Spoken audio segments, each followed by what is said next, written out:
Family members. Just as BB Dong was heartbroken from being hurt by Yu Xiaojing, she encountered a ridiculously handsome Ao Tian. Ao Tian claimed he could save her, but BB Dong didn't believe him at all. Then, when Qian Xuanji really went for her, Ao Tian appeared at a critical moment and knocked Qian Xuanji out with a single slap. Who could have predicted this twist? I tell you, this guy just boldly approached, almost face to face. BB Dong was completely stunned, having just crawled out of the pit created by that scumbag Yu Xiaojing. And now, there was a ridiculously handsome stranger wanting to make a move on her. She was so scared that she shrank to the corner of the bed, her spirit power erupting, and a dagger appeared in her hand. Her gaze was as cold as ice shards. Who the hell are you? But Ao Tian was completely unfazed, showing a gentle expression that could almost drip water. He said, "Don't be afraid, I mean no harm. You are about to face great danger, and only I can save you." Goodness, after hearing that, BB Dong immediately concluded that this guy must have some issues. I am the saintess of the Spirit Hall, in the Pope's palace, surrounded by titled Deluasho. Could touch me? This was simply the funniest joke I had heard in 2025. She probably thought he was just too good-looking to take him seriously, so she kept a cold face and said, "This is the safest place in the entire continent. I don't need your concern. Hurry up and leave, or I will call for help." And guess what? Ao Tian smiled and said, "My name is Ao Tian. When you're in danger, just call my name, and I will appear." After saying that, he vanished in an instant. BB Dong was left dumbfounded, crawling off the bed and spinning around several times, seeing nothing. Teleportation? But he didn't even have any spirit power fluctuations on him. This is not scientific. At that moment, she sniffed and caught a whiff of a particularly pleasant scent. I tell you, that fragrance was simply intoxicating. She inhaled it, and her whole being floated away, completely forgetting the disgusting things Yu Xiaojing had done to her, her mind filled with pink bubbles. When she came to her senses, her face turned red in an instant, and she stomped her feet while scolding herself. "Pa pa pa, what's wrong with me?" But after scolding, she couldn't help but secretly take another sniff, so fragrant. Her mind was filled with Ao Tian's handsome face. After all this commotion, BB Dong's sadness had mostly dissipated. Just then, Yu Xiaojing was still shouting outside the palace. Upon hearing him, BB Dong's disgust reached its peak, and she coldly spat 2 words at the guards. "Drive him away." It was a clean break. On the other side, Ao Tian was enjoying a feast at the most upscale restaurant in Spirit City. He hadn't tasted human food for billions of years, and his eating was a sheer delight. After satisfying his hunger and thirst, he casually grabbed some gold from underground and used a few golden spirit coins to settle the bill, showcasing his nonchalance. He had been wandering around the city for an afternoon, and goodness, the traffic was a mess. All the women who saw him were rendered immobile, acting like they had gone crazy. He had no choice but to make himself slightly less handsome to find some peace. It wasn't until night that he returned to the hotel. He had calculated that Qian Xuanji, that old lecher, would make a move tonight. Sure enough, in the dead of night, Qian Xuanji called BB Dong to his secret training room. BB Dong, still a bit clueless, asked, "Teacher, did you call me so late for something?" Qian Xuanji initially pretended to be decent, feigning concern. "I heard Yu Xiaojing bullied you today." He even said he would help her drive Yu Xiaojing out of the Spear Hall. BB Dong was already completely disappointed with Yu Xiaojing and nodded in agreement, then tried to leave. At this point, Qian Xuanji dropped the act and laid his cards on the table. His gaze, let me tell you, was like a hungry wolf staring at a little lamb, burning with desire as he leered at BB Dong, saying increasingly disgusting things. "Donger, you're not young anymore. It's time to find a man. Teacher has raised you for so many years. Shouldn't you repay me?" BB Dong was so scared her face turned white, stepping back slowly. Family, who understands? The teacher she respected the most suddenly showed this kind of facete was a childhood nightmare. Qian Xuanji completely tore off his mask, licking his lips as he said, "Donger, you are so perfect. Only I am worthy of you. Be my woman and bear my children." Damn! BB Dong was shocked on spot. Before she could react, Qian Xuanji flashed behind her and struck down with a hand chop. A title Doloa attacking a spirit emperor? Isn't that a dimensional strike? BB Dong couldn't dodge at all, her mind blank, filled only with despair. But just as Qian Sunji's hand was about to chop down on her neck, a golden shield suddenly lit up on her body, directly deflecting Qian Sunji's hand. BB Dong seized the opportunity to rush forward a few steps, creating distance, completely stunned. Qian Xuanji was also dumbfounded, wondering what that was. But he had gone mad, grinning as he said, "No matter what that is, you can't escape from my grasp today." Saying that, he unleashed his angel domain, a flash of golden light, and BB Dong was instantly immobilized, unable to move at all. "It's over, it's completely over." BB Dong despaired, closing her eyes as tears streamed down her face. At that moment, Ao Tian's face flashed through her mind, along with his words, "Call my name when you are in danger." She instinctively wanted to shout, but the words caught in her throat. She thought, my teacher is a titled de law. Even if that man is strong, wouldn't he just be seeking death if he came? I can't drag an innocent person into this, especially since he's so handsome. Just as she hesitated, Qian Xuanji lunged at her. In that critical moment, a sigh echoed in her ear. "Didn't I tell you to call me when you're in danger?" As soon as the words fell, Ao Tian's figure appeared right beside BB Dong. BB Dong's eyes flew open, and upon seeing that handsome face, her first reaction was to push him away. Danger, hurry, and leave. Too late. Qian Xuanji, seeing a handsome guy suddenly appear, turned red with rage, roaring die, and unleashed all his spirit power, slamming his palm down. And guess what? Ao Tian didn't even look at him. He took BB Dong's small hand, comforting her. "With me here, don't be afraid." With his other hand, he waved at Qian Xuanji lightly, as if swatting a fly. Just like that. Boom! Qian Xuanji flew back like a cannonball, spitting out a mouthful of old blood, several teeth flying out, his head tilted as he fainted on the spot. Let me tell you, that scene was all about the lightness of a veil. It was like a dimensional strike in heavenly dome mode. BB Dong was completely petrified, her mouth agape enough to fit an egg, her expression utterly dazed. Ao Tian smiled and even squeezed her small hand. Only then did BB Dong react, her face flushing all the way to her neck, trying to pull her hand back, only to find she couldn't move it at all. "He'll take you away," Ao Tian said with a smile. In the next second, with a flash of light and shadow, the two had already returned to his hotel room. BB Dong was still a bit dazed, her hand still held by him, so embarrassed that her head nearly buried in her chest, her voice small like a mosquito. "Could you let go of me?" "Okay." Ao Tian was straightforward and released her hand. BB Dong stole a glance at him, her heart in turmoil. Who exactly is this man? So mysterious, so strong. This kind of deadly attraction. Who can resist it? Just as she was lost in thought, Ao Tian suddenly said, "Don't move." Then, with a focused expression, he slowly removed a strand of hair from her face. "I'm telling you," the air froze in that instant. "Who understands this among my family? I had my eyes closed and my little mouth pouted, and you showed me this?" The look on BB Dong's face at that moment turned red instantly, almost wanted to unleash her martial soul and burrow into the ground. Social death couldn't be worse. And that Ao Ian was there trying to hold back his laughter, knowingly asking, "Why are you closing your eyes? This is just cruel, bro." BB Dong exploded at that moment, suddenly breaking free from his hand and retreating several steps like a frightened kitten, warily staring at him. "Who exactly are you?" "I'm telling you," this was already the third time she asked. But Ao Ian was her savior, so she couldn't harden her tone. "And Ao Ian?" He just sat down, poured 2 cups of tea, and pushed one over. "Have some tea." It felt like he was the master here. BB Dong hesitated for a moment, watching him drink first before daring to take a small sip. Only then did Ao Yin leisurely say, "I'm just a warm-hearted citizen who helps those in need." "I don't believe you." BB Dong's eyes sharpened immediately. "Then how did you know I was in danger beforehand?" She began to suspect this was another scam. But Ao Yin was even more outrageous, he said. "Oh, I have a little trick for predicting the future." BB Dong was directly amused to the point of anger. The corners of her mouth lifted as she said, "All right then, predict what I'm thinking right now." Aoshin's handsome face suddenly broke into a smile. "And I'm telling you, that charm was more lethal than any soul skill." He spoke. "You're thinking, how can there be such a handsome man in this world?" Goodness. BB Dong was rendered speechless. Her face flushed as she quickly averted her gaze because, damn it, he actually got it right. Unwilling to back down, she continued, "So how strong are you? How did you take down Qinshu and Ji with just one slap?" Ao Yin thought for a moment and said very seriously, "My strength is probably just a bit stronger than a god." Dong, Jia rolled her eyes at me. She was probably thinking, "Handsome guy, you're quite nice, but you sure love to brag, huh? Stronger than a god? Why not say you're silver?" At that moment, teacher Dongsuin's left leg had already turned into crystal fragments. Xiao Moriyu was leaning against a tree, panting heavily, with a shuriken stuck in her shoulder. She saw me, paused for a moment, and then with a flick of her small hand, several crystal beads shot towards the immobile teacher Dongsuin. I was quick-witted and swiftly carried my teacher, narrowly dodging the attacks.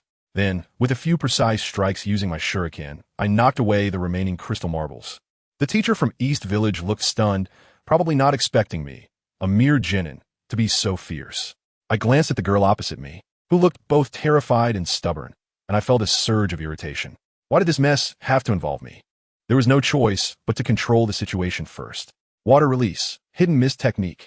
As soon as I unleashed this technique, the visibility around us for 200 to 300 meters instantly dropped to zero. Let me tell you, my mind was crystal clear at that moment. Why would I go head-to-head with this girl who seemed to be on a whole different level? I was simply using a strategic invisibility tactic, focusing on the idea that if you can't see me, you can't hit me.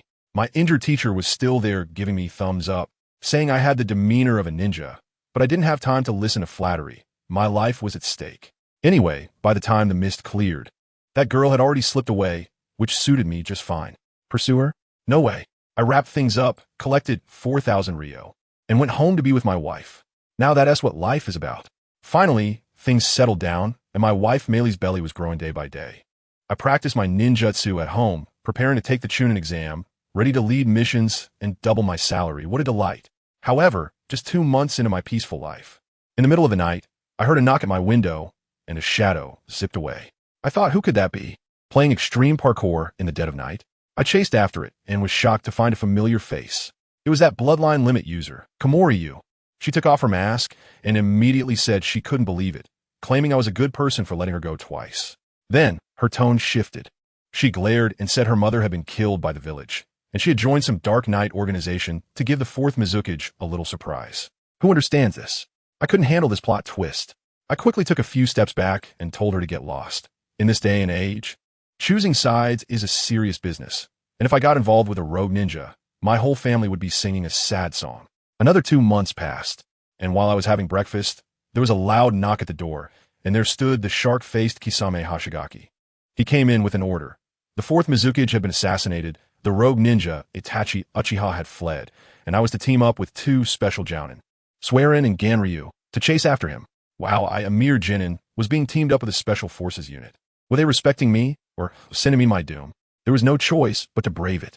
The 3 of us spread out in the forest to search. But as soon as we entered the woods, I felt my hairs stand on end.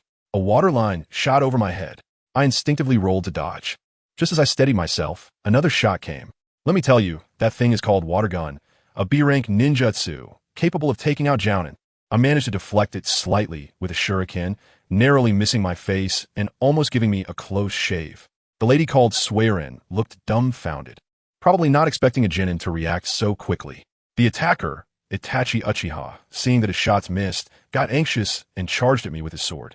We exchanged blows for a bit, and my shuriken broke, leaving a cut on my face. I quickly jumped back and threw a few shurikens at him, and to my surprise, he went down with 2 thuds. I was stunned. What? Just like that? He was a jounin. At least hold on for a couple more seconds. Later, I learned he had already been heavily injured by the Mizukage, so he was just a spent force. Cleaning up the battlefield is standard procedure. The 2 big shots took a knife and some money, and that sister called Swearin was pretty generous, tossing a scroll my way. Hey, unexpected gain. After this mission, I earned 75,000 Rio, a nice little windfall. When I opened the scroll at home, wow, it contained the B-rank ninjutsu water gun. I felt like I was about to take off, but after practicing for 2 weeks, it was no use. I finally realized with my D-rank talent, wanting to learn B-rank ninjutsu, that's like an elementary school student trying to take a graduate exam. No way. There was nothing for it but to consult my retired teacher, Higashimura Kazuki. He had broken his leg, but was quite happy, no longer needing to do those dirty jobs. He pointed me in the direction of the black market. Late at night, we donned masks and met with the underground contacts at a fish market. What a hidden paradise. They had everything, even bounties for the 7 ninja swordsmen. Quite bold. I found a stall and tried to buy a C-rank ninjutsu, but the owner asked for 80,000. I countered with 5,000. In the end, I got water release, water chaos for 30,000 Rio, and the owner's expression made it seem like he lost a fortune. Then began the intense training. First, I mastered water chaos, and then the village notified me that I was to participate in the Chunin exam, assigning me those 2 big shots, Swearin and Ganryu, as my personal trainers. Let me tell you, those days were like a devil-esque training camp. Every day was just fighting. First, I practiced with Sister Swearin, who showcased all sorts of water techniques, but I wasn't that weak. I relied on my replacement technique and predictions to hold my own. In the end, they decided to teach me a secret C-rank sword technique, Moon Shadow. This technique was impressive. It could deliver 2 strikes at once, 1 real and 1 fake, making it hard to defend against. After half a year of practice, I finally achieved minor success with Moon Shadow. For the final exam, I faced off against Ganryu. We both drew our swords simultaneously, and in that instant, I unleashed Moon Shadow, transforming one strike into two. I sent his shadow blade flying. I won. Ganryu was generous and let me use the sword he had taken from Itachi Uchiha. Now my equipment had been upgraded. After the special training, I returned home to find my sister-in-law, Mimi, had grown into a 17-year-old young woman. When I asked, I learned my wife was about to give birth and was already in the hospital. Just as I was getting ready to head over, a notification pinged in my head. Family, my wife has given birth. This time, it added 2 years to my lifespan. My chakra surged by 0. 6 cards, bringing me up to 1. 3 cards. Opa Wizkekeshi. Most importantly, my ninja aptitude jumped from 1/10 to 1/2. This was an epic enhancement. I perked up, quickly asked Mimi to stew some chicken soup, and rushed to the hospital to see Meili. When I got to the hospital, let me tell you, the scene was something else. Meili was holding our chubby baby boy, smiling radiantly. I felt a bit shy. After all, our relationship began as a transaction, and now it felt like true love. My sister-in-law, Mimi, holding the baby, had stars in her eyes. Her envy was palpable, just wow. Not long after, the day arrived for me to go to Konoha for the Chunin exam. I gathered in front of the Mizukichi building. And guess who the leading jounin was? Kisame Hashigaki, the guy with the big sword who looked like a shark. He flashed a toothy grin and introduced my teammates. I was stunned. One was Zabuza Momochi, wrapped in bandages and with a deadly glare, and the other was Itsuka Hoi, a seemingly quiet girl. But I knew better. This Itsuka Hoi was the bloodline limit ninja Komoryu I had saved before. Wow. One future member of the 7 ninja swordsmen, 1 S-rank rogue ninja, and 1 insider from the village. What a lineup. Family. This team configuration was a 3-god setup with me as the pitfall, the 20-year-old who was only now taking the Chunin exam. Zabuza looked me up and down and immediately blurted out, waste. At that moment, I just wanted to punch him. Hashigaki was quite straightforward. Once everyone gathered, we set off. During those days on the ship, I practiced with Hashigaki using wooden swords. My 6 months of intensive training were not for nothing. After dozens of rounds, we were evenly matched. Zabuza, who was nearby, looked dumbfounded, probably wondering why this trash seemed to be stronger than him. Just as we were getting into it, suddenly, we were ambushed. I looked up and saw a black battleship with the Yunin village emblem approaching, like a fortress on the sea. At the bow stood 2 big guys with dark skin, and the leader was none other than the future 4th Raikage, eh? Beside him was a lazy little ghost, Darui. I was so arrogant, casually accusing us of stealing documents and sending Darui over to beat us up so we couldn't take the exam. I tell you, that excuse was so lame, I didn't even want to comment. Hashigaki immediately made hand signs and launched a big shark bomb technique. What happened? I used body flicker to appear in front of him and smashed the shark to pieces with 1 punch. Then casually dragged Hashigaki down into the sea for a one-on-one training session. We were left on the ship, just the 3 of us staring at Darui. Zabuza, with his violent temper, couldn't stand it and tried to sneak attack. What happened? Darui didn't even turn around. He grabbed Zabuza by the neck and slammed him onto the deck. At that moment, I had only one thought. No wonder he's the future 5th Raikage. His combat power was incredible. Zabuza couldn't accept it and got up to use the mist technique, making the entire deck pitch black. His silent assassination technique was practically a cheat in the fog. What happened next? Darui didn't play hide and seek. He clapped his hands on the deck, and 2 lasers shot out like they had eyes, zapping Zabuza down. Now it was my turn. I drew my real sword and started clashing with him. His sword was electrified, making my hands numb. I knew I only had one chance. I immediately unleashed my secret technique, the Moon Shadow Blade. I slashed, and he blocked the physical blade, but didn't see the shadow. With a thud, I opened a gash on his forehead, blood splattering everywhere.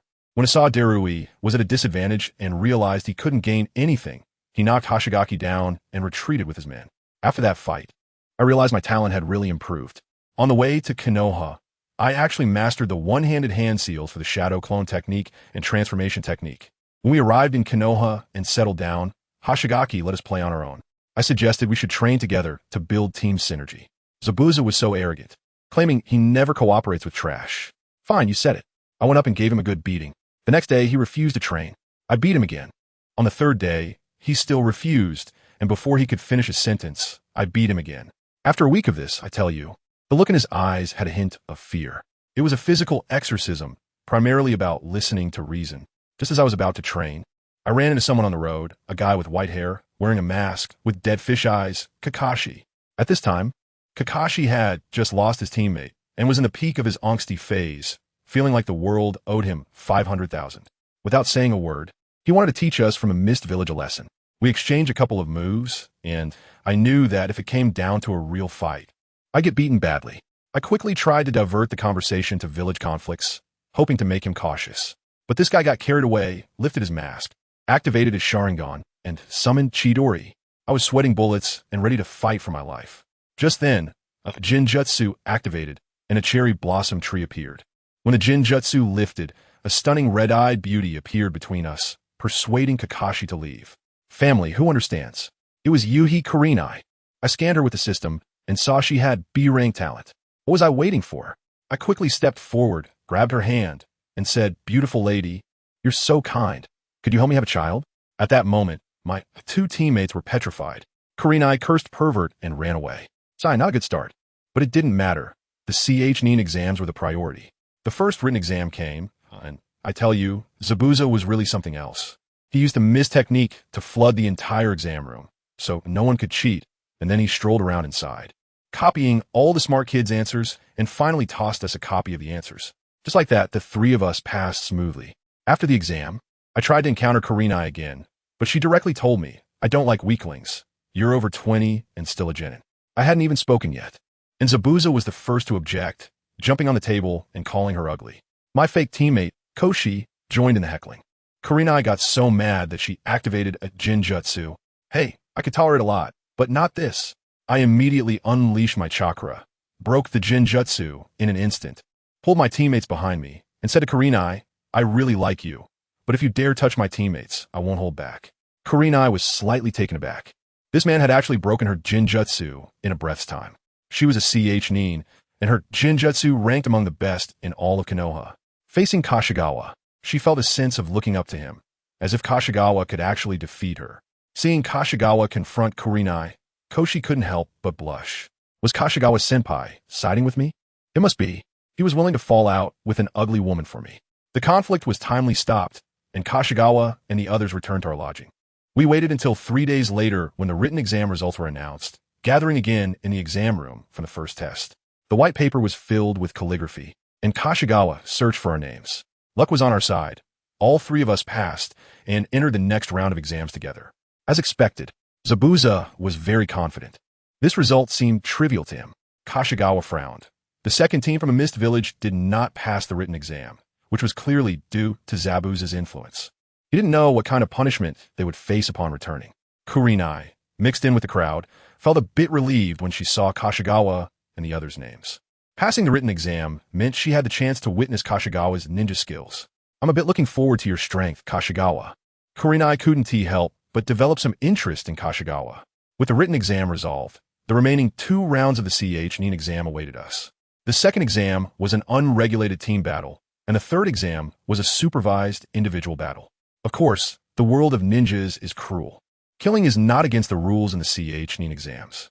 So, I tell you, the second exam was bloody. It was like an official organized chicken dinner competition. The location was the Forest of Death, where 19 teams entered, but only 10 could survive. If your team was wiped out or someone died, you were directly out. The rules were clearly encouraging us to fight to the death. During this time, I wasn't idle. I trained hard for a while. Now I could perform the body flicker technique with one-handed seals, and I could use my ultimate moon shadow blade technique twice in a row, my confidence skyrocketing. As long as I didn't run into those Konoha 12 who had cheat-like abilities, I thought I would be fine. When the exam started, we plunged into the forest, rushing deep inside. The three of us had already discussed focusing on survival at the start, playing it safe while letting others fight it out. We hid in a giant tree, munching on food pills and drinking water, treating it like a picnic. Suddenly, Zabuza's ears perked up. Someone was coming. I tell you, his sensing ability was no joke. He threw a kunai, and 3 little kids popped out of the bushes. I looked closely and thought, good grief, isn't that Irakis sensei from when I was a kid? And one of them was wearing a shirt with the Uchiha clan emblem. They looked embarrassed when they were caught, scratching their heads and awkwardly smiling, saying they were just passing by. Passing by? Who were they kidding? They were just here to scout us out. I was too lazy to waste words at that time, so I just said one word, get lost. The 3 of them immediately ran away, scared out of their wits. A couple of days ago, the forest was calm and tranquil. Everyone was testing each other, not wanting to be the first to expose their strength and be treated like a soft persimmon. But there was one group that was really eye-catching. Those people from Yunin village running around like rabid dogs looking for a fight, and they took down 3 teams in just one day. The leader, a little yellow-haired guy named Dalu E, had suffered a loss at my hands before, and this time he was determined to regain his honor. Sure enough, on the 3rd day, the day of a showdown had arrived. The forest was filled with the sounds of clashing. Just when we were about to make a move, I couldn't help but smirk. Here they come, that bunch from Yunin. Family, it's really true that what you fear most comes to pass. These guys were the only ones we found troublesome. I immediately ordered, prepare to fight. If we can't take them down in a short time, retreat immediately. Don't get too excited. Soon, Dalu E and his 2 companions appear in front of us. I was already prepared and summoned several clones. However, that dark-skinned girl on the opposite side had a sharp gaze and quickly identified my real body. Dalu E was even more excited, drawing his knife and charging at me, shouting about avenging his previous humiliation. Fine, let's fight. Without saying another word, I immediately unleashed a thick fog, using the mist concealment technique. The battlefield instantly became a place where you couldn't see your own hand. Dalu E and I tacitly ran out of the fog's range. Since we were both using knives, fighting in this fog would only limit our abilities. Our knives clashed wildly in the forest, sparks flying. His knife was charged with electricity, while mine was infused with water. He aimed to paralyze me, while I intended to wear him down. After dozens of strikes, I felt my body start to go numb, so I quickly held my knife with one hand to block, while secretly forming seals behind my back with the other. The druid mocked me for trying to act mysterious, not believing that someone could form seals with one hand, and kept pressing the attack on me. The opportunity came. In another clash of knives, I pretended to be stunned by an electric shock, my body going rigid. He fell for it, changing his slash into a thrust, aiming to stab me. I got him. With a whoosh, the sensation was wrong. It felt like stabbing into wood. That's right, it was a substitution technique. I instantly jumped out from behind him, my already positioned across my chest. Moon Shadow began. The blade flashed, shadows intertwined, and a deep wound exploded on Darui's chest, causing him to collapse on the spot. I walked over, raised my knife. The exam rules allowed for killing, and our 2 villages were sworn enemies, so there was no need to hold back. At that moment, the dark-skinned girl suddenly shouted, "Let Darui go. Otherwise, I'll kill both of them and make you lose members too." I turned around, and to my surprise, she had a kunai pressed against Otsutsuki's neck, blood already oozing out. If I didn't act, he would be lying on the ground, trampled by that bald guy. 1 for 2, this deal was worth it. Without a second thought, I tossed Darui aside like garbage, while simultaneously forming hand seals with one hand, locking onto the dark-skinned girl. As long as they dared to play tricks, I guaranteed I could take her head in under a second. Fortunately, they were wise enough to throw back both Zabuza and Otsutsuki, fleeing with Darui faster than a rabbit. I quickly took the 2 of them to a different place and found a tree hollow to rest. Otsutsuki was the most seriously injured, with a large gash on her stomach. If we didn't cut it, she would be paralyzed by the electricity. After resting for more than 10 minutes, she bounced back and went out to keep watch. I helped Otsutsuki bandage her wound, and she leaned against the tree, using her chakra to heal herself. When she recovered a bit, she suddenly looked at me and said, "Senpai Kobayakawa, life is too fragile." Then she said something that made my CPU nearly overheat. "After the Chunin exam, let me have a child for you." Huh? What kind of divine development is this? I was stunned at the time, but seeing her serious expression, wanting to leave hope before withering away, I oddly nodded in response. After the exam ended, our team ranked 8th and successfully advanced. Kisame was waiting for us outside, grinning with a shark-like mouth, saying we did well. The 3rd individual battle was a month later. This time, the 3 of us had to practice separately since we might become opponents, and no one wanted to reveal their trump cards. During this month, I worked on that knife from Darui. You wouldn't believe it, but it was quite useful, with a built-in lightning paralysis effect. Then I focused on a new ninjutsu, the B-rank water iron cannon. I couldn't learn it before due to insufficient talent, but now that my talent had improved, I managed to master it. However, I wasn't very skilled yet. Each use would cost me half my chakra, but its power was immense and accurate, able to take down even J-Nin. Before the exam, those guys from Kimogakure came to confront me, wanting their knife back. I flat out said, "I'm using it well, not returning it." They were furious. That bald guy, Troy, even threatened to snap my neck in the exam. That's when I realized that he was the strongest in their team. The third exam began, and my first opponent was actually that Uchiha kid I had seen before, Uchiha Masato. As soon as he appeared, he activated a one-tomo Sharingan, boasting that my sword techniques and Jinjutsu were a joke in front of him. I thought to myself, alright, just wait. As the match started, I directly launched a moon shadow attack, the blade glowing with electricity slicing through. He was indeed very confident, using Kunai to block while mocking my Jinjutsu as too low level. What happened next?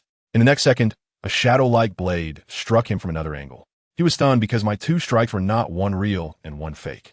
Both blades were real. He was immediately knocked down to the ground and carried away. After I won, I easily advanced with a silent killing technique without needing Zabuza anymore. But Suka Hoi wasn't so lucky. She couldn't use CrystalRelease and was just a weak fighter, so she quickly admitted defeat. The night before the final battle, guess who showed up? Tsunade, dressed in a black dress and fishnet stockings. She asked me out for dinner.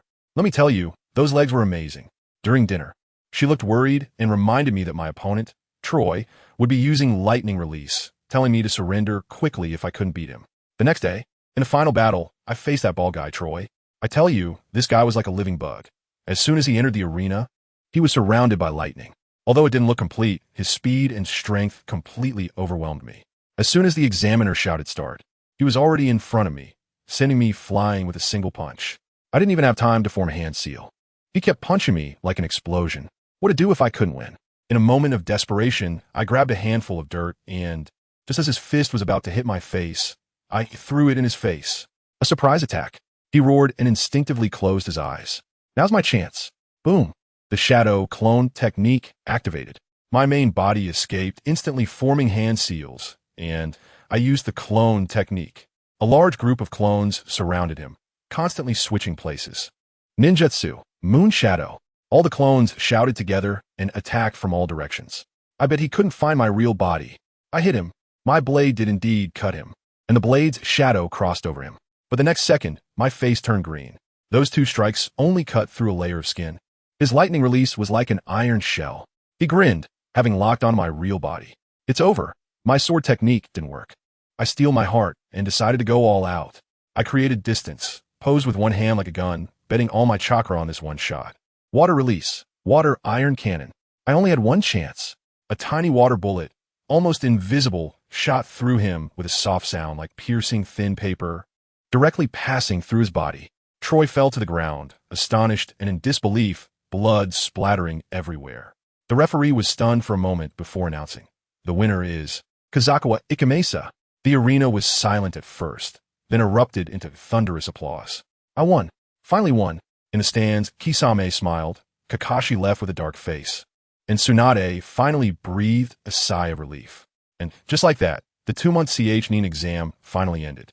Zabuza and I both became CH Nin. Although he lost a hand and Utsuka Hoi got injured, at least the three of us returned alive to the Hidden Mist Village. As soon as we got back, let me tell you, it was nonstop. The atmosphere on the ship was super awkward. Utsuka Hoi sat next to me, her face as red as a monkey's butt, shyly saying, "Hey, about what we talked about before." I understood. She just wanted a title. I pulled her over, all right? We'll have the wedding when we get back, but we have to agree that you can't be my legitimate wife. I'm telling you, I'm really not a scumbag. I can't let her die and still hold a title, delaying my future expansion, right? She understands and is quite touched. Give me a peck on the cheek. Goodness, this scene left the guy next to us, who was practicing martial arts with one hand, completely stunned. The way he looked at me was like he was seeing a fallen loser who was obsessed with women, muttering to himself, "It's hilarious, bro. This is called contributing to the human race. What you know as an ultimate single dog." Then guess what happened? Just as the boat was about to dock, I heard a ding in my head. The system has credited me. Who understands this joy of opening blind boxes, folks? Oh, it's Satsuki's genes are pretty good, directly boosting my chakra limit by 0.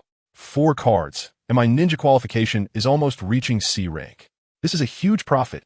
As soon as my feet touched the ground, the order from the 4th Mizukage, Yagura, came in, and the pressure was like facing the ultimate boss in front of HR. The three of us knelt on one knee below, not daring to breathe. His doll-like face, paired with that hollow voice, was something else.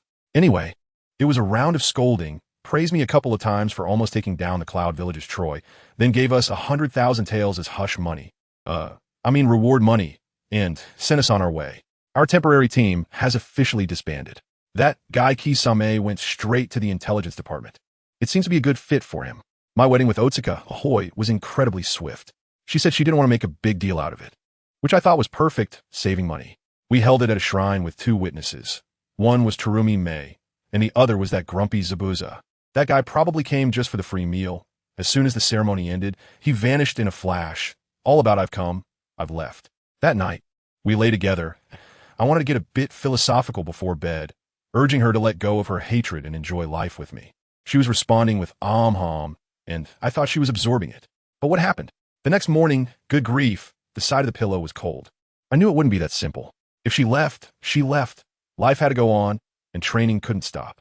A couple of days later, Zabuza, the emo teenager, came looking for me again, launching into a tirade, saying Otsuka Hoi was a wanted criminal with a bloodline limit, and that I was a waste, indulging in a soft life. He also claimed he wanted to lead the village towards change and restore the glory of the mist. I was thinking of replying, "Thank you for being you. Because of you, the seasons are warm." Dude, we're both chunin, barely qualified to be cannon fodder. Change the world? Let's first change our savings balance. Since that's the case, let us make some money. I took a C-rank mission to hunt a wild boar at the foot of the mountain. But when I got there, I was like, what the heck? That's not a wild boar. It's a moving hill, 3 meters tall. I swung my sword, and it got stuck in a bone. I was tossed around like a rag doll. Luckily, I reacted quickly, infused my chakra into the sword, used the water-style iron cannon, and with 1 shot to the head, it was done. I earned 5,000 Ryo, bringing my savings to 150,000. I thought I should pay back Master Iryu for his sword. I happened to run into him and Teacher Suirun. They congratulated me on becoming a chunin and happily told me they were about to get married. I was quite happy shipping them together, and Master Iryu reminded me that there were spies from the cloud hidden in the village recently, so I should be careful with my missions. That night, I snuck into the black market, wanted to upgrade my precious ninja sword. Guess what? I found a real treasure among a bunch of glass trinkets, a chakra medal, or... The vendor was a fool, thinking I was an easy target. I immediately negotiated hard, getting it for 3,000 Ryo apiece, clearing out his stall. The next day, I took it to the craftsman to melt down. Good grief. 15 grams of pure chakra metal, worth 150,000 Ryo. It was a 10-fold increase. I infused all of it into my sword. A month later, when the new sword arrived, let me tell you, the feel, the sharpness, it was absolutely incredible. Now, if I run into Troy again, 1 slice will let him experience the thrill of chakra continuously tearing. I was happily planning how to make money to buy a big house when a shark-faced Gue Jiao appeared. As soon as he opened his mouth, I was stunned. He said, Teacher Yin Lu is gone. He was killed in a mission to track down the Yun Yin spies. Teacher Shui Lian is also seriously injured and unconscious, lying in the hospital. I was furious at that moment and rushed to the hospital. I pushed open the door, and Teacher Shui Lian was lying there like a sleeping beauty, her face as white as paper. The doctor said her injuries weren't serious, but her heart had died. She didn't want to wake up. At that moment, I thought to myself, a heart ailment requires a heart remedy. I sat by her bedside, imitating Teacher Yinliu's tone, and whispered in her ear, once this task is over, let's get married. To my surprise, her fingers moved. There's hope. I quickly added, Shualian, I will make you happy. The next second, her eyes opened and tears streamed down her face. She grabbed my hand and said that Yinlu had just been killed by the people of the Gazai clan right in front of her, and she had turned back into a person. As soon as I thought of it, the opportunity came. Teacher Suilian, marry me, and you won't be lonely anymore. But she didn't agree for now, saying she wanted revenge. What a coincidence. I just got out of the hospital, and my enemy came knocking at my door. A guy from the Guidang clan, with blue hair and serrated teeth, said he was there to take revenge for his nephew, Guidang Ikaru. Let me tell you, having a new blade makes a difference. We exchanged a move. I got hit in the shoulder with a kunai, but I managed to cut him with my blade. Seeing that he couldn't win, he tried to run, but the water attribute chakra attached to my blade made his wound worsen. I followed the blood trail all the way and caught up with him at the edge of the village. With a swift slash, his head fell to the ground. I took it to exchange for a bounty of 600,000 taels.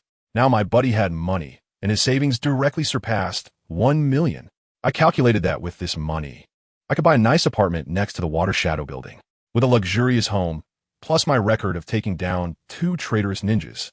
Marrying a Chunin-level female ninja shouldn't be a problem, right? If she's of good quality, having a child would only boost our strength. Isn't that more reliable than starting a revolution? A few days later, Teacher Water Lily also got out of the hospital. She headed straight to the mission hall, probably to check on news about her enemy, Ghost Lantern Daichi. However, the guy at the mission office told her that there was no need to investigate. He was already dead. When he pulled out the bounty record and pointed to the name of Koizumi Kazuharu, I heard that teacher Water Lily was stunned on the spot, mumbling something about how he was both powerful and gentle, truly a good man. I don't have time to care about what she thinks. I'm busy right now. The matchmaker has already arranged everything. The other party is called Yusin Ryoko, a 24-year-old shunin. I scanned her with the system. Her qualifications are D, and her looks are D, but she's passable. As we sat in the tempura restaurant, we started complimenting each other, with everyone praising you like the great Mizuki and saying you are both talented and beautiful. The conversation was going well, discussing Western weddings, pure white wedding dresses, and the church atmosphere, all of which were arranged. I was just thinking about how to have children early and become stronger when suddenly, with a bang, the door swung open and Sleep Lotus burst in. As soon as she entered, wow, the atmosphere changed. The temperature in the tempura restaurant dropped by 3 degrees. Dressed in a ninja outfit, looking travel-worn, her eyes scanned the room like a radar and directly locked onto me. Kobayakawa Kazuma. She slammed her hand on our table, leaned down, her stunning face less than 10 centimeters away from mine, and asked, back at the hospital, when you said you wanted to marry me, were you just joking? I told you that breath hit me in the face, warm and soft. But my brain has already crashed. What's going on? The main wife catching the mistress? No, wait. We haven't even started anything yet. My matchmaking partner, Yusin Liangzi, exploded in anger and stood up abruptly. Hey, who do you think you are? Dare to steal my man? Only then did Suilian glance at her, as if seeing her for the first time, looking her up and down with 3 parts mockery and 7 parts coldness, before lightly spitting out a few words. Ugly girl, what are you barking like a dog for? Family members, who understands? Yusin Liangzi actually looks alright, but in front of someone like Suilian, who is the village beauty, she really falls short. But you can't say that to her face. Now it's a mess. Poked a hornet's nest. Yusin Liangzi was so angry that she trembled all over, her fists cracking, her eyes almost glowing red. Bastard, if you're a ninja, then speak like one. All right, let's settle this outside. Suilian also had a bad temper. The 2 women charged out, cursing at each other, and I couldn't stop them even if I tried. Let me tell you, when female ninjas fight, the scene is something else. There are no fancy ninjutsu techniques, just the most primitive brawling, hair-pulling, and nail-scratching, all while exchanging friendly family greetings during the fight. I was anxiously pacing nearby, unable to find an opportunity to intervene. It wasn't until they separated and prepared for another round of assault that I unleashed my chakra, instantly dashing forward, grabbing each of their wrists with one hand. I looked at Rainforest Ryozi and could only force myself to say, "Can we go back for now?" Her expression immediately darkened. It's understandable. Who wouldn't be angry if their blind date was helping another woman? Kobayakawa, you jerk. I'll never see you again. After saying that, she turned and left. Great. Now the marriage is off. I turned to look at the water lily and asked her what was going on. As a result, this girl, who had just been like a warrior, suddenly blushed and quietly asked me, "Is it true that you said you would make me happy?" Huh. The reversal is too fast, right? Really? What else could I say? I just nodded. You helped Yin Lu take revenge, so I should also keep my promise and marry you. After she finished speaking, her face turned even redder, like a ripe apple. I was completely stunned at the time. Rockflow? Revenge? When did I take revenge for you? After thinking carefully, I remembered that yesterday I casually squished that fragile guy named Guizhong Daji, who seemed to have mentioned the name of Rockflow. Wow, I unintentionally helped out. What else could I say? I just hugged him. Please take care of me from now on. And then, we quickly went to get our certificates. I sold the old house and exchanged it for a 3-bedroom apartment. My savings were gone in an instant, and I was back to square one overnight. But that didn't matter. What mattered was that I now had a hard-working younger sister and 2 beautiful wives. 2 months after the wedding, the system beeped, and the attribute gift package arrived. Chakra surged by 0. 6 cards, and my aptitude rose from D level to C level. This was a huge profit. Not long after, Water Lily got pregnant, and I told her to stay home and take care of the baby while I worked hard to complete tasks and earn money. However, the atmosphere in the village was getting increasingly strange. The 4th generation of Water Shadow, Lord Itsong's cleansing policy, was causing chaos everywhere. Every day, I heard about the bloodline family ninjas being optimized, and the rest were resorting to underground work and assassination. I certainly wouldn't take on missions to hunt my fellow villagers. My conscience wouldn't allow it. One day after finishing a mission, I went to visit my former teacher, Dong Suini Shu. After he got injured and couldn't walk, he spent every day playing chess with the old man. The old man was very happy to see me, prepared a fish, opened a bottle of wine, and chatted with me. "Ijin," he said, taking a sip of wine, his face filled with envy. "I heard you married that beautiful water lily? You're quite something."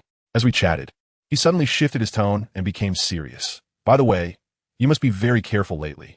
The bloodline people have started to retaliate, specifically assassinating ninjas who support Lord Itsong. Yesterday, the upper ninja Kamizuru was killed, and his body was hung on the crooked tree at the village entrance." I felt a jolt in my heart. I thought to myself, isn't this exactly what it means to be in the high-risk group? On the surface, I'm a die-hard fan of the 4th Hokage, but privately, I've taken down 2 members of the H-Zuki clan. Fortunately, I bought my new house near the Water Shadow Tower, where the security level is higher. I've completed my mission and received 20,000 Ryo. Life must go on. Over the past 6 months, I've been on a 3-point routine, practicing ninjutsu, doing missions, and going home for meals. My strength has been increasing rapidly. Now I can perform hand seals with one hand, as if it's a game, definitely at the level of a special jonin. One day, after finishing a mission to eliminate pirates with 2 other chunin, we had been drifting at sea for 2 months, and I was about to go crazy from the bland food. One guy with green hair said, "I miss my mom's sukiyaki." The other guy with a scar on his face looked at me enviously and said, "You're so lucky. You have 2 wives waiting for you at home." I was laughing when suddenly there was a person standing on the road ahead, a cloaked man who looked like the Grim Reaper. "Is Kazuma in the team?" he asked in a hoarse voice. Just as Scarface asked, "Who are you?" The cloaked man lifted his cloak, revealing a face that was half rotten, and made a gun gesture at Scarface. I shouted danger, and kicked him away. A water cannon barely grazed his scalp as it flew past. I recognized him, Ryano Sukchigoku, the ruthless man with a bounty of 800,000 Ryo. We managed to dodge it, but that green-haired guy hadn't finished speaking when he suddenly collapsed with a thud, a blood hole appearing in the middle of his forehead, going offline on the spot. I immediately became alert, realizing there were ambushes around. Brother Scar, upon seeing his companion dead, went berserk, his eyes bloodshot, and he quickly formed hand seals. Bastard. He hasn't even had the sukiyaki made by his mother yet. He unleashed a torrent of water, crashing forward, then pulled out a kunai and charged in a frenzy. What happened next? A water clone appeared, and the real one snuck behind him and stabbed straight through his heart. Now it's just me and him left. Without saying a word, I immediately activated the mist concealment technique, and the surroundings turned into a white haze. Want to run? No, I want to kill. He used fire release to clear the mist, but inside stood a dozen of me, all clones. Meanwhile, my real body had already snuck behind him during his mist clearing, and the blade was at his throat. Just as I was about to take his head, 2 shuriken whizzed out from the forest, forcing me to retreat. Damn, there's another one. But while retreating, I didn't stay idle. I shot a water iron cannon, piercing through the arm of Seigaku Rinosuke. He tried to run and threw a smoke bomb. Did he think he could escape? Naive. I had already used the transformation technique to wait for him on his escape route. He dove into the dense forest, only to be met with my prepared blade. In a flash, the world became quiet. After I tidied up the battlefield, carrying the bodies of my 2 companions and holding Seigaku Rinosuke's head, I ran into someone halfway back. Oh wow, it's Dry Persimmon Kisame. He was also carrying a body on his shoulder, and judging by the blue hair, it was from the Hozuki clan. Probably that earlier guy. The way he looked at me changed, full of surprise. "You're still alive? And you even killed Gaku Rinosuke?" What can I say? I can only express my sorrow as I recount the events. Back in the village, I turned in the task and received 800,000 taels of bounty. Family, what does it mean to become rich overnight? I was happily walking home when suddenly, a sound rang in my head. The system prompts, "Congratulations, host, your wife, Komoriyu, has given birth. This offspring has inherited the CrystalRelease bloodline limit, and you have successfully inherited CrystalRelease." I was stunned at that moment. I'm a die-hard fan of the Water Shadow, and now I've become a bloodline ninja? Isn't this just pure cyber betrayal? If Yagura finds out, I'll be turned into a specimen on the spot, right? It's really true that you fear what you get. I just got home, haven't even taken a bite of food, and then Kisame shows up again. The Water Shadow summons you. With a nervous heart, I entered the Water Shadow's office and knelt on one knee. Sweat started pouring down as I thought to myself, if he finds out that I've just awakened my crystal escape, I'll have to reveal my debut performance of here today. As a result, Itsong opened his mouth and said, "Have you heard of the organization called Dark Knight?" I felt a jolt in my heart. It seemed that Kobayashi was part of this organization. I could only grit my teeth and say, I've heard of it. Very well. Yagura's hollow gaze made me uneasy. I will give you an A-rank mission, a task to promote you to Jonin. Infiltrate the night and steal back the sealing scroll of the Three Tails for me. I haven't had the chance to digest it yet when he added, a month later, kill the Jonin Akihara Kagura as a declaration of your betrayal of the village and joining the night. As for your family, I will protect them under the guise of house arrest. Good grief, an undercover mission, killing my own people as a declaration of loyalty and using my family as hostages. After this combo, what else can I say except to shout that I will offer my heart to Lord Mizukichi? After leaving the office building, Kisame revealed to me that as long as I become a Jonin, his superior, Sujetsu, has a good job that will allow me to bring a family member to Konoha as a spy. I was immediately captivated. Off to Konoha. There are female ninja everywhere with bloodline limits. This system is going to take off directly. In this month, I gave all 800,000 Ryo of the bounty to Sujetsu, settling this matter. At the same time, I practiced my swordsmanship and the newly acquired CrystalRelease like crazy. Finally, the day of action arrived. At night, I changed into my stealth outfit and infiltrated the residence of Akihara Kagura. The defenses on the arrow storage side were arranged poorly, like paper. As soon as I climbed over the courtyard wall, I ran into an old man who was on guard. He turned around, and it seemed like he recognized me, just as he was about to say something. I didn't waste any words, and with a swift move, I struck a fatal blow. The old man clutched his neck. Not a sound escaped his lips, and he fell to the ground. Let me tell you, defeating the minor enemies is that simple. But the main boss coming up is going to be quite interesting. I directly reached the door of Old Man Kagura in Chiyoyuan, knocked on the door, and imitated a familiar tone with a strained voice. Mr. Kagura, Lord 4th Generation Mizukichi, sent me to deliver a message to you. A very calm voice came from inside. Come in. I thought to myself, wow, this old man has quite the presence. I pushed the door open, ready with my knife. But I was completely taken aback. There were only two people in the room, Akiyama Kagura and a little girl, maybe around 10 years old, who were playing chess. The little girl's hands were shaking like she had Parkinson's. Every time she made a move, tears and snot dripped onto the chessboard. Anyone who understands knows that the chessboard was practically turning into a flooded battlefield. But the old man completely ignored me and instead asked, Kazukawa Kazuma, what do you think of this village now? Lord Yagura's method of cleansing the bloodline limits, right? I suddenly realized something was off. Oh no, I've been exposed. That old man had long known I was coming, and this job was likely going to go awry. If I fail, that guy from the 4th Generation Water Shadow would definitely be the first to sell me out, and I would truly become the enemy of the whole village. With things having come to this, I didn't bother to pretend anymore. I walked straight up behind him, raised my knife, and said boldly, I don't need to understand the 4th Generation Water Shadow's thoughts. I'm just the fastest blade in his hand. Guess what that old man said? He actually praised me. With a ninja like you, the future of Kirigakure is bright. If my head can bring prosperity to the village, it's worth it. After saying that, he pointed to his trembling granddaughter and said, my granddaughter, with ice release if I die, for the village, she must go too. At that moment, I thought to myself, this old man knows PUA. Right after that, he suddenly glared, slammed his hands down on the chessboard, and the pieces flew everywhere. Using all his strength, he shouted, long live the Hidden Mist Village. Wow, the sense of ceremony was off the charts. I was taken aback by his performance, but I didn't hesitate and struck decisively. With a swoosh, his big head flew off, blood spraying like a fountain. The little girl next to us cried out and broke down. I looked at her and my heart sank.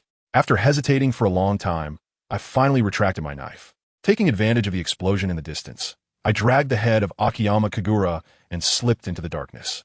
The next day, wow, my wanted posters were plastered all over the streets, and my family was directly protected by the Water Shadow. This operation was quite professional.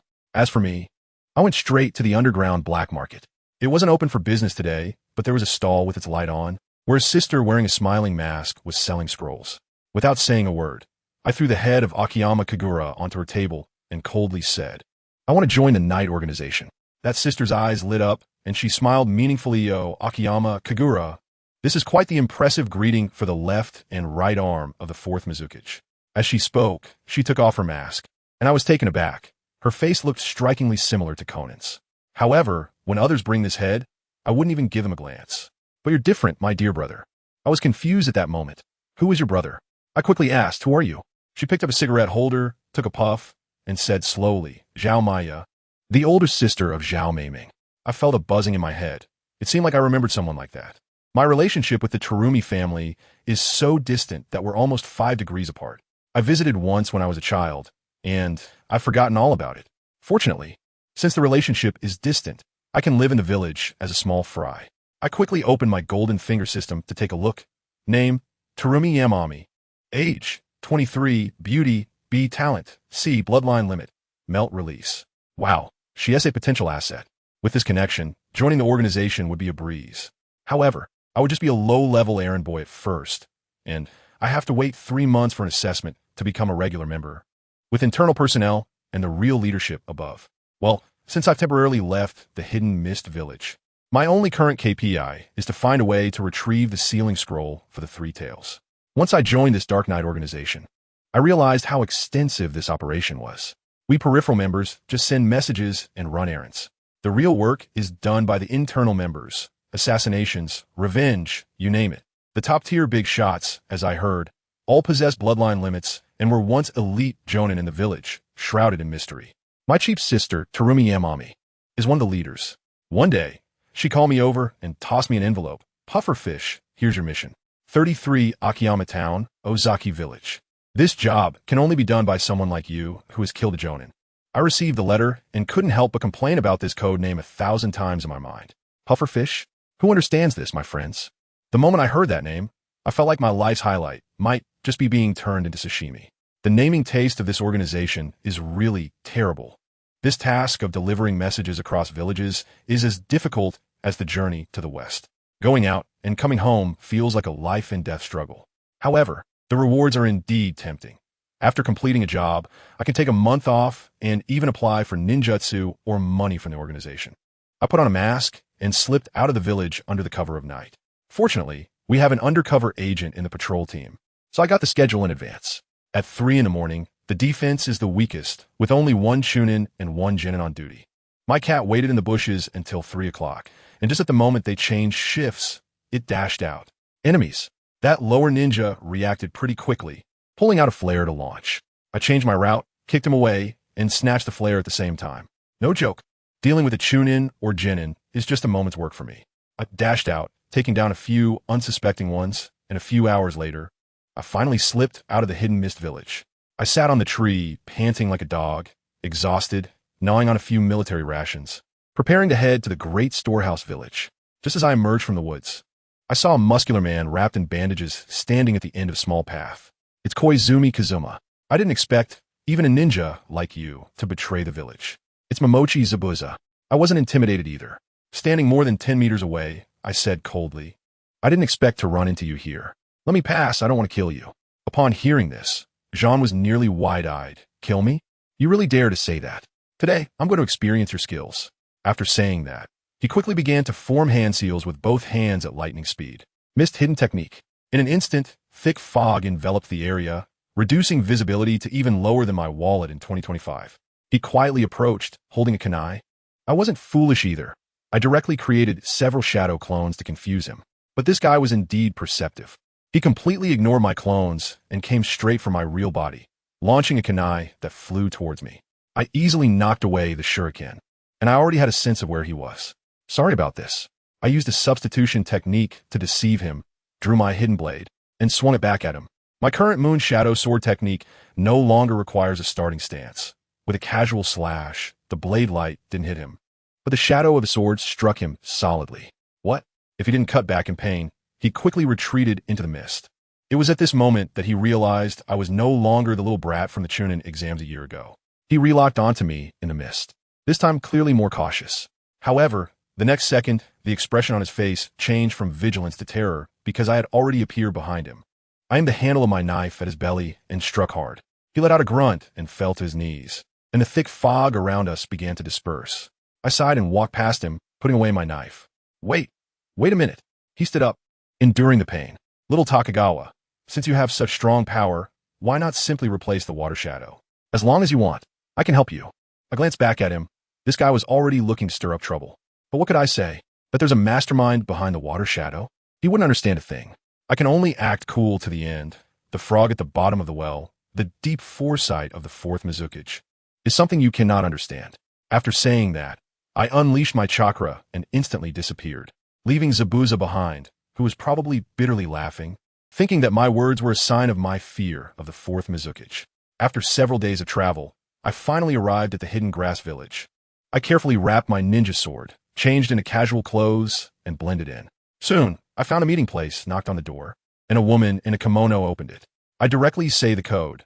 When the anger burns at night, the woman replies, the fourth king will fall from the throne. Good grief, this code is clearly cursing Shakura to death. No one else would dare. She lets me into the courtyard. The courtyard is quite large, and there's a small pavilion inside, where a woman with blue hair is playing with a child who is holding a rattle. When the child smiles, his mouth is filled with jagged little sharp teeth. I curiously walked over and asked, what is this child's name? The blue-haired woman gently stroked the child's head and replied, Shueiwe, Guedang Shueiwe. I was taken aback. Ghost Lantern, Water Moon, the future 7 ninja swordsman? I smiled and said, that's a great name. He will definitely be an extraordinary ninja in the future. After waiting for a short while, a middle-aged man with black hair came out of the house and directly reached out his hand. The letter from Yame. Give it to me. I handed over the letter, and this man is probably also from the H-Zuki clan. He opened the letter, and his expression grew darker. After reading it, he tucked the letter into his pocket and said, Pufferfish, why don't you stay here for a few days before heading back? I had this intention all along. Ever since I took on this task, I haven't had a good night's sleep. Now that the task is complete, I feel completely relaxed. Lying flat on the bench in the pavilion, looking at the blue sky, feeling quite comfortable. Xiao Shueiwe is walking back and forth beside me and accidentally trips, splashing into a puddle of water, then piecing herself back together. I can't help but marvel at it. In the afternoon, I was getting ready to rest. Just as I reached the entrance of the building, a young man from the Ghost Lantern clan came out and met my gaze, his pupils suddenly contracting. Are you Kawaii Kazuma? His expression changed dramatically. I retorted, who are you? Without saying a word, he swung a punch at my face, filled with murderous intent. I sidestepped to avoid it, drew the ninja knife from my back, and untied the cloth. My brother, Akari Oid, and my uncle, Daichi Oid, both died at your hands. He pulled out shurikens and shot them at me. I easily dodged and appeared behind him in an instant, with the knife pressed against his neck. Sigh, what a hassle. I'm not a murderer. Causing a scene won't do anyone any good. Just then, the middle-aged man came out again, his right hand making a gun gesture towards me. Don't move, or I'll kill him. I applied some pressure with the knife, and blood immediately appeared on the young man's neck. Wait, little Chao Chuan. Don't press too hard, you'll cut his throat. The young man looked at the blade, nearly in tears from fear. The middle-aged man said in a deep voice, do you want to betray the organization? Fugu, let him go. We can overlook what happened before. I don't care at all. I never had any sense of belonging to this organization. I chuckled softly. They were killed simply because they couldn't kill me. But now, you're the ones who took the first move. How about this? As compensation, hand over your Ghost Lantern clan's secret technique, the water transformation technique, in exchange for his life. This water transformation technique is a divine skill, with top-notch physical immunity and exceptional escape and stealth abilities. I've been coveting it for a long time. The middle-aged man advised me. The water transformation technique must be learned in conjunction with our Ghost Lantern clan's bloodline limit. Even if I gave it to you, you wouldn't be able to learn it. I think so too.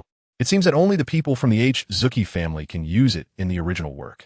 It looks like I need to change my approach. So I won't make it difficult for you. Let's change the conditions. Since you can't learn it, I'll just have my own child who can. I'll take that woman who held the child before with me. I want her to give me a baby. That woman can give birth to a genius like Mizuki. So her bloodline limit must be outstanding. As long as I have a child with her, the system will reward me, and I'll have the bloodline limit, right? But as soon as I said this, the middle-aged man remained calmer than I was. He raised his gun again, his eyes turning red. Daichi and Aikir are dead. Saba, I know you want to follow them. I'll send you and Kobayakawa on your way. Good grief, his little nephew broke down on the spot, crying out, head of the family, I don't want to follow my brother. It's just a woman, right? Just give this woman to Senior Kobayakawa and marry another one. By the way, my mom can marry you. I was left speechless. Who would have thought that this middle-aged man was actually the father of Hozuki Suigetsu? Well, let's change the conditions. I had no choice but to relent. After a long discussion, I finally obtained a B-rank ninjutsu scroll for the water release, water dragon bullet technique, and that settled the matter. Having offended the Hozuki clan, I dared not linger and took the scroll to flee back to Kirigakure overnight. However, I kept in mind the women of the Hozuki clan. What's the harm in marrying a few more wives to become stronger? After a week of travel, I quietly returned to the village with the organization's support and went straight to report to Terumi Mei. She was at the bar, smoking and looking quite alluring. She said, "You did well on the mission. I'll give you a C-rank ninjutsu or 30,000 Ryo, your choice." C-rank ninjutsu was no longer useful to me. So I looked her in the eye and got straight to the point. "What do I need to do if I want you to have a child with me?" She was taken aback for a moment and then smiled, saying, "Once you reach a level in the organization where we're on equal footing, I'll accept your proposal." "It's a deal." I turned and left. That night, I went to the underground black market again. The water dragon bullet was flashy, but impractical. It was better to exchange it for something more tangible. I set up a stall, B-rank water release, water dragon bullet. In exchange for the same level water release, ninjutsu, or 300,000 Ryo. After a while, a tall man with one side of his face wrapped in bandages and the other side wearing a mask stood in front of me. "I'll trade your water dragon bullet for the summoning technique." "How about that?" "Summoning technique? Its potential could be high or low, depending on the summoning beast." "Deal." I decided to take a gamble. He led me to a small grove on the edge of the village and took off his mask, causing my eyes to twitch. "No way. Isn't this the owner of the first-generation decapitating sword from the 7 ninja swordsmen, Peepajus? He actually defected from the village, too." I instinctively stepped back to create some distance, but he waved his hand and said, "Don't be nervous, it's just a transaction." He bit his finger, made a slash on his hand, and performed the spirit summoning technique. With a bang and a puff of white smoke, a big, dark octopus appeared, looking quite cute. But as soon as the octopus opened its mouth, it started to unleash a tirade at Shirzong. "Shirzong, you idiot. I'm in the middle of laying eggs. Why did you call me out?" After saying that, it spat out a mouthful of thick ink, giving Shirzong an immersive experience in being covered in black. Loquat Shirzong, with a dark expression, introduced, "This is it.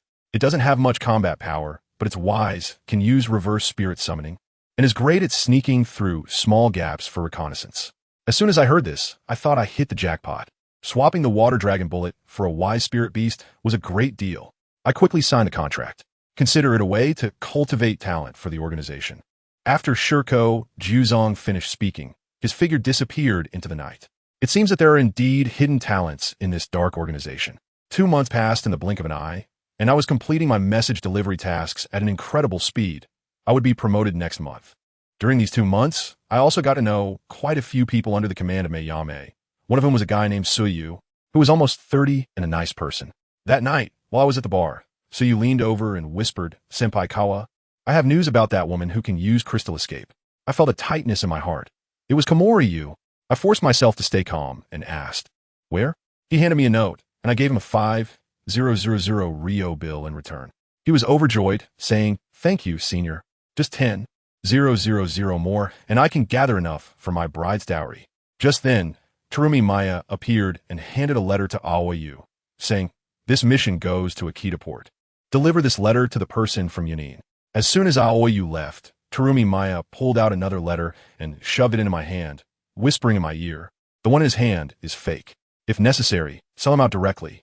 No matter what, you must return safely. Our Terumi clan has very few people left.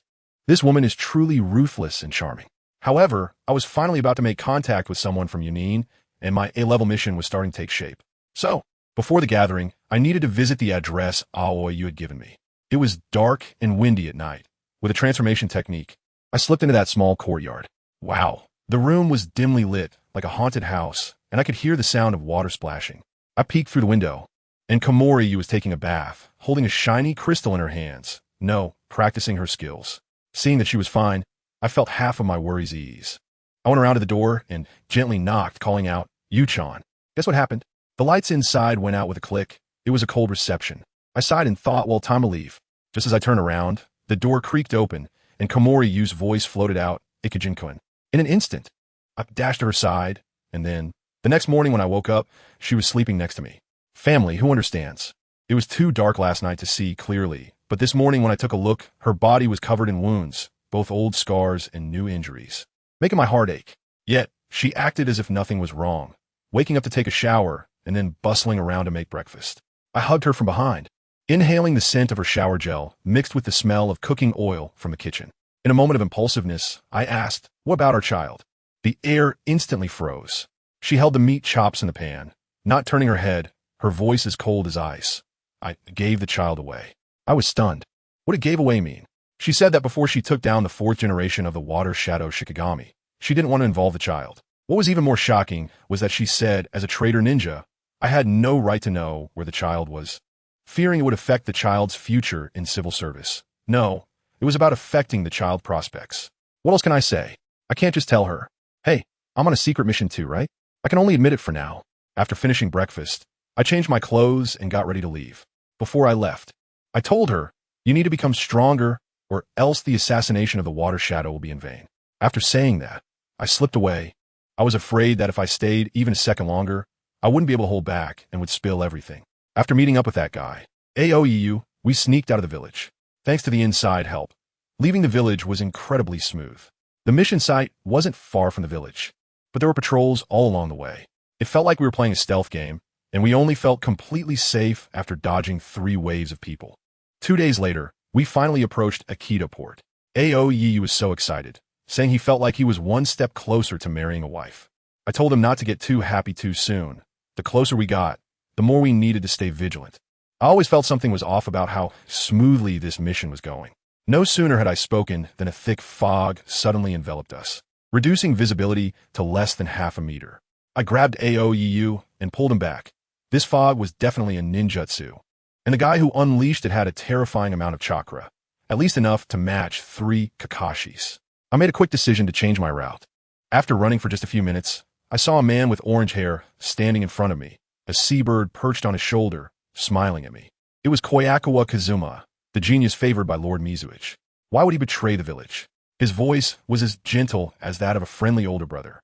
But my companion, Suhiyu, was so scared that his legs went weak. He trembled and whispered to me, senpai, it's AJ Nin, from the K-Yuzu clan.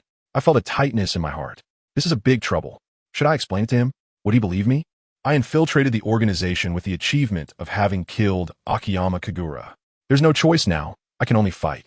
I bit my finger and quickly drew a mark on Sanya's hand, whispering, remember the order, Haisu Yu Shunwei? Find a safe place to seal it. Then I pulled out my knife and charged forward, shouting, I am not betraying the village, but the will of a certain person. I had held this back for so long, and finally I could shout it out. As a result, I swung my knife, but he blocked it with a kunai. The response speed of a Jonin is simply on a different level. He countered with a Doton, and the ground beneath me instantly seemed to grow teeth, with soil spikes shooting up. I dodged desperately, barely managing to jump out of the attack range. But then his next big move, the Yellow Spring Swamp, came, turning the area around me into a muddy wasteland. I thought to myself, this Jonin's worth is too high. Going head-to-head would be pure foolishness. I used my shadow clone and a substitution technique, feinting an attack from above, and finally forced him into a fluster. I managed to use my Moon Shadow Blade technique to slash at his waist. What was the result? Just a superficial cut, and I conveniently sliced off the ninja tool pouch from his waist. As soon as I saw it was hopeless, I quickly picked up his ninja tool bag, used a mist concealment technique, and instantly turned the area into something resembling London. Out of the 36 stratagems, retreating is the best strategy. But then he used a great fire extinguishing technique, and wow, he cleared the skies for me. Right after that, he unleashed a dragon fire technique, and that fire dragon swept toward me like a laser cannon. I dodged with body flicker technique, but the 10 or so large trees behind me were directly burned through. This is a Jonin. My desperate sneak attack only managed to tickle him, while he casually used a ninjutsu that forced me to use my teleport. I could only resort to the same trick again, using a clone to deceive him, and then shouted in my heart, why? Quickly use your invincible reverse summoning technique to think of a way. The next moment, in the shocked eyes of Gucci Ichigo, I poofed and disappeared from my spot. When I opened my eyes again, I was already in a cave. That guy why was quite reliable. He really pulled me back with reverse summoning. Just as I sighed in relief, my summoning beast, Octopus Brother, jumped out and sprayed ink all over my face, scolding me for disturbing its spawning. I apologized repeatedly and sent it away, then eagerly opened the ninja tool bag I had taken from Gucci Ichigo. Inside were 2 scrolls. One open to reveal a giant shuriken, and the other, wow, it was a C-rank interrogation ninjutsu, the truth-telling technique. It could directly invade the brain to extract information. This was like getting a pillow delivered to someone who had just fallen asleep. I tossed the shuriken scroll to Y as a ceiling fee and began to work hard on the truth-telling technique scroll. I focused on rapid learning, and after a week, I could barely use it. So, we took a different route and infiltrated a Kita port. This time, I was smarter and specifically watched out for the birds in the sky, successfully blending into the city. When we arrived at the rendezvous at the Fujiwara bar, after confirming the code, a guy in a denim outfit led us into the basement. In the basement, a dark-skinned hot girl saw me and her eyes turned red, grabbing a kunai and preparing to attack me. I took a closer look and realized this was Fran from the Cloud Hidden Village whom I had beaten during the CHNEN exam. Just as I was about to make a move, a flash of yellow lightning appeared, and a more voluptuous woman blocked us, gripping my wrist with one hand. I checked the system, and wow. Samui, B-level beauty, B-level aptitude. Her strength was unfathomable. Family, who understands? With that figure and aura, she was definitely the boss around here. I handed over the letter, and Samui allowed us to stay here for the time being. The kid, Khawy, looked like his soul was about to be taken away, while I was using every moment to practice my truth-telling technique. A week later, the people from Hidden Mist Village finally attacked. The cowboy brother urged us to run quickly, so I pushed Khawy out to save himself, while I plunged into the thick fog. Fortune favors the bold. This was the perfect opportunity for me to catch a tongue with my truth-telling technique. I hadn't run far when I bumped into Furan, who was spinning around like a headless fly. As soon as she saw me, she charged at me, crackling with electricity. Unfortunately, after a year apart, she was still stuck in the same place while I was no longer the same. With one blow, I disarmed her of both arms. Then, without hesitation, I grabbed her chin and activated my truth-telling technique. Once I had dealt with Furan, I transformed into her likeness and continued to sneak toward the center of the battlefield. I saw Samui engaged in a fierce battle with a muscular man wielding dual blades. That man was Kuro Rega from the Seven Ninja Swordsmen. Nearby, a member of the Citrus clan was using seabirds to provide her with updates. Samui was struggling against multiple opponents and was on the verge of being overwhelmed, so she had no choice but to order a retreat. As she fought and retreated, she happened to bump into me, disguised as Furan in the thick fog. She shouted for me to run, and I responded affirmatively while secretly stabbing her in the back with a poison ninja blade. She looked at me in disbelief as I transformed back into my original self, then rolled her eyes and fainted. I hoisted this trophy onto my shoulder and turned to escape. In the distance, the Citrus clan member watched in shock as I carried away their precious leader, Samui, disappearing into the fog. I could only imagine that his CPU was about to overheat. Whether his CPU actually burned out, I didn't know, but the head of the Citrus clan appeared like a ghost from the mist the next moment. His eyes fixed intently on Samui slung over my shoulder. I told you, my hands were clenched tightly, and I was calculating in my heart that if this guy dared to make a move, I would have to unleash my power today and use my crystal escape to take him down right then and there. My bloodline limit secret absolutely cannot be revealed. As a result, to my surprise, he didn't make a move and calmly asked me what I was doing here. I breathed a sigh of relief, thinking that as long as we could get along and communicate, it would be fine. So I quickly threw out the fabricated excuse I had prepared, saying that I was here on an A-rank mission from the 4th Mizukage, Yakura. As soon as I finished speaking, another figure emerged from the mist, carrying 2 iconic lightning blades, the Black Ho-Raiga from the 7 Ninja Swordsmen. Great, the main characters are all here.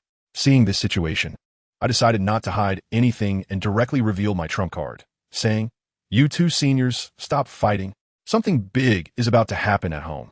Those bastards from the Cloud Village have colluded with the traitors in our village and are planning to wipe out Mist Village. They stole the sealing scroll of the 3 Tails, intending to kill Lord Yakura and then loot in the chaos. Family members, who understands? I originally came to deliver that undercover letter that would lead the wolves into the house, but accidentally became the key person to save the world." After explaining the situation, the 2 big shots exchanged a glance, their expressions serious. I said we must return to the village immediately and retrieve the scroll, or else, if a civil war breaks out, the 4th Great Ninja War could be triggered ahead of time. I need them to help me get back as quickly as possible. The Citrus family member was really on the ball, without saying a word. He bit his finger and slapped it on the ground, performing a summoning technique.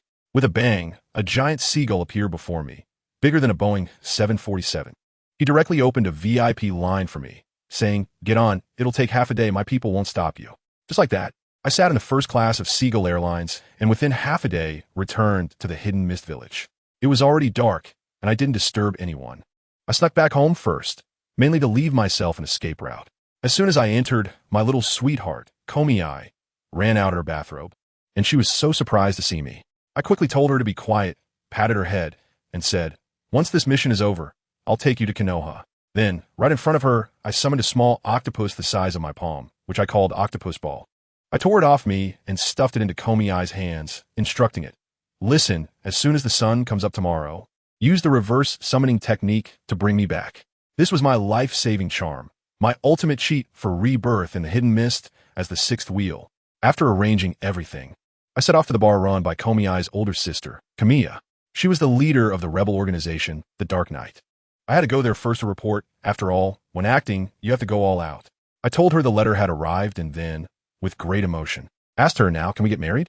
She, being a dramatic actress, leaned down to touch my face, saying something about rebuilding the Komi-Ai clan together after Yagura died. I silently sneered in my heart, but I sweetly agreed, even giving her a kiss on the cheek. The atmosphere was quite ambiguous, but in my heart, I had already thoroughly examined the map of her stronghold. After leaving her room, I used a transformation technique to change into a bartender and sneaked into the bar's wine cellar. According to the memories I had gathered earlier, there was a secret door below. Sure enough, behind a wine barrel, I found the mechanism. Pressing it revealed a dark passage. Passing through, I entered a large courtyard where the people from the cloud-hidden village were hiding. I quietly approached, using the truth-telling technique to casually grab a hapless guy and extract the location. Taking advantage of the night, I pushed the door and entered. As soon as I closed the door, the lights in the room flickered on, and 2 shurikens were directly nailed to the door behind me. Goodness, it was a trap. Inside the room stood 2 dark-skinned men, one with short blonde hair, his shoulder wrapped in black lightning. It's the Black Thunder of Yunin. He looked at me arrogantly and said, Kawagawa Kazuma, you finally came to die? My companion Troy is the one you wasted, right? Today, I'll settle the score with you. As soon as he finished speaking, he suddenly appeared behind me and punched me so hard that I was slammed into the wall, leaving a human-shaped dent in it. Let me tell you, I spat out a mouthful of old blood at that moment, feeling like my organs had all shifted. This room was too small. His ninja body technique was simply my nemesis. But could I let him bully me like this? I struggled to drop down from the wall. Kneeling on one knee, watching him charge at me again, I gritted my teeth, crossed my hands to form a strange seal, and unleashed a big move, CrystalRelease, Red Lotus technique. Boom! The entire floor of the room exploded instantly, and a gigantic crystal lotus shot up, nearly filling all the space. The blonde Jay, Neen, reacted quickly and dodged halfway, but his lower body was directly encased in crystal, and with a crunch, both him and the crystal shattered everywhere. His upper body crawled on the ground, emitting a scream that was far from human, and when he saw me approaching, he was so scared that tears came out. He hurriedly pulled out a sealing scroll from his ninja tool pouch and handed it to me, begging for mercy. I found it amusing and said, Fool, if I kill you, won't this thing still be mine? A few small crystal steel balls shot out from my fingertips, but Ubu directly opening up his skull. I just pried open his hand and grabbed the sealing scroll. Before I could catch my breath, suddenly, a thick fog rolled in, bringing with it a sour smell. The tables and cabinets in the room, upon coming into contact with this fog, instantly melted into a puddle of mush like ice cream. My heart sank. Damn, it's dissolution. Kei Yame is coming. I burst out the door and jumped into the middle of the yard. She stood at the broken doorway, staring at the room filled with crystal lotuses and dead bodies, her pupils trembling. She finally realized that I was a bloodline limit ninja. Her voice was cold as she asked me why. Didn't you promise me? I couldn't be bothered to waste words with her, so I coldly replied, Yuzura can't die yet. After saying that, I turned to leave, but she wouldn't let me go. She formed hand seals and spat out a large lump of something like mud from her mouth. Dissolution technique. Dissolving monster. The ground beneath my feet was instantly corroded into a big pit. While dodging with a body flicker technique, I advised her, sis, give it up, you can't beat Yuzura. Then I formed hand seals with one hand and unleashed a thick fog, taking the opportunity to slip away. I was running desperately towards the water shadow building, stepping on the roof tiles. But I hadn't run far when a blue streak of light caught up with me from behind, moving even faster than I was. With a loud bang, I was hit by a tremendous force, sent crashing down from the rooftop like a baseball, and rolled for over 10 meters before finally stopping. I propped myself up with a knife, spat out a mouthful of blood, and looked up. Good grief, another tough opponent, Hoide Emmanuel. He was shouldering a pair of twin knives that looked like door panels, looking at me with a mocking expression. That woman, Jaume Yame, actually called him here. My heart sank for a moment. This was bad. I was already injured, and now I was facing the 7 ninja swordsmen. What was I supposed to do? My mind raced, and then it hit me. If I couldn't win, I could at least buy some time. There were still 3 hours until dawn. As long as I could stall until the octopus balls activated the reverse summoning technique, I could escape. So I cleared my throat and activated my verbal jutsu, asking him in a deep tone, "What is peace?" Guizong Manuel was taken aback, looking at me as if I had lost my mind. I didn't care. I pressed on, asking again, and started discussing war and innocent people. He scoffed and said that peace didn't exist for him.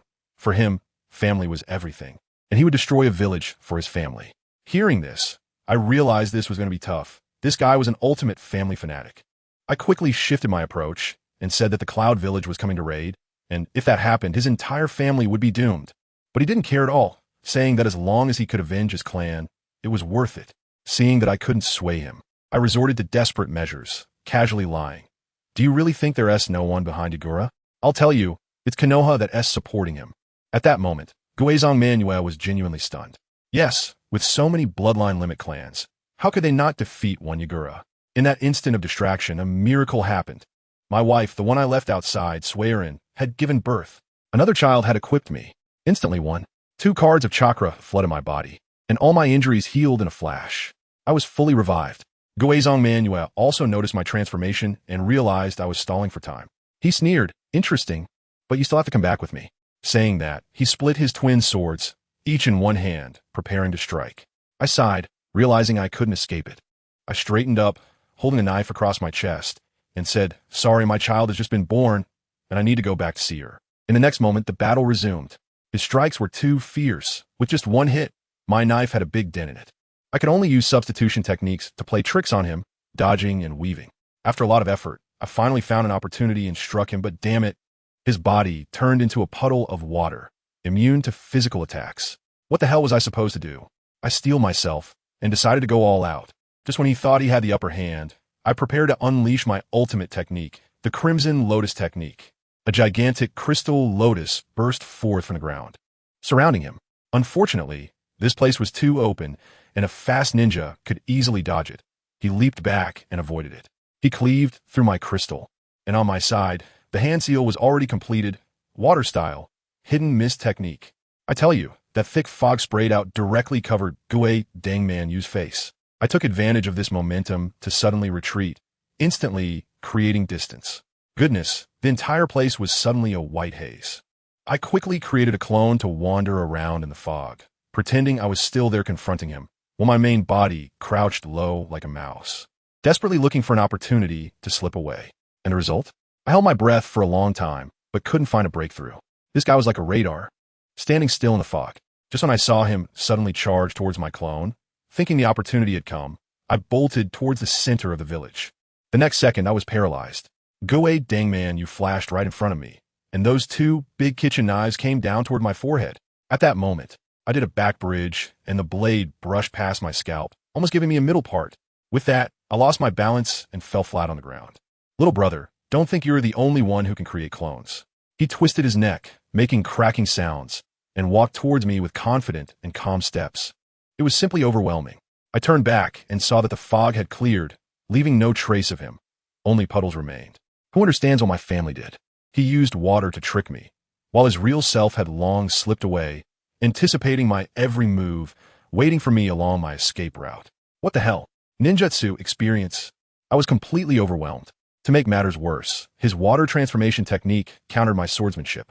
I made a quick decision, raised my hands. "I surrender. Take me to see Sister Yame. I believe Unite organization is reasonable." The sky was almost bright. If this continued and he accidentally made a mistake, who would I turn to for justice? Those who recognize the situation are wise. Seeing me so compliant, Guizong put away his knife and escorted me back to the base. As dawn broke, a charming older sister, Xiaomei Yame, was smoking a pipe in the yard. I sighed and got straight to the point. "Sister Yame, I think teaming up with you and Ian is not a good idea. It's simply inviting a wolf into the house. You should quickly find a place to hide and retire. Give me 3 years, and I promise to make this broken village clear as day." "Hey, you little brat. You really speak with some spirit, huh?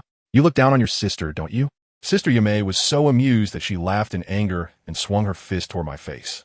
I tell you, the wind from that punch almost hit my face. Just at that critical moment, with a bang, I exploded into a cloud of white mist and disappeared. I finally managed to activate my reverse spiritual communication technique. And I was home. Sister Yame and Gui's were both dumbfounded, probably thinking to themselves that it was better for this kid to run away, saving him from being killed by those stubborn old-timers in the organization. Back home, I let out a long sigh of relief, nearly giving up. I quickly fed my loyal octopus ball some good food and then hurriedly rushed towards the Water Shadow building. The mission was over, and I needed to restore my identity quickly. Otherwise, if I got attacked on the street by my own people thinking I was a traitor, that would truly be the joke of the year. After 2 months, I stood in front of Yagura again. He still had that expressionless face, and his voice was as hollow as an AI. Well done, I'm very satisfied. He took the sealing scroll from my hand and directly announced, from today on, you are the official Jonin of the Mist-Hidden Village. Go back and rest. As soon as I stepped out, I ran into Dry Persimmon-zaku. He had just received the news as well and patted me on the shoulder, saying, you little guy, not bad becoming a Jonin so quickly. He reminded me, hurry back. Water Lily is definitely waiting anxiously. I rushed to the hospital.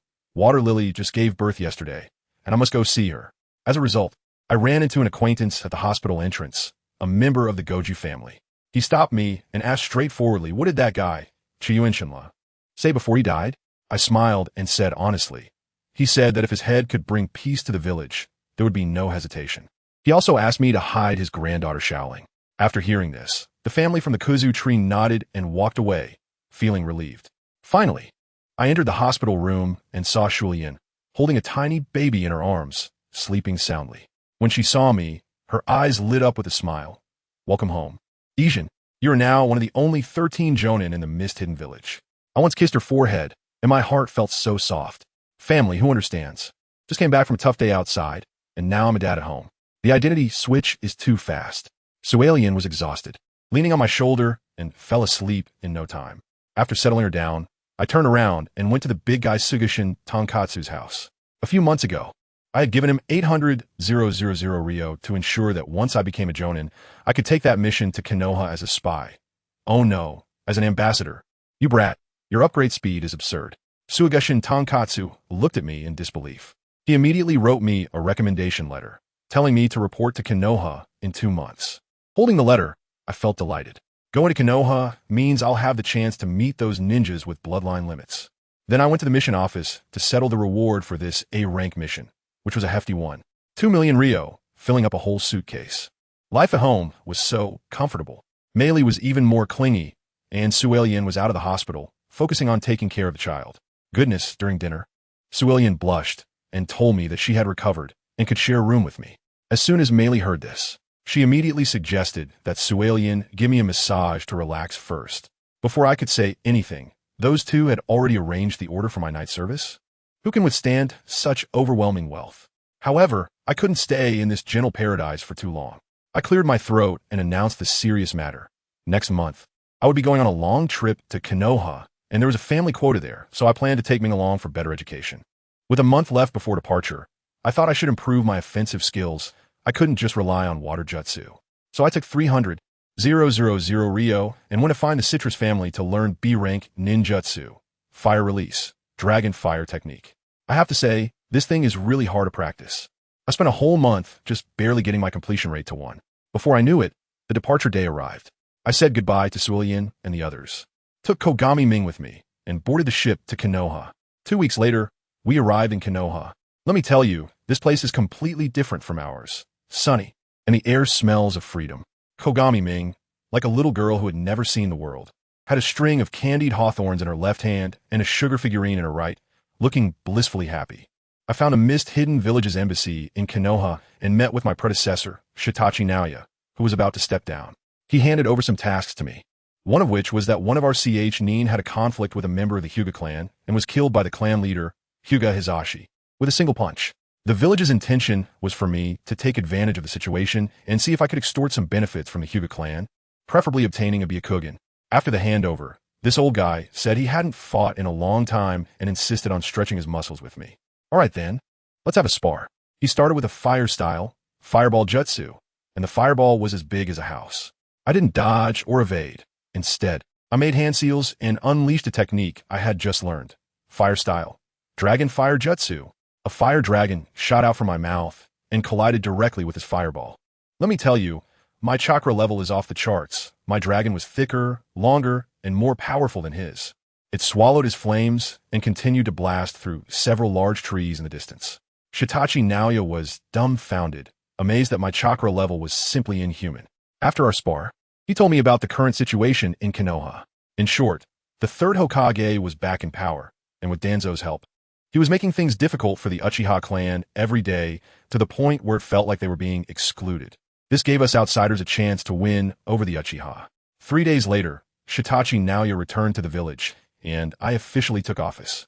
After lunch, I took Terumi Mei out for a stroll, planning to find a few acquaintances to gather some information. As we walked, I spotted Asuma Sarutobi on a park bench, fidgeting nervously around Kurinai Yuhi, looking like a shy girl with a red face, struggling to say a complete sentence.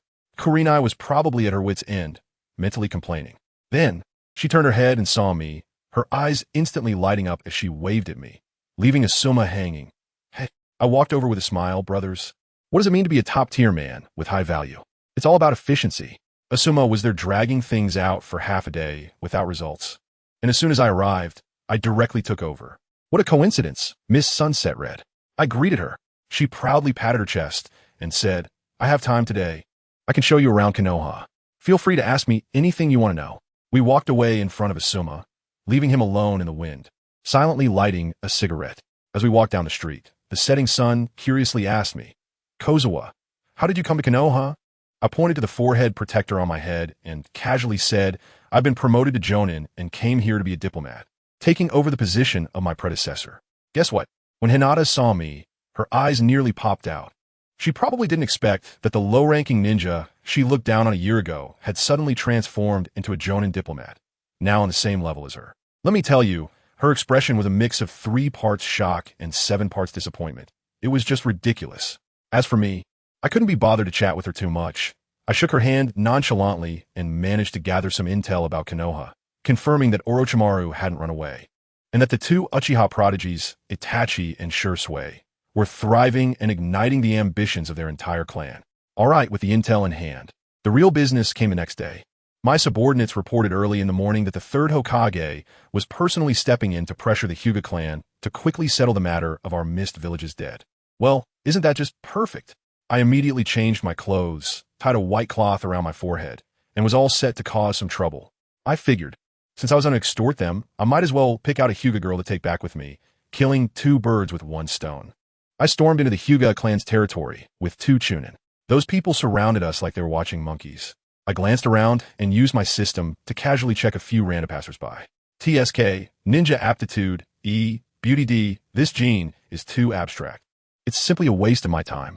Just then, a woman charged out of the crowd, striking a stance in Bagua palm to block my way. When I took a closer look, wow, she looked exactly like the future Hinata Hanabi, except she had an X-shaped caged bird on her forehead. My 2 subordinates turned pale, saying that the last time they came, they were beaten up by this woman, who was incredibly strong. I was overjoyed, and the system quickly scanned. Hinata Kin, 19 years old, Beauty B, Ninja Aptitude C. Not bad, she's the one. Without saying a word, she launched a gossip palm strike in my face. What is she doing? I used the substitution technique, and with a bang, the wooden post shattered while I had already dodged her back. Her white eyes must have been stunned. She could see my movements, but her body couldn't keep up. I quickly struck back with the back of my hand, knocking her down to the ground. Let me tell you, I controlled the force perfectly. It looked terrifying, but it was just a superficial injury. She would be fine after a few days of rest. I sheathed my sword and glanced at her disdainfully. Is this the level of the Hyuga clan's Byakugan? This move has to be impressive. I need to show the Hyuga clan and the entire Leaf Village that our newly arrived diplomat from the Mist Village is not to be trifled with. My 2 lackeys understood the situation well and immediately jumped out to threaten the crowd of Hyuga clan members. Did you see that? This is what happens if you dare to oppose our Mist Village. Right? We must be arrogant in front of our enemies. The advantages at the negotiation table come from strength. Among the crowd, a man, presumably her boyfriend, rushed out and hugged her. His eyes filled with a murderous glare directed at me. I couldn't be bothered to pay him any attention and marched straight into the courtyard of their clan leader, Hyuga Hizashi.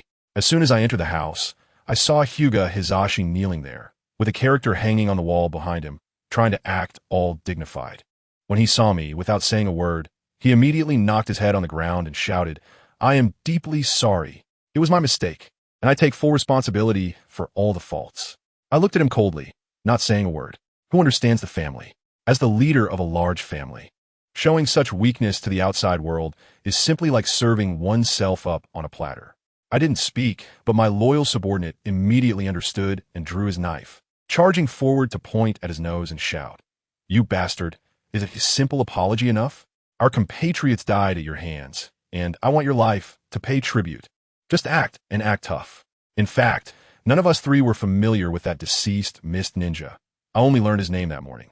I reached out and pushed him back, then slowly spoke, calling him by name. "Rizu, you wouldn't want to escalate this small matter into a war between our two villages, would you?" Cold sweat instantly broke out on his forehead. I continued, "We, the Mist Hidden, are not unreasonable people. Killing someone must be paid for with a life. That's only natural. How about this? Hand over the murderer Hinata-kan, and we'll let this matter go." As soon as I said this, the entire place fell silent. Hinata Hizashi was directly stunned. The murderer was clearly him. So how did it become his sister? The two Chunin behind me were also dumbfounded, probably thinking, "Boss, are you sure you remember the name wrong?" But they reacted quickly and immediately followed my script. One after another pressing Hinata Hizashi. "Are you sure you want to stand against us, the Mist Hidden, for a clan member? What about your little bit of sincerity?" Hinata Hizashi's mind was racing. He probably thought I didn't know the secret of the caged bird and wanted to casually capture a branch family member to study the Byakugan. He must have been thinking that since there is the caged bird, the secret of the Byakugan wouldn't leak out. Sacrificing a sister to protect the family was a good deal. So he raised his head and asked me, "If I hand over Hinata-kan, will this matter really come to an end?" I nodded. "That's right." Then I added another jab, "But don't think you can fool me with a corpse. I know that the caged bird of the Hyuga clan can damage the brain and render the Byakugan ineffective after death." The expression on Hinata's face instantly turned pale. He realized that I was fully aware of the existence of the caged bird and was specifically asking for the living Hinata-Kansas. He went out for a while, and when he returned, he brought Hinata-kan with him, along with that man who had glared at me earlier. It turned out that the man was her fiancé, named Hinata Masato. Hinata made his sister confess in front of me, saying that she was the one who killed the person and was willing to accept punishment. My two subordinates started their act again, one drawing a sword to attack, and I intervened, saying that we should leave it to the village to handle, completing the entire act. We were about to take someone away when suddenly a woman appeared out of nowhere. She didn't have the mark of a caged bird. A quick scan from the system revealed she was Hinata's wife. I instantly became interested and said to her, "I'm not necessarily looking to take Hinata-kan away. If you're willing to take her place, that works too." This immediately panicked Hinata-kan, who was afraid that her sister-in-law, a member of the main family, will be taken by me and reveal the secret of the Byakugan. She shouted at her sister-in-law in a panic. Her sister-in-law, crying and whimpering, began to retreat. As I walked past her, I couldn't resist adding, "Of course, how could someone from your main family sacrifice for a branch family member? I want Hinata-kan to see clearly how hypocritical the family she is desperately trying to protect really is." I deliberately led her to swagger through the Hinata clan's territory, having my subordinates shout all the way that we were going to take her back for the most brutal punishment, step by step breaking down her psychological defenses. Just as we were not far from their territory, a masked man jumped down from a tree, throwing shurikens at us, trying to kidnap her. I found it amusing. With his little skill, the two of us, as Chunin, subdued him in 3 minutes. When the mask was removed, it turned out to be her love-struck fiancé, Hinata Masato. He was there crying and shouting for me to return Kanchan to him. I glanced back at Hinata-kan, and she stubbornly claimed not to know him. I laughed and directly put a knife to her fiancé's neck, threatening her. "You don't know him, huh? Well, attacking the Mist Ambassador is a serious matter. I'm going to find Hinata Hayashi and have him exchange a real Byakugan for the hostage." At this point, she couldn't hold out any longer and had to admit that he was her fiancé. Now I had the leverage, right? I pretended to look troubled. "Oh dear, Kanchan. Look at the mess this has caused. I don't want to escalate things, but I have no way out." She gritted her teeth and asked me what I wanted. I laid my cards on the table. "It's simple, just obediently follow all my orders, and I'll let him go. And today's events will be treated as if they never happened." Did she have a choice? No. The moment she agreed, I immediately released him. Her fiancé cried out before leaving, "Kanchan, wait for me. I will definitely save you." I almost laughed out loud. After bringing her back to the embassy, I laid it all out. "Kanchan, it's time for you to fulfill your promise and have a baby with me." In the following days, Although I forced her to do some unwilling things, she was really tortured. During meals, she even asked me what I really wanted and why I didn't just hand her over to the hidden mist village. I glanced at her and said, "If you hand yourself over, you'll never be able to return to Konoha. Are you willing to sacrifice your clan?" She fell silent immediately. I knew she still had some lingering attachment. After a while, she stubbornly said, "Even if I have a child, the Hyuga clan will never allow a child with Byakugan to be taken away." I'm too lazy to argue with her. So I directly invited her to go shopping with Hashigami Mei. She sneered, "Aren't you afraid I'll run away?" I understand her too well, so I directly replied, "Go ahead and run, as long as you don't care about the trouble that Wuin will bring to the Hyuga clan." She was immediately taken aback, scolded me for my bad character, and then quietly went back to eat another bowl of rice. Walking through the streets of Konoha, watching me playfully bicker with Terumi Mei, her eyes were filled with envy. It was a feeling she had never experienced before, a sense of freedom and warmth. But let me tell you, for her, this feeling was nothing short of a pipe dream. She was from the Hyuga branch family, marked with that unfortunate caged bird curse seal on her forehead, destined to be a tool for the main family for life. How could she talk about freedom and happiness? Just as she was gazing up at the sky at a 45-degree angle, feeling melancholic, her former fiancé, what was his name, Hyuga Masato, suddenly appeared like an NPC respawning. That guy squeezed through the crowd and rushed over, grabbing Hinata's hand while completely ignoring me, and said, "Hinata-chan, those bastards from Wuin didn't do anything to you, right?" I was standing right next to them, and everyone was frozen. "Dude, have you forgotten who took your fiancé away?" Hinata stammered that he didn't know, and that guy had this deeply emotional look as if he was about to cry, determined to save him. I couldn't watch it any longer, so I grabbed his wrist and said, "Hey, you too. Are you performing a soap opera on the street? Have you considered the feelings of me, the kidnapper?" As a result, this guy got even more fired up. After accumulating so much humiliation over the past few days, he exploded all at once, yelling "Die," and threw a punch in my face. Let me tell you, I was so angry I almost laughed. "Is that all you've got?" I grabbed his arm and twisted it, and he immediately yelped like a cat whose tail had been stepped on. I followed up with another punch, making him curl up on the ground singing "Conquer." I kindly reminded him, "You should be grateful I have a good temper. If it were my ex, just for that punch you threw earlier, the Hinata family will be making headlines in Konoha tomorrow." I couldn't be bothered with this useless guy, so I continued to stroll with the two girls. But after just a couple of steps, I ran into some familiar faces, Kakashi, Kurenai, and Asuma. As soon as Kakashi, the white-haired one, saw me, he looked like he had seen his father's murderer. He blocked my way and grinned, saying, "Oh, you become a chunin? Do you dare to have a duel between men?" I've come to understand that this guy holds quite a grudge against our hidden mist village. Plus, having just seen me beat up their Leaf Village people, he is now combining old grudges with new ones. He went to let it go without giving me a beating. I originally wanted to refuse. It's not a big deal, and I'm not interested in wasting time on you. But then this girl, Kurenai Yu, had the kind heart to step in and say that since I just became a ninja, I definitely can't beat you, Kakashi, the war hero. Well, that really got Asuma next to us flustered. He watched as the girl he likes was actually defending an outsider, and he was furious. He directly extinguished his cigarette and jumped out to stoke the flames. "If you can beat Kakashi, I'll give you a special weapon made with 20 grams of chakra metal." As soon as I heard it, my eyes lit up. 20 grams of chakra metal? Who among my family understands this? This thing is valuable, but hard to come by. I only have this little bit in my own knife. This overwhelming fortune must be seized. I immediately agreed. "Let's do it. We must do it." We found an empty training ground. Asuma acted as the referee and set the rules. Mainly taijutsu, no lethal moves, and whoever falls first loses. As soon as the match started, Kakashi and I went at it. To be honest, Kakashi's skills are indeed impressive, but my physical abilities have been enhanced systematically, giving me an edge in strength and speed. After a few rounds, he was clearly struggling. Just when it looked like he was about to lose, this guy broke the rules and lifted his forehead protector, revealing his Sharingan. From then on, he couldn't even touch the hem of my clothes. He was so confident saying that. Is this how all you Konoha ninjas are? If you can't win, you just cheat? Once he activated his eyes, Kakashi's speed increased significantly, and he was running circles around me, almost leaving after images. Just as I blinked, he threw a punch. Unfortunately, he hit a wooden dummy. I had already used the body replacement technique with one hand, fast enough that his Sharingan couldn't react in time.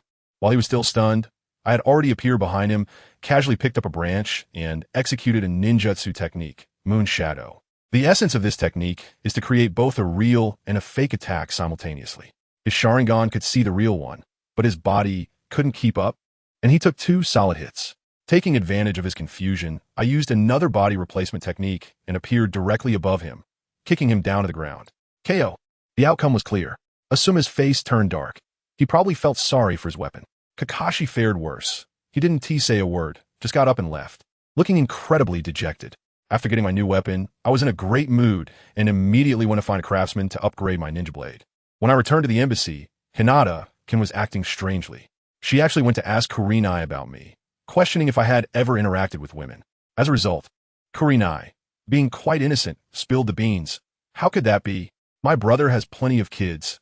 He has to rely on himself to revive our entire clan. Hinata-kun was left in shock, probably thinking we both came from a mental institution. Not long after that, I received a letter from the Mist Village urging me to send Hinata-kun back for research. Of course, I couldn't agree to that. It was ridiculous. She was carrying my child. How could I let those old geezers slice her up for research? I casually made up an excuse to brush it off.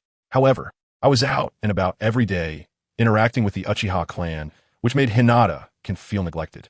This girl is quite sensitive and started imagining a dramatic scenario, thinking I was getting tired of her and was about to send her away.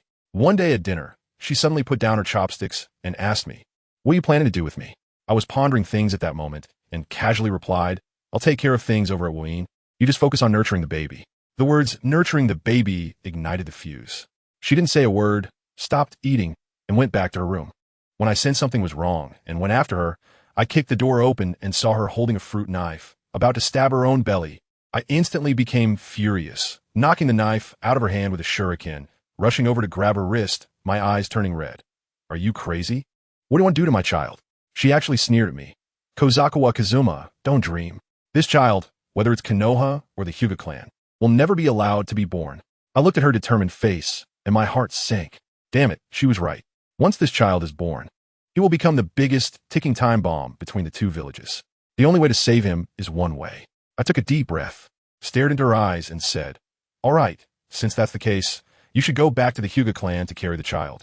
Under their watchful eyes, let's see who dares to harm this baby." Of course, figuring out how to send her back is a technical job. I can't let them think I have ulterior motives. As soon as I said this, wow, Hinata's eyes widened in shock. Her expression was as if she had just heard me say the sun would rise from the west. Her face clearly showing disbelief. She couldn't believe it at all. After going to such great lengths to get her, could I really let her go so easily? Even if I got bored, I should at least package her up and send her to the hidden mist village to squeeze out the last drop of value, right? I told you I straightened my face, lower my voice by 8 degrees, and directly put pressure on her. I'm not joking with you, 1 month, at most 1 month. I'll find a chance to send you back. But listen to me carefully. Sending you back is for the child. If this child is not born, let alone your Hinata clan, even your so-called fiancé will have to report to the Sanzu River the next day. After I said that, Hinata-kun actually laughed.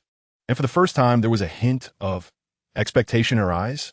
It was as if she was saying, "Oh, you actually care about the 2 of us." She immediately responded, "Fine, 1 month. If you can't do it, I will do everything I can to destroy this child." I directly snatched the fruit knife from her hand, "And you have no right to bargain with me."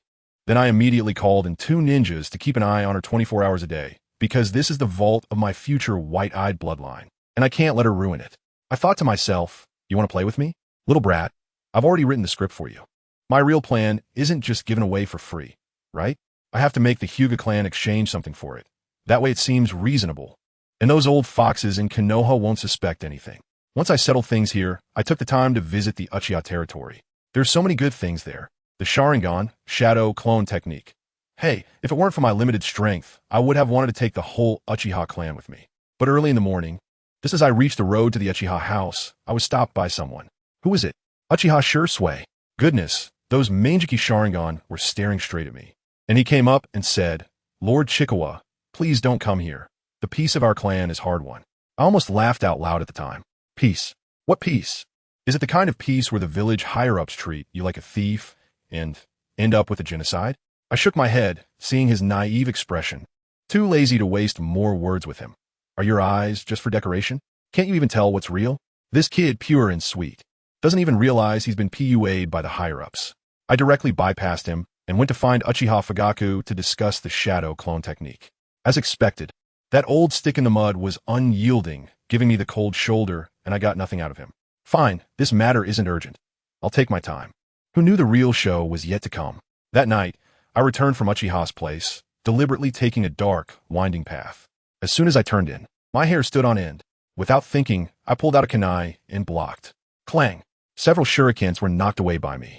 I looked up, and under the moonlight, there was a masked man standing in the tree. I was furious. Who are you? Do you have the guts to mess with me? The guy didn't waste any time. Swooping down in front of me, voice low, Mr. Osakawa, you've been getting too close to the Uchiha lately. As soon as I heard this, I understood. It's the dirty work of the Leaf Village. It's either the directive of the third Hokage or the handiwork of that old schemer Danzo. Without saying a word, I raised my right hand and made a boo gesture, instantly gathering chakra. Water release. Water iron cannon technique. If you dare to attack the mist-hidden envoy, even if I have to take you down today, those people from Konoha won't dare to say a word. The masked man changed his expression, clearly recognizing the situation, and quickly formed hand signs, slamming his hands to the ground. Earth release. Earth wall. With a loud boom, a wall of earth rose up, perfectly blocking my water bullet. I thought to myself, so it's earth and water, huh? Alright, I'll play close combat with you. I drew my ninja blade, infused it with water chakra, and used a body flicker technique to appear behind him, striking down at his shoulder. But what happened? It felt wrong. It was sticky like cutting through mud. Upon closer inspection, I saw he had somehow covered himself with a layer of earth armor. Don't waste your effort. That guy looked quite pleased, saying, my earth armor is specifically designed to counter water-style ninjas like you. After saying that, he actually advanced instead of retreating, swinging a kunai towards my face. Hey buddy, I have dual attributes, aren't you mad? As my thoughts shifted, the chakra attribute instantly changed. Fire attribute chakra surged into the ninja blade, and the blade suddenly turned a bright red, warping the air around it. Ninja technique, moon shadow. The blade and shuriken clashed again, and in the next second, the earth armor on the masked man began to peel away like brittle skin, and he fell straight into a pool of blood. I stepped forward and delivered another strike to confirm he was dead, then lifted his mask. It revealed an unremarkable middle-aged man's face. I pried open his mouth and looked at his tongue, and sure enough, the tongue curse seal. Those who understand, understand. Those rats that Danzo raised hidden in the shadows.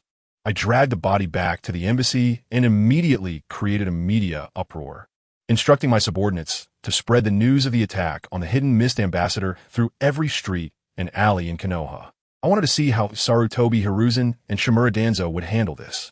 After dealing with that, I finally got down to business, examining the body. And guess what? No one understands the situation better than me. The ninjas from the organization are cleaner than my own face. I searched his entire body, and aside from some broken copper and iron, the only valuable thing was a shuriken made of 2 grams of chakra metal. Being this poor, I felt embarrassed for Danzo. I disdainfully tossed the corpse to my subordinate to handle and went back to my room to prepare for sleep. Just as I lay down, the door was suddenly pushed open with a bang, and Hinata-kun rushed in with a pair of white eyes. Kobayakawa, you're still alive, right? Oh, this girl. She really cares about me? I lay in the darkness, deliberately teasing her. So, you rushed over in such a hurry because you're afraid that if I die, no one will take you home, or have you fallen in love with me? Her face instantly turned red, and she stubbornly said, I'm just afraid you'll go back on your word.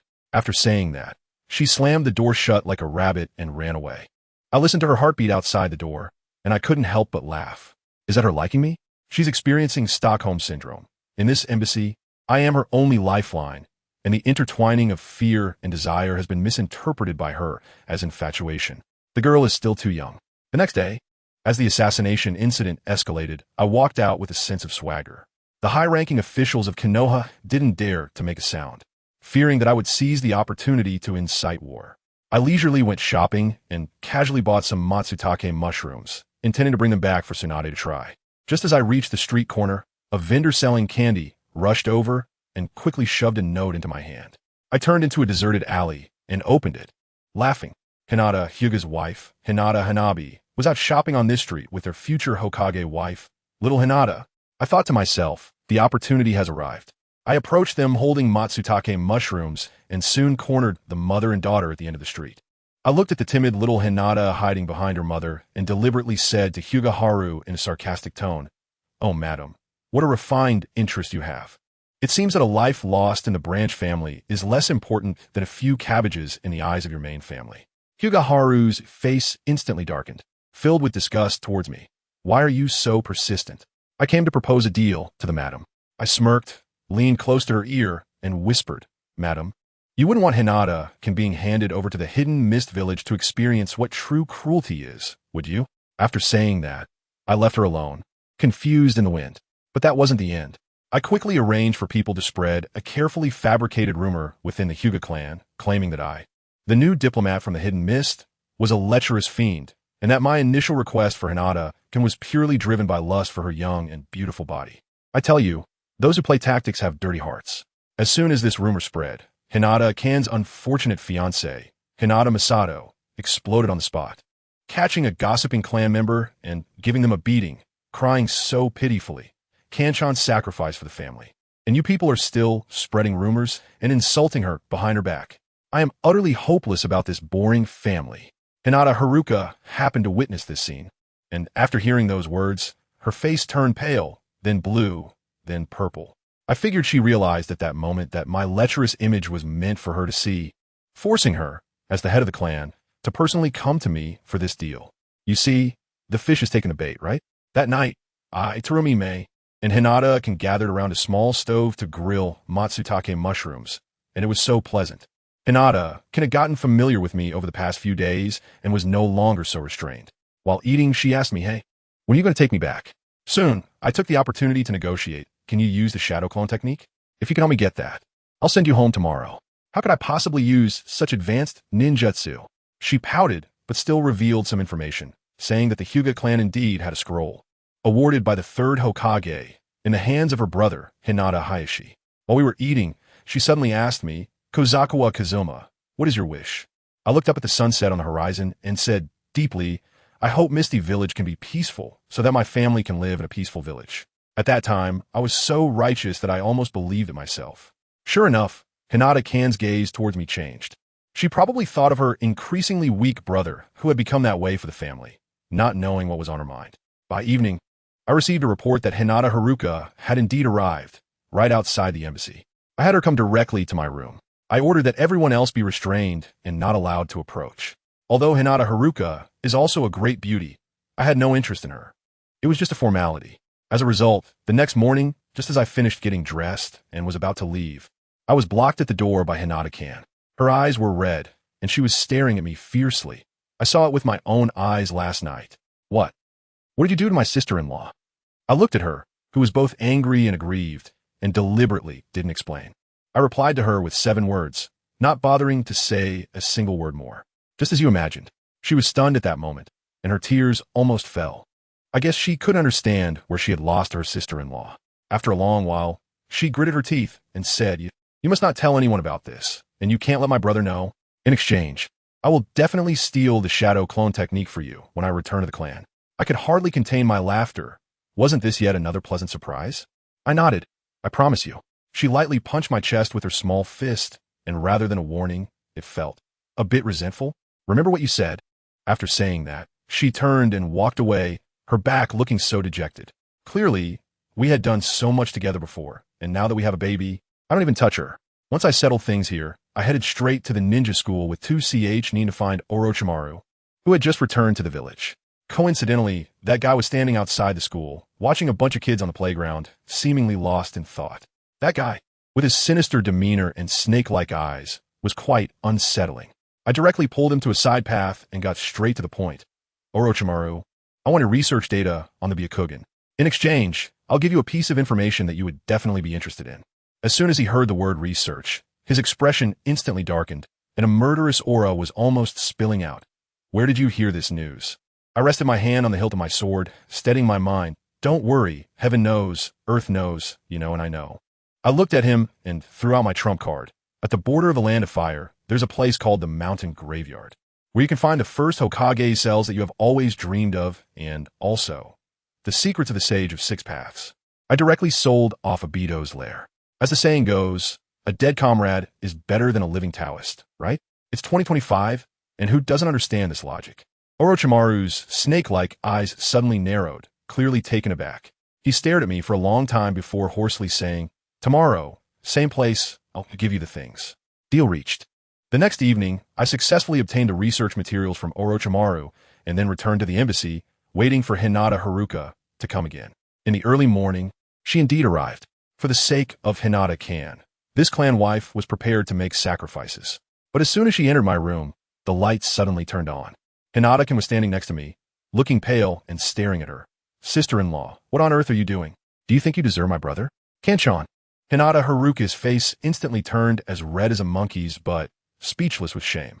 However, Hinata-kan didn't look at her. Instead, he fixed his gaze on me while criticizing Hinata Haruka. I'm telling you, you're a lady from a prestigious family. Can't you stop embarrassing our Hinata clan? I watched the scene of this family ethics drama and smiled. I said to Hinata Haruka, now, you can take her away. After saying that, I left the room, leaving the space for the two of them, the sister-in-law. I went outside to look at the moon, hiding my accomplishments and fame. After so much effort, I finally sent this great Buddha back properly, and my unborn child was finally safe. In the room, Hinata Haruka hugged Hinata-kan, tears streaming down her face. Kanchan, welcome back. I'm back. Hinata-kan also hugged her, but her gaze was blankly drifting towards the door, towards every blade of grass and tree in this embassy, with memories of being together with me flashing before her eyes. Let me tell you, I haven't been idle these past 2 weeks. As soon as I submitted my research materials on the Byakugan, the Hidden Mist Village sent me a big red flower, and that watermelon guy from the Mountain of Water was over the moon, clearly very satisfied with my work. But that's not the point. The point is, I made an agreement with Hinata-san that she would help me steal the shadow clone technique.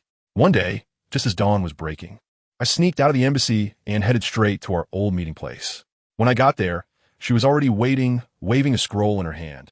Her expression like a little cat trying to show off. Here, the shadow clone you asked for. I couldn't hold back and pulled her into a hug. Family, who understands? The shadow clone. Once I have this, I'm going to soar, okay? From now on, the main body can relax while the clone goes 007. The fortune I've been waiting for is finally mine. After she handed over the scroll, she quickly slipped away, afraid of being caught by her brother. And guess what? Just as she reached her front door, she ran into her unfortunate fiancé, Hyuga Masato. The guy immediately grabbed her hand and said, "Come on, Hinata, you're finally back. Let's get married." I tell you, Hinata's expression at that moment was priceless. She shook off his hand and said, "Sorry, Masato. We can never go back." The guy was dumbfounded, looking terrified and asking why. Then the main event came. Hinata touched her belly and, with a radiant expression, said, "Because I am already a mother. I promised Lord Ozawa that I would ensure our child is born safely." If I were there at the time, I definitely would have applauded her. This girl really dares to speak up. It's like a nuclear bomb to the face. That guy, Masato, completely broke down, shaking her shoulders and asking why. Why would you have a child with that kind of scum? Hey, who are you calling scum? Hinata is also tough. She impatiently shook him off and said, "Masato, I'm talking to you. It's really annoying to cling to a woman like this." After saying that, she turned and walked away, leaving that guy alone in the corner, reportedly crying like a 300-pound child. I went back to the embassy to seclude myself and train after getting the scroll. I have to say, learning the shadow clone technique is really tough. No wonder it's the black technology of the second Hokage. Fortunately, my aptitude has improved, and after some ups and downs, I finally learned it. The days that followed were great. Every morning, I would create 2 shadow clones. One would go to an empty grove to develop my CrystalRelease, while the other stayed at the embassy to practice ninjutsu. As for my real body, of course, I would just wander around Konoha, handling official business while slacking off a bit. My efficiency doubled. This feeling is simply amazing. A few months passed, and the atmosphere in Konoha became increasingly strange. The conflict between the Uchiha clan and the village was igniting at any moment. I thought the night of the massacre was approaching, and I needed to quickly find a beauty from the Uchiha to boost my strength. But then, just a few hundred meters from their clan's territory, I ran straight into Itachi Uchiha. Let me tell you, the moment we locked eyes, his Sharingan activated in an instant, and the killing intent in his eyes was almost overwhelming. He approached politely and bowed, saying, "Lord Ozawa, please do not go to the Uchiha clan's residence anymore. Your actions have brought great trouble to our clan." I couldn't help but laugh and retorted, "You, with your Sharingan, can't even tell the difference between illusion and reality? Itachi, you're just as foolish as your brother Shursui." As soon as I finished speaking, I felt something was off. The willow branches around us had frozen. Damn, I've been caught in a Jinjutsu. This guy is sneaky. I quickly disturbed my chakra to break free, and when I opened my eyes, his kunai was almost in my face. I dodged with a body flicker technique, feeling a bit tense. How is Itachi, without his Mangeki, this strong? He was still acting cool, claiming he had investigated me and that my ninjutsu were countered by his Sharingan. I thought to myself, little brother, your intel needs updating. I calmly formed hand seals, dog, boar, dragon, rat, dog, pig, snake, tiger. After completing the 8 seals, boom. 6 shadow clones surrounded him. I know your Jinjutsu is strong, but can you hypnotize all 7 of us in an instant? He was dumbfounded on the spot. No matter how powerful the Sharingan is, it can't tell which one is my real body. I directly let 6 shadow clones surround him, and it was quite a commotion. This kid really does have some skills. He sees an opportunity and used a kunai to take out one of my clones, then leap high into the air, launching a fireball jutsu right at my main body in the back. Watching my clone get engulfed in flames, he finally breathed a sigh of relief, only to have a long knife stab him from behind. My voice trembled at that moment. How's that? ISNT, my shadow clone, acting just like the real thing? To fool him, I actually took a solid hit from the flames, and the pain came back, making me grit my teeth in agony. Guess what happened next? This kid suddenly transformed into a flock of crows and flew away, reassembling into human form at a distance, clutching his chest and spurting blood. Is that a crow clone? I was really impressed. The Uchiha clan's tricks are simply cybernetic ascension. Just as I was about to pursue him, damn it, Uchiha Mikoto showed up. I reacted so fast, immediately signaling my shadow clones to put away the kunai and approached Itachi, brushing dust off him with a cheerful smile, saying, Itachi said he wanted me to teach him some ninjutsu, but accidentally injured himself. Let me tell you, I secretly took a look at the system, and I was shocked. Uchiha Mikoto, Ninja Aptitude B. This is no housewife. She is definitely a hidden big boss. If it comes to a real fight, I'd probably be at her mercy. Anyway, since the act had gone this far, I followed Mikoto into the Uchiha clan grounds. At the entrance, I ran into Itachi's little girlfriend, Uchiha Izumi, a pretty cute girl. I told her that if she was in danger, she could come find me in the Mist Village. I'd look after her. Then I went straight to find Fugaku for a drink. After a few rounds of drinks, I patted him on the shoulder and said earnestly, Mr. Fugaku, if one day you can't hold on anymore, you can send your wife and children to me in advance. I will take care of your wife, so you have nothing to worry about. Goodness. Fugaku was stunned at that moment, and in the end, he actually nodded, saying, when that day comes, I'll have to trouble Lord Kobayakawa. Having sorted things out with the Uchiha clan, I buried myself in hard training for a few months. In the blink of an eye, it was early summer, and my CrystalRelease was developing quite well. One day, I was practicing in the back mountain, working on CrystalRelease, the Red Lotus technique, and the Hexagonal Seal technique. Having a great time. Suddenly, someone crawled out of the bushes, blood dripping from their arm. I focused my gaze and thought, no way, it's Orochimaru. He was sticking out that long tongue, licking his face, looking at me, as if I were some kind of rare treasure. It was too perfect. You're too perfect, Kobayakawa Kazuma. I thought to myself, you've got to be kidding.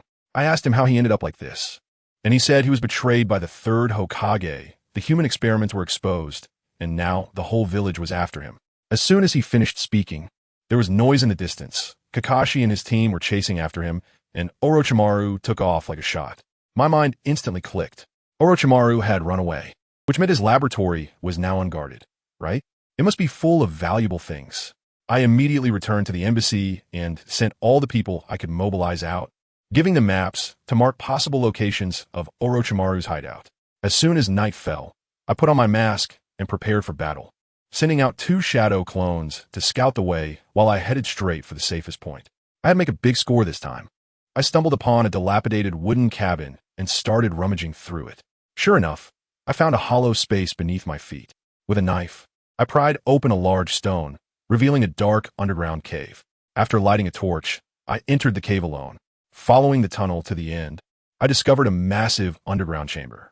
I casually tossed the torch down, and good grief, it was like a horror movie set down there. Glass jars contained various organ remains, some of which were still moving. I even saw a pair of Sharingan in a small jar. Although they were just single tomo, Orochimaru is really obsessed with the Uchiha clan. I was searching in the dark when I heard a hissing sound, and a giant python sprang out, its head towering like a 2-story building. Without further ado, I infused my blade with fire chakra and executed a ninja technique, Moon Shadow. 2 flashes of blade light passed, and I chopped it into several pieces. I took the torch and continued to explore, finally finding a hidden door that led to a closet filled with scrolls. I flipped through them one by one, uninterested in any experimental data until I opened one scroll and my heart nearly stopped. The Flying Thunder God technique, one of the forbidden techniques developed by the second Hokage. Although it wasn't the improved version by the fourth Hokage, it still contained unique insights from Orochimaru himself. Wow, Orochimaru is indeed a genius. I quickly stuffed the scroll into my ninja tool pouch and continued searching. Before long, I discovered an A-rank fire release ninjutsu. If only I brought a bigger bag. I sighed. With 2 scrolls, my pouch was nearly full. I have to say, Orochimaru's laboratory is truly a treasure trove. And just one of many laboratories has brought me so many surprises. But this surprise had a sequel. Just as I tucked the scroll away, footsteps echoed outside. Let me tell you, in this basement, you could hear a pin drop, and those footsteps were as loud as thunder. The next moment, with a loud bang, a huge hole was blasted in the wall. An old man peeked in, puffing his cheeks out. Good grief, it was Danzo. How that old coot find me? He used a wind release technique, and the vacuum wave directly shattered the wall, creating immense pressure. I had no choice but to slip out through the hidden door. As I lit the torch, we faced each other, and he paused at the sight of my Umbu mask. The Umbu of Sarutobi? But just for a second, the old fox quickly reacted. Wait, you're a fake. Trying to steal Konoha's secrets? Before he could finish, another wind release shuriken flew toward me, cutting through the air like a saw, carving a deep groove in the wall. I used a body flicker technique to dodge, calculating that this old guy was already so strong even without an arm's worth of Sharingan. I couldn't underestimate him. To avoid revealing my identity, I couldn't use the Moon Shadow Blade technique. What else could I do? I clapped my hands and unleashed CrystalRelease, Red Lotus technique. A massive crystal lotus erupted beneath Danzo's feet, and the scene was incredible. His expression changed, and he cursed Bloodline Limit. A troublesome guy. He quickly jumped into the air. But did he think he was safe up there? I tell you, nave. The sky was already filled with my crystal particles, and as soon as he jumped, a crystal release, hexagonal ceiling technique, trapped him. What? Danzo's face turned green. He sensed the threat of death and frantically formed hand seals in midair, his mouth moving like a Gatling gun, rapidly unleashing wind release, vacuum serial waves. He managed to punch a hole through my crystal cage and escaped.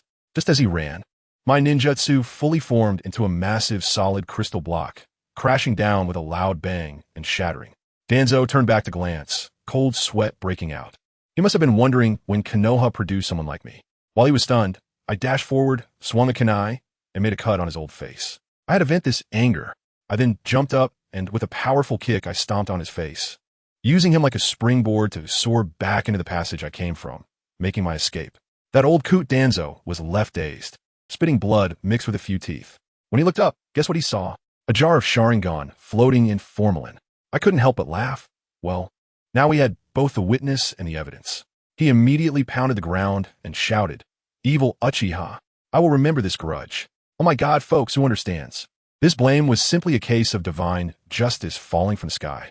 After I ran away, I found a deserted place to change my clothes and sneak back to the embassy. Before long, the 2 shadow clones I sent out also dispelled. The intelligence came back, and both locations were Orochimaru's laboratories. One was being watched by the Umbu directly under the Hokage, and the other was even worse. It ran into Tsunade and got blown up with a single punch. Even though I only got 2 scrolls tonight, 1 A rank and 1 S rank Flying Thunder God, I was already very satisfied. This was a huge profit. The next day, this old guy really brought people to block the Uchiha clan's front door, pointing at the clan leader Uchiha Fugaku and cursing. The scene was tense, and the young Uchiha members were all red-eyed, almost ready to start fight. However, Fugaku managed to keep his composure and suppress the situation. What about me? Of course, I love to watch the drama unfold. After they finish arguing, I casually stroll over to find Fugaku for a heart-to-heart. As soon as I enter, I see him looking exhausted, so I get straight to the point. Lord Fugaku, I'll be blunt. You Uchiha will always be outsiders in Konoha. The second Hokage was wary of you, and his disciples, the third and Danzo, all inherited his will. These words hit Fugaku right where it hurts, and he starts downing drinks one after another. Seizing the moment, I add a heavy statement. Today it's just humiliation, but tomorrow it could be slaughter. Peace is not achieved by swallowing one's anger. With that, he can ponder it himself. As I leave the Uchiha residence, I'm just strolling along when a figure blocks my path. Uchiha Shursui. This kid approaches me with an intense demeanor and says coldly, "Lord Kazukawa, If you continue to provoke the village and the Uchiha, I will use my eyes to change everything. With that, he reveals his Mangeki Sharingan. Damn, is he trying to put a mental stamp on me? I laughed at that moment and said, save it. Your method has a lot of limitations. You used it on me today, but tomorrow when the Uchiha clan really causes trouble, what will you use to convince them? Shursui was stunned on the spot, probably not expecting that I understood him so well. I brushed past him, suddenly turned back, and asked him a ridiculously absurd question. By the way, are your parents still alive? The water-stopping person was stunned. The topic shift was just too abrupt. I ignored him, casually asked a few members of the Uchiha clan, and quickly found my way to his house. After knocking on the door for a long time, a particularly beautiful lady peeked out, looking very cautious. She had a princess-cut hairstyle. Her skin was pale to the point of being sickly, but her looks were indeed stunning. I lied and said I was a friend of Shursui, and asked her if she was Shursui's mother. She nodded, but still wouldn't let me in. I barged in directly and closed the door behind me. Let me tell you, this lady, Uchiha Akira, is 34 years old with B-level beauty, and her husband sacrificed himself during the Third Great Ninja War. At that moment, one thought crossed my mind. It's over, this buff is stacked up. If Shursui doesn't act like a human, then don't blame me for acting like his uncle. I held her hand and said sympathetically, Madam, raising such an outstanding child as Shursui on your own is no easy feat. I'm a diplomat from the Hidden Mist. Feel free to tell me if you have any difficulties. At first, she wanted to pull her hand back, but when I held it tightly, she stopped struggling, her face turning red. I decided to take a step back and started chatting with her, talking about the customs of the Hidden Mist Village and my success story. As time went by, I began visiting her home every few days, sometimes bringing Akane along, making excuses for Aunt Akane to teach her ninjutsu. After 2 months, our relationship progressed rapidly. That evening, as I was about to leave with Akane, I happened to run into Shursui coming home from mission. The look he gave me was one of extreme vigilance. His mother directly spoke up, Shursui, how can you speak to your uncle Kazukawa like that? It's very impolite. Shursui's expression at that moment was as if he had eaten a fly, yet he managed to force a smile, saying, sorry, Mom. I felt overjoyed and waved my hand generously. It's fine, I don't mind. That night, the system suddenly notified me that Hinata Katsu was born. The good news was that the child not only inherited the Byakugan, but also had a C-rank ninja aptitude, directly granting me the Byakugan bloodline limit. When I got up in the morning and tried in front of the mirror, I was amazed. It really worked. My vision could penetrate walls, allowing me to see inside and outside the embassy, and I even caught a glimpse of Akane changing clothes. With such a great benefit, I felt it was only right to pay a visit. I bought some supplements and went to the Hyuga clan with Akane. First, I visited the clan leader, Hyuga Hayashi, but was met by Hyuga Hanabi, who coldly told me to keep a low profile. Fine, I went straight to Hinata Katsu's home. As soon as I entered the courtyard, I was surprised to find not only Hinata Katsu's former fiancé, Hyuga Masato, but even Danzo was there. When Hyuga Masato saw me, his eyes turned red, and he rushed at me like a madman, shouting, Kazukawa Kazuma die. Suddenly, a weak voice from inside the house called out. Hinata Katsu rushed out holding the baby and grabbed Masato's wrist, activating her Byakugan. Masato, I won't allow you to harm Lord Kazukawa. Masato was on the verge of breaking down. Why, Katsu? You still want to protect him?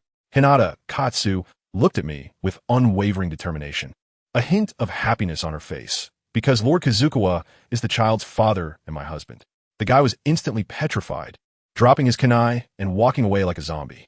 Danzo sneered nearby, muttering about how useless he was, then warned me not to have any ideas about the Byakugan, saying that Hinata Katsu and her child were properties of Konoha, before leaving as well. I held the weak Hinata-san, listening to her cry about the grievances of these past few months, and stayed with her until it got dark before leaving. Just as I stepped out of the Hinata house, a masked man jumped out to attack me, starting with a fireball. I quickly protected Terumi Mei, countering with a water jutsu, and then instantly used a large-scale mist technique. With my Byakugan activated, I could see clearly through the thick fog. Good grief. It was that old man Danzo again. He was using fire release instead of wind release, clearly trying to test me. Wanted to see if I was the one who had stepped on his face that night. Could I let him succeed? I directly gave up on using CrystalRelease and retaliated with an A-rank fire release technique I had just learned from a scroll. A small flame floated over and exploded right in front of him. That old man was blown away and crashed into a tree before coming to a stop, his face a picture of disbelief. He knew that without using wind release, he couldn't defeat me, so he scurried away, throwing down a smoke bomb. Although he didn't catch any evidence, I knew that this grudge was settled. I casually returned to the embassy, went about my activities as usual the next day, called up Terumi Mei, and prepared to visit the Uchiha clan to connect with Aunt Akatsuki. Just as I walked out of the bustling district, I saw 3 leaf ninjas beating up an Uchiha guy, cursing as they went. What leaf aristocracy? It looks more like a dog to me. Normally, I wouldn't bother with such trivial matters. Ninja fights are too common. But when I heard it was Uchiha, isn't this a lucky coincidence? A chance to gain goodwill handed to me on a silver platter. Why not take it? I directly stepped forward and intercepted those guys. The leader, a punk with a flashy hairstyle, looked at me and, man, he was arrogant. He shrugged off the Uchiha guy and spat at me. Who the hell is this missed idiot? We're just teaching our own a lesson. What is it to you? With that, he swung his fist at me. I told you, the other guy next to me was staring at my sister, Mei Ming, with a lewd smile, saying something like, "Hey, Murakami, be gentle with my future brother-in-law. Don't make it hard for me." Puffed. Do you think you, with your crooked melon and crack dates, are worthy? I was initially thinking of saying something back, but now it seems that if I don't show you a bit of skill, you won't understand why the flowers are so red. I was too lazy to talk, so I drew my knife, sheathed it back, and in an instant, swish, all 3 of them were down. Ninjutsu. Moon shadow, you understand? With 1 slash, 2 shadowy blades followed, focusing on the element of surprise. I used the back of the knife, so they wouldn't die, but it would definitely hurt them for a while. Ming, let us go. I put the knife back, not even glancing at the Uchiha guy on the ground. My sister, Mei Ming, was very smart, directly coming over to link her arm with mine, sweetly calling out, "Yes, brother." As a result, the Uchiha guy who was saved was completely stunned, frozen in place. He must have been thinking, how could these 3 be veteran CH Nin of Konoha and get taken down with just 1 slash? Is that still me from 2 years ago during the CH Nin exam? He hurriedly caught up with me, walking side by side, and immediately asked, "Ichizawa Kazuma, do you still remember me?" I glanced at him and said, "I have some impression. Who understands what family members mean?" This guy just can't stop talking once he opens his mouth. He introduced himself as Uchiha Masato, a genius who activated his Sharingan at the age of 12. 2 years ago, I was his first opponent in the Chunin exams. To prove it, he even flashed his single Tomo Sharingan at me. Wow, this guy is like the husky of the Uchiha clan, chattering away, insisting that it wasn't that he was too weak back then, but that I was too strong. I was already in the Uchiha territory, and he still wouldn't stop talking. Just as we were speaking, a little girl with a butterfly hairpin ran over, sweetly calling Masato and I. "Did you complete the mission?" It was Uchiha Izumi. She instinctively stepped back when she saw me, a bit scared of me. Hey, how quick is my mind? Seeing this situation, it was a perfect opportunity for a strategy. I immediately put on a heroic expression, slapped Uchiha Masato on the shoulder, and said earnestly, "Masato, to be honest, I still reminisce about our battle 2 years ago. I haven't encountered such a strong opponent in a long time. We must have another match when we have the chance." Guess what? This guy got fired up right away, gave me a high five, and turned to boast to Izumi, saying, "Did you see? This is Koizumi Kazuma, the genius of the mist, my lifelong rival." Then he proudly introduced his cousin Izumi to me. I smiled at Izumi, and she politely smiled back. You see, a compliment from an acquaintance is more effective than 100 compliments from me. The way Izumi looked at me immediately changed. After saying goodbye to them, I took Komi and went to Shirsue's house. On the way, Uchiha Masato was still bragging about how he fought me for 300 rounds during the Chunin exams, ultimately losing by a narrow margin, leaving Izumi in awe, her eyes filled with admiration. As soon as we arrived at Shirsue's house, we ran into him just as he was about to leave. This guy still had a cold expression, warning me not to use his mother to incite conflict between the Uchiha and the village. I smiled and said I wasn't interested in your trivial matters, then took Komi inside. I let Akatsuki's sister guide Komi in practicing ninjutsu while I sat on the side and watched. Let me tell you, Akatsuki's sister changed into a mesh ninja outfit, tying her hair in a high ponytail, and when she trained, she looked so graceful and energetic, with sweat streaming down her snow-white neck. It was something else. While practicing, Akatsuki's sister accidentally stepped on a stone and stumbled backward with a yelp. I had been watching closely, so I quickly stepped forward, unleashing my chakra to catch her securely in my arms. She felt soft and warm, and her face instantly turned red. She hurriedly wriggled out of my embrace and bowed to apologize. I naturally wrapped my arm around her shoulder and said, "Madam, you've worked hard," before taking her back to the room to rest. I told my sister to wait outside for a bit, saying I would pour a cup of tea for Sister Zionov, and then I slammed the door shut. Not long after, I came out, called for Kumi and was ready to leave. Today, for the first time, Sister Zion didn't come out to see me off. Kumi, still quite innocent, pointed at my clothes and said, "Brother, your clothes are torn." I blushed and could only pat her head, saying, "This is adult business, so children should stay out of it." Just as we hadn't walked far, another big scene unfolded. Danzo and his group blocked Uchiha Itachi. That old guy Danzo ominously warned me not to meddle, saying this was a matter for Konoha. I looked ahead and saw Uchiha Masato alone holding a kunai, facing two root ninjas, his legs trembling with fear, but his Sharingan was still activated. I asked Danzo, "What did he do wrong?" Danzo replied firmly, "Uchiha Masato attacked 3 ninjas from the Sarutobi clan this morning, causing them serious injuries, which goes against the will of fire. He must be severely punished." I laughed at that moment. Those 3 people in the morning were obviously injured by the back of my knife, and yet they were seriously hurt. This old man waited until I passed by to take action. Isn't that clearly aimed at me? Testing my bottom line. Fine. If you want to play, I'll play along. I quickly told my sister to go to Shurshue's house, and I pulled out the knife with one hand, coldly staring at Danzo. I've long wanted to experience the abilities of the second Hokage as top student. Danzo's old face was grinning like a flower, and he was just waiting for me to strike first. Without saying a word, he threw a wind-style kunai at me, then dashed along the wall. I immediately formed hand seals, and 10 shadow clones popped up with a bang. Danzo was stunned. How could he use Konoha's shadow clones? But immediately, a grand drama unfolded in his mind. It must be the evil Uchiha Fugaku who taught the forbidden technique to the Mist Village. The Uchiha has defected. He also created 10 shadow clones to hold me back while his main body charged at me. After a clashing exchange, I admit, this old man really has some skills in taijutsu. If it were just a physical fight, I might not be able to take him on. But I have a lot of chakra, and I can outlast you. I seized an opportunity and launched a moon shadow attack. Danzo managed to dodge it, but I immediately used body flicker technique to appear behind him and unleashed another moon shadow. This time, he was a bit flustered. A blade of light grazed his face and directly cut through the bandage over his right eye, causing blood to appear. He panicked on the spot, covering his eye tightly, afraid of being seen by others. He took a few steps back, and seeing that I was pursuing him, he immediately ordered, "Forget about the Uchiha matter. Let us go." And just like that, he slipped away. I knew my goal was achieved. I intentionally used Shadow Clone to sow distrust between Konoha and the Uchiha. I needed to stir the waters to make my plans easier. Once Danzo left, Uchiha Masaru's legs gave way, and he leaned against the wall to thank me. To be honest, he was more shocked that I could hold my own against Danzo. At that moment, Uchiha Fugaku, their cowardly clan leader, finally appeared.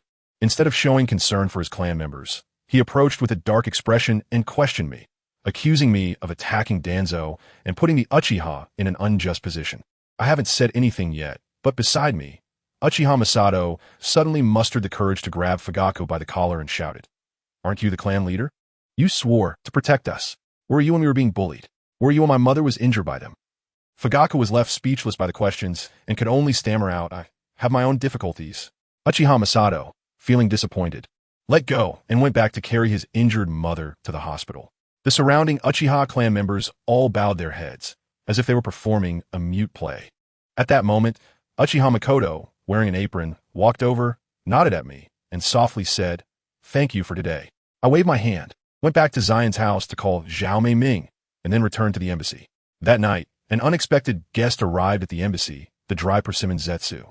His shark-like teeth still looked creepy when he smiled. He was there to carry out a secret mission and was very tight-lipped, refusing to say anything. He only asked me about the current situation in Konoha and revealed that the Mist Village was even more chaotic than when I left, and that my wife, Water Lily, had been summoned to the battlefield. I felt a jolt in my heart, but there was nothing I could do. Kisame got the information, devoured a few military rations, and disappeared into the night. After this incident, my sense of crisis intensified. Every day, I took Koyami to the Akatsuki woman's house to train while deepening our relationship. I also noticed a detail. The Akatsuki woman's husband's spirit tablet had been moved, making it appear as if he was facing a wall in reflection. 5 days later, I came out of the Uchiha household and ran into Shursui, who had just returned from a mission. He stopped me and, with a serious expression, asked, "Have you heard? Lord Hyuga Hizashi was attacked last night, and 2 clan members died. Our Umbu pursued, but we only found a few corpses. One person, to prevent his companion from being captured alive, killed all his teammates. I have a good idea in my mind. This must be the work of Hoshigaki Kisame." as the method is too reminiscent of the blood mist. But I still had to play dumb, shaking my head and saying, "You guys from Konoha really are something." Shursui even warned me, saying that those who go against Konoha end up with a bad fate. I ignored him, and on the way, I ran into Uchiha Itachi. That kid's gaze towards me is now filled with hatred. I don't want to provoke these two crazies of the will of fire for the time being. I took some time to visit Hinata Suna and see our child. Suna asked me to name the baby, and I casually said, "Let's call him Cozy Eye." Little Hayakawa, Cozy Eye. Sounds pretty good. I told Suna that in 2 months, we should have another one. Someday, I will bring her back to Kiri. Just as we were enjoying the moment, Hinata Hayashi walked in unannounced. Wow, the aura of the head of the family was overwhelming.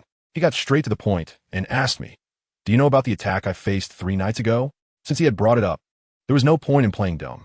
I simply admitted, "To be honest, I didn't expect you to be their target." Hayashi didn't press further. He hugged the child and then emphasized that this child belongs to the Hyuga clan, and I shouldn't think about taking him away. I knew this meant he was treating the child like a caged bird, but there was no rush. The child was still young, and I had plenty of time. During lunch, Hayashi suddenly said, "The shadow clone technique scroll I was keeping is missing." As soon as I heard it, I understood that he had discovered the scroll was stolen and suspected it was done by Kan. Now, he was trying to give us a way out. I followed his lead and said, "Maybe you lost it yourself." Riji nodded and said it might have been stolen during the fight with those guys. And that was that. The scene shifted to Kisame. That guy's mission was completely ruined. He sat alone on a mountaintop, punching a tree in frustration. To escape the pursuit of the Umbu, he had personally killed several companions who had acted with him. He was still thinking about what one the Chunin had asked him a few days ago. "Lord Kisame, how can I become a powerful Jonin like you?" It's truly ironic. For the sake of the village, he had to personally eliminate those naive companions who trusted him. Only the dead wouldn't leak secrets. Just like that Chunin I just killed, he had 3 wives and several kids at home. Let me tell you, this world is just messed up. But anyway, messed up or not, I still have to live my life. In the blink of an eye, a month has passed and I've been busy over here. Suddenly, the system dings, and wow, it sent me a huge red envelope. Uchiha Akatsuki is pregnant. Just like that, my chakra skyrocketed to 8. 1 cards. What does that mean? I'm on the same level as the legendary 3 ninjas of Konoha. Folks, my talent also shot up significantly. I was calculating that once my talent rises even more, S-rank ninjutsu wouldn't be hard to learn, right? By then, not to mention the 4th Mizukage Yagura, I feel like I could even have a run-in with that masked guy. Obito. Maybe because this boost was too exhilarating, I started visiting the Uchiha clan less often, which was just as well, saving me from having to see Shursui and Itachi constantly guarding against me like I was a thief. And guess what? I didn't go looking for him, but he came knocking on my door. That day, I had just come out of the Uchiha clan territory when Uchiha Shursui, with a dark face, approached me and said, "My mom is pregnant. What can I say? I'll be straightforward. The child is mine." I noticed his hand instinctively reaching for the handle of the knife behind his back, but after holding it for a long time, he let go. He probably saw that his mom had recently changed into a different person, smiling every day and becoming more cheerful. So in the end, he just said a harsh word, "If you dare to deceive her, I'll kill you," and then walked away. I found it funny at the time, but the next day, while I was having breakfast, the news came in that Uchiha Shursui had gotten into a fight with Danzo and was now being hunted down. I threw my bowl down and my family. Those who understand know what I mean. After waiting for 2 years, the big moment has finally arrived. Uchiha Shursui can die, but his Mangeki Sharingan must be mine.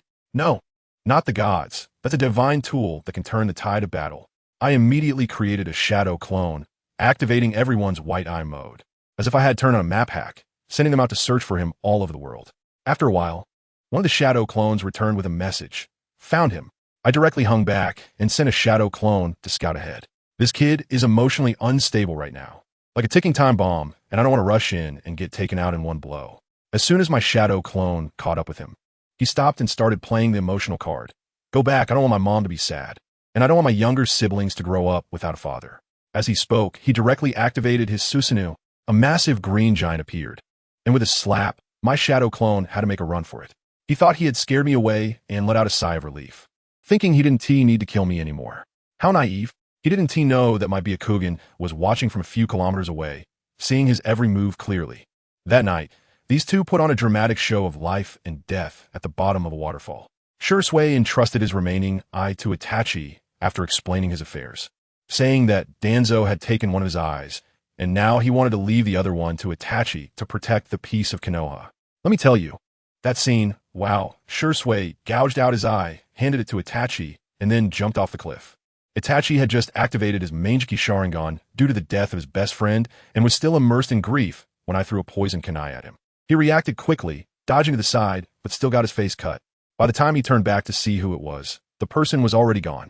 I went up and pocketed that still warm eye from his hand and left. Killing him? No need. If the Uchiha clan went crazy, the first one they would suspect would be me, the beneficiary, and I didn't want to stir up that trouble. The next day, Itachi woke up, and sure enough, thought it was Danzo who did it. What huge profit! With the other Tensigen in hand, I felt a big weight lift off my chest. Next, it was time to deal with the Uchiha side of things. With Shusui's death, the conflict between the Uchiha and Konoha was completely laid out in the open. As expected, within a few days, Uchiha clan leader Fugaku secretly came to find me. I wore a mask and dodged several waves of darkness before sneaking in his house. As soon as this guy saw me, he got straight to the point and said that Itachi had also awakened his Sharingan.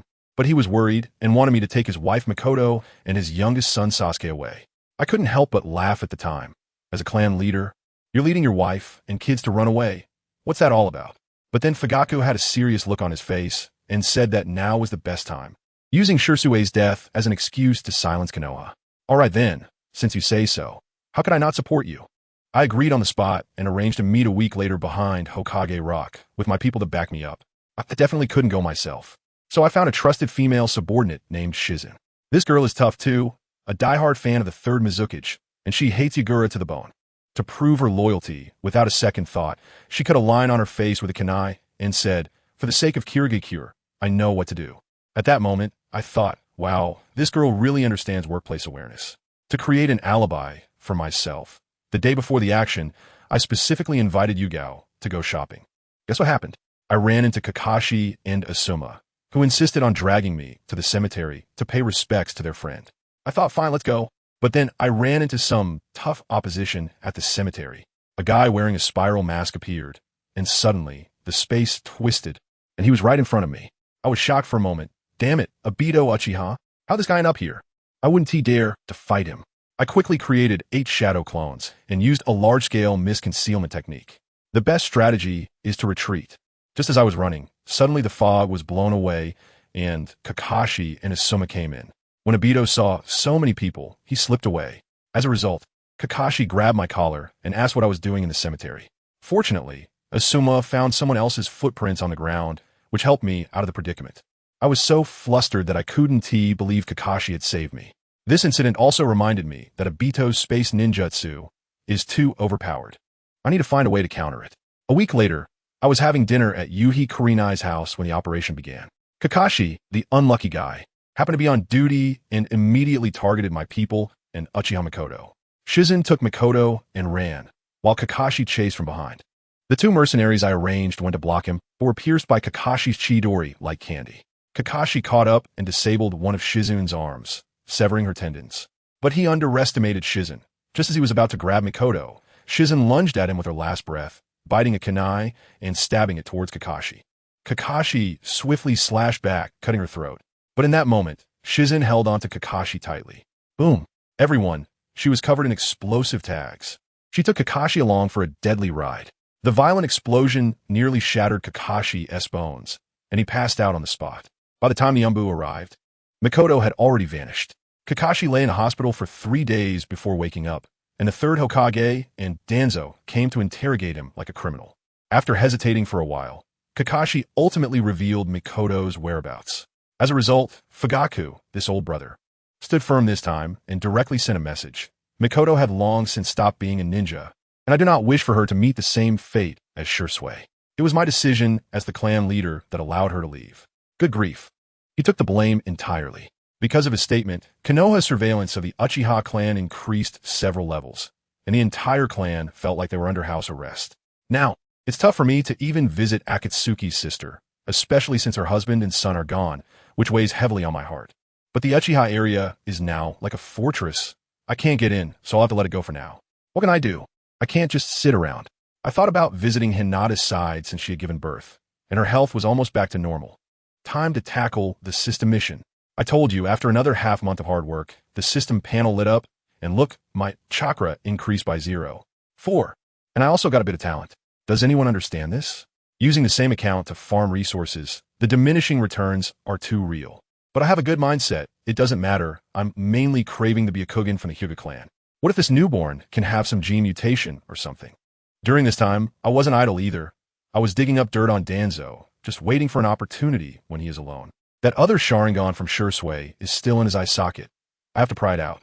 Once I gather a pair, I should probably head back to the Hidden Mist Village. But before I could make a move, Danzo came right to my door. One of my Chunin, who replaced Shizen, came running to me like he saw a ghost and said, "Sir, Danzo has come to our embassy. Did Konoha discover something?" I laughed at that moment and said, "Don't worry, I trust Shizen to handle things. She's someone who risks her life to protect information." I changed my clothes and sat in the living room waiting. Just joking. If things really went south, it wouldn't just be Danzo showing up. It would probably be the third Hokage himself leading a team to take me down. Before long, that old guy Danzo swaggered in, followed by two others. I focused my gaze, and, to my surprise, one of them was Tsunade. My heart skipped a beat, but I kept a calm face. After all, according to the story, this was my first time meeting her, and I couldn't give myself away.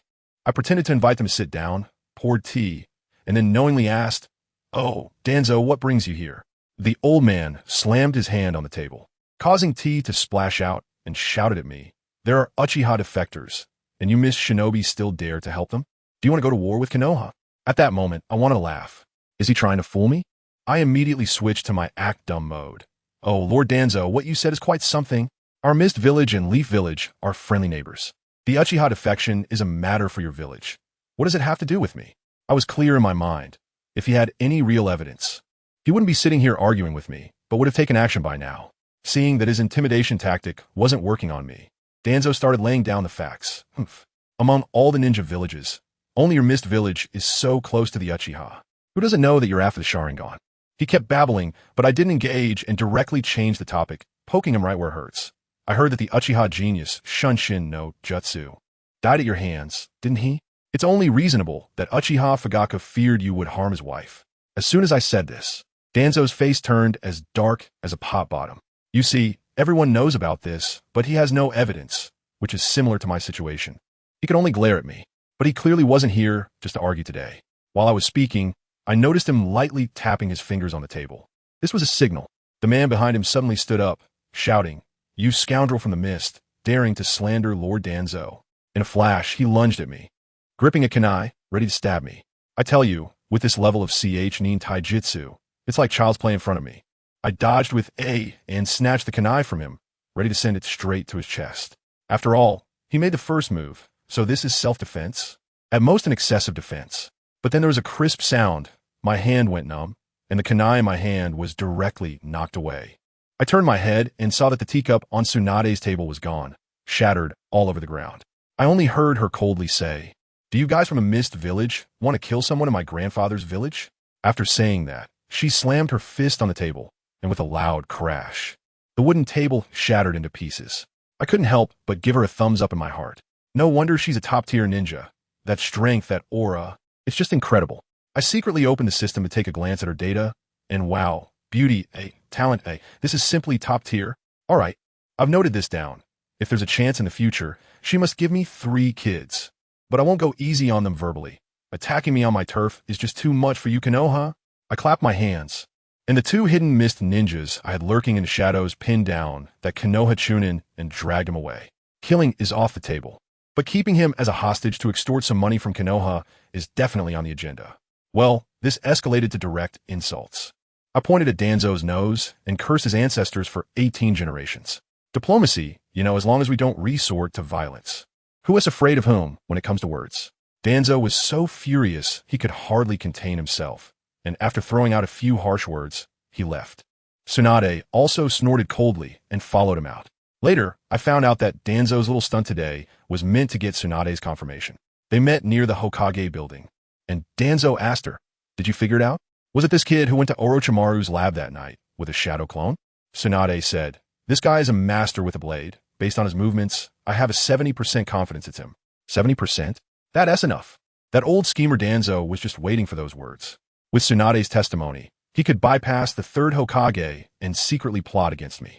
As long as he disguised it as the work of another village, Konoha would only end up paying a bit of money. As for me, I turned around and extorted 300,000 Ryo in cash from Konoha using the captured Chunin. It wasn't a lot of money, but it felt good. This matter passed, and life had to go on. Another month went by, and Konoha experienced its first snow of winter. It seemed that the village's surveillance on the Uchiha had eased up, and I finally had the opportunity to visit Sister Akatsuki. Having not seen her for over 2 months. Her belly had grown, but she looked terribly haggard, with red, swollen eyes that clearly indicated she had cried a lot. Well, losing her only son like that would be unbearable for anyone. I hurriedly hugged her to comfort her, and even told a lie, saying that Shursui had told me before he died that he was very happy to soon have a little brother or sister, just to stabilize her emotions. By the time I left Sister Akatsuki's house, it was already dark. As I walked down the quiet streets of the Uchiha clan, I felt quite reflective. You know, Shursui and Itachi really had poor judgment. They clearly saw their clan being crushed by the village, yet kept talking about the will of fire. If it were me, I would have already thought about burning down the Hokage building. Just as I stepped out of the Uchiha territory, my hair stood on end, and I shouted. A shuriken shot into the darkness beside me. A masked ninja jumped down from the rooftop, dodged my shuriken, and threw 2 back at me. I sliced them away with my blade. But in that moment, I sensed something was off. This person was too weak at best at Chunin level. They sent such a low-tier ninja to ambush me. Are they joking? Suddenly, I heard another sound of something slicing through the air from behind. Without turning my head, I swung my blade again and knocked away 2 more shurikens. One of them whizzed past my face, and I saw clearly that it had signs of corrosion on it. Wow, it was poisoned. So they're playing dirty? Huh? They're not relying on strength, but on numbers and poison. I made a quick decision, formed a hand seal with one hand, and instantly enveloped the area within hundreds of meters in a mist technique. Then, I activated my Byakugan, and hey, 5 chakra orbs appeared in the thick fog, looking like 5 big light bulbs, clearly visible. Shadow Clone Technique. I created 5 shadow clones and charged in, while my main body hid aside to watch the show. With the enhancement of my Byakugan, the mist technique was practically my home turf. They were like headless flies inside, while my people had a perspective advantage, easily seeing through the mist. A few minutes later, 4 out of the 5 were dead, and 1 was severely injured. Only then did I stroll out and ask him, "Who sent you?" That guy looked at my pure white pupils, completely stunned, and went into a freeze. "You. Where did you get those Byakugan?" They probably had no information about this in their intel and were completely caught off guard. I was too lazy to talk nonsense with him and was just about to use the truth-telling technique to search his mind. But that guy was tough too. With his last ounce of strength, he hugged my leg and detonated the explosive tag on him. With a loud bang, the smoke cleared, and I walked out of the darkness. Luckily, I was smart enough to send a shadow clone over. Otherwise, I would have really ended up in a mess. I searched the corpse, but there were no useful clues, so it was all in vain. However, this incident reminded me that there is a mole within the Uchiha clan. Otherwise, my movements couldn't have been exposed so cleanly. I sighed. You said that since I came to Konoha, every day has been either looking for women or slacking off at work. And even with that, I could still be assassinated. Being the representative of the Mist Village is really too difficult. I turned around and reported this matter to the village. We must make Mist put pressure on Konoha. This is definitely related to that old man Danzo. Life went on like this. While handling official duties, I trained like crazy. I also kept Terumi Mei by my side, bringing her along every time I went to Sister Zhao's house. Over the past 6 months, Terumi Mei's strength has improved by leaps and bounds. She can now hold her own against one of my shadow clones. That day, Sister Zhao happened to come out of the house and was shocked to see Terumi Mei take down my shadow clone with a kunai. She now truly treats Terumi Mei like her own daughter. In the evening, I took Terumi Mei home. As we walked down the road, I felt someone watching me from behind, but when I turned around, there was nothing but streetlights and snowflakes. How strange. Just as I was leaving the Uchiha clan grounds, a person stepped out from the shadows. It was Uchiha Masahito. He looked at me, his expression darkening, and changed his words. "No, perhaps I should call you Lord Jonin Kozakawa Kazuma." I instinctively protected Mei behind me and asked warily, "You've been following me. What do you want?" The next second, his eyes suddenly changed, revealing the 2 Tomo Sharingan. Then, with a thud, he knelt down and bowed his head, saying, "I've heard you've been trying to win over the Uchiha, and I believe following you is the right choice." I was stunned and asked him, "What about your family?" His tone was eerily calm. "My dad died in the Third War. My mom had mobility issues and committed suicide last night, driven to it by Jin." Wow, That's a solid reason. The most terrifying thing is having no one to care about. I didn't say much, told him to go back and lay low, and to contact me if needed. This piece on the chessboard is considered accepted. The next afternoon, Zai Hong suddenly came to find me, saying she had a mission and wanted me to accompany her to visit her father's grave. I, of course, agreed, mainly for the companionship. When we arrived at the cemetery and I watched her paying her respects, I suddenly felt a little overwhelmed. When she stood up, I pulled her into my arms and asked affectionately, "Miss Zai Hong, I'll ask again, can you have a child for me?" Her face turned bright red instantly, a bit dazed. But she didn't push me away. She just softly said, Let me think about it, okay? There's hope." Seeing the opportunity, I immediately released her and casually said, "Sorry for scaring you. Let's go buy some ninja tools." She was completely flustered. After sending her home, I didn't see her again. The mission took several months. Until good news came from Sister Zion. My first child was born. The system panel popped up with a ding. My lifespan increased by 4 years. Chakra skyrocketed by 2. 4 cards, and my ninja qualification rose to B. Now, my talent is not much worse than the 3 ninjas. But what made me the happiest? My family. In the bloodline limit section, the 3 words finally appeared, Sharingan. This child perfectly inherited the Uchiha bloodline. I was so excited that I almost jumped up. I quickly activated my Sharingan, and that feeling was just incredible. Let me tell you, with the Sharingan and Byakugan combined, the whole world in my eyes is turned into a high-definition transparent map, with a full 360-degree view. And it can even defend against Genjutsu. It's simply a physical cheat combined with a magical cheat, a double insurance. With these eyes, I thought, I should hurry up and arrange for the Rasengan, right? An A-rank ninjutsu. Previously, my talent wasn't enough, but now I have B qualifications, so I must learn it. I'll split off several shadow clones to make them my 24-hour research dogs, working tirelessly to study the changes in Chakra's form. I have to say, this thing is really difficult. No wonder the 4th Hokage took 3 years. After grinding for 4 months, I finally managed to create one that's barely usable. But the startup looks like a little ball jumping around. Just as I tucked the ball into my pocket, my subordinate Danzo sent me some intel. When I looked at it, I thought, good lord, the opportunity has come. That old man Sarutobi actually sent Danzo to negotiate peace with Sunagakure. Moreover, to keep it a secret, that old fool Danzo didn't bring many people. Isn't this just delivering heads to me? No, I mean delivering eyes? I made the decision on the spot, calling up Daizo and another little brother named Heki. The 3 of us would go hunt Danzo today, to avoid alerting the enemy. I even left a shadow clone at the embassy to cosplay as myself, while my real body changed into a civilian outfit, using my Byakugan to evade all the Umbu and slip out of Konoha. The 3 of us ran like we were on a forced march for a day and a half, without even a warm meal, and finally arrived at the first rest point mentioned in the intel, a place called Juma Town. I'm sure that old guy, Tuanzong, can't move as fast as we can. He's definitely still on the road. All right, let's lie in ambush here. I found a big tree to hide behind, stuffed 2 military rations into my mouth, and instructed the other 2 to hide well. To be honest, this stakeout is purely a gamble. After all, there's no way to place an undercover agent next to Tuanzong. I set a 24-hour deadline for myself. If I can't spot him, then forget it. There will be plenty of opportunities in the future. I slightly opened my eyes and prepared for all-day monitoring. As soon as I opened them, I almost fell off the tree. Family, who understands? Less than 100 meters in front of me, 6 groups of chakra flames clearly appeared. They were also lying in ambush. Moreover, 2 of the chakra signatures were incredibly strong. One was about my level, and the other was on par with Kakashi. The most critical part was that the strongest chakra I was familiar with. It was Danzo himself. At that moment, I realized what it meant to be the mantis stalking the cicada, while the yellow sparrow waits behind. I was that foolish mantis. This time, it was a reverse fishing trap, and I fell into the scheme set by Danzo. Danzo, I didn't even turn my head, my voice is cold as ice. When did you betray us? With a 360-degree view of disdain, I could clearly see Danzo behind me, ready to stab me in the back. I never expected that a die-hard fan carefully selected from the village would turn out to be a traitor. I threw a kunai with a backhand, piercing his palm directly. Then I used a body flicker technique to appear right in front of his face, with the kunai pressed against his neck. To my surprise, this guy was quite crazy. He actually tried to pull out a ninja tool, shouting, "I haven't betrayed the mist. I just want to use Konoha's hand to kill you, the 4th Mizuki's lapdog." I was puzzled at the time. As a commoner-born ninja, how could you have such a deep grudge against Yagura, completely unrelated to our bloodline clan? The people I trust are all reliable. Suddenly, a thought flashed through my mind. and I understood.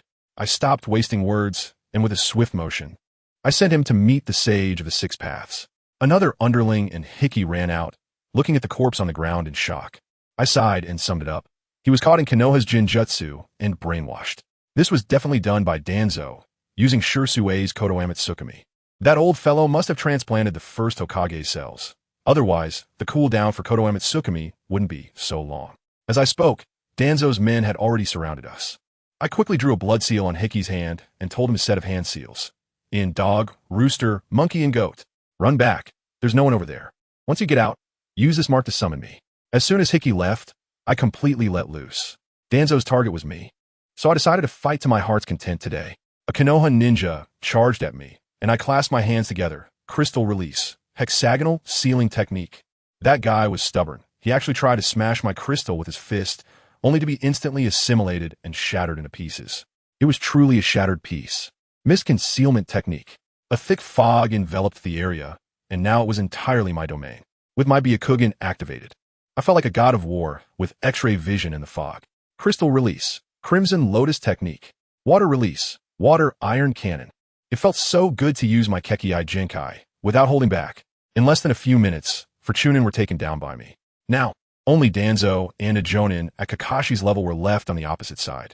Danzo watched from the trees, clearly seeing that 4 of his subordinates had died. Yet he still smiled. He thought I was still too naive because he hadn't revealed his real trump card yet. An especially high-ranking Jonin who could become invisible, Moonlight Q.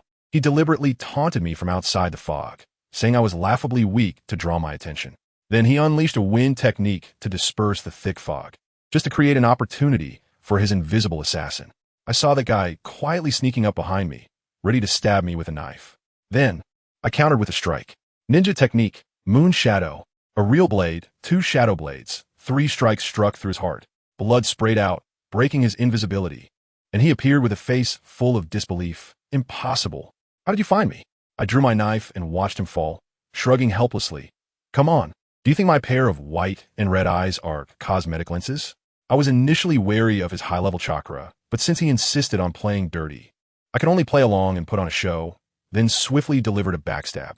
Danzo was completely dumbfounded from a distance. His most proud assassin was actually taken out by me in an instant. He stared intently into my eyes, his expression suddenly turning incredibly serious.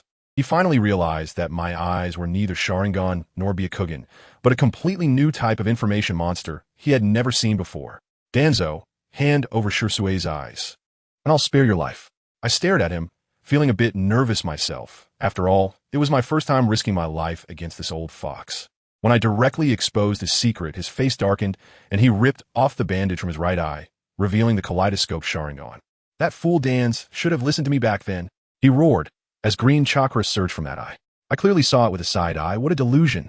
He wants to directly control me with the strongest illusion. Dream on. Shadow clone technique. I created 8 clones in one breath, with abundant chakra. I can do whatever I want. Crystal release barrier, fire release explosion, Rasengan to the face. I unleashed a combo directly at him. Danzo really has some skills. He actually exploded a large tree with his arm to block my Rasengan. Right after that, he summoned a spirit beast, a dream eater the size of Small Mountain, and it opened its mouth to unleash a hurricane that blew all my shadow clones away.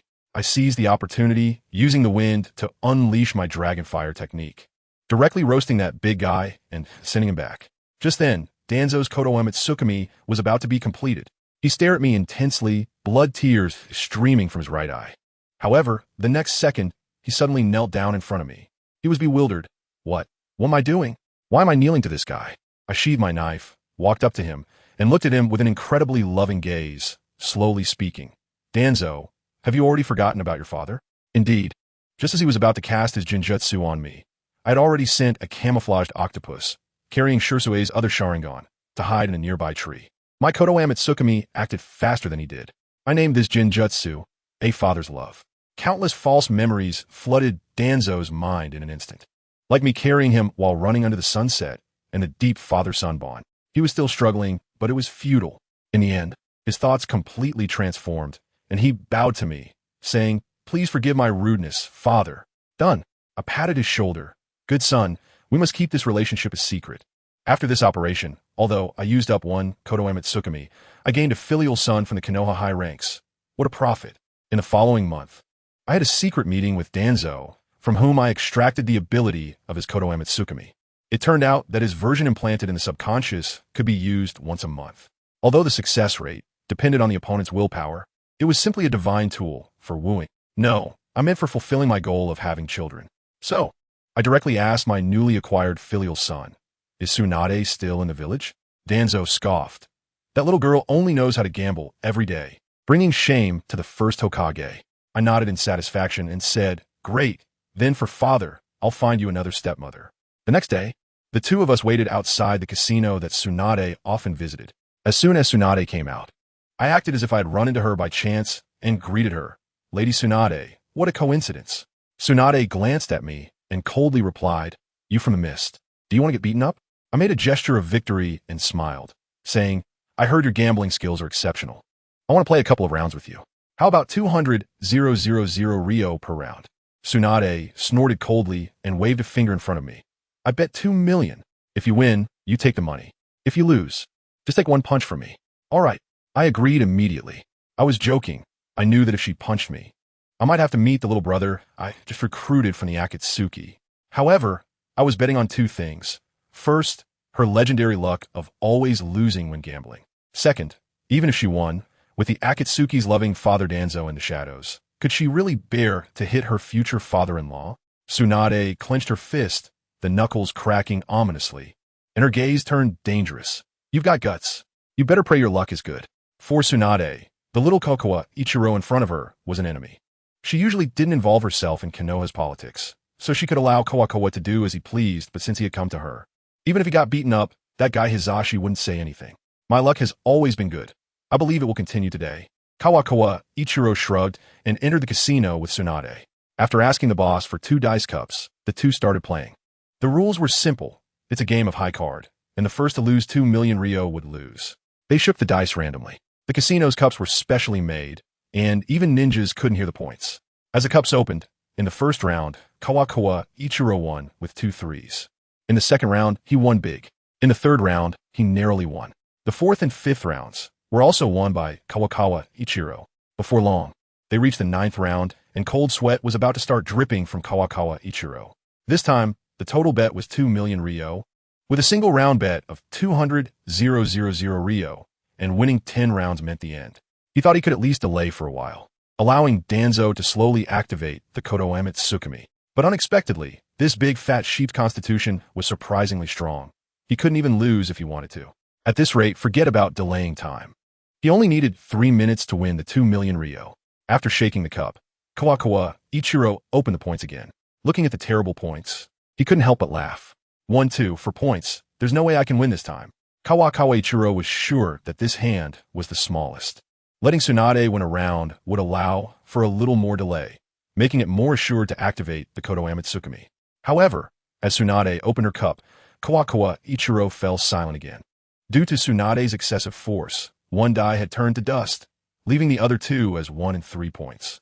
With 1 die missing, Tsunade naturally lost. "Looks like you've started to get scared," Tsunade said, looking at the sweating Kawakawa Ichiro with a smile. She was sure Kawakawa Ichiro was afraid of being knocked out by her punch. "Indeed, afraid. Your level is too scary. I need to take a breather." Kawakawa Ichiro found an excuse to wipe his cold sweat and took a sip of water. Since Tsunade couldn't win, he had to find other ways to delay the time. If it didn't work, he could just pretend to faint from heat stroke. Just a minute later, Tsunade sitting at the gambling table couldn't help but urge Kawakawa Ichiro. "Hurry up. You guy, don't dawdle. You're not thinking of escaping, are you?" Tsunade lightly slapped the gambling table, and immediately, the table shook as if it were dancing, the surface trembling, and the legs sank into the ground. "In my opinion, the one who should escape is you." Kawakawa Ichiro returned to the gambling table, picked up the cup again, and began to play with Tsunade. Sure enough, Kawakawa Ichiro won the 10th round without any surprise. After all, winning against a big fat sheep who always loses when gambling wasn't a difficult task. Should be caught up now. Kawakawa Ichiro sighed, almost slumping in his chair. This kind of guaranteed win was more uncomfortable than losing. The little ghost from a mist, not bad at all. Able to reach this level against one of the legendary Sannin. Seeing Kawakawa Ichiro's useless appearance, Tsunade couldn't help but feel a bit of sympathy.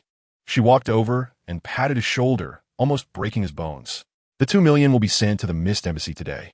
I had a great time today. If you want to gamble again, come find me next time. Tsunade waved goodbye to Kawakawa Ichiro and turned to leave. Tsunade felt a stirring in her heart. For some reason, she hadn't had that much fun gambling in a long time. Seeing the excited expression on Tsunade's face, Kawakawa Ichiro knew that the Kodoame Tsukimi had likely been successfully activated. Against a powerhouse like Tsunade, trying to change her subconscious in one go was nearly impossible. Therefore, Kawakawa Ichiro planned to use the Kodoame Tsukimi several more times to completely transform Tsunade. After leaving the casino, Kawakawa Ichiro avoided the Umbu and found a secluded spot to meet with Danzo. My son Danzo, was this Kodoame Tsukimi successful? Kawakawa Ichiro asked directly upon seeing Danzo. Father, this time I altered Tsunade's subconscious impression of you, making her see you as a close friend. Danzo replied, although Kodoame Tsukimi is ineffective against you, it's certainly no problem dealing with a little girl. Come find me again in a month, and we will initiate the second phase of our plan, making Tsunade believe I am her destined partner. Confirming the success of Kodoame Tsukimi, Kawakawa Ichiro felt a bit excited. In the last moment of gambling, he could clearly feel that Tsunade's hostility towards him had vanished, replaced by a faint goodwill. This was the terrifying aspect of Danzo's Kodoame Tsukimi. Although it didn't directly alter memories like Kawakawa Ichiro's version, it excelled in stealth and safety. Just like today, Tsunade didn't realize that her subconscious had gained something new until the Kodoame Tsukimi ended. To be precise, if there were no observation methods like the Byakugan, Danzo's Kodoame Tsukimi was indeed a terrifying ninjutsu. Even a legendary Sannin of Konoha could unknowingly have their minds altered. With this operation concluded, Kawakawa Ichiro returned to the embassy and received the 2 million Ryo cash from Tsunade. With Tsunade as his target, Kawakawa Ichiro began to live a life of recuperation. During that month, Kawakawa Ichiro continued to work hard to improve his ninjutsu proficiency and develop his bloodline limit. With AB-level ninja aptitude, he had a stronger ability to learn and develop. In this month, he finally developed a third application of the CrystalRelease. Kawakawa Ichiro named it CrystalRelease, Rain of Flowers Technique. This ninjutsu could generate nearly 100 CrystalRelease bullets at a designated location, each carrying the ability to crystallize human tissue. Anyone hit by a CrystalRelease bullet would have their bodily tissues damaged and would instantly lose combat capability. Spring had arrived in the blink of an eye, with old trees sprouting tender green branches and the ground covered in delicate grass. While having lunch with Meitarumi, Tsunanaki knelt before Kawakawa Ichiro. Since Chizuko and Danzo had died one after another, Kawakawa Ichiro had very few subordinates left. He had tried asking his superior, Suigetsu, for more people, but was met with evasion. Suigetsu even explicitly stated that the fourth Mizukage, Yagura, might withdraw Kawakawa Ichiro's position. It was precisely because of Yagura's attitude that Kawakawa Ichiro began to worry. Uchiha Bido might recall him to the Mist Village, perhaps intending to silence him. In the past, he might not have drawn Abido's attention, but after their meeting at the cemetery, he feared he had already been targeted. Kozakiwa Kazuma, Uchiha Fugaku has requested to see you, saying there is an important matter to discuss. Heki reported. Go ahead, I will handle this matter. Kozakiwa Kazuma dismissed Heki. By nightfall, Kozakiwa Kazuma activated his Byakugan and, after evading the ANBU's pursuit, stealthily infiltrated Uchiha Fugaku's home. The moonlight was bright, and Uchiha Fugaku invited Kozakiwa Kazuma into the room, his tone carrying a sense of seriousness. Kozakiwa Kazuma, the Uchiha clan intends to launch a coup, and we need the support of the Mist Village. I can guarantee that once the Uchiha clan's coup is successful, the Mist Village will be the only ally of the new Konoha. A coup? Kozakiwa Kazuma frowned. The Uchiha clan had finally reached this point. As long as the Uchiha clan still wished to be a part of Konoha and live in this village, a coup was their only option. The second Hokage, Senju Tobarama, and the third Hokage, Sarutobi Hiruzen, had spent decades forcing the Uchiha clan into their current predicament. The Uchiha clan had been marginalized, out of sync with the village. If the Uchiha clan wanted to gain power in the village and truly become part of Konoha, they had to launch a coup to break the political structure of the village and rebuild it. Chapter 85. Kozakiwa Kazuma's plan. Fugaku. Why not embrace the Mist Village? Kozakiwa Kazuma said, if the Uchiha clan is willing to come to the Mist, I can promise that the Uchiha clan will become the most important part of the village. Will Yagura, the Mizukage, acknowledge what you say? As far as I know, Yagura is extremely hostile to bloodline limits. Uchiha Fugaku shook his head, countering. Yagura's time and power won't be long. You won't have to wait too long. I can guarantee that the Mist Village will welcome the Uchiha Clan's addition. Kozawa Kazuma certainly had thoughts of getting rid of Yagura. He was secretly gathering strength. According to Kozawa Kazuma's calculations, in 2 or 3 years at most, the opportunity he was waiting for would mature. By then, he would return to the Mist and change its structure. If a new Mist Village could gain the Uchiha Clan, it would be a significant growth for the village. Uchiha Fugaku was slightly taken aback. He hadn't expected Kozawa Kazuma to have vague thoughts of replacing Yagura.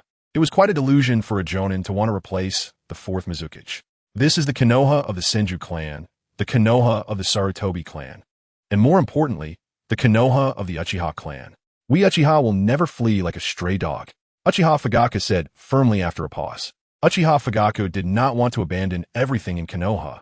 If possible, he still hoped to transform Konoha into a place suitable for the Uchiha clan. Seeing Uchiha Fugaku's expression so resolute, Kozawa Kazuma knew he could no longer persuade him. He nodded and replied, I will convey your thoughts to the Mist Village. But what the Mist Village ultimately does is beyond my control. I understand. That will be good. Uchiha Fugaku agreed. Kozawa Kazuma bid farewell to Fugaku and quietly slipped into the darkness, feeling quite uneasy. Wasn't collaborating with the Uchiha clan to launch a coup akin to seeking death. To be honest, the Uchiha clan's only remaining strongman was Fugaku, while on the village side, aside from his adopted son Danzo, the 3rd Hokage Jiraiya, and these two were enough to annihilate the Uchiha clan. Not to mention, as a Uchiha genius, Uchiha Itachi was a double agent, selling his clan's information to the village daily. The Uchiha clan's coup was no longer a situation of near-certain death. It was absolutely a scenario of 10 deaths and no life. Uchiha Fugaku might be foolish, but Kozawa Kazuma would not accompany Fugaku in his folly. He was already thinking about how to preserve a portion of the Uchiha bloodline. After all, he would still need the Uchiha clan for having children in the future. Not far from Fugaku's home was Uchiha Masashi's house. In the darkness, Kozawa Kazuma easily found Uchiha Masashi's location through his Byakugan and infiltrated his room. Ever since Uchiha Masashi's mother passed away, the large house had been left with only Uchiha Masashi. Masashi? Kozawa Kazuma gently called out to Uchiha Masashi as he stood by the bedroom. Uchiha Masashi woke up from his sleep and hurriedly knelt in front of Kozawa Kazuma, respectfully asking, Kozawa-san, what are your orders? You need to recruit trustworthy Uchihas. A coup is imminent. If they are willing to follow the mist, I will take them to escape, Kozawa Kazuma said. I will do it immediately. Uchiha Masashi quickly understood Kozawa Kazuma's intention. The relationship between the Uchiha clan and the village had already reached a freezing point, and the voices of a coup had long been escalating within the clan. Faced with the incompetent clan leader and the pressing higher-ups of Konoha, Uchiha Masashi also had thoughts of seeking refuge in the mist. Hurry up, after a while.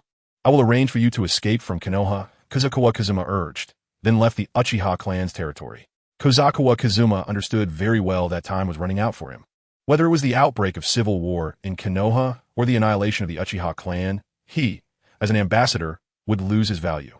Before the Uchiha clan's coup, he had to arrange for Akatsuki's girl and his own child to leave, so that no matter what Konoha became afterward, he could remain in an invincible position.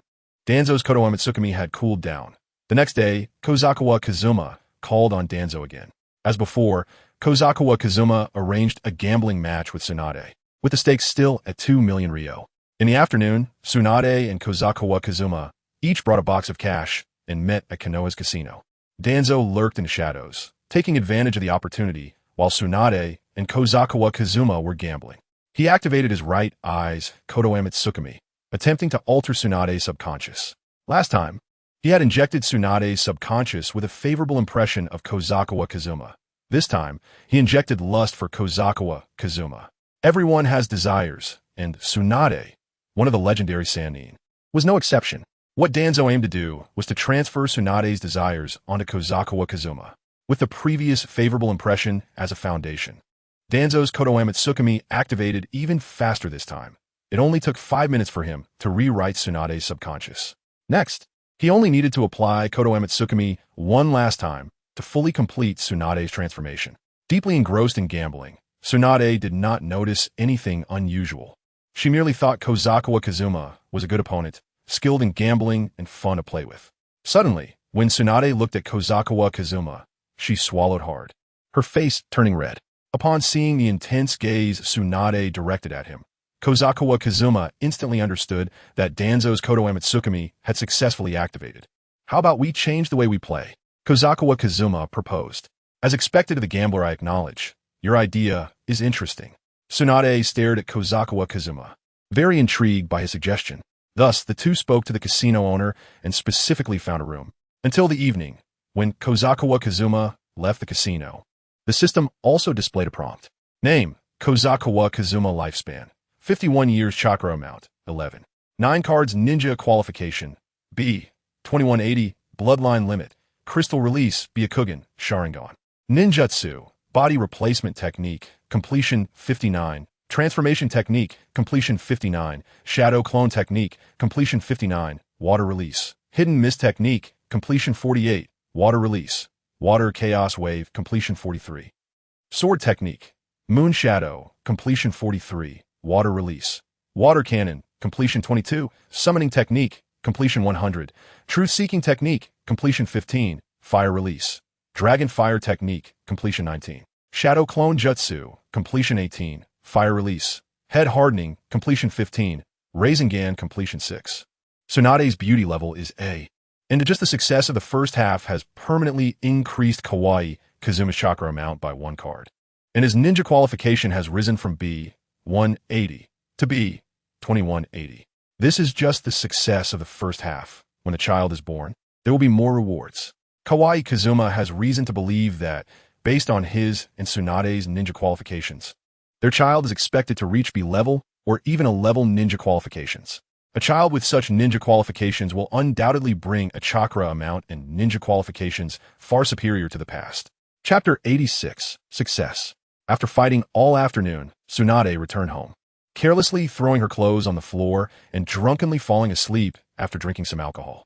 Despite being 41 years old, Tsunade has actually never been with a man. After the death of her beloved man, Kato Dan, she could no longer have feelings for anyone and lost the desire to marry. After meeting Kawaii Kazuma, even she couldn't understand why she was so impulsive. A week later, Tsunade experienced symptoms of nausea and vomiting. As a medical ninja, she checked her body and discovered she was pregnant. While sitting at the dining table, Tsunade couldn't help but hold her forehead, frowning and complaining. What kind of luck does that guy Kawaii Kazuma have? Faced with this unexpected child, Tsunade chose not to keep it. She used some medical ninjutsu and got rid of the child. Wanting to spend a good night with Kawaii Kazuma did not mean she was willing to have his child. For a strong woman like Tsunade, having a child is a very serious matter.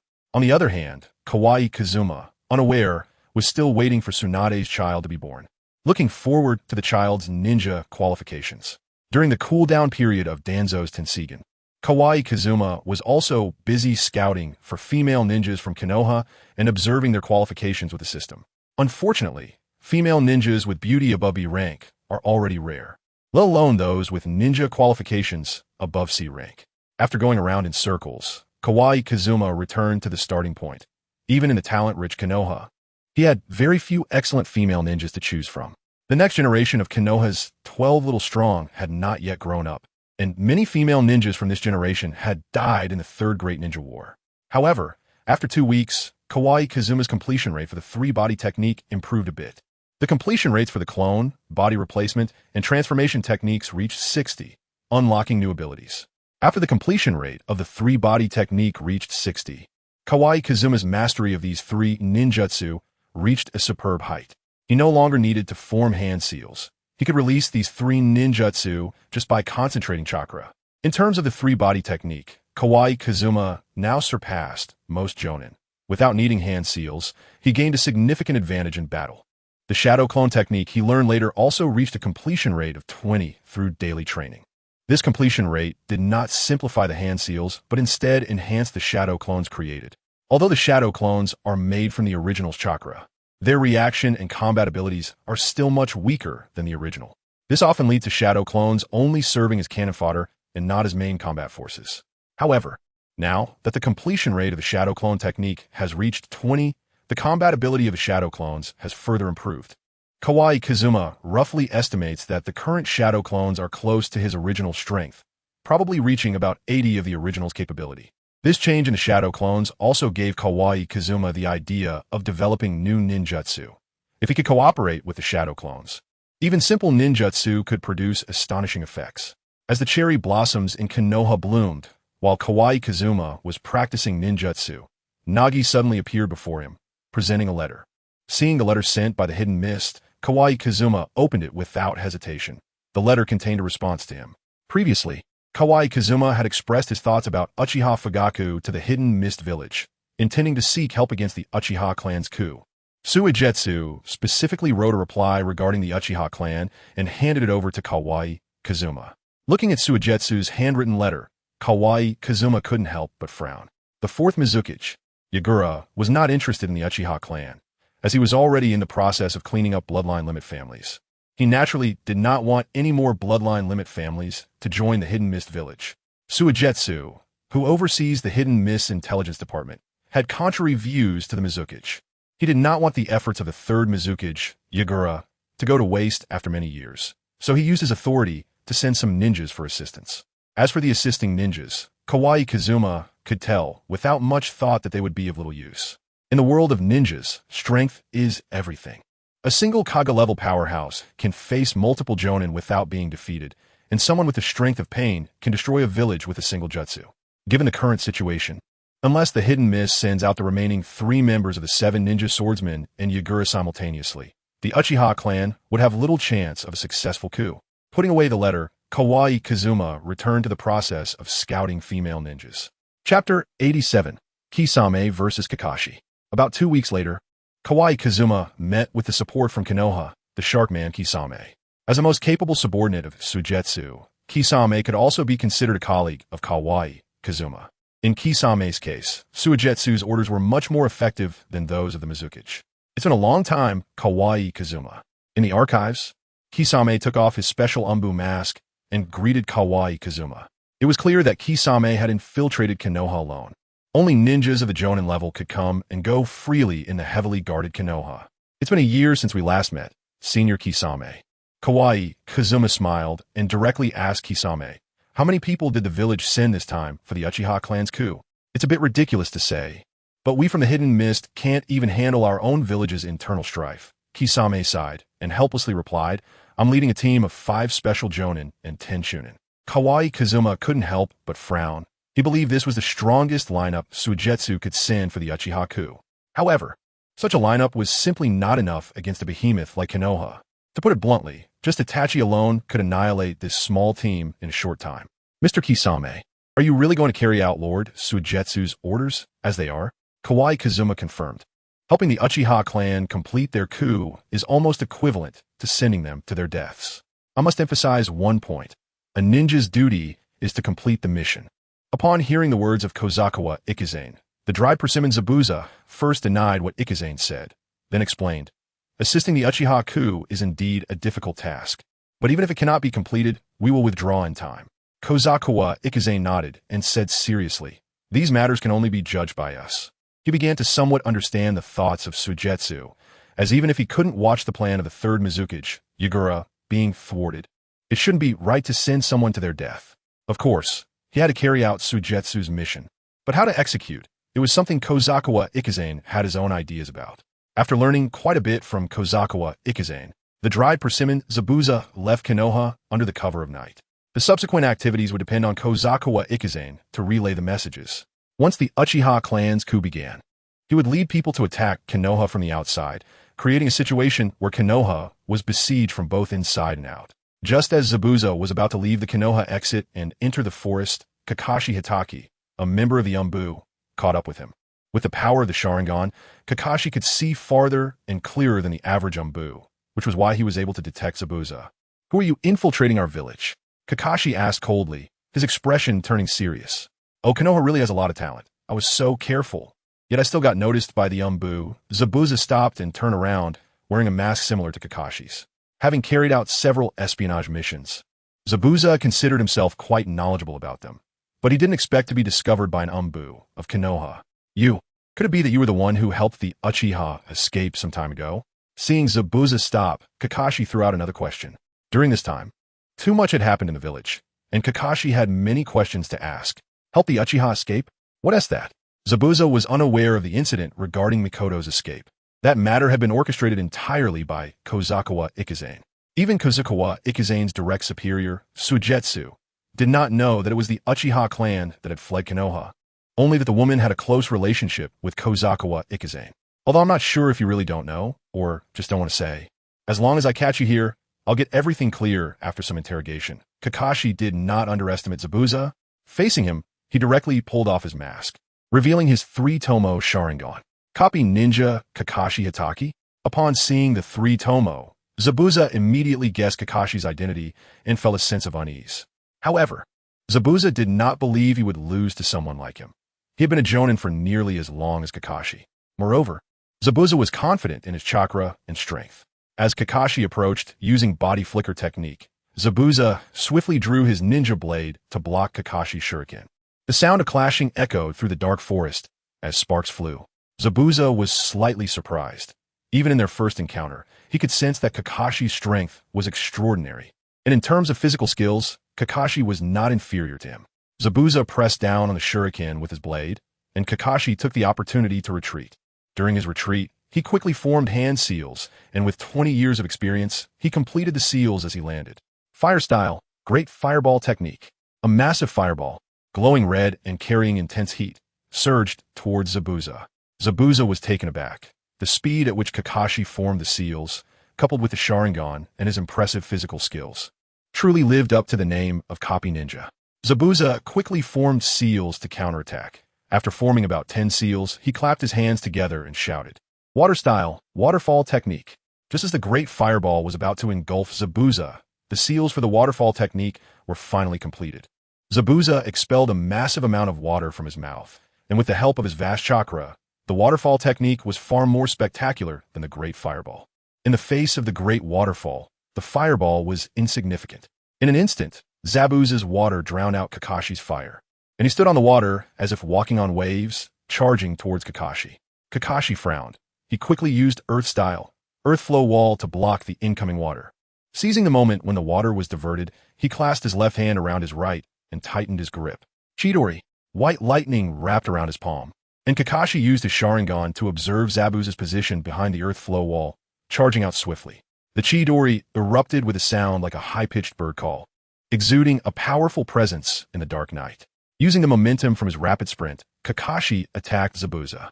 Hey, what are you kidding about? With his combat experience, Zabuza easily recognized the terrifying nature of that jutsu. Such a level of ninjutsu was not something an ordinary person could withstand. Chapter 88. First Encounter with Azuki. The Chidori collided with Zabuza's ninja blade, and in an instant, the blade was pierced through and broke apart. Zabuza tilted his body, narrowly dodging the attack. However, his right arm was still left with a deep and long wound from the Chidori. Looking at the extinguished lightning in Kakashi's hand, Zabuza instantly broke out in a cold sweat. If that had hit his body, he would have likely died instantly. TCH, did I still miss? Kakashi withdrew his hand and retreated, creating distance before taking out a shuriken from his ninja tool pouch and throwing it at Zabuza. How terrifying. Copy Ninja Kakashi Hitaki. His strength is already enough to qualify him as one of the 7 ninja swordsmen. Zabuza quickly assessed Kakashi's abilities, given his current strength. Fighting Kakashi was still a bit too much for him. Seeing that new Umbu were about to pursue, Zabuza took out 2 smoke bombs from his ninja tool pouch and quickly escaped under the cover of smoke. Kakashi, seeing Zabuza escape, had no choice but to extinguish the Chidori he was preparing. Although Zabuza couldn't defeat him, he also couldn't catch up to him. Neither could do anything to the other. The enemy shouldn't have run far. Pursue. Seeing 2 Umbu following closely behind, Kakashi issued the order. That night, Kozawa Ikizane also found time to infiltrate Uchiha Masato's home. Masato, have you found the Uchiha clan members willing to follow Kirigakure? In the empty room, Kozawa Ikizane asked. Including me and Izumi, there are a total of 5 people. Uchiha Masato replied honestly. 5 people? That's enough. Kozawa Ikizane nodded, very satisfied with Uchiha Masato's efficiency. Managing to secretly recruit 5 people was quite impressive. More importantly, one of those 5 was Uchiha Izumi. In a month, I will take you all out of Konoha. Remember, After arriving at Kirigakure, do not expose your Uchiha clan identity. You are just ordinary rogue ninjas from Konoha, Kobayakawa, Ikizane instructed. Currently, Kirigakure is still under the control of Yagura. Revealing the bloodline limit could lead to unnecessary trouble. Understood. Uchiha Masato agreed. Kobayakawa Ikizane also began to arrange the escape plan for Uchiha Masato.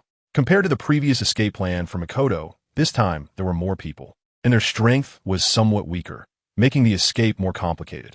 Moreover, this time, there must be Uchiha Akane among the escapees. Kobayakawa Ikizane was quite concerned about his woman and child. Since the Uchiha clan's coup was imminent, Akane could no longer remain here. With Zabuza's support, Kobayakawa Ikizane believed that the success rate of this operation should not be worse than the last time. As for the safety of his other wife, Hinata-san, Kazuma Kobayakawa was not worried at all.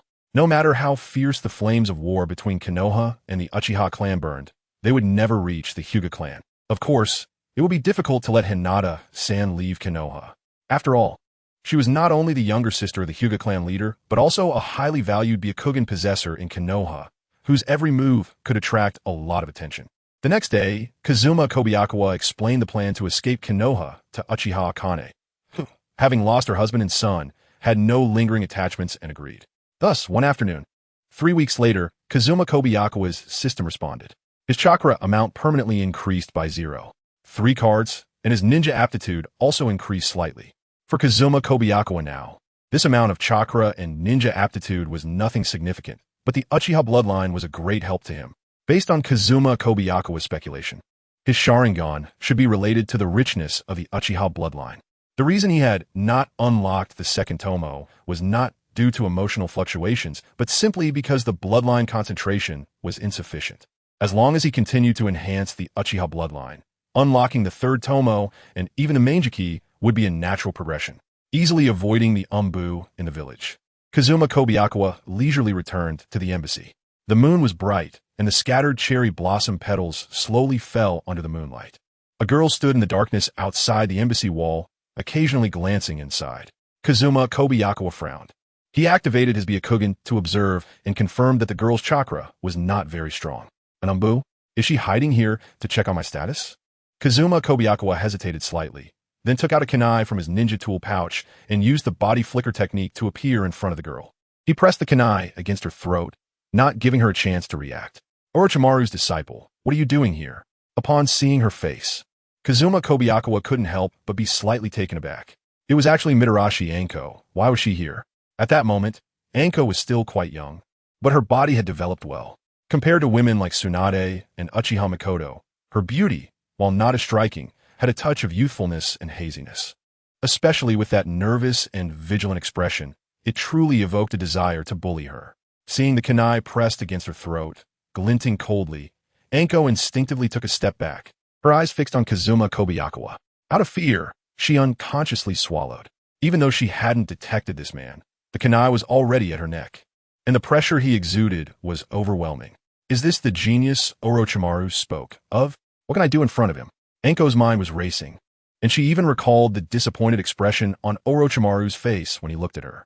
Anko had never blamed Orochimaru for betraying Konoha. What she hated was that her respected teacher did not take her with him when he defected.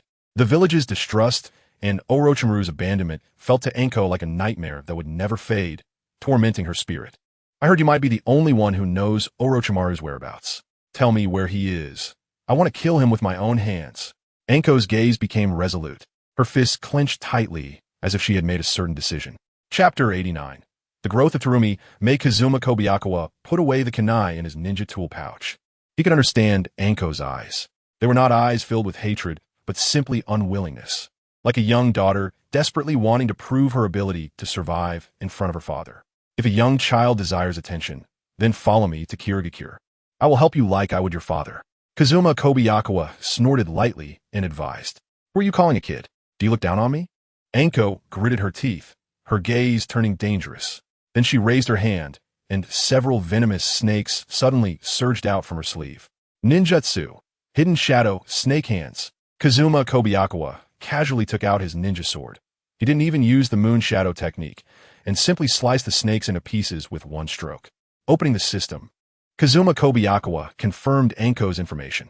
Name, Mitarashi Anko age. 17 beauty. B ninja aptitude. C bloodline limit. None, just as Kazuma Kobayakawa had guessed, besides her beauty. Anko's ninja aptitude and bloodline limit were quite ordinary. With Anko's talent, becoming a special jonin would likely be her limit. She had no hope of ever becoming a jonin. With such talent, how could she possibly catch Orochimaru's eye? No wonder Orochimaru, who had a strong obsession with genius ninjas, would abandon Anko, merely using her for a cursed seal experiment. Anko's only value to Orochimaru was probably her compatibility with the Heaven's Curse seal. Seeing that Kazuma Kobayakawa easily blocked her attack, Anko felt a surge of powerlessness rise in her heart. She did not want to admit Orochimaru's words, nor did she want to accept that her talent was ordinary. However, with her own talent, she truly could do nothing in front of real geniuses. A sense of powerlessness made Anko slump down to the ground. She clearly understood why Orochimaru had abandoned her, but refused to confront it. Now, she even wanted to prove her talent by killing Orochimaru, to show that his choice was wrong. Damn it! Damn it! Damn it!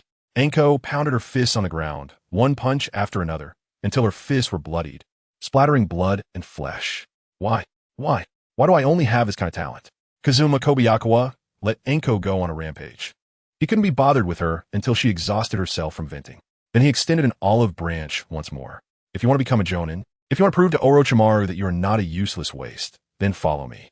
Without waiting for Anko's response, Kazuma Kobayakawa returned to the embassy to rest. Anko's abnormal behavior was quickly noticed by the patrolling Umbu, who forcibly took her away. After Orochimaru's defection, Anko had become a focus of attention for the Umbu. The next day, Kazuma Kobayakawa called Terumi Mei to him and discussed some matters over breakfast. The little girl he had watched grow up had now become a tall and graceful woman, and her beauty far surpassed that of her sister, Terumi Yame.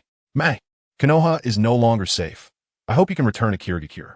This is also a form of protection for you. Does big brother Kazuma think I'm a burden? Terumi Mei looked up at Kazuma Kobayakawa and asked coldly, Mei, you have great ninja talent. If you're allowed to use your bloodline limit, it won't be long before you surpass me. Right now, Kirigakure is in turmoil, and my wives, Suiyin, Miri, and you are still in Kirigakure. I hope you can protect them. Seeing Terumi Mei's strong reaction, Kazuma Kobayakawa changed his approach. Terumi Mei hesitated slightly. She slammed her hand on the table and emphasized, Since it's big brother Kazuma's request, of course, I won't refuse. However, I don't want you to bear everything alone. There are some things Mei can help you with, even the painful matter of having children. Kazuma Kobayakawa couldn't help but smile. The little girl from back then had grown to be so responsible. Big brother is very pleased. Kazuma Kobayakawa patted Terumi Mei's head. For the Terumi clan, there were some things that needed to be done by Terumi Mei. She couldn't always be treated as a child. Because he was a relative of Kazakawa Ikizane, the matter of sending Terumi Mei away from Konoha encountered almost no obstacles.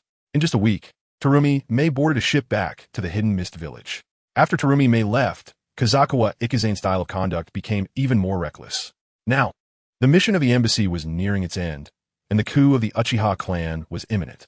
Kazakawa Ikizane believed that his time here would not be long, at most 1 or 2 years before it was time to leave.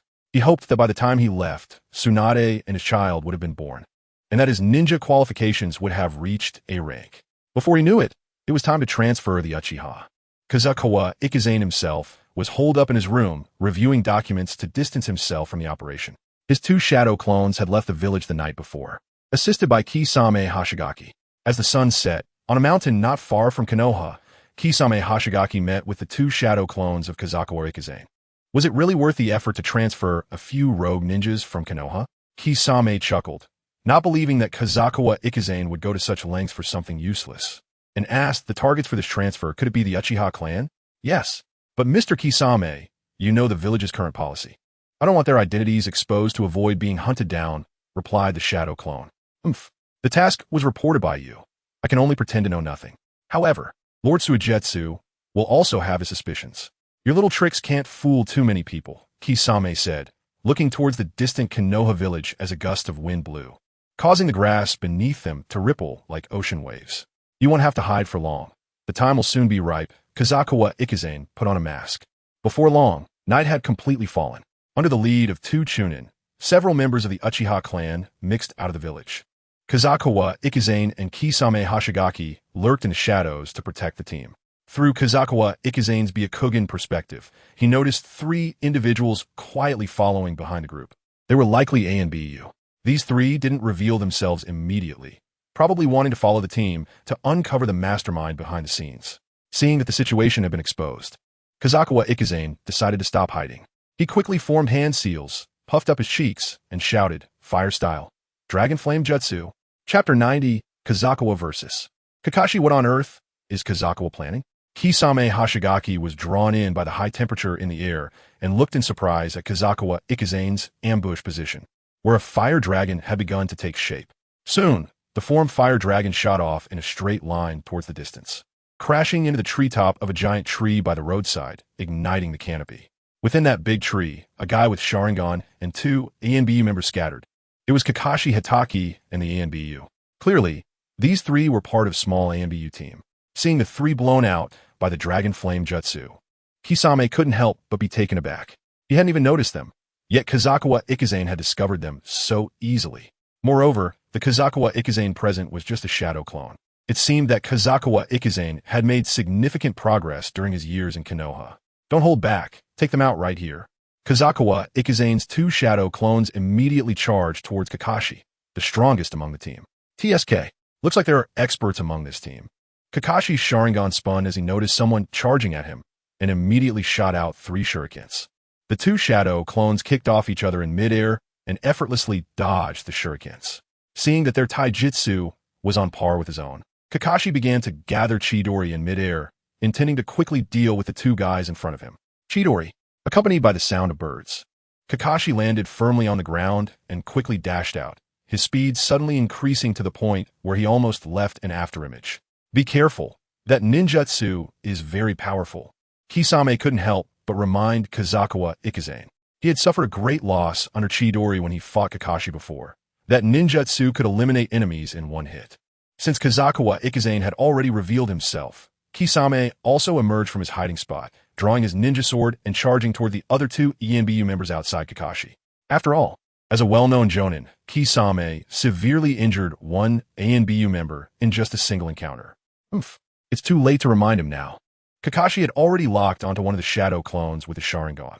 He raised his right hand, thrusting the Chidori towards Kazukawa Ikazane's heart. This strike was unavoidable.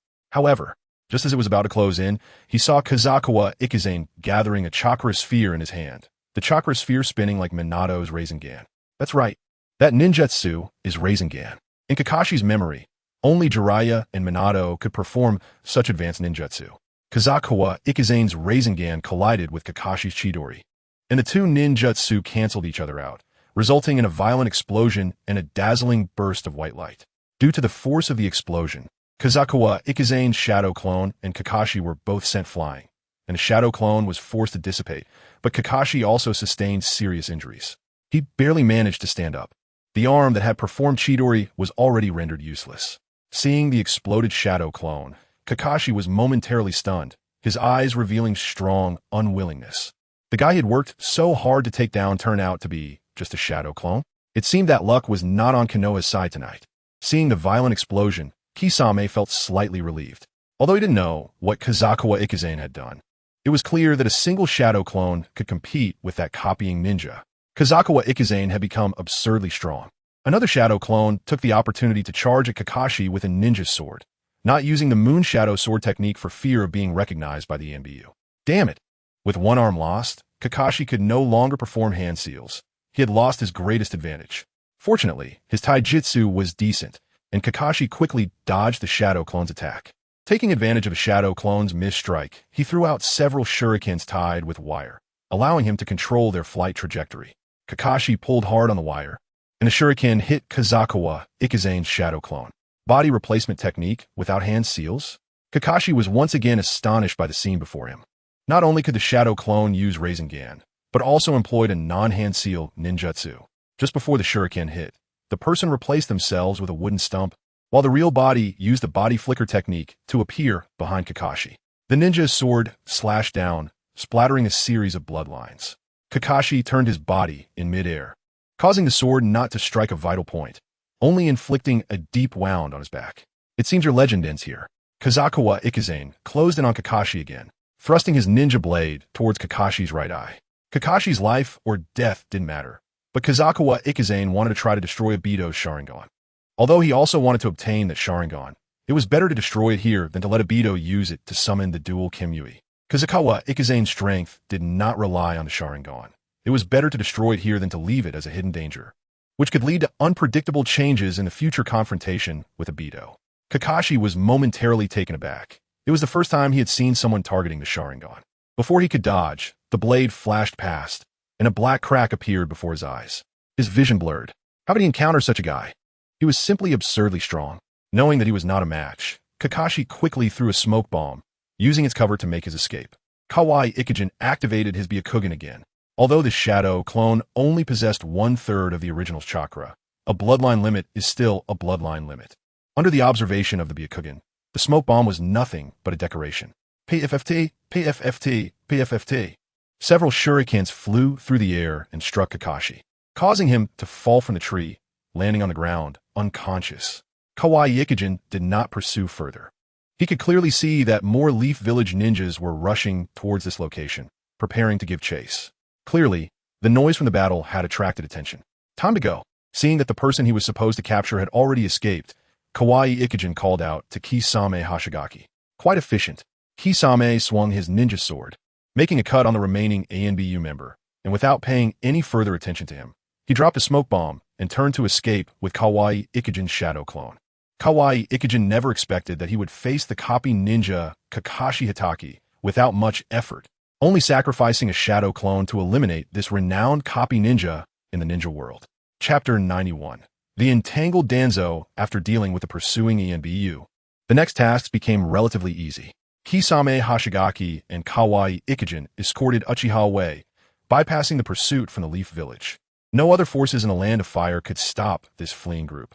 Kawaii Ikijin, who stayed behind at the embassy, was still busy as usual, scouting for female ninjas while waiting for Tsunade to give birth. Since Tsunade became pregnant, Kawaii Ikijin had not seen her, knowing well that childbirth requires patience. When the child is born, it would be his time to reap the rewards. One day, after the technique Shinra Tensei cooled down, Danzo sought out Kawaii Ikijin again, and the two met in the embassy's archive room. Father, if you meet Tsunade once more, my Shinra Tensei can alter her subconscious again, making her your follower, Danzo reminded. I don't think that's necessary. Tsunade's current state is quite good. Let's save the Shinra Tensei for Yugao, Kawaii Ikijin replied, continuing to look for other female ninjas. Not overly concerned about the already pregnant Tsunade. While they were conversing, a Chunin knelt at the door, reminding Lord Kawaii Ikijin, one of the legendary three, Tsunade, has barged in and says she wants to see you. We couldn't stop her. Kawaii Ikijin's expression changed, and Danzo used a transformation jutsu to turn into one of Kawaii Ikijin's subordinates, seizing the opportunity to leave the room.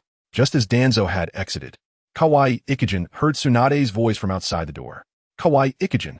Following the voice, Kawaii Ikijin saw Tsunade, who today was wearing an outfit with the word gamble on it, her golden twin tails fluttering in the wind. Tsunade, your belly? Upon seeing Tsunade's flat abdomen, Kawaii Ikijin couldn't help but frown. Tsunade had been pregnant for a month, so she should have shown some signs by now. But now, she seemed no different from usual. Could it really be that medical ninjas took such good care of themselves? Are you talking about the pregnancy? Don't worry, I've already handled it with medical ninjutsu. You won't have to take responsibility. Tsunade suddenly changed the topic. I'm here to gamble with you today. It's no fun if you don't come to play. Hearing Tsunade's statement, Kawaii Ikijin nearly spat out a mouthful of blood. What? Handled it with medical ninjutsu? The fruits of my hard work. You just handled it like that? Gambling? Of course, no problem. Though he felt extreme, inner turmoil, Kawaii Ikijin did not show it outwardly. After all, he was someone who had seen many storms. It was just a child who might have a rank ninja potential. It shouldn't be. It shouldn't be. It shouldn't be. Kawaii Ikijin had his subordinates prepare a gambling table, subtly signaling to Danzo in the shadows, and then began playing Russian roulette with Tsunade. It seemed that this time, he couldn't spare the Shinra Tensei. It was better to leave it for Tsunade. What are the rules for the gambling table? Tsunade half squinted, her gaze wandering over Kawaii Ikijin. Due to the effect of Shinra Tensei, every time she saw Kawaii Ikijin, her heart rate would accelerate, blood flow would increase, creating an illusion of love. Just like last time, Lady Tsunade, Kawaii Ikijin responded. For him, Nothing was more important than making children at the moment. Even gambling had to be done quickly. Quite the idea, you little pervert. Tsunade teased lightly, casually agreeing. After all, she thought similarly, not much different from Kawaii Ikijin. Let's do as you say. Tsunade then pulled out a stack of cash and placed it on the 5-point spot. Kawaii Ikijin also bet on 18 points. Gambling was just for fun. Facing the legendary big, fat sheep, Kawaii Ikijin had no intention of losing. What a casual woman, really embarrassing for the Leaf Village. Danzo internally criticized Tsunade while applying Shinra Tensei. Upon seeing such an indecent way of playing, Danzo's anger surged as he thought about how, once he became Hokage, he would definitely punish Tsunade. The main purpose of this Shinra Tensei was to ensure that Tsunade would no longer resist giving birth to Kawaii Ikijin's child, meaning to instill in her the desire to have offspring. Danzo naturally knew Tsunade's story and was well aware that ever since the death of Kato Dan, she had been obsessed with gambling, losing interest in everything else. Since she had no interest in anything, she naturally wouldn't be interested in having children. It could be said that this subconscious modification was much more difficult than the previous 2 times. Friendship and lust were things Tsunade originally had, easily imposed on Kawaii Ikijin. But for desires that were inherently weak, forcibly injecting them in her mind could easily be discovered and even provoke strong resistance, so it had to be done slowly. Just like last time, Kawaii Ikijin quickly finished winning Tsunade's money. What's going on? Looking at the system panel's prompt, Kawaii Ikijin was confused. Tsunade was actually pregnant again. Kawaii Ikijin frowned. It was said that when a woman's body is very fond of another man's genes, it becomes especially easy for her to conceive. Similar to the situation in reality where gifts open doors. Could it be that Kawaii Ikijin and Tsunade's bodies are very compatible? Kawaii Ikijin slapped his head, seemingly finding the answer. Tsunade's second pregnancy permanently increased Kawaii Ikijin's chakra by 0.5 and some ninja qualifications. Now, Kawaii Ikijin's ninja qualification had finally become B25, taking a small step closer to A-rank ninja qualification. However, this slight improvement wasn't significant to Kawaii Ikijin. The reward from childbirth were the main prize, which was what he was most looking forward to. Chapter 92. Educating Hanabi. After resting for a while, Kawaii Ikijin called Danzo, who was lurking in the shadows, into the room and asked, "Son, was today's Shinra Tensei successful?" Overall, it was relatively successful, but as I mentioned earlier, my Shinra Tensei can only alter a person's subconscious.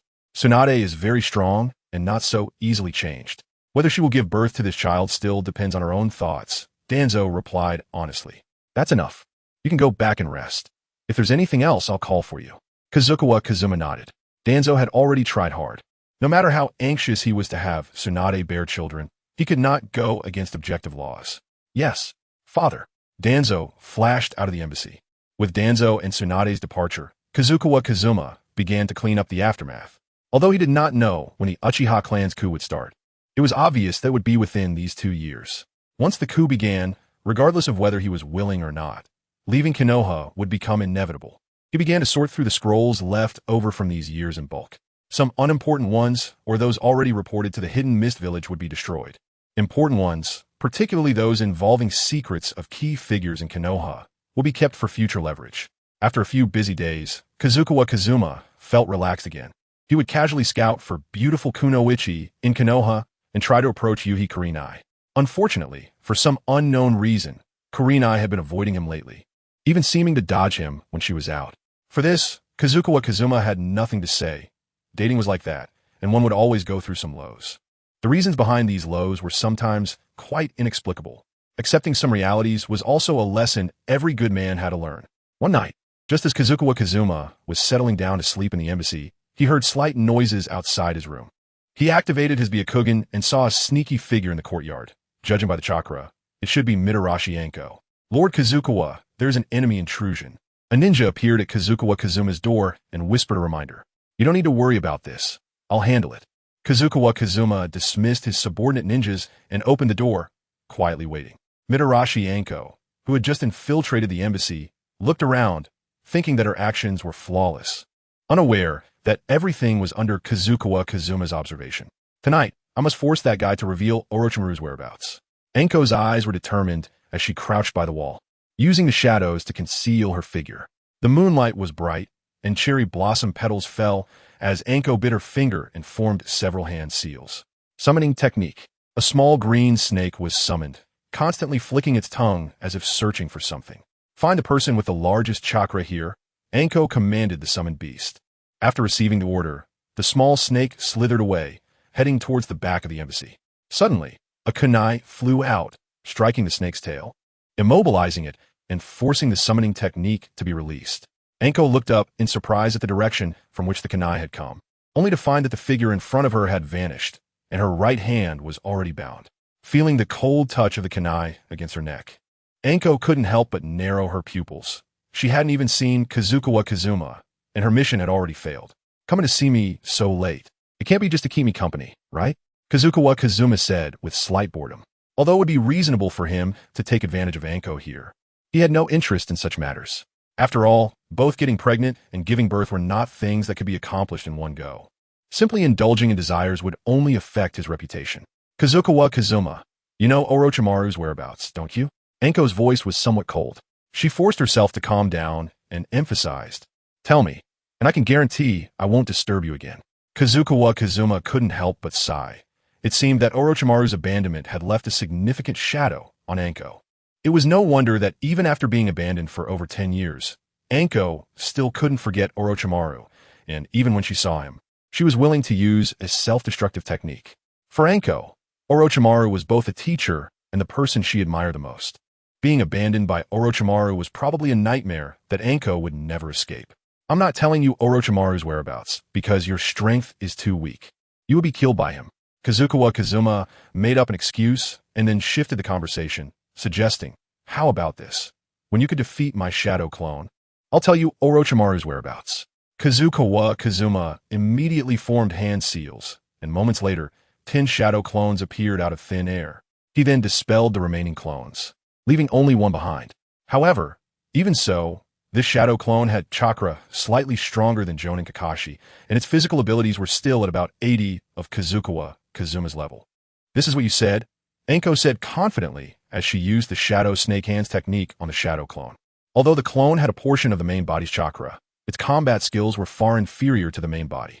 Even though she had been abandoned by Orochimaru, Anko still took pride in having once been a disciple of the legendary three. She certainly did not think much of a shadow clone.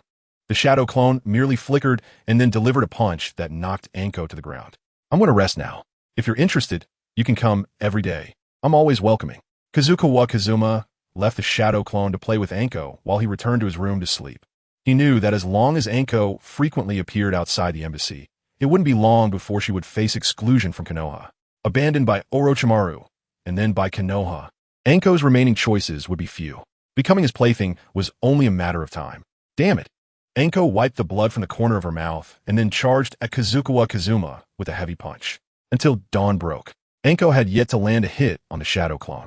After all, Kazuma's shadow clone could face Kakashi head-on, and dealing with a mid-level chunin like Anko was naturally easy and enjoyable. Anko was exhausted and collapsed on the ground, gasping for breath as she looked at the faint light in the sky. After a night of fighting, her clothes were soaked with sweat, and her chest heaved with heavy breaths. Your strength does need improvement, but I take back what I said before. You do have ninja talent. The shadow clone comforted Anko before exploding into a cloud of white mist. When dawn broke, the shadow clone automatically dispelled. Lying on the ground, Anko instinctively curled the corners of her mouth. As one of the legendary three's disciples, she usually felt only Orochimaru's harshness. This time, however, Kazuma acknowledged her merits. Chapter 93. Fuck the will of fire not bad, Miss Neen. Anko looked towards Kazuma's room, responding to what the shadow clone had said. It had been a long time since she felt this way, this feeling of being recognized by someone. After resting for a while, Anko left the embassy and returned home. From then on, Anko's routine became regular. Every night, she would fight against Kazuma's shadow clone and then return home to rest at dawn. The shadow clone was merciless against Anko. Almost every day after their battles, she would have 1 or 2 more bruises on her body. However, in terms of words, the shadow clone took an encouraging approach. Anko could feel her rapid progress. Ever since she started battling Kazuma, she even felt a long-lost joy. This was something she had never experienced while following Orochimaru. In the blink of an eye, a month of this enjoyable life passed, and Anko grew during her training, steadily increasing her strength. However, Anko's potential limit was there, And no matter how hard she tried, in Kazuma's eyes, she was still just so. As night fell, Anko left her home and, using the cover of darkness, rushed towards the embassy. Even though she was often beaten and bruised, she still looked forward to her training every night. Since becoming Orochimaru's disciple, I haven't been this happy for a long time. Hondo tightly grasped the pendant around her neck. Thinking about the battle yesterday and the swordsmanship of Kazukawa Ikizuna, she devised a way to counter it. I wonder what kind of expression Kazukawa Ikizuna will have when he sees my progress these days. Surprise? Or perhaps satisfaction? Suddenly, a ninja wearing an Umbu mask landed in front of Hondo, blocking her path. Umbu? Hondo's face darkened as she asked knowingly, "Is there something you need? Hondo, have you been getting too close to that mist ninja lately? You're already a traitor's disciple, and if you don't behave, the village really won't know how to handle you." The Umbu warned. "Do you want to go against the Hokage's teachings to defy the will of fire?" Hondo was slightly taken aback, biting her teeth tightly, her expression grim. She understood her identity and status clearly, which is why she wanted to prove herself by killing Orochimaru, and that's also why she approached Kazukawa Ikizuna. But unexpectedly, the Hokage and the village still distrusted her so much. "If the village discovers that you have done something harmful to Konoha, we will have to treat you as a traitor," the Umbu warned again before vanishing into the shadows. Hondo clutched the pendant at her chest, feeling that only by doing so could she slightly relieve some pressure. She looked towards the embassy, her heart in turmoil. Without getting close to Kazukawa Ikizuna, she couldn't find out Orochimaru's whereabouts. And without killing Orochimaru, she could never prove her loyalty to the village, and she would never be trusted. Kazukawa Ikizuna's words suddenly popped in her mind. "You are not a useless waste. In my eyes, you have the potential to become an excellent kunoichi. To hell with the will of fire." A hint of determination squeezed onto Hondo's face as she headed towards the embassy. Even if she didn't get close to Kazukawa Ikizuna, she would still be suspected by the village. But if she could kill Orochimaru, then even the strict third Hokage would have to acknowledge her loyalty to the village. This time, Hondo defied the village's warning, continuing to practice with her shadow clone, not giving up even when she was battered. Everything was for the sake of killing Orochimaru. For this, she was willing to pay the price. Kazukawa Ikizuna didn't take Hondo seriously at all. In his view, Hondo might not even be able to defeat his shadow clone in her next life. Being a ninja is a profession that relies heavily on talent. Even though he had slept with many kunoichi and fathered many children, his talent was still not comparable to the monsters like the legendary three ninjas of Konoha.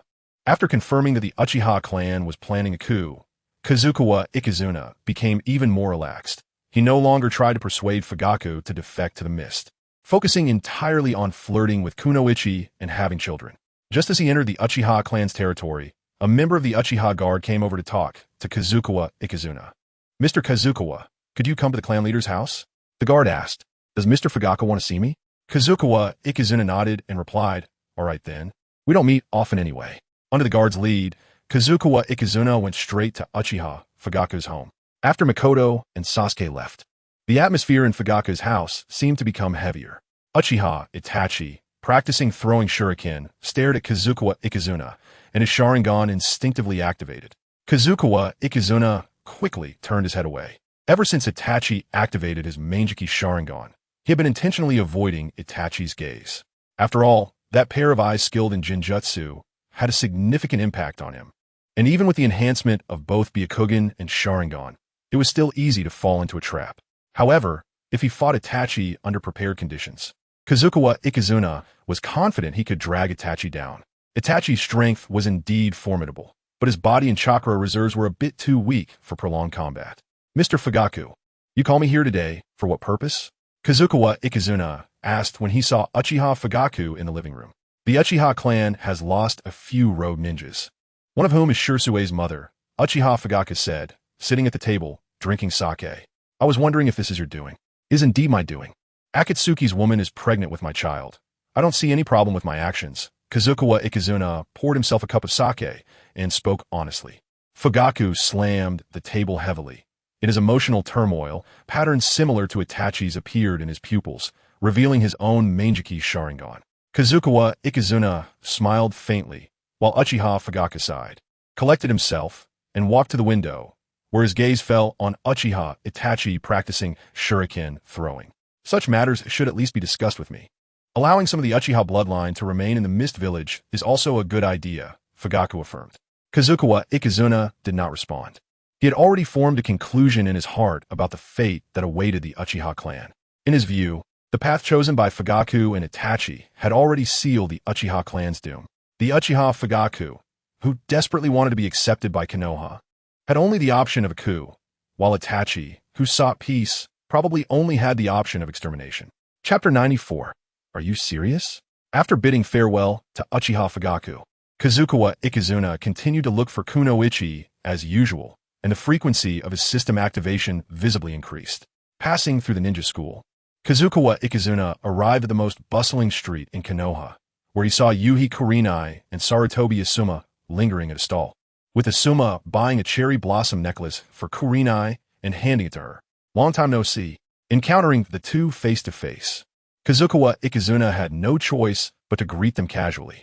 Indeed, it's been a while since I've seen you, Sarutobi Asuma said, throwing away the cigarette he had been smoking and unconsciously frowning.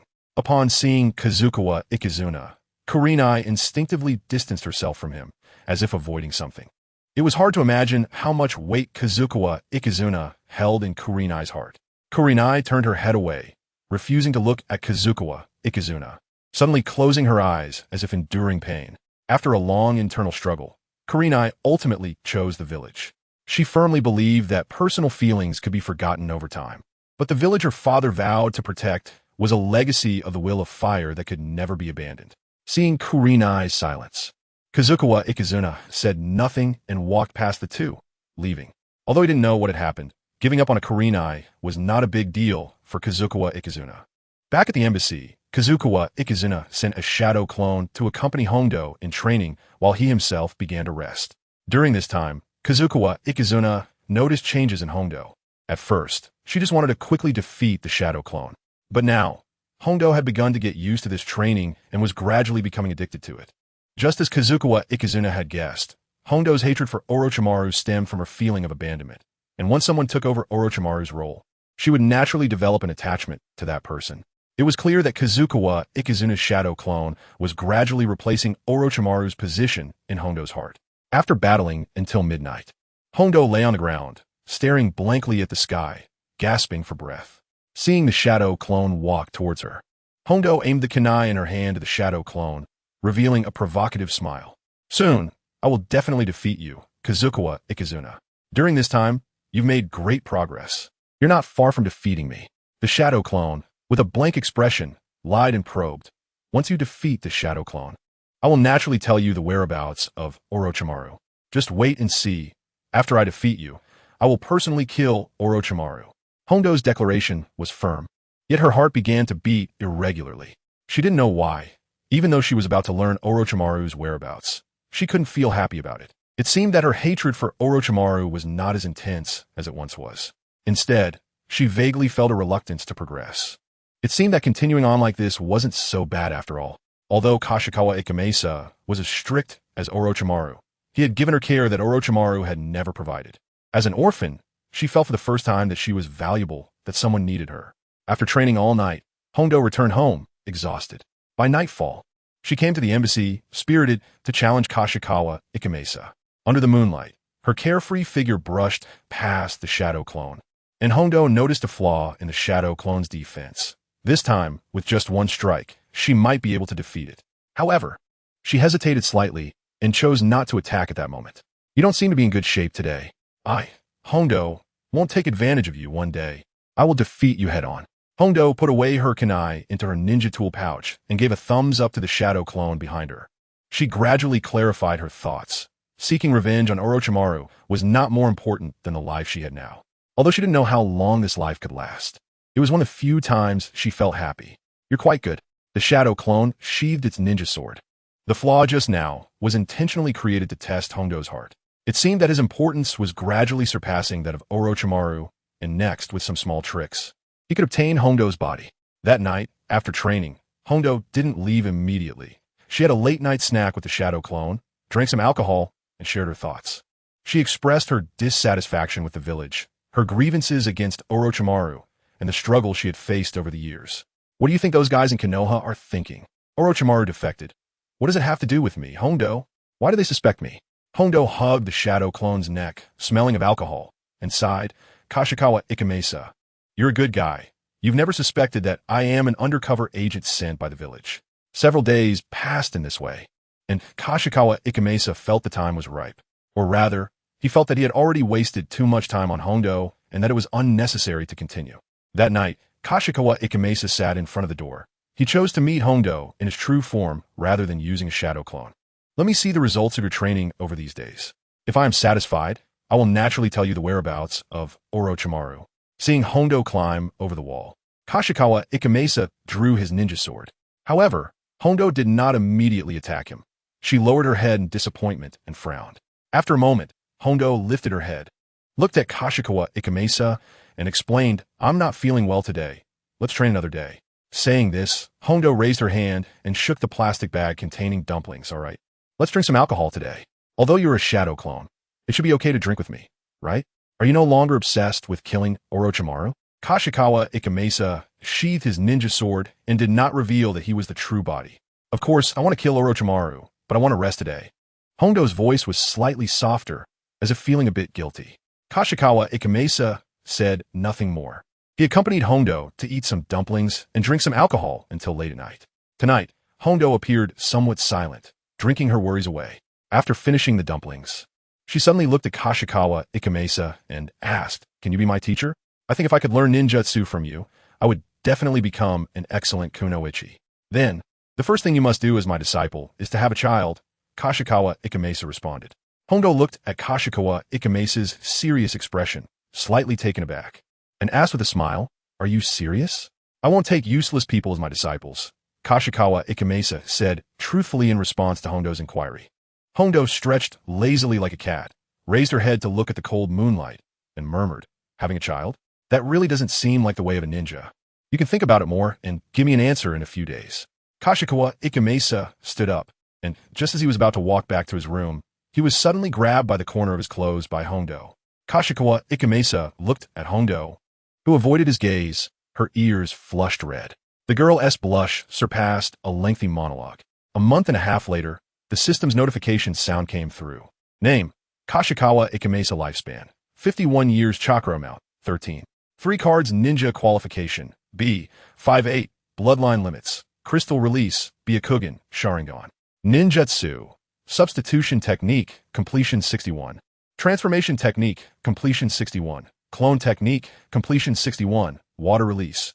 Hidden mist technique, completion 50, water release. Water chaos wave, completion 46, sword technique.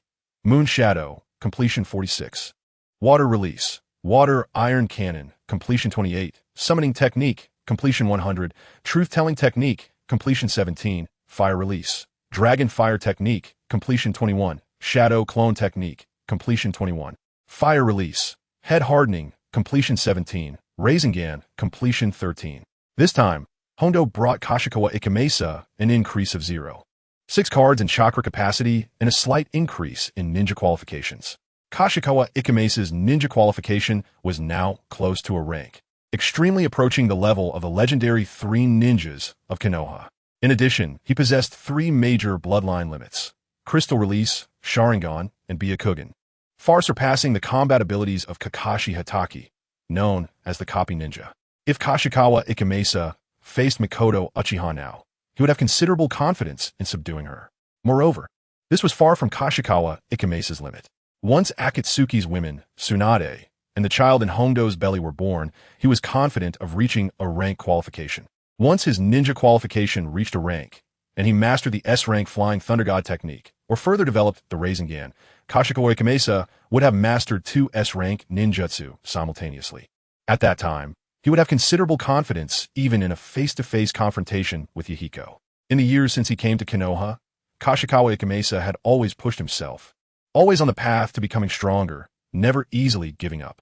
Afterwards, Kashikawa Ikamesa gained a disciple named Mitashi Hondo. After entering the teacher's fold, the first thing Kashikawa Ikamesa's disciple did was to take care of her pregnancy. After that, Kashikawa Ikamesa would occasionally meet with Mitashi Hondo, reminding her to take care of her pregnancy and beginning to teach her some ninjutsu he knew. One day, while practicing the shadow clone technique in the embassy, Kashikawa Ikamesa was suddenly approached by Chunin and Ki, who presented him with a letter. Kashikawa Ikamesa opened the letter, and the handwriting of Kisame Hashigaki was glaringly apparent. After reading the contents of the letter, Kashikawa Ikamesa couldn't help but frown. The coup within the Uchiha clan was about to begin. In 2 months' time, the Uchiha clan's guard would gather all their strength and attack the Hokage building from Uchiha territory. At that time, Kisame Hashigaki would also lead the Mist Village's forces into Konoha, with the Hokage building as their destination. As for Kazuya Koizumi, his mission was to rendezvous with Kisame Hashigaki a week before the coup, and then, leveraging his familiarity with Konoha, secretly assist Kisame and his group in dealing with Konoha's Umbu without revealing his identity. After reading the letter, Kazuya Koizumi burned the paper, feeling somewhat troubled. Time waits for no one. He could no longer wait for the birth of the 3 children, nor for the day he would learn S-rank ninjutsu. The Mist Village's embassy in Konoha was about to lose its intended purpose. Once the war began, the relationship between Konoha and the Mist Village would once again plummet to freezing point. However, Kazuya Koizumi still held onto a glimmer of hope. He vaguely began to anticipate the Uchiha clan's extermination. If the Uchiha clan were to be wiped out ahead of time, his and Kisame's mission would become meaningless, and they would have to end in failure. In the afternoon, Kazuya Koizumi invited Tsunade to gamble. Looking at the slight bulge of her belly, Kazuya's mood lightened considerably. It seemed that Danzo's Kodoa Mitsukami still had its effect. This time, Tsunade had chosen not to terminate the pregnancy. Kazuya Koizumi had high expectations for this child. His ninja aptitude was B, while Tsunade's was A. There was a great possibility that their child would inherit both of their aptitudes. As Azuki and Tsunade began to nurture their pregnancy, Kazuya Koizumi's life returned to normal. He had neither the time nor the energy to seek out female ninjas anymore. During this past month, he focused most of his energy on practicing ninjutsu, particularly the Rasengan. After a month of practice, Kazuya finally improved the completion rate of the Rasengan from 13 to 20. Once the completion rate reached 20, he gained a new enhancement for this jutsu that originally didn't require hand seals. The instant Rasengan no longer required over 10 seconds of chakra gathering and compression. It could now be completed with just a flick of his hand, reaching the peak of its power and form. Now, Kazuya Koizumi had only reached a beginner level in the development of the Rasengan.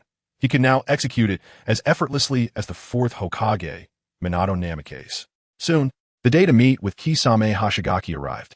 During the day, Kazuya Koizumi continued to handle official duties at the embassy, even reporting the day's intelligence to the Mist Village. When night fell, he gathered the remaining 3 Chunin in the embassy. After tonight, the mission of the Mist Embassy would come to an end, and Kazuya would also escape from Konoha. Heki, take your brothers to hide near the mountain east of Konoha and wait for me there. You have defended Konoha for over a decade. It's time to return home. Looking at the Chunin kneeling before him, Kazuya Koizumi casually painted a bright future. Chapter 96. Escape from Konoha. Yes. Heki felt a surge of excitement. With this achievement in battle and over a decade of defending Konoha, they could easily be promoted to Special Jonin. By then, their treatment and status in the village would undergo a tremendous change. After more than 10 years away from home, returning to the village would be a triumphant homecoming. Whether it was his aging parents or the wife who had waited for him for over a decade, they could finally be proud of him. Heki's mind was flooded with images, and his memories of his parents and wife had become quite vague. He wondered if they felt the same way about him. When he returned home this time, he must make up for the lost years. Dismissed. Follow the route I've indicated. 20 minutes from now, I will set fire to the embassy to attract the Umbu's attention, Kazuya Koizumi instructed at last. With his command, the 3 Chunin slipped into the night of Konoha. A few ordinary people remained in the embassy, although they were from the Mist. They had neither the ability to escape Konoha nor any knowledge of Mist secrets. Kazuya Koizumi naturally did not consider taking them along.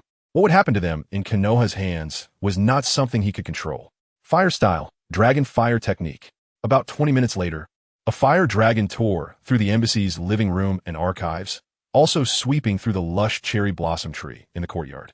Moments later, cries for help began to echo throughout the embassy as water from the pond was drawn out to aid in extinguishing the fire. Kazuya Koizumi had already hidden in the darkness of the night. He made his way to a street at the edge of Konoha, and after observing the surroundings with his Byakugan, he slipped into a shop at the end of the street. Father, for the peace of the village. Danzo is preparing to have me issue the extermination order against the Uchiha. Danzo emerged from the shadows, explaining the situation of the Uchiha clan to Kazuya Koizumi. Kazuya Koizumi was slightly taken aback. The night of the Uchiha clan's extermination was not far off. He had little interest in the current Uchiha clan and no ability to prevent the night of their extermination. The extermination was a mutual choice between the Uchiha clan and Konoha, a unanimous decision from Konoha's higher-ups, and his adopted son Danzo was merely a cog in the wheel. With Danzo's abilities, he could not dictate the thoughts of Konoha's higher-ups. Continue with your actions. Take care, my son. Kazuya Koizumi patted Danzo's shoulder, brushing off the dust from his collar. You take care too, father. Danzo knelt before Kazuya, his old eyes filled with tears. After parting with Danzo, Kazuya Koizumi continued running in the direction of his escape from Konoha. With his Byakugan activated, he could evade the Umbu's pursuit and easily find a route to flee. Suddenly, a ball of chakra fire appeared in his line of sight. Kazuya Koizumi frowned. He sent out a shadow clone to meet Itachi, while his main body abruptly changed course and ran toward the outskirts of the village. With the assistance of the Byakugan's godly observation ability, Kazuya Koizumi was able to avoid most dangers in advance. The shadow clone rushed ahead and finally met Uchiha Itachi at the village exit.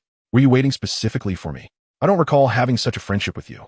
The shadow clone stopped in front of Itachi, sounding somewhat cold. Kazuya Koizumi, are you planning to help the Uchiha coup in your escape from Konoha? Itachi asked coldly.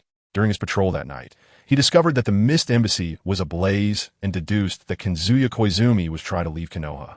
Then, based on the Umbu's schedule for the night, he easily guessed Kazuya's escape route. I'm not that noble. The affairs of your Uchiha clan and Konoha have nothing to do with me. Kazuya Koizumi, he shrugged, speaking without much thought. In his years in Konoha, he had taken care of what he needed to do, both openly and secretly. To be honest, he wasn't particularly interested in helping with the Uchiha coup. After all, this matter held no significance for him. I will stop the Uchiha coup. Your missed plan will not succeed. Itachi activated his Sharingan, but chose not to attack Kazuya Koizumi, merely saying softly, take good care of my mother and brother. Otherwise, one day in the future, I will kill you. The Jinjutsu unfolded, and a Shadow Clone's Tomo was not enough to counter Tsukuyami. The Shadow Clone repeatedly listened to Itachi's threats and advice in the world of illusion. Of course, Kazuya Koizumi only learned of Itachi's words after it was already late into the night. He arrived at the foot of the mountain far from Konoha and successfully reunited with his 3 subordinates at the agreed location. After meeting, the 4 of them, under Kazuya Koizumi's lead, headed toward the location where Kisame Hashigaki was stationed. As dawn approached, Kazuya Koizumi finally saw Kisame and his comrades deep in the forest. Due to the confidentiality of the mission, these people did not wear misty headbands, and they have survived in the wild for several months without making a fire. This is the first time working with you, Kazuma Koyakawa. Upon seeing Kazuma Koyakawa arrive with his team, Kisame Hashigaki shook hands with him. The two had known each other for many years, but had never completed a mission together. Even during the previous months, when escorting the Uchiha clan to escape, it was only Koyakawa's shadow clone that had been deployed. Kazuma Koyakawa sighed softly and asked, Mr. Hashigaki, when the day of the coup comes, can we really charge into Konoha with just us? He felt no pity for these ninjas. He simply believed it was unnecessary to let them die. After all, these people were also ninjas from the Mist, a core strength of the village. The Mist village was currently in need of manpower, and it would be a waste to let them die over such a trivial matter. Of course, the Uchiha clan would hold back most of Konoha's high-level forces, including the Hokage, and we would directly penetrate deep into Konoha to relieve the pressure on the Uchiha clan on the battlefield. Kisame Hashigaki explained the battle plan enthusiastically. In his eyes, regardless of how absurd the mission was, executing it was a ninja's duty. As for Koyakawa's words, they contradicted the ninja way of the Mist. Seeing that he couldn't persuade Kisame Hashigaki, Kazuma Koyakawa had no choice but to call his 3 subordinates together. Having spent several years in Konoha, Koyakawa couldn't bear to watch his loyal ninjas die. Chapter 97. The betrayed when the operation began. Mist's orders were, of course, the priority. But it was also necessary to preserve oneself as much as possible without defying orders. Kazuma Koyakawa reminded his subordinates that these 3 were not orphans like Satoko. They had family in the Mist village. After working hard for over 10 years for the Mist, it would truly be a waste to die for such a foolish mission. Koyakawa did not believe this mission was even worth executing, because, most likely before their mission started, the Uchiha clan, who were supposed to be the main force in the war, would have been exterminated. With the main force wiped out, what mission was left to complete? The three nodded in agreement. Facing this final mission, they had no intention of giving their all. Whether it was Konoha or Uchiha, in the eyes of Mist Ninjas, both were enemies. What did the lives of either matter? Perhaps helping the Uchiha clan's coup was for the better development of the Mist. But this vague strategic goal held little significance for individuals. However, since a ninja's duty was to obey orders, even if it had no meaning, they would still sacrifice their lives without hesitation. KazumaFaces quietly waited for the execution order of the mission, eating military rations soaked in cold water to restore his stamina and chakra. Having grown accustomed to a life of luxury in Konoha, he found it somewhat uncomfortable to return to the ordinary life of a ninja. Thus, KazumaFaces and his team waited outside for the signal of the coup, looking for the right moment to storm into Konoha. Kobayakawa had also prepared to flee. On the day of the coup, he would observe the situation with his Byakugan and send a shadow clone to lead the charge. If the situation became truly irreversible, he would at least save himself. His thoughts were simple. Once his 3 children were born, his strength would experience rapid growth, easily reaching a level comparable to the legendary Sannin of Konoha. Dying here would be a huge loss. In the blink of an eye, 3 days passed. At night, KazumaFaces was eating tough, fishy jerky while chatting with Kisame Hashigaki.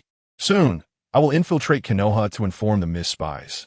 When the war comes, they will cooperate with us from within, Kisame Hashigaki said, after swallowing a military ration. Be careful. The news of the Uchiha clan's coup has leaked, and right now, Konoha is on high alert, KazumaFaces warned. Requesting the spies' cooperation would only happen tonight. Before tonight, the Mist spies had no idea about the existence of Kisame Hashigaki and the others, let alone about helping the Uchiha coup. The coup plan was of utmost importance, so they had to be extremely cautious. Therefore, Kisame Hashigaki would only inform them when their assistance was needed to prevent any leaks. Don't worry, I've executed many missions. I won't slip up easily. Even if I'm caught, you can just continue the mission. Lord Toby's orders must be carried out well, Kisame Hashigaki said with a smile, revealing his serrated teeth. He put his ninja sword on his back and turned to leave, sitting together with his comrades. They chatted about trivial matters, joking about the female ninjas of Konoha with lewd smiles on their faces. Do you know who I admire the most? It's Lord KazumaFaces. In just a few short years since taking office in Konoha, he has been with several beautiful Konoha kunoichi. That's a height that Lord Jiraiya could never reach. One of them spoke up, causing a group of Mist ninjas to burst into laughter. A bunch of males who rarely saw women, who didn't have fantasies about female ninjas. Suddenly, just as Kisame Hashigaki was about to leave, he sniffed the air, his expression changed, and he said in a low voice, "Someone's coming. It's an enemy." KazumaFaces took 2 steps back and quickly activated his Byakugan out of Kisame Hashigaki's sight. The scenery before him changed, and he saw a large ball of chakra fire appear, the massive amount of chakra equivalent to that of 3 Kakashis. Is a ninja appearing by chance? Having appeared here at this time really makes one think.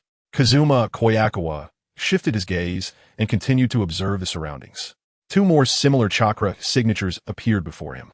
These 3 were coming from different directions, but all headed toward the position where the Mist Village was stationed. KazumaFaces quickly compared and realized the problem was serious. These 3 were likely shadow clones. The chakra amount of 1 shadow clone was equivalent to that of 3 Kakashis, indicating just how enormous the chakra of the arrivals was. Even compared to himself, it might surpass him. Run. Without saying more, KazumaFaces immediately issued the command. As soon as his voice fell, attacks appeared simultaneously from the left and right. Fire and wind ninjutsu converged in front of KazumaFaces and his team. The fire and wind intertwined, creating a large explosion that engulfed the ninjas who had just been chatting in an instant. Due to the impact of the explosion, KazumaFaces had to shield his eyes, and when the shockwave ended, all that remained before him was scorched earth and a sea of flames. In an inferno, more than 10 Mist ninjas had turned into charred corpses, emitting a foul stench. Hashigaki had also disappeared into the flames. Kisame, you must take care of my family. A ninja looked at Kisame Hashigaki, his limbs blown off, his face covered in soot. These people, who had been full of hope for the future just a moment ago, eagerly anticipating the completion of the mission to gain recognition from the higher-ups, had already died here in an instant. Kisame Hashigaki only had time to protect himself with a water prison technique, and he had several small scratches on his face from the flying debris. What happened, KazumaFaces?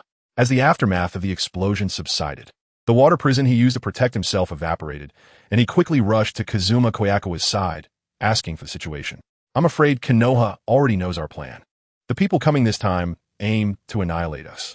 Kobayakawa frowned slightly.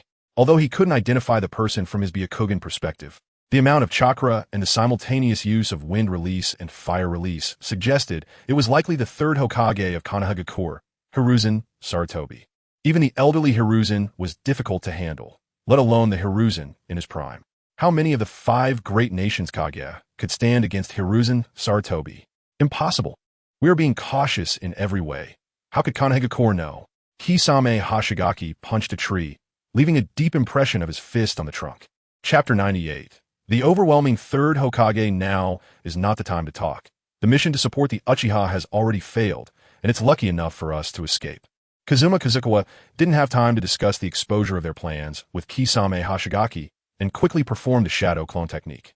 In an instant, 10 shadow clones lined up neatly in front of Kazuma, 6 of which dashed in 3 directions to face the approaching Hiruzen Sarutobi, while the other 4 ran in the opposite direction together with Kazuma, escaping without any burden.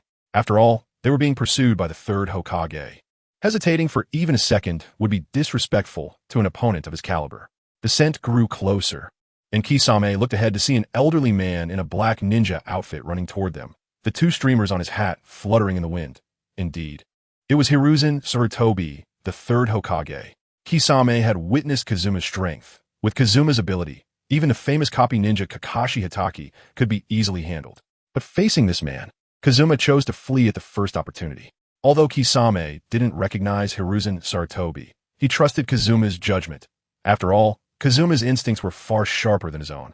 Kisame landed beneath the trees and glanced at the mist ninja struggling in the flames. After a moment's hesitation, he whispered, "Sorry, Keita," and with a thrust of his ninja blade, blood splattered all over him. After dealing with this last potential threat, Kisame focused on escaping. Water release. Great waterfall technique. As the approaching Hiruzen Sarutobi closed in, Kisame quickly opened his mouth and spewed out a massive amount of water. His chakra was immense, allowing him to summon a tsunami-like effect even in a dry area. Towering waves crashed toward Hiruzen Sarutobi, and beneath the waves, Kazuma's 2 shadow clones neared Hiruzen Sarutobi. Facing the third Hokage, known for his ninjutsu expertise, the 2 clones simultaneously used a Rasengan, opting for close combat, as that was their only chance of victory. In response to the 2 clones, Hiruzen quickly formed hand seals while running, using Earth Release, Earth River technique to turn the ground into a flowing swamp, restricting one of the clones' movements. He then followed up with a Fire Release, Fire Dragon Flame Bullet, completely obliterating that clone. After defeating the 2 clones, Hiruzen Sarutobi had to confront the overwhelming Great Waterfall technique, his expression tightening as he began forming hand seals again. After blocking Hiruzen's line of sight with the Great Waterfall technique, Kisame officially began his escape. Water Release, Water Shark Bullet technique. A shark made of water enveloped Kisame, allowing him to fly swiftly through the forest. However, not far into his escape, Kisame saw a blaze shooting into the sky. The flames sealed the sky behind him and gradually closed in. Kazukawa, meanwhile, was fleeing with his Byakugan and Sharingan activated. He found the safest route and dashed forward. As for Kisame behind him, he could only pray for his partner's luck and hope he could buy some time. However, he was also a person with a conscience. If Kisame were to die delaying Hiruzen, he would definitely pay his respects at Kisame's grave upon returning to the village hidden in the mist. Kazukawa, still needing to escape, ran for over 10 minutes when suddenly he heard Hiruzen Sarutobi's aged voice behind him. Kazuma's Byakugan allowed him a 360-degree view, and he naturally saw the Hiruzen pursuing him. However, he gambled that the person behind was just a shadow clone. Noticing that 5 of the 10 shadow clones had already been forced to disperse, Kazuma gritted his teeth and dispelled the remaining 5 clones all at once. With all the shadow clones gone, a large amount of chakra returned to his body, giving Kazuma a temporary feeling of fullness and chakra. He quickly clapped his hands and performed a ninjutsu. CrystalRelease, Red Lotus technique. A lotus flower suddenly emerged from beneath Hiruzen's feet, its coverage area vast, making Hiruzen appear like an ant before it. Since his chakra had increased to 13. 3 cards, this was Kazuma's first time fully activating CrystalRelease, and the effect was naturally stunning. The crystal lotus covered a radius of 50 meters and towered over the trees, crystallizing everything it enveloped. Hiruzen jumped back to avoid Kazuma's ninjutsu, staring blankly at the massive lotus before him as cold sweat trickled down his forehead. Anything wrapped in a lotus would have its structure reconstituted by the crystal, shattering along with the crystal's breakage. This ninjutsu was more astonishing than he had imagined. After hesitating for a moment, Hiruzen chose not to continue the pursuit. At this moment, Kazuma was like a cornered beast, and pursuing him further might provoke some unexpected ninjutsu, a consequence he was unwilling to bear.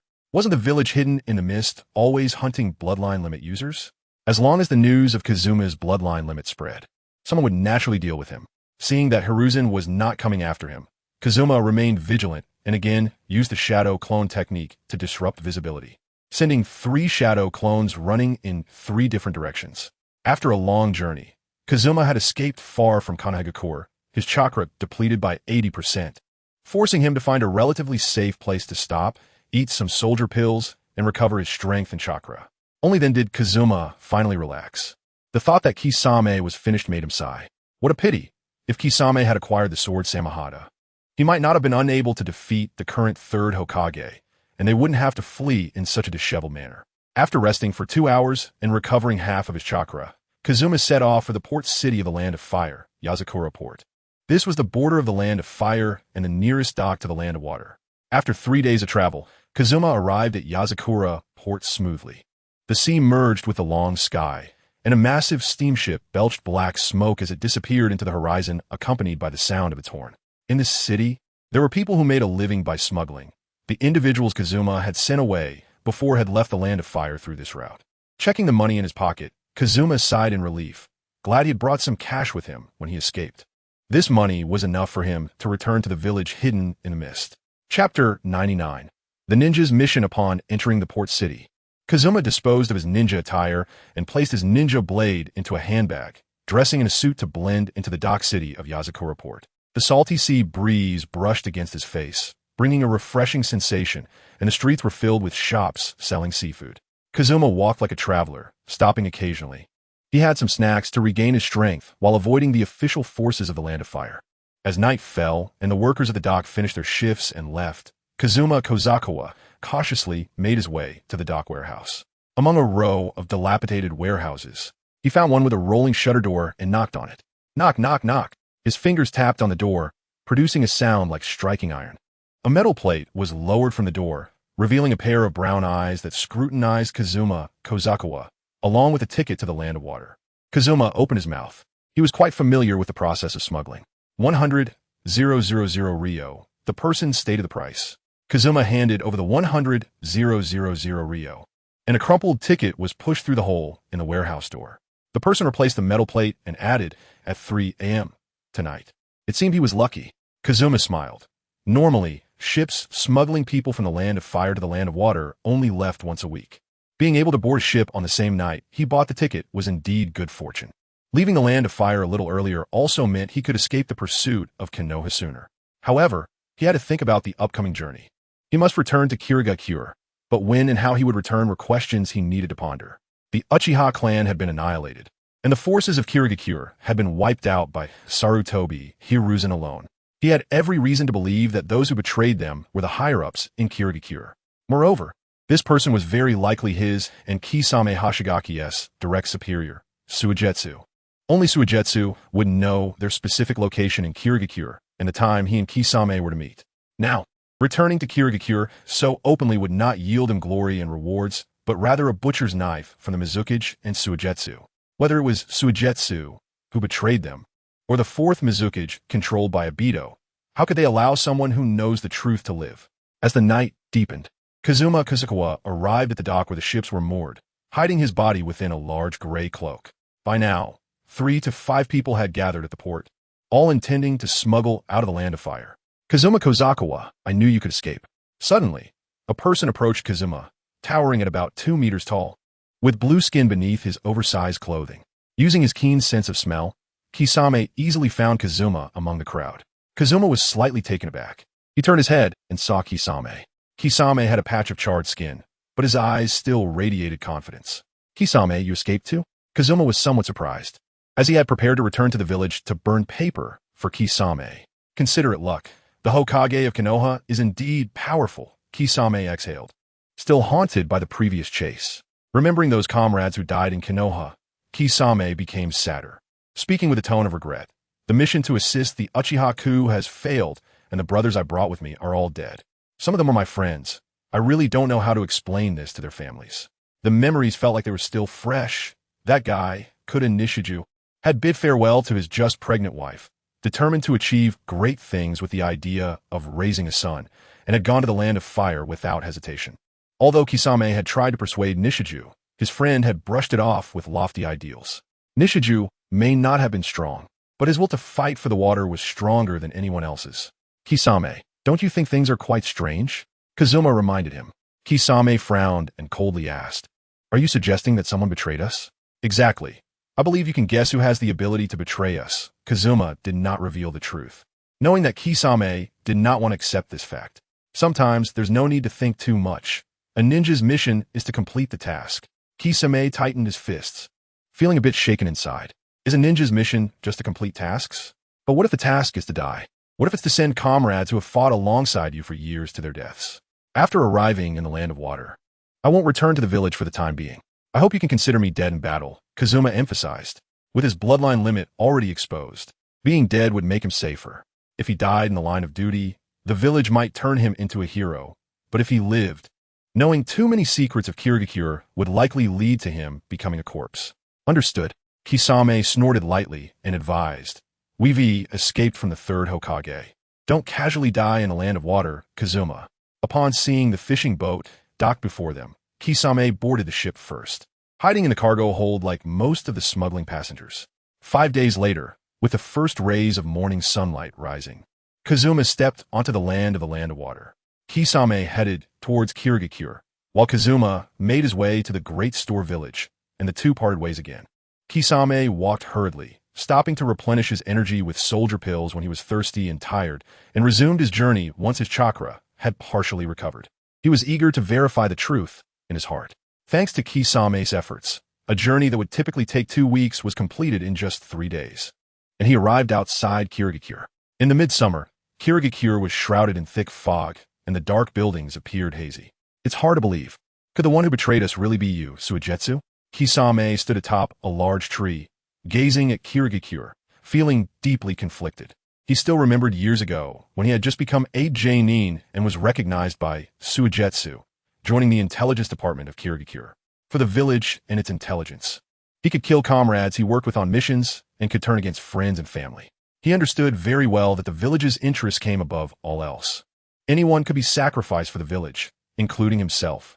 But did the village he devoted everything to and the Suigetsu he was loyal to truly deserve it? Did they truly deserve the intelligence he risked his life to gather? Did they deserve the blood of countless comrades that stained his ninja blade? Chapter 100. The 7 Ninja Swordsmen, Kisame Hashigaki. Kisame did not enter through the front door. As night fell, he infiltrated Kirigakure. He had done espionage many times, and infiltrating a village with weak defenses was not difficult for him. Kisame was clear in his mind that if he wanted to find answers, the first stop would naturally be Suigetsu's home. If Suigetsu and Konoha were colluding, then no matter how well it was handled, there would be traces left behind. The sky was pitch black, and Kisame sneaked into Suigetsu's home, searching around by the moonlight streaming in through the window. This member of the 7 Ninja Swordsmen, second only to Yagura, lived very frugally. There were no luxuries in the room, and even the most basic tables and chairs were quite old-fashioned. Having controlled Kirigakure's intelligence department for so many years, Suigetsu had certainly engaged in embezzlement, but most of the money he obtained was invested in training intelligence personnel. On the surface, this member of the 7 Ninja Swordsmen seemed more loyal to Kirigakure than anyone else. Kisame rummaged through the mountain of documents and quickly found files related to Konoha. Opening the case files, the signatures on most of them were from Hayakawa, Kazuma, and Tokisaki Naoya. The contents of these files involved various aspects of Konoha, including the private lives of important figures from various ninja clans. Suddenly, a letter fell to the ground. Kisame Hashigaki saw the letter and couldn't help but pick it up. He held the letter to his nose and sniffed it with his keen sense of smell, frowning slightly. After working for the Mist Village for so many years, Kisame Hashigaki knew very well that the paper used for this letter did not belong to the Mist Village, but came from the Land of Fire.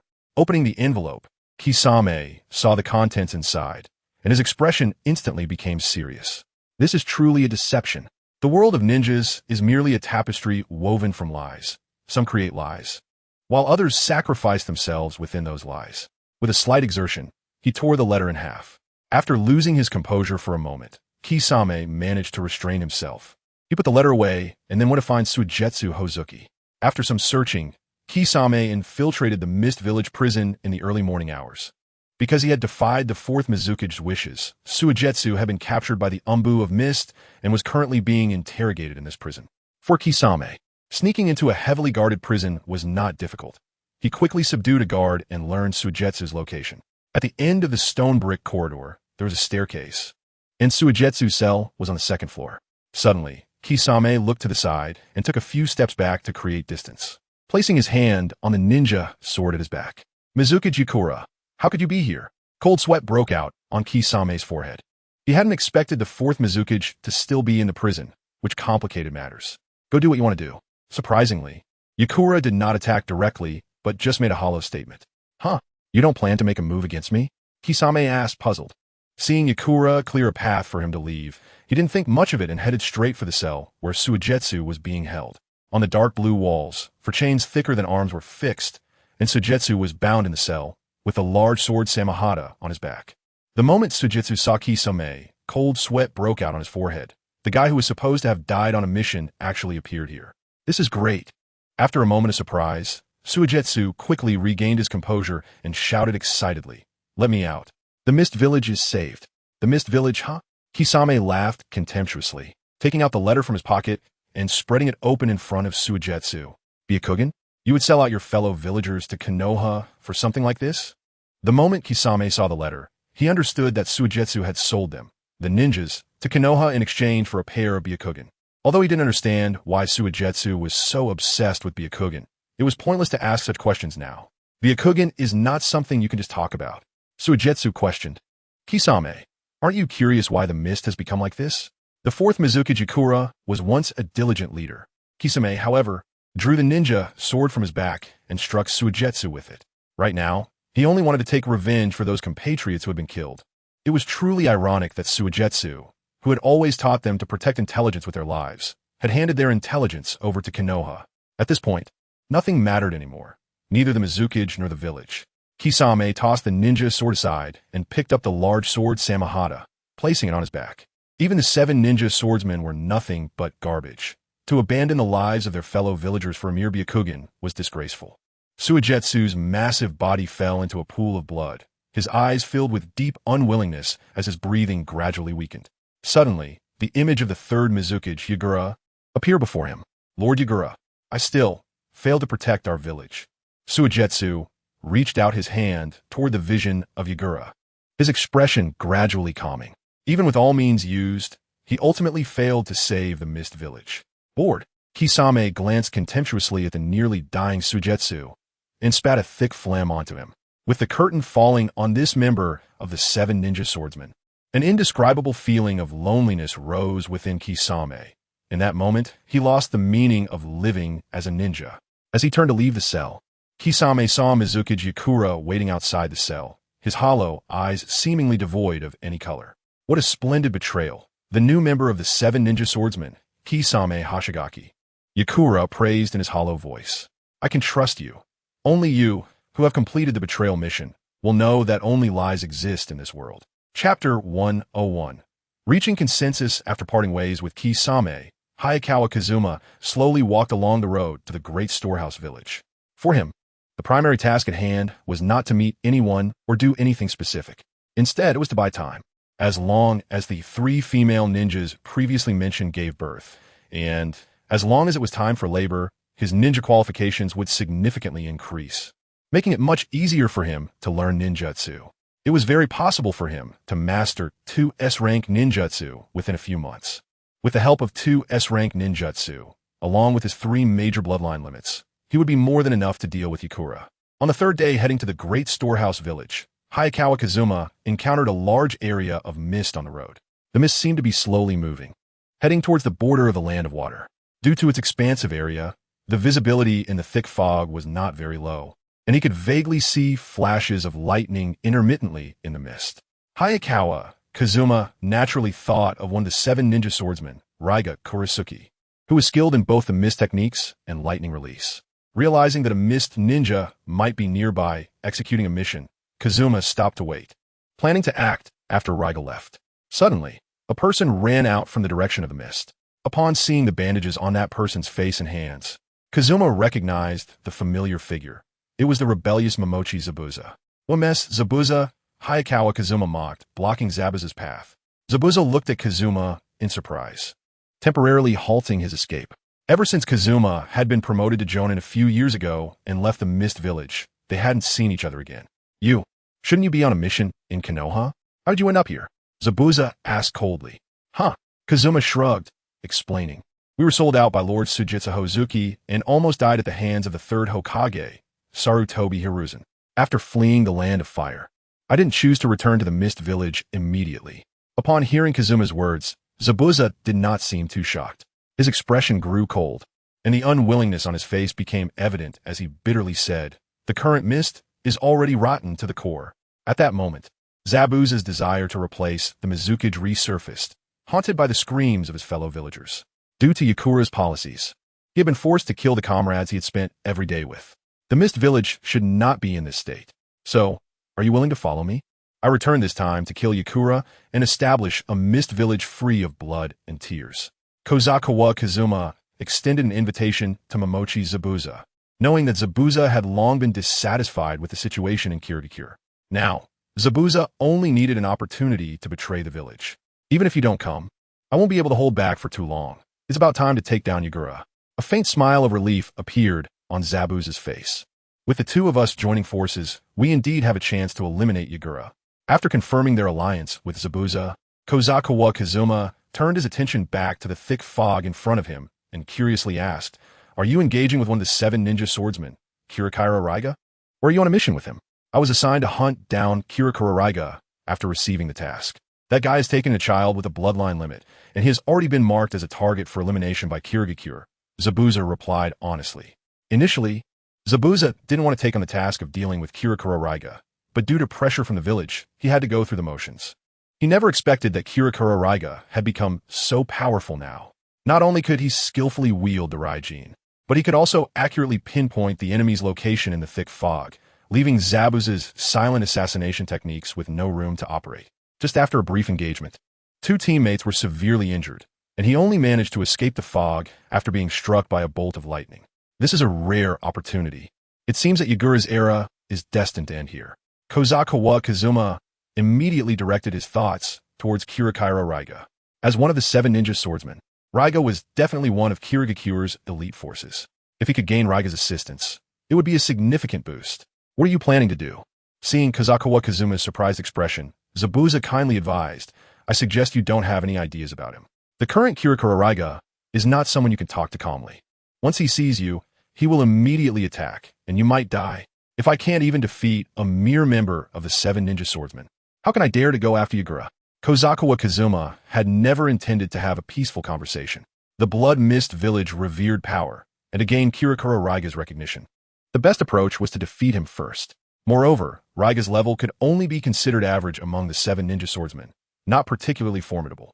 If he couldn't defeat Raiga, then there was no chance against the Mizukage Yagura, a mere member of the 7 ninja swordsmen. "Kobayakawa, do you know what you're saying?" Zabuza frowned. Before encountering Raiga, he had thought the 7 ninja swordsmen were nothing special. It wasn't until today's battle began that he realized, for them as Chunin, the 7 ninja swordsmen were beings from another dimension. The 7 ninja swordsmen were truly terrifyingly strong. "Just watch my performance." Kobayakawa Kazuma immediately activated his Byakugan. Through the perspective of the Byakugan, 4 balls of chakra appeared in the thick fog. 2 of them were almost extinguished, likely Zabuza's teammates. The other 2 appeared as 1 large and 1 small, closely aligned together. "Is that Byakugan?" Upon seeing Kobayakawa Kazuma's eyes, Zabuza was slightly surprised. He never expected that the treasure Kirigakure had worked so hard to obtain was actually in Kobayakawa Kazuma's possession. With the help of the Byakugan, Kobayakawa Kazuma was able to see through the mist techniques. He infiltrated the fog to search for Kirikira Raiga. Suddenly, a flash of red light passed before him. As the red light faded, two more chakra flames appeared in the fog, resembling shadow clones. Was that the bloodline limit of the person next to Kirikara Raiga, the so-called Byakugan's nemesis, the Red Eye? Kobayakawa Kazuma frowned. He ignored the replicated chakra flames and continued in the original direction. Soon, he spotted Kirikara Raiga's figure in the fog. Chapter 102. The rebellion team at this moment, Kirikara Raiga tightly gripped his still-bleeding Raijin, with a seemingly frail little boy on his back. When the boy saw Kobayakawa Kazuma approaching, his expression turned grave. Kobayakawa Kazuma's abilities felt strangely familiar to him, as if they were somehow connected. Is the first task upon returning to the village to hunt me down? Kobayakawa Kazuma. Upon seeing Kobayakawa Kazuma, Kirikara Raiga was slightly surprised. It had been years since Kobayakawa had left Kirigakure after becoming a Nin. This old acquaintance had not been seen for a long time. Are you planning to betray Kirigakure, Raiga? Kobayakawa Kazuma confirmed. That's right. I used to be a ruthless ninja who wouldn't blink at killing, but after meeting Ranmaru, I could no longer stab down with my Raijin. Kirikara Raiga replied cheerfully. Because of Ranmaru, the emptiness in my heart has been filled. And as someone who cannot complete tasks, I'm destined to be abandoned by the village and become a hunted ninja. For Kirikara Raiga, a ninja's task was to kill. To kill people from different countries and different villages. The life of a ninja was boring, and so was the village. That monotonous life would continue indefinitely. Yet, when he met Ranmaru, he felt a sense of shared suffering. Like Ranmaru, who was marginalized by the villagers, he too, despite constantly killing, felt lonely deep inside. Confirming his thoughts, Kirikara Raiga had already regarded Kobayakawa Kazuma as an enemy. Only by eliminating Kobayakawa Kazuma, here could he and Ranmaru have a future. Kirikara Raiga raised his Raijin high. A dark cloud gathered above him, containing flickering lightning. Then, the lightning struck the blade, covering the Raijin in a layer of brilliance. He swung it forcefully, sending the lightning out. Raijin, two sword-like bolts of lightning, slashed toward Kobayakawa Kazuma. Kobayakawa Kazuma simply brought his hands together, and a lotus flower burst forth in front of him. CrystalRelease, Red Lotus Technique. The lotus flower blocked the lightning, and the two bolts only shattered half of the red lotus. The current Kirikara Raiga posed no threat to Kobayakawa Kazuma at all. You really keep your cards close to your chest, Kobayakawa Kazuma. Kirikara Raiga couldn't help but be astonished. It turned out that the loyal Kobayakawa Kazuma, who seemed to be loyal to Yagura, was actually a bloodline limit ninja all along. After using CrystalRelease, Kobayakawa Kazuma created two shadow clones, which attacked Kirikara Raiga from different angles. The left clone drew out a ninja sword to strike at Kirikara Raiga, while the right clone formed a highly compressed chakra ball. Kirikara Raiga countered the ninja sword with his Raijin and used another Raijin to block the other clone's Rasengan, feeling alarmed. Both shadow clones were physical entities. When did Kobayakawa Kazuma master such advanced ninjutsu?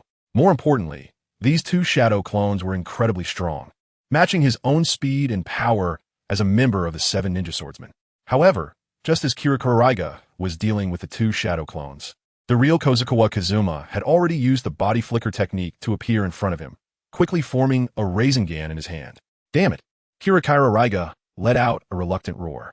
The Rasengan struck Kirikara Raiga's abdomen, causing his body to spin and fly out over 10 meters, carving a deep mark on the ground. Kobayakawa Kazuma had not used his full strength. The Rasengan that hit Kirikara Raiga had not been imbued with extra power. Hey, Ranmaru! Kirikara Raiga picked himself up from the ground, hurriedly retrieving the little boy who had been thrown away, and only relaxed slightly after receiving a response that he was unharmed. It's been years, and you've become this strong, Kobayakawa Kazuma. Hylia had to admit that he, a member of the 7 ninja swordsmen, was no longer a match for Kobayakawa Kazuma. If it weren't for Kobayakawa Kazuma showing mercy, that last strike would have not only led to his own defeat, but also the death of Ranmaru. Hylia, you can't keep wandering with Ranmaru. You both need a place to settle down, don't you? Kobayakawa Kazuma's gaze sharpened, and with a murderous intent, he said in a friendly tone, once I defeat Yagura, the bloodline limit ninjas can coexist peacefully with ordinary ninjas, and you and Ranmaru can serve the new Kirigakure together. So, your goal is the Mizukichi. It was only then that Hylia understood Kobayakawa Kazuma's intentions. The other party wasn't seeking him out because of a mission from Kirigakure, but rather to obtain his power. Seeing Kobayakawa Kazuma's calm demeanor, Hylia felt a flicker of confidence. Perhaps with Kobayakawa Kazuma's current strength, he could indeed take down the 4th Mizukichi. More importantly, Kobayakawa Kazuma had already exposed his bloodline limit in front of him. Refusing him would only lead to being killed to silence him. I agree to your terms. Then what can Lamoureux and I do for you? After a moment of silence, Hialeya accepted Kobayakawa Kazuma's invitation. Besides this, he had no other choice. First, let's lift the mist technique, and then accompany me to Oto village. Before the rebellion, we need to make some preparations, Kobayakawa Kazuma said. Betrayal was a serious matter. Besides having sufficient strength, he also needed the help of the Knight organization, and the Kagaya clan hiding in Oto village was naturally an important piece in this game. I hope you won't let me down. Hialeya stored the Raijin blade in a space scroll, and as the mist technique was lifted, the thick fog gradually thinned until it completely disappeared. In the distance, Momochi Zabuza stared blankly at Hialeya, who stood before Kobayakawa Kazuma. At this moment, Hialeya had completely lost the fierce aura from before, and the Raijin blade was gone, standing respectfully beside Kobayakawa Kazuma. He really did it. That guy Kobayakawa Kazuma could easily deal with the 7 ninja swordsmen. After witnessing Kobayakawa Kazuma's strength, Momochi Zabuza's heart trembled. He had once tried to follow in Kobayakawa Kazuma's footsteps, but now it seemed that the gap between them would only grow wider. Suddenly, a strong sense of unwillingness surged within Momochi Zabuza. Clearly, he had once been a companion of Kobayakawa Kazuma during the Chunin exams. Yet after all these years, the gap in their strength had only widened. Now, he was still a Chunin, with the possibility of being promoted to Jonin in the next couple of years. But the current Kobayakawa Kazuma's strength was beyond what could be measured by ordinary Jonin. He could defeat the 7 ninja swordsmen, far surpassing most Jonin in Kirigakure. Chapter 103. Lord 3rd Mizukage with the addition of Momochi Zabuza and Hialeya, Kobayakawa Kazuma, and the others headed toward Oto village. About 5 days later in the afternoon, they arrived at the location of Oto village. Based on his memories, Kobayakawa Kazuma found the spot where he had once delivered a message. Several years had passed since his last visit, but the Vermilion Gate and high walls still stood, seemingly indicating that the Kagaya clan still resided there. For bloodline limit ninjas, there were few places safer than Oto village in the Land of Water. This village, not far from the feudal lord's mansion, was indeed a good hiding place. Kobayakawa Kazuma knocked on the Vermilion Gate, and a woman in a kimono opened the door. When she looked at Kobayakawa Kazuma, fear appeared on her face, and she made a motion to close the door. Kobayakawa Kazuma still remembered this maid. It was her he had first encountered when he came here. He certainly didn't give her the chance to close the door. Using a body flicker technique to appear behind her, striding confidently inside, Hialeya followed Kobayakawa Kazuma, while Momochi Zabuza coldly stared at the maid. He casually took out a shuriken from his ninja tool pouch and lodged it in the iron gate in front of her, stopping her from closing the door. Daring to interfere with our actions? Be careful, or I'll kill you ugly. After entering the gate, Kobayakawa Kazuma immediately spotted Kagaya Saburo. He still vividly remembered this fearful member of the Kagaya clan. Upon seeing Kobayakawa Kazuma and Hialeya, Kagaya Saburo instinctively hid behind a tree no thicker than a bowl, covering his eyes and repeatedly mumbling, "You can't see me. You can't see me. You can't see me."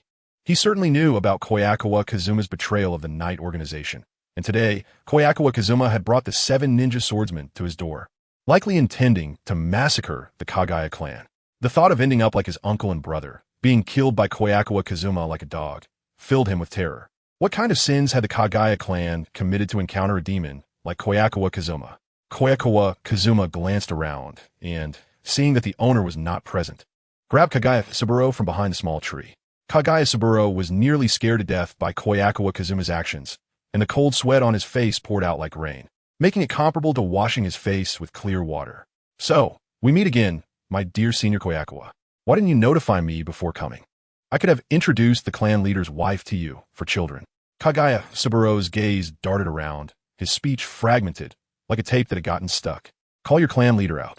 I have something to discuss with him," Kobayakawa Kazuma commanded, releasing Kagaya Saburo. Right away, Kagaya Saburo felt as if he had been granted a reprieve and hurriedly dashed back into the gray-blue house. However, as soon as Kagaya Saburo entered, a middle-aged man with black hair jumped down from the second-floor window, landing in front of Kobayakawa Kazuma. He was still wearing a bathrobe, but held a katana in his hand. The katana swung toward Kobayakawa Kazuma, who quickly drew his ninja sword to block it, the two blades clashing with a crisp sound. Immediately, the middle-aged man made a gun gesture with his empty right hand, aiming it at Kobayakawa Kazuma's head. Kobayakawa Kazuma knew about the Kagaya clan's secret technique, the water iron cannon. He quickly took out a shuriken from his ninja tool pouch, and, just as the water iron cannon was about to fire, used the shuriken to block the attack. With the help of his Sharingan, he could easily see the subtle movements and also block the damage at the moment the water iron cannon was fired. Don't be so agitated, clan leader Kobayakawa. Kobayakawa said amiably, I'm not here to fight today. I have something to discuss with you. Kobayakawa was slightly taken aback. In the case of an ordinary Chunin or special Jonin, they would have died from his attack just now. Even a typical Jonin shouldn't emerge unscathed from such a sneak attack. But this guy Kobayakawa not only blocked his slash, but also managed to use a shuriken to block the water iron cannon, a technique renowned for assassination. Kobayakawa must have more than one bloodline limit. Moreover, being unharmed during an ambush from an old Jonin like Kagaya proved he was stronger than I thought. Seeing Kobayakawa's eyes, Haileiyu was once again shocked. Clearly, the outcome had been decided after just one clash. The clan leader of the Kagaya clan was simply unworthy to face Kobayakawa. Momochi Zabuza was very surprised. After the Byakugan, it was the Sharingan. Kobayakawa must have concealed many things. Kagaya couldn't help but frown. Upon seeing Kobayakawa's eyes, he suddenly understood the truth. Only eyes with such powerful insight could achieve the absurd feat of blocking a water iron cannon with a shuriken. The shock in his heart temporarily suppressed his hostility. It was hard to imagine that the loyal guy to Yagura was actually a bloodline limit ninja. What business do you have with us, you who betrayed the organization? Gue Dangyangwu asked coldly. As you can see, I'm also a ninja with a bloodline limit. Killing Yagura has always been my long-cherished wish, Koizumi said truthfully. Now that the time was ripe, there was no need to hide something like a bloodline limit. Appropriately displaying some similarities to bloodline limit families would make them trust him more. How can I trust someone who has betrayed us once? Gue Dangyangwu said indignantly, his hostility undiminished. Koizumi could believe that the Gue Dang clan still retained this stronghold, which was the most compelling reason. Suddenly, a young man's voice broke the deadlock. Koizumi looked towards the pavilion behind him and saw that Gue Dang man had already crossed his arms and was standing there. He still carried the twin swords Hiramiki on his back, and the light in his eyes was sharp. It's been a long time, man, you. Koizumi smiled and greeted him like a friend, actively sheathing his ninja sword. Sister Yami, is she doing well? After a pause, Koizumi asked again. The person he cared about most in the Dark Knight organization was Terumi Yami. The sweet words they had exchanged when they were together were not all lies. He really wanted to marry Terumi Yami and give her a home. Yami is fine, but we've encountered some trouble. Gue Dangman, you frowned, feeling uncomfortable at the thought of that matter. Anyway, you stay here for a few days. I might need you to do something later, Gue Dangman, you emphasized. He talked to Koizumi about some matters and instructed his father not to take action against Koizumi before leaving. After getting Gue Dangman permission, Gue Dangyangwu had no choice but to put down the katana in his hand. But he still could not accept this traitor from the Dark Knight organization from the bottom of his heart. Feel free. Gue Dangyangwu did not give Koizumi a good look, snorted coldly, and then returned to the residence. Gue Dangman's mother happened to come out of the residence. She brushed past the small Gue Dang Shueiwe and Gue Dangyangwu, politely nodding slightly to Koizumi. Her kimono was elegant and generous, and her hair was styled with a silver hairpin adorned with cherry blossoms. Her thin lips parted slightly, and her eyes seemed to ripple like water, embodying the typical image of a virtuous wife and mother. It would not be an exaggeration to call her a graceful beauty. Koizumi opened the system and observed her. Name, Gue Dang Maiko. Age, 39. Beauty. B ninja qualification. B bloodline limit. Water transformation technique, just as Koizumi thought.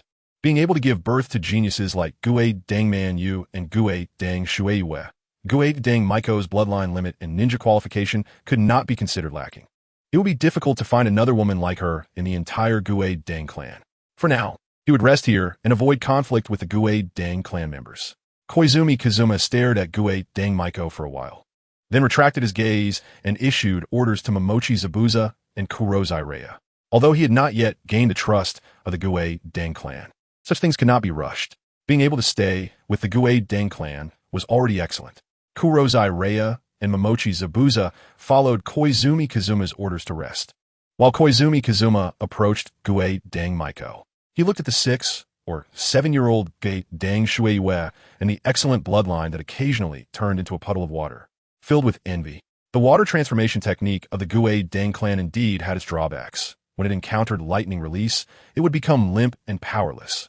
However, for ninjas who primarily relied on physical attacks, the water transformation technique could be quite troublesome.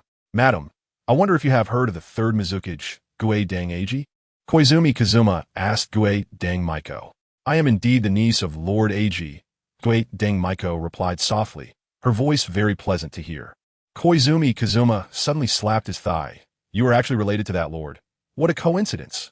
Lord Eiji's wish must also be your wish, right? It's such a pity that Lord Eiji's last wish before his death was to obtain the Uchiha clan and strengthen the power of Kirigakure. Unfortunately, the Uchiha clan has been exterminated, and Lord Eiji's wish can only remain unfulfilled. Koizumi Kazuma sighed, showing a look of regret, expressing his feelings for Gue Deng Eiji to lay the groundwork for what was to come. It had been 3 weeks since he escaped from the Land of Fire, and news of the extermination of the Uchiha clan was likely to have reached the Land of Water by now. Are you saying that the Uchiha clan has been exterminated? Gue Deng Maiko was somewhat surprised and tried to inquire further about the truth. Koizumi Kazuma appeared somewhat sad and did not say much, quickly bidding farewell to Gue Deng Maiko. That night, Gue Deng Yangwu returned to the bedroom with a worried expression, throwing a letter onto the desk and slapping the surface heavily. Husband, do you have something on your mind? Gue Deng Maiko had just lulled Gue Deng Shueiwa to sleep and looked at Gue Deng Yangwu, asking softly. Helping her husband with his worries was also part of a wife's role. The Uchiha clan was exterminated by a traitor, and Lord Eiji's wish to obtain the Uchiha clan has been unfulfilled. Gue Deng Yangwu sighed helplessly. After a moment of melancholy, Gue Deng Yangwu thought it through. The Gue Deng clan was already on the brink of collapse, so why still dwell on the bloodline of the Uchiha clan? Although the Uchiha bloodline was good, it ultimately had no connection to the Gue Deng clan. I just don't know where Koizumi Kazuma's Sharingan comes from, Gue Deng Yangwu murmured, recalling the one Tomo Sharingan he had seen during the day, feeling a bit concerned. Time had changed, and he never expected that the legendary Uchiha clan would no longer exist. Gue Deng Maiko wanted to relieve her husband's worries. She also wanted to do something for the Gue Deng clan. But what could she do with her strength? As she thought about it, Gue Deng Maiko couldn't help but feel ashamed. Her eyes gradually blurred with tears as memories of Gue Deng Eiji reflected in her mind. In her memories, her uncle was always so serious. As the village head of Kirigakure, Gue Deng Eiji had dedicated so much for the village. And the Uchiha bloodline was something Gue Deng Eiji was still concerned about before his death. If the power of the Uchiha clan could be utilized by Kirigakure, it was hard to imagine how strong Kirigakure would be today. It was just a pity that the third Mizukage died before achieving his ambitions, and matters concerning the Uchiha bloodline came to a halt after his death. The atmosphere in the air was somewhat heavy. The Gue Deng couple spent the night in silence, as if lamenting the fate of the Uchiha clan and the fate of the Gue Deng clan. Koizumi Kazuma slept soundly through the night. When he got up in the morning, he practiced taijutsu in the courtyard. The shadow clone wielding a wooden sword fought fiercely against Koizumi Kazuma, and the speed and power of their battle opened the eyes of Momochi Zabuza, who was watching on the side. His vision had become unclear, and he could only rely on intuition to observe. Is this Koizumi Kazuma's full strength? Momochi Zabuza swallowed hard, feeling a tremor in his heart. During the fight, Koizumi Kazuma activated his Sharingan, which helped him make more precise movements. The One Tomo Sharingan possessed excellent observational abilities. Even a Genin could easily see the movements of 8J Nin with this Sharingan. Now, Koizumi Kazuma was confident that he could see through Sarutobi Hiruzen's taijutsu with these eyes. Of course, understanding is one thing, but when the body can't keep up with the reaction and strength, it's still futile. Just like when Sasuke first met Rock Lee and got beaten up after activating his Sharingan. By noon, Ichizawa Kazukawa met with Hozuki Mangetsu again. This time, Hozuki Mangetsu informed Ichizawa Kazukawa about the mission. In 2 months, the Dark Knight organization would take action, and Ichizawa Kazukawa must participate. This operation would be the best opportunity for him to gain the organization's trust. Chapter 104, Water Transformation Technique. Since Hozuki Mangetsu had a request from him, Ichizawa Kazukawa naturally agreed happily. Being able to gain the trust of the entire organization through one action was quite a profit. Counting the time, by then, the child of Uchiha Akatsuki's daughter would be born. He wondered if this child could inherit the Uchiha bloodline and bring new changes to his Sharingan. Anyway, since there was nothing to do during this period, He might as well try to see if he could obtain the Hozuki clan's water transformation technique. With this ninjutsu, it could make up for some of his shortcomings in physical techniques. Since the morning when she saw Ichizawa Kazukawa's Sharingan, Hozuki Maiko had been in a distracted state all day. Ichizawa Kazukawa's Sharingan did not seem like it was transplanted later. However, apart from being transplanted, where did Ichizawa Kazukawa get his Sharingan? He was an outsider of the Terumi clan and had no connection with the Uchiha clan at all. Suddenly, Hozuki Maiko realized something. Many people wanted to obtain the Uchiha bloodline. Since the Hozuki clan had tried to woo the Uchiha, why couldn't the Terumi clan? Ichizawa Kazukawa's true identity might not be as simple as it seemed. Hozuki Maiko looked greedily at Ichizawa Kazukawa. That bloodline was something the Hozuki clan dreamed of obtaining. While having lunch, Ichizawa Kazukawa keenly sensed Hozuki Maiko's gaze. He looked over, only to see Hozuki Maiko showing a gentle smile, then shyly lowering her head. Ichizawa Kazukawa smiled. Indeed, the Hozuki clan was still interested in the Sharingan. However, the current Hozuki clan was still suspicious of his bloodline purity, which was why they hadn't shown enough interest. Opening the Sharingan requires stimulation, but it doesn't mean that stimulation guarantees the opening of the eyes. The Uchiha clan, with insufficient bloodline purity, could only unlock one Tomo at most, no matter how much stimulation they received. At that moment, Ichizawa Kazukawa wanted to say, "Madam, it turns out we are both pursuing each other." Later, when they met again, Ichizawa Kazukawa initiated the conversation. "Madam, you wouldn't want the Uchiha bloodline to disappear from this world completely, would you?" Seeing Hozuki Maiko blush and turn her head, Ichizawa Kazukawa took the lead in speaking. He deliberately concealed the Uchiha clan members he had saved, which made the Uchiha bloodline even more precious. In Hozuki Maiko's perception, there were only two people left in the world with the Uchiha bloodline. One was Uchiha Itachi, and the other was him. "Lord Ichizawa, what do you mean by that?" Hozuki Maiko frowned, sensing Ichizawa Kazukawa's aggressiveness, and instinctively took a step back. Noticing Hozuki Maiko's vigilance, Ichizawa Kazukawa had no choice but to take a step back himself. He had a flaw. He didn't like to force others. Sitting back on the bed, Ichizawa Kazukawa sighed softly, a hint of melancholy in his voice as he said, "Whether it's the Byakugan or the Sharingan, they are both bloodline limits that the third Mizukage, Hozuki Eiji, pursued throughout his life. Now, these two bloodline limits are concentrated in me." To increase the credibility of his words, Ichizawa Kazukawa specifically activated his Sharingan, then closed it and switched to Byakugan. If he could exchange for the Hozuki clan's water transformation technique, he wouldn't hesitate regarding these two bloodline limits.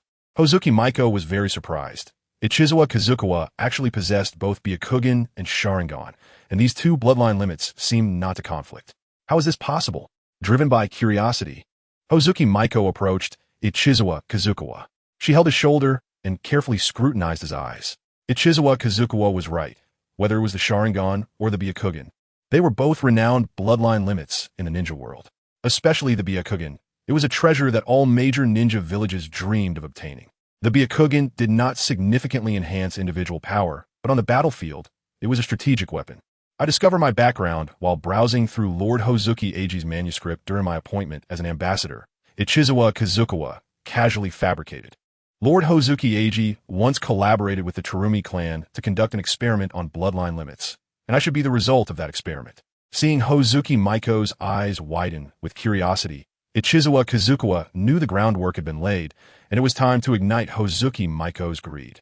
Facing the two bloodline limits, even if Hozuki Maiko could remain calm, he didn't believe that the clan leader Hozuki YBU could sit still. "I'm about to undertake a very dangerous mission, and it's nearly impossible to come back alive." Ichizawa Kazukawa's eyes revealed genuine emotion, with a face full of entanglement and reluctance. He pushed Hozuki Maiko away and sighed. "Well, it seems that what the last generation of Mizukage fought to protect is destined to disappear with me. Madam, I shouldn't have any expectations from you." After saying that, Ichizawa Kazukawa immediately left the room, slamming the door shut. Hozuki Maiko felt a mix of emotions. She certainly understood the value of those two bloodline limits and knew how to keep Ichizawa Kazukawa's bloodline limit within the Hozuki clan. A flash of memory about Hozuki Eiji suddenly crossed her mind, vaguely remembering Hozuki Eiji's desire for the Byakugan while speaking with Hozuki Waibu. If there had been the Byakugan during this war, perhaps there wouldn't have been so many sacrifices. The Byakugan. It's the Byakugan from Konoha. They saw through all of Kirigakure's battle intentions. The Sharingan? It truly is a legendary power. Uchiha Fugaku's power is above mine. One after another, the hopes and regrets echoed in Hozuki Maiko's mind. Could she willingly let go of these two bloodline limits? Chapter 105. The Righteous Clan Leader Wait. Ichizawa Kazukawa-kun. Hozuki Maiko chased after him. As the clan leader's wife, she naturally knew the importance of Ichizawa Kazukawa's bloodline limit. This was the effort of several generations of the people of Kirigakure and the pursuit of several generations of the Hozuki clan. How could she allow this soon-to-be-obtained thing to disappear so easily? At this moment, Hozuki Maiko followed Ichizawa Kazukawa's footsteps, as if chasing after light. She hugged Ichizawa Kazukawa from behind and said with hope, "Kazukawa-kun, please let me help you fulfill Lord Eiji's wish." Ichizawa Kazukawa softly replied, "Your hope is also Lord Eiji's hope, and it is hoped that the offspring born from you will inherit multiple bloodline limits simultaneously. Lord Eiji guided me to find you, because his love for the Hozuki clan is deeper than anyone else's." Hozuki Maiko felt a surge of emotions at that moment. She seemed to understand her own value. What could she do for the Hozuki clan? What should she do? I understand now. Let me help you continue Lord Eiji's wish. Hozuki Maiko happily embraced Ichizawa Kazukawa. One morning, Ichizawa Kazukawa vaguely saw clan leader Hozuki YBU sharpening his great sword by the river, doing so for an entire day while chanting something. Ichizawa Kazukawa noticed Hozuki YBU's abnormality but didn't pay much attention to it. In the current Hozuki clan, the only one who could pose a threat to him was probably the genius Hozuki Mangetsu. Again, what he did was for the good of the GZ clan. Even if GZ YBU really discovered something, he was confident he could persuade the other party. That night, Kobayakawa Kazuma met with GZ Maiko again in the room. Just as they were talking, the door was suddenly forced open, and GZ YBU, wielding a katana and wearing a green hat, glared fiercely at Kobayakawa Kazuma. "Die, Kobayakawa Kazuma." GZ YBU swung down his sword with great force but suddenly stopped mid-air, seeing his wife, who was willing to protect Kobayakawa Kazuma at all costs. GZ YBU felt very confused. "Maiko, why are you protecting this guy?" GZ YBU asked coldly. As the clan leader, he certainly wouldn't fall out with Kobayakawa Kazuma over something trivial like a green hat. What he couldn't accept the most was that Kobayakawa Kazuma had violated the dignity of the GZ clan and his own dignity as the clan leader. Don't you understand the great righteousness of the GZ clan? GZ YBU? Kobayakawa Kazuma chuckled lightly, showcasing his Sharingan and Byakugan one after another, causing GZ YBU's heart to race. Double bloodline limit. Moreover, they were the renowned Byakugan and Sharingan of the ninja world. If the GZ clan could obtain even one of these two bloodlines, their strength would rise to a new level. Acquiring one of them would ensure the GZ clan's fame in the ninja world in due time.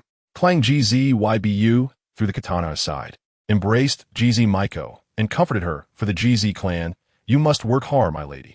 "I will certainly work hard," GZ Maiko softly replied. Wanted to say that she had been very happy these past few days, much happier than before. After confirming GZ Maiko's state, GZ YBU turned to Kobayakawa Kazuma and asked, "Mr. Kobayakawa, are you really willing to let those bloodline limits remain in the GZ clan?" "Of course." Kobayakawa Kazuma replied with a light smile. "We are all siblings from the Hidden Mist, helping the GZ clan grow stronger. What harm could it do to me?" GZ YBU suddenly froze, feeling a pang of guilt hit him hard. Compared to his petty self, Kobayakawa Kazuma seemed like a saint. So selfless, so radiant. "I will never forget your kindness to the GZ clan, but since you are so eager to help, I have a small request." Kobayakawa Kazuma felt a bit helpless. The GZ clan was truly troublesome. Ever since they learned about his bloodline limit, they insisted on sending qualified beauties from within the clan to him. In the blink of an eye, 2 months had passed. During these 2 months, Kobayakawa Kazuma's system reacted to a female member of the clan, though he didn't know if this woman's bloodline limit was half as good as GZ Maiko's. However, with the imminent matters regarding the Dark Knight organization, Kobayakawa Kazuma truly had no more time to work hard with GZ Maiko. Life is like that. Most of the time, things don't go as planned, and having children is the same. He pulled up his pants and called upon Kirok Raiga and Momochi Zabuza before heading to the battlefield. After 2 days of traveling, Kobayakawa Kazuma and his companions arrived at a small town only a few dozen miles from the Hidden Mist village. In an underground tavern here, Kobayakawa Kazuma saw Terumi Mei again. After a few years apart, Terumi Mei still looked as radiant as when he left. Seeing Kobayakawa Kazuma again, Terumi Mei hesitated slightly, Her feelings for this brother, with whom she had little blood relation, were complex. On one hand, she felt cold-hearted due to Kobayakawa Kazuma's betrayal. On the other hand, she hoped he could hide well in the village. As long as Kobayakawa Kazuma and Terumi Mei were still around, even if her rebellion failed, there was still a chance for the Terumi clan to continue. Kobayakawa Kazuma, this mission is very difficult. We will face more than one Nin, Terumi Mei advised. You can still back out now, or you can choose to betray us at a critical moment. Sister Mei, do you still remember what I told you back then? Kobayakawa Kazuma lightly smiled and repeated, "Give me 3 years, and I will change this blood-mist village." Is that so? Then it seems I cannot persuade you. Terumi Mei couldn't help but smile, seeing that Kobayakawa Kazuma was very confident now. However, she wondered if his strength matched this confidence. My companions reported that I died in Konoha, so in the Hidden Mist Village, I am considered dead. Taking advantage of this attack, I will rescue Terumi Mei and the others. After a pause, Kobayakawa Kazuma explained his plan to Terumi Mei. After all, since he was planning to betray them, if he couldn't settle his family before his true identity was discovered by the village, it would be a big problem. Taking this opportunity to attack the Hidden Mist Prison and bringing Terumi Mei and swearing out would ensure that the follow-up actions would be worry-free. I don't care about others. You must protect Mei, Terumi Mei instructed. For her, Terumi Mei was more important than Kobayakawa Kazuma. I will. Kobayakawa Kazuma exchanged a few pleasantries with Terumi Mei before entering the meeting room. The participants of this meeting, besides GZ Mangetsu and Terumi Mei, included 2 managers from the Dark Knight organization. These 2 managers sat at the head of the table, their unfriendly gazes fixed on Kobayakawa Kazuma, pointing and whispering about him. So, this is the traitor? I heard he has decent strength, but can he really reach the level of a Nin? An old man frowned and asked. The claim of Nin's strength is just something GZ Mangetsu bragged about to find an excuse for the GZ clan losing the sealing scroll. Another middle-aged man with long black hair snorted, glancing sideways at GZ Mangetsu. Hearing their conversation, GZ Mangetsu only sneered, revealing his jagged teeth. His gaze turned cold as he casually rested his hand on the hilt behind him and said in a deep voice, "Did I hear you wrong? Is someone actually doubting my strength?" Yukike's Takuma, do you want to test the waters? Just with that one action, Yukike's Takuma's expression changed drastically, and he quickly shut his mouth. Although he was also a Nin, his strength was far inferior to GZ Mangetsu's. If he continued speaking, he might truly get beaten up by GZ Mangetsu. Faced with GZ Mangetsu's intimidation, the others quickly quieted down, allowing the meeting to proceed swiftly. The goal of this mission was to infiltrate the Hidden Mist Prison and rescue 2 important figures held there. One was Yukike's clan leader Yukike's Kori, and the other was the member of the 7 Ninja Swordsmen, Zuki JZ. These 2 were high-end combat power within the Dark Knight organization, and even among Nin, they were outstanding. Whether for winning the hearts of the organization members or for gathering strength to resist the Hidden Mist Village, they needed to rescue these 2 individuals. Kobayakawa Kazuma had no objections to the plan for this operation. In fact, he thought it was quite reasonable. First, the strongest in the organization, GZ Mangetsu, would attack the Mizukage building to draw the attention of the strongest, Yagura, while Kobayakawa Kazuma and the others would infiltrate the Hidden Mist Prison and take advantage of the chaos to rescue the people. Kobayakawa Kazuma felt quite confident about this mission. As long as GZ Mangetsu could hold Yagura and Obito, he was confident he could rescue the people in the prison. Even if he encountered one of the 7 ninja swordsmen, Suigetsu Zuki, with his current strength, he wouldn't find it terrifying. In fact, as the mastermind, Obito would most likely not intervene, because once his presence was discovered, the entire Hidden Mist Village would retaliate against him. A united Kirigakure will be a terrifying force, and only Madara Uchiha, with his singular might, would dare not to provoke the public's wrath. After discussing battle plans, the meeting was adjourned, and Kazukawa Ikizane met with Zuki Mangetsu outside the conference venue on the street. The sky was dark, and there were no pedestrians on the street, only the faint moonlight illuminating their figures. What's with the mysterious demeanor, Kazukawa Ikizane? Zuki Mangetsu remarked upon seeing Ikazane's gloomy face. I want to remind you of something. Kazukawa Ikizane paused and said seriously, there is someone skilled in space ninjutsu behind the arrow warehouse. His space ninjutsu can make his body intangible, so you must be very careful. Is it the person from Konoha that you mentioned? Zuki Mangetsu showed his serrated teeth and confidently replied, "Don't worry, I'm strong. This attack won't be a frontal assault. Once I see your successful signal flare, I'll escape." Kazukawa Ikizane didn't continue as recently. Obito Uchiha participated in the Uchiha clan's massacre night, and even someone as strong as Obito should have sustained some injuries. At this time, Obito might not still be in Kirigakure, and even if he were, he probably wouldn't take action. He was overthinking it. In any case, you can rest assured that the subsequent tasks will be left to me. Kazukawa Ikizane concluded the conversation. 3 days later, the operation officially commenced. Kazukawa Ikizane had already sent Momochi Zabuza and Kurok Raiga to pick up his family and the Uchiha clan members, while he stayed outside the village, planning to use reverse summoning jutsu to meet with Terumi Mei. Terumi Mei, according to their prior arrangement, infiltrated Kirigakure and approached the village's prison. She was somewhat dissatisfied with Kazukawa Ikizane's arrangements. Why assign the strongest combat force, Kurok Raiga, to handle such trivial matters? It should be me and Kazukawa Ikizane acting as the main force to rescue people from that heavily guarded prison. Is my brother out of his mind? Well, although there was also the Jonin Yukinashita Takuma in the team, the configuration wasn't too bad. Terumi Mei was well aware that her own strength was only close to that of a Jonin. She couldn't contend with a normal Jonin alone. Only by teaming up with Kazukawa Ikizane could they hold off a Jonin. She sighed, realizing they were already nearing the prison, and she couldn't afford to criticize Kazukawa Ikizane any longer. Let's start the operation. Terumi Mei nodded to Yukinashita Takuma, signaling the start. Ice release. Ice concealment technique. Yukinashita Takuma quickly formed hand signs, and 2 ice crystals slowly formed before him and Terumi Mei, allowing them to hide in the darkness of the night. These 2 blocks of ice operated on a principle similar to polarized light, enabling them to become somewhat invisible, which was quite useful in the pitch-black night. With the help of the ice concealment technique, Yukinashita Takuma and Terumi Mei avoided the patrol teams and easily infiltrated the Kirigakure prison. The long corridor was lined with torches, and the overall tone of the prison was a dark blue-black. The 2 made their way forward without encountering obstacles on the first level of the prison. According to the information from their spy, BYJZ and Yukinashita Kaori were imprisoned on the basement level, where the defense should be tighter. Reaching the end of the corridor, they faced a dark blue-black stone wall, and Terumi Mei stopped there. She formed hand signs with both hands, puffing her cheeks. Dissolution release. Dissolution monster technique. A blob shaped like a slime was spat onto the ground, immediately corroding a large pit into the dark blue-black stone bricks, which slowly sank until they could see the space below.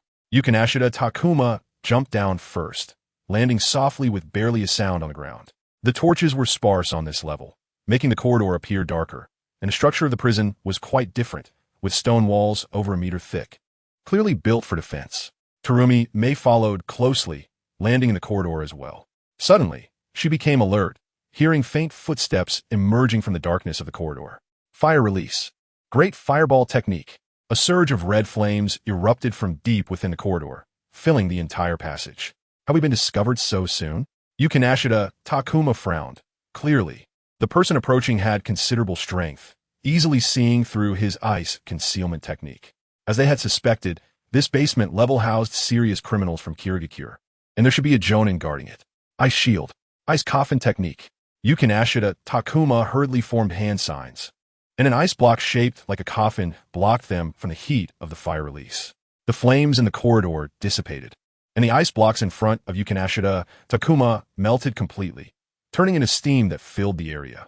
From the deep darkness of the corridor, a figure with orange hair emerged. Jiki Ichi looked slightly surprised and chuckled. Well, I've encountered 2 big fish, Yukinashita Takuma and Terumi Mei from the Night Organization. I didn't expect you 2 to come. Naturally, Jiki Ichi, a seasoned Jonin, was aware of these 2 bloodline limit ninjas who had high bounties on their heads, but he hadn't expected to encounter them during his watch. Faced with Jiki Ichi, Terumi Mei and Yukinashita Takuma showed difficulty on their faces. This person's strengths surpassed theirs. Terumi, I'll hold off that guy. I'll leave the rest to you. As for Kazukawa Ikizane, it's time for him to step in too. Yukinashita Takuma took out a kunai from his ninja tool pouch and engaged Jiki Ichi in combat. Seizing the opportunity, Terumi Mei bypassed Jiki Ichi, hiding in the darkness of the corridor and beginning to form hand signs using the blood on the back of her hand. Inu, Tsu, Tori, Suru, Hitsuji, summoning technique. Before Terumi Mei, a jet-black octopus appeared, and as soon as it appeared, it complained, "Seriously, I'm getting used to being summoned more and more."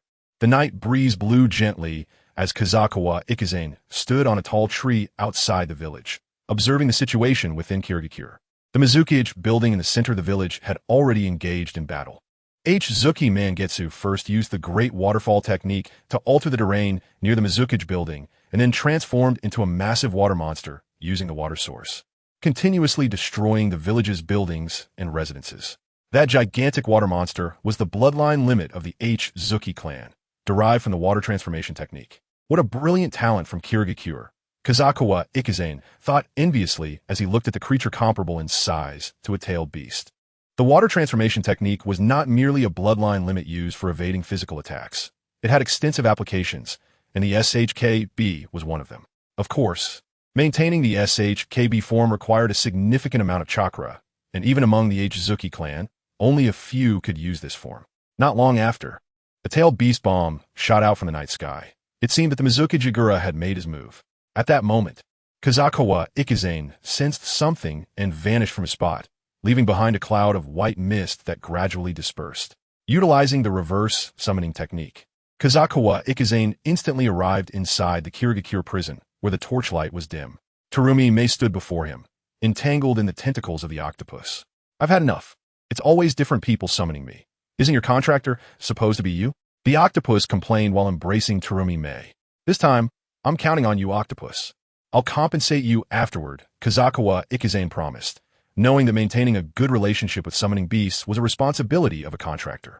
Don't forget your promise. The octopus balls disappeared, and Kazuma Kozakiwa looked at the covered Terumi Yame, his old face blushing slightly.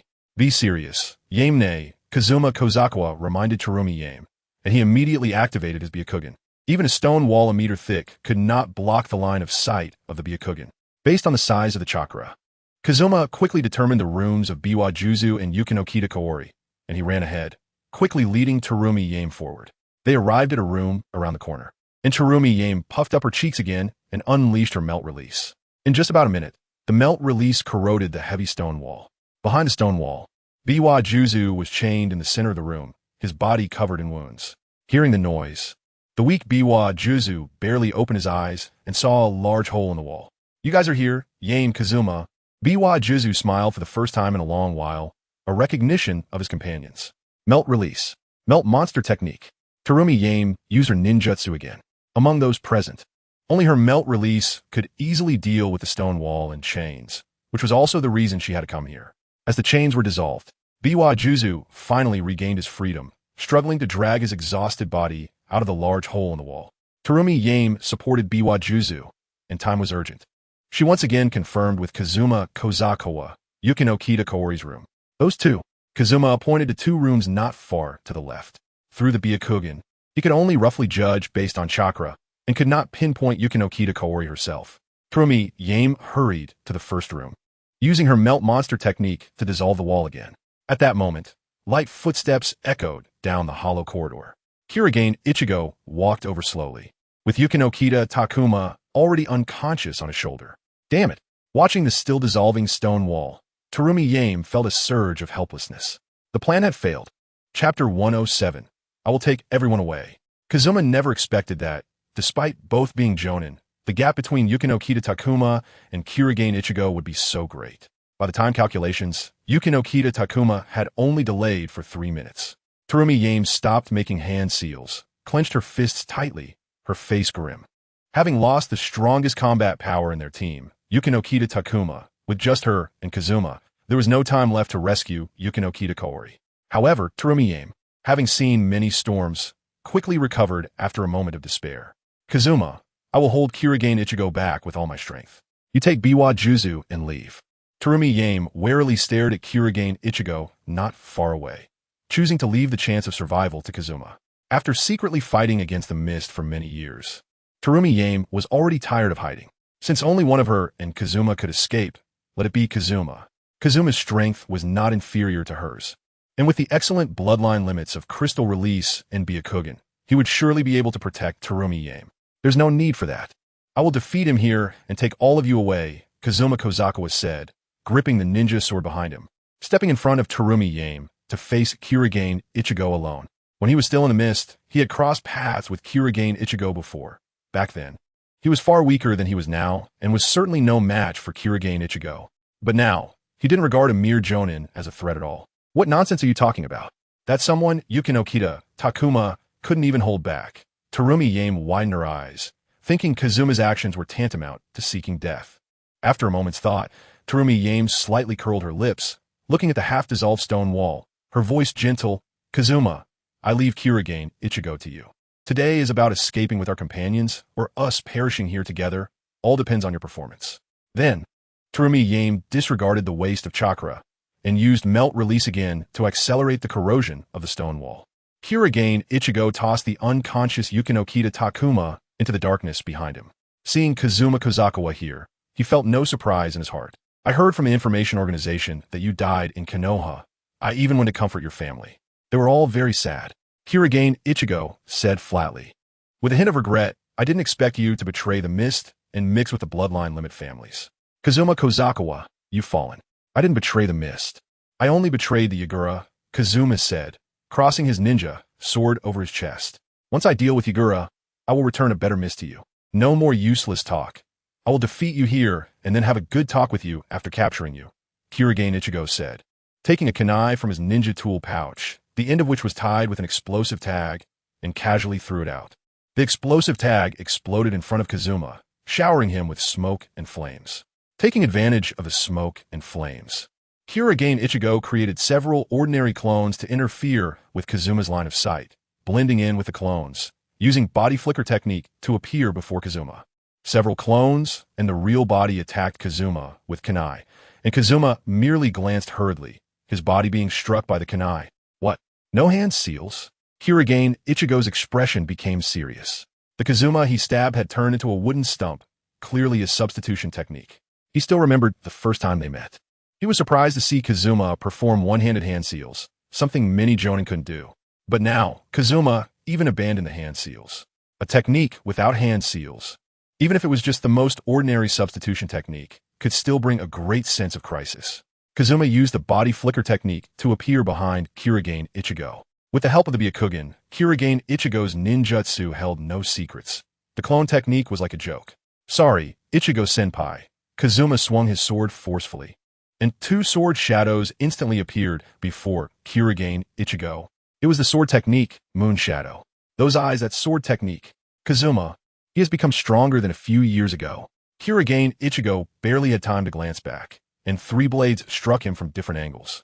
In an instant, Kirigane Ichigo fell into a pool of blood. Even being struck by the back of the blade was enough to injure him, given Kazuma's strength. Kazuma sheathed his ninja sword, creating three shadow clones. One clone carried Kirigane Ichigo, another carried the unconscious Yuki no Kita Takuma, and the last clone helped Biwa Juzu. Biwa Juzu looked at the bloodied Kirigane Ichigo and the unscathed Kazuma Kozakawa, shocked. You really have become stronger, Kazuma. You are far stronger than I imagined. Biwa Juzu couldn't help but praise. Just a brief encounter took down a veteran jonin. Kazuma now, even among the 7 ninja swordsmen, is quite strong. Kazuma, I'm a bit excited about the future. Terumi Yame's lips slightly curled up as she unleashed Melt Release, continuing to dissolve the walls. Without Kirigane Ichigo's interference, things were certainly going much smoother. Terumi Yame couldn't help but fantasize about the future. As long as they could take back the village from Yagura, one could imagine how powerful the Terumi clan would become under Kazuma's leadership. About 5 minutes later, Terumi May finally rescued Yukino Shitakori. She brought Kazuma Kobayakawa and the others to a cell at the very edge, using dissolution to open a passage to escape the prison. A red signal flare rose slowly into the night sky, indicating that the operation had come to an end. Without the interference of the jonin, Kobayakawa, Kazuma, and the others escaped smoothly, only dealing with more than 10 shunin along the way before breaking out of the encirclement of Kirigane. For the ninjas who died at his hands, Kobayakawa Kazuma could only lament their unfortunate fate. Wars like this, whether it's a civil war or an external war, ninjas lacking strength can only serve as cannon fodder. The group from the Dark Knight organization fled all the way, passing several bases of the organization, and finally settled down in a village far from Kirigane. Under the watch of the relatively average Yukinoshita, Takuma, Kobayakawa, Kazuma, after having dinner, sat in the courtyard with Terumi May, enjoying the starlight of the night. Chapter 108. Whether it's me, or may it have been a long time since they had such a leisurely time together as a family. Terumi may gaze at the cold moonlight and suddenly asked, Kazuma, what are your plans next? Are you going to stay with the Dark Knight organization and act with us? I plan to go back to the Ozuki village. First, I want to leave 2 heirs for the Hozuki clan and see if they can inherit my bloodline limit. Kobayakawa Kazuma said with a smile. To be honest, the wife of the Hozuki clan leader is not bad. Suddenly, a prompt appeared in front of him. Uchiha Akane has given birth. Kobayakawa Kazuma felt a surge of joy. This time, Akane gave birth to a child with C-level ninja qualifications, bringing him a wave of substantial rewards. Name, Kobayakawa Kazuma. Lifespan, 51 years. Chakra amount, 16. 1 card's ninja qualification, B, 910. Bloodline limit, CrystalRelease, Byakugan, Sharingan. Ninjutsu, Substitution Technique, completion 62. Transformation Technique, completion 62. Shadow Clone Technique, completion 62. Water Release, Mist Concealment Technique, completion 55. Water Release, Water Chaos Wave, completion 49. Sword Technique, Moon Shadow, completion 49. Water Release, Water Iron Cannon, completion 34. Summoning Technique, completion 100. Truth-Telling Technique, completion 18. Fire Release, Dragon Fire Technique, completion 26. Shadow Clone Technique, completion 25. Fire Release, Head Hardening, completion 19. Rasengan, completion 18. Although the C-level ninja qualification is not very high, it still brought Kobayakawa Kazuma an increase of 2. For cards of chakra, and even his ninja qualification changed to be 910, just 1 step away from A-level ninja qualification. Of course, the chakra amount and ninja qualification are secondary. More importantly, this child inherited the Uchiha bloodline from Akane. After giving birth to this child, Kobayakawa Kazuma could also clearly feel the Sharingan becoming restless. It seemed that his eyes were about to upgrade to double tomo. Looking at the substantial rewards, Kobayakawa Kazuma smiled, and reclaiming Kirigakure from Obito was just around the corner. Kazuma, what's wrong? Noticing Kobayakawa Kazuma in a daze, Terumi May called out to him. It's nothing, just remembering some things, Kobayakawa Kazuma casually replied. By the way, you mentioned bloodline limits earlier. Can you tell me how many types of bloodline limits you actually have? Terumi May asked Kobayakawa Kazuma for confirmation. She had seen him use CrystalRelease and Byakugan, so she knew that he possessed at least 2 types of bloodline limits. To be honest, I shouldn't hide it from you, Kobayakawa Kazuma sighed. As the intensity of battles increased, these 3 bloodline limits would inevitably be used, and there was no need to keep it a secret. Moreover, appropriately revealing his strength could help him gain favor with the Dark Knight organization. In the strength-based Kirigakure, the strong are more easily respected. This is Byakugan, and this is Sharingan. Kobayakawa Kazuma's pupils changed as he demonstrated to Terumi May, then explained. As for the last bloodline limit you've seen, it's CrystalRelease. Seeing Kobayakawa Kazuma's eyes, Terumi May was deeply captivated, not to mention CrystalRelease. Both Byakugan and Sharingan are renowned bloodline limits in the ninja world, especially the Sharingan, which is quite rare among the Uchiha clan, being a double tomo. Kazuma, don't leave the bloodline limits to the Hozuki clan. Those eyes of yours are treasures of the Terumi clan. Terumi May placed her hands on Kobayakawa Kazuma's shoulders, fully aware of the value of those bloodline limits. There was no reason to leave such things for other clans. Even if the Hozuki clan is currently an ally, they are still the main force resisting Kirigakure. However, as long as they are not from the same clan, there is always a possibility of becoming enemies. May, I promised the Hozuki clan leader, and I can't go back on my word. Kobayakawa Kazuma casually found an excuse. He was still thinking about the Hozuki clan's water transformation technique. Seeing Kobayakawa Kazuma's resolute attitude, Terumi May knew it would be difficult to persuade him, so she could only subtly lay out the pros and cons, allowing him to consider it himself. I know you won't listen to me, but I still hope you can consider our clan more. Once we reclaim Kirigakure, I and May will leave that powerful bloodline limit for the Terumi clan. As the two were conversing, Yukino Shitakori suddenly walked out of the room. The beautiful woman, just waking up, stretched lazily and provocatively glanced at Terumi May, casually saying, Kobayakawa Kazuma, that guy Hozuki Takahara wants to see you. I know. Ignoring Terumi May, Kobayakawa Kazuma entered the side room. After all, he and Hozuki Takaharu had some acquaintance, so he did not wish to kill him. During the raid on Kirigakure's prison, when he had the opportunity, he took Hozuki Takaharu as a hostage and brought him out. The room was in disarray, and Hozuki Takaharu was tied to a pillar, looking quite calm. I thought you could be trusted, Kobayakawa Kazuma. Upon seeing him, Hozuki Takaharu's eyes revealed killing intent. Even now, you can still trust me. Kobayakawa Kazuma sat down beside him, retorting, you have some blood relation with Yagura. You should understand how much he has changed since becoming Mizukichi, right? Changed? Hozuki Takaharu recalled Yagura's situation carefully. After becoming Mizukichi, Yagura's attitude toward his family had become much colder. He had been in the Mizukichi's office for many years and had not returned home. But what does that prove? Hozuki Takaharu shouted directly, unable to figure out the answer. Yagura is being manipulated. However, even if I don't tell you about today, you will soon know the answer. Because I will kill Yagura and rescue him from his tragic life. Kobayakawa Kazuma was filled with confidence. Now that all the elements were ready, all he lacked was the birth of the child in Tsunade or Anko's belly. Liars! Hozuki Takaharu roared. I see you just want to obtain the position of Mizukichi. Yagura has done so much for the village. How could he possibly be manipulated? Then why did Yagura force the ninjas with bloodline limits to the opposing side of the village? All the ninja villages know that bloodline limit ninjas are the wealth of the village, don't they? Kobayakawa Kazuma questioned again. That's just because you don't know the true nature of those bloodline limit ninjas. When the Hozuki clan was in power, how arrogant were they? They ruthlessly oppressed us ninjas without bloodline limits. It was Yagura. He saved us from the rule of bloodline limit ninjas. Hozuki Takaharu defended himself. Chapter 109.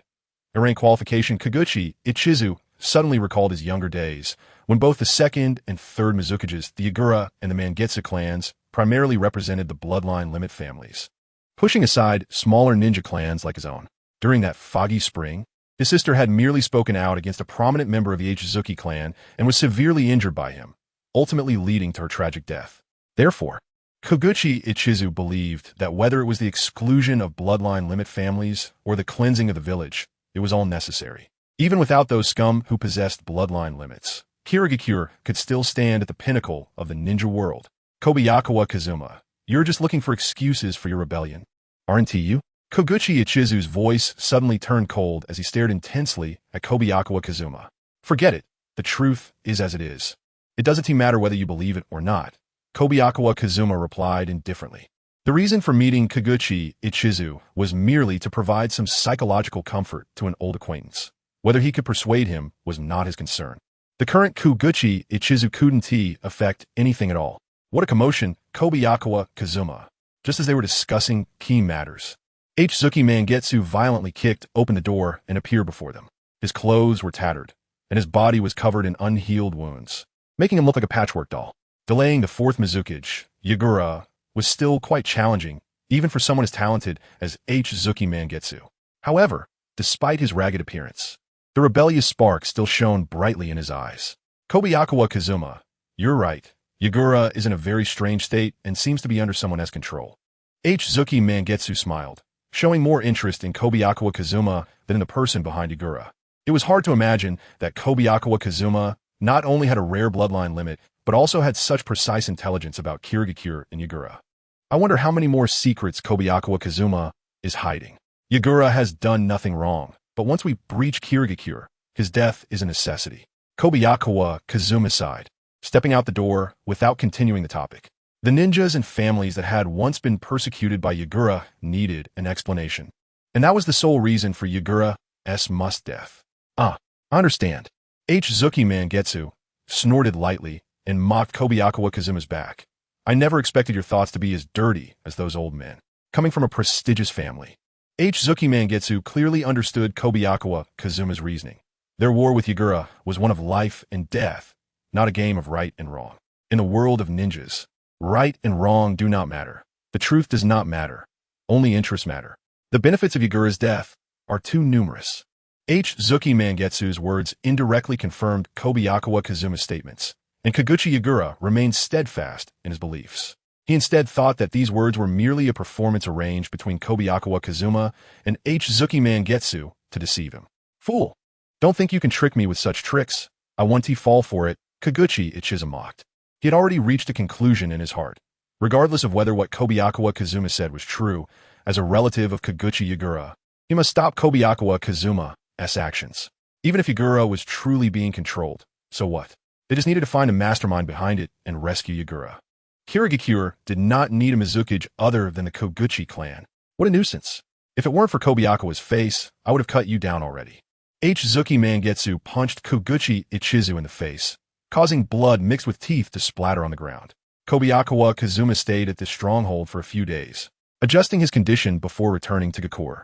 During this time, he continued working with Zuki Yu's wife on the century-long plan to revitalize the Zuki clan, while also building connections with the high-ranking members of the Dark Knight organization. Within the Dark Knight organization, the main bloodline limit families were only two, the Zuki clan and the Yuki clan. In other words, as long as he could win over these two families, it would be equivalent to controlling the entire organization. Of course, Kobayakawa Kazuma had little interest in this organization. All he needed was a helper to oppose Yagura. Months passed, and Kobayakawa Kazuma and Tsunade's child was born. As he had anticipated, both he and Tsunade had high ninja qualifications when creating a child, so the child's ninja qualification would be too poor. This child possessed B-rank ninja qualifications and inherited a thin Uchiha bloodline. Although this child's Uchiha bloodline was insufficient to upgrade Kobayakawa Kazuma's Sharingan, the increase in chakra alone reached an astonishing 8 cards. In addition to the significant increase in chakra, Kobayakawa Kazuma's ninja qualifications jumped to A120, reaching the level of Tsunade. With A-rank ninja qualifications, Kobayakawa Kazuma began to allocate points in the system, aiming to master the Flying Thunder God technique and the advanced Rasengan, both S-rank ninjutsu, in a short time. Moreover, Zuki Mako's pregnancy was rather disappointing, far inferior to Tsunade's. Kobayakawa Kazuma shifted his daily focus back to developing ninjutsu, thinking of ways to incorporate chakra attributes into the Rasengan to complete its advancement. Currently, the chakra attributes Kobayakawa Kazuma had developed were only water and fire attributes, leaving him with limited options for chakra advancement. Since the attack power of water attribute chakra was relatively weak, to increase the destructive power of the Rasengan, he had to focus his research on fire attribute chakra. As usual, Kobayakawa Kazuma summoned 5 shadow clones using the shadow clone technique and had them work together to modify the Rasengan. With the power of the shadow clones, Kobayakawa Kazuma could accelerate his learning speed by 5 times. Even though modifying the Rasengan was challenging, it wouldn't be a big deal for him with 5 times the learning speed. The shadow clones had a simple approach. Ninjutsu development must be done step by step. Since they could already use Rasengan stably, one shadow clone would maintain the Rasengan, while another would attempt to add fire attributes to it. They should soon be able to create a new ninjutsu. Chapter 110. Fire Release. Rasengan Kobayakawa Kazuma's main body was also busy. He finally felt confident enough to study the scroll containing the Flying Thunder God technique, aiming to learn this legendary S-rank ninjutsu. The principle of the Flying Thunder God technique is actually similar to the summoning technique. Both involve transferring the human body from one location to another. However, while the regular summoning technique requires the caster to perform the summoning, the Flying Thunder God technique allows the user to teleport themselves by using a marker. This change greatly increased the difficulty of the summoning, which is why the Flying Thunder God technique was classified as S-rank ninjutsu. With Orochimaru's interpretation of the Flying Thunder God technique, Kobayakawa Kazuma quickly came up with some ideas while learning this ninjutsu. The first thing he did was set the marker for the Flying Thunder God technique. Despite being just a simple marker, it is one of the most complex parts of the Flying Thunder God technique. This marker must be inscribed with the caster's chakra and must have a certain degree of distinction from ordinary patterns. After careful consideration, Kobayakawa Kazuma ultimately decided to use writing as the marker for the Flying Thunder God technique. Kobayakawa visited here, writing these few words on his hand. Kazuma Kozakawa began to try to inject chakra into them. Only by completing this step could he proceed with further development. In the blink of an eye, half a month had passed, and Kazuma Kozakawa's Flying Thunder God technique had made no progress at all. He couldn't even create the most basic mark completely, or if he did, it was always partially incomplete.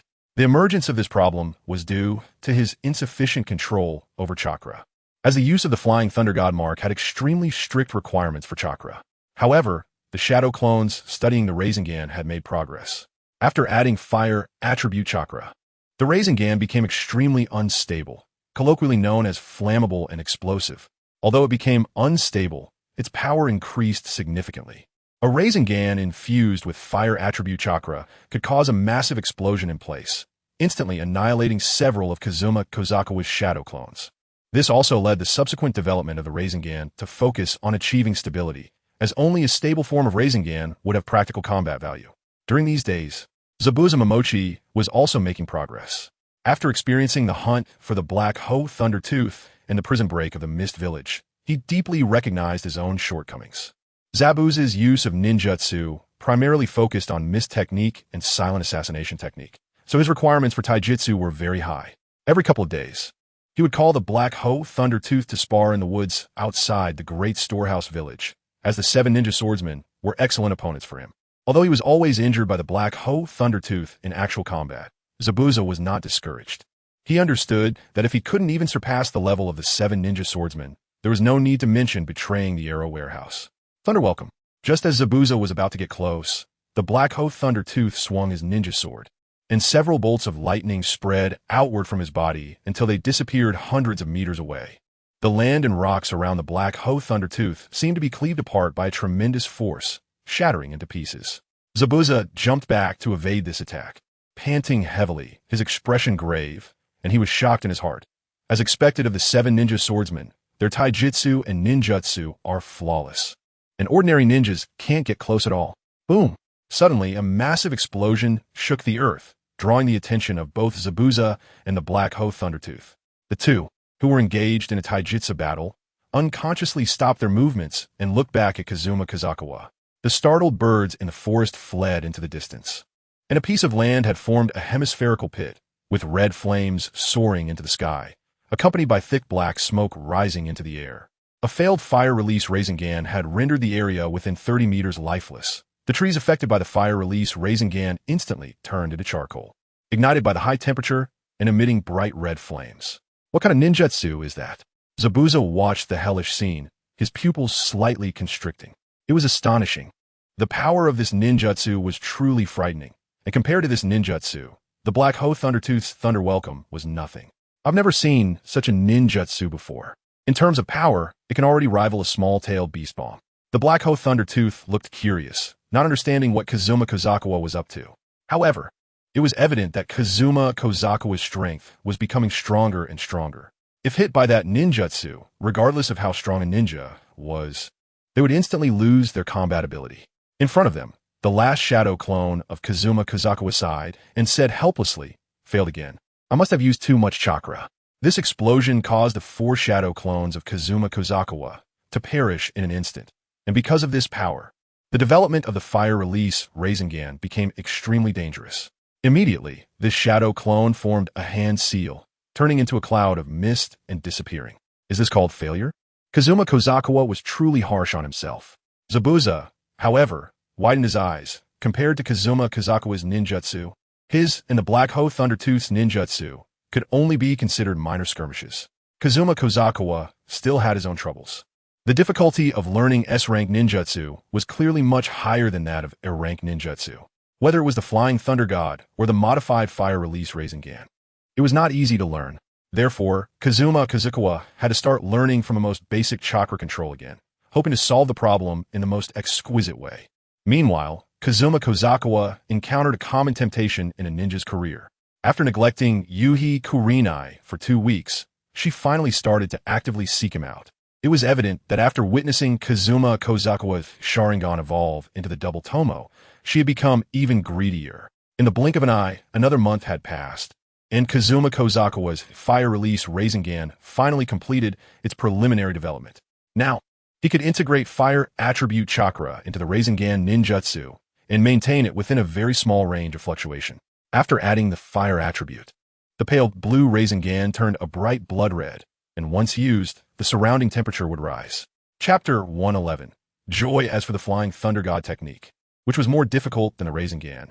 Kazukawa still hadn't made breakthrough progress. However, his control over chakra had become more refined. He was only 1 step away from completing the mark. The afternoon sun was somewhat intense, and Kazukawa met with Yuhi Kurinai. 3 hours later, the system sent a notification sound, and the reward was received. Name: Kazukawa lifespan, 59 years, chakra amount, 21. 3 cards ninja qualification. A. 340, bloodline limit, CrystalRelease, Byakugan, Sharingan. Ninjutsu, substitution technique, completion 62, transformation technique, completion 62, clone technique, completion 62, water release, mist concealment technique, completion 55, water release. Water chaos wave, completion 49, swordsmanship. Moon shadow, completion 49, water release. Water iron cannon, completion 34, summoning technique, completion 100. Truth-telling technique, completion 18, fire release. Dragon fire technique, completion 27. Shadow clone technique, completion 26, fire release. Red lotus Rasengan, completion 2. This reward increased Kozakuwa's chakra amount by another 0. 4 cards, and, combined with the chakra rewarded from Tsunade, giving birth. His current chakra amount had reached an astonishing 21. 3 cards. It could be said that Kozakuwa, now, without using any powerful ninjutsu, had enough chakra to repeatedly use ninjutsu multiple times, something that many ninjas could not achieve in their lifetime. Of course, although his chakra amount was vast, it still seemed rather ordinary compared to clans like the Uzumaki or Senju, which were known for their large chakra reserves. For future progress, apart from increasing chakra, the main focus should still be on ninjutsu, taijutsu, and bloodline limits. Because UserKominami inherited the bloodline limit, the entire Yui clan was immersed in the joy of expecting a newborn. In this atmosphere, an unexpected guest arrived at the Yui clan, accompanied by 2 people. Terumi Mei walked into the residence built by the Yui clan, her willow-like brows slightly furrowed, as if she had something on her mind. The grayish-blue building was ancient and simple, and Terumi Mei walked straight toward the room of the clan leader, Yu. Suddenly, a girl with blue hair walked toward her. This girl was very sweet-looking, cradling her slightly protruding pregnant belly with her hands and gently nodding to Terumi Mei. Ijin, that guy really doesn't know what's important. The killing intent couldn't help but show in Terumi Mei's eyes, and for a moment, she even thought about destroying that child right here, but reason controlled her.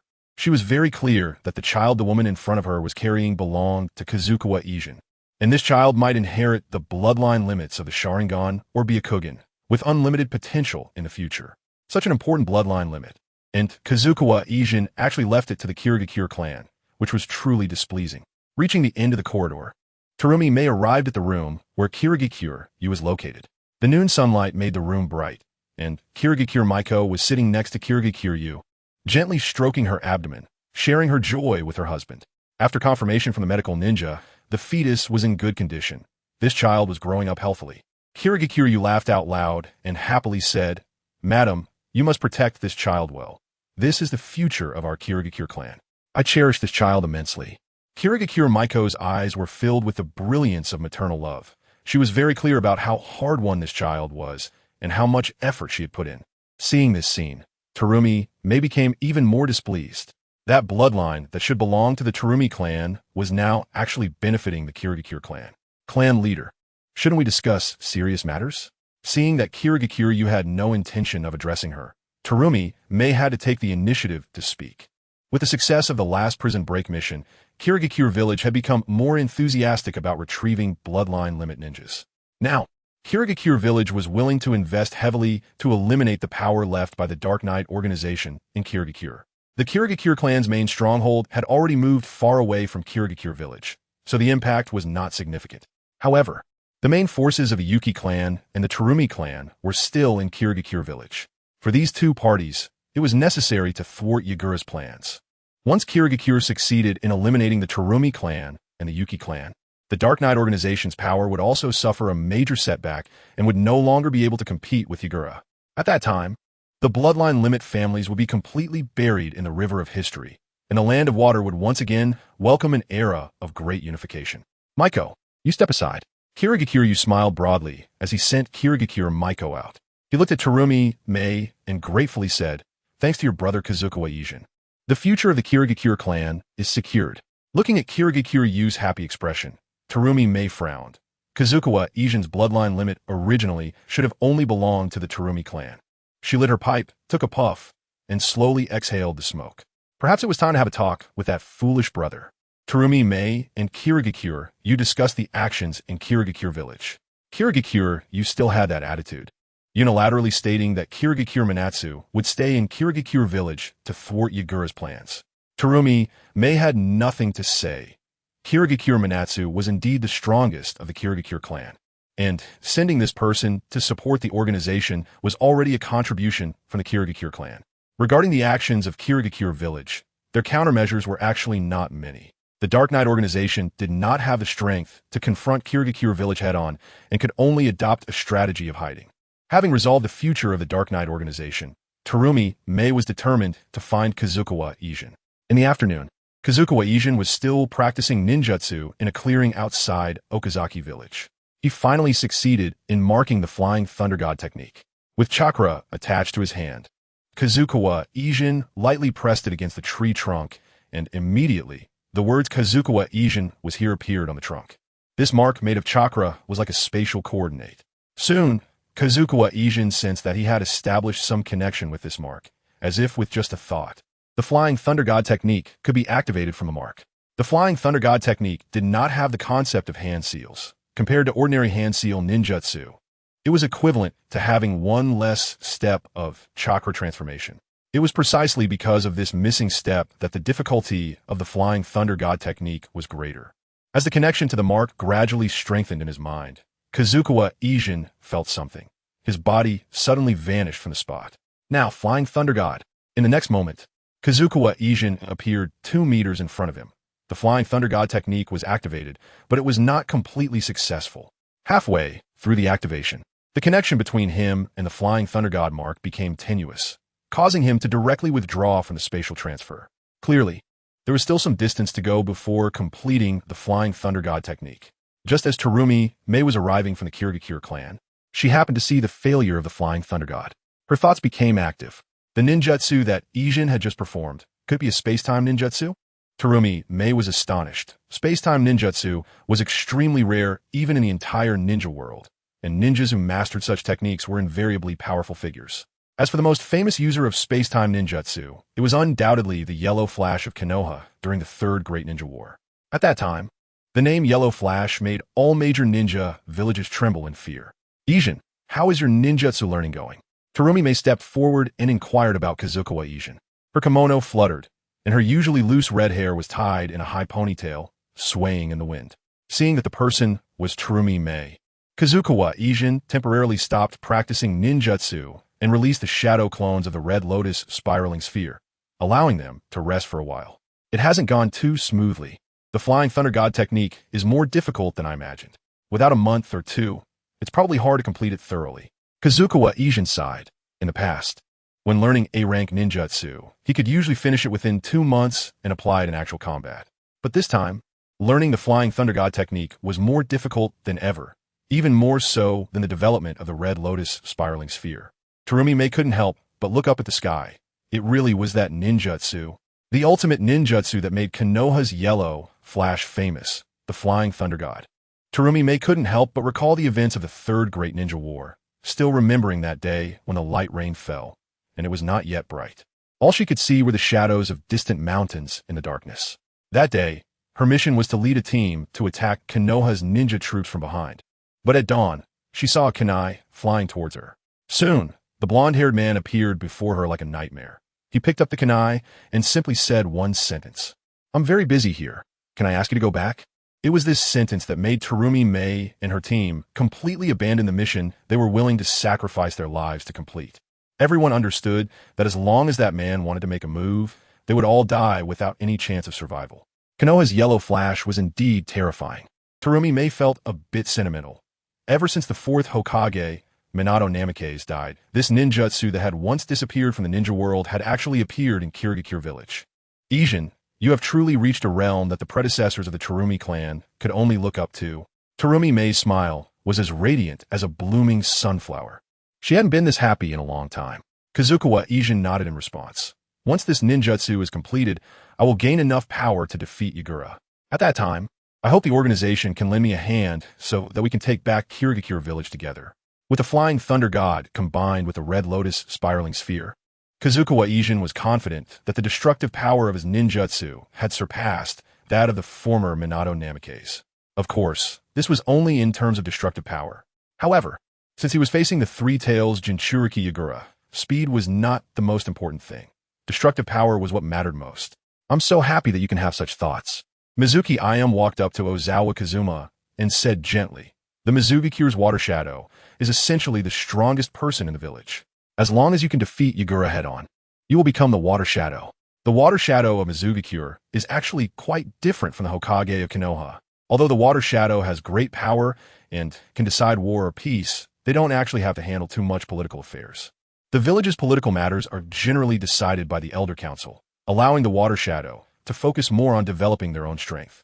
After a moment of thought, Mizuki Ayam suddenly said, "I've decided. Sister, I will help you take control of the entire Dark Knight organization and then become the water shadow." Mizuki Ayam has always believed that the Mizuki clan should be led by capable individuals to regain their former glory. As long as Ozawa Kazuma can defeat Yagura, no one in the Mizuki clan would be more capable than him. Once the Mizuki clan produces a water shadow, their status will rise accordingly, revitalizing the clan and making it no longer just empty words. Ozawa Kazuma was slightly taken aback, controlling the entire organization, becoming the water shadow. Indeed, as expected of the direct line of the Mizuki clan, their ambition was quite grand. Ozawa Kazuma chuckled lightly and asked, "What do you plan to do, Ayam?" "I can't tell you just yet."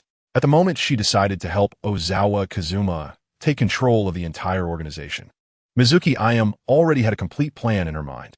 As long as Ozawa Kazuma learned the Flying Thunder God technique, he would not easily die in battle. The reason the Dark Knight organization was not under the control of the Mizuki clan was precisely because of the existence of those two families. One was the strongest in comprehensive strength, the Kirigakure clan, and the other was the Yuki clan. Among them, the Kirigakure clan was indeed the strongest. Not to mention that they had 3 Nin. But that Kirigakure Minatsu was the strongest person in Mizugakure besides Yagura. The Yuki clan's Yukishita Kaori was more low-key, but her strength definitely exceeded that of Kurakaji Raiga. Although she had never served in the 7 Ninja Swordsmen, most of the 7 Ninja Swordsmen would probably have no way to deal with her. But if the Yuki clan and the Kirigakure clan suffered significant losses, how would the members of the Dark Knight organization choose? Alright, seeing that Mizuki Ayam was unwilling to say more, Ozawa Kazuma decided not to ask further. After all, he didn't fully rely on her. Since he didn't plan to continue practicing ninjutsu, Ozawa Kazuma took Mizuki Ayam out to eat something. The sunset cast a yellow hue on the streets. After dinner, the two walked slowly back to the Kirigakure clan's residence in Ozakamura. Children were playing, and occasionally one could see members of the Bloodline Limit families helping merchants with their tasks. This village, not far from the feudal lord's residence, was one of the few havens for Bloodline Limit ninjas in the Landwater. Chapter 113. Like a last will, Mizuki Ayam was still troubled by Ozawa Kazuma's casual approach to leaving descendants.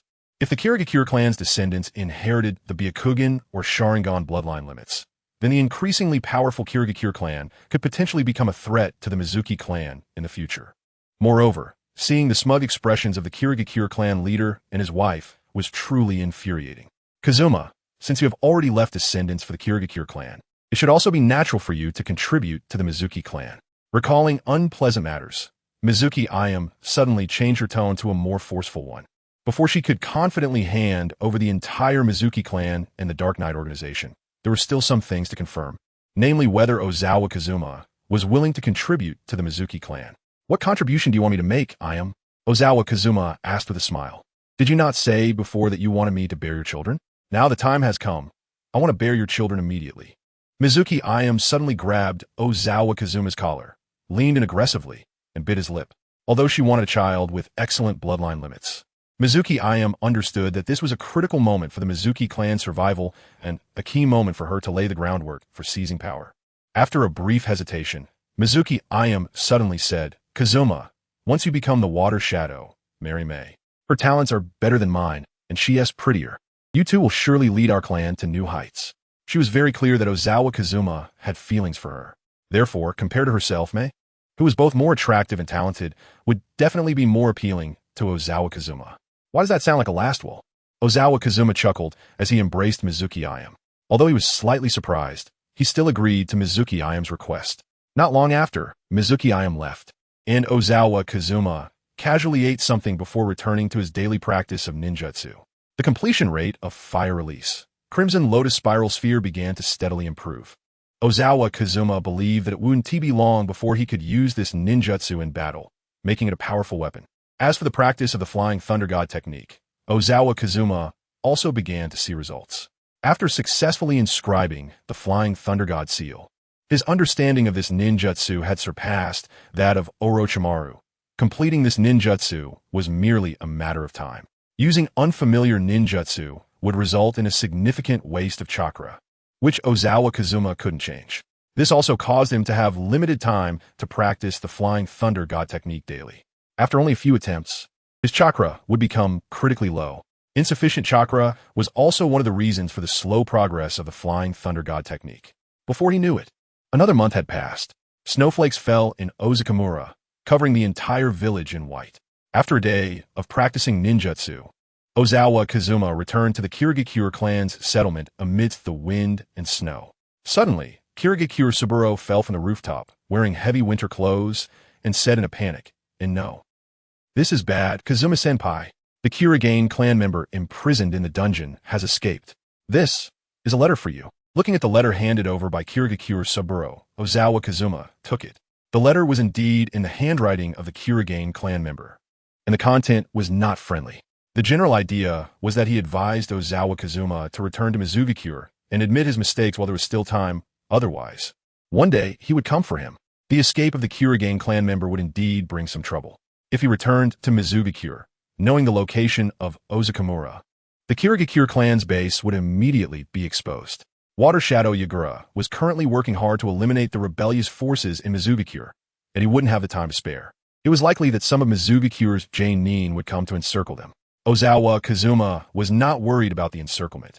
With him and Kurakaji Raiga around, no force in Mizugakure could uproot the base in Ozukamura. What does your Kirigakure clan plan to do? Abandon this base and relocate? Ozawa Kazuma asked. Kirigakure Saburo lowered his head and said in a deep voice, "The clan head has already led people to pursue the Kirigane clan member. If they can't catch him, then we might have to do that." Perhaps this was also a good opportunity to return to Mizugakure. The Kirigakure clan had been away from the center of conflict for too long, and their determination and strength had diminished. Ozawa Kazuma casually burned the letter. He did not believe that Kirigakure you could catch the Kirigane clan member. Not to mention that the Kirigane clan member's strength was not weak. More importantly, he had a bird-type summoning beast. If he truly wanted to escape, no one would be able to catch him. Furthermore, they didn't know when the Kirigane clan member had escaped from the Kirigakure clan. If he had escaped last night, he would probably have returned to Mizugakure by now. The voices of ninjas calling out came from behind. "I think I just saw the Kirigane clan member. He ran that way. Chase." Koyuki Ichizu hid behind a big tree, watching as the vapor he exhaled condensed in the air. He saw several ninjas from the Amanari clan chase after him, and only then did he hurriedly pull out a handful of dry rice left over from last night and stuff it into his mouth to fill his empty stomach. Once he had recovered some strength, Koyuki Ichizu bit his thumb and formed a few hand seals. Summoning technique. Instantly, a large water bird appeared in the forest, and Koyuki Ichizu jumped onto its back as it spread its wings and soared. As they ascended, Koyuki Ichizu saw the Amanari from below the trees. His expression turned serious as he directed the sea bird to fly higher. Only when they reached a point outside the range of the water iron cannon did he feel at ease heading towards the hidden mist village. The speed of the sea bird was incomparable to other means. In just half a day, Koyuki Ichizu returned to the hidden mist village. He did not immediately report his return to the village, but instead stealthily made his way to the Water Shadow building. Outside the Water Shadow building, Koyuki Ichizu hid by the wall, panting heavily. He had avoided the patrolling ninjas. A long imprisonment had taken a toll on his body, and his previous escape had drained most of his chakra. Now, Koyuki Ichizu's strength was less than half of what it had been at his peak. Chapter 114. Faith Beyond Life. Even though his strength was less than half of his peak, Koyuki Ichizu chose to secretly meet with Yagura at this moment. In his mind, there was nothing more important than this. As long as Koyuki Yagura was still alive and still the Water Shadow, the Koyuki clan could become unprecedentedly powerful. And the Hidden Mist village would not be controlled by those with bloodline limits. This village would ultimately become the ideal form that the Koyuki clan envisioned. Koyuki Ichizu had made up his mind. If what Koyagawa Kazuma said about Yagura was a lie, he would naturally apply for a mission to hunt down Koyagawa Kazuma. But if Koyagawa Kazuma spoke the truth, Koyuki Ichizu frowned. Then all that was needed was to break the illusion, and Koyuki Yagura would still be the excellent Water Shadow, still the most respected person in the Hidden Mist. At present, there were no strong allies around Koyuki Yagura, allowing Koyuki Ichizu to easily infiltrate the Water Shadow office building. The blue-gray room background felt oppressive, and the end of the top floor was the Water Shadow's office, where Yagura was typically found. Koyuki Ichizu approached the office and, through a small crack in the room, saw Yagura still sitting in the chair exclusive to the water shadow. His gaze hollow, as if he were a puppet. Sneaking over was not the style of a village ninja. During the time he was kidnapped, had he also yielded to those with bloodline limits? Suddenly, Yagura's voice came from within the office. Koyuki Ichizu was slightly taken aback, since he had been discovered. There was no need to hide anymore. He walked into the water shadow office, respectfully kneeling before Koyuki Yagura, and replied, "I escaped from the hands of those with bloodline limits, and have important news to report to you." "Speak." Yagura, seated above, continued speaking in that calm tone. "Do you still remember why we wanted to overthrow the rule of the bloodline limit families?" Koyuki Ichizu retorted.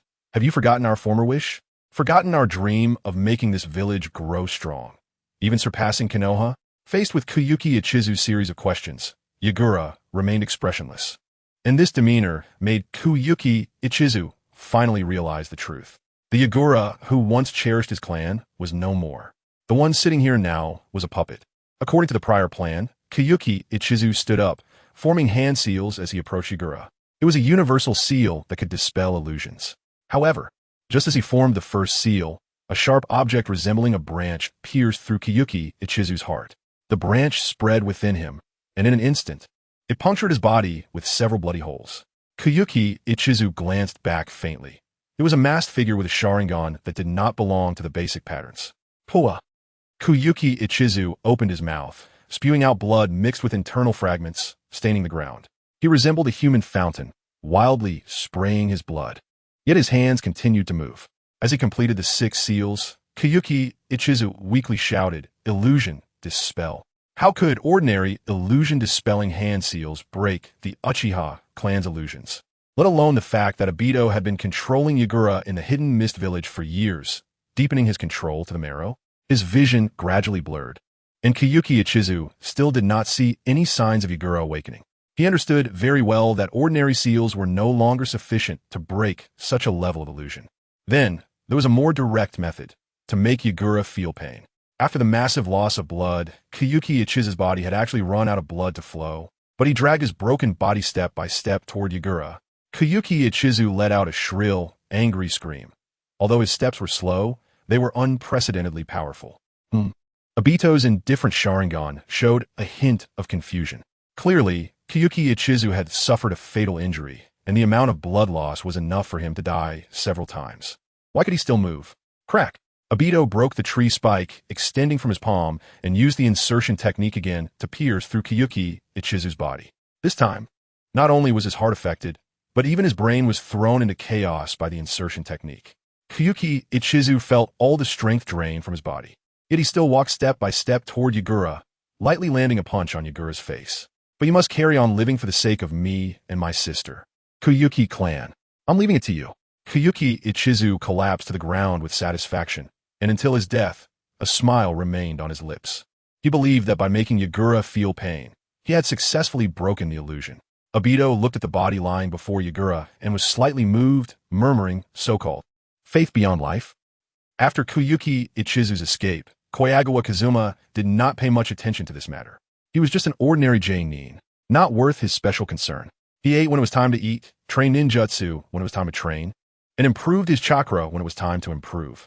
For Kobayakawa Kazuma, completing the Flying Thunder God technique so that it could be used on the battlefield was the top priority. Everything else could be set aside. Thus, another month passed, and Kobayakawa Kazuma successfully completed the first Flying Thunder God. When he sensed the chakra mark and spiritual resonance, his body instantly vanished from spot. Almost simultaneously, his figure appeared beside a tree, marked with Kobayakawa was here. It was a short distance movement, only 50 meters away, but Kobayakawa Kazuma was already quite satisfied. Regardless, he had taken a significant step forward toward the complete mastery of the Flying Thunder God technique. Who? Seeing the prompt on the system panel, Kobayakawa Kazuma exhaled a breath of stale air. The Flying Thunder God technique had appeared on the system panel, with a completion rate of 1. Since it appeared on the system panel, the subsequent tasks would be much easier. He simply needed to improve the completion rate through repeated practice, and it would soon be applicable in actual combat. However, it was somewhat regrettable that the Shadow Clone technique could not use the Flying Thunder God. The use of this ninjutsu seemed to exceed the General Shadow Clone's limit. Chapter 115. the betrayer of the organization seeing that his chakra had been mostly consumed. Kobayakawa Kazuma knew it was unrealistic to continue practicing the Flying Thunder God. He needed to rest. Kozawa Kazuma packed away his ninja tools and returned to the residence of the Hozuki clan. In the courtyard, Momochi Zabuza was still practicing his taijutsu intensely. In the midst of high mobility, he threw a kunai, hitting the target on the wall with precision. Kozawa Kazuma glanced over and nodded slightly. It seemed that Momochi Zabuza's ninja skills were only at this level. Even if he obtained the decapitating sword in the future, there wouldn't be much improvement. Zabuza's main strength lay in the combination of the hidden mist technique and silent killing technique. If these two ninjutsu were utilized properly, they would be enough for him to assassinate upper ninjas with weak reconnaissance abilities. Kozawa, there's a letter from the hidden mist, Zabuza said, stopping his training. He took out a secret letter from his clothing and handed it to Kozawa Kazuma. Kazuma opened the letter, and from the handwriting, it was easy to recognize that it was written by Terumi Mei. The letter mentioned some trivial family matters. The cherry blossoms in the hidden mist had bloomed beautifully, and Terumi Mei had styled her hair, saying that this hairstyle suited her. In the end, there was an inquiry about Kozawa Kazuma's progress in mastering the Flying Thunder God technique. Although Terumi Mei didn't say much, Kazuma could vaguely sense a sense of urgency from the words in the letter. It seemed that the situation in the Hidden Mist Village was becoming increasingly critical. If it didn't quickly complete the Flying Thunder God technique and eliminate Yagura, the bloodline limit clans of the Hidden Mist would likely be completely wiped out. Calculating the time, there were only a few years left before the bloodline limit clans of the Hidden Mist Village would become history. In the original story, when Yagura's tyranny was ended, only Hozuki Mangetsu from the Hozuki clan remained, and only Terumi Mei from the Terumi clan survived. Kozawa Kazuma burned the letter and crafted a special kunai. Writing Kozawa was here with chakra on it. He then sent this kunai to Terumi Mei, knowing that when he fully mastered the Flying Thunder God technique, he would be able to easily traverse the distance from Ozawa Village to the Hidden Mist Village. In fact, if his chakra was sufficiently vast, he could even travel between countries. For the first time, with his large chakra reserve, Kozawa Kazuma felt that his chakra was insufficient. The Flying Thunder God technique, developed by Senju Tobarama, consumed an enormous amount of chakra. To use the Flying Thunder God technique proficiently, he needed to improve the completion rate of a ninjutsu to enhance the efficiency of chakra utilization. Alternatively, he could have more children to continuously increase his chakra limit. That evening, Kozawa Kazuma received a system notification. Matakahi Mizuki had given birth to a child with B-class ninja qualifications, bringing him an increase of 8 cards in chakra and a significant boost in ninja qualifications. Now, Kozawa Kazuma had a massive chakra reserve of 1 cards. Although he was still far from Uzumaki Naruto's 100 cards, he was already quite strong. Kazuma didn't know how much chakra the previous user of the Flying Thunder God, Namikaze Minato, had, but based on his recent estimates, Minato's chakra was likely considerably more than his own, even if it was not as exaggerated as Naruto's 100 cards. 50 cards would be about right. However, Namikaze Minato was known not for his chakra quantity, but for his ninjutsu usage and chakra efficiency. With the same amount of chakra, Minato could perform the Flying Thunder God technique 3 times, while Kozawa Kazuma could manage only once. With the same Flying Thunder God technique, Kozawa Kazuma deeply felt his many shortcomings, and all of this could only be made up for through continuous practice. Unknowingly, 3 months passed, and the Land of Water had entered summer. During these 3 months, through constant practice, Kozawa Kazuma finally raised the completion rate of the Flying Thunder God technique to 5. With this level of proficiency, he could now perform medium to long-range spatial teleportation, crossing the entire Ozawa village in an instant, reaching distances of over 10 kilometers. In terms of short-distance teleportation, Kozawa Kazuma made breakthroughs as well. He could now consecutively use the short-distance Flying Thunder God technique 3 times. This change significantly enhanced his grasp of the battlefield. In the Hidden Mist Village, the summer nights were humid and oppressive. Suddenly, a loud rumbling sound erupted on a secluded street, with thick smoke shooting into the sky alongside flames. Soon after, several figures of ninjas appeared amidst the firelight. Water release, water chaos wave. 3 ninjas stood in a row, and the water they spewed out resembled long rainbows, spraying towards the explosion. Hozuki Mangetsu wielded his dual blades, unafraid amidst the onslaught of over a dozen hidden mist ninjas. Each swing of his blade could severely injure a ninja. Terumi, Mei was also fighting among the crowd. Moving swiftly as kunai, shuriken, and acid techniques flew out, heavily wounding one enemy after another. After a fierce battle, Terumi, Mei took a few steps back, positioning herself back-to-back with Hozuki Mangetsu, facing the encircling ninjas. I didn't expect this base to be exposed. Terumi, where do we go next? Hozuki Mangetsu asked. From the looks of it, we can only regroup with the Yukigakure clan, Terumi Mei replied. Then let us kill our way out quickly. Otherwise, Jounin Takayama, Sho will arrive soon. That guy's a bit tricky, Hozuki Mangetsu said as the size of the blades in his hands suddenly increased. With a powerful swing, several ninjas were sent flying. Terumi Mei seized the opportunity to escape the encirclement, running towards the hideout of the Yukigakure clan. Over the past few months, her efforts had significantly reduced the number of hideouts of the Dark Knight organization. Seeing her former comrades who had died at the hands of the Hidden Mist due to the exposure of their hideouts, Terumi Mei still felt a pang of regret. However, thinking that all of this was for her clan, for Kazuma and Mei, her heart remained filled with determination.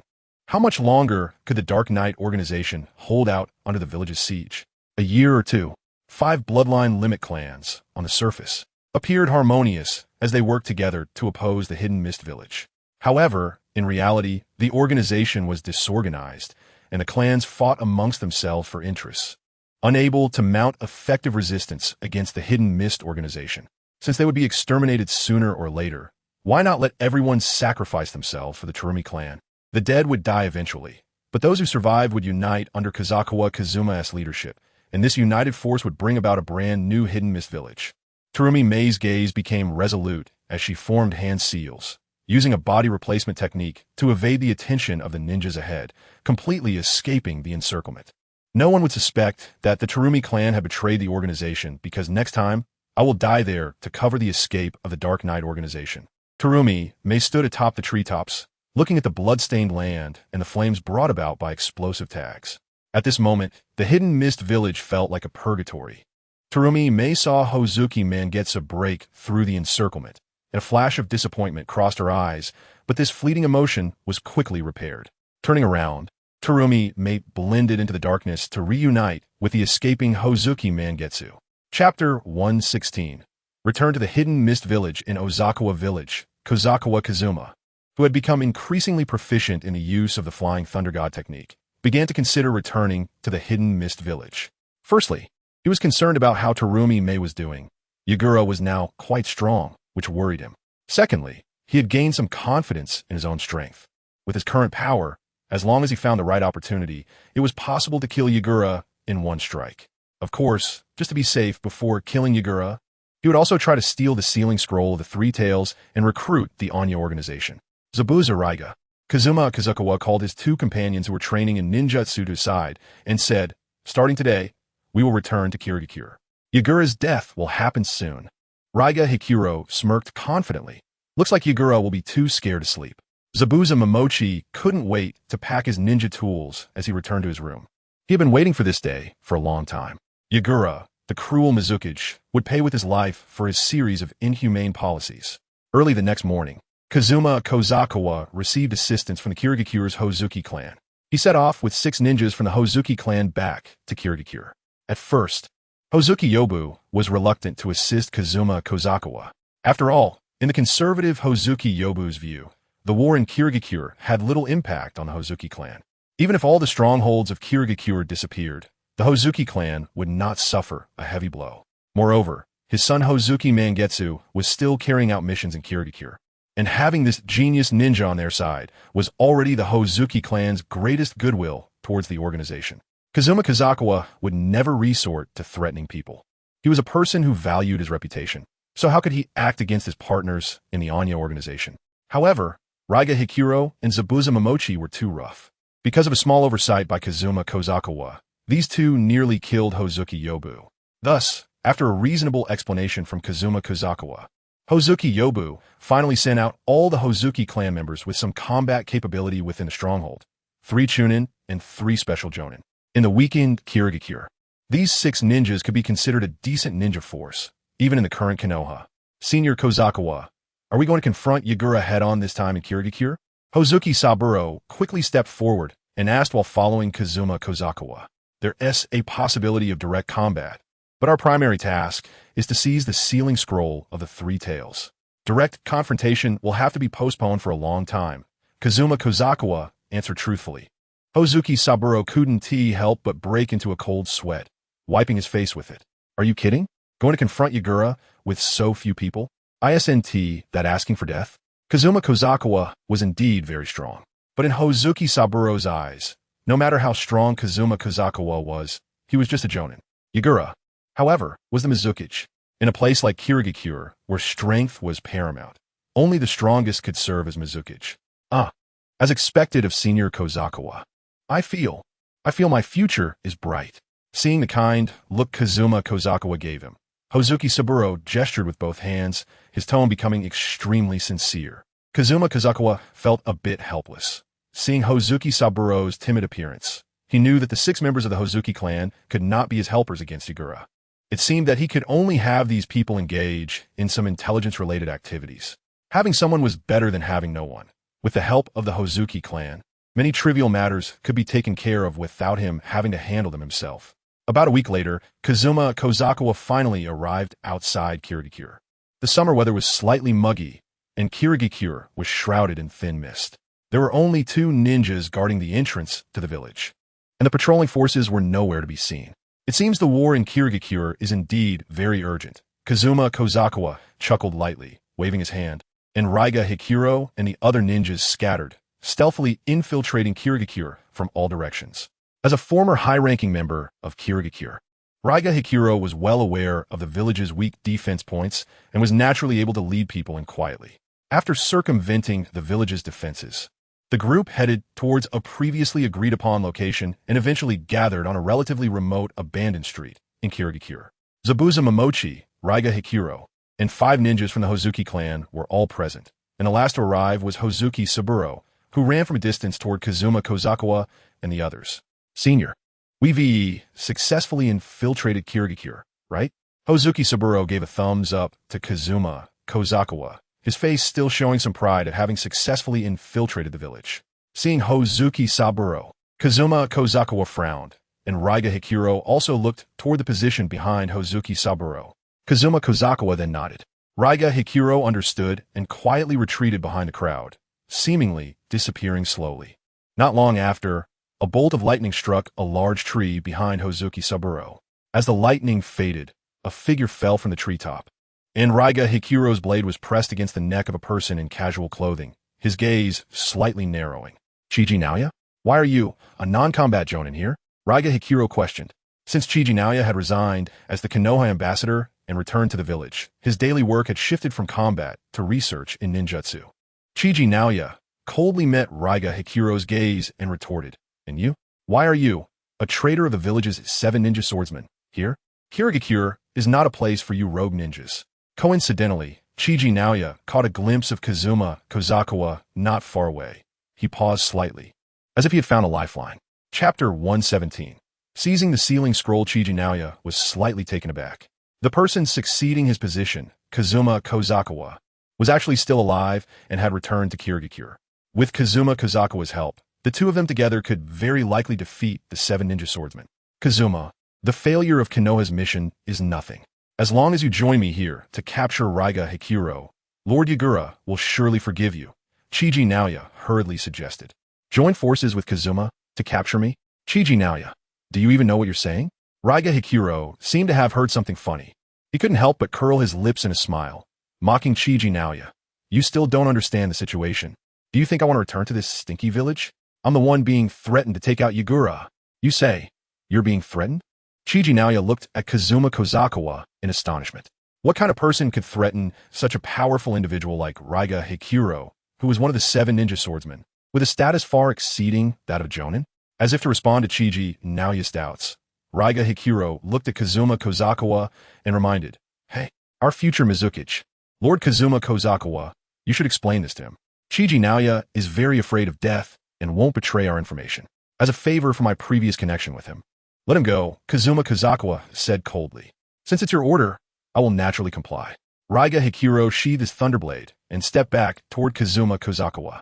Although he didn't know why Kazuma Kozakawa could command Raiga Hikuro, Chiji Naoya understood that this was the best opportunity to escape. He ran away without looking back, his mind filled with the smiles of his wife and daughter. Even for the village, he didn't want to die here. Let's go, let us do something big. Kobayakawa no longer paid attention to Chiji Naoya. There were already very few jonin left in Kirigakure. If one could be kept, then so be it. However, they needed to hurry to obtain the sealing scroll of the three tails.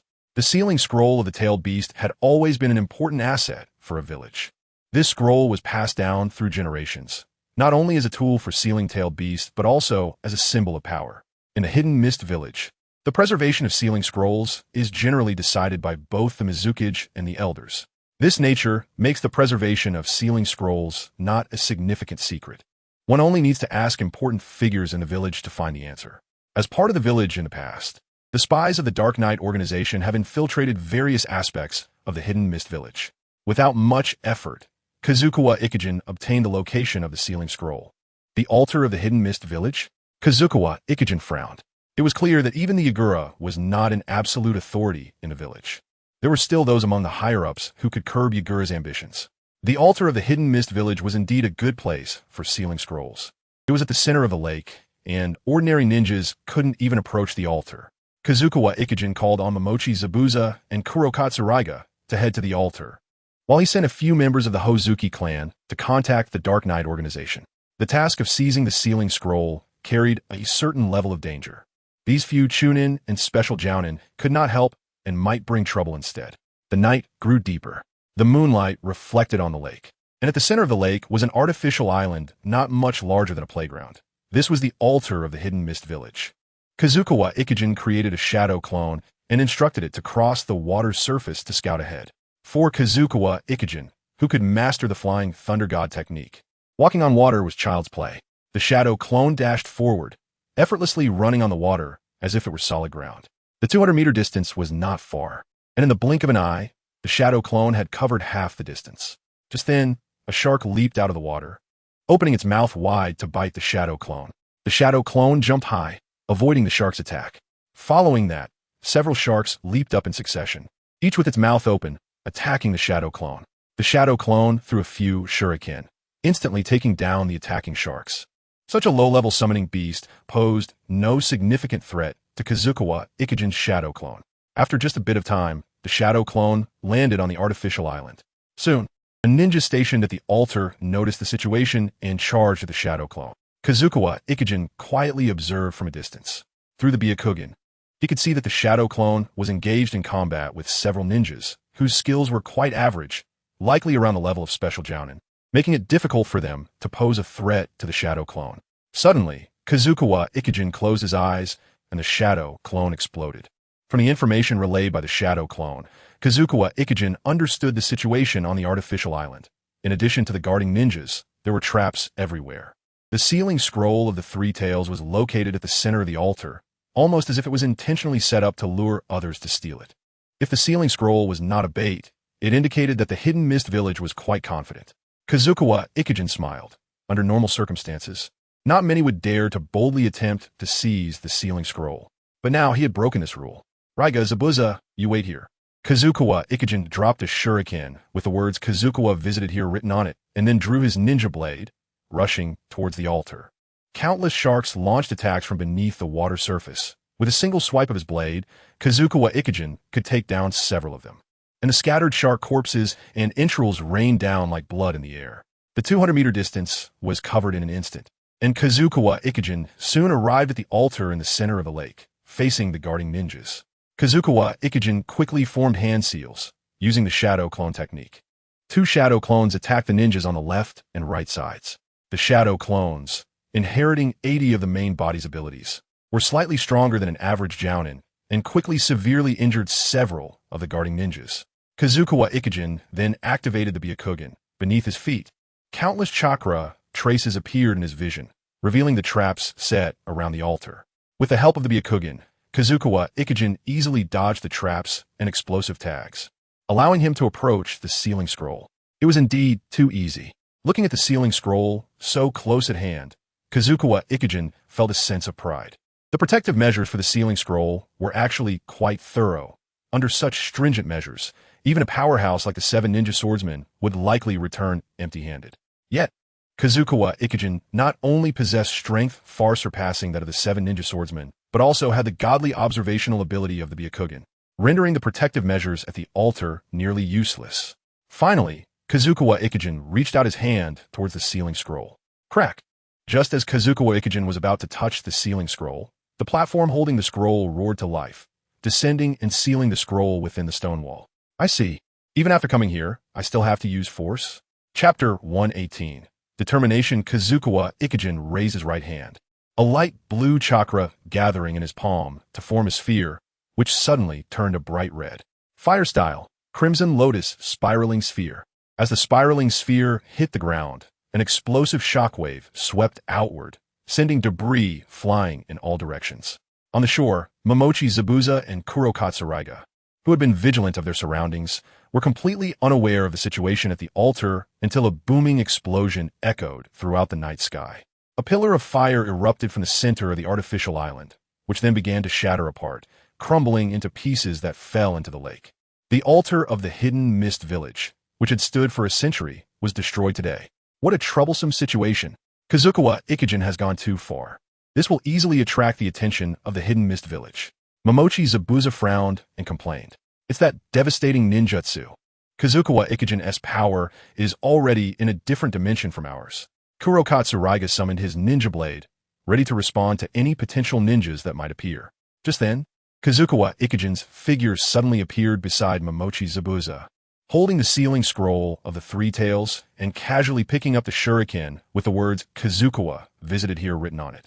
If it weren't for the existence of the Flying Thunder God technique, even after blowing up the altar and obtaining the sealing scroll, Kazukawa Ikijin wouldn't have been able to escape smoothly. Let's go. Kazukawa Ikijin called to the two, and then the three of them ran into the darkness of the hidden mist village together. Kazukawa Ikijin was in a good mood. With the sealing scroll of the Three Tails in hand, he could separate the Three Tails from Yagura's body, significantly reducing Yagura's combat power. Now, only one perfect opportunity remained to kill Yagura. The Gray Mountains stood prominently in view, shrouded in mist year-round, casting a gloomy atmosphere that blocked most of the direct sunlight. Rows of gray-black houses extended side by side, with grocery stores and food shops visible everywhere. In between the rows of houses, a street was bustling with pedestrians. Terumi Mei stood outside a building, exhaling a puff of smoke. This was the gathering place of the Yuki clan, once one of the three major strongholds of the Dark Knight organization. However, with the fall of the first two major strongholds, this location had become the only major stronghold of the Dark Knight organization in the Hidden Mist Village. Here, on average, 1 in 3 civilians was a spy for the Dark Knight organization, and plainclothes ninjas belonging to the organization could be seen everywhere. Currently, more than half of the Dark Knight organization's strength was concentrated on this small street, including Terumi Mei, Hozuki Mangetsu, and the clan leader of the Yuki clan, Yuki Kaori. Terumi Mei felt a bit relieved. Once this resistance was over, everything would come to an end. The Dark Knight organization has suffered heavy losses. The genius of the Gyui's clan perished in the war, the leader of the Snow clan was buried, and even the direct descendant of the Terumi clan, Terumi Ayam, could not escape disaster. From then on, the power of the Dark Knight organization greatly diminished, but the remaining forces, led by the Terumi clan, will be reborn under the leadership of Kobayakawa Kazuna. The era of loose alliances will eventually come to an end, and a united organization led by the Terumi clan is about to be born. Are you worried about an attack from the Kirigakure village? Kagami Akari stood behind Kagami Yami, still wearing that rebellious smile on his face. Don't worry, no matter what happens, I will protect you. Kagami Yami's heart trembled slightly as she slowly exhaled the smoke from her mouth and replied softly, Thank you, Mangetsu. It is only natural for the strong to protect the weak. Besides, Miss Kagami is an important friend of mine. Gazai Mangetsu smiled and looked at the distant sky. Dark clouds gathered overhead. It was going to rain. In Xiaomei Yame's heart, there was a sense of reluctance. Gyui's was a good person, but as the strongest of the Gyui's clan, he had to die at the hands of Wuin village. Although the current Koyakawa Kazuma was strong, his strength was limited, and he might not be able to defeat a genius like Gyui's. The new Dark Knight organization didn't need to have a presence that could threaten Koyakawa Kazuma. Recent events had truly become a mess. Yagura's counterattack was powerful and effective, and the organization's strength was declining. Xiaomei Yamei described softly. It is like this. Fortunately, Yagura hasn't had the chance to strike yet. Otherwise, even I would probably die in this war. Suzuki Mangetsu let out a sigh, fully aware of Yagura's strength after facing him directly. A perfect Jinchuriki is also a perfect weapon of war. That kind of powerful-tailed beast bomb can destroy a mountain with a single blow. Even using a powerful move like the shield and hat, he could only briefly hold his ground against Yagura and delay the inevitable for a moment. Yagura's strength is beyond doubt. He truly deserves to be the Mizukichi. I understand that, in reality, we never had a chance to win from the very beginning, did we? Zhao Maya let out a sigh, feeling somewhat heavy-hearted. Kururu Yagura was able to become the Mizukichi and had controlled the hidden mist village for so many years, which naturally indicated considerable strength. Especially after Kururu Yagura became the Jinchuriki, that power became even more formidable. Who knows? I only know that as long as we protect our most cherished things, victory will always belong to us, replied Suzuki Amane confidently. The rain gradually intensified, and Terahana May got up and returned to her room. She did not believe in the victory that Suzuki Amane spoke of. What she believed more in was the potential of Kobayakawa Kazuma. Kobayakawa Kazuma, who could master the Flying Thunder God technique, surely possessed talents comparable to Namikaze Minato. Surpassing Suzuki Amane and even surpassing Kurama Yagura was just a matter of time. Suzuki Amane stood in the rain, his blue hair soaked and becoming a mess. Today's rain seemed to have arrived just in time. Such heavy rain, such abundant water, was perfect for the Suzuki clan, who possessed the hydration bloodline limit to unleash their powers. Chapter 119. The final decision in the room. Yukishita Kori, dressed in a white yukata, met Suzuki Amane. Having just come from the hot spring, she radiated warmth, her black hair tied up, and her eyes held a hint of seriousness. The leader of the Yukishita clan was already 36 years old, but her figure remained strong, and her skin was still as smooth as that of a young girl. She moved quickly, without any preamble, and slammed a piece of letter paper onto the table in front of Suzuki Amane, saying in a deep voice, "There's a traitor in the organization." Traitor? Any leads? Guizhong Manua calmly asked. Indeed, the events of the past few months have been too coincidental. The efficiency of the Hidden Mist Village in hunting down the Dark Knight organization has suddenly increased significantly, always able to precisely locate their strongholds. Only the emergence of a traitor within the organization could explain all of this. There are no clues, but the only thing we can be sure of is that the betrayer holds a high position within the organization, right among us. The expressions of the two darkened, and they guessed some things in their hearts, but neither spoke a word. Since the traitor is among them, the person in front of them has become untrustworthy. Perhaps making us suspicious of each other is the village's scheme? Our Dark Knight organization is an alliance between several bloodline limit families. The village found our previous base through certain channels and wants to use this method to sow discord among us. Suzuki Mangetsu smiled and replied nonchalantly, "There is indeed such a possibility." After a pause, Yukinoshita Kori nodded, her attitude softening somewhat. Rather than believing that there are traitors among the organization's upper echelons, she preferred to think that all of this was part of Yagura's scheme. The so-called upper echelons of the organization are all comrades who have fought side by side. They have experienced life and death together countless times and are people with whom one can entrust their life. Unknowingly, a day passed, and around 2 o'clock the next morning, the crescent moon lingered in front of the mountain, casting light on the houses lined up at the foot of the mountain. Bang, bang, bang. The door of Suzuki Manny was knocked on, followed closely by the voice of a ninja reporting, "My Lord Manny, enemies are coming to attack the stronghold." Here they come again? After Guizhong Manua casually threw on a piece of clothing, he stepped out of the room. He tossed a scroll from his ninja tool pouch, and as the summoning technique unfolded, a pair of blades appeared in his hands. The once calm street began to descend into chaos, with ordinary people from the organization gathering together, fleeing in all directions like ants, each one filled with fear. Even the trained ninjas showed signs of difficulty. With many contemplating escape, Guizhong Manua saw an intelligence officer run past him and grab the person, asking, "From which direction did the enemy come?" The intelligence officer's face turned pale, and he trembled as he responded, "Ahead. No. We're surrounded by enemies everywhere. Lord Full Moon, we are surrounded by the guys from the Mist-Hidden Village." Suzuki's expression was slightly cold. Surrounded? How could this be possible? It's not just that the Hidden Mist Village shouldn't know about this stronghold. Even if they did know and wanted to encircle them, It would be impossible to arrange people near the stronghold without the Dark Knight organization being aware. The only explanation is that someone within the organization colluded with the Hidden Mist Village and secretly helped set up this ambush. It would be impossible to achieve this without being in a high position and having a clear understanding of the organization's vulnerabilities. In the fading light, Aoidri Minatsu caught sight of Terumi Mei rushing over. He turned his head and asked her, "Mei, what do you think about this attack on the Hidden Mist Village?" Zhao Maya naturally heard the words of the informant.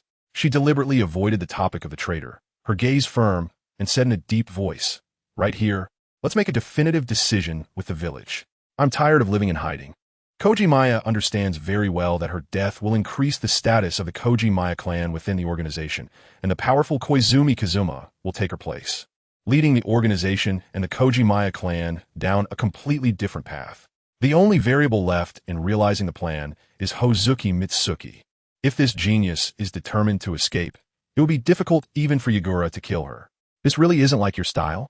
The Ghost Lantern's full moon gazed into the distant dark and empty land, where the village's ninjas were rushing towards this way. He said in a deep voice, "Then let us make our decision here, putting an end to years of persistence. The hatred towards Yagura will be determined tonight."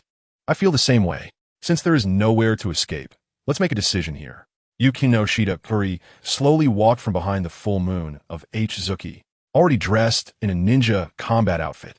At night, on the houses at the end of the street, Ghost Lantern Full Moon held dual blades of flounder, quietly waiting for the enemies running from afar.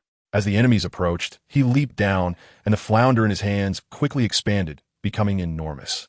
With one strike, it left deep ravines in the ground, and several ninjas were split in two, falling into pools of blood.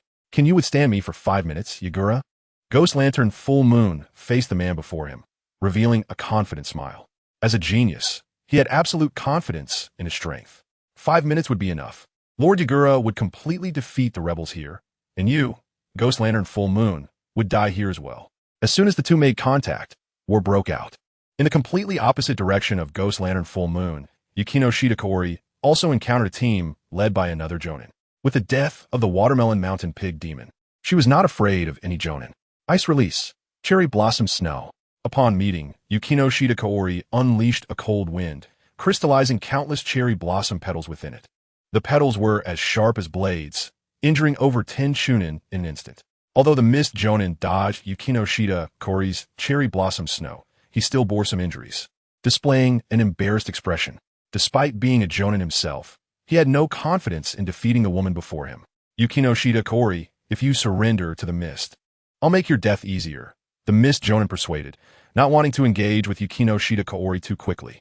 If he could delay for a few minutes until Lord Yagura intervened, then Yukino Shidakori's attention would be diverted and he wouldn't have to face the threat of death.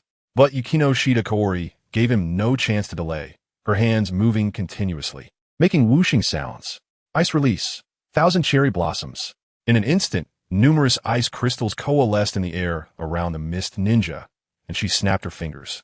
The ice crystals, as if commanded, flew towards the Mist Jonin, splattering large chunks of ice on the ground. Chapter 120. The wish to die in battle. Kagami Yami led the ninjas under her command to confront Takayama Sho. She knew very well that she was not his opponent. Takayama Sho became a Jonin at the age of 17 and shone brightly during the Third Shinobi World War, easily escaping from Orochimaru, one of the legendary 3 of Konoha, making him an extremely formidable ninja. "Kagami, you're the spy selling information to the village, aren't you?" Takayama Sho scratched his head, his white hedgehog-like hair standing out in the night. This young Jonin lazily advised her, "Betraying the organization for the sake of your clan's survival is a clear choice. If you can achieve great merit in this extermination operation, Lord Yagura will surely show leniency toward your clan." "Oomph." Kagami Yami chuckled lightly, retorting, "Are you an idiot? Selling out your closest friends just to survive in the village? Who would do something so foolish?" Kagami Yami licked her lips, making them glisten, threatening. "Right here, let me use a passionate kiss to completely melt your body and mind." Kagami Yami looked up at the night sky. This was the stronghold of the Yukino Shida clan, with towering peaks, lush forests, and hot springs that could relieve physical and mental fatigue, a place to bury oneself. "You are truly contradictory." Takayama Sho scratched his head again. At that moment, he felt he couldn't decipher Kagami Yami's thoughts. A woman who betrays her organization yet displays more courage than anyone else, How strange. Forget it. It's better to injure her severely first, and then take her away to ask questions in detail. Reflecting on death, Kazumi formed hand seals. Then a slime-like liquid spewed from her mouth. The unique bloodline limit of the Kazumi clan. Dissolution. The greatest strength of dissolution lies in its corrosive ability, which can easily dissolve even steel, let alone a ninja's body. Takayama easily dodged the attack with body flicker technique, and before Kazumi could react, he threw several shurikens. The shurikens grazed Kazumi cheek and cut off a strand of her sideburns. You dare to fight me with that little strength? What a foolish woman. Takayama quickly formed hand seals, and a water dragon appeared behind him. After swirling around, it flew towards Kazumi. Water release. Water dragon bullet technique. The water dragon rushed towards Kazumi at an incredible speed, blowing her hair and clothes up like a terrifying eastern dragon attacking its prey. The water dragon struck Kazumi, sending her flying backward. She raised her arm to shield herself, mitigating the water dragon's force. A few seconds later, her body slammed against the wall behind her, and with the wall's obstruction, she finally came to a stop. The water dragon continued forward, crashing through the wall and dissipating into a puddle of water. Kazumi slid down from the wall and fell to the ground. Wow! Kazumi spat out the water from her stomach, wiped her mouth, and stood up. Although the previous strike was powerful, its attack power was quite average. She only suffered minor injuries from hitting the wall. Kazumi scanned her surroundings, and dozens of Takayama emerged from the water, surrounding her. It was the common water clone technique. I wonder what Mei is doing now. Is she eating well? Is she ready to become a true wife? Kazumi sighed softly, taking out a kunai from her ninja tool pouch, her mind racing. She understood very well that her ninja abilities were only at the level of a special jonin, and even with the dissolution bloodline limit, she could never become a top-tier ninja. The world of ninjas is so cruel. Some can easily become jonin or even part of the 7 ninja swordsmen, while others, no matter how hard they try, can only become ordinary ninjas, like a small character constantly entangled with terrifying figures around them. Until one day, during a mission, a careless mistake could lead to a tragic end. Kazumi knew that against a master like Takayama the power of dissolution was already quite limited. In a direct physical confrontation, there might still be a chance of victory. There, Kazumi used body flicker technique to rush out. Among the many water clones, only one moved particularly quickly. That should be the real body. Clash. The kunai clashed, sparking fire, and Kazumi found her target. Water release. Dissolution. The two performed their jutsu at close range, and Takayama sidestepped to avoid Kazumi's dissolution, while the water swept over Kazumi. In an instant, Kazumi was once again swept away by the water, rolling and falling beside a water clone. The water clone reached out to Kazumi, enveloping her body in a mass of clear water. This was the water prison technique. Damn it, is it that hard to die in battle? Kazumi looked at Takayama before her, feeling an intense sense of helplessness rise within her. What could she do against the hero of the village? Such a powerful jonin, it wasn't even easy to die in battle. Suddenly, a bolt of lightning spiraled out from the distant darkness, breaking the water clone behind Kazumi. As the water clone shattered, the water prison trapping Kazumi also broke. She looked up to see a man with dual blades walking towards her, carrying a handsome young boy on his back. What are you doing here, Kuro Kirireya? Zhao Mayam showed a hint of surprise and hurriedly asked. Haisha did not answer Zhao Mayam's question. He had already engaged in combat with the Jonin Takayama. The clash of their weapons resonated as Lia's lightning-infused Raikiri struck the ninja blade, sending sparks flying and cutting through Takayama's hair. What hero of the mist? The top Jonin? Little guy, it seems you still have a long way to go before you can match the 7 ninja swordsmen.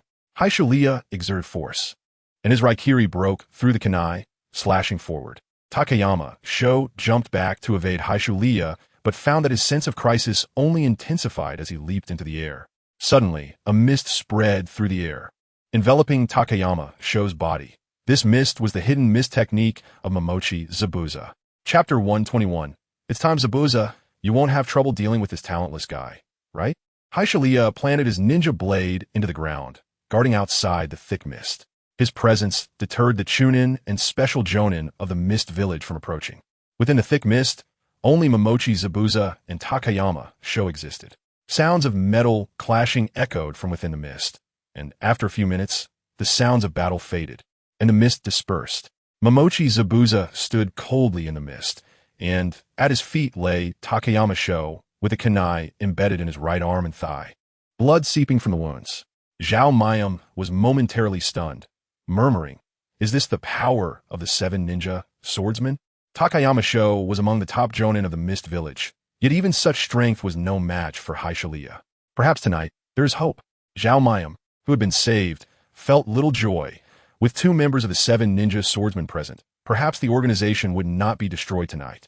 Given Haishu Lia's strength, it was very likely that he and Akatsuki Manatsu could hold off Yagura and protect the organization as escape. Just then, a huge noise caught the attention of Zhao Mayam and the others. In the distance, a wave of water release surged forth like a tsunami. As the tsunami receded, a gigantic water creature rose from the puddle, its 8 tentacles resembling those of an octopus, and Akatsuki Manatsu stood at the creature's core, wielding twin blades. This was the water release, shielding umbrella, a bloodline limit of the Akatsuki clan. Before Akatsuki Manatsu, a small figure, covered in black and red chakra, appeared. The figure opened its mouth, and a black chakra sphere began to form above its head. Soon, the black figure swallowed the chakra sphere and released a shockwave that knocked down surrounding trees. With just one strike, a third of the water creature was shattered, and the ground behind it turned black, creating a semicircular channel in the earth. The power of the tailed beast bomb was even greater than expected. Akatsuki Manatsu roared, and the water creature's tentacles lashed out like whips, kicking up dust and sending nearby trees flying. However, when the dust settled, the Jinchuriki Yagura still stood there, having merely blocked the tentacle with his arms, seemingly unscathed. Damn it! Akatsuki Manatsu's expression turned serious. Even the 3 tails should have been affected by that strike. However, the power of a Jinchuriki was far more concentrated than that of a tailed beast. The combination of a tailed beast and its Jinchuriki produces an effect that is greater than the sum of its parts. Is that Yagura? Yes, even more terrifying than I imagined. Can Kobayakawa Kazuma really take down such a guy? Watching the terrifying battlefield, cold sweat trickled down Haishu Lia's forehead. The water creature created by the Akatsuki clan's bloodline limit was already quite fearsome. Its massive size offered tremendous defense and destructive power, making it a battlefield weapon akin to a meat grinder. However, the Jinchuriki with a tailed beast seemed even more frightening. Yagura's chakra quantity was terrifying, and the destructive power of the tailed beast bomb could not be compared to any ninja technique. It seems the plan has succeeded. Zhao Mayam breathed a sigh of relief. Having witnessed Yagura's strength, she was even more convinced that with the current night organization, they could not compete with the village. Even with Haishu Lia's help, the organization could not withstand Yagura's power. Their old bloodline clans would perish here. Momochi Zabuza walked past Zhao Mayam, feeling somewhat shocked. Compared to the battle between Yagura and Akatsuki Manatsu, the other battlefields seemed trivial. Indeed, even among the 7 ninja swordsmen, there was a gap in power. If Haishalia was considered lower middle tier among the 7 ninja swordsmen, then Akatsuki Manatsu was undoubtedly the top. That enormous chakra and the ability to use any ninja blade could easily eliminate the other members of the 7 ninja swordsmen. Yet even the genius Akatsuki Manatsu was at a disadvantage against Yagura, barely able to hold his ground. "Mr. Lia, I think it's time," Momochi Zabuza said, looking at Haishu Lia with a serious tone. Chapter 122. United we stand, ah? Yes, it's time for our trump card to be revealed. Haishu Lia nodded at Momochi Zabuza. The two exchanged a few words, and under Zhao Mayam's puzzled gaze, a red signal flare exploded in the night sky. Shortly after, Yukishita Kaori, having dealt with the ambushing forces of the mist, joined Zhao Mayam and the others. She looked at Yagura, who was battling Akatsuki Manatsu, her heart filled with dread. Even after using that technique, Akatsuki Manatsu still couldn't gain the upper hand in the battle. Yagura, the Jinchuriki with a tailed beast, was far stronger than he had been when he became the Mizukichi. However, Yukishita Kaori felt a bit more confident. With her and Zhao Mayam achieving victories on their respective battlefields, the situation had changed. The Knight organization, which had previously been at a numerical disadvantage, was now the stronger side. As long as they gathered everyone's strength, eliminating Yagura wouldn't be an issue. Suddenly, a figure appeared on a distant rooftop, and in the next moment, he was right in front of Yukishita Kaori. It was the wielder of the executioner's great blade, Biwa Juzu. I saw the Mist Village in action and followed them. I hope I'm not too late, Yukishita. Biwa Juzu asked coldly.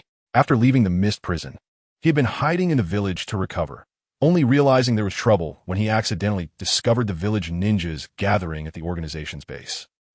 Just in time.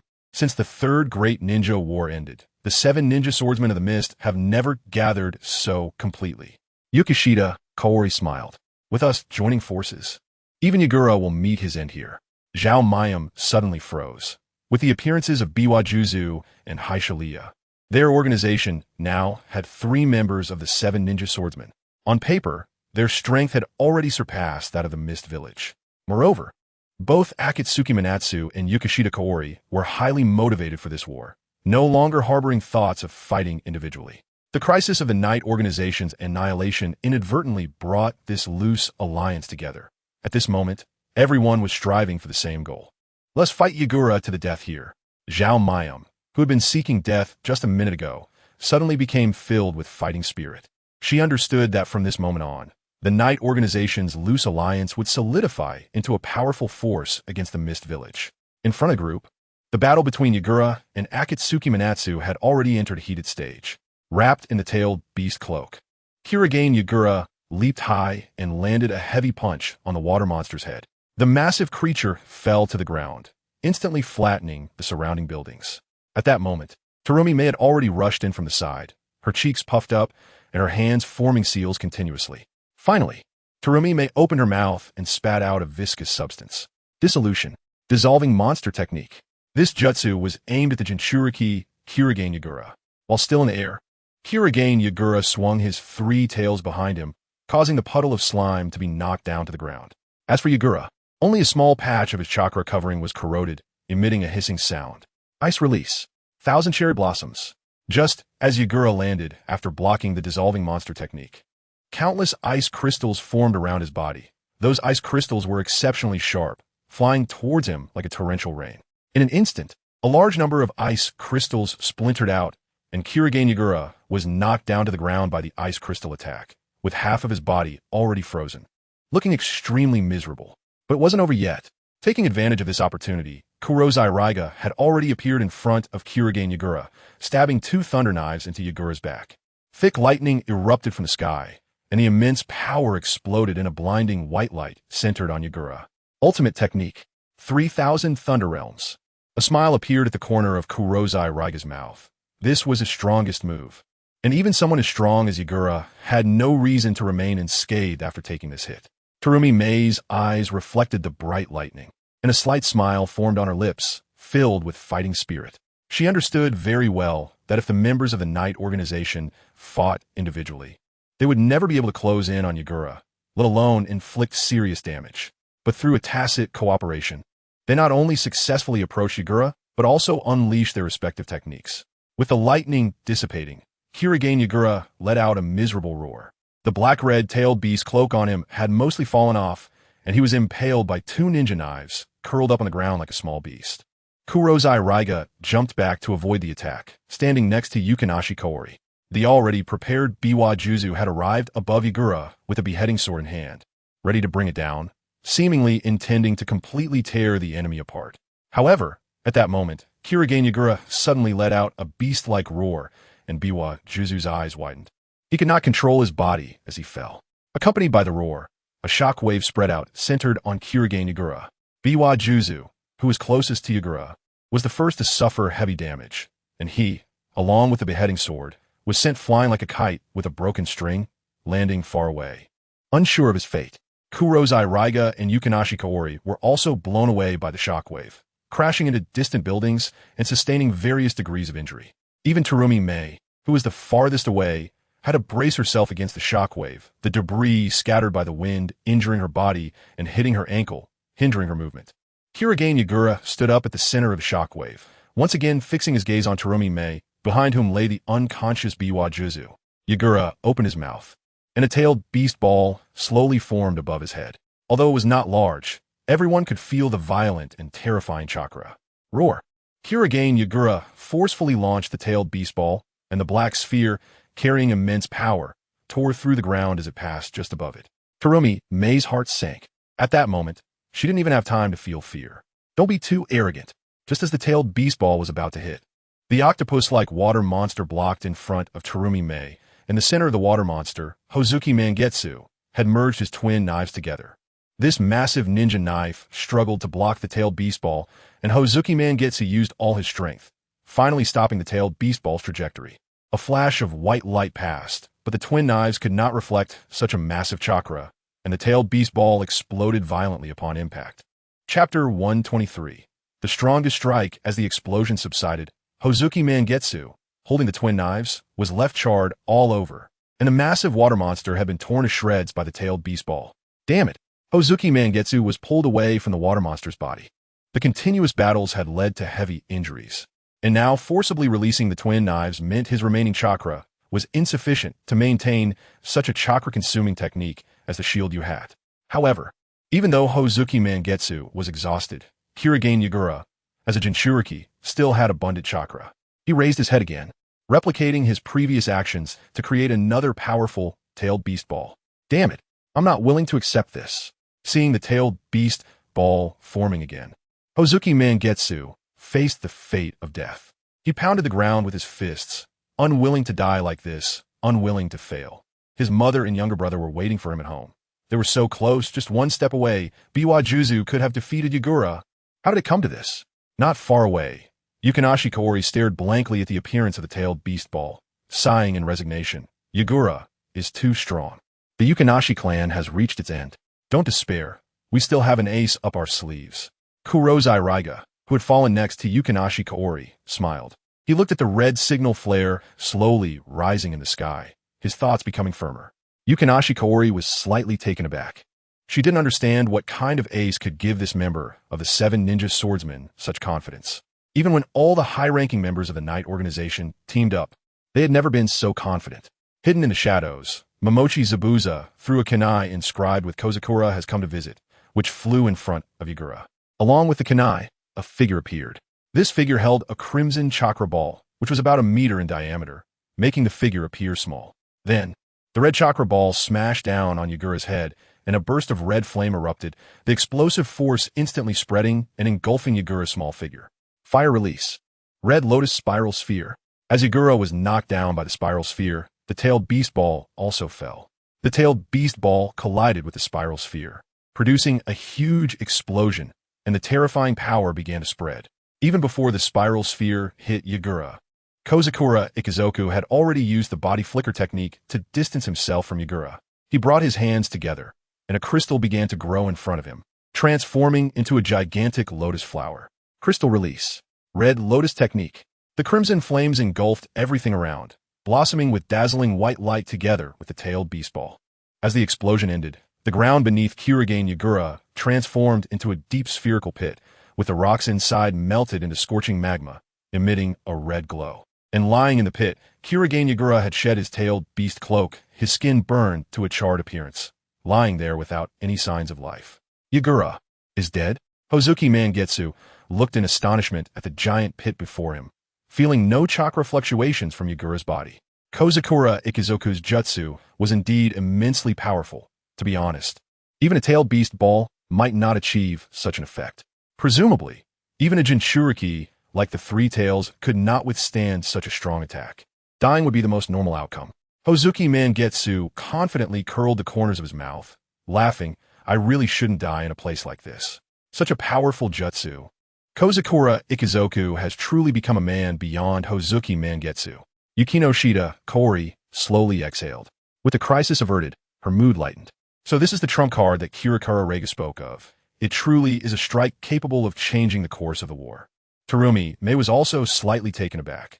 The sudden appearance of Kobayakawa Kazuma was indeed the Flying Thunder God technique. And the technique that killed Yagura in one blow was another kind of ninjutsu she had never seen before.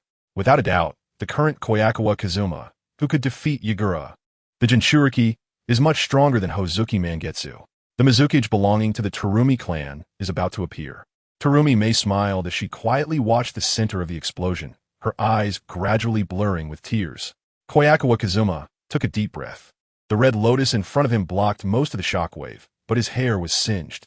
He breathed slightly heavily, and his Byakugan was restlessly scanning around.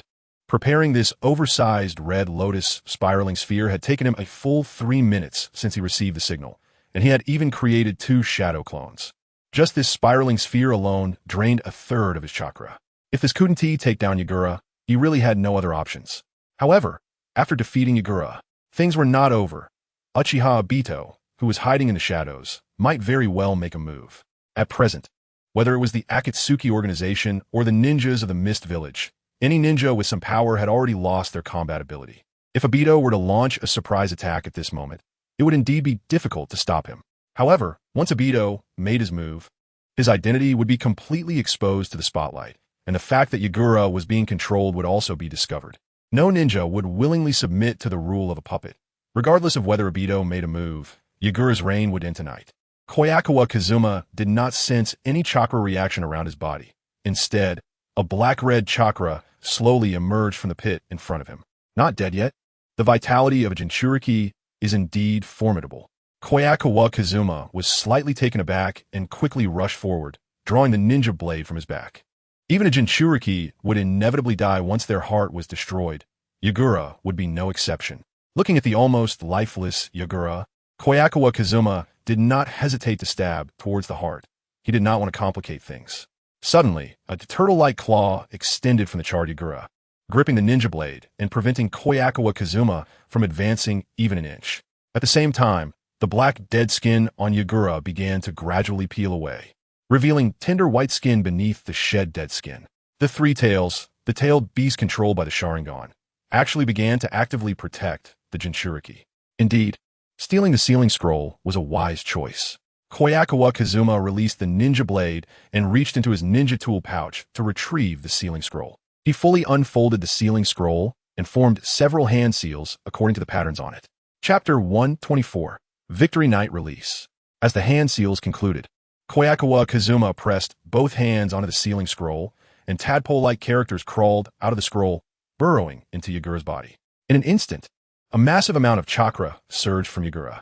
This enormous chakra formed into a gigantic tailed beast in front of Kobayakawa Kazuma, one that was as large as a small hill, its hollow eyes staring at Kobayakawa Kazuma. It was the Three Tails Isabu. The detached Isabu seemed to still be in a daze, or perhaps still under Jinjutsu, as it did not immediately launch an attack.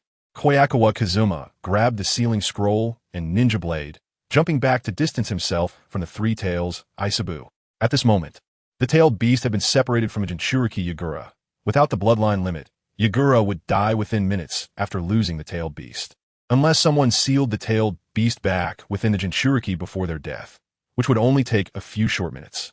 However, sealing the tailed beast back was not an easy task. Without the sealing scroll in hand, only the Rinnegan might be able to achieve such a feat within a few minutes. Kobayakawa Kazuma remained vigilant of the surrounding situation. He had never worried about the tailed beast going on a rampage, but the hidden Uchiha Obito was the real headache. Suddenly, the Three Tails Isabu began to move, its massive body slowly advancing forward, heading straight for the Mist Village. Isabu's movement drew the attention of everyone present, including Kobayakawa Kazuma. However, at that moment, Kobayakawa Kazuma thrust his ninja blade backward. The sound of the ninja blade piercing flesh was sharp and jarring. The tailed beast's actions were merely a distraction, while Uchiha Obito's true intention was to kill Kobayakawa Kazuma here. How did you find me? Uchiha Obito, hidden behind his mask, could only show the confusion in his eyes. His arm was pierced, yet no blood flowed. What do you think? Kobayakawa Kazuma turned back, saying little as he pulled out the ninja blade and swung it once more at Uchiha Obito. Ninjutsu, Moon Shadow. The real ninja blade and two shadow blades appeared simultaneously. But this time, Kobayakawa Kazuma's attack merely passed through Uchiha Obito's body, and the two missed each other as they crossed paths. I see. Your eyes allowed you to see through my movements, and by luck, you countered at the moment I attacked, stabbing through my body. Huh? Uchiha Obito's voice was high and deep, revealing a disdainful tone when facing Kobayakawa Kazuma. Although it was just luck, Kobayakawa Kazuma had indeed wounded him. The chance to launch a surprise attack was only once. Missing this opportunity would make it difficult to defeat Kobayakawa Kazuma, who could use the Flying Thunder God technique. I'm tired of playing ninja games. I'll leave this battered village to you. Uchiha Obito spoke in a tone reminiscent of Madara, saying solemnly, but it won't be long. I will visit here again, and I hope you still have this luck then. After saying this, a vortex-like spatial fluctuation emanated from Uchiha Obito's eyes. He used his wide sleeves to cover his body, and his figure completely disappeared with the spatial fluctuation. By then, even if the entire Akatsuki organization joined forces, what could they do to our village? Kobayakawa Kazuma sheathed his ninja blade, still keeping his Byakugan activated, vigilantly observing his surroundings. He could not guarantee that the cunning Obito had truly left, even though Uchiha Obito had no reason to stay here anymore. Without Yagura as a puppet, Uchiha Obito could no longer manipulate the Mist Village, making it meaningless for him to remain. In the distance, the Three Tails Isabu continued to wreak havoc. It seemed to have freed itself from Obito's control, its movements becoming smooth rather than the stiff, puppet-like motions it had initially displayed. In front of Isabu, the ninjas of the Akatsuki organization and the village gathered together to resist fiercely. These ninjas had limited strength and found it difficult to handle Isabu completely. They could only barely guide the direction of the tailed beast's attacks. Kobayakawa Kazuma held the sealing scroll for the Three Tails, needing to remain alert for the possibly still present Obito while also considering how to handle the Three Tails. With the death of Jinchuriki Yagura, there were only two ways to handle the tailed beast. Either restrict its movement to a certain range or subdue it and find another Jinchuriki. However, to become a Jinchuriki for the tailed beast, one needed a massive amount of chakra. Among those present, only he and Hozuki Mangetsu had sufficient chakra to serve as a Jinchuriki. Kobayakawa Kazuma did not want to seal the tailed beast into Hozuki Mangetsu's body. If the powerful Hozuki Mangetsu were to gain the tailed beast and, given time, tame it, the Hozuki clan would likely lose control. He himself didn't want a tailed beast, as it would bring a lot of trouble. Just imagine, when he was engaged in the grand endeavor of having many children and blessings, a tailed beast was observing him from all angles in his body, and then said, "You're not doing it right. Your posture is off, and your movements aren't enduring enough." What would that feel like? Moreover, before establishing a good relationship with the tailed beast and becoming the perfect Jinchuriki, the existence of a tailed beast was more of a burden. He needed to use his own chakra to suppress the tailed beast's chakra. Fortunately, after some commotion, the Three Tails, in pain, fled towards the outskirts of the village. Even among the Chunin and Special Jonin, there were still some who could inflict damage on a tailed beast. Kazukawa Ichina let out a sigh of relief. Seeing that Uchiha Obito had not returned for a while, he felt slightly more at ease, splitting off several shadow clones to begin cleaning up the battlefield. Currently, with the loss of Yagura, the ninjas from Kirigakure had lost their desire to continue fighting and were soon captured by the organization's ninjas. After recovering some chakra, Hozuki Mangetsu led the organization's members to take in the surrendering ninjas and imprison them. Kazukawa Ichina did not make things difficult for the village's ninjas. Although Yagura was dead and Uchiha Obito had left, those remaining ninjas without bloodline limits were still a great asset. The village would need them for its reconstruction. The night of Yagura's demise began amidst busyness and chaos.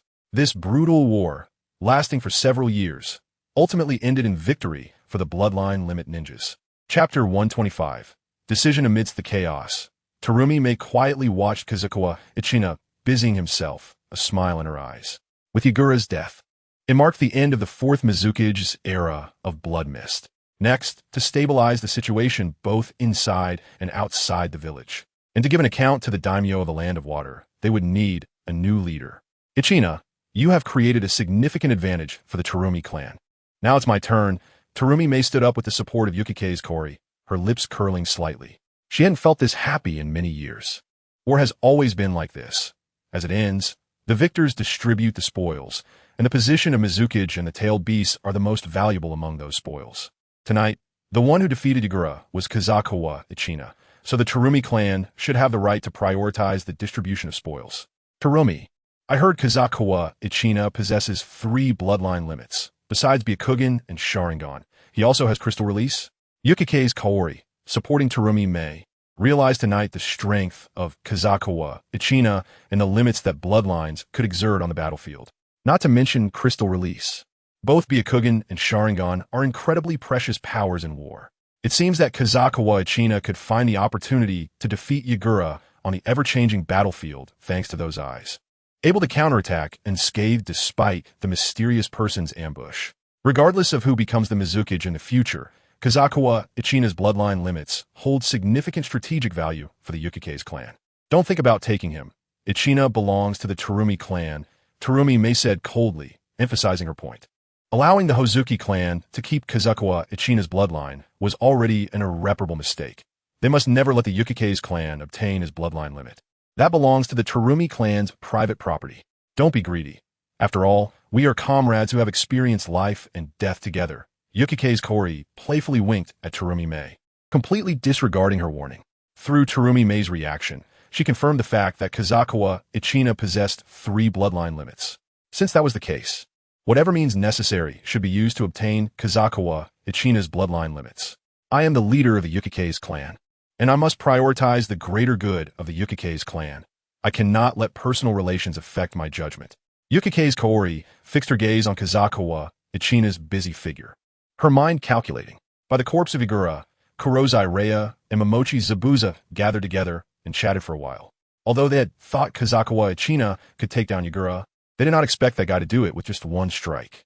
Kurozai Raya pulled out his ninja blade from Igura's corpse and then stored the Raijin blade in a ninjutsu scroll, remarking, I really don't know how that guy accomplished such a jutsu. The destructive power is even comparable to Yagura's tail beast bomb. Kurozai Raya was in a good mood. With Yagura's reign coming to an end, his status as a rogue ninja no longer existed, and from now on, he could stay in Kirigakure alongside Lamoureux. The future Kirigakure would return to normal, and those missions that involve slaughtering fellow villagers should no longer exist. That guy, Kazukawa Ichina, his power is already on a different dimension from ours.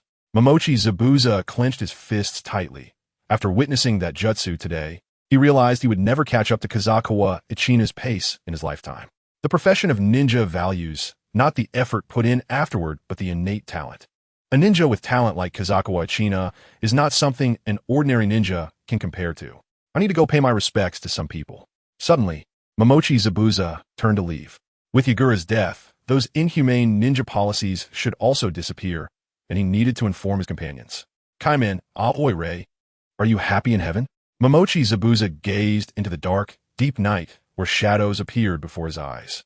Those guys were only 13 or 14 years old, their faces still youthful with smiles. At that time, the village's policy was such that to graduate from the ninja school, one had to kill their closest person. They had no right to give up.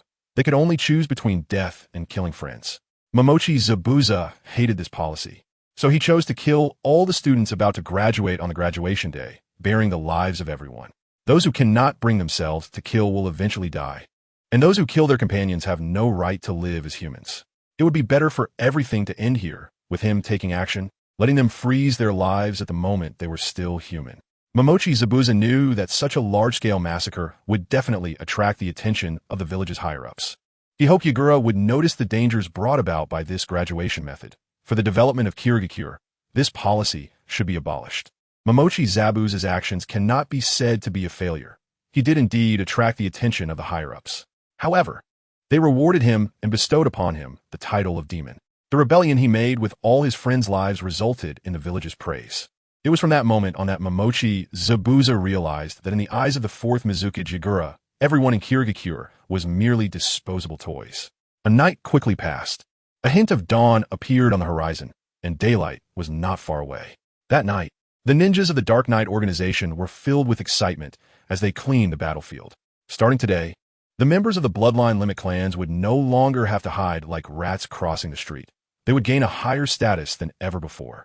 At the same time, the intelligence personnel of the Dark Knight organization sent letters to those who had relationships with the Bloodline Limit clans remaining in various places in the Land of Water.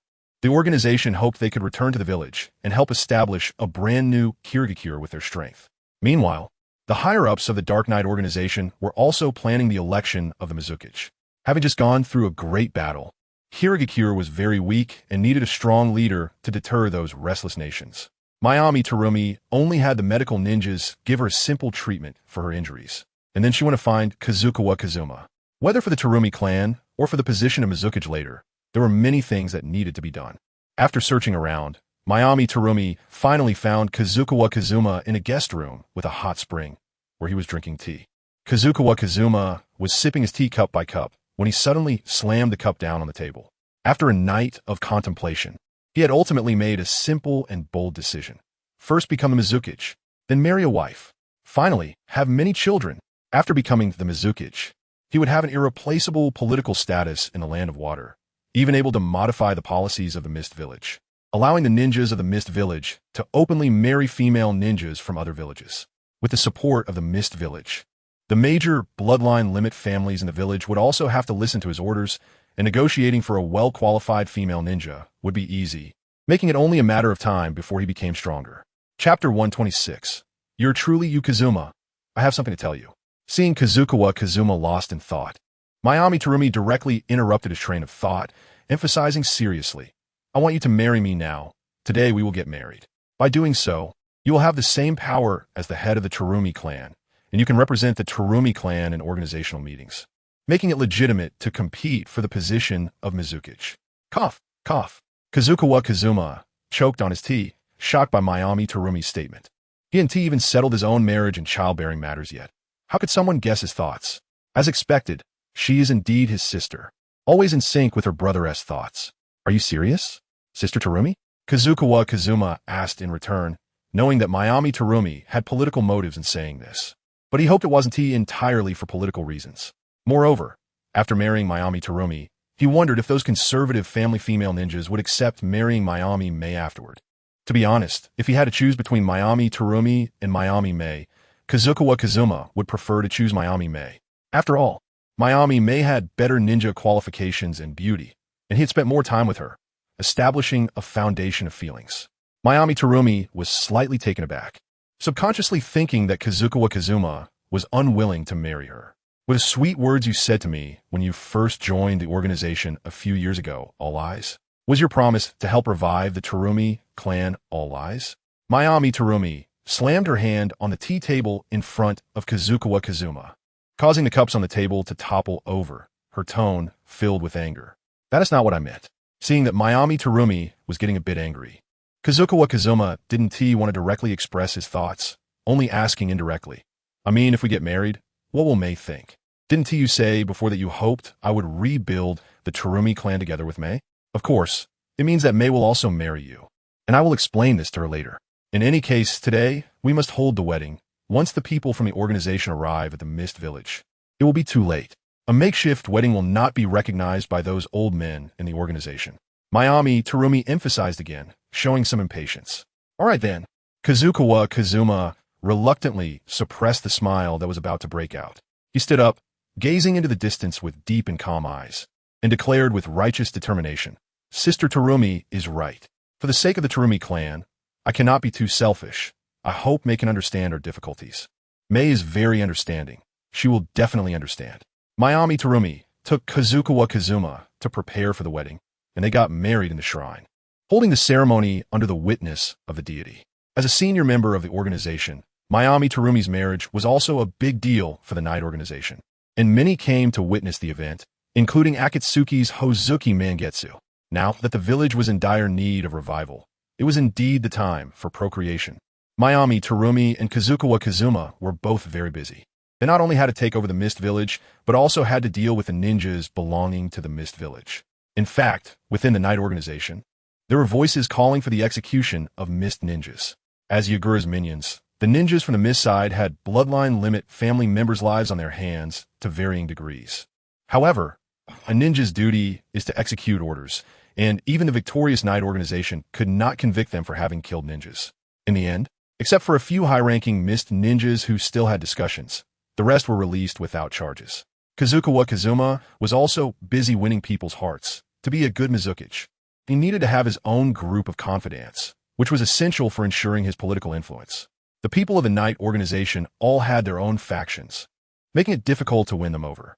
On the contrary, the people from a Mist Village, with Yagura dead and the leadership in chaos, were relatively easier to recruit. There were not many high-ranking ninjas with whom Kazuma had a good relationship. Suigetsu and Jugo had quietly died, and Kisame's whereabouts were unknown after he took the Samahata, likely having joined the Akatsuki. Now, the only high-ranking ninja left in the Mist Village who had some connection with Kazuma was Jay Shirchizai.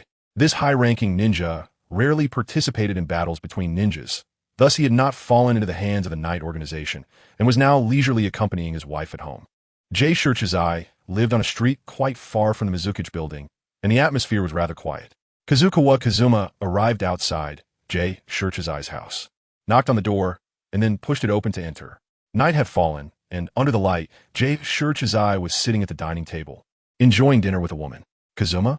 Seeing Kazukawa Kazuma arrive, Jay Shirchizai was slightly taken aback, and a look of fear appeared on his face. Soon, Jay Shirchizai stood up, changing his address. Lord Kazukawa, you're looking for me. Is there something you need?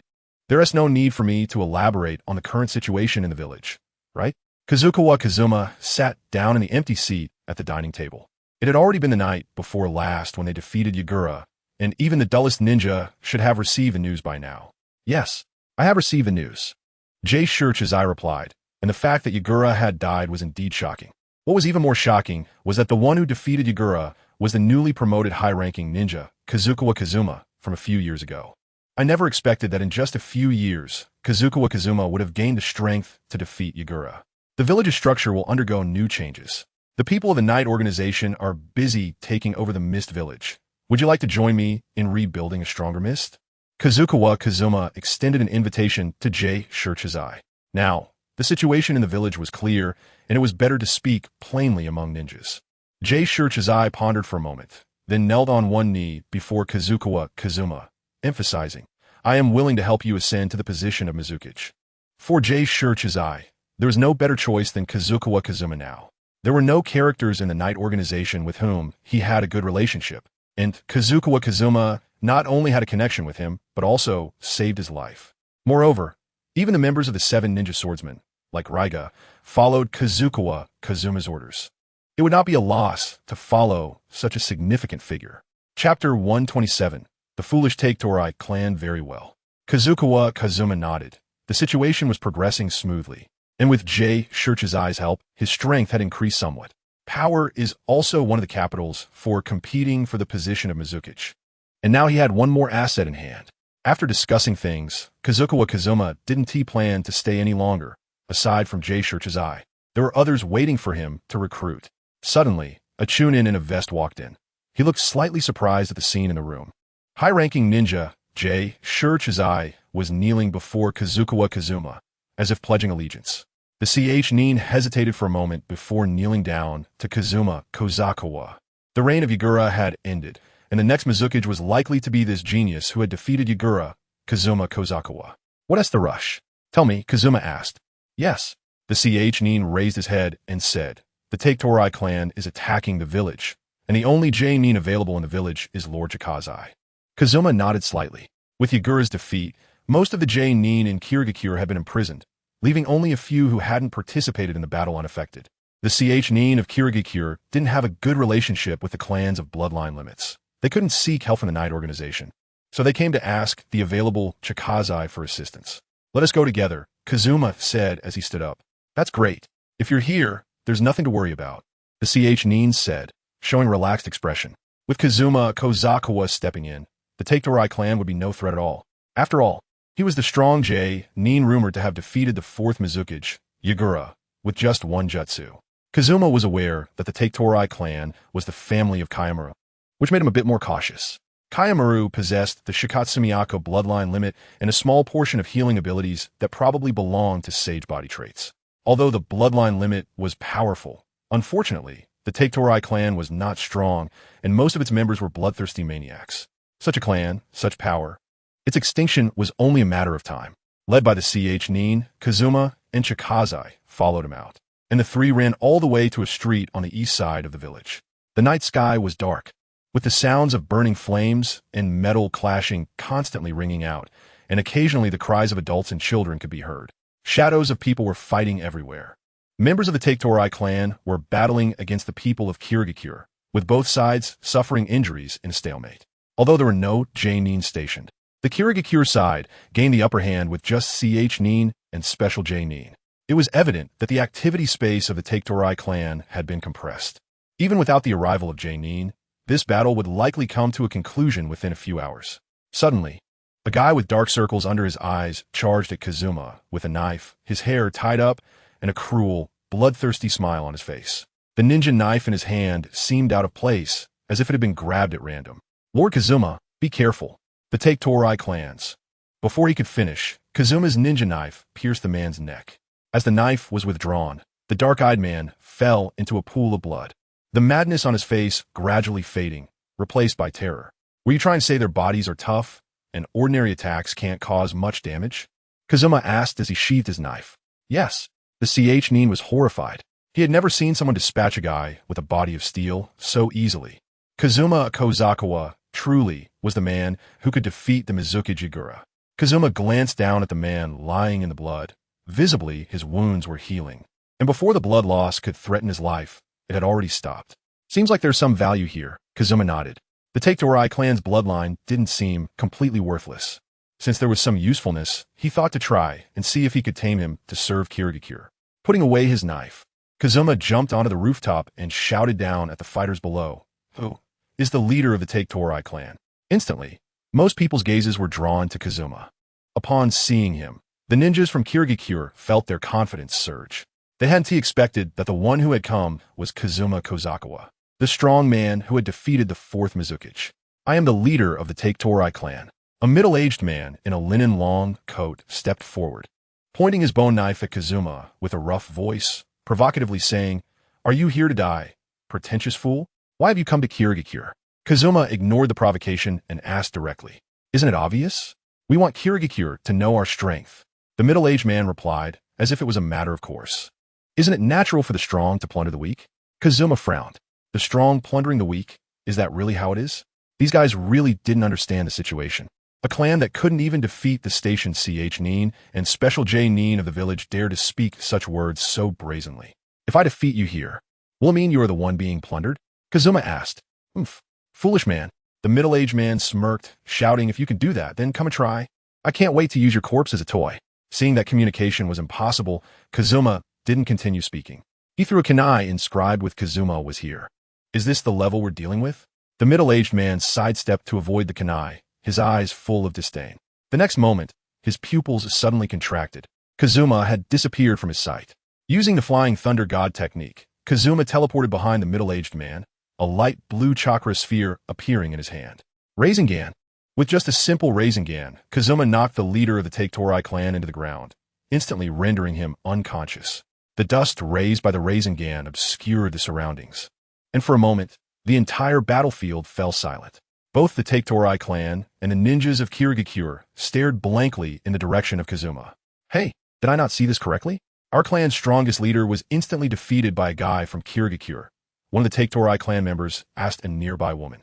"I think you probably didn't see it wrong. That's what I saw too," the female Take-Torai clan member replied, her bone knife trembling in her hand. A reflex born from fear. Chapter 128. The invitation from a Yuki clan Chikazai was momentarily stunned. Although he had heard before that Kazuma Kobayakawa had defeated Yagura, it was hard for him to imagine the scene of Yagura fighting Kazuma without witnessing it on the battlefield. It was clear that the current Kazuma Kobayakawa had far surpassed the realm of J-nin.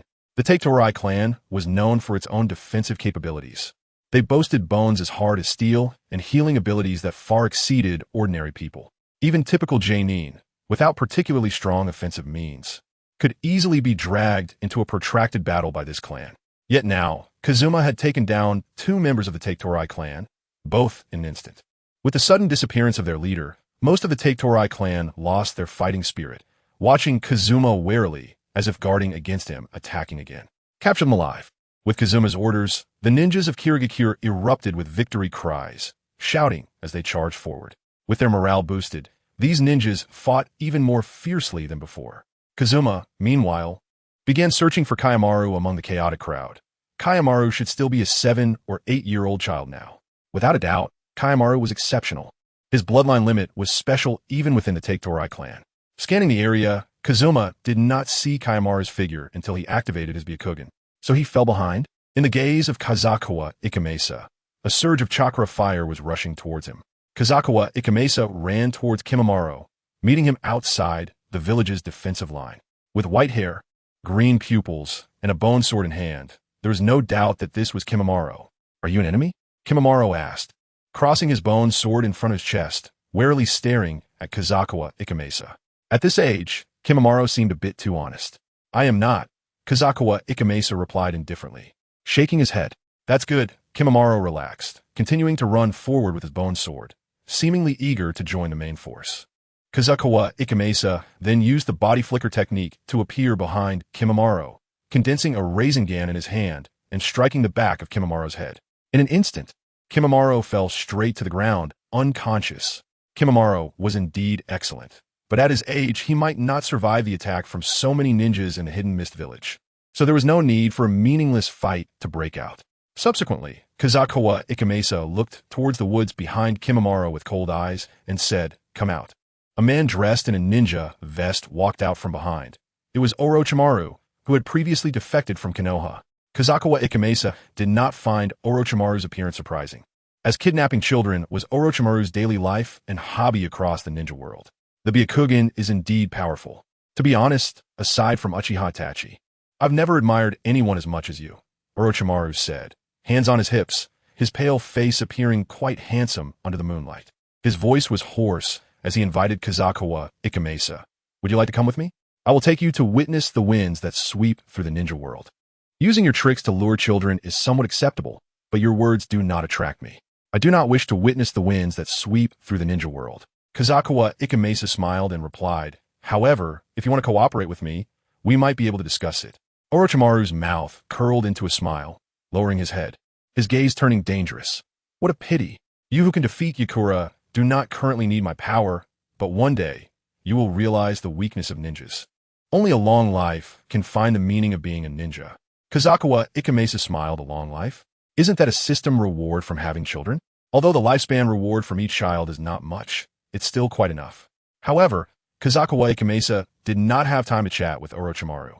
His expression suddenly turned cold as he asked, "You should have joined the Akatsuki by now, right? If so, why are you here today?" As early as 2 or 3 years ago, Kazukawa Ikamesa had informed Orochimaru about the location of the Outer Path Golem.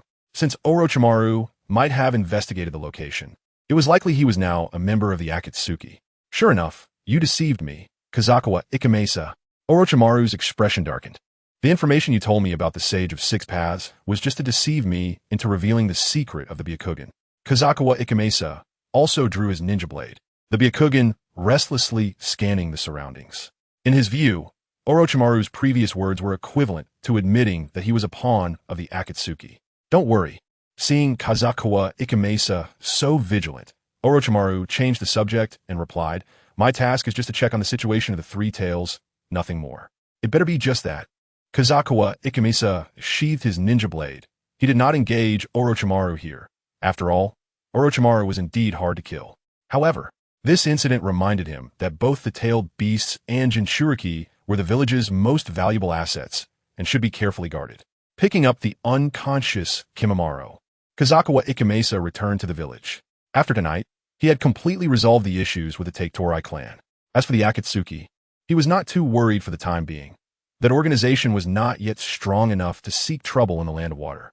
The urgent task now was to obtain the position of Mizukage, then deal with the various bloodline limit families in the Hidden Mist Village, and finally grow stronger. Once these matters were taken care of, the Akatsuki would no longer be a concern. Kazukawa Ikamesa's home was empty several months ago during the prison break. He had moved his family outside the village.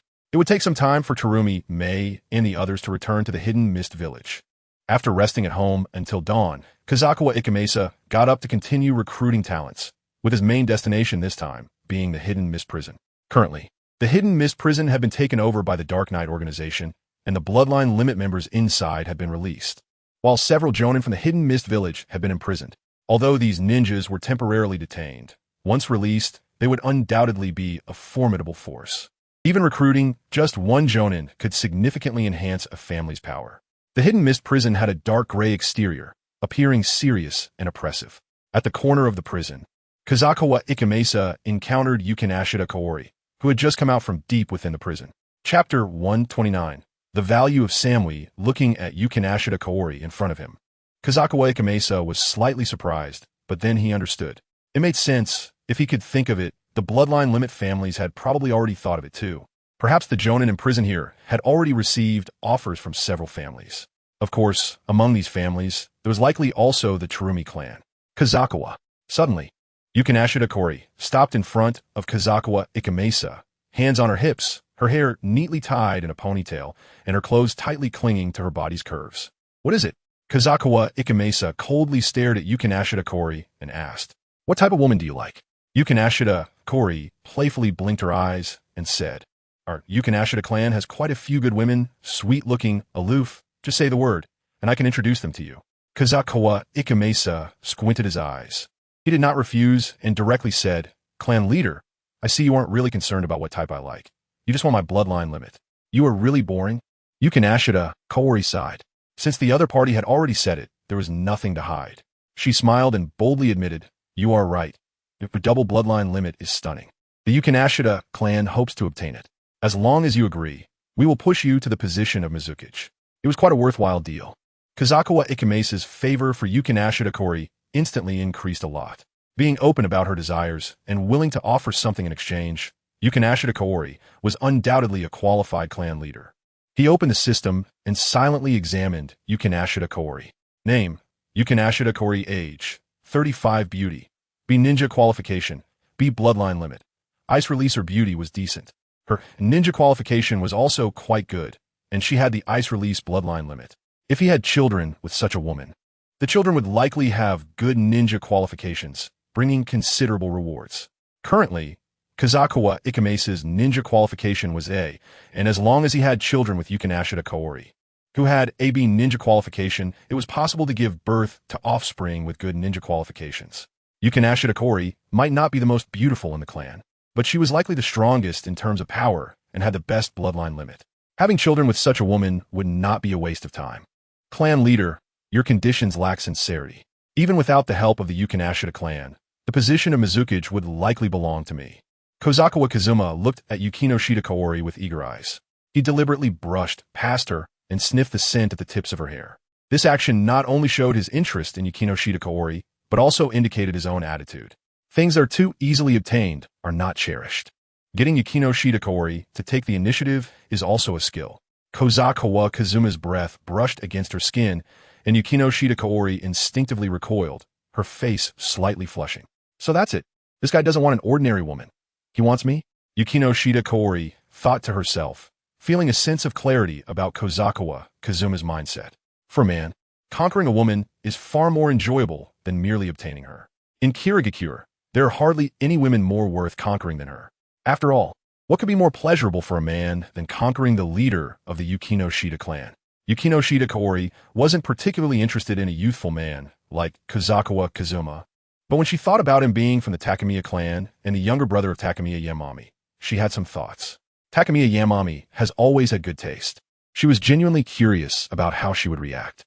As Yukinoshita Kaori brushed past Kozawa Kazuma, he walked in the room where the Jonin Takayama Sho was imprisoned.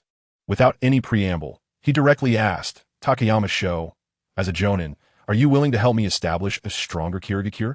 Facing the imprisoned Jonin, Kozawa Kazuma used the same set of rhetoric. The words themselves were not important.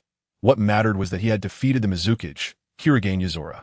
In a village that values strength above all, what could be more convincing than defeating the former strongest? Kozawa Kazuma's actions were successful. The rhetoric had a good effect. Among the 4 Jonin imprisoned here, one immediately stated his willingness to pledge loyalty, while another said he needed some time to consider. As for the other 2 who had already been courted by other clans, Kozawa Kazuma had no way to deal with them. That's how the village works. When facing an external invasion, all clans and organizations can come together. But when the external threat disappears, they start to drift apart due to interests. Everyone can be part of a whole, but they can also be individual entities, each with their own interests to weigh. Kozawa Kazuma, you're finally going to achieve your wish of becoming the Mizukichi. Just as he was about to leave the prison, a faint voice came from a cell around the corner, which was completely sealed off by stone walls, leaving only a small hole to observe the inside, clearly housing an important figure.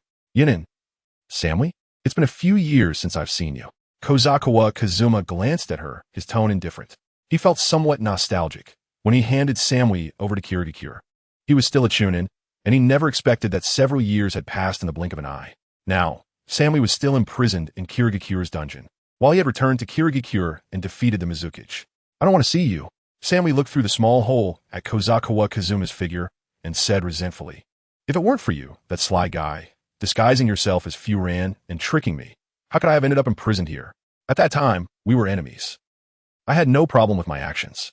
Kazuma stated that a few years ago, Samui posed a significant threat to him and the village. So he had to take action against her. But now, with his strength having reached a certain level, Samui's strength was no longer a concern. This woman's beauty and ninja qualifications were decent. Perhaps they could be utilized. Just wait here for a few days. Once I become the Mizukage, I might let you out. Kazuma turned and left the cell, no longer paying attention to Samui. For now, Samui had no utilitarian value. Only after he became the Mizukage could he exploit her potential. Chapter 130. Are you brainwashing yourself?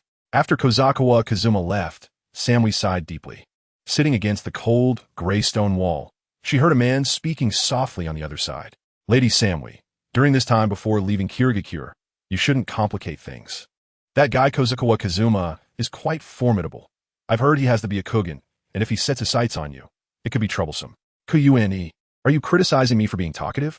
Samui asked coldly, raising her head and quietly staring at the oppressive ceiling, murmuring, I know, but that guy killed Furan, and I really hate him, so I couldn't help but say more.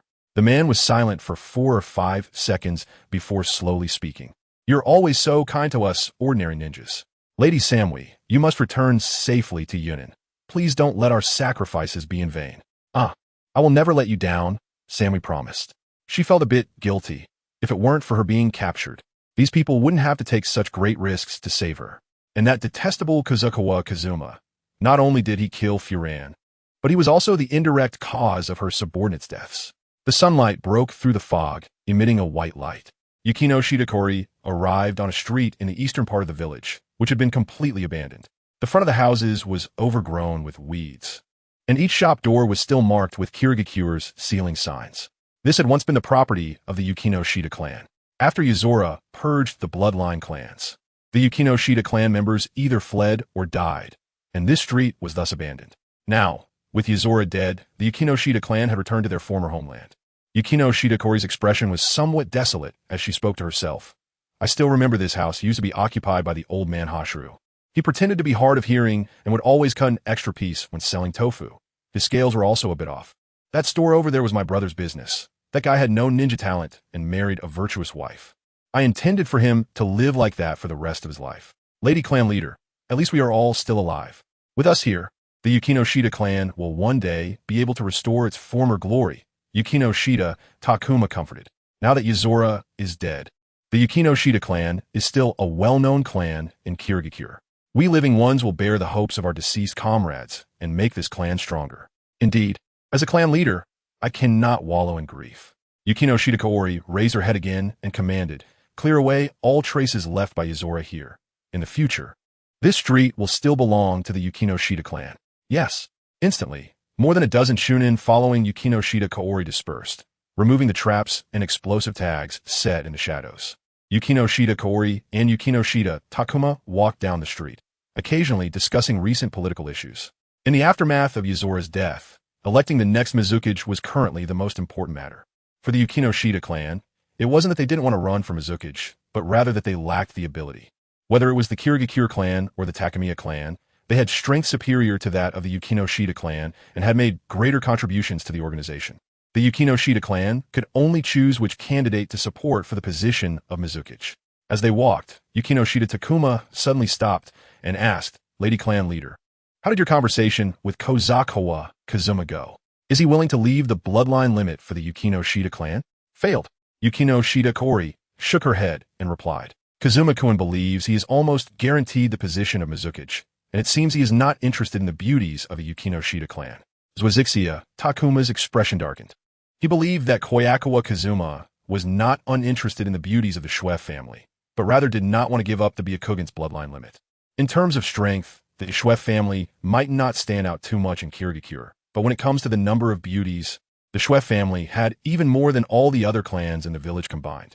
Due to hereditary factors, members of the Shuef family, regardless of gender, generally had fair skin and attractive figures, with curves in all the right places. Since that guy was so ungrateful, we, the Shuef family, might as well collaborate with the Kirigakure clan, Zwazixia Takuma said in a deep voice.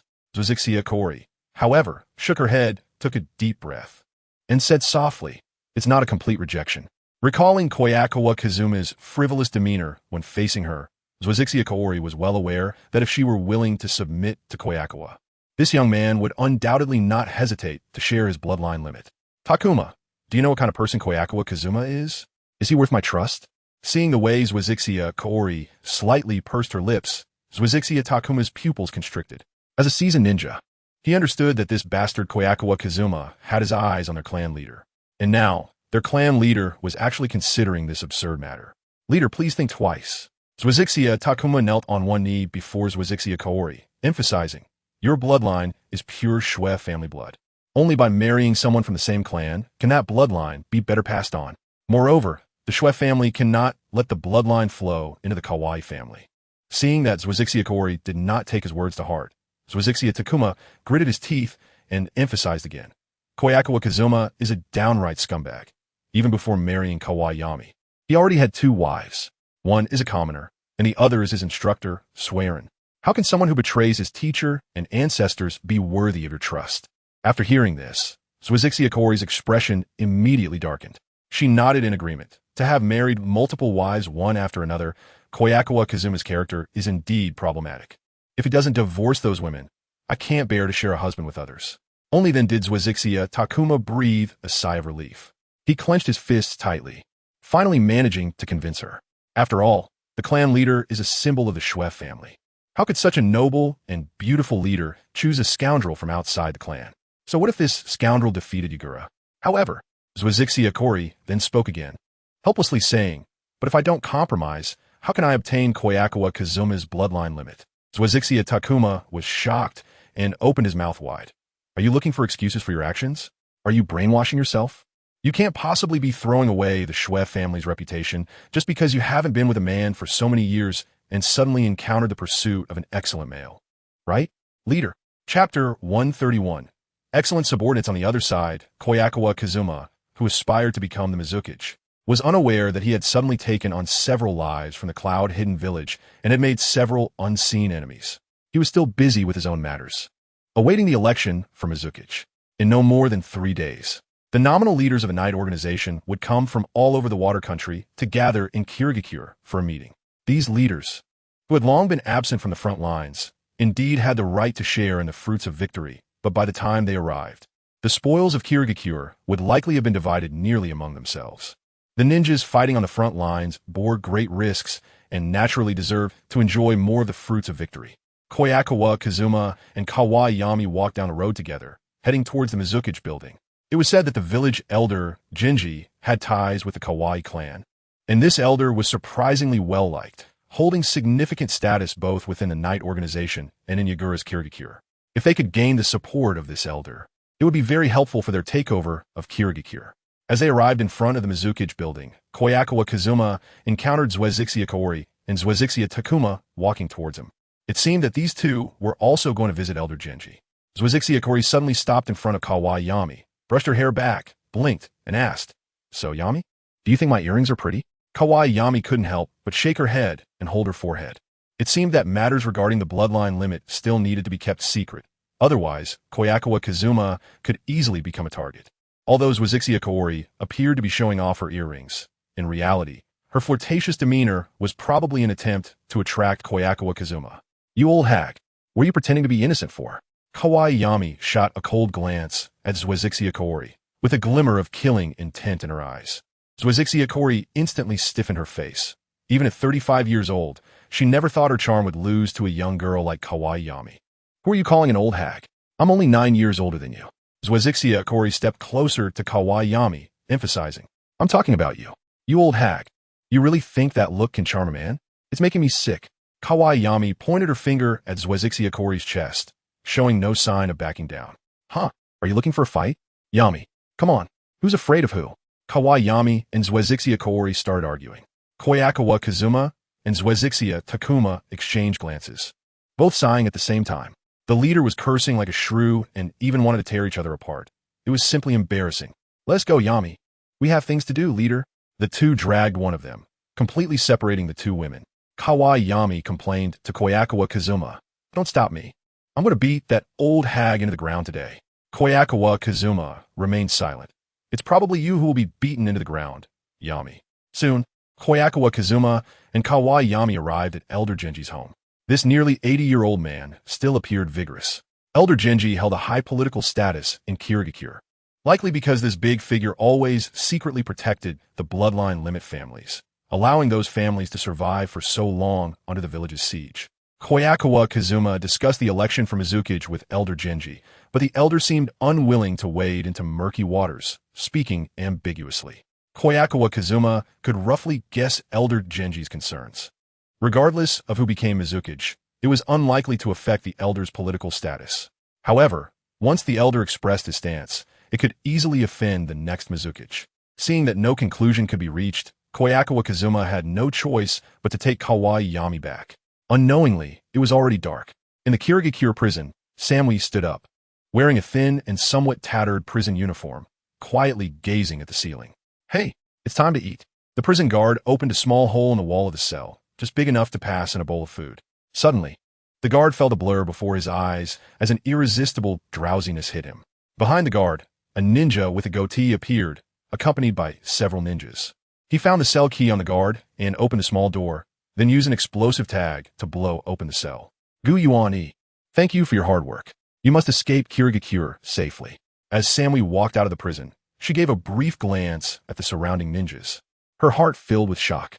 "Lord Samui, do you remember once helping a ninja block an attack from the Black Ho Thunder Fawn on the battlefield? The person you saved was me." A middle-aged man with a goatee displayed a brilliant smile, proudly pointing at his face with his thumb. "I was also saved by you." Another young ninja scratched his green hedgehog-like hair, blushing as he said, "Ever since I saw your handsome figure on the battlefield that day, I have admired you for a long time. Although I can't shamelessly propose to you, I'm already very satisfied to be able to help you here." "Me too." Tears welled up in Samui's eyes as she looked at her lovely subordinates. Her heart moved. Taking the cloak handed to her by the goatee ninja, she whispered, "You're my most outstanding subordinates. Be sure to take care of yourselves. I will be waiting for you in the Hidden Cloud Village." After saying that, Samui ran towards the exit of the prison, and the ninjas from the Hidden Cloud Village immediately scattered, creating chaos by releasing prisoners and blowing up the jail to give Samui enough time to escape. Samui took a few soldier food pills to regain her strength, and in the goatee ninja's pocket, she found a small flask of water and a few shurikens, feeling a bit warmer in her heart. "You must survive. When I return to the Hidden Cloud Village, even if I have to use the humiliating method of negotiation, I will definitely rescue you." The moonlight was covered by dark clouds, and in such light, even the vision of ninjas would not be very good. Samui easily avoided the patrolling ninjas from the Hidden Mist Village, running towards the outskirts of the Hidden Mist Village. As long as she could escape the Hidden Mist Village, she would regain her freedom. Passing through the woods in front of the prison, a ninja came running towards her from the opposite direction.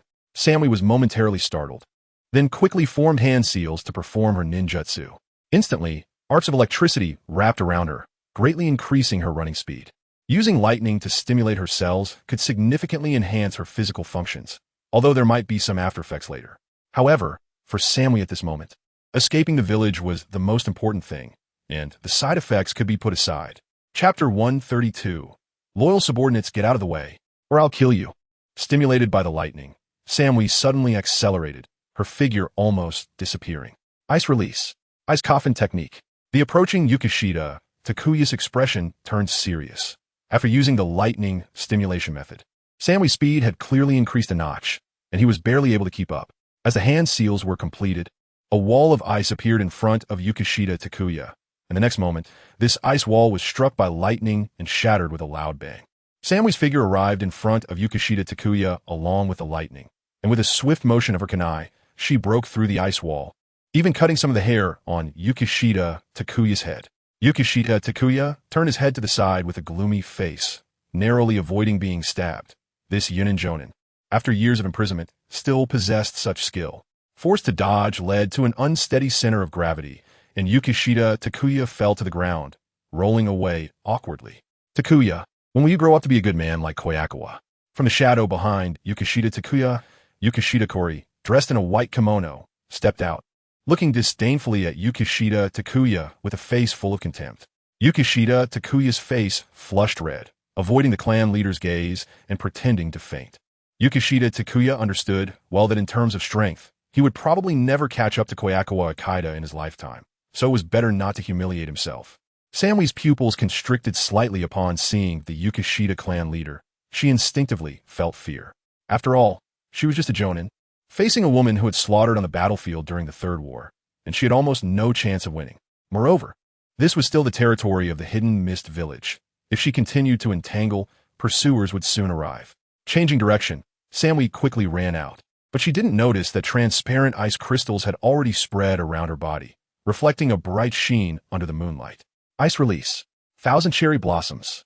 With a snap of her fingers, Yukishita Kaori unleashed countless ice crystals resembling cherry blossom petals, rapidly falling like shurikens, striking Samwee's body. Samwee was momentarily stunned and hurriedly swung her kunai. The sounds of clashing echoed as the small but numerous ice crystals struck her. And even though she blocked most of them with her kunai, a few still hit her body, leaving behind streaks of blood.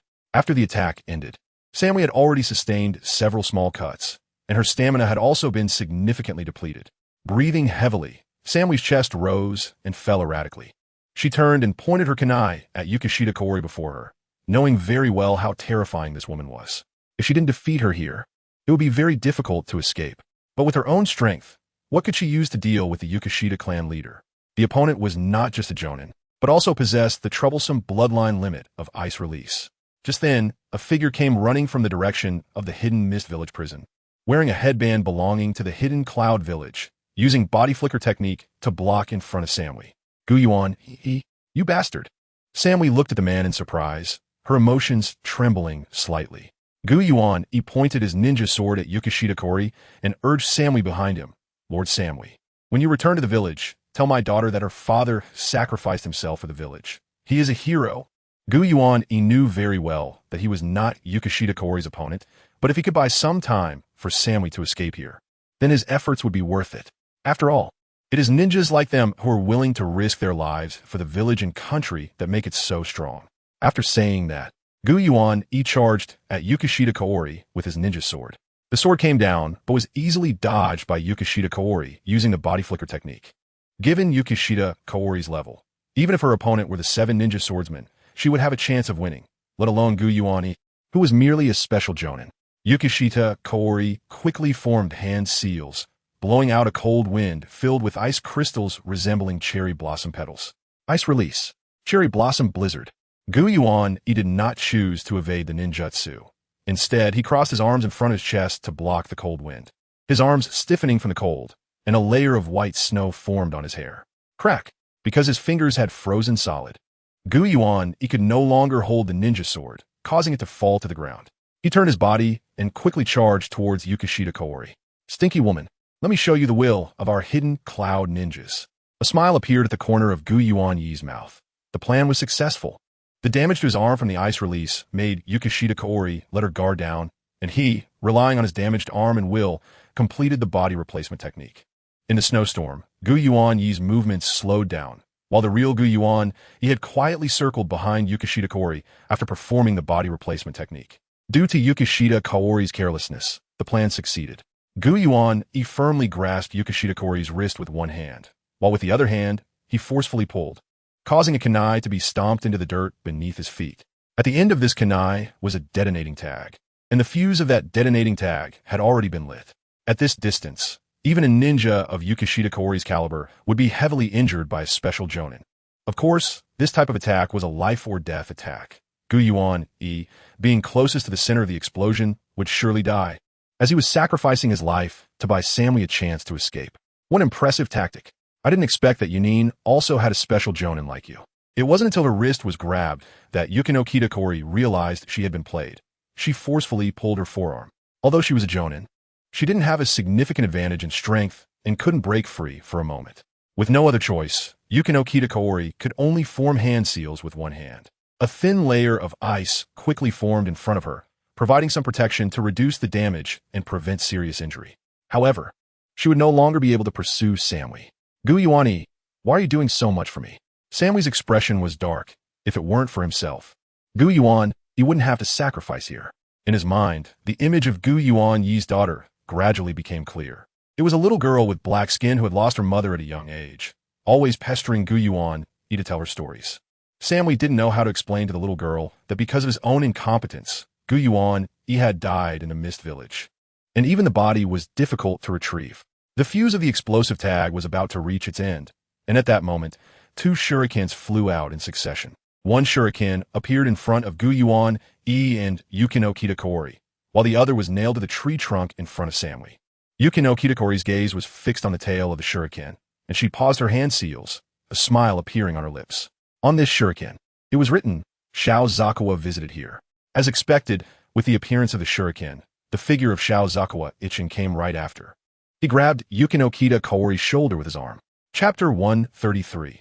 Samui's weakness. The explosion of the explosive tag engulfed the figures of Shao Zakawa and the other two.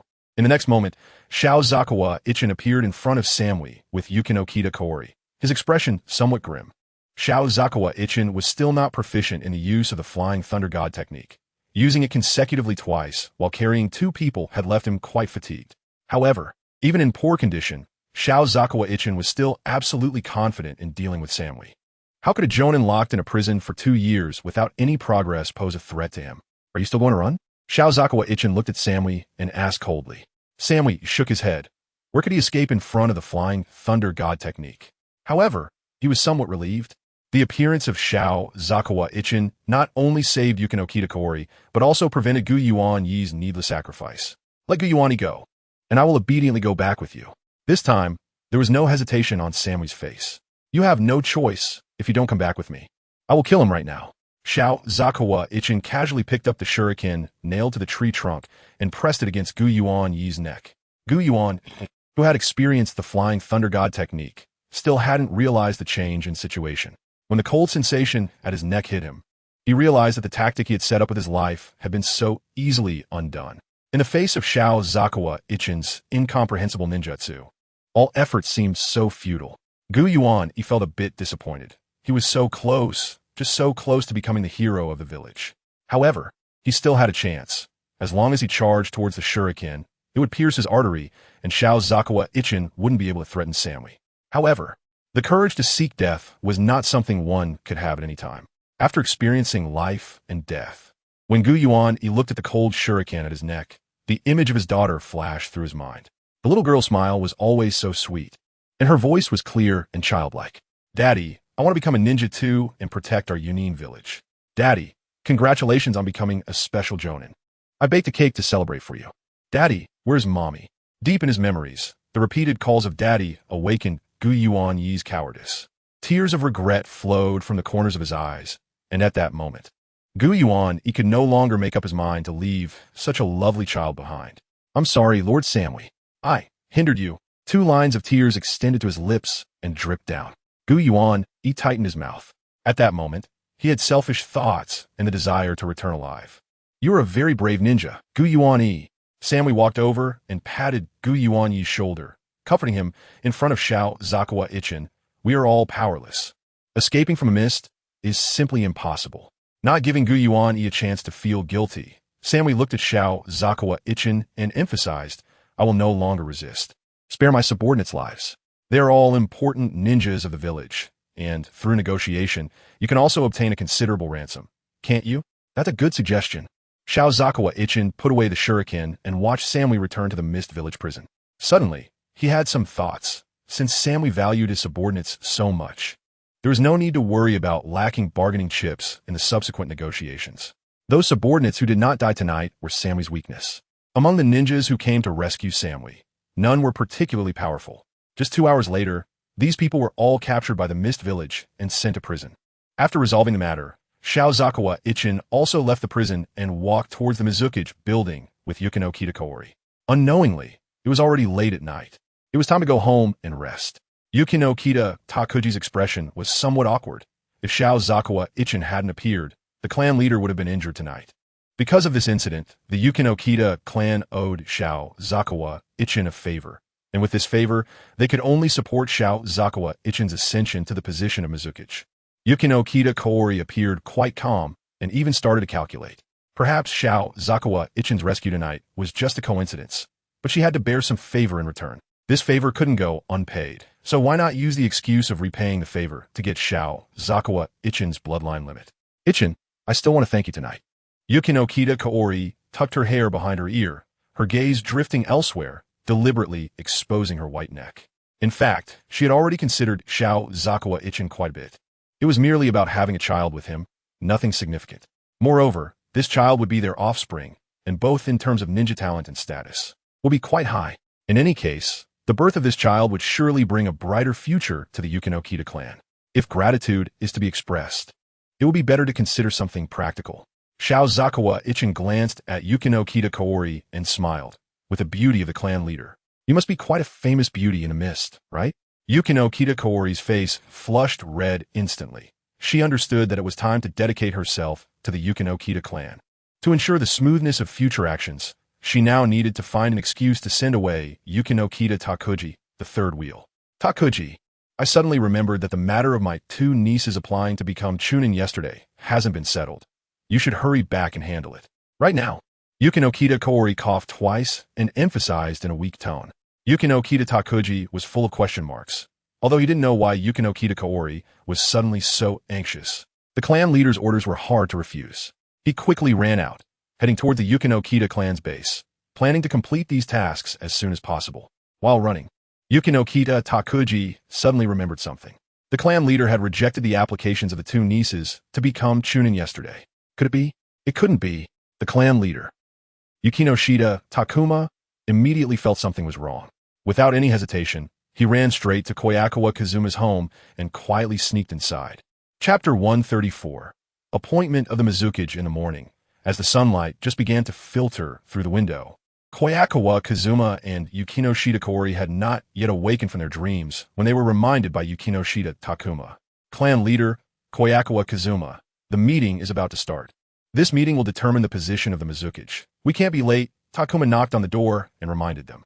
Kazuma and Kaori exchanged glances, quickly tidied themselves up, and rushed to the Mizukage building. Last night, the high-ranking officials of the Akatsuki organization had gathered in Kirigakure, and today was the day to decide who would take on the role of Mizukage.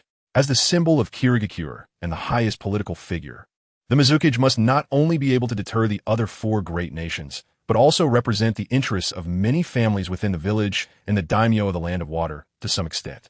Therefore, as the victors of the war within the village, the bloodline limit ninjas would never allow a non-bloodline limit ninja to ascend to the position of Mizukage again.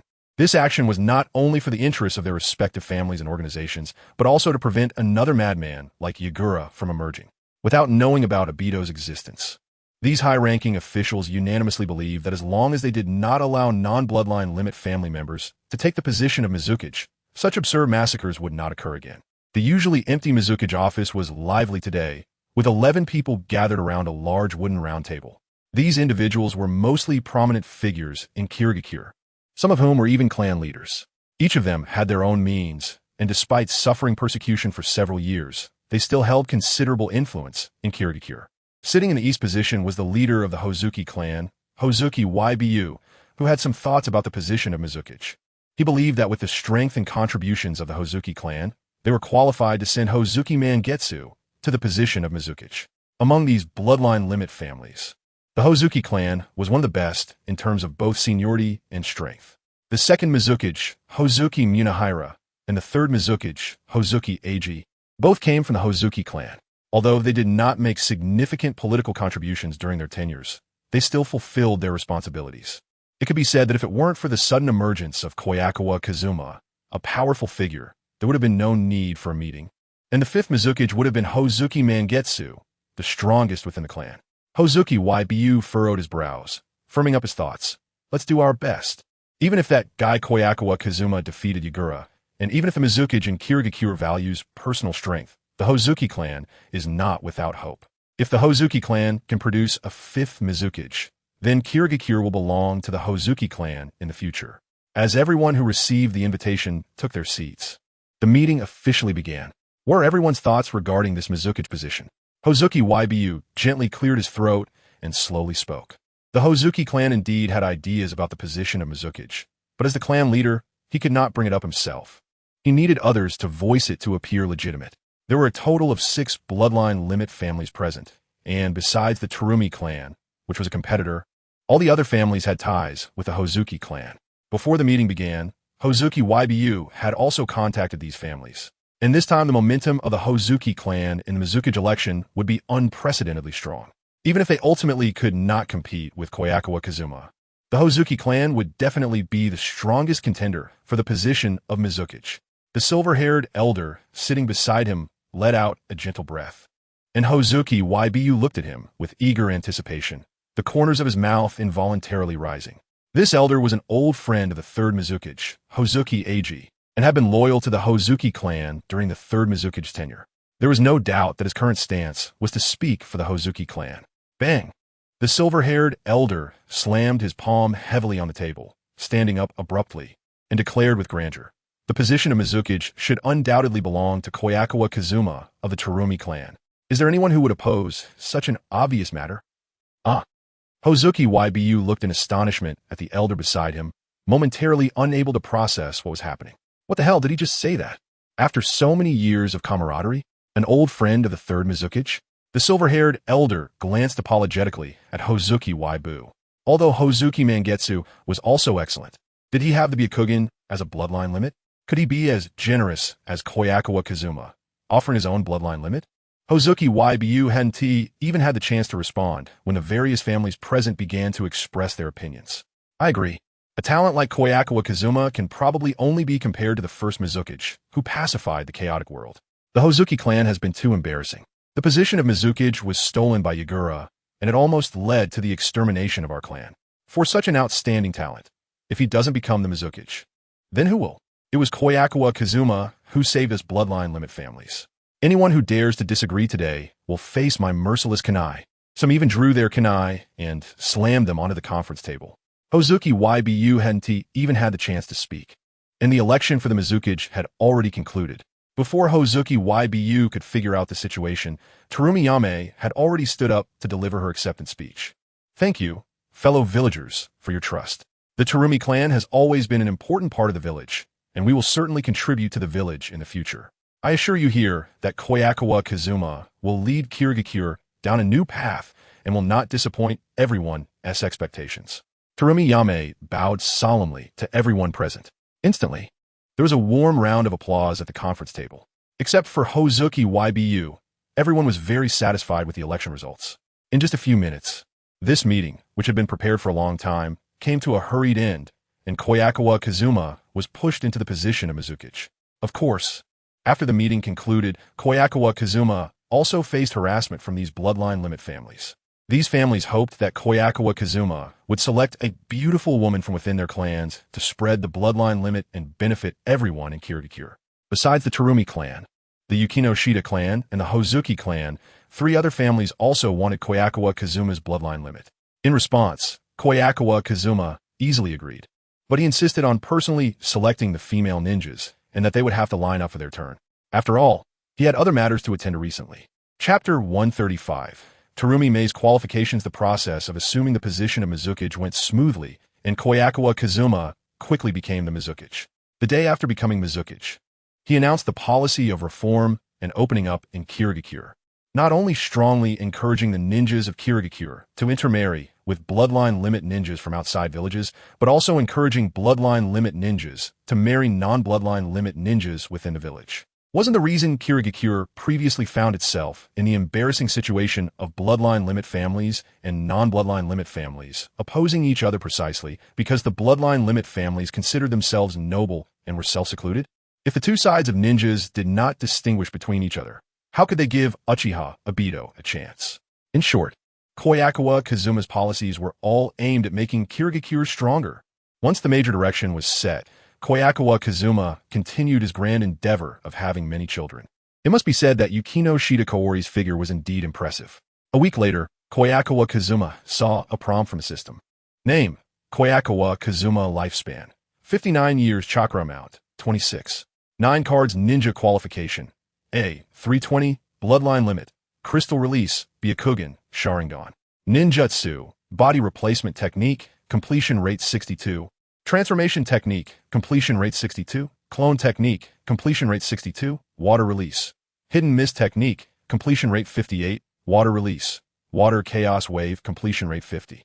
Sword technique, moon shadow, completion rate 51. Water release. Water iron cannon, completion rate 36. Summoning Technique, completion rate 100. Truth-Telling Technique, completion rate 20. Fire Release.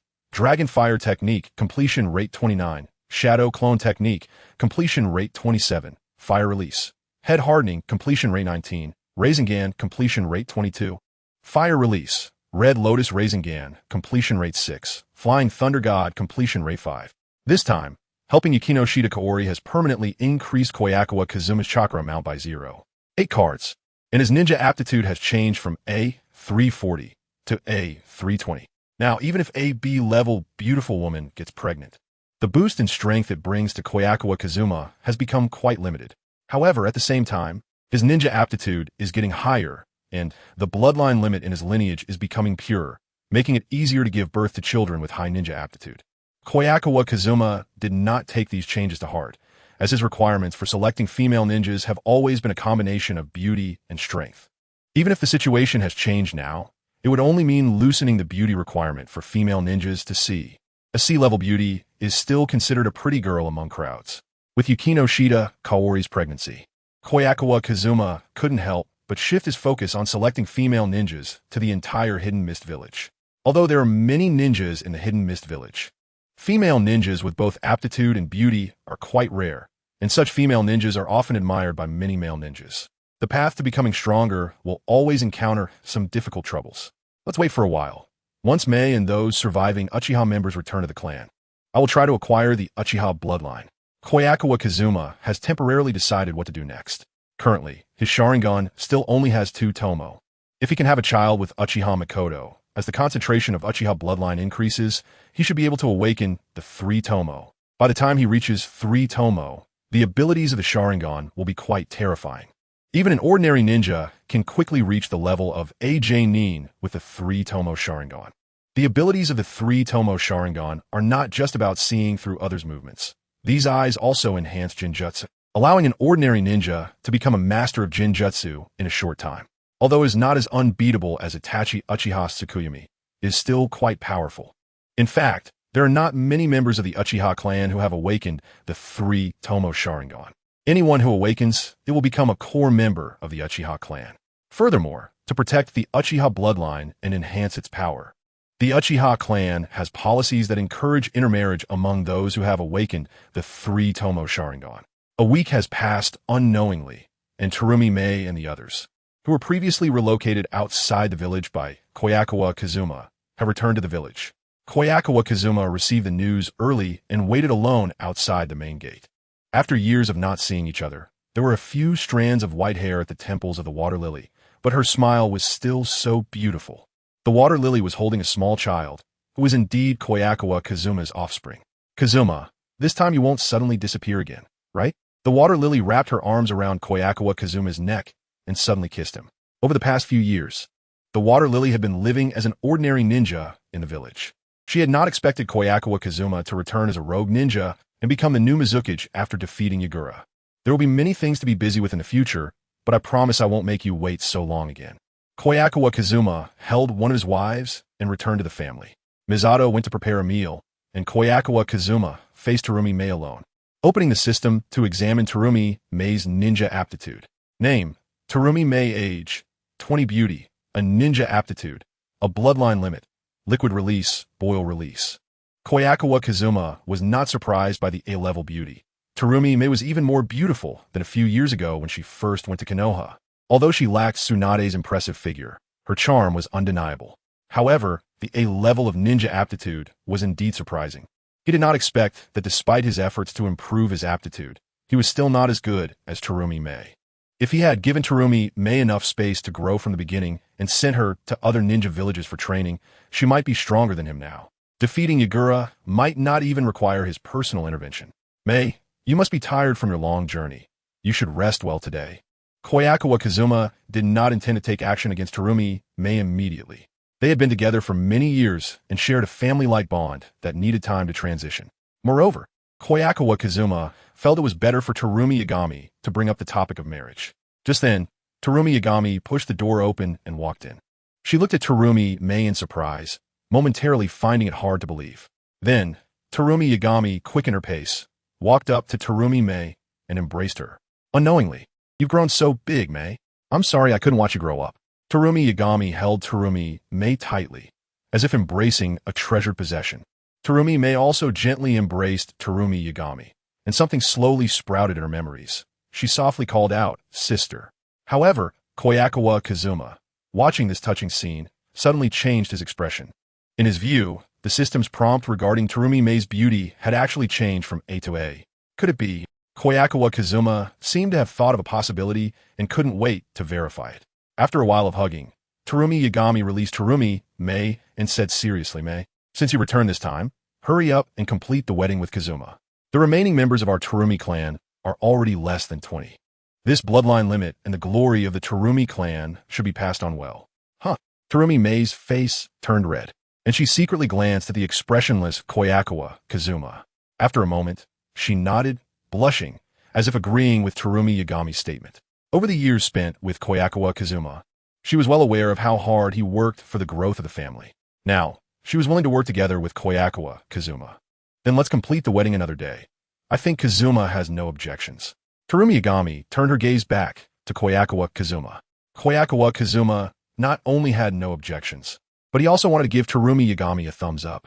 As expected of the decisive leader of the Terumi clan, she managed to resolve what he wanted to say in just a few words. Let's prepare well for the wedding. I want to give Mei a grand wedding." Kobayakawa Kazuma walked to Terumi Mei's side, held her hand, and said softly, "Let us work hard for the future of the Terumi clan." Terumi Mei nodded, a smile curving her lips, with tears glistening in her eyes. After a while, Terumi Yagami went to change clothes. Kobayakawa Kazuma opened the system again to observe Terumi Mei, and this time, he confirmed that her beauty aptitude was indeed A. Just as he had guessed, in the eyes of this system, if sisters are bound together, their beauty would be raised an additional level. The B-level beauty of Terumi Mei would become B, while the A-level beauty of Terumi Minato would become A. With the return of Terumi Minato and others, Kobayakawa Kazuma finally reunited with his family, enjoying a sense of ease he had never experienced before. Nowadays, the village is no longer the bloody mist ruled by Yagura. Kobayakawa Kazuma has become the Mizukage, completely changing the fundamental policies of the Hidden Mist Village. Although the current Hidden Mist Village is weak, everything is moving in a positive direction. The village is no longer closed off to the outside world and has become open. Whether they are from bloodline limit clans or non-bloodline limit clans, everyone is working hard for the development of the village. Kobayakawa Kazuma's life has settled down completely. He occasionally meets Yukino Kita Kaori, and since this woman became pregnant, their interactions have shifted from physical actions to simple hand-holding and hugging. Yukino Kita Takuma has repeatedly emphasized to Kobayakawa Kazuma that the child born by Yukino Kita Kaori should still carry the Yukino Kita surname, not Kobayakawa or Terumi. Kobayakawa Kazuma, of course, is too lazy to argue with Yukino Kita Takuma over such trivial matters. He never intended to separate this child from the Yukino Kita clan, and the Byakugan bloodline isn't a big deal for him. Although Kobayakawa Kazuma has sown several times since returning to the Land of Water, he actually has no confidence that these children will inherit the Byakugan. Given the purity of his bloodline, the probability of the child inheriting the Byakugan is quite low. Kobayakawa Kazuma stayed with the Yukino Kita clan for a while before leaving, planning to head to the Uchiha clan's gathering place. During this time, although Kobayakawa Kazuma is still infatuated with women, he has not neglected his training in ninjutsu. However, his main technique, the Flying Thunder God technique, has stalled at an 8 completion rate and can no longer grow. After reaching 8, the completion rate of the Flying Thunder God technique still does not support him using it freely. Short-distance teleportation 5 times in a short period is already the limit. Kobayakawa Kazuma knows very well that this is due to his insufficient ninja qualifications. To break through the Flying Thunder God technique again, he probably needs to increase his ninja qualifications. After all, his ninja qualifications are only a barely adequate A320, comparable to Tsunade, one of the legendary 3. The Flying Thunder God technique is also considered relatively difficult among S-rank ninjutsu. After all, in the many years since this ninjutsu was invented, only Senju Tobarama and Namikaze Minato have mastered it. Regarding the improvement of his ninja qualifications, Kobayakawa Kazuma is not in a hurry. In the past year, since the number of female ninjas he has impregnated is not small, once these female ninjas successfully give birth, his ninja qualifications will naturally experience a new surge, and reaching a level will be a natural outcome. Of course, while he is not in a hurry about his ninja qualifications, The grand cause of having many children must continue. Kobayakawa Kazuma has long coveted the bloodline of the Uchiha clan. Since improving ninjutsu is difficult in the short term, he decides to temporarily pause his ninjutsu training and focus on finding female ninjas from the Uchiha clan to further his grand cause. Currently, there are only 8 Uchiha clan members remaining in the Land of Water, and Uchiha Akane has already been pregnant twice. So, Kobayakawa Kazuma does not plan to have her continue giving birth. Right now, the only female ninja from the Uchiha clan who can meet Kobayakawa Kazuma's requirements is Uchiha Makoto. In terms of bloodline purity, Uchiha Makoto's bloodline purity is higher than that of Uchiha Akane, and the birth of a genius ninja like Uchiha Sasuke certainly cannot be attributed solely to Uchiha Fugaku. A few days ago, on the day Terumi Minato returned to the village, several members of the Uchiha clan also arrived at the Hidden Mist village. Kobayakawa Kazuma allocated a piece of land for the Uchiha clan and the residents of the Kajitsu clan to ensure that they have the most basic living space. As for more resources, they will have to fight for them themselves. The Hidden Mist village does not support idlers. Even the ninjas in the village must compete for resources, let alone the outsiders from the Uchiha clan. Chapter 137. With your strength, the summer Hidden Mist village is always shrouded in thick fog. When the sunlight filters through the mist, only a small amount of pale, yellow halo remains, coloring the streets. Kobayakawa Kazuma casually walked to the residence of the Kajitsu clan, planning to visit Uchiha Makoto and find a way to make her comply. Along the way, Kobayakawa Kazuma has formulated multiple plans regarding Uchiha Makoto. The best approach is to gain Uchiha Makoto's trust, using the excuse of strengthening the Uchiha clan. If that fails, he could threaten her with Sasuke's schooling. If that still doesn't work, bringing his adopted son Danzo from Konoha for some coercion is also an option. Turning the corner, he arrived at the Uchiha clan's residence, only to find a collapsed ninja lying at his feet, instantly raising a sense of foreboding in his heart. The Inin Takamasho, whom Kobayakawa Kazuma had arranged nearby to care for the Uchiha clan, was now lying by the roadside without triggering any alarms. All signs indicate that the visitor is not simple. Byakugan. Kobayakawa Kazuma crossed his index fingers in front of his eyes, and his pupils instantly turned pure white, allowing his vision to enter the perspective of the Byakugan. In the courtyard where the Uchiha clan resides, there was an unfamiliar person, judging by the chakra flame. The conclusion was somewhat unbelievable. Uchiha Itachi, why is he here? Does he think the Uchiha clan hasn't been wiped out completely? Kobayakawa Kazuma's expression darkened instantly, and his pace quickened. A filial son may not care about Uchiha Makoto's life or death, but he cares about the Uchiha bloodline. What if Itachi kills his mother? What about his future breeding plans? What about the 3 Tomo and the Manjiki? Before Kobayakawa Kazuma could enter the courtyard, a man dressed in a black cloak with red clouds walked out from the main gate, carrying a long object wrapped in white cloth over his shoulder. With a grin, he revealed a mouth full of jagged teeth. Kobayakawa Kazuma, I've heard about you from the villagers. To be able to take down Yagura, you must rely on more than just luck. Hoshigaki Kisame looked at Kobayakawa Kazuma, his eyes filled with fighting spirit. He swung the ninja sword in his hand, and as the wrapping fell away, the true form of the sword Samahata was revealed. It resembled a living creature, with a shape like a pufferfish and a mouth full of teeth, and it was even wriggling. But it's truly unfortunate to be my enemy here. I'm much stronger now than Yagura ever was. After saying that, Hoshigaki Kisame charged at Kobayakawa Kazuma with a ninja sword raised, swinging it down with great force. Kobayakawa Kazuma drew out his ninja sword to block Samahata's attack. The weight of Samahata's strikes was immense, and more importantly, this sword could consume the opponent's chakra to replenish its user. Forced to retreat, Kobayakawa Kazuma quickly created distance. Currently, Hoshigaki Kisame, armed with Samahata, has reached a level of power comparable to a Kage. If he wants to resolve this here, it might take some effort. However, with the intel gap, it is still not a problem for Kobayakawa Kazuma. He threw a marked shuriken, which Hoshigaki Kisame dodged, embedding itself in the wall behind. You think such little tricks can take me down? Or is it that defeating Yagura was just a stroke of luck? Hoshigaki Kisame wore a contemptuous smile, seemingly still not taking Kobayakawa Kazuma's strength seriously, even now. Kobayakawa Kazuma, if this is the extent of your abilities, it will be impossible for you to protect Kirigakure during the upcoming turmoil. Our organization possesses a power that far surpasses the 5 great nations. However, in the next moment, the smile on Kakashi Kisame's face completely froze. The figure of Kobayakawa Kazuma vanished before him, and in its place, he felt a powerful killing intent behind him. What? The sudden attack caught Kakashi Kisame off guard. Just as he turned around, a Rasengan hit him in the face, sending him flying into the wall, embedding him into it. Kobayakawa Kazuma did not waste time on Kakashi Kisame and hurried into the courtyard to assess the situation. The courtyard was already in disarray. Uchiha Masato was holding a kunai with trembling hands, aimed at Uchiha Itachi, unable to move forward even an inch, let alone resist. Uchiha Makoto was staring at Uchiha Itachi, her gaze calm, even carrying a hint of a smile. As for the youngest, Uchiha Sasuke, he had already collapsed at Uchiha Itachi's feet, his eyes devoid of color. You don't even want to spare your mother, Uchiha Itachi? Kobayakawa Kazuma specifically threw a kunai with the flying Thunder God mark, which landed at Uchiha Itachi's feet. Throughout the encounter, Kobayakawa Kazuma did not dare to look into Uchiha Itachi's eyes. Even with his double Tomo Sharingan, he could not be immune to Itachi's Genjutsu. The best course of action was to focus only on Itachi's feet.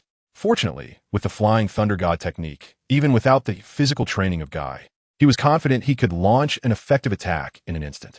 Uchiha Itachi glanced down at the misthrown kunai, instinctively sensing something amiss. After all, Kobayakawa Kazuma had defeated a strong opponent like Yagura. There was no reason for him to make such a minor mistake. With a faint smile, Uchiha Itachi felt relieved. He hadn't intended to fight here anyway. Don't worry. Uchiha Itachi adjusted his hat and coldly explained, I just happened to pass through the Land of Water while on a mission. Coming here was merely a whim. I have no intention of becoming enemies with Kirigakure. Just as he said, Uchiha Itachi merely brushed past Kobayakawa Kazuma. His steps hurried, with no intention of stopping. Kobayakawa Kazuma had no thoughts of pursuing. He knew very well that even with the help of the Flying Thunder God, he might not be able to stop two shadow-level ninjas like Uchiha Itachi and Kakashi Kisame. Moreover, since Uchiha Itachi wasn't there to kill the remaining Uchiha, there was no direct conflict between them. It seems you have heeded my advice, Kobayakawa Kazuma. When Uchiha Itachi reached Kobayakawa Kazuma's side, he suddenly whispered a reminder. I'll give you a useful piece of information as well. I advise you not to oppose the Akatsuki organization. Given your strength, the best course of action is to protect yourself. Chapter 138. A part of Kirigakure Itachi's tone seemed somewhat sincere, and Kobayakawa Kazuma was slightly taken aback. He said nothing, merely letting out a long sigh. It seemed that Itachi had come here today just to check on Mikoto and Sasuke's situation. This devoted son was not here to silence the remaining Uchiha. Perhaps he had a change of heart, or maybe the remaining Uchiha no longer posed a threat to Konoha, eliminating the need for extermination. By the time Uchiha Itachi reached the gate, the injured Kakashi Kisame was already standing there as if nothing had happened, cheerfully asking, Itachi-san, is your task finished? Kisame, let us continue the mission. The power of Kirigakure is nothing to worry about. We no longer have a need to be enemies with Kobayakawa Kazuma. Uchiha Itachi replied. I see. Kakashi Kisame chuckled. Indeed, in Itachi's eyes, Kirigakure was just a small village. A rival like Kobayakawa Kazuma was not worth concerning himself over.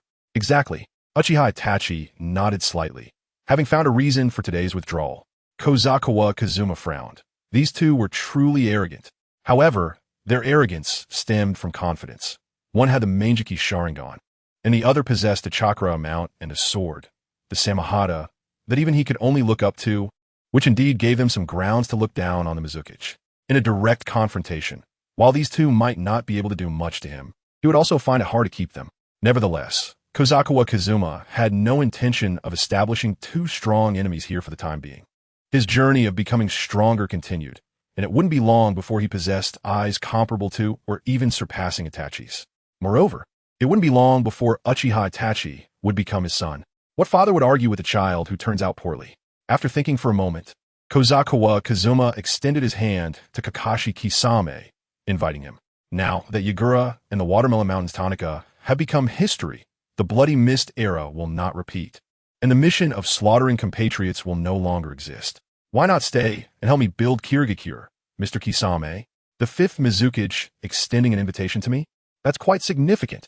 Kakashi Kisame placed the Samahata on his back and chuckled. Unfortunately, you still can't understand that I have matters far more important than rebuilding Kirigakure. In this cruel ninja world, only lies and deception exist.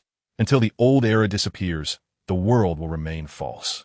The era belonging to the 5 great nations will ultimately pass, and we Akatsuki will lead the ninja world toward transformation. You just strive to survive until that time and see the brand new ninja world. Kakashi Kisame did not linger.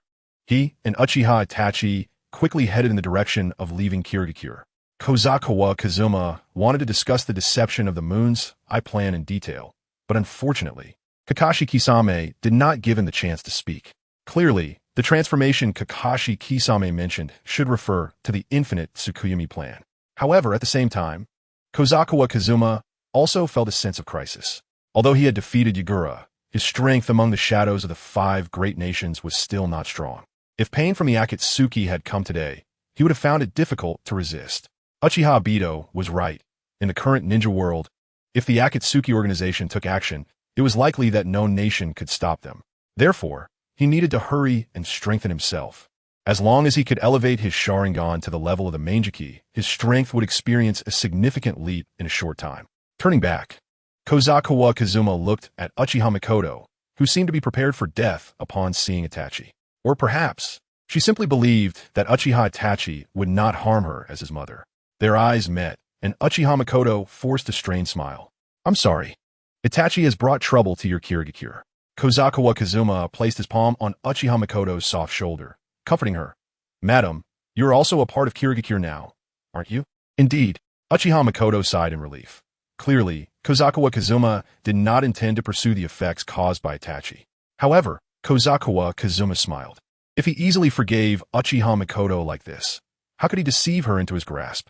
Not taking advantage when in a favorable position, but instead giving a woman a favor for the sake of so-called gentlemanly conduct. What was the difference between that and becoming a woman's slave? Moreover, his relationship with Uchiha Mikoto was not that close yet. However, Jonin Takayama was injured. Regarding the expenses for his subsequent treatment, Madam must take responsibility. Kazuma Koizumi patted Mikoto Uchiha's shoulder and turned to walk over to the still trembling Masato Uchiha. Speaking of the current Uchiha clan, Akane Uchiha and Masato Uchiha were his trusted subordinates, and he had to show a clear distinction in his attitude towards trusted subordinates and outsiders. To win over a woman, treating her well is just the most basic and ineffective method. There are many better ways than that. Masato, you were really brave. You were still able to stand up bravely in front of that rogue ninja. Kazuma Koizumi praised as he removed the kunai from Masato Uchiha. Lord Koizumi, you are here. Masato Uchiha shed tears of unwillingness, lying limply on the ground, covering his eyes with his arm and sobbing. Facing Itachi's eyes, he was very aware of his own powerlessness and also understood that Itachi possessed a strength he could never hope to attain. However, even he, as Ch-Nin, stood up ready to fight to the death. What was Mikoto Uchiha, the Jonin, doing? This clan head's wife actually gave up resistance in the face of Itachi. Did she want the survivors of the Uchiha clan to die under Itachi's knife as well? From this moment on, Masato Uchiha held a grudge against Mikoto Uchiha. Not only because of the incompetent clan leader Fugako Uchiha, but also because of Itachi, who exterminated the entire clan, and the ambiguous attitude of the clan head's wife. Even if he is an S-rank rogue ninja, I will not allow him to run rampant in my village. This will never change. Kazuma Koizumi said casually to win people's hearts. There had already been enough incidents today. It was best to let Mikoto Uchiha digest it and not to press too hard. Kazuma Koizumi just glanced at the Uchiha clan members living here, chatted a bit with Izumi Uchiha, and then prepared to leave. Chapter 139. Itachi brings trouble by the way. Madam, Sasuke has reached the age where he should receive education. Kirigakure has a ninja school. If you want him to receive education, you can come to the Mizukage office to talk to me. Just as Kazuma Koizumi stepped out of Masato Uchiha's room, he saw Mikoto Uchiha and casually mentioned it. Thank you for your kindness, but I don't want Sasuke to become a ninja and step into that cruel world. Mikoto Uchiha gently stroked Sasuke's head, her tone filled with tenderness.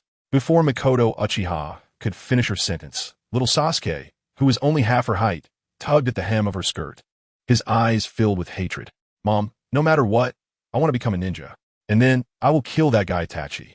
Tears welled up in Sasuke Uchiha's eyes, and his eyes actually changed, a tomo appearing in his pupils as he cried out, Dad is dead. That guy Itachi killed Dad. I want to gain power. I absolutely must kill that guy to avenge Dad. Mikoto Uchiha's pupils suddenly constricted, and she bit her lower lip tightly, turning to pick up Sasuke Uchiha. Itachi, he still hopes to raise Sasuke on the path of revenge. I really didn't expect he would inadvertently help me a bit. Kazuma Koizumi shook his head and completely bid farewell to Mikoto Uchiha. Of course, he had no intention of getting involved in the troubles of the Uchiha clan. But since Sasuke Uchiha wanted to seek power, he would inevitably need to seek help from some ninjas in Kirigakure. And all the ninjas in Kirigakure were under his management as the Mizukage. He believed it wouldn't be long before Mikoto Uchiha would come to the Mizukage office to talk to him. Although Mikoto had the strength of a jonin, she might not be proficient in education. Moreover, compared to the village's resources, individual power was too limited. Taking some time, Kazuma Koizumi held a wedding for Meitarumi. This time, he invited many heavyweight figures from Kirigakure to attend, making the wedding quite grand. With the blessing of the deity who had stood for hundreds of years, the wedding was successfully held. Kazuma Koizumi certainly did not care about the surface formality of the wedding. This was the most grand wedding since his marriage. And it was also to give Meitarumi an explanation. That evening, as the guests dispersed, Kazuma Koizumi and Meitarumi returned to their room. Meitarumi stood outside the door, her high ponytail looking sharp as she gently exhaled the smoke from her mouth. Logically, I should stay here to teach Mei some of the basics. Meitarumi sighed lightly, a look of resentment on her face as she complained, "But, Kazuma, you have such broad knowledge. I suppose you won't need me to teach you anything." Meitarumi's face turned slightly red as she gently nodded, seemingly wanting to urge Meitarumi to leave. However, Kazuma Koizumi disagreed with Meitarumi and Meitarumi's statement.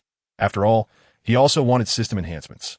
But then, the system did not succeed in adding points. Kazuma Koizumi was not discouraged. Matters of enhancing strength must continue to be pursued through repeated exploration and failures. Failure is the mother of success. This saying still holds true in Kazuma Koizumi's endeavors. During the day, Kazuma Koizumi focused most of his energy on practicing ninjutsu. By night, he seized the time to continue improving his strength, visibly busy. As for the political affairs of Kirigakure, those trivial matters were generally handled by the elders. Even when something required the Mizukage's attention, Kazuma Koizumi would usually just send a shadow clone. Unlike the Hokage of Konoha, the Mizukage of Kirigakure would not neglect the training of ninjas due to too many trivial matters. He had ample time to study and develop ninjutsu. After several days of training, Kazuma Koizumi increased the completion rate of fire release, great fireball technique to 21, and was able to perform the hand seals with one hand. As summer was coming to an end, the weather in Kirigakure was humid and hot. In the morning, Kazuma Koizumi moved through the training grounds in the forest, performing one-handed hand seals as a light flame flew out. The flame floated to a distance and immediately exploded, forming a pillar of crimson flames with a radius of about 20 meters, incinerating everything within. Now, the explosive range of fire release, great fireball technique, had become quite large. Kazuma Koizumi stood afar, gazing up. Even at this distance, he could feel a slight burning sensation on his body. Now, he had a good grasp of the ninjutsu he mastered. In terms of ninjutsu proficiency, he far surpassed the vast majority of jonin. "Lord Kazuma, Mikoto Uchiha is waiting for you in the Mizukage office. She says she has something to discuss with you." A ninja suddenly appeared before him, kneeling on one knee in front of Kazuma Koizumi. "I understand." Kazuma Koizumi's figure instantly vanished, reappearing in the Mizukage office. Seeing Kazuma disappear in an instant, the Kirigakure ninja left behind revealed a look of fervent admiration. Is this the power of the fifth Mizukage? The power to defeat Yagura is truly too strong. The Mizukage office still used gray-black bricks. Kazuma Koizumi appeared before his seat, picked up the Mizukage hat on the table, and placed it on his head. In front of him, Mikoto Uchiha stood at the desk, her brows tightly knit, looking somewhat anxious. With Kazuma Koizumi's sudden appearance, a look of surprise also crossed Mikoto Uchiha's face. This Mizukage actually knows the fourth Hokage's ninjutsu, Flying Thunder God. "What brings you here, Mikoto?" Kazuma Koizumi sat down, occupying the main seat, quietly observing Mikoto Uchiha, a smile curling at the corners of his mouth. Mikoto Uchiha regained her composure from her surprise and, like the Kirigakure ninja, knelt on one knee, explaining, "Mizukage-sama, I want Sasuke to receive ninja education in Kirigakure. I hope you can grant permission." Kazuma Kawaii almost curled his lips up. It seemed that Mikoto Uchiha still couldn't outmaneuver Sasuke. Considering Sasuke's age, he was about due for ninja education. However, while Mikoto was anxious, he was not. What did it matter to the fifth Mizukage whether Uchiha Sasuke could become a remarkable ninja or not? "Madam, Your son Itachi Uchiha has brought great trouble to the village. Kazuma Kawaii's gaze turned cold as he silently stared at Mikoto Uchiha. Chapter 140. The promise of a man. Mikoto Uchiha was well aware of the adverse impact Itachi's appearance had on the Hidden Mist village. She shifted from kneeling on one knee to both knees, extending her hands forward respectfully, and said, "I'm deeply sorry. The trouble Itachi has caused. I am willing to bear it all. I was once an excellent ninja and can undertake missions to compensate with the rewards." Kazuma Kawaii certainly didn't want Mikoto Uchiha to compensate the village with missions. After all, what he valued was the bloodline of the Uchiha clan. Although the current Hidden Mist village lacked high-ranking ninjas, it was not at the point where they needed a woman from the Uchiha clan to fill the gap. Sighing, Kazuma Kawaii said, "Madam, don't you understand Mr. Fugaku's farsightedness? He entrusted me to help you escape from Konoha, not just for the sake of fleeing, but for the continuation of the Uchiha bloodline." Continuation of the bloodline? What do you mean? Mikoto Uchiha raised her head and happened to see Kazuma Kawaii's activated Sharingan, the symbol of the Uchiha clan. Those eyes could be freely opened and closed, indicating that Kazuma Kawaii also possessed Uchiha blood. For a moment, Mikoto was dumbfounded, completely stunned. "As you can see, I'm also a member of the Uchiha clan who has fallen to the outside world. For the continuation of the Uchiha clan, madam, we should work together," Kazuma Kawaii said, silently closing his eyes and shutting his Sharingan. He continued to persuade her, "We are both Uchiha clansmen with bloodlines. So why not let us create a better future for the Uchiha together? The new Uchiha will take root and grow in the Hidden Mist, turning from a small sapling into a towering tree." Mikoto Uchiha was still in shock, not expecting that in this ninja village that was purging bloodline limits, there were descendants of the Uchiha clan. Those eyes were unmistakable. They were indeed the mark of the Uchiha clan. "Can you let me think about it?" Mikoto Uchiha asked, somewhat conflicted. Kazuma Kawaii nodded, and Mikoto Uchiha exited the Mizuki's office, her mind constantly weighing Kazuma Kawaii's words. Kazuma Kawaii was not in a hurry. Even if Mikoto didn't respond to this soft-hard tactic, he had other methods, albeit slightly more troublesome. Just as Mikoto was about to step out of the Mizuki's office, Kazuma Kawaii spoke again, calmly reminding her, "For the Uchiha clan, your efforts will not be in vain." Mikoto Uchiha's heart trembled slightly. What Kazuma Kawaii said was indeed very tempting for her. She understood Sasuke's determination to seek power and knew exactly what Itachi Uchiha wanted to do. All of this would be easier to achieve with Kazuma Kawaii's cooperation. So this is Kazuma Kawaii's plan? Tears of unwillingness welled up in Mikoto's eyes. Although it was hard to believe, from the moment she defected from Konoha, she had already fallen into Kazuma Kawaii's trap. However, Mikoto also knew very well that if Kazuma Kawaii was not scheming for the Uchiha bloodline, why would he go to such lengths to help the Uchiha clan? Kazuma Kawaii didn't pay much attention to Mikoto Uchiha's movements. After all, he had never liked to force others. Kazuma Kawaii was still working hard on his path to becoming stronger. To him, the existence of the Akatsuki organization was like a Damocles sword hanging over his head. Since he would eventually have to face that behemoth, he needed to become stronger as soon as possible. To strengthen himself sooner, Kazuma continued to work overtime. Life was like this. There was always more overtime to be done. 2 months passed in the blink of an eye. As the elder sister, Mei Uchiha first accepted the results of Kazuma Kawaii's overtime work, leading to another enhancement in his talent and chakra.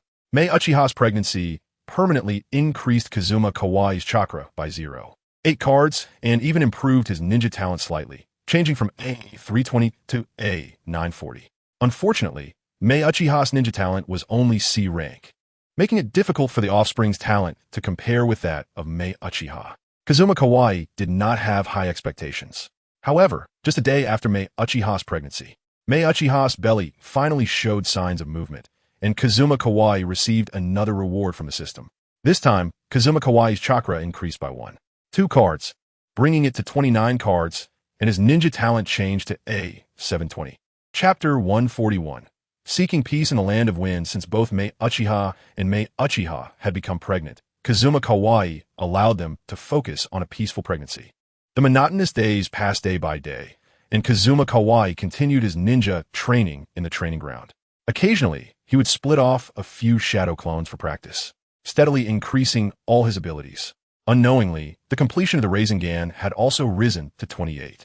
Although this improvement did not bring about a qualitative change, It made Kazuma Kawaii's application of the Rasengan much more proficient.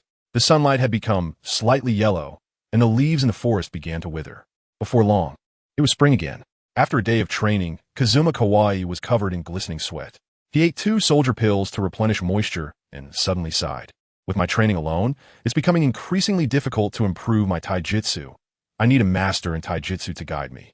As long as I can fight against the taijutsu master, I can use my double Tomo Sharingan to copy their movements, perfecting them to easily enhance my taijutsu level.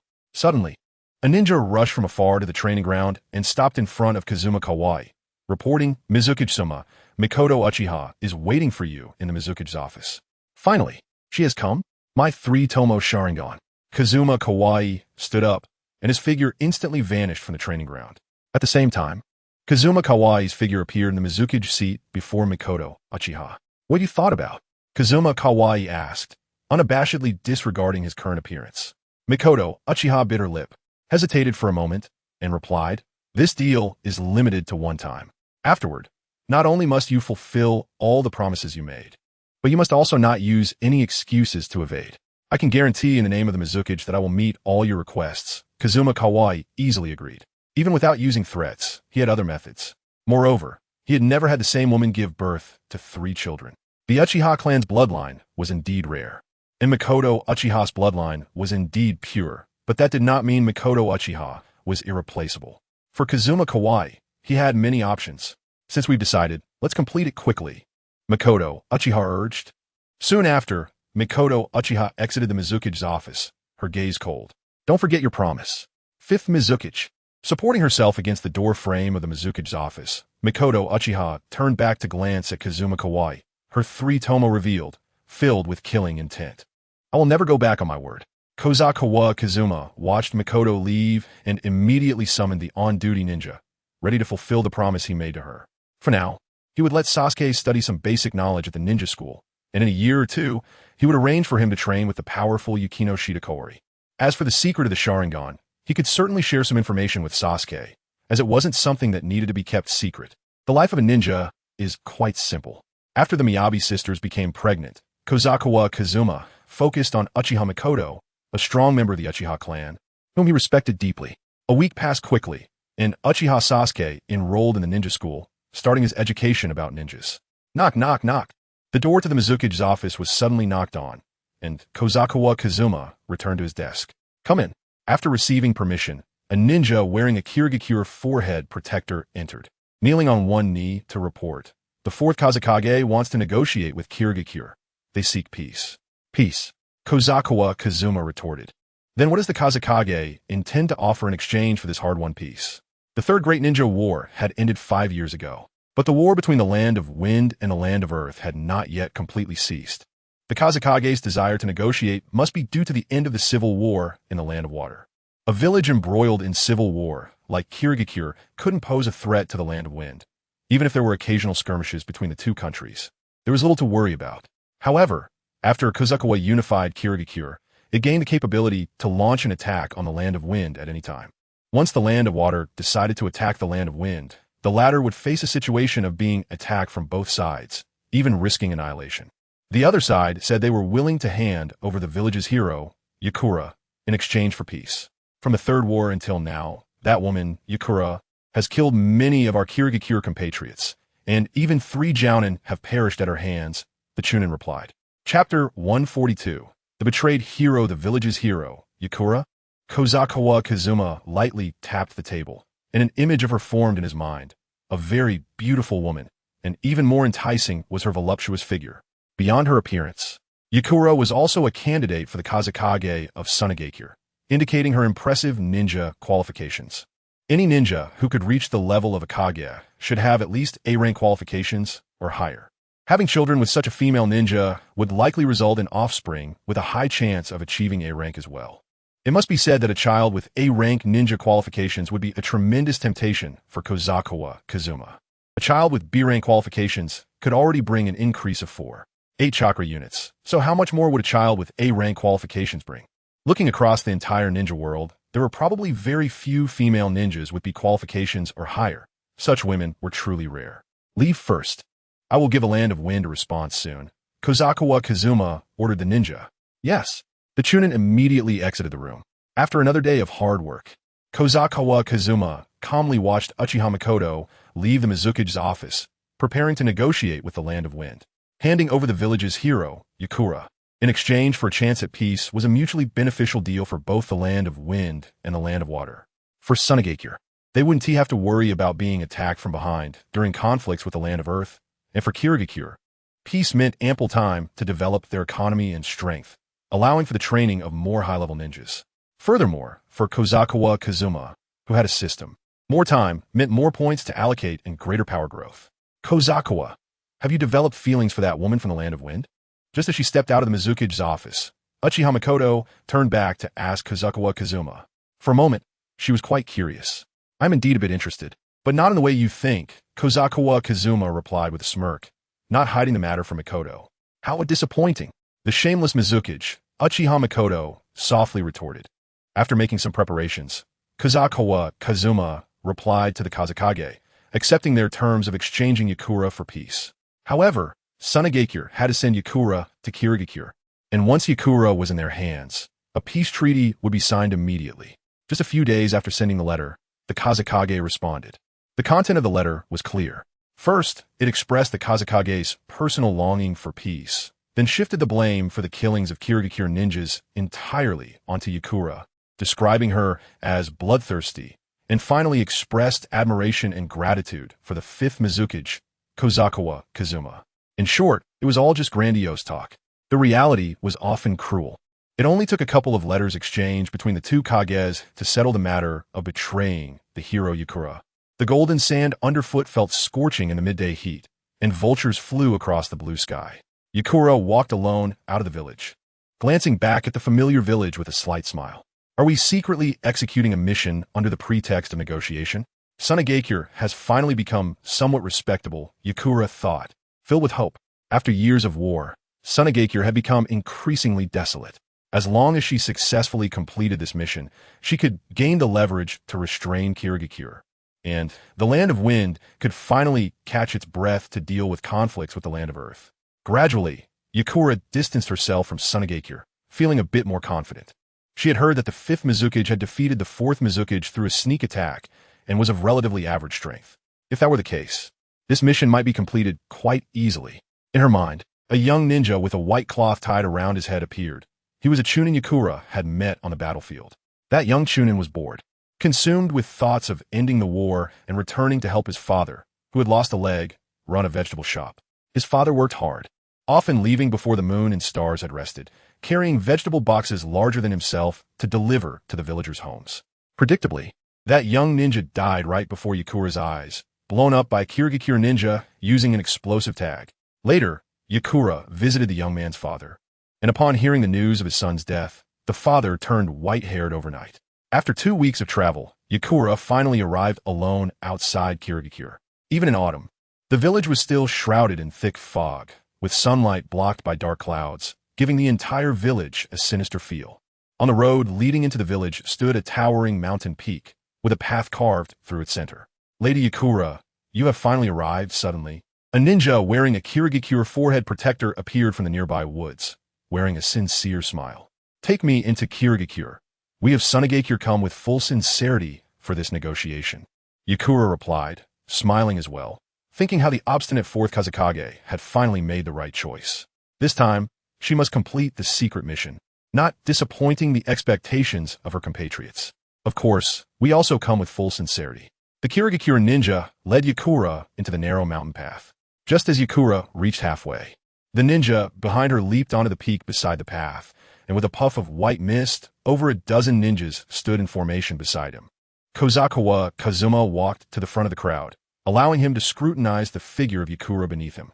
Name, Yakura. Age, 22. Beauty, a ninja qualification, a bloodline limit, scorch release. Kozawa Kazuma smiled faintly, a ripple of emotions stirring in his heart. Scorch release Yakura, truly worthy of being a candidate for the 4th Kazakage. If not for her untimely death, she would most likely be the next Kazakage after the 4th retired. In terms of beauty and ninja qualifications, this female ninja was indeed a standout in the ninja world, and after giving birth, her qualifications would undoubtedly be impeccable.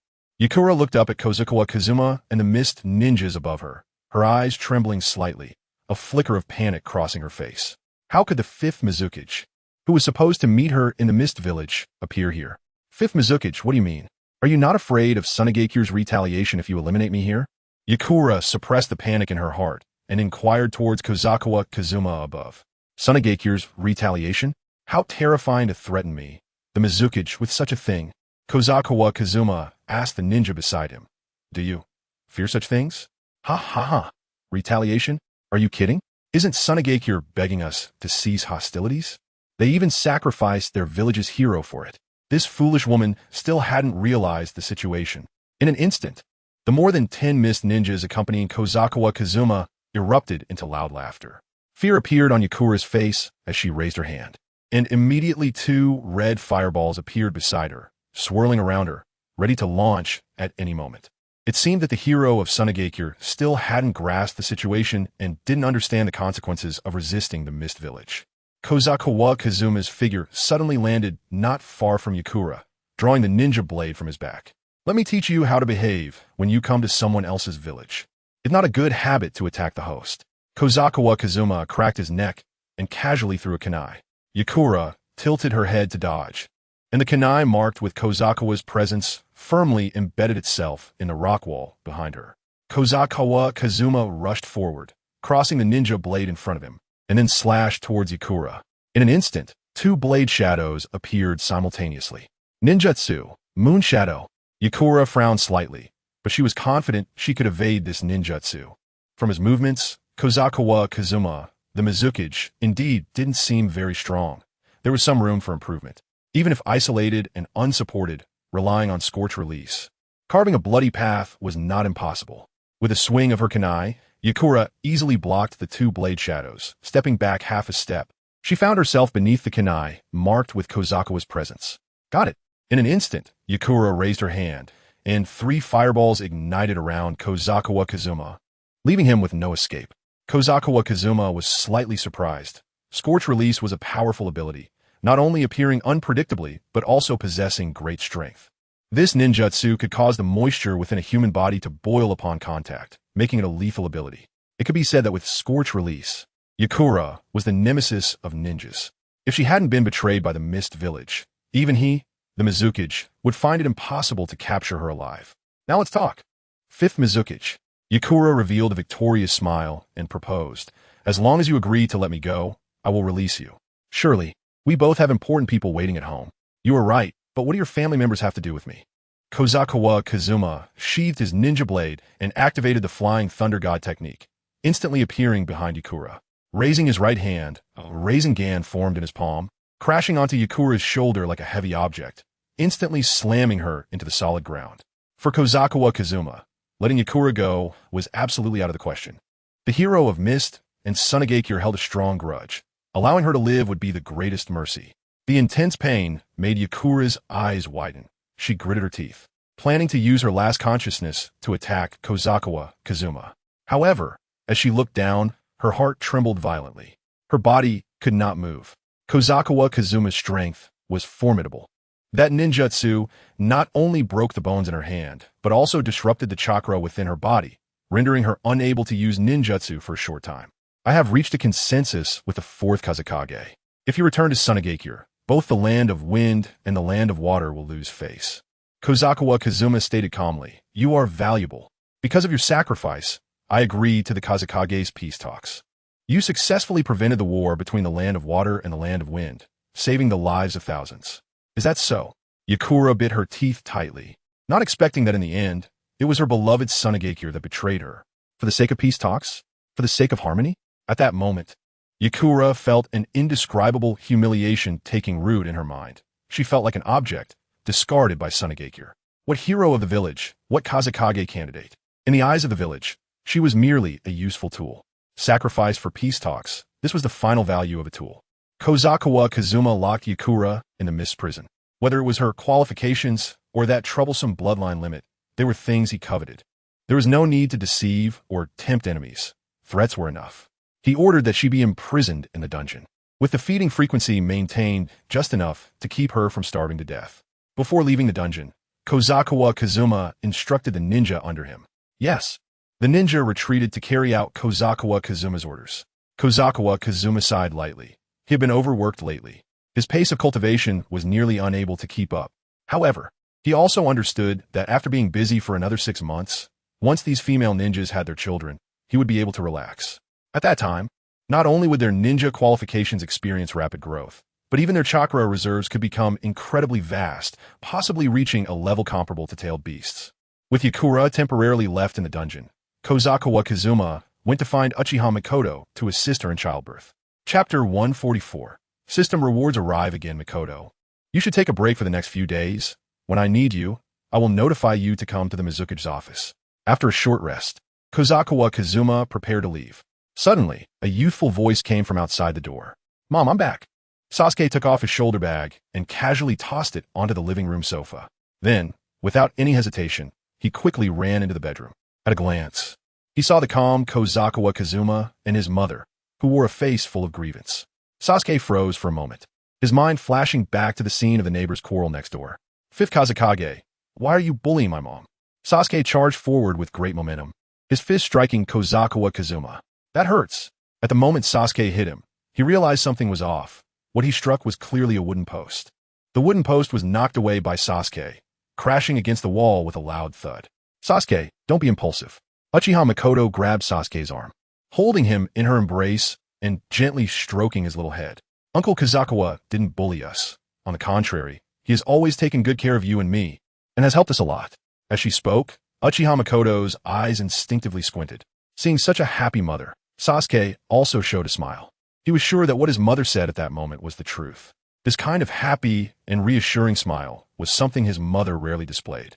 Even in the past, when they had his brother and father at home, it was seldom seen. I'm sorry, Fifth Hokage, I shouldn't have hit you. Sasuke turned around and bowed apologetically to Kazuma Kobayakawa. You've been working hard at the ninja school during this time. That punch just now surprised me a bit. Kazuma Kobayakawa smiled gently and praised Sasuke a couple of times to win his favor. Of course, I'm a man of the Uchiha clan. Hearing Kazuma Kobayakawa's compliments, Sasuke showed a proud smile. Without lingering too long, Kazuma Kobayakawa returned home, and just as he stepped through the door, a system notification sound was heard. This time, Uchiha Mikoto permanently increased Kazuma Kobayakawa's chakra by 0 cards, bringing it to a terrifying 30 cards. And his ninja aptitude grew from A720 to A920. A chakra amount of 30 cards is a rare existence in the ninja world. Aside from those clans known for their innate chakra amounts, it would be hard for anyone to suppress Kazuma Kobayakawa in terms of chakra. Kazuma Kobayakawa knew very well that even if his Uchiha bloodline was thin, if he were to have children with someone like Mikoto, who is from the Uchiha direct line, there would be a considerable chance of inheriting the Sharingan.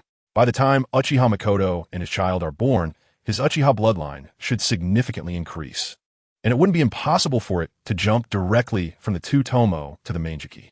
After Mikoto, Kazuma Kobayakawa took a short half-month break to give his body some time to recuperate. Being too immersed in system tasks would eventually wear out his body. During this vacation, Kazuma Kobayakawa was also contemplating which female ninja to pursue next. Currently, most of the high-aptitude female ninjas in the Mist Village already had his children. If he wanted to continue searching for high-aptitude female ninjas, he might need to look throughout the entire ninja world. Of course, there were still many bloodline limit families in the village that wanted Kazuma Kobayakawa's Byakugan, and these families were willing to entrust their best female ninjas to him. However, Kazuma Kobayakawa wasn't planning to touch female ninjas with only C or D level aptitude for the time being. He still had better options available. At present, in the Mist Village prison, there were 2 female ninjas with decent aptitude waiting for Kazuma Kobayakawa. Coincidentally, both of them were captured alive by him. The ninja aptitude of Cloud Ninja Samui was B, while Sand Ninja Yakura's was A. In terms of beauty, one was B and the other was A. So having these 2 bear children wouldn't tarnish the identity of Kazuma Kobayakawa as the 5th Mizuki.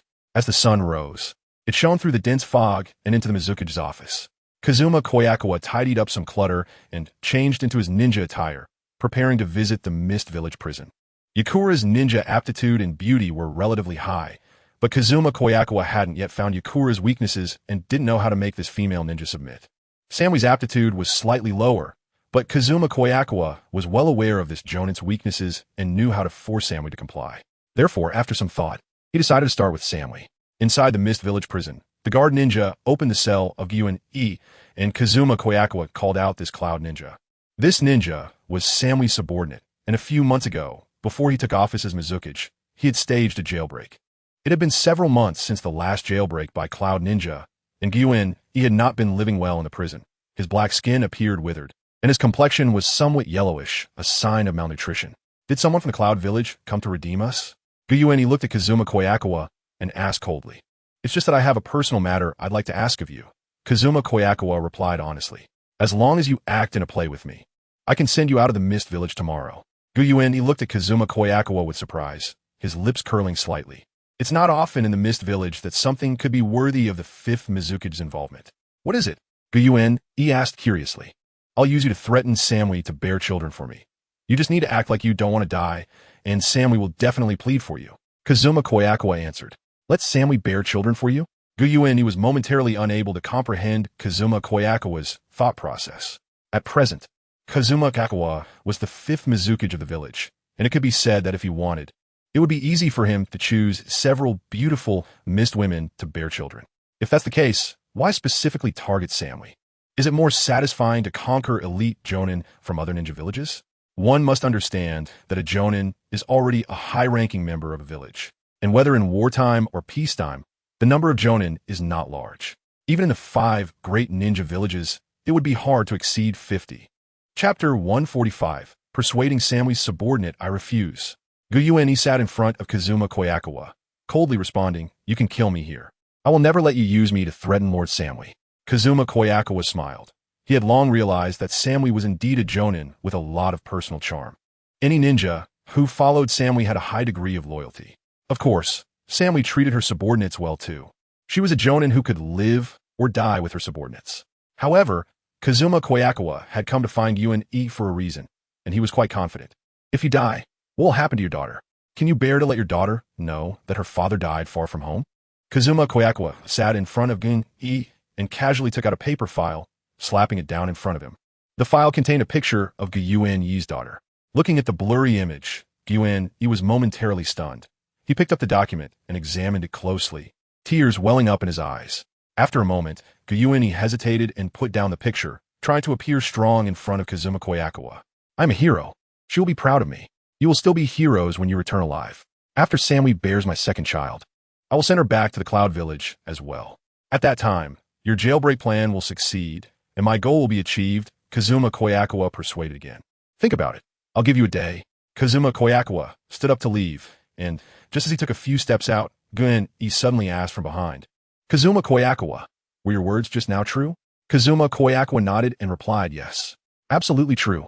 Gyuen-e's expression turned fierce, and a voice kept echoing in his mind. It's just a play, and I can continue to be with my child as a father. It's just a play. As long as I perform this play well, not only can I successfully return to my daughter, but I can also become a hero who escaped from a mist.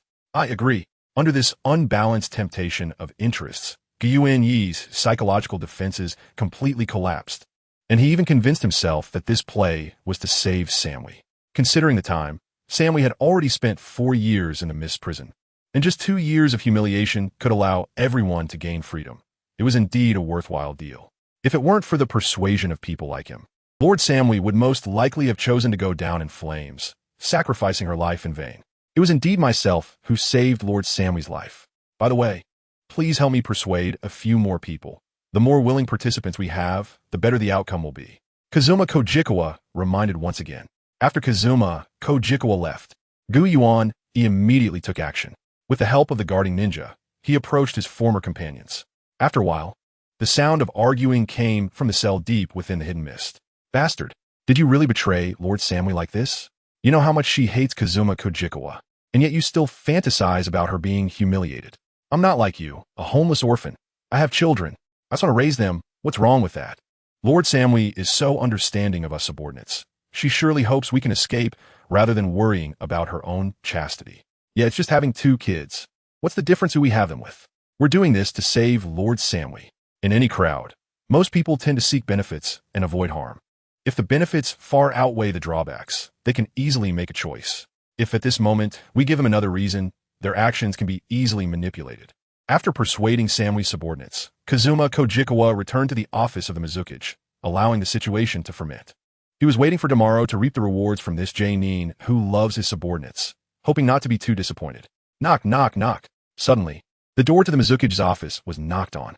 Kazuma Kojikawa straightened his posture and said in a deep voice, "Come in." Uchiha Makoto pushed open the heavy door, looked at Kazuma Kojikawa, opened her mouth as if wanting to say something, but hesitated. "Is it a problem with Sasuke's education?" Kazuma Kojikawa smiled and asked. Uchiha Makoto averted her gaze, tightly clasped her legs, and explained with a flushed face, "Lord Kojikawa, you haven't called me in a long time. I want to complete this task quickly." Ever since Makoto became pregnant, Kazuma Kojikawa had stopped paying attention to her, knowing that he only needed to wait silently for the child to be born. But Makoto didn't know she was already pregnant. Even if she occasionally felt some nausea, she didn't take it to heart. In the half-month that Kazuma Kojikawa was absent, she felt something had been stripped away from her life. And this sense of loss grew more uncontrollable with time. Kazuma Kojikawa was slightly taken aback, and then he understood the meaning behind Makoto's words. "Makoto, whenever you want to complete the task, you can come to me. But you must protect our child." Kazuma Kojikawa drank a glass of water in the Mizukage's office. It seemed that Makoto was somewhat reliant on him now. Once the child was born, getting Makoto to have another child should not require any underhanded methods. To better protect the hidden mist, Kazuma Kojikawa indeed didn't mind using some underhanded means, but that didn't mean he liked them. Many times, dark means are used for a bright future. Where there is light, darkness will inevitably accompany it. Just like the Hokage of Konoha and the Root Organization. The third Hokage appears to be a kind and benevolent leader, and many people believe this kind facade is genuine. However, some things cannot be achieved merely through kindness, which is why the third Hokage condoned the existence of the Root Organization. When peaceful means cannot handle a situation, it is then that Konoha's dark side, the Root Organization, must step in to solve the problem. Chapter 146. Negotiation from the hidden cloud. The summer mist in the hidden mist village is always shrouded in thick fog. The threats against Samui progressed very successfully. This woman ultimately couldn't bear to see her former subordinates die in vain and was forced to choose to stay in the hidden mist under duress. Kazuma Kojikawa also planned to send Guyuan, and a few other ninjas who cooperated with him back to the hidden cloud village. As a Mizukage, one must at least have a basic sense of integrity. Of course, before sending them back, he needed to negotiate with the hidden cloud side to ensure both parties had a basic psychological preparation. If, during the negotiation process, he could extort some money, that would be even better. Currently, the Hidden Mist Village is in dire need of funds and manpower. The wealth from the Hidden Mist will become a boost for its reconstruction. Soon, Kazuma Kojikawa sent the negotiation letter to the Hidden Cloud Village and quietly awaited the Raikage reply, fully confident that the Raikage would not refuse his negotiation request. Samui's subordinates were all CH Nin and Special J Nin, considered the backbone of village development even for the 5 great countries. It is not easy to cultivate a ninja of CH Nin level or above for any ninja village. It requires a significant amount of financial and material resources. So there is naturally no reason to easily give up. Unbeknownst to him, a month passed. During this month, the niece of Kirigakura's Yumi gave birth to Kazuma Kojikawa's child.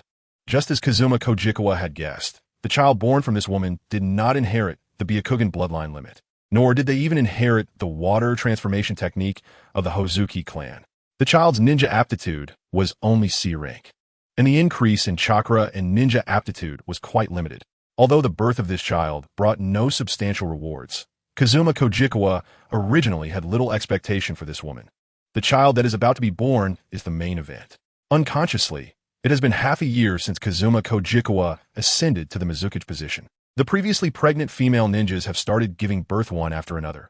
Once all those pregnant female ninjas give birth, his ninja aptitude is likely to increase to A rank in one go. As his ninja aptitude continues to improve, Kazuma Kojikawa's completion rate of ninjutsu will also rise, becoming increasingly higher. Currently, his completion rates for Shadow, Clone Technique, Substitution Jutsu, and Transformation Technique have all reached 70, and the progress of the Flying Thunder God Technique has slowly increased to 10.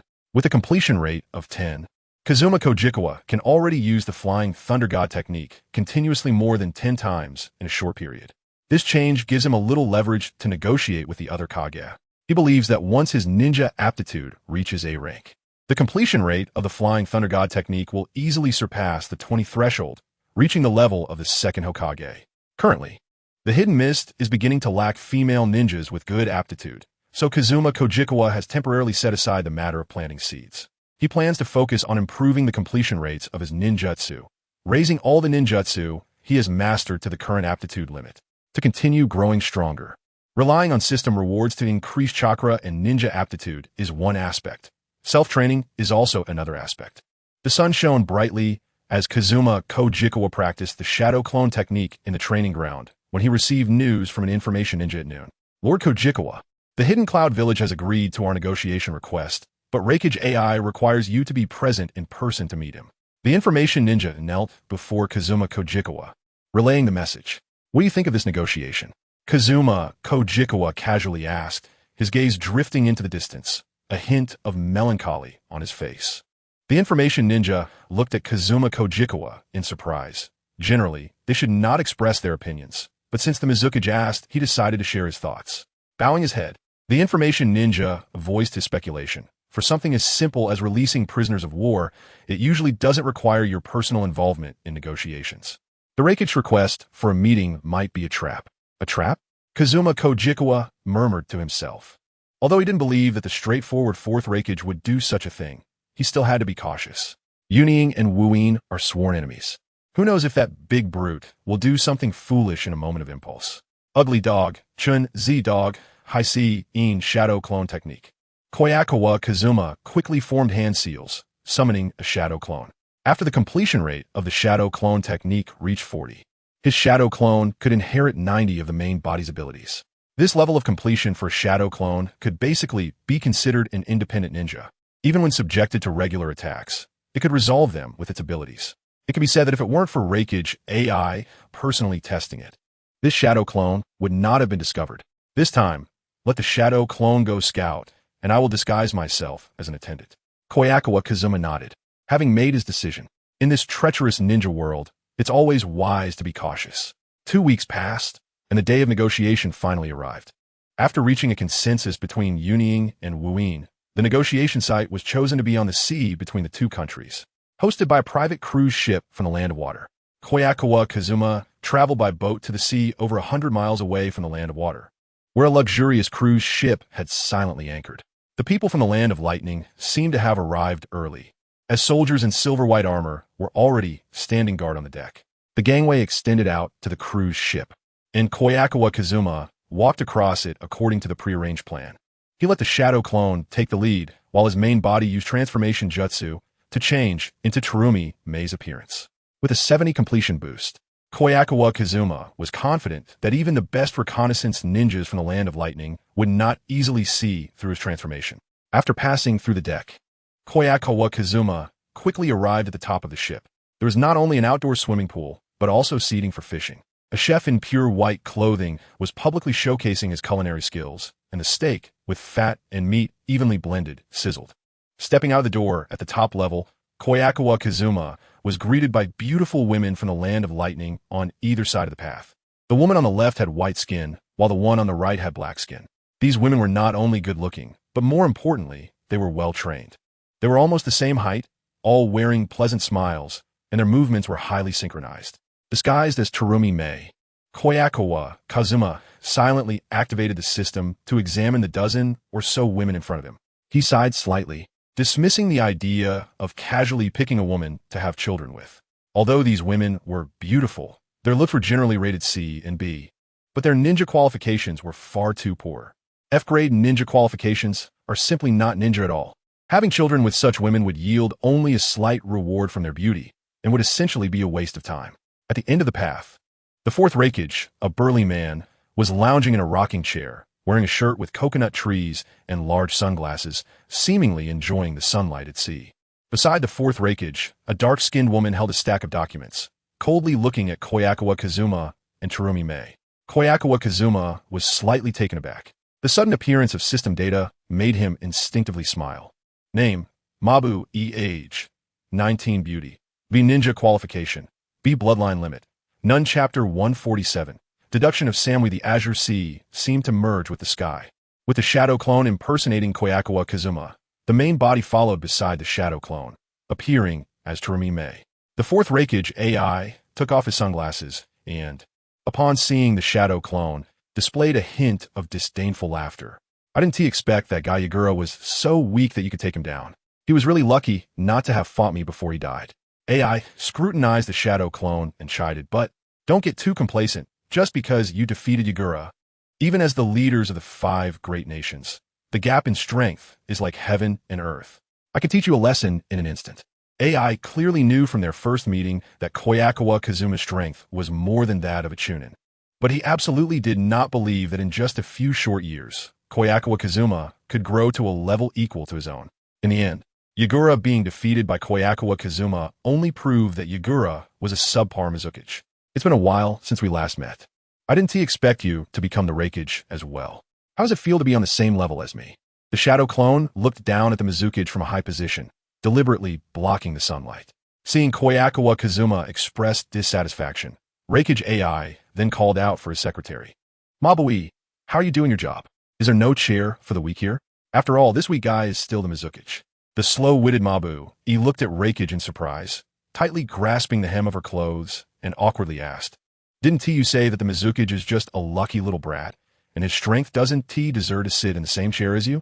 At first, Mabu-e's voice was quite loud, but seeing the increasingly ugly expression on Raikage's face, her voice became softer and softer, to the point that she seemed a bit unsure by the end.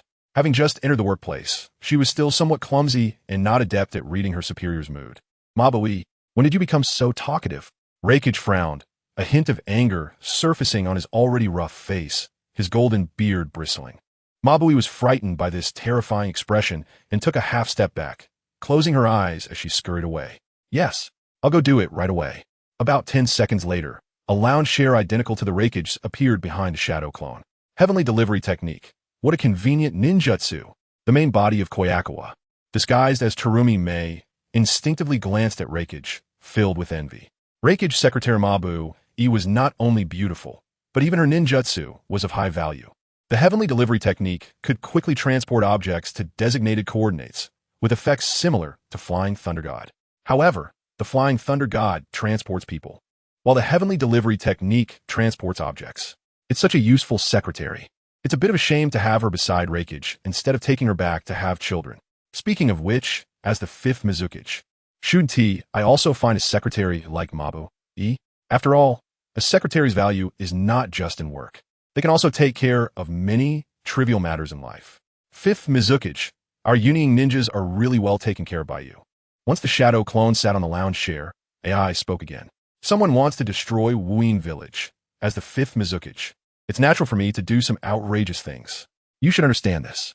The shadow clone replied nonchalantly, its tone filled with provocation towards Raikage.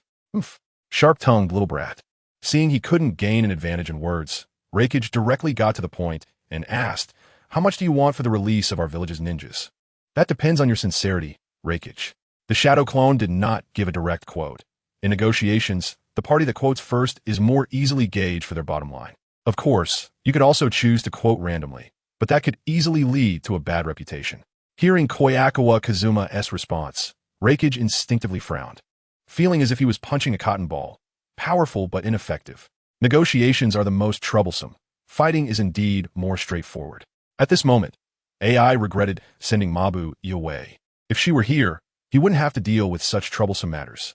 Hey, you go call Mabu-e back. Raikage glanced at the receptionist by the roadside and pointed at her. The receptionist ran out, and after a short while, Mabu-e returned, supporting her knees with both hands and panting heavily. Raikage-sama, what is wrong again?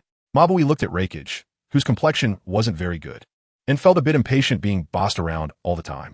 The 5th Mizukichi asked us how much we planned to pay for this batch of captured ninjas.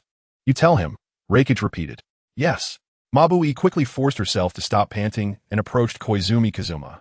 Speaking seriously, according to the agreement reached between the Land of Water and the Land of Lightning during wartime, the price for a CH Nin is 100,000 Ryo. For a special J Nin is 300,000 Ryo, and for a J Nin is 5 million Ryo. Although this isn't during wartime, the exchange of prisoners between our two countries is quite frequent. I suggest we still calculate it based on wartime prices. So, we are willing to pay a total of 8 million Ryo. The shadow clone looked at Mabu-e with satisfaction. As Raikage secretary, Mabu-e was quite excellent. not only possessing the technique of the heavenly gift, but also being very shrewd and capable. 2. 8 million Ryo isn't a small amount for a ninja, but for a village or a country, it's really insignificant. To be honest, this ransom is even much lower than the bounty. But it is still not easy to break to maintain stability between the two countries. Calculating wartime prices during peacetime, Mabu E was indeed quite shrewd. Special J Nin Samui still needs to stay in Kirigakure, and after deducting Samui's share and the amount for 3 stubborn individuals, it's a total of 1 million Ryo. The shadow clone replied to Mabu E according to the prior preparations. Samui is not planning to return for the time being, a mere ransom of 5 million Ryo pales in comparison to the value of Samui becoming a mother. Neither her ninja qualifications nor the amount of chakra can be bought for this amount of money. Deducting Samui's share? Are you kidding me? Koizumi Kazuma's words had just fallen when Reikage AI smashed the lounge chair beneath him with a punch. Lightning flickering on his body and arms as he looked down at the shadow clone. As the original Koizumi Kazuma, he couldn't help but be slightly stunned. Reikage's action was too fast and had tremendous destructive power. The blow that broke the lounge chair was something he couldn't even catch. Chapter 148. Relying on strength, Koizumi Kazuma instinctively curled the corner of his mouth. Reikage AI, wasn't he just a master of physical techniques? As long as he could use the Sharingan to copy his movements, with a bit of practice, his own physical abilities would surely improve. Even if he couldn't keep up with Reikage's movements, he should still be quite strong. The shadow clone saw the original's malicious smile and tacitly proposed a challenge. How about we have a fight on this sea? If you win, I might consider handing over Samui. He vaguely remembered seeing Kazuma fighting with the elder Kisame during the CH Nin exams, and even now, he still admired his strength. I was just thinking the same. It's just right to teach you a lesson, you arrogant brat. AI's figure flickered, and in the next moment, he had already appeared on the surface of the sea below the ship, stepping away into the distance. Koizumi Kazuma threw a smoke bomb, and while obscuring the vision, he simultaneously produced 8 shadow clones, all rushing toward the surface of the sea. The current shadow clones had inherited 90 of Koizumi Kazuma's original abilities. Although they couldn't use the Flying Thunder God technique, they were not significantly different from the original in other aspects. Sending these shadow clones to test Reikage's abilities while he used the Sharingan's copying ability to enhance his physical techniques was indeed a win-win strategy. In the blink of an eye, Koizumi Kazuma's shadow clones clashed with Reikage on the surface of the sea, each clone using different abilities. Some used Rasengan attacks, while others used CrystalRelease. Some clones activated their Sharingan, attempting to fight Reikage directly with physical techniques. Shadow clones? I never expected that little brat would grow to this level. After just one physical clash, Reikage realized that Kazuma was not using the famous water clone technique from Kirigakure, but rather shadow clone jutsu. Bang, bang. Reikage's fists collided with the ninja blades, and with each impact, Reikage's expression grew graver. The quality of these shadow clones was not right, seeming too strong. Normally, shadow clones, which are expendable, should only be able to replicate half of the original's abilities. If that's the case, how strong must Koizumi Kazuma's original strength be? He feared that he, as Reikage, might not be a match. Reikage, forced to, Reikage roared, his body covered in a layer of blue armor, with lightning flickering on it. With the enhancement of lightning armor, Reikage's speed suddenly increased dramatically, almost making him disappear during the battle.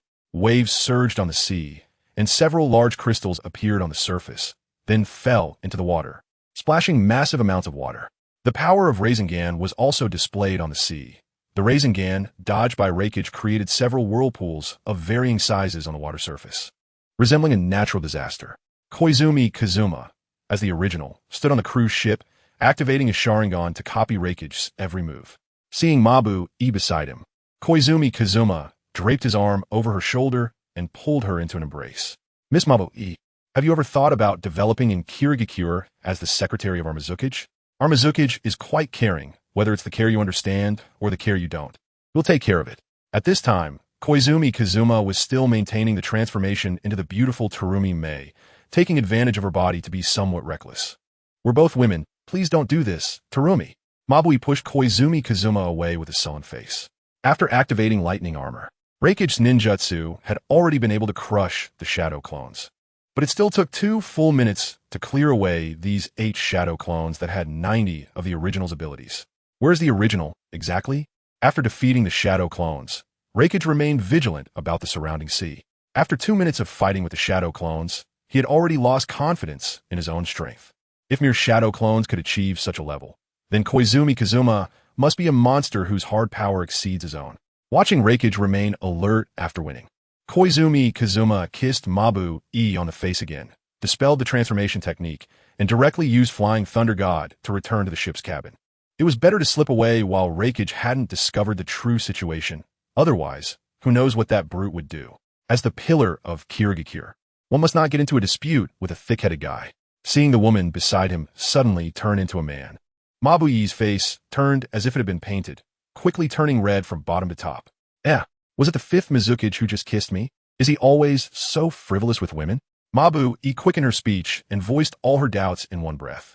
The battle ended hastily, and the negotiation was ultimately reached through the communication of information ninjas.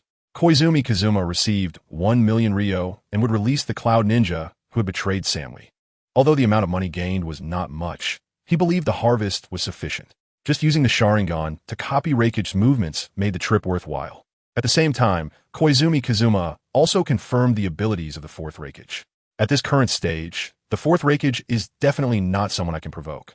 That guy's body is exceptionally tough, and under the premise of activating Lightning Release, it's difficult for either a Ninja Blade or Shuriken to pierce his body. Moreover, once he activates Lightning Release, this brute not only has a solid physique, but his speed also overwhelms me. Fortunately, this time I only sent a shadow clone to test him. Even if my real body were to join the battle, it would only last a few more minutes in the hands of the Reikage. The Shi is Fust, and the steamship of the Mist Hidden Village sails steadily on the water. Mabu-e is hiding alone in the cabin, tearing petals in her hands while performing divination and mumbling to herself. Although many good men in the Cloud Village have confessed to her, she has never met anyone as bold as the fifth Mizukage. He is indeed a strange man. Does the fifth Mizukage value my secretarial skills? Has the fifth Mizukage fallen for me? As the petals in her hands fall one by one, Mabu-e's heart becomes increasingly chaotic. She has performed divination several times in succession, but still refuses to believe the results. Enough. What on earth does this frivolous man want? Mabu-e screams while holding her head, completely messing up her hair. At the same time, Reikage AI is sitting in the dining area of the Cloud Village ship, reflecting on the details of the recent battle, and he punches the tempered glass in front of him. Instantly, the glass shatters into powder, falling at his feet. That guy, the Mizukage, has no regard for me due to his overwhelming power, and even let the shadow clones mock me. After the battle, the Reikage has already learned from Mabu-e's description what happened. It turns out that the real Kazukawa Kazuma never left the cruise ship. He's been watching the show. The only ones who fought with him from the beginning were those 8 shadow clones. Chapter 149. A brand new Mist Hidden Village. After witnessing the Reikage strength, Kazukawa Kazuma decided to compensate for his shortcomings in physical skills and began training specifically in body techniques upon returning to the village. Using the physical movements and chakra flow patterns he copied from Reikage AI, he started to imitate and practice. Unknowingly, a month and a half passed, and during this time, Kazukawa Kazuma could clearly feel that his physical skills were growing every day, far surpassing his previous self.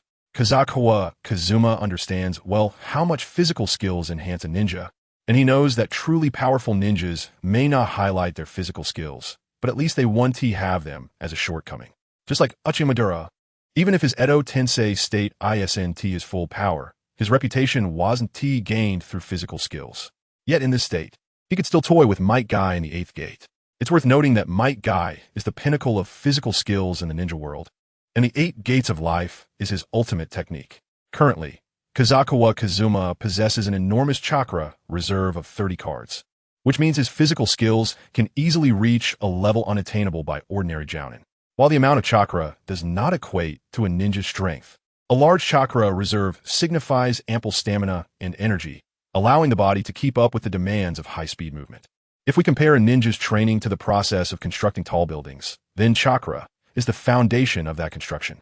The larger the chakra reserve, the taller the buildings they can construct, and thus, the higher the ceiling of their strength. Of course, in terms of strength improvement, one cannot simply rely on individual effort. If one always works in isolation, they cannot accurately assess their own improvements and are likely to expose flaws in actual combat. Therefore, Kazukawa Kazuma occasionally invites some jounin to accompany him in physical training to make up for his shortcomings. In the early morning, the sunlight shines gently through the thick fog, and the leaves by the roadside are still adorned with freshly formed dew, glistening against the green foliage. The ninja school in the mist-hidden village has begun its morning training, with nearly 100 prospective ninjas shouting loud slogans, energetically running across the playground. Chunin Higashimura Ichiki leans on a cane, whistling as he gently calls out, "Just 10 more laps to go." Huh, 10 laps. Immediately, the little ones emit wails comparable to having eaten something unpleasant. Higashimura Ichiki watches these children, a smile involuntarily forming at the corners of his mouth. After Kazukawa Kazuma assumed the role of Mizukichi, he returned to this school to resume his position as a teacher. Now with his leg broken, he obviously cannot survive as a competent chunin, and even as a teacher, he can only teach some theory and lacks the ability to instruct in practical combat. But even so, he is happy to witness these children growing day by day. These children are the future of the mist-hidden village, sooner or later. Some of them will become genin, then promote to chunin and even jounin, contributing their strength to the construction of the mist-hidden village. The bonds formed among these children, who graduated together, will be profound. Having experienced many years together, they will undoubtedly have better synergy than a temporarily assembled team. Such teams will have a higher survival rate during missions. Momochi Zabuza is hidden in the thick fog, silently observing everything at the ninja school. His own and his companions' reflections reflected in his eyes. A long time ago, he was also a part of this place. If it weren't for the absurd policies of Yagura, how could he be alone? Fortunately, everything has returned to normal now. Graduation from the ninja school has turned into a proper assessment, and those who lack the talent to become ninjas are simply sent home. The enrolled ninjas are no longer just taught the most basic techniques, but are considered for teaching mist-hidden techniques and water prison techniques based on their talents and performance. See people, Alloy, did you see? I have already arrived in the new era. This is the future of the mist-hidden village. Momochi Zabuza murmurs. I will also become a jounin soon, carrying your expectations and stepping towards a bright tomorrow. In the thick fog, a figure slowly approaches Momochi Zabuza with heavy steps. Kurokuro Raya is carrying the disabled Ramaru, striding boldly onto the most bustling street of the mist-hidden village. Don't run around at such an important time. If it weren't for Ramaru's ability, it would be hard to find you. Momochi Zabuza, Kurokuro Raya sighs, glancing at the ninja school, remarking, not bad. So many little ones wanting to become ninjas, the school finally looks decent. Let us go, Raya-senpai. Let us meet Kazukawa Kazuma and join him for some physical training. Upon seeing Kurokuro Raya appear, Momochi Zabuza finally moves, walking slowly towards the training ground. Neither of them is particularly talkative, and they rarely speak along the way. Speaking of which, why does Kazukawa Kazuma want us to accompany him for physical training? As they approach the training ground, Momochi Zabuza suddenly asks. During Yagura's rule and the years of the Third War, the mist-hidden village lost too many talents. Now, Kazukawa Kazuma has no rivals in the mist-hidden village. Only you and I can still play with him. Kurokuro Raya's lips curl into a slight smile as he advises, don't be afraid during the battle later. Although Kazukawa Kazuma is the Mizukichi, his physical skill level 1T be much higher than that of the 7 ninja swordsmen. His real strength lies in his flying Thunder God technique and that highly destructive Rasengan. Don't worry. Momochi Zabuza's eyes gleam sharply, confidently looking at Kurokuro Raya. I have been undergoing rigorous training these days. Compared to that guy who is always obsessed with female ninjas, I must have made rapid progress. Let us join forces and give that guy a surprise. Very well, that's the spirit. Let's give Kobayakawa a taste of some colors together. Haikuzer Raiga nodded. Soon, the two arrived at the training ground where Kobayakawa Kazuma usually trained. As the sun rose, the fog lifted somewhat, and after half a year, the three met again. Haikuzer Raiga handed Lamaru over to the intelligence ninja for care, and he summoned the Raikiri using a space scroll.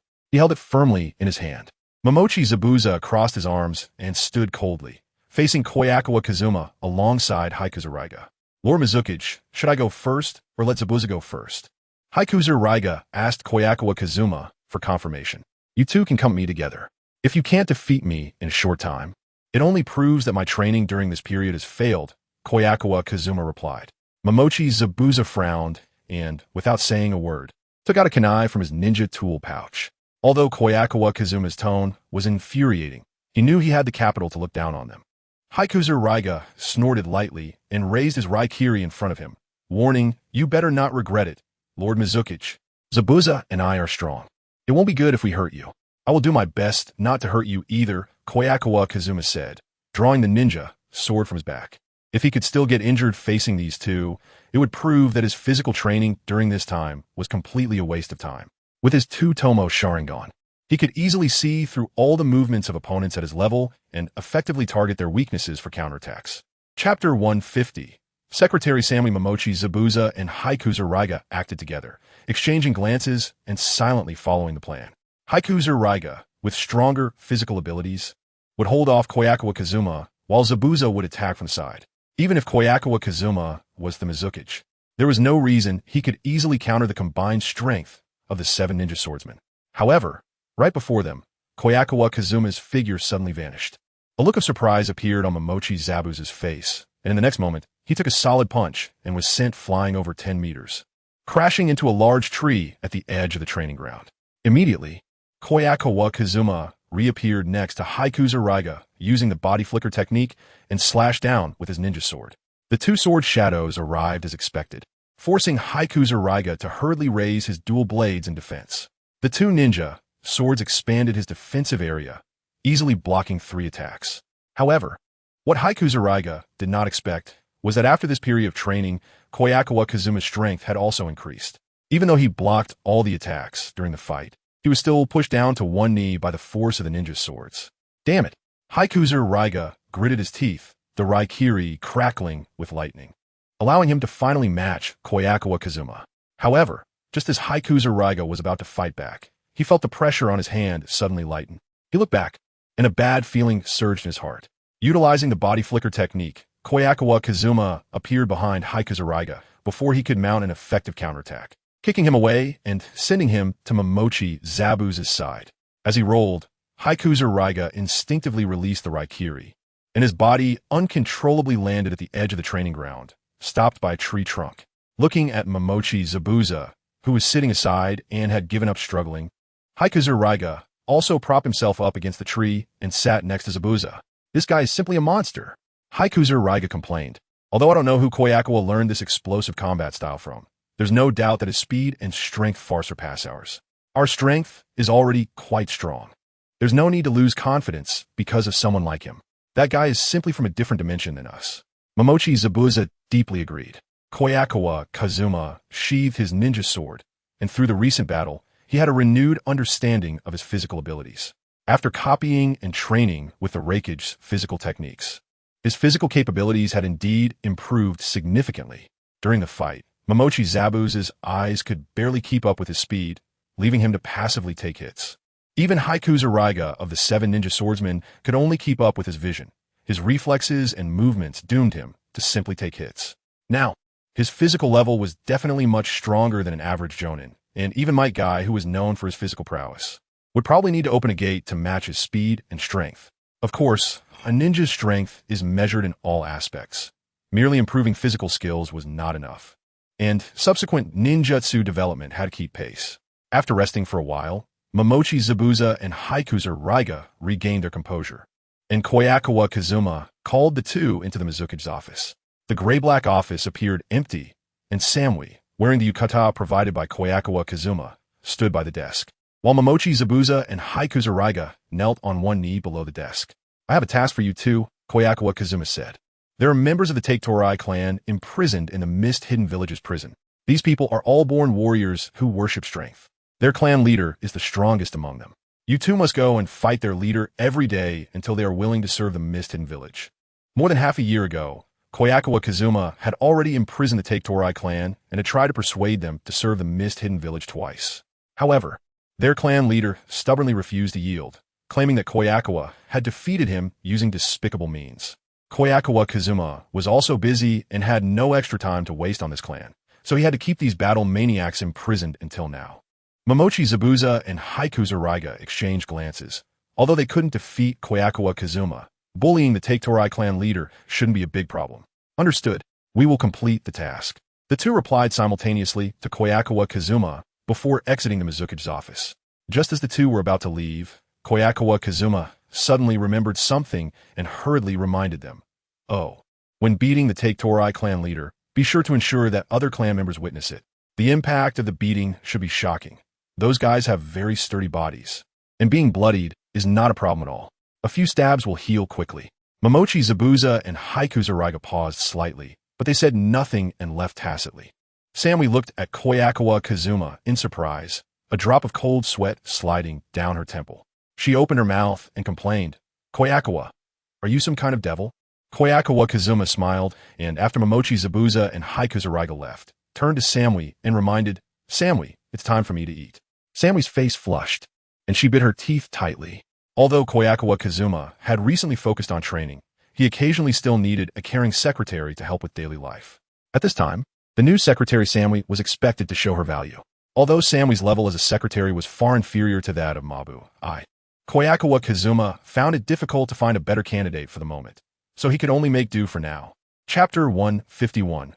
Kobayakawa's journey. The spring breeze brushed the willow branches, and the yellow blooms of the forsythia decorated the desolation along the roadside. In an open area outside the Mist-Hidden village prison, the ninjas of Mist-Hidden had temporarily enclosed an arena with fences. The clan leader of the Take-Torai clan was in the center of the arena, dueling with Haiku Zuraiga, while several Take-Torai clan members bound by chains formed a circle, watching their leader being beaten.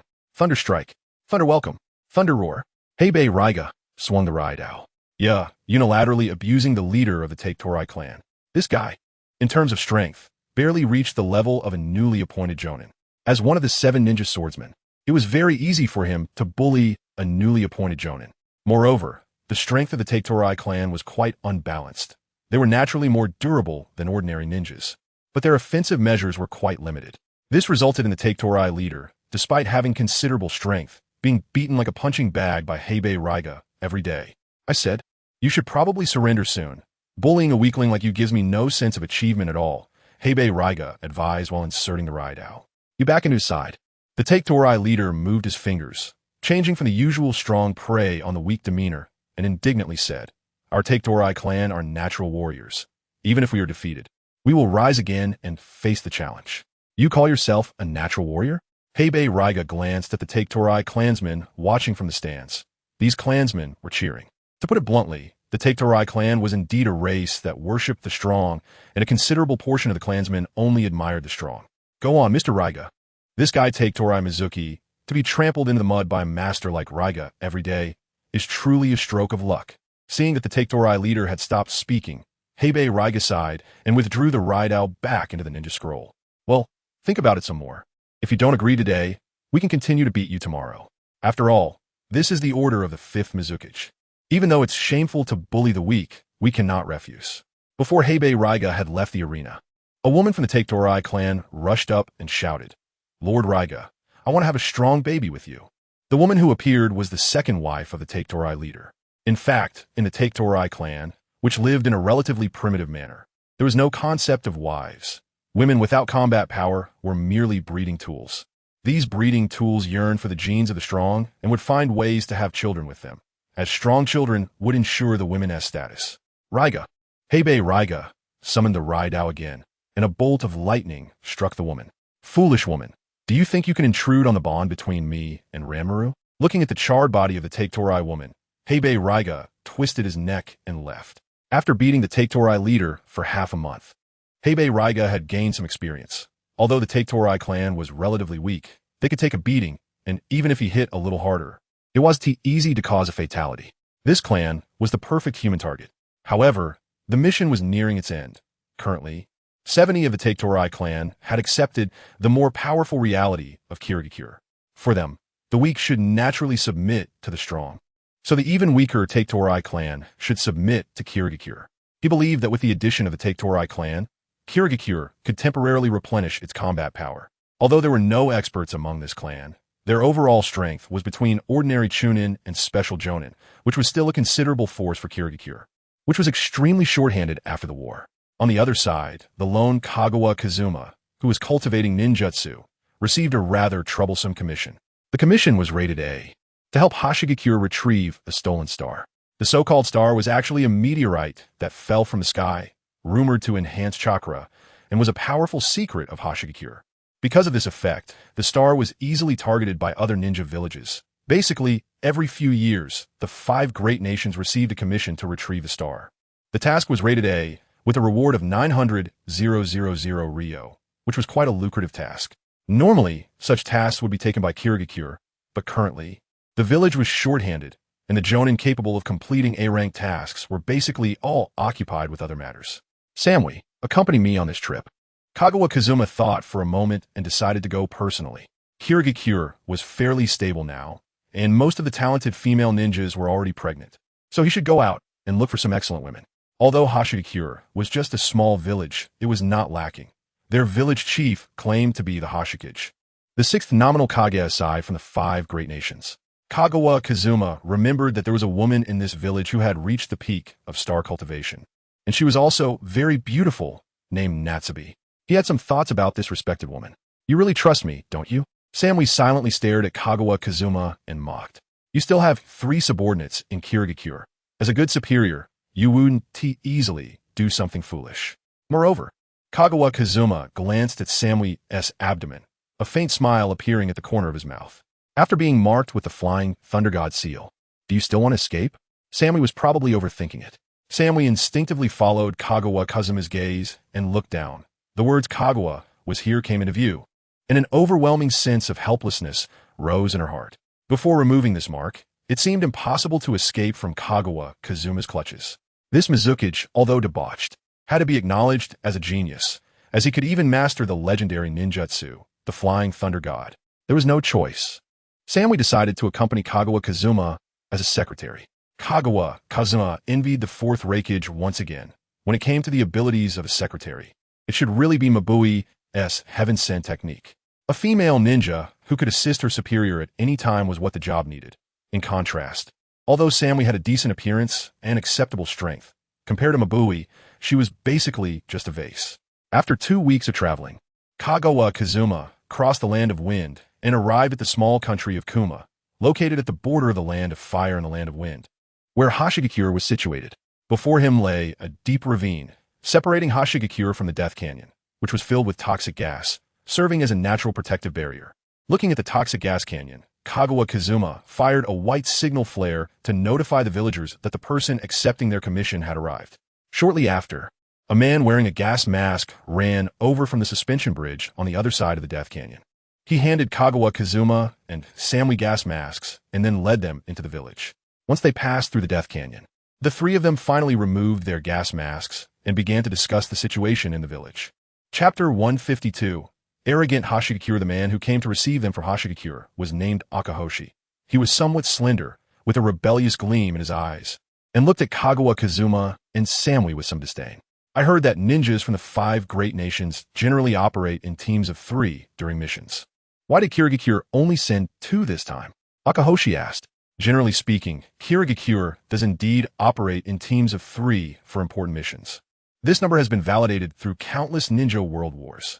However, for Kagawa Kazuma, this task was within the scope he could handle alone, so there was naturally no need to draw manpower from a village that was already short-handed.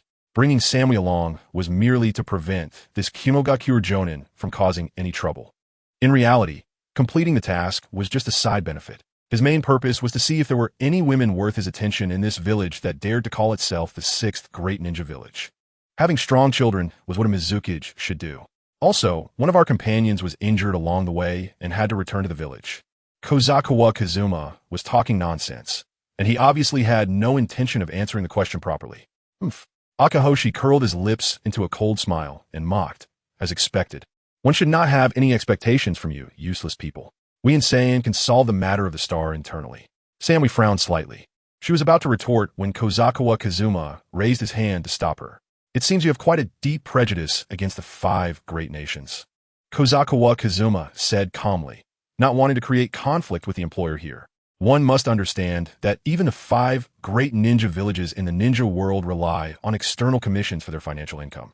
Often, the rise of certain wars is even to compete for commissions. Therefore, even a powerful ninja village like Kirigakure rarely attacks employers. Am I wrong? Akahoshi described lightly. The ninja villages of the 5 great nations are merely relying on their large scale and numerous ninjas. If our Saiyan had 100 ninjas like me, Even the combined forces of the 5 great nations would not be a match. Kozawa Kazuma couldn't help but laugh. After all, this was a village that dared to call itself the 6th great ninja village, and even a random ninja from such a village could be so conceited. Soon, Kozawa Kazuma met the village leader, Saikage, and learned the ins and outs of the situation.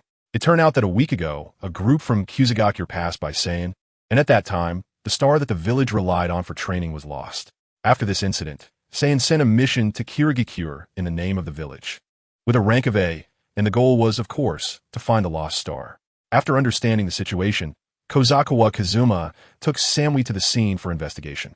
This task required not only strength, but also a certain level of reconnaissance ability. The star was usually enshrined in a natural meteorite crater in the center of Saiyan village, where the villagers had built a training ground and sealed the star there.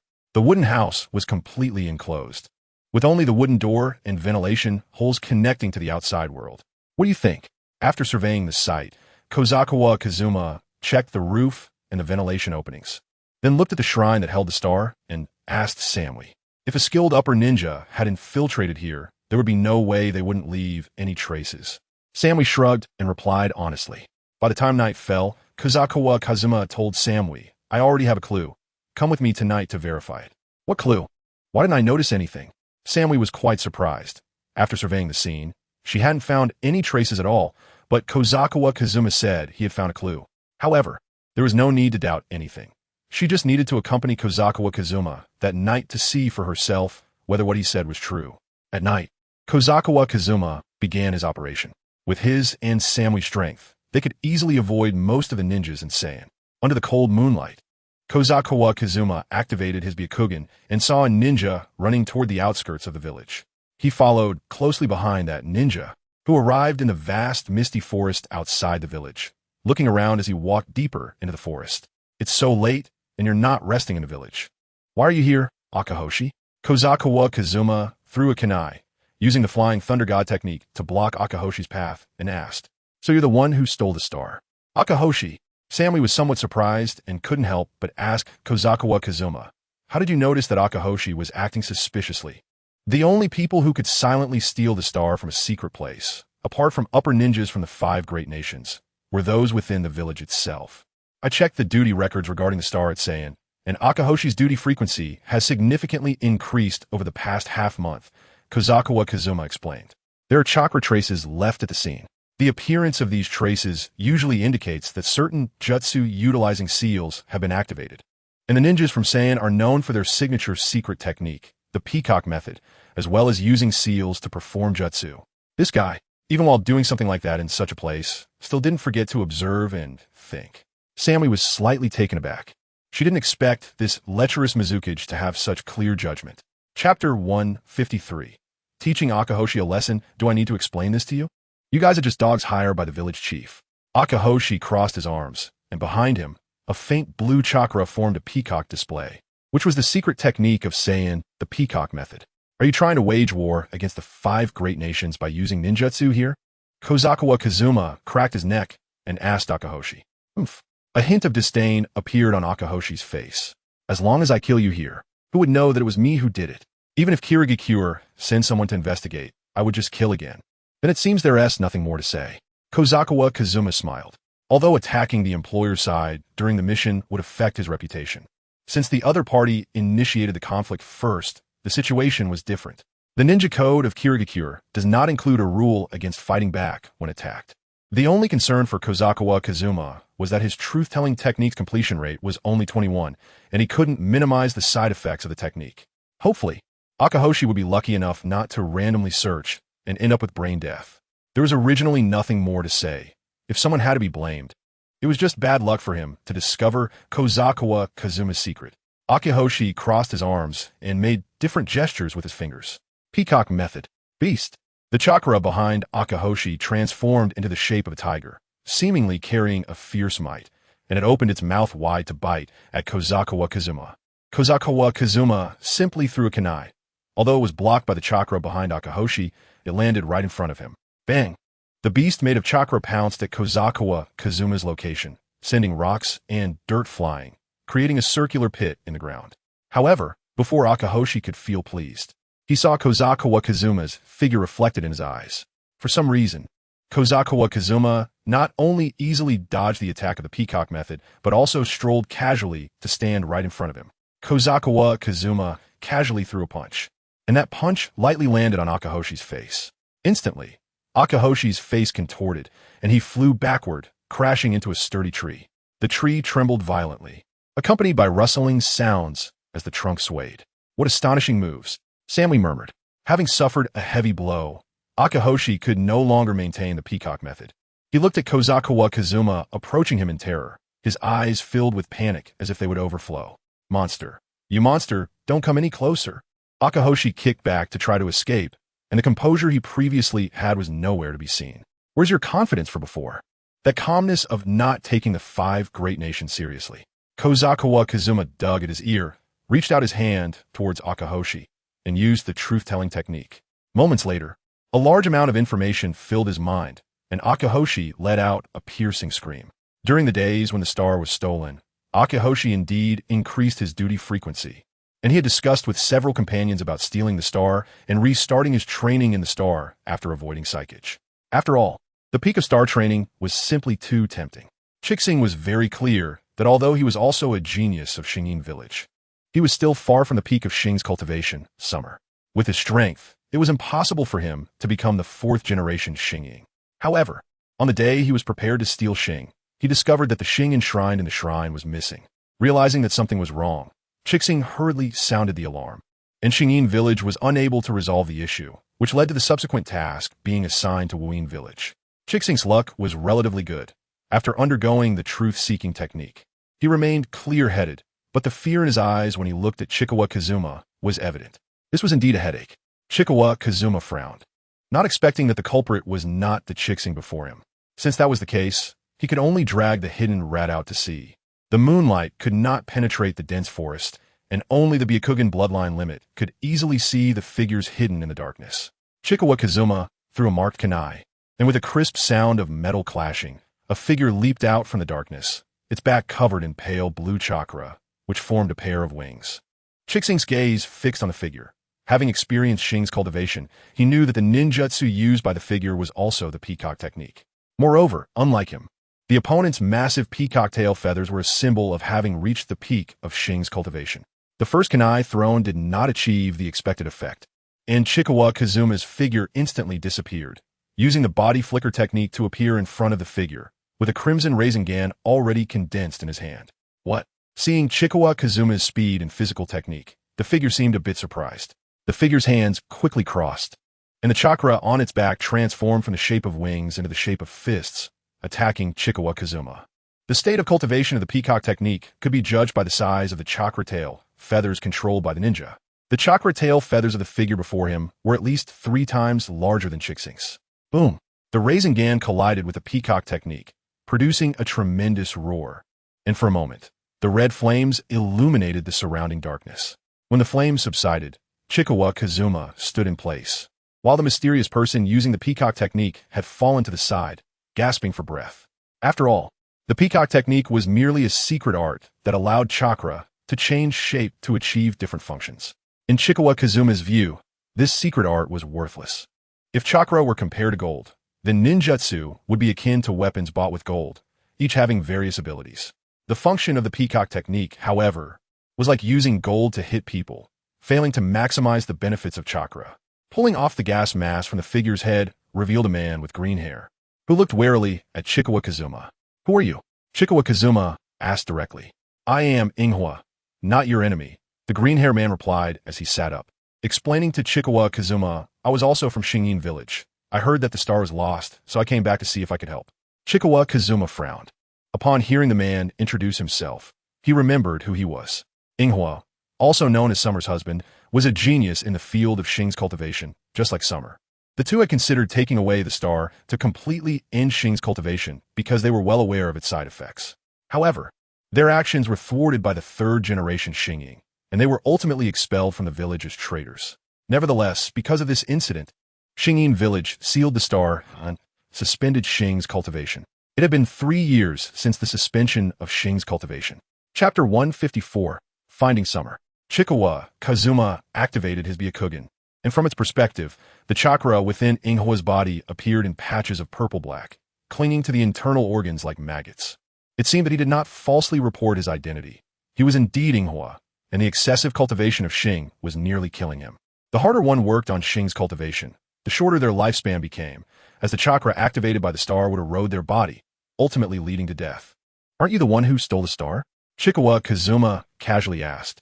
No, Inghua shook his head, denying it. Chikawa Kazuma could certainly use the truth-seeking technique to confirm whether Inghua was lying, but there was no need, as Inghua had other tasks to perform for him. "Then you can go back," Chikawa Kazuma said, gently patting Inghua's shoulder, a flash of chakra appearing in his hand. Samui's forehead broke out in a cold sweat. Having been marked by Chikawa Kazuma, she naturally understood what he was doing. That ninjutsu was the Flying Thunder God. "Do you really trust me?" Inghua looked at Chikawa Kazuma in surprise, completely not expecting that this man from another village would so easily believe his words. Chikawa Kazuma ignored Inghua and Chixing. He brought Samui back to the village. Although they did not find the star tonight, at least he found Summer. As long as Inghua returned home, he could use the Flying Thunder God technique to get close to Summer and capture the couple alive. Chikawa Kazuma did not have a bad impression of Inghua, but during their previous exchange, Inghua had deceived him. A traitor who wanted to destroy the star was now appearing in the village, brazenly claiming he knew the star was missing. If there weren't high-ranking officials in the village colluding with Inghua, how would this traitor, who had never appeared in the village, know about this matter? Without a doubt, there were many flaws in Inghua's words. After Chikawa Kazuma left, Inghua and Chixing also fled the scene in succession, and the night in Shingin became quiet and still. The next morning, the morning sun shone on Samui and Chikawa Kazuma, who looked somewhat dissatisfied at Samui. After so many days, there was still no sign of movement in Samui's belly. However, just last night, his child with Hozuki Mizuki was born. Luck was on his side. This child had a ninja aptitude of B, inheriting both the Hozuki clan's hydration technique and his Byakugan. This child already had the potential to become an elite J-nin. Name, Chikawa Kazuma. Lifespan, 68 years. Chakra amount, 44. For cards, Ninja Aptitude, A, 2340. Bloodline limits, CrystalRelease, Byakugan, Sharingan, Hydration Technique. Ninjutsu, Body Replacement Technique, Completion 71. Transformation Technique, Completion 71. Shadow Clone Technique, Completion 71. Water Release.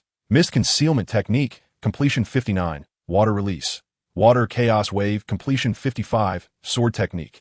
Moon Shadow, Completion 55. Water Release. Water Gun, Completion 39. Summoning Technique, Completion 100. Truth-Seeking Technique, Completion 22. Fire Release. Dragon Fire Technique, Completion 30. Shadow Clone Technique, Completion 40. Fire Release. Fire Style, Completion 23. Rasengan, Completion 26. Fire Release. Crimson Spiral, Completion 12. Flying Thunder God, Completion 10.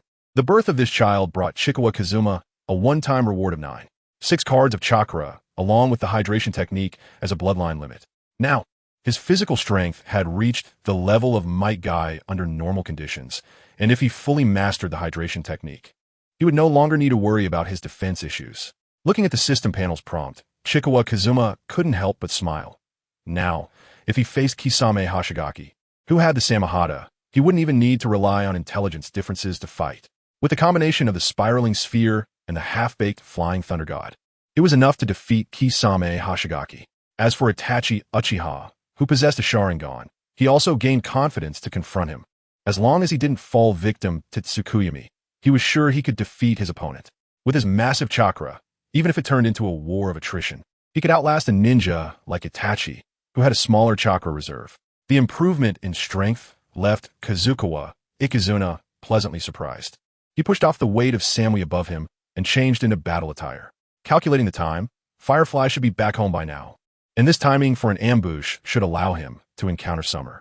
The mark of the Flying Thunder God resonated with Kazukawa Ikizuna's chakra, and in the next moment, his figure disappeared from a spot. The scenery in front of him changed, and upon reappearing, Kazukawa Ikizuna found himself in a cave. Before him was a campfire, still smoldering, releasing wisps of black smoke. Above the fire hung a black clay pot, which contained a thick soup made from potatoes, carrots, berries, and other ingredients, steaming warmly. Turning his head, he noticed 3 people watching him in one corner of the cave, 2 men and a woman. One of the men lay on a bed, while the other 2 stood beside him. The only female ninja in the cave was Summer, the very reason Kazukawa Ikizuna had come to Hashigakure. As for the two male ninjas beside Summer, one was Firefly, whom he had spared last night, and the other was the village leader of Hashigakure, Hashikage. This really gives me an insight. The village leader Hashikage colluded with rogue ninjas to steal the village's treasures. Kazukawa Ikizuna twisted his neck, feeling somewhat speechless. Could you at least not be so self-righteous after stealing your own things? You had to apply for assistance from Kirigakure in the form of a mission.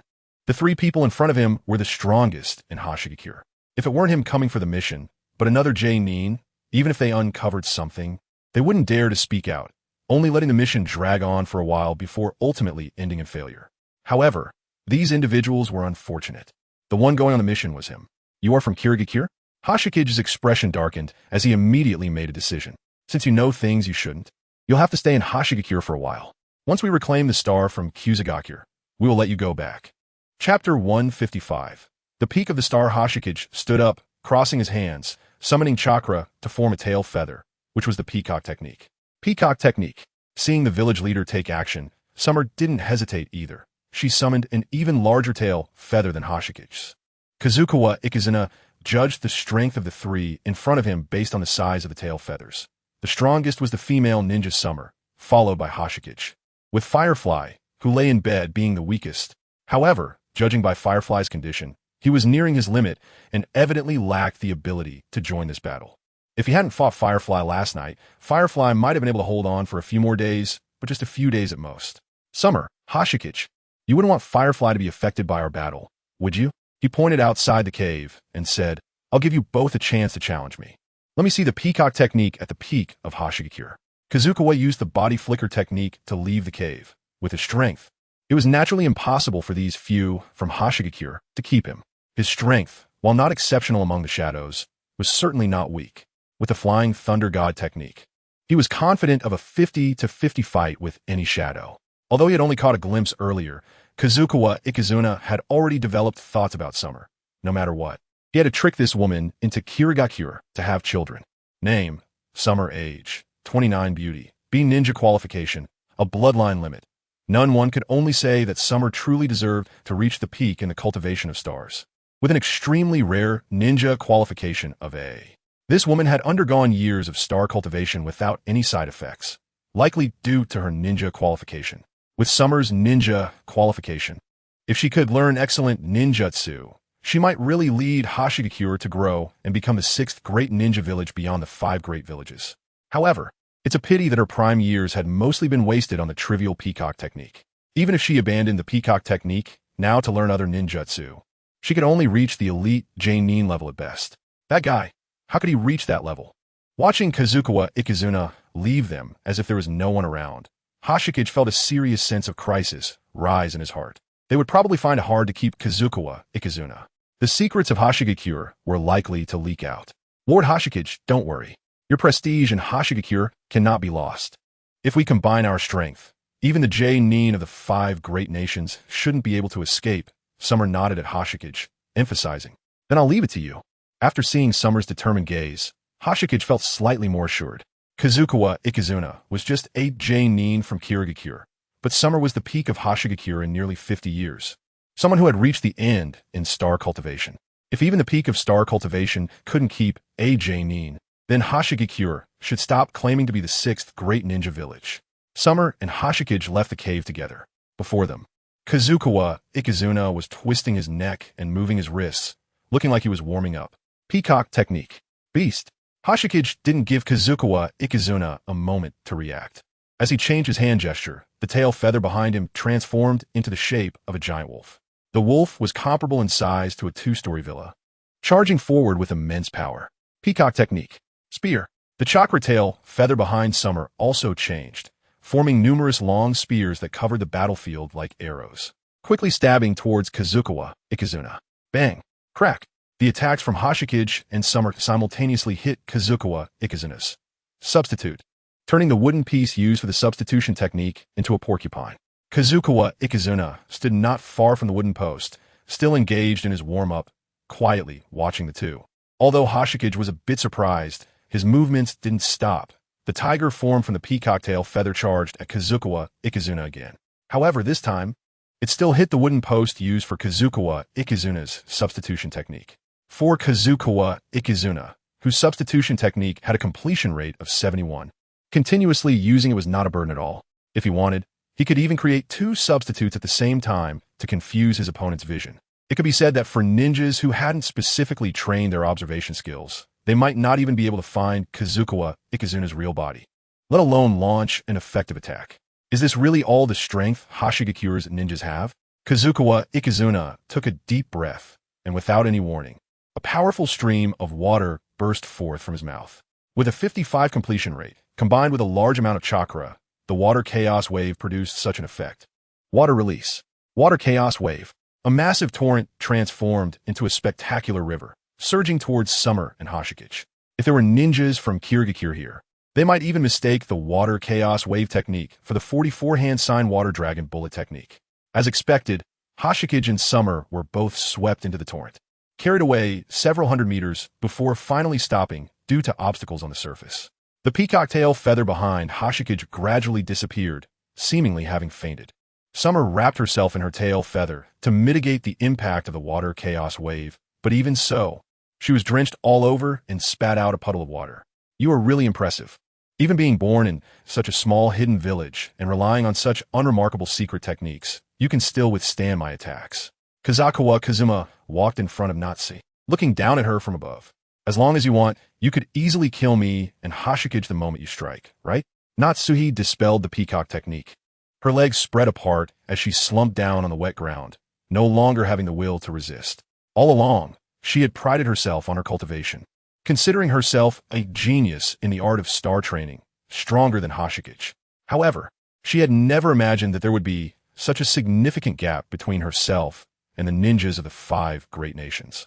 Seeing Kazukawa Kazuma's hand reaching out, Natsuhi placed her palm on his hand, allowing him to pull her up. Can you tell me who you really are? Natsuhi tried to confirm again. I am Kazukawa Kazuma. You could say, I am the Mizukage of the Hidden Mist. Kazukawa Kazuma smirked, not intending to hide anything from Natsuhi. You said, you were the Mizukage? Natsuhi was slightly taken aback. Unlike the small ninja villages like Hashikage Village, the Kages of the 5 great nations are existences at the pinnacle of the ninja world. Once Hashikage wakes up, let's have a good talk about the stars. Kazukawa Kazuma extended an invitation to Natsuhi. For him, there was no one more important than Natsuhi in Hashikage Village. Compared to Natsuhi, even an A-rank mission worth 900,000 Rio seems somewhat trivial. A female ninja with A-rank qualifications is indeed rare in the ninja world. As of now, Kazukawa Kazuma had only seen 2. Among them, Tsunade had given birth to a child for him, being the only woman among the legendary 3 ninjas, and Yakura was a candidate for the Wind Shadow, currently imprisoned in the Hidden Mist prison with no breakthrough insight found. It was indeed a great fortune to encounter a woman with Natsuhi's qualifications in such a small village. I didn't expect you to be so understanding, Lord Mizukage. Natsuhi locked eyes with Kazukawa Kazuma and revealed a faint smile. Chapter 156. The Trace of Stars After a While. Hashikage woke up. Kazukawa Kazuma sat on a stone bench in the cave, eating a simple vegetable soup while discussing matters regarding the stars with the 3 from Hashikage Village. 3 years ago, Hashikage had forcefully suspended the star training. Because of this, the ninjas within the village were divided into 2 factions based on their attitudes towards star training. One faction, led by Hashikage, opposed the star training, while the other faction, led by Akahoshi and others, insisted on restarting the star training. In the past 6 months, the actions of the radical faction had become increasingly frequent, even attempting to steal the stars and secretly restart the star training without Hashikage's knowledge. In response, Hashikage took action ahead of time, stealing the stars first and entrusting the mission to the Hidden Mist to create confusion. He planned to entrust the stars to Akari and Natsuhi for safekeeping, and once the Hidden Mist mission failed and the radical faction gave up, he would find a way to bring the stars back to the village. However, unexpectedly, the night before Hashikage was to hand the stars over to Akari, the stars were stolen. After several days of investigation, Hashikage believed that it was the people from the Hidden Grass who had stolen their belongings. The reason for meeting Akari and Natsuhi today was also to hope to retrieve the stolen stars before the people from the Hidden Grass returned to their country. Originally, this was our Hashikage's oversight and shouldn't have troubled you. Hashikage stood up and suddenly bowed to Kazukawa, making a request. However, Now, Lord Mizukic, I would like to temporarily request an A-rank mission from the Hidden Mist Village. If you can help us retrieve the stars, we are willing to add an additional 600,000 Rio on top of the original offer. There's one more condition. Kazuma said solemnly.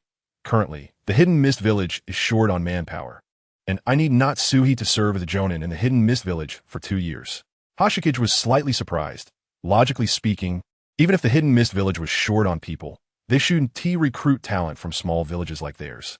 However, considering Natsuhi's excellent talent, the Mizuki's invitation could be justified. Natsuhi was taken aback, looking at Kazuma, but immediately averted her gaze. I'm sorry, Lord Mizuki. My husband is very seriously ill. I can't. Before Natsuhi could finish her sentence, Akari, who had been lying on the sickbed, got off the bed and coughed violently, shaking his head at Natsuhi. Natsuhi, you should go to the Hidden Mist Village, whether it's for the mission or because of your talent. Akari placed his hand on Natsuhi's head, revealing a gentle smile. I don't want to be a burden to you, nor do I want to be a useless person who needs care everywhere. This time, I will act together with you. Natsuhi tightly closed her eyes. She had always understood that her husband's body had reached its limit. The side effects of star training could take her husband's life at any moment. The only reason Akari had held on until now was that he didn't want to die in bed like that, but rather to find a suitable burial place. Lord Mizuki, I will leave the rest to you. We need to act quickly. Akari nodded at Kazuma, giving a reminder. In that case, let us act now. If luck is on our side, we might just be able to finish this before that group returns to the Hidden Grass Village. Kazuma agreed and immediately devised a strategy. The secret technique, peacock technique, practiced by Natsuhi and the others, allows them to use chakra to fly in the sky, possessing speed far beyond that of ordinary people. Meanwhile, Kazuma's Byakugan could easily observe the chakra color emitted by the stars.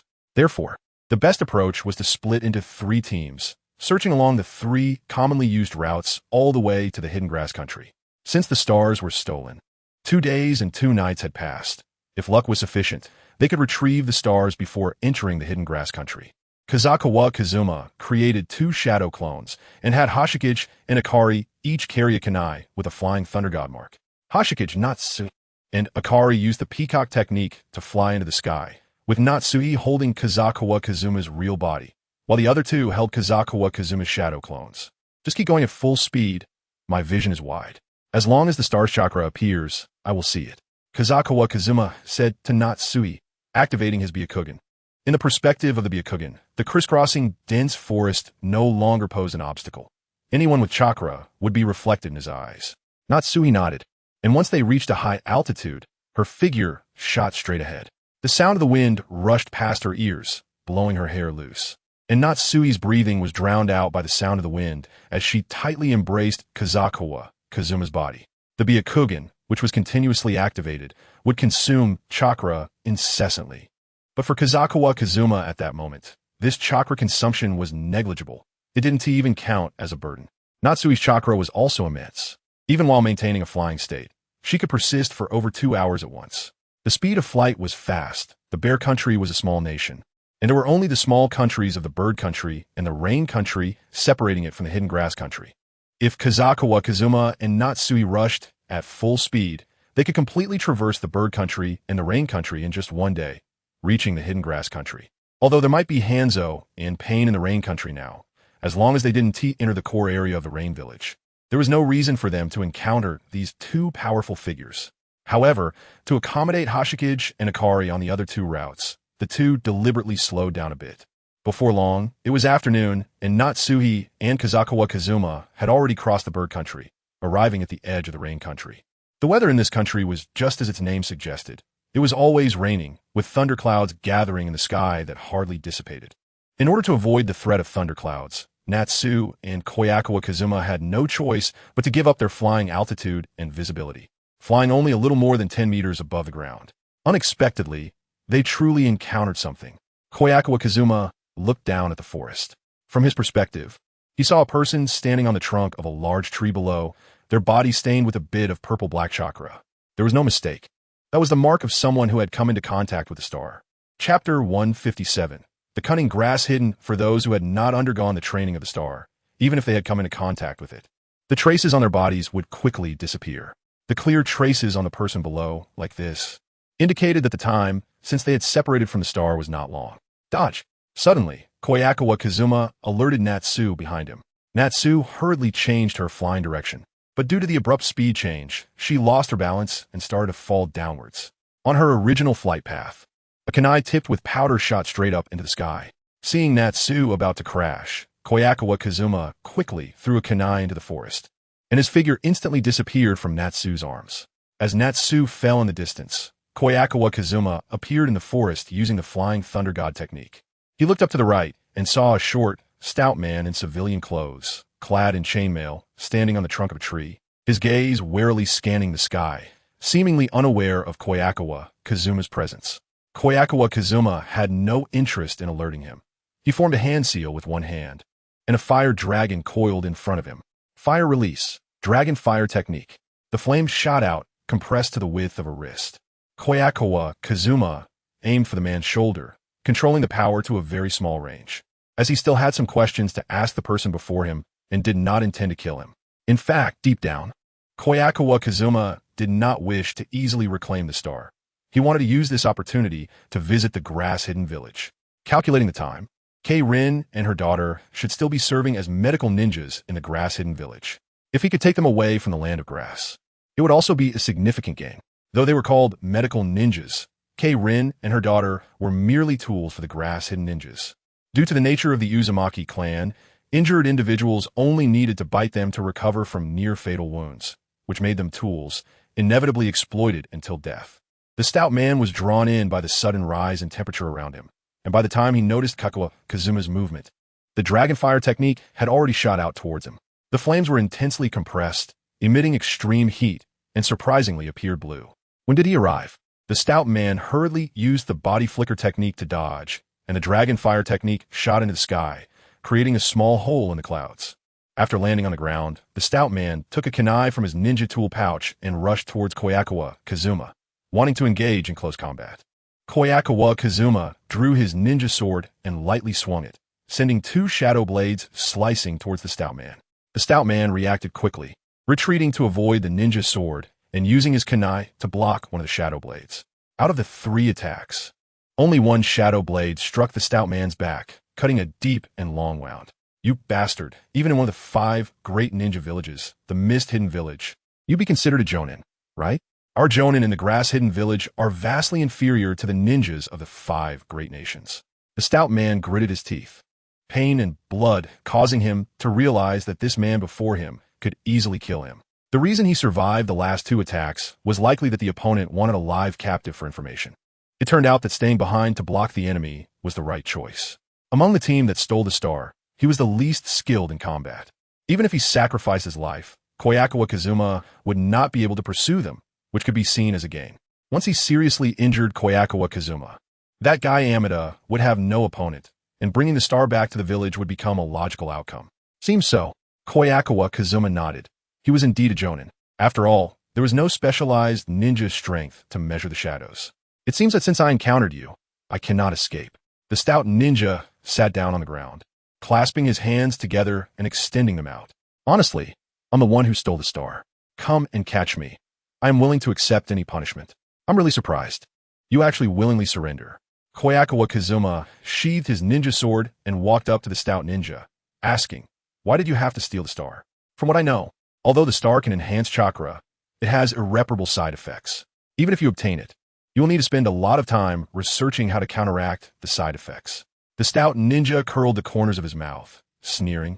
As expected of a ninja from the 5 great nations, you completely fail to understand our plight as small nations. Do you know? We small nations survive in the cracks between the great powers, living every day like livestock under the shadow of a volatile master. Once something does not meet the master's expectations, we face disaster. Kobayakawa Kazuma twisted his neck. Indeed, as a ninja from one of the 5 great nations, it was hard for him to empathize with these ninjas from small nations. Although the Mist-Hidden Village was at the bottom among the 5 great nations, it still had a deep foundation. Even at its weakest, the other great nations did not dare to invade easily. However, small nations like the Grass-Hidden Village were different. Many times, these small nations had done nothing wrong, yet still became battlegrounds between great nations. Not only were their politics and economies subjected to unimaginable devastation, but even the citizens easily became victims of the great powers. So, stealing the star can change your current situation? Kobayakawa Kazuma asked again. Exactly. The stout ninja nodded. With the star, the grass-hidden village can create several combatants comparable to you in a short time.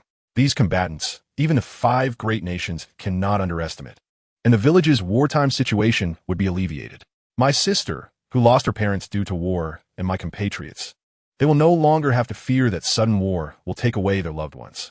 Seeing Kobayakawa Kazuma walking up, the stout ninja suddenly hugged him tightly, a cold smile on his face. Our plan cannot be disrupted by anyone. You dangerous guy, might as well die here with me. The stout ninja reached toward his chest, where a multitude of explosive tags were stuck. I say, you fool, do you plan to take my substitute with you to commit suicide? Before the stout ninja's hand could touch the explosive tags, he heard Kobayakawa Kazuma's voice coming from above. He froze slightly, his hand stopping just a few centimeters from the explosive tags.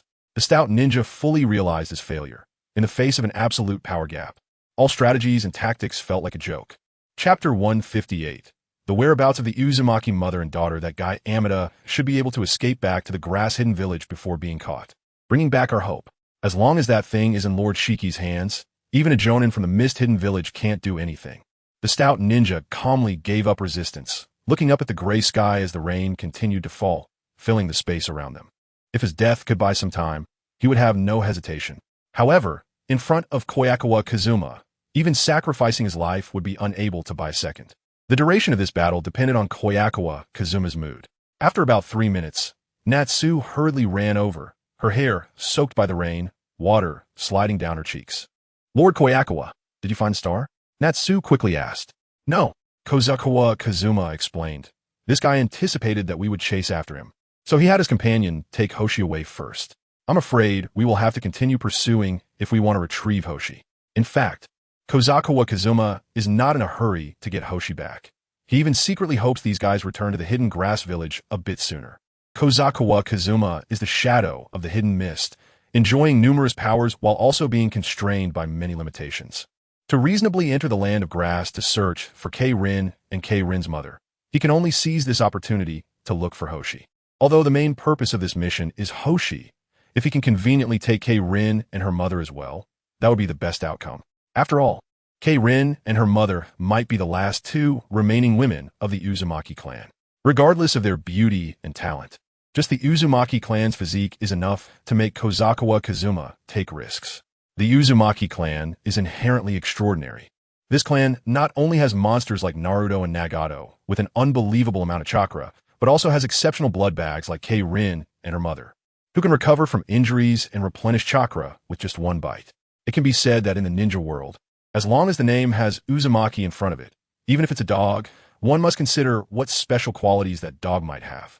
Kozawa Kazuma is naturally fixated on the Uzumaki clan's physique, which is even more valuable than all the bloodline limits he currently possesses. In the face of the Uzumaki clan's physique, only the Sharingan and Byakugan can somewhat compete. The rest of the bloodline limits are simply not on the same level. Then let's continue the chase. Since there are grass village ninjas blocking us here, it means we're on the right track. Hoshi is not far away. Natsubi formed hand seals and summoned chakra wings once again. However, this time the wings were somewhat thin, looking as if they were about to disappear.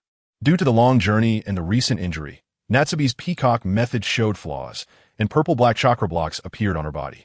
Don't use the peacock method anymore.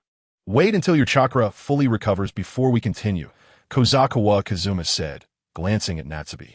Seeing her hesitance, he spoke firmly. I promise you, even if Hoshi has already entered the hidden grass village, I will retrieve her and hand her back to you in perfect condition. Natsubi's pupils contracted slightly, and her face instinctively revealed a look of relief. For some reason, this man's words always made people feel so convinced and secure. I understand. From now on, I will fully cooperate with your actions. Natsubi agreed immediately. Apart from trusting Kozawa Kazuma, she had no better choice.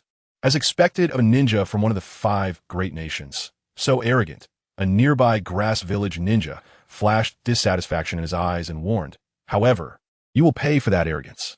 Our grass village has ninjas stronger than you. Kozawa Kazuma completely disregarded the threats of others. He is the Mizukage. a ninja at the pinnacle of the ninja world. Moreover, he excels in chakra quantity and has strong sustained combat capabilities. Kobayakawa Kazuma had the Grass Village Ninja follow behind him, occasionally throwing out some questions. Since he wanted to obtain K-Rin and her mother, he naturally had to be well prepared, even though entering the Land of Grass was to complete the mission of retrieving Hoshi with his status. He couldn't easily linger in the Land of Grass for too long due to political positions. Therefore, the best approach was to accurately locate K-Rin and her mother's position, and while retrieving Hoshi, take the mother and daughter pair away as well. The red-haired woman can recover injuries with a bite. The short and stout ninja quickly formed an impression based on Kobayakawa Kazuma's description. Although he had never encountered K-Rin and her mother, their special physique was already well known in the Land of Grass, saving countless injured ninjas. However, it is said that this physique also has its limits. That woman has recently started to lose effectiveness, and her speed of healing injuries is not as fast as it used to be. Even your hidden mist village is eyeing this power. Do you want to snatch the Grass Village's tools too? The short and stout ninja coldly questioned Kobayakawa Kazuma. Foolish.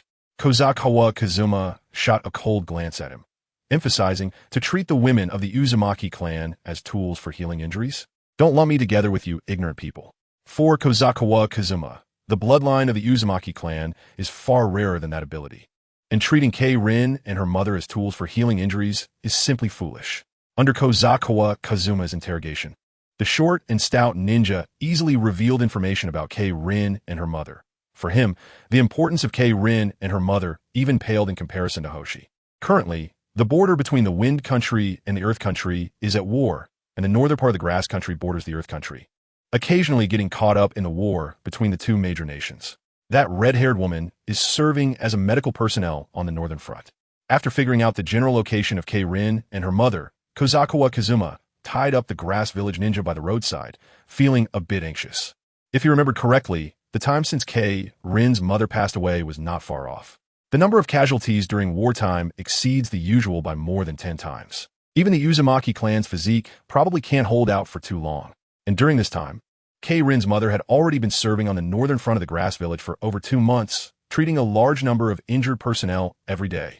It can be said that if this operation cannot take K-Rin and her mother away, he will forever lose a bloodline of the Uzumaki clan. In the forest, the short and stout ninja, tied up by the side, looked up at the sky in the rain, feeling somewhat relieved. Just now, while leading the way, he intentionally found a way to take a detour, buying 2 hours of time. I've done my best, Ayada. If it were you, you would definitely be able to stop them, right? The short and stout ninja frowned, having to place all his hopes on his companion. Chapter 159. Battlefield. Kobayakawa, Kazuma, and Natsume rested for a while in the territory of the Land of Rain, and once Natsume's chakra had recovered to a considerable extent, they continued to use the peacock method to travel. Unknowingly, the time reached the next morning. Kobayakawa, Kazuma, and Natsume successfully crossed the Land of Rain and approached the Land of Grass. The rain clouds in the sky had long been left behind, and the morning sun shone on the distant grass, with dew on the leaves reflecting a crystalline luster. Lord Kobayakawa, there are people over there, Natsume, who was holding Kobayakawa Kazuma, reminded him in midair. He has also come into contact with Hoshi. He will tell us Hoshi's whereabouts.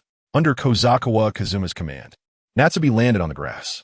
In front of them, a man with scars on his face and a ponytail was waiting, holding a long knife in his hand. Did you kill Ryo? The scarred man asked Kobayakawa Kazuma. Upon seeing the peacock method, he knew Ryo had failed. Otherwise, the person meeting him here would have been that short and stout companion. I tied that guy up in the forest of the Land of Rain. Whether he can survive depends on his skills and luck, Kobayakawa Kazuma replied truthfully. Hearing that his friend was not dead, Ayada's face showed some relief. Since you spared Ryo, to show my respect, I will spare you here as well. He drew his ninja sword, gripping it tightly with both hands, facing Kobayakawa Kazuma. Although he is a ninja from the Grass Village, Ryo inherently despises killing. This time, stealing Hoshi was merely for the sake of the war in the Land of Grass. You seem quite confident. Seeing the opponent wielding a knife, Kazuma Koizumi became somewhat interested. After all, he wanted to witness the strength of the Kusa ninja. Of course, I've been a genius in swordsmanship since childhood, and by the age of 10, I could slice through all raindrops in the rain. No samurai in the Land of Grass could match me. After becoming a ninja and learning the corresponding ninjutsu, my swordsmanship improved further, and within a year, I was promoted to Jonin. Aratada's gaze was fixed on Kazuma Koizumi, and his figure moved. The scenery before them seemed to freeze as Aratada rushed behind Kazuma Koizumi. His speed incredibly fast, almost leaving an afterimage. The moment he made contact with Kazuma Koizumi, Aratada unleashed dozens of sword strikes. However, the Kazuma Koizumi before him burst apart. A wooden stake being cut into neat little pieces scattered all over the ground. What lay before him was naturally a substitution made by Kazuma Koizumi. So it was a combination of illusion techniques and swordsmanship. Kazuma sheathed his ninja sword and approached Aratada from behind, throwing a punch. With just one punch, Aratada flew backward, collapsing onto the grass, his ninja sword embedded not far behind him. Aratada's swordsmanship was strong, but it was merely swordsmanship, unable to see through the substitution technique. He was destined to not even touch the hem of Kazuma Koizumi's clothes. A samurai is ultimately a samurai, even at the pinnacle of swordsmanship. They hold no advantage in this world of ninjas. Using the truth-seeking technique, Kazuma Koizumi learned from Aratada's mind the final destination of Hoshi, which was Kusagakure in the Land of Grass. Aratada and his companions attempted to quickly enhance the strength of the ninjas in their village through Hoshi, aiming to deter the Land of Earth. The weak have no voice. This is naturally true for small nations like the Land of Grass. Currently, the Land of Wind and the Land of Earth are at war, and the Land of Grass, as a small nation caught between the two great countries, finds it difficult to remain unscathed during the conflict. If they lean towards either of the two great nations, the Land of Grass will become an enemy of the other. If they choose neutrality, they will offend both sides. Thus, the Land of Grass has set its sights on the similarly small Land of Bear. Only by gaining sufficient strength can they have the right to choose neutrality. In the summer, you inserted this kunai between the northern front and Kusagakure while on your way there. Kazuma Koizumi handed a kunai inscribed with Kazuma Koizumi was here to Natsuharu. Although his Flying Thunder God technique was only 10 complete, he could still cover dozens of kilometers in one go, with prepared markers. He could traverse the entire Land of Grass in just a few uses of the Flying Thunder God. Leaving a mark for Natsuharu was also a precaution, so that he could arrive at the battlefield at any time if things exceeded expectations. Yes, Natsuharu took the kunai, leaving a signal on the ground, waiting for Hitaru and Hashikage to arrive before taking action together. Kazuma Koizumi first dispelled the remaining shadow clones, then made another shadow clone to follow Natsuharu, while he himself headed alone to the northern front. His shadow clone was special, being slightly weaker than the original and unable to use the Flying Thunder God. With such strength, even a shadow clone would be enough to walk confidently in a small nation like the Land of Grass. Kazuma Koizumi quickly headed north, and in less than half a day, he reached the northern front of the Land of Grass. This was the area where the Land of Grass bordered the Land of Earth, usually separated by barbed wire. But during the war, these wires had been destroyed, rendering the border almost non-existent. Kazuma Koizumi arrived at what seemed to be in an opportune time. At this moment, the Land of Grass was engaged in battle with the Land of Earth, with ninjas from both sides using ninjutsu and physical techniques to fight, and the sounds of battle echoed everywhere. The battlefield was filled with various ninjutsu and ninja tools, with the Earth Country's specialty, Earth-release ninjutsu, altering the terrain, creating sharp, protruding rocks everywhere. The remnants of fallen ninjas and pools of blood were also scattered across the battlefield, giving it a particularly brutal appearance. Kazuma Koizumi activated his Byakugan, and wherever his gaze swept, all ninjas were exposed to his sight. It should be there.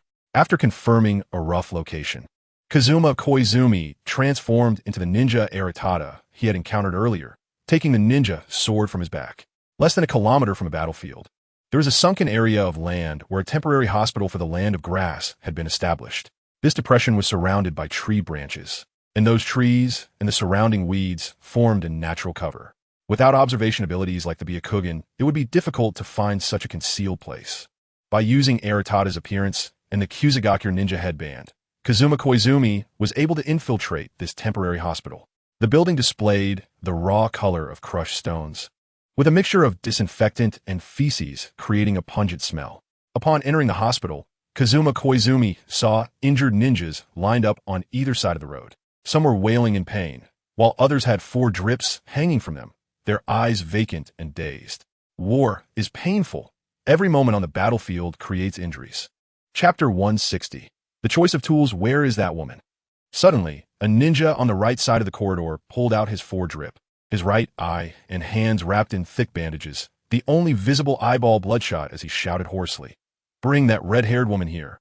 As long as she bites that guy, no matter how serious the injury, it can be healed." With this ninja's outburst, another severely injured ninja also shouted, "We are the Jonin of the village. The Jonin who bravely fought for the village. Isn't it too much to not let us use her?" Nearby, a nurse drawn in by the commotion held a case record book in her hand, clearly frightened by these ninjas, her body trembling slightly. The tools have been used too frequently these days, and if not controlled, they will soon break down. The nurse weakly argued with the injured ninjas.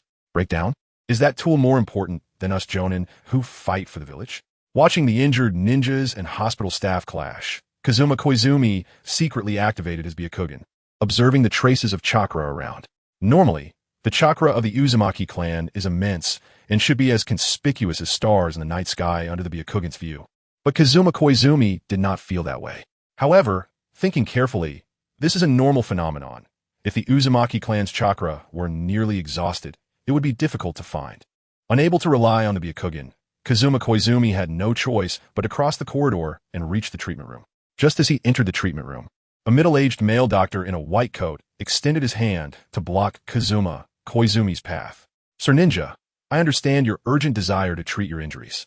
However, our hospital has its own considerations. The tools need a period of rest, and to use her better, please be patient for a while." Kazuma Koizumi casually glanced toward the changing room at the back of the treatment room, a faint smile appearing on his lips, excitement showing in his eyes. No doubt, that iconic red hair must be the person he was looking for. The ninja's sword was drawn, and the male doctor didn't even have time to make a sound before the world around him began to spin. His face displayed shock, and, after falling to the ground, he seemed to understand something, his expression turning angry and twisted. Ultimately, this anger and twisted expression gradually solidified and disappeared silently. "Finally found you." Kazuma Koizumi's feet erupted with a massive amount of chakra, instantly rushing into the changing room inside. A red-haired woman is sitting at a table. In front of her is a plate of half-eaten soldiers' food pills, her body covered in bite marks. Kazukawa Ikizane is almost certain that this woman is Kei-Rin's mother, a member of the Uzumaki clan. Her once vibrant red hair is now tangled like weeds, her skin showing signs of sagging. And even the corners of her eyes have wrinkles. As time passes, the bite marks on the woman's body slowly heal, with some of the lighter wounds disappearing. The various signs on the woman indicate a significant consumption of chakra, even for members of the Uzumaki clan. Healing a large number of injured on the battlefield is a tremendous drain. If this continues, at most for another month or two, the woman's body will be severely damaged, or even lose her life. "Who are you? How did you get in here?" It is only when Kazukawa Ikizane appears behind her that the red-haired woman realizes a stranger has intruded. She hurriedly clutches her clothes and instinctively tries to flee to the corner of the medical room, until she is forced into a corner. "Don't worry, I'm here to rescue you from suffering." Kazukawa Ikizane's figure flashes, and before the red-haired woman can react, he slaps his palm on her shoulder. With this, the mark of Kazukawa Ikizane is permanently left on her. As long as he wants, he can find this mark from a distance and appear at any time. "Rescue me? What nonsense are you talking about?" The red-haired woman clearly does not believe Kazukawa Ikizane. She looks around, trying to find a Kusa ninja who can save her. Kazukawa Ikizane shakes his head helplessly. He has to admit that women can indeed be contradictory at times. This woman, clearly being used as a tool in Kusa, still yearns for the ninjas of Kusa to save her when in danger. Of course, her plea for help is destined to be fruitless. For Kazukawa Ikizane, Kei-Rin and her mother are important figures, and to take them away, he would not mind killing all the ninjas here. Suddenly, the door of the medical room is pushed open, and an injured ninja, stepping over the body of a doctor, bursts in. It is the J-Nin who caused trouble in the corridor earlier. "So you were hiding here, Asuka?" The ninja not only ignores the doctor's corpse, but also overlooks Kazukawa Ikizane right in front of him. Dragging his mutilated body, he limps toward Asuka, saying, "The land of grass took you in. Now it's time for you to repay that. Heal me, and I can return to the battlefield." Grabbing Asuka's wrist, the Kusa ninja bites down. It hurts. The pain makes Asuka close her eyes, but she seems to be used to this kind of life, not even making an effort to push him away. The ninja's damaged body quickly heals, while a clear bite mark appears on Asuka's body. Kazukawa Ikizane frowns. Uzumaki Asuka, her resistance is even stronger than that of the Kusa ninja. Logically, He should be the one rescuing her from suffering. Fear and cognition can make people timid and numb. Often, it is not that you help someone that they will be endlessly grateful. Some people, their ignorance and timidity deserve the suffering they endure. It is clear that Uzumaki Asuka is one of those people. In front of Asuka, Kazukawa Ikizane swiftly slices the Kusa ninja in half, grabbing Asuka's wrist and pulling her into his embrace. Leave with me, and I will give you a better life. Otherwise, I will kill you just like I did him. I believe you can see my strength. Facing such a foolish person, Kazukawa Ikizane has to choose a hardline approach. Asuka's pupils constrict, out of fear. Her heart races faster than ever. The man before her is more terrifying than the ninjas of Kusa. Chapter 161. Encounter with Akatsuki members not giving Asuka a chance to choose. Kazukawa Ikizane puts away his ninja blade, and a shadow clone appears to carry Asuka, striding out of the medical room.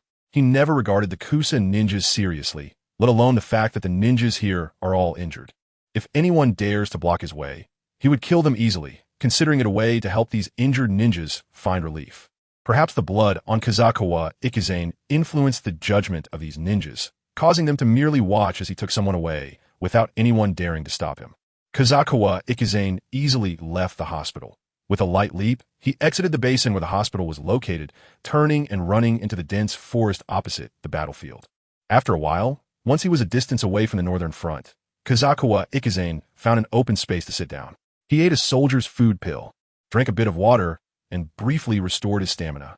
Calculating the time, Kazukawa Ikizane realized he hadn't had much rest for several days. He had been traveling and maintaining his shadow clones. Even for a ninja like him, who has abundant chakra and physical strength, he was starting to feel fatigued. Although the Land of Grass is a small country, and shadow-level strength generally doesn't encounter much trouble, Kazukawa Ikizane still decided to adjust his condition before continuing his journey. Turning his head, Kazukawa Ikizane looked at Asuka on the shoulder of his shadow clone and asked, "Where is your daughter Kei-Rin?" Asuka looked at Kazukawa Ikizane in surprise, biting her lip tightly, her face filled with fear and unease. "I don't mean to harm you. Rather than staying in the Land of Grass as a tool, it's better to use your power for me. I will not only provide you with a stable life, but also ensure you're not treated as healing props." Kazukawa Ikizane sighed. He didn't have time to properly persuade this troublesome woman. If she was unwilling to speak, he didn't mind using the mind-reading technique to search for information in her mind, although such a search might leave some after effects. Asuka tightly clutched the clothes of the shadow clone beneath her, her eyes suddenly firming up as she pointed forward and said, "That direction. Kei-Rin is there." Kazukawa Ikizane looked in the direction Asuka pointed and couldn't help but breathe a sigh of relief. It seemed he wouldn't have to go through so much trouble. "I underestimated you. You, woman, can quickly recognize reality. That is commendable." Kazukawa Ikizane happily patted the back of Uzumaki Asuka on the shadow clone. "Wah!" Asuka's face turned red. She widened her eyes, looking as if she was about to cry. Clearly, she hadn't shown such a distressed expression when bitten by the ninja before. Suddenly, Kazukawa Ikizane's expression darkened, and the shadow clone holding Uzumaki Asuka jumped aside. In the spot Kazukawa Ikizane had avoided, a fist came crashing down, the fist surrounded by several black lines, seemingly alive, heavily smashing into the ground and kicking up a cloud of dust. Missing the first strike, the fist unexpectedly curved and attacked Kazukawa Ikizane again. Kazukawa Ikizane dodged once more, quickly creating 5 shadow clones, 2 of which transformed into Uzumaki Asuka's appearance, carried on the shoulders of other clones. The main body nodded, and the 5 shadow clones split into 3 groups, running in different directions. Shadow clones already possessed Byakugan, allowing them to avoid most dangers, and now, with 2 groups serving as decoys, the possibility of Uzumaki Asuka encountering danger is minimized.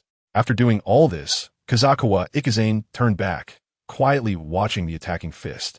He had thought he wouldn't encounter any ninjas that could rival him in the Land of Grass, but unexpectedly, members of Akatsuki would be here.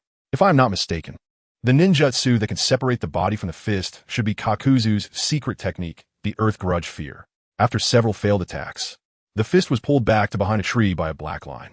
A man covered in stitch marks emerged from behind the tree, catching his right hand and moving it slightly, as if it had just been fitted with a prosthetic. Just as Kazuma Koizumi had guessed, the person pursuing him this time was a member of the Akatsuki organization. "Kakazu, does the Akatsuki want to make an enemy of me? An enemy of the Land of Water? An enemy of the Mist Village?" Kazuma Koizumi slammed his fist against his chest and retorted. while attracting Kakuzu's attention with his words. He activated his Byakugan to observe his surroundings.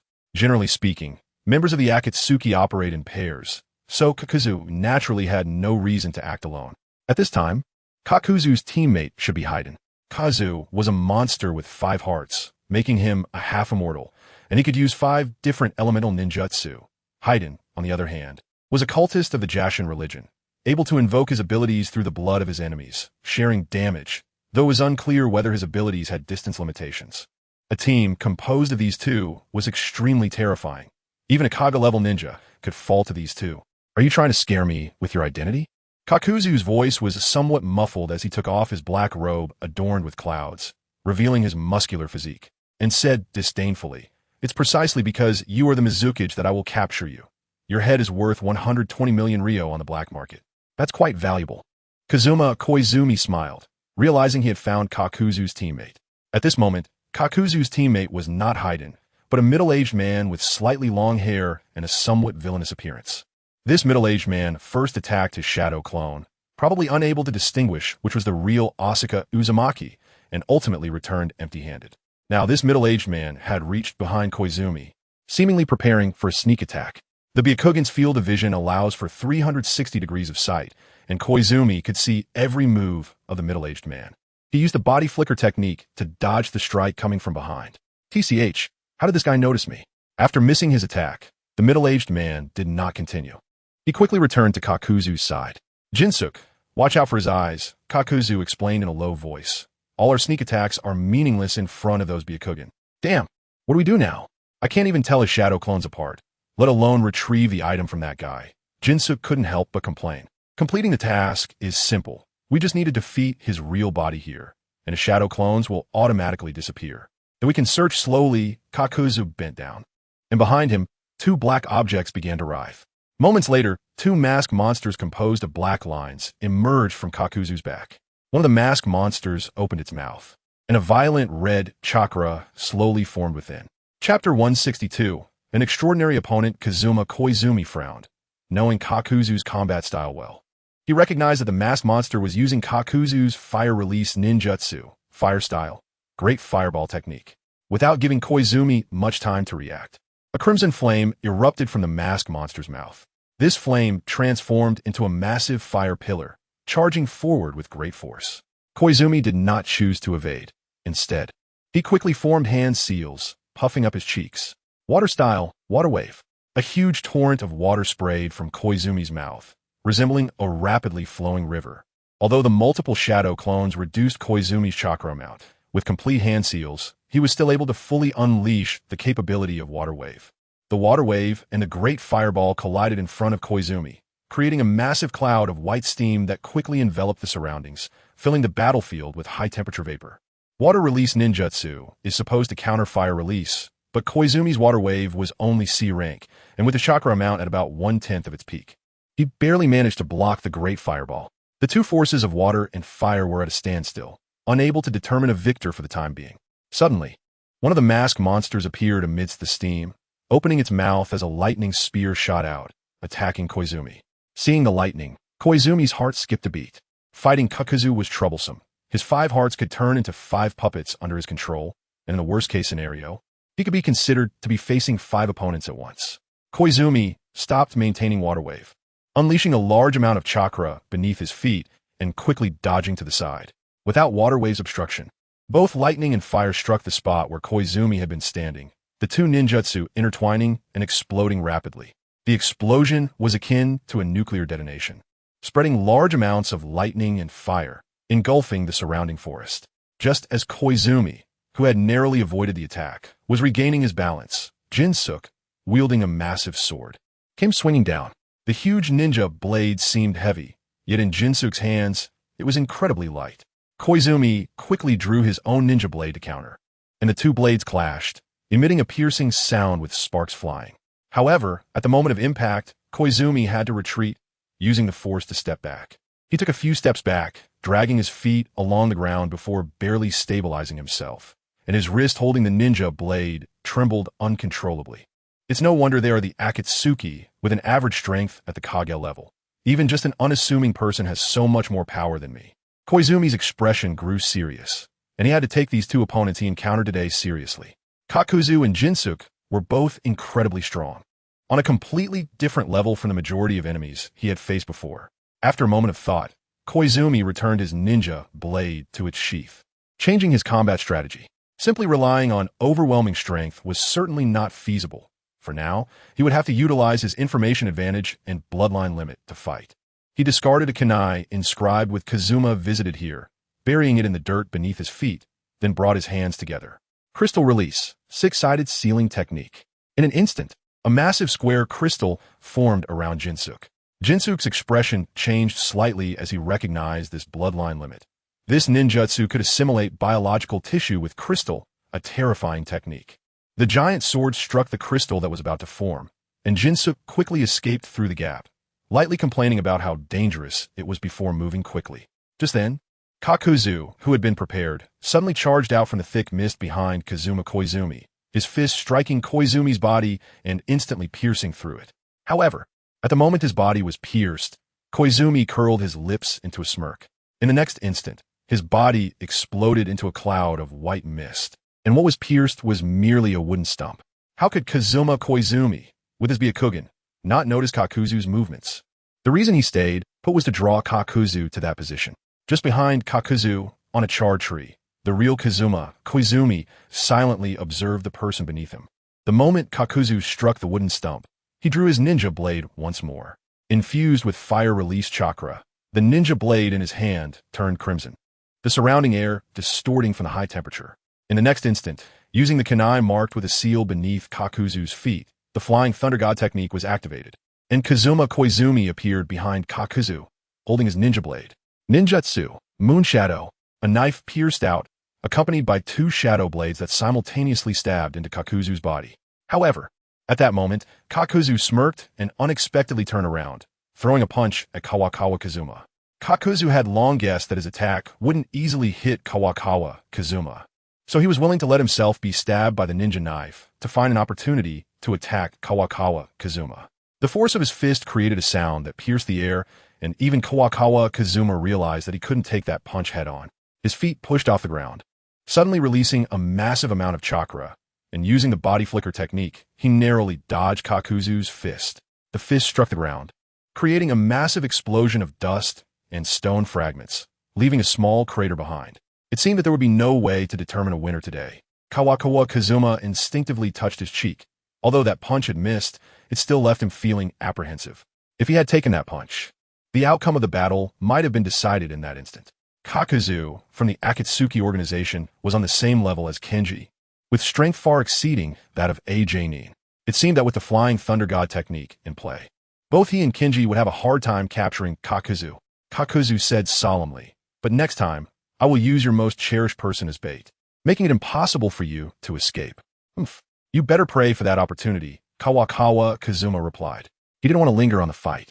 Both the Flying Thunder God technique and the Crystal Release had been revealed during this battle, and without any intelligence gap, it would be difficult for him to kill a ninja like Kakuzu who had 5 lives. Kazuma's figure instantly vanished, using the Flying Thunder God mark on Asuka to arrive deep in the forest. Chapter 163.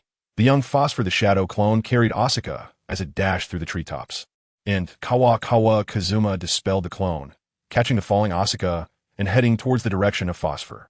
They were now far from Kakuzu and Kenji, so there was no need to worry about being pursued by the Akatsuki.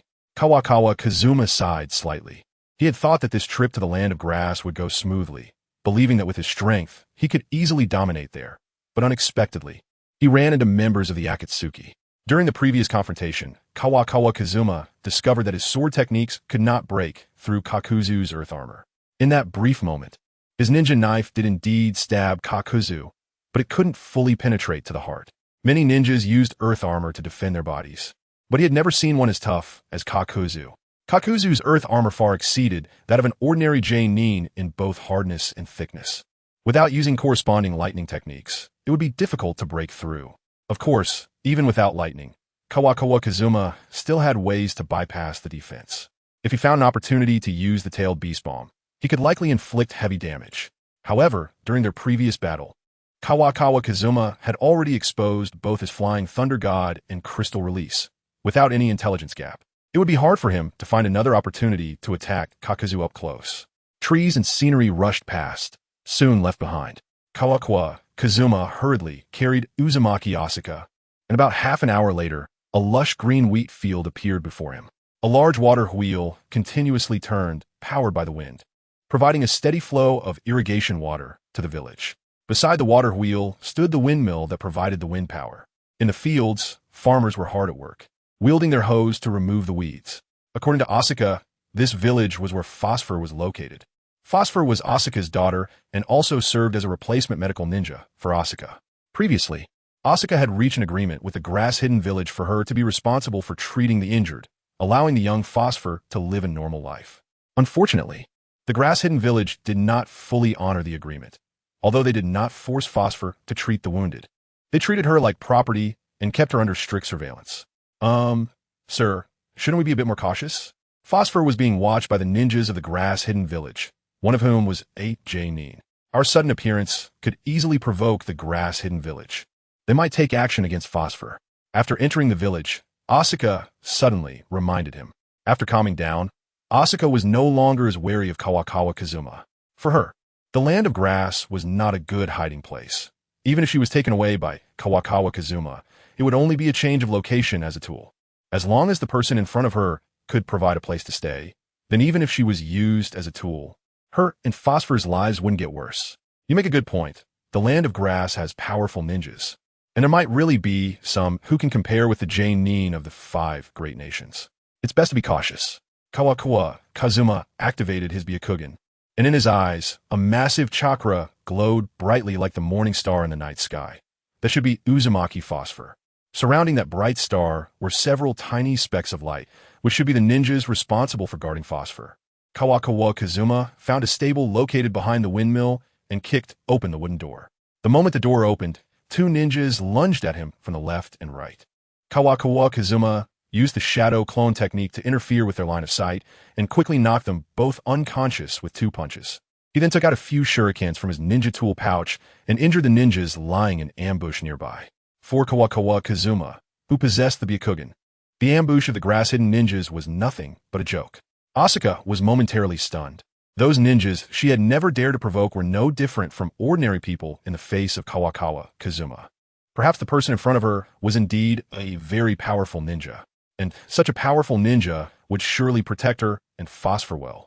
The cement-sealed room had only a palm-sized skylight, and the sunlight filtering in was insufficient to illuminate the dim room, making it always dark. A little girl with red hair was curled up in the corner, facing the door, with straw spread beneath her. She only slowly awoke from her slumber when the door was kicked open, rubbing her sleepy eyes. "Who are you?" The suddenly bright sunlight made Phosphor instinctively close her eyes. She hadn't seen such piercing sunlight for a long time, and it took her a moment to adapt. "I am the Mizukage of the Land of Water.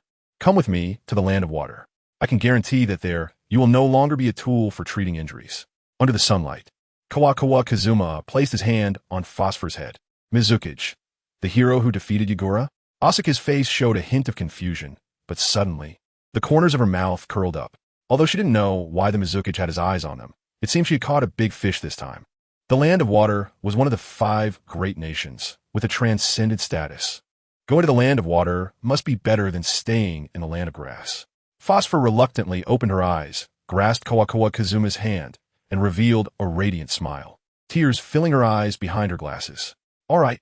Phosphor agreed to Kawakawa Kazuma's request.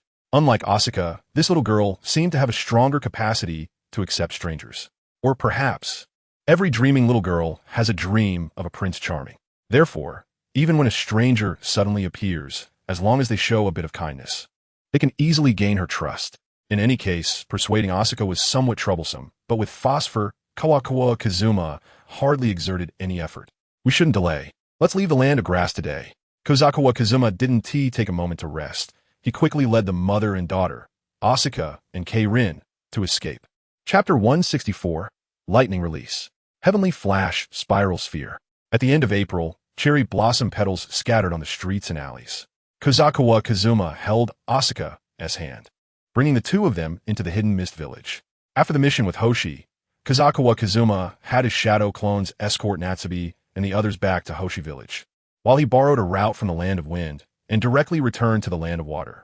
Indeed, in his mind, the value of the K-Rin mother and daughter was even more important than the mission in the Land of Bears, and even more crucial than the A-rank ninja qualification of Natsubi. The bloodline of the Uzumaki clan held such value that Kobayakawa Kazuma was willing to go to any lengths for it. The guards opened the door to the Water Shadow's office, and Kobayakawa Kazuma walked in. He donned a hat marked with the character for water and sat in the only chair in the office. In that moment, he resumed his identity as the leader of the Hidden Mist Village. Asuka, here, you will no longer be used as a tool, but correspondingly, for this refuge, you also need to contribute something. Kobayakawa Kazuma did not directly make demands. Only when Asuka and K-Rin developed a sense of belonging to the Hidden Mist Village would she be more willing to become his woman. I understand. Asuka nodded, well aware that a refuge wasn't easy to find, and in the Land of Water, she must demonstrate her corresponding value. As for K-Rin, Kobayakawa Kazuma glanced at the messy-haired little girl and said, "Tomorrow, you will report to the ninja school in the Hidden Mist Village. There are many children your age there. I believe you'll make friends." K-Rin's face flushed, revealing an expectant smile. Finally, she could go to ninja school. Asuka looked at the bouncing K-Rin with adoration in her eyes. In that moment, she knew that with the help of the Water Shadow, she and K-Rin could finally live a normal life. After arranging for the K-Rin mother and daughter, Kobayakawa Kazuma went home and had a good sleep. Currently, the bellies of the Koizumi sisters had begun to show, and their pregnant state was becoming increasingly obvious. The journey in the Land of Grass had left Kobayakawa Kazuma quite exhausted, and after resting for several days, he finally entered work mode. He first had the intelligence department of the Land of Water pay attention to the movements of Akatsuki's Kakuzu, and then he went to find Raiga to learn lightning release techniques. After witnessing Kakuzu, the Earth Release user, Kobayakawa Kazuma had to find ways to develop his own chakra attributes as much as possible, and without weaknesses would not be at a disadvantage when facing ninja of the same level. After 2 months, Raiga, now looking worn out with rough skin, had dark circles under his eyes. Kobayakawa Kazuma had no idea how high Raiga's status was among the women of the Takeburi clan after beating their clan leader. Entering a small shop selling grilled eel, Kobayakawa Kazuma expressed his request to Raiga. "What? You want to learn lightning release techniques?" Raiga was somewhat surprised, widening his bloodshot eyes and questioning, "A powerful ninja like you needs to work so hard?" "Yes, my current strength is not enough to face other shadows, so I have to learn some ninjutsu to make up for the gap in strength," Kobayakawa Kazuma replied truthfully. The reason for learning a lightning release technique was simply to better understand the changes in the nature of lightning release chakra. Once he mastered the lightning attribute chakra, Kobayakawa Kazuma could attach it to his ninja blade or incorporate it into the spiral sphere, enriching his offensive methods. Learning lightning release ninjutsu would allow him to use the restraining effect of lightning release to defeat powerful earth release ninjas like Kakuzu next time. "Then I'll teach you the lightning ball." Raiga easily agreed. Requests from the Water Shadow were not easy to refuse. Over the next week, Kobayakawa Kazuma began his training on the C-rank ninjutsu lightning ball, which created a chakra ball containing lightning attributes to attack enemies. It was relatively simple ninjutsu. In just a week, Kobayakawa Kazuma raised the completion rate of the lightning ball to 8, and at this level, he could easily use the technique. After reaching 8 completion with the lightning ball, Kobayakawa Kazuma did not choose to continue raising the completion rate. After all, he only borrowed this technique to grasp the nature changes of lightning release. Half a month later, Kobayakawa Kazuma had already integrated lightning attribute chakra into the spiral sphere, creating the lightning release, heavenly flash spiral sphere. Although the power of the lightning release spiral sphere was not as strong as that of the fire release spiral sphere, it could be used invisibly and for long-range attacks, making it more covert. In fact, the form change of the spiral sphere was not very suitable for developing lightning release. The main trait of lightning release was piercing, which was better suited for sharp forms. The spiral sphere was developed by mimicking the tailed beast ball. However, being able to cultivate it to this extent, Kobayakawa Kazuma was quite satisfied. This lightning release was enough for him to deal with earth release ninjas of the same level. The afternoon sun shone through the thick mist, casting a yellowish light into the Water Shadow's office. Uzumaki Asuka arrived outside the ninja school. Unknowingly, she had been in the Hidden Mist Village for half a month. The Water Shadow had assigned her and K-Rin a small house not far from the Water Shadow building. K-Rin had already completed her transfer procedures and become a student at the ninja school. The blooming cherry blossoms were like white snow adorning the branches, while young children poured out from the teaching building. Tokamura Kazuki, who had a broken leg, leaned on crutches, watching the parents who came to pick them up with a happy smile on his face. "Mom, I made friends. His name is Uchiha Sasuke, and he's a really cool guy." K-Rin ran up to Asuka, grabbed her hand, and said happily, "Sasuke said he will become a water shadow one day, just like the fifth water shadow." "Oh, Sasuke admires the fifth water shadow very much." Uzumaki Asuka gently stroked K-Rin's head, silently gazing towards the water shadow building. It turned out that the fifth water shadow, Kobayakawa Kazuma, was so popular in the Hidden Mist village. Yes, Sasuke admires the fifth water shadow very much. K-Rin, who had made her first friend, seemed to have a lot to say, explaining, "Sasuke said that guy, the water shadow, always makes his mom wear a happy smile. He's an amazing ninja." Asuka couldn't help but smile. K-Rin was right.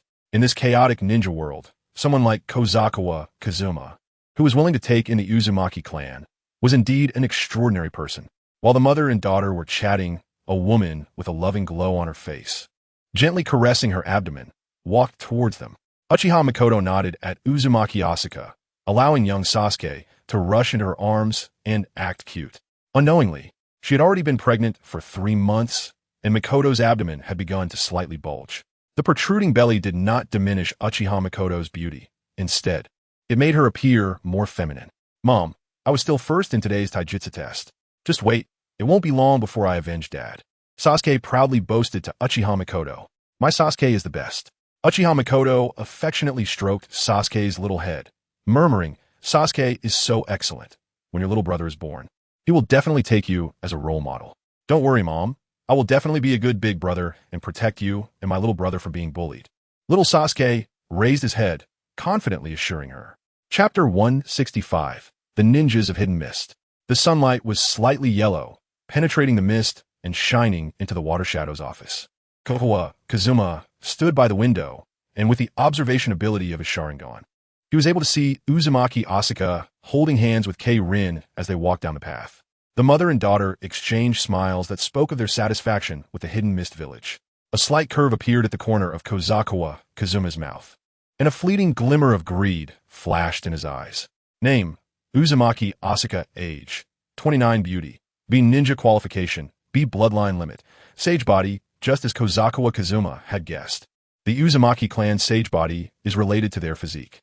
Whether it is their unique ability to recover from injuries with just a bite or the powerful sealing technique. Adamantine sealing. Everything speaks of the Uzumaki clan's extraordinary nature. As long as he could obtain the bloodline of this clan, he would have no shortcomings in battle. Both his combat power and defensive abilities will be maximized.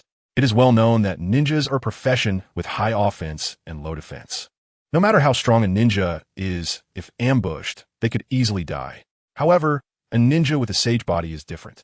A ninja like Hashirama, even if accidentally hit by an enemy's jutsu, can instantly recover due to the sage body's powerful regenerative abilities. Lord Kobayakawa. Suddenly, the office door was pushed open, and a Nin, with a tense expression, knelt on one knee, explaining the situation to Kobayakawa Kazuma. Kazuma's expression darkened, and he quickly created 5 shadow clones. The 5 clones activated their Byakugan and rushed out in all directions towards the Hidden Mist village. At noon, when the mist was at its thinnest, during the cherry blossom season, Okita Daisora sat under a cherry tree with his pregnant wife, enjoying the sakuramachi and rice balls she had prepared while admiring the blossoms. The doctor said the baby is very healthy. Starting next month, I need to take good care of myself and can't cook for you anymore. Daisora, next month, I'll be relying on you for cooking. The woman revealed a gentle smile. She had long, black hair and snow-white skin, and even during her pregnancy, she appeared remarkably beautiful. The woman sat on the ground, covered with cloth, gently cradling her protruding belly, her eyes filled with affection for her husband. Sakura, you have already given so much for me and this family. Please rest well during this time. I will take care of myself and fulfill the tasks entrusted to me by the Hidden Mist village. Okita Daisora leaned in and lightly kissed his wife's cheek. He placed the ninja blade that was beside him on his back and silently gazed at the distant Mizukage Tower through the falling cherry blossom petals. Thank you, 5th Mizukage, for giving me a wonderful home. I will also protect the new order you have established and will not let anyone break it. Okita Daisora strode towards the direction of the hidden mist prison. His wife, Yukinoshita Sakura, belonged to the Yukino clan and was a bloodline limit member wanted during Yagura's reign. On the night of the duel between Yagura and the bloodline limit family, Okita Daisora met Yukinoshita Sakura on the battlefield. The two had feelings that transcended friendship since childhood, but never expected to meet in such a scenario. Ninjas cannot control their positions, and Okita Daisora could not persuade the Mizukage to spare the bloodline limit family. He could only watch as Yukinoshita Sakura was killed, or perhaps watch her kill his comrades. That night, it was the sudden appearance of Kobayakawa Kazuma, who used incredible ninjutsu to defeat Yagura, resolving the conflict between the bloodline limit family and the village. Afterward, the now Mizukage Kobayakawa Kazuma encouraged intermarriage between the bloodline limit families and ordinary ninjas, breaking the bloodline family's monopoly on their lineage. Because of this, Okita Daisora felt that this marriage was a blessing from the Mizukage. Otherwise, as an ordinary ninja, no matter how the village changed, he would not have been able to marry a wife with a bloodline limit. In the past, the distance between ordinary ninjas and family ninjas in the Hidden Mist Village was vast. After exchanging with the Nin team guarding the Hidden Mist prison, Okita Daisora stood watch outside the prison, knowing that those imprisoned inside were dangerous individuals. He understood that to protect the village's safety, he must not let any dangerous individuals escape. Suddenly, Okita Daisora curiously looked towards the last cell on the lower level and asked his colleague, who was imprisoned in that room. It seemed that he had never heard any sounds coming from there. The hero of the Wind Country, Shikuten Yakura. This guy has killed countless ninjas from our village since the Third Great Ninja War, and even 3 jonin have died at her hands. His colleague replied seriously, adding, this woman was personally captured by the Mizukage. If it weren't for the Wind Shadow, using her to negotiate peace with us, even the Mizukage might not have been able to catch her. Truly worthy of the 5th Mizukage, even the Wind Shadow has to submit to his power, Okita Daisora exclaimed. Under the powerful pressure of that lord, offering the village's hero in exchange for peace is only natural. The 5th Mizukage is indeed strong, but Yakura is also a troublemaker. His colleague sighed and said, because this woman was betrayed by the Wind Shadow, she must be kept under strict supervision. If she returns to the village and exposes the Wind Shadow's actions, it will cost the Mizukage his credibility. The two left the lower level and continued their patrol in other areas. As the sun gradually disappeared, about 3 hours later, a dull sound echoed from within the Hidden Mist prison. A tall female figure ran out from the stairs of the lower level. Yakura coldly glanced back at the 2 Hidden Mist ninjas behind her. Seeing them tremble, she curled her lips in disdain and did not linger. What a strong pressure. Who was that escaping ninja just now? Okita Daisora asked his colleague beside him. Quickly notify the jonin of the village. The hero of the wind, Shikuten Yakura, has escaped. His colleague said, stunned as he watched Yakura's back. Okita Daisora's expression darkened. He knew that if Yakura escaped, it would bring huge trouble for the 5th Mizukage. You go notify the jonin. I'll stop her. Okita Daisora placed his hand on the ninja blade at his back, not thinking too much, and hurriedly chased after her. For the village, and for the Mizukage. Are you crazy? That's Yakura, a candidate for the Wind Shadow, the one who has killed 3 jonin. His colleague's voice could not stop Okita Daisora's determination. He followed Yakura all the way to outside the Hidden Mist prison. As he saw her about to run into the forest ahead, he hurriedly threw several shurikens forward. Okita Daisora's shurikens were easily dodged by Yakura, and suddenly, a crimson light reflected in his eyes, and her name clearly echoed in his mind. Hero of the Wind, Shikuten Yakura. Chapter 166. The Diplomatic Arrival of the Heavenly Deity. As the sun set, the dense fog enveloping the Hidden Mist village gradually thickened. Yakura ran to the outermost defense line of the Hidden Mist village. She knew that as long as she crossed the canyon ahead, she could leave the Hidden Mist village. Before Yakura could plan her route, a kunai flew from behind her, embedding itself into the rock in front of her. Yakura's expression changed slightly, and when she saw the mark on the kunai, she understood that Kobayakawa Kazuma was coming. Sure enough, as the kunai landed, Kobayakawa Kazuma's figure also appeared in front of Yakura. The mist of the Hidden Mist village could disrupt the vision to some extent, but this was aimed at ordinary ninjas, not someone like Kobayakawa Kazuma, who had Byakugan. As long as he could find Yakura's general escape direction, Kobayakawa Kazuma could easily track his target using Byakugan. Can't you be a little more obedient? I don't like to be rough with women. Kobayakawa Kazuma frowned. He had reminded the guards when sending Yakura to prison to ensure she wouldn't starve to death. This was both a punishment for Yakura and a way to prevent her from causing trouble. It seems that the guards have not grasped the limits. If you dislike being rough with women, let me go and seek revenge on Kazekage. Yitsong's lips curled slightly as she coldly said, otherwise, I wouldn't mind killing the fifth Kazekage here first. To kill Kazekage first, and then Kazekage, you really dare to say that? Saka Kazuma snorted coldly, and his figure immediately split into hundreds, surrounding Yitsong from all directions. Yitsong's expression changed slightly, and cold sweat began to bead on her forehead. Although the clones in front of her were fake, there were simply too many of them. At such a number, even the most ordinary clone technique would appear extremely terrifying. Without giving Yitsong time to be surprised, Saka Kazuma's figure had already used the body flicker technique to appear behind her, delivering a heavy punch to her body. Now, Saka Kazuma's ninjutsu and taijutsu far surpassed that of this Kazekage candidate, and even capturing her didn't require the same caution as before. Yitsong didn't even find Saka Kazuma's real body before her back received a heavy blow, the immense force causing her face to smash onto the ground, nearly knocking her unconscious. Yitsong gritted her teeth, barely maintaining her consciousness.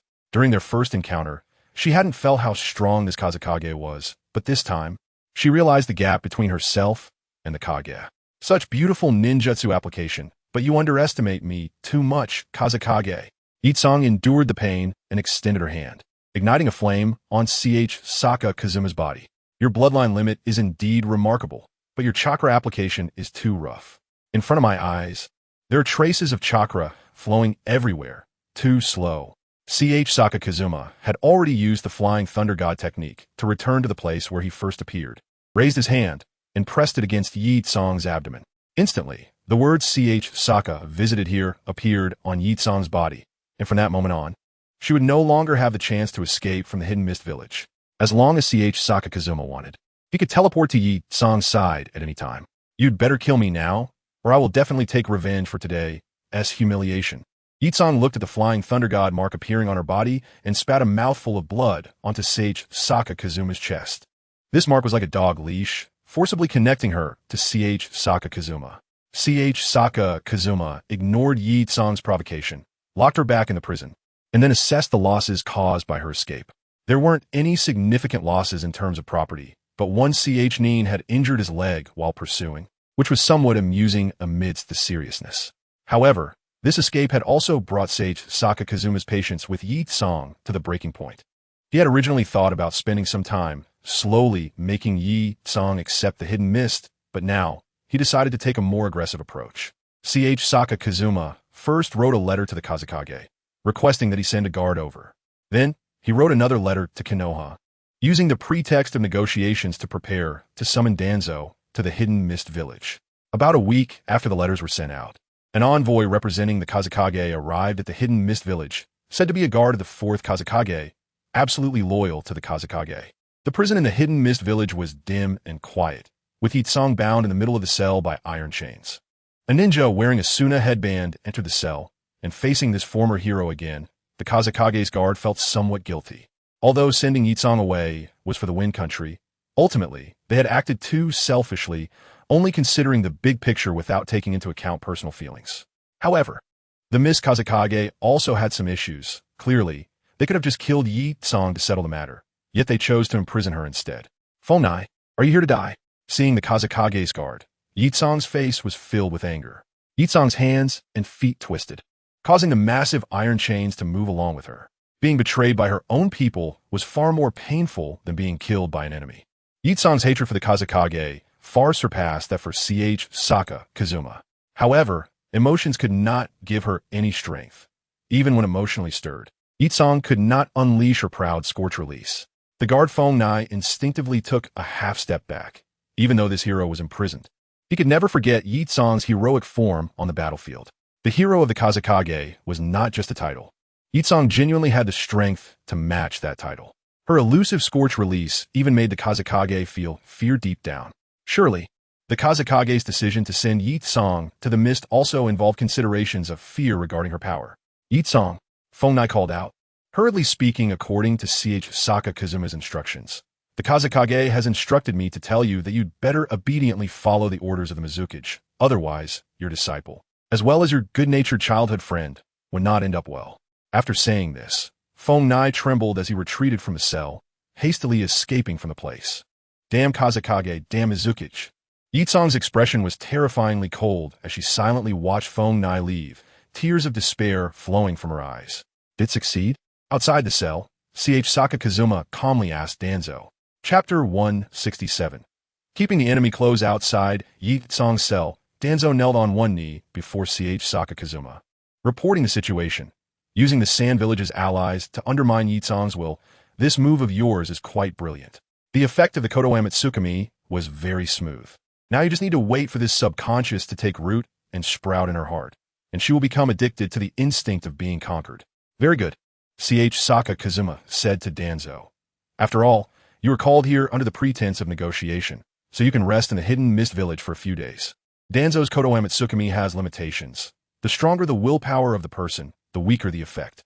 This time, Sakakazuma used the words of the Kazakage's envoy to undermine Yitsong's will, making the activation of Kodowa Tsukumi surprisingly smooth. Yes, my lord. Danzo turned and left the hidden mist prison. Sakakazuma watched Danzo's departing figure and suddenly had the idea of pushing him up to the position of Hokage. Since Sarutobi Hiruzen was always going to die, then why not let his adopted son become Hokage? That way, the relationship between the hidden mist village and Konoha would improve, and he, as the Mizukichi, could enjoy Konoha's resources to strengthen his own power. It should be known that Konoha's ninja strength has always been the strongest among the 5 great countries, and the potential of female ninjas is similarly outstanding. Without thinking much, Sakakazuma entered the cell where Yitsong was held. Given the situation, she could already be released. Earlier, the Kodowa Tsukumi that Danzo had cast on Yitsong included emotions of submission and dependence. Now, it would be quite difficult for Yitsong to refuse the requests of this strong person. Admiring the strong and having offspring with the strong is human nature, and Yitsong was no exception. Danzo's Kodowa Tsukumi could amplify this nature, making Yitsong subconsciously recognize Sakakazuma as a strong person, thus stimulating her maternal instincts. Yitsong, I now invite you to be my secretary. This way, you won't have to stay here and suffer. In the empty cell, only Sakakazuma and Yitsong were present as he extended the invitation.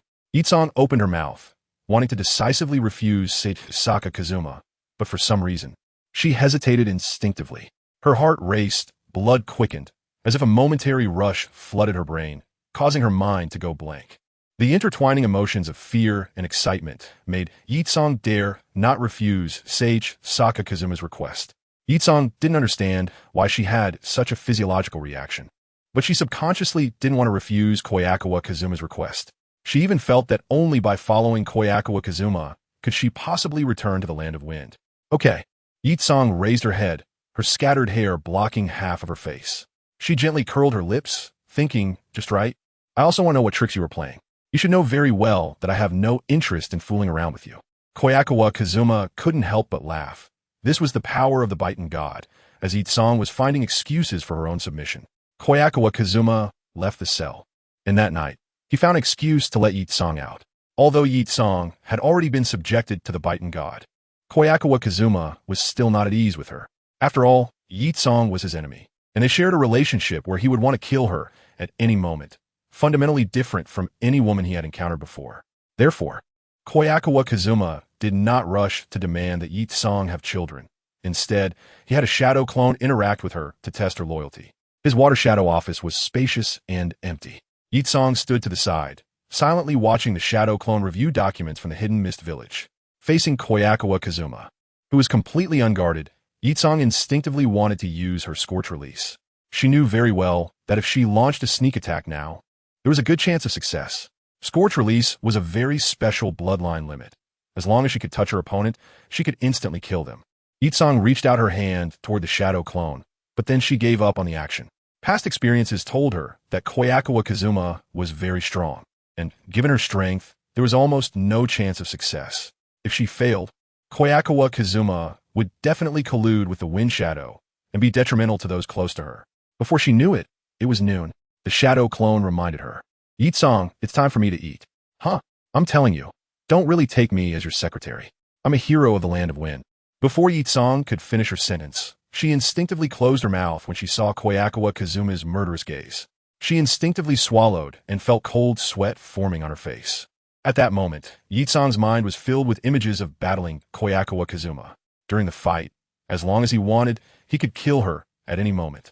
It seemed that the only way to alleviate this fear was to obey Kobayakawa Kazuma's words. I understand. Yitsong sighed, waved her hand, and walked straight out of the water shadow office, turning back to ask, is it enough to just tell the chef?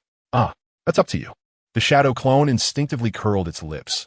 The proud hero of the land of wind, who should have valued dignity above life, no longer existed. What remained here was merely an empty shell of Yitsong, a woman who would easily submit to the strong and admire the strong. As the shadow clone dispersed, Kobayakawa Kazuma, now in his true form, was already seated in the water shadow's position, silently waiting for Yitsong to return. After more than 10 minutes, Yitsong returned pushing a food cart, placing the food from the cart in front of Kobayakawa Kazuma one by one. Feed me, Kobayakawa Kazuma said, looking at Yitsong with emphasis. I understand. Yitsong sighed. She wanted to refuse Kobayakawa Kazuma, but she instinctively feared death. With the help of the Biten God, she was very clear that her life was in Kobayakawa Kazuma's hands. Picking up the dishes, Yitsong brought the food to Kobayakawa Kazuma's mouth, using her other hand to block, preventing food and seasoning from falling on the table. Kobayakawa Kazuma ate the food Yitsong brought to his mouth, and in that moment, he suddenly understood the feelings of certain great villains. Keeping the enemy close was not only wise but also enjoyable. Watching Yitsong, who was reluctant yet had to satisfy all his unreasonable demands, brought Kobayakawa Kazuma immense psychological satisfaction. Killing an enemy was not something remarkable. Seeing the enemy having to serve him and fear his authority was the real pleasure. Facing an enemy should be this kind of attitude. Chapter 168. The bottleneck of ninjutsu that afternoon. Yitsong shed tears in humiliation, repeatedly regretting her own incompetence and fear in her heart.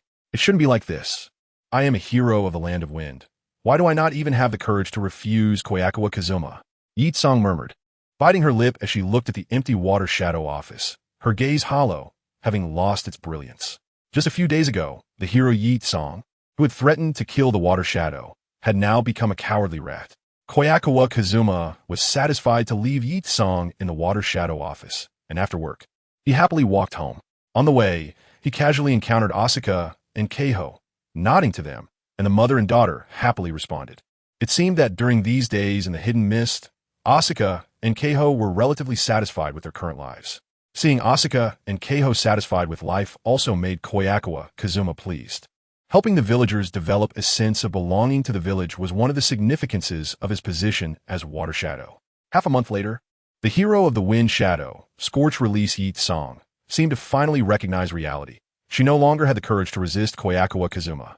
Another half a month passed, and Samui returned to the hidden mist village from the land of bears with Natsu. Kobayakawa Kazuma suddenly found himself in possession of two secret techniques, facing a great crisis. From then on, Kobayakawa Kazuma's days became busy again, with one side being the elite shinobi Samui from the Cloud Village, and the other being the hero Yitsong from the Land of Wind. Spring passed and summer came, and before they knew it, for months had gone by. During this time, Kobayakawa Kazuma focused most of his energy on ninjutsu and was not proactive about the great cause of having many children, which also resulted in Samui and Yitsong still not getting pregnant. However, thanks to these 4 months of effort, Kobayakawa Kazuma's completion level of the hidden mist technique had reached 62. At this level of completion, Kobayakawa Kazuma could mobilize water vapor within several kilometers in a short period, enhancing the hidden mist technique. It could be said that as long as Kobayakawa Kazuma wanted, he could instantly flood a small city using the hidden mist technique. Meanwhile, Kobayakawa Kazuma's water release water cannon also broke through the 40 completion barrier. At this level, launching the water cannon no longer required extra movements. With just a glance, he could mobilize chakra and fire the water cannon. It could be said that the water cannon technique had truly become an assassination ninjutsu, a lethal technique that required no hand seals or movements, making it deadly for any shinobi. At this level of concealment, even a shinobi of the same shadow level could easily be injured by a B-rank water cannon. However, it seemed that A-rank shinobi could only reach this extent, as Kobayakawa Kazuma's various ninjutsu improvements had hit a bottleneck. Kobayakawa Kazuma also noticed that the completion level limit corresponding to A-rank shinobi was around 72 for E-rank ninjutsu, 62 for D-rank, and 52 for C rank. As for B rank ninjutsu and above, the completion levels would be even lower. If he wanted to continue improving the completion level of his ninjutsu, he first needed to enhance his own ninjutsu qualifications. Knock, knock, knock. The summer sun was quite intense. Kobayakawa Kazuma, who was in the room having a heated discussion with two secretaries, frowned. Come in. Kobayakawa Kazuma threw aside his work and directly used the hidden mist technique to obscure the two secretaries in mist. A shinobi entered the room, looked surprised at the thick mist behind the water shadow, knelt on one knee, and said, "The Akatsuki organizations Kakuzu and Kinsuke, whom you are concerned about, have appeared in Akita, port of the Land of Water. It seems they are up to something. Kakuzu and Kinsuke finally appeared, right in my territory." Kazuma Kobayakawa looked towards Yakura in the thick fog and said, "I'll be out for a few days. Stay in the village and don't cause me any trouble." Yakura, dressed in a maid outfit, suddenly felt a chill run through her, sensing an inner terror that made her instinctively hesitant to resist. "I understand. I won't cause you any trouble, Lord Fifth," Yakura hurriedly replied. Kazuma Kobayakawa smiled slightly, and, using the Flying Thunder God technique, his figure instantly vanished. At this moment, Kazuma Kobayakawa did not want to antagonize the Akatsuki organization. If it weren't for the fact that Kakuzu had threatened him with his family during their previous encounter, he wouldn't have been fixated on him. During this time, he not only improved the completion rate of his ninjutsu, but also worked hard to learn lightning-based ninjutsu, all to find an opportunity to eliminate Kakuzu. After all, the feeling of having his family targeted made him very uncomfortable. The road to Akita port was somewhat far. After 2 days of travel, Jonin Takayama Sho and Kazuma Kobayakawa finally arrived at this location. Standing high on a tree trunk, Kazuma Kobayakawa activated his Byakugan to observe the situation of the entire port city. According to the reports from his subordinates, he found Kakuzu and Kinsuke at the dock. "Lord Mizukage, these two from the Akatsuki organization are absolute experts. Should we gather nearby ninjas to hunt them down together?" Takayama Sho asked. Kazuma Kobayakawa smiled, saying that mobilizing ninjas would create too much noise and inevitably attract their attention. Moreover, against ninjas of this level, ordinary ninjas would be of little use. Without saying much, Kazuma Kobayakawa formed hand seals. Cho Z, Wei Z, Cho, hidden mist technique. In an instant, a thick mist rose from the sea, rapidly spreading towards the port. Within a few minutes, the mist completely enveloped the small port city. Takayama Sho watched in shock as the fog obscured the entire city, murmuring, "What a terrifying hidden mist technique." The hidden mist technique was the signature ninjutsu of the Mist Village. Almost every ninja, from Genin to Jonin, could perform it. However, the usual Jonin's hidden mist technique could only cover an area the size of a soccer field. It was almost unheard of to cover a small city like Kazuma Kobayakawa did so casually. "Wait for me to kill these two, and I'll be back." Kazuma Kobayakawa's figure instantly disappeared, using the Flying Thunder God technique to appear not far from Kakuzu and Kinsuke.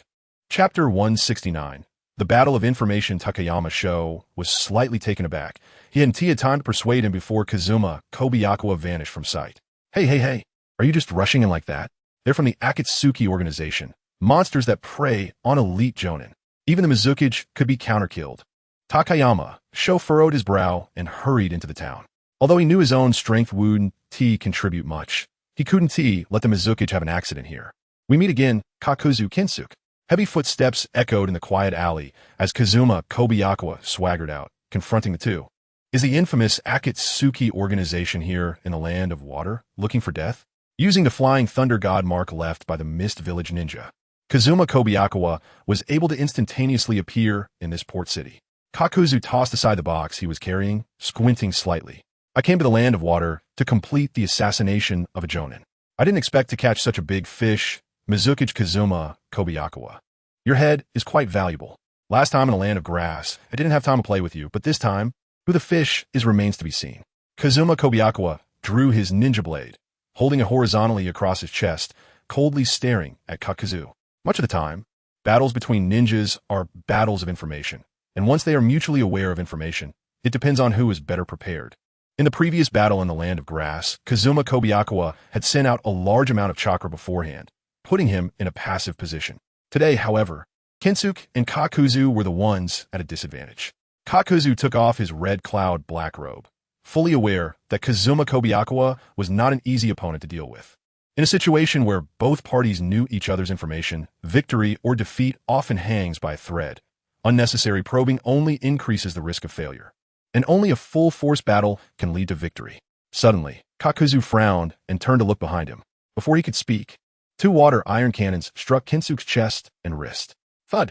The ninja, proud of his strength, fell into a pool of blood without even realizing what had happened. Huh? What happened? Kinsuke looked at Kobayakawa in confusion, his face full of doubt. The hidden mist technique obscured the ninja's line of sight, and the water iron cannons, which required no movement or hand seals, were deadly here. Even a ninja as sensitive to killing intent as Kakuzu didn't have time to warn his companion. Before the battle began, Kobayakawa had already ambushed 3 shadow clones in the thick fog. In ninja battles, surprise attacks are also a tactic, if prepared properly. Even an ordinary chunin like Shikamaru might have the potential to take down Haiden. Your companion does indeed possess great strength. Last time I fought him, I was quite startled after taking a hit. Kobayakawa formed the snake seal and dispelled the shadow clone technique, instantly returning a large amount of chakra to his main body. However, afterward, I realized that he was only strong in strength and speed. His ninjutsu was quite ordinary. After a moment of shock, Kakuzu's face returned to calm. To him, Kinsuke's strength was indeed quite average and didn't offer him much help. Always carrying a burden is troublesome. Thank you for taking care of him. Otherwise, I might have been unable to resist taking action myself. Kobayakawa did not say much to Kakuzu. He infused lightning chakra into his ninja blade, which became enveloped in a pure white glow, continuously emitting arcs of electricity. To deal with Kakuzu, a master of earth techniques, it was indeed necessary to utilize the restraining effect of lightning. Otherwise, it would be very difficult to break through that powerful earth armor. Kobayakawa's taijutsu movements were swift, and Kakuzu was not slow either. He concentrated his earth techniques on his arm, blocking Kobayakawa's ninja blade. Clang! The ninja blade sliced into Kakuzu's arm, which fell off like tofu. The wound on his arm was writhing with countless black threads. However, in midair, these black threads suddenly began to move on their own, forming a net that quickly wrapped around Kobayakawa. He's indeed difficult to deal with, an elder member of the Akatsuki organization. Kobayakawa slightly curled his lips and, using the flying thunder god, his body instantly disappeared from Kakuzu's line of sight. Kakuzu's strength was actually on the lower end among shadow-level ninjas. The reason he was difficult to deal with was that this guy had 5 lives and was proficient in 5 chakra elements. The nature transformations of chakra have a restraining effect, and Kakuzu, who mastered 5 chakra elements, could use ninjutsu suited to the situation to counter his opponents. Additionally, Kakuzu's taijutsu level was not bad either. Although he might be slightly slower than Kobayakawa, he was certainly not at a disadvantage in shadow-level battles. Using the pre-prepared mark, Kobayakawa appeared on the roof behind Kakuzu, gathering a ball of chakra, glowing with lightning in his hand, which was a lightning technique. Heavenly flash spiraling sphere. He threw it forcefully toward Kakuzu. The moment the spiraling sphere appeared, it entered an invisible state, as if it had never existed. Kakuzu was able to determine the position of Kobayakawa by the sound of chakra flow. He turned around and opened his left hand towards Kazuma. A high-speed spinning wind ball appeared in his hand. Wind release counters lightning release, and this ninjutsu could negate the Raijin spiral. However, just as Kakuzu was about to launch his ninjutsu, the Raijin spiral suddenly vanished. Had he failed? The water shadow Kobayakawa was nothing special. Kakuzu revealed a contemptuous smile and canceled the wind release ninjutsu. He had thought that Kazuma was using some powerful ninjutsu, but it turned out to be a failed product. As Kakuzu's words fell, a massive force suddenly erupted from his abdomen. Kakuzu looked down in disbelief at the scene before him.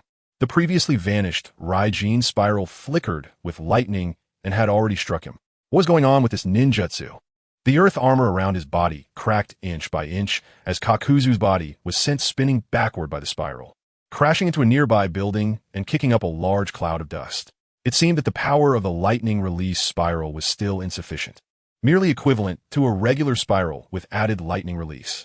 With his Byakugan activated, Kobayakawa could see clearly that Kakuzu had only broken through the earth armor after taking the spiral head-on, and hadn't suffered significant damage. This was partly due to the strong defense of the earth grudge sphere, and also because the power of the lightning release spiral was not much stronger than an ordinary spiral. Chapter 170. Killing Kakuzu in the midst of the dust. Kakuzu's figure emerged, now accompanied by three masked puppets made from his own heart. The three masked monsters simultaneously opened their mouths, releasing ninjutsu of lightning, fire, and wind attributes.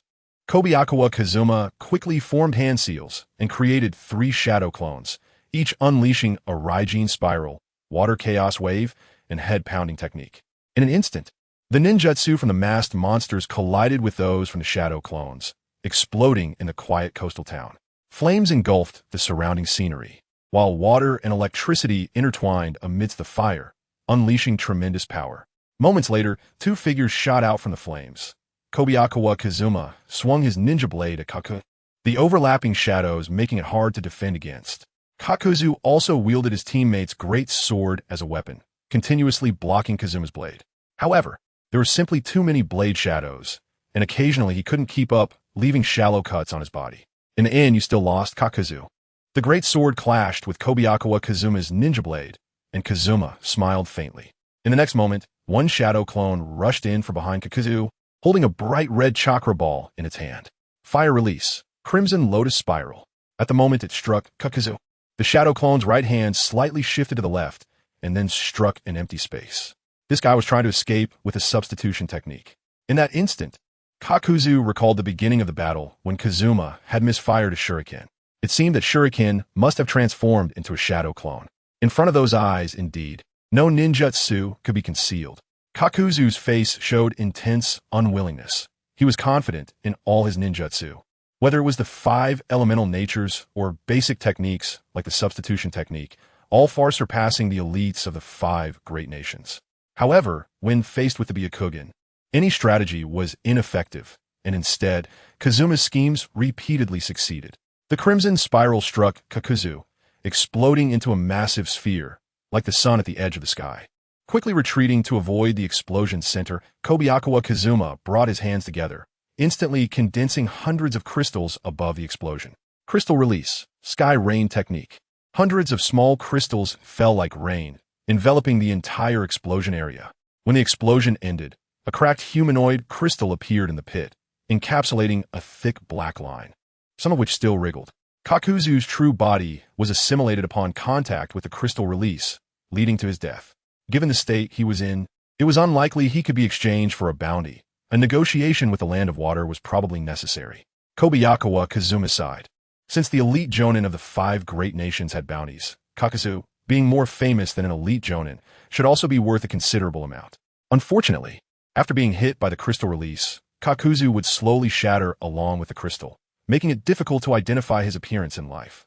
With Kakuzu's true body dead, the puppets he summoned lost control, and the mindless puppets would eventually be eliminated by the shadow clones.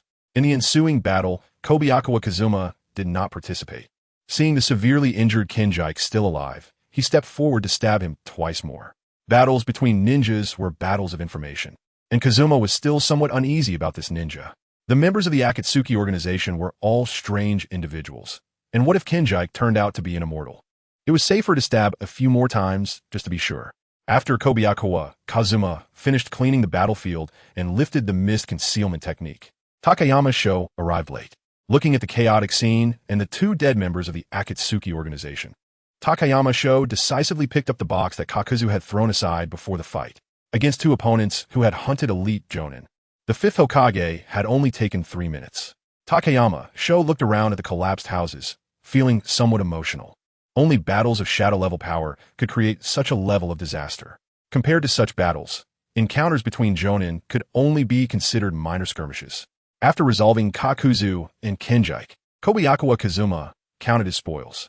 Kakuzu's box contained 10 million ryo in cash, presumably a bounty from some ninja or a reward for a mission.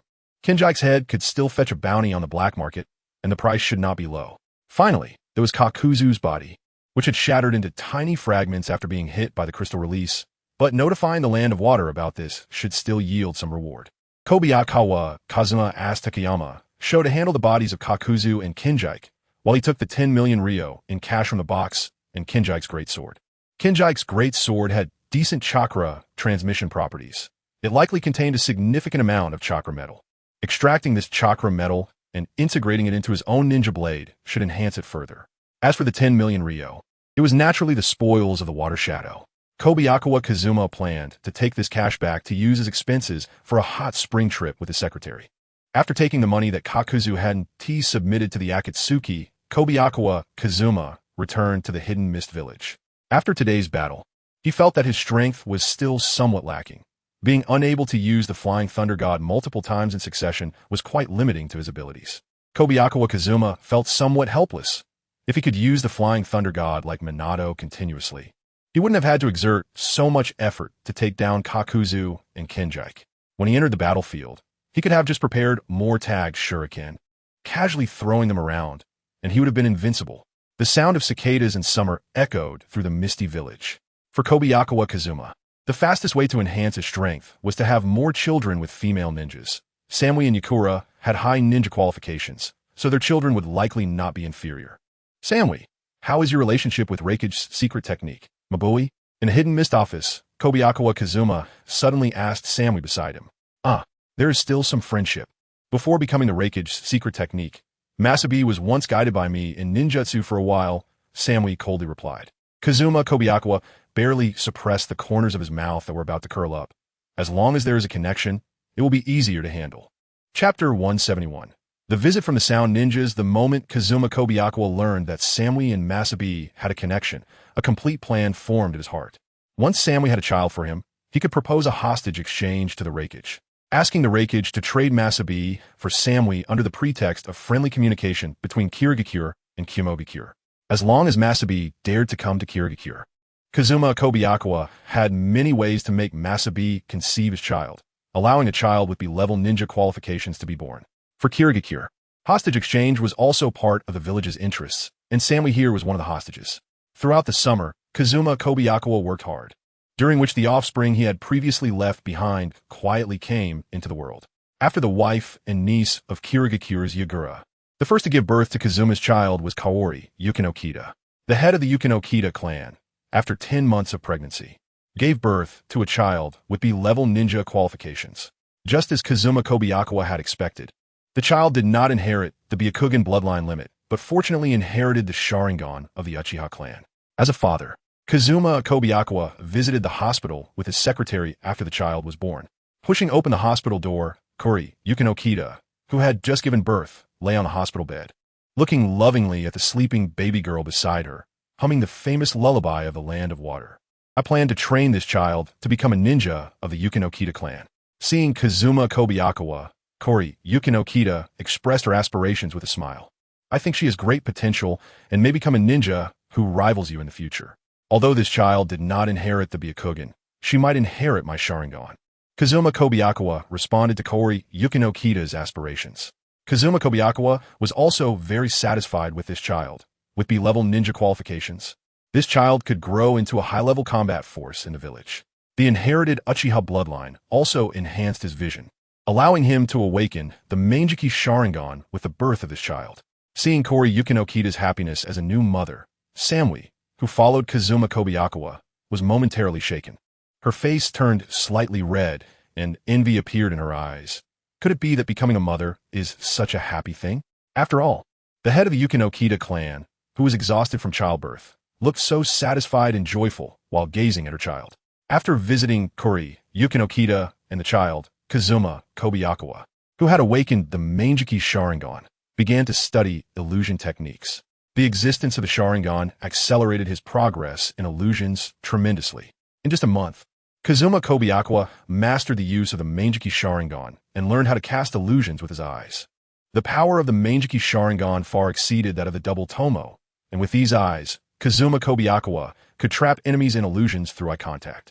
Although Kazuma Kobayakawa's illusions were not yet powerful enough and could be easily broken by higher-level opponents, breaking an illusion still required time. And in battles at the level of a Kage, even a moment of distraction could be fatal. The Mizuki's office was quiet, and Kazuma Kobayakawa, having mastered illusions, glanced at Samui beside him with his Manjiki Sharingan, treating her as a test subject. Just a moment of eye contact caused Samui's expression to fall into a daze, and she was surprised to find that the scenery in front of her had changed. After a moment of shock, Samui realized that what she saw was an illusion, and she hurriedly formed hand seals to dispel the illusion before her. Kazuma Kobayakawa, You are actually a descendant of the Uchiha clan? Samui, breaking free from the illusion, did not complain. She sighed and immediately focused her attention on Kazuma Kobayakawa's eyes. Those eyes were undoubtedly the famous Sharingan.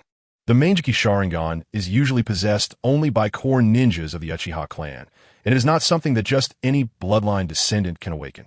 I suppose so. Kazuma Kobayakawa replied with a faint smile. Their conversation caught the attention of the hero of the Land of Wind, Yakura, who also looked at Kazuma Kobayakawa with curiosity. Knock. Knock, knock.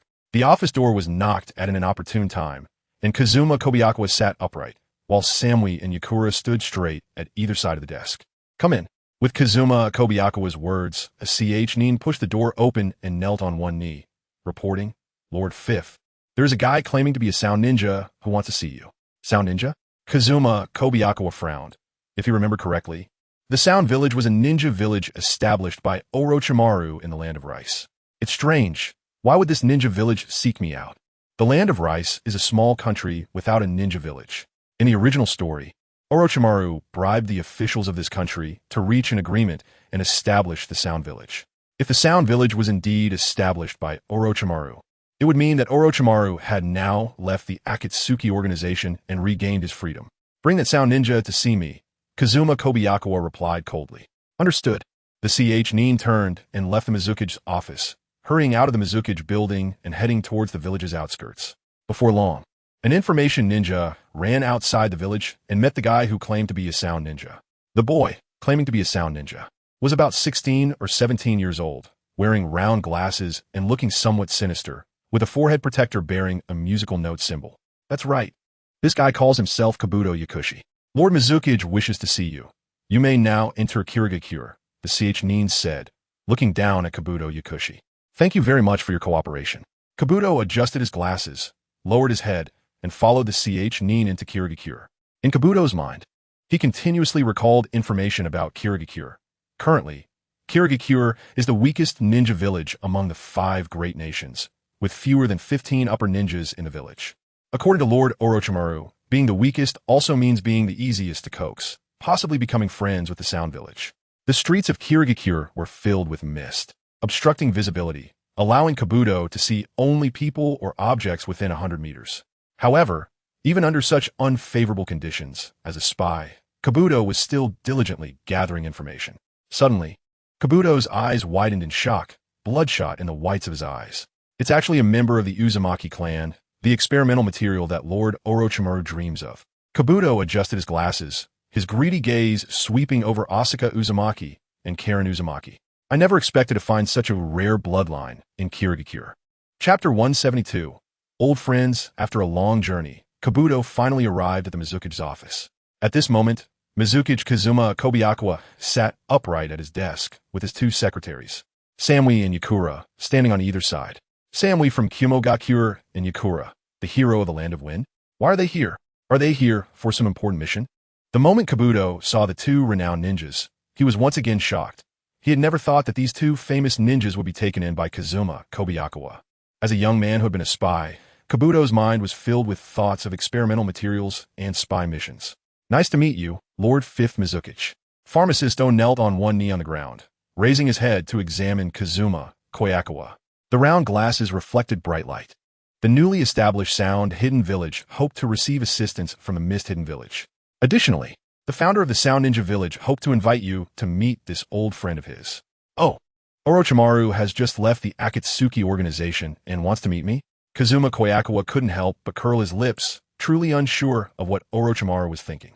If it was just about helping Orochimaru establish the Sound Hidden Village, Kazuma Kobayakawa wouldn't mind too much. Of course, this help could only be private. After all, Orochimaru was a rogue ninja from Konoha, and for the Mist Hidden Village, interacting openly with the Sound Ninja Village would be tantamount to slapping Konoha in the face. Even the Mizuki of the Mist Hidden Village couldn't do something so brazen as to openly defy the 5 great ninja nations. After all, if this matter were to get out, it would ruin the Mist Hidden Village's reputation and provoke resentment from other great nations. Hearing the name Orochimaru, Pharmacist Do suddenly froze, cold sweat slowly dripping from his forehead.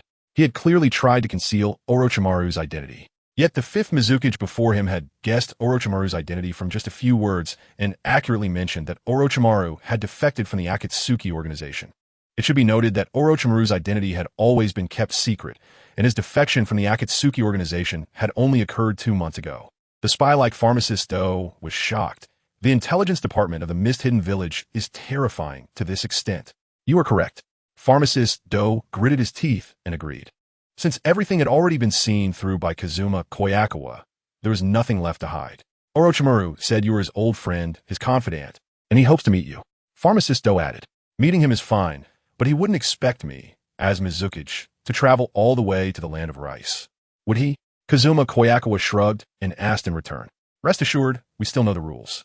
Pharmacist Do adjusted his glasses and said honestly, Orochimaru is currently in a small town over 100 kilometers from the Mist-Hidden Village, and he is always waiting for your arrival.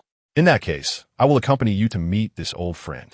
KazumaFaces set aside the documents he was holding. A distance of over 100 kilometers isn't too far. With a ninja speed, it wouldn't take long to get there.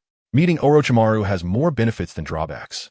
Soon, the two left the territory of the Mist-Hidden Village. Pharmacist Do led the way, with KazumaFaces closely following behind. For the sake of speed and stealth, KazumaFaces did not bring any other ninjas with him. Both of their speeds were not slow. They set out at noon and arrived at the small town where Orochimaru was hiding by the afternoon.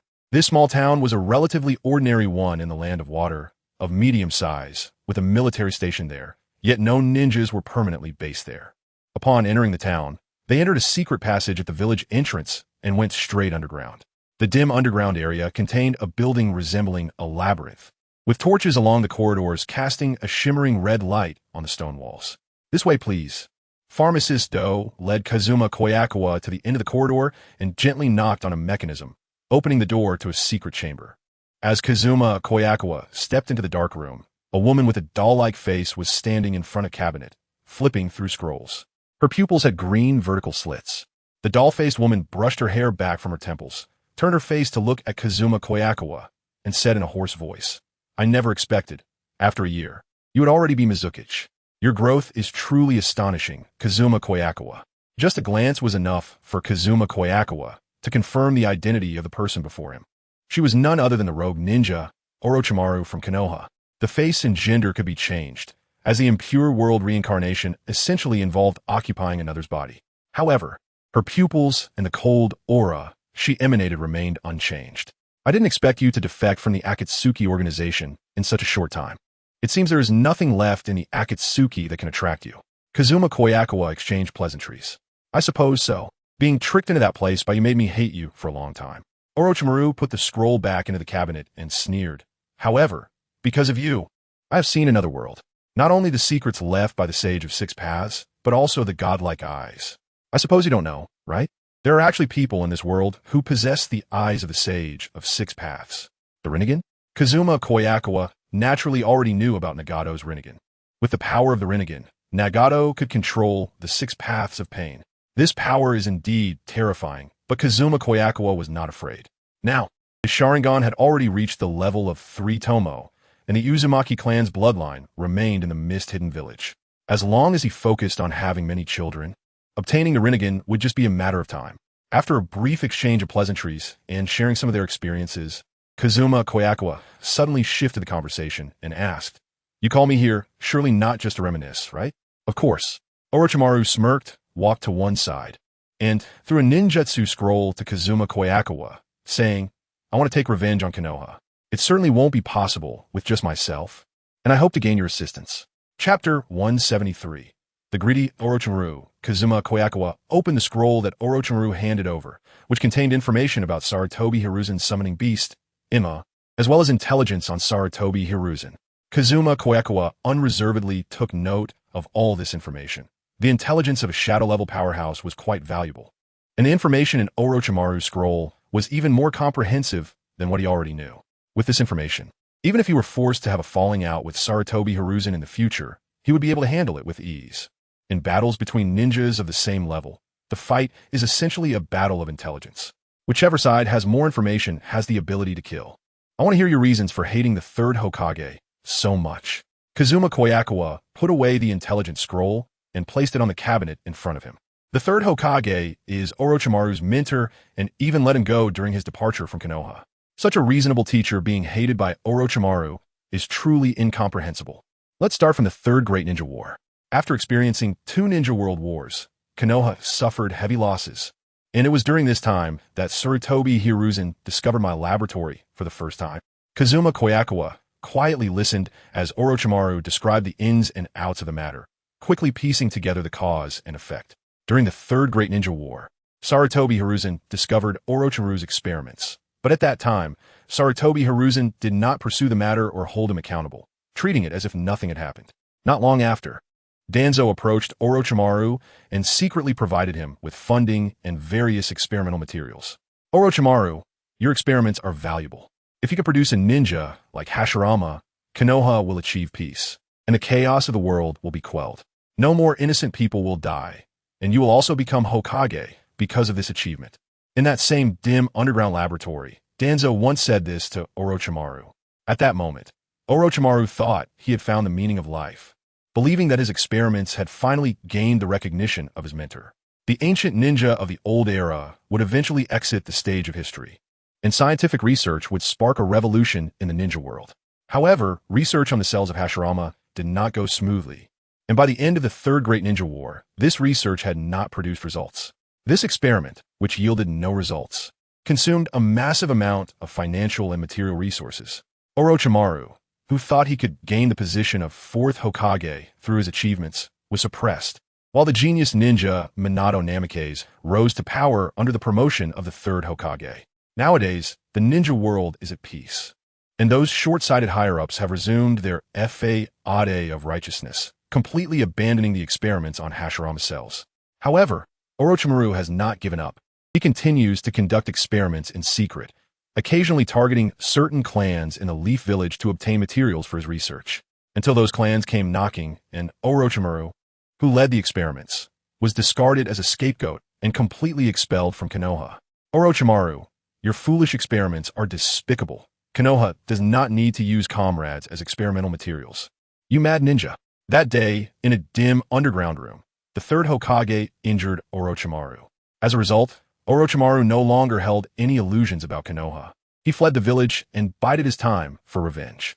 Through Orochimaru's explanation, KazumaFaces gained a detailed understanding of Orochimaru's story.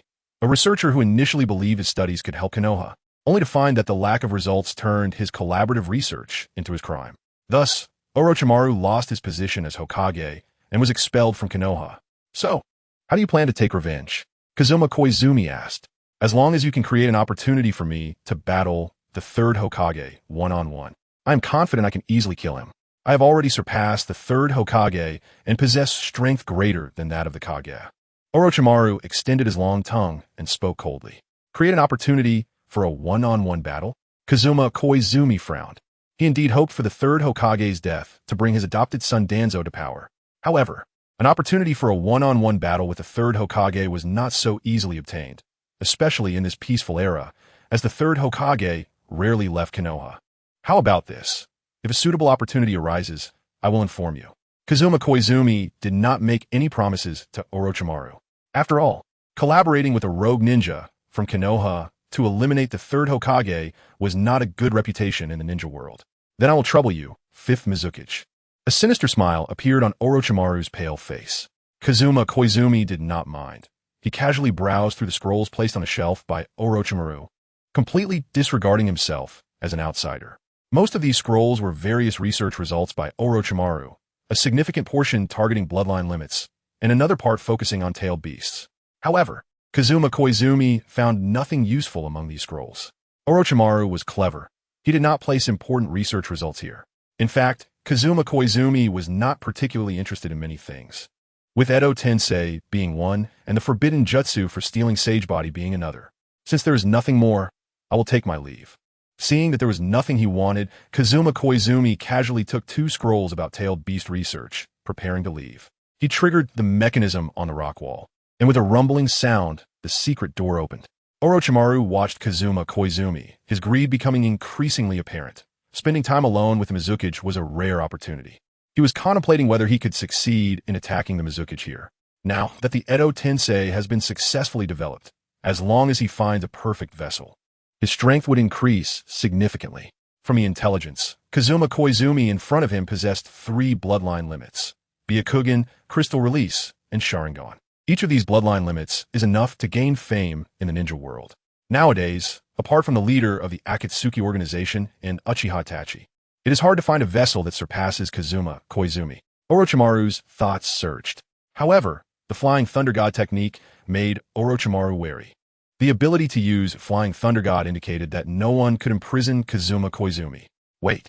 Just as Kazuma Koizumi stepped out the door, Orochimaru's greed suppressed his rationality. He reached out, and in an instant, several venomous snakes coiled around Kazuma Koizumi. Kazuma Koizumi, I am very fond of your perfect body. Orochimaru ultimately could not resist his desire and proposed, leave your body to me. In exchange, I will help Mist Village become prosperous and the leader among the 5 great nations. Outside, Kabuto Yakushi, who was waiting, was startled by Orochimaru's actions. Not only seeking revenge on Konoha, but also targeting the Mizukage of the water country. Orochimaru's behavior is simply that of a madman. Kabuto adjusted his glasses, a slight smirk appearing at the corner of his mouth. However, such boldness is also one of Orochimaru's charms in the entire ninja world. Perhaps only Orochimaru would dare to do such things. Chapter 174. Ninja Qualification. A Kazuma Koizumi glanced at Orochimaru, the 3-tomo pattern appearing in his eyes, and in an instant, Orochimaru fell into an illusion. The snakes coiling around him automatically fell off, and Kazuma Koizumi drew his ninja sword, bringing it down to sever Orochimaru's right hand. As the sword was returned to its sheath, Orochimaru awakened from the Genjutsu, his snake-like pupils trembling, his face filled with panic. Sharingan. The 3-tomo Sharingan. Kazuma Koizumi had actually awakened the 3-tomo now. Refrain from your little thoughts. Otherwise, I know exactly how to kill you. Kazuma Koizumi warned, slowly walking out of Orochimaru's laboratory. Kabuto adjusted his glasses again, watching Kazuma Koizumi walk past him, sweat beading on his forehead. In just an instant, one of the legendary Sannin, Orochimaru, had his right hand severed. Mizukage's strength is unfathomable. Kabuto, you are an outstanding talent. Kazuma Koizumi suddenly took an interest, turned back, and extended an invitation. If you are willing to come with me, I will provide you with excellent research conditions. Thank you for your recognition, Mizukage. However, I do not intend to betray Lord Orochimaru. Kabuto replied solemnly. People like you, betrayal is a common occurrence. What is there to talk about loyalty? Kazuma Koizumi lightly commented, ignoring Kabuto and leaving the laboratory. Let's talk again after Orochimaru kills the 3rd Hokage. By then, a non-submissive Orochimaru would be a threat and no longer valuable. Orochimaru watched Kazuma Koizumi leave, picking up his right hand in the pool of blood, and for the first time, let out a sharp, feminine voice. I truly admire that guy. Given time, he will undoubtedly become one of the strongest Kage among the 5 great nations. Communication did not go smoothly, and Kazuma Koizumi did not find anything useful in Orochimaru's laboratory, so he had to temporarily return to Mist Village. Of course, he would still relay information about the 3rd Hokage to Orochimaru. After all, both he and Orochimaru had a common interest in killing the 3rd Hokage.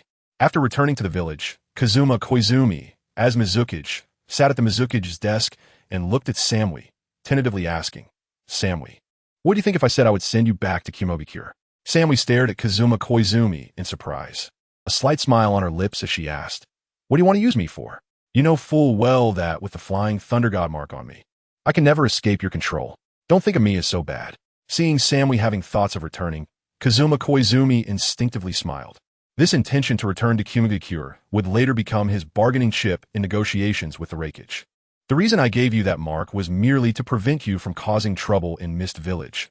On the day I send you away, I will naturally remove that mark personally. To appease Samui, Kazuma Koizumi told a white lie. The mark of Flying Thunder God cannot be erased. What Kazukawa Ikima calls erasing the mark is merely removing the outermost symbols.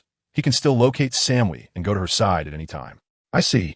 Samui's body trembled slightly as she looked at the words left by Kazukawa on her abdomen, and a warm feeling emerged in her days. Unknowingly, another month and a half passed. In the morning, the sky was dimly lit, but today's water shadow office was empty. Kazukawa Ikima was mingling on the training ground, surrounded by various marked kunai scattered around him. A week ago, the cloud-hidden Jonin Samui was the first to become pregnant. Just yesterday, the hero of the Wind Country, Yakura followed suit.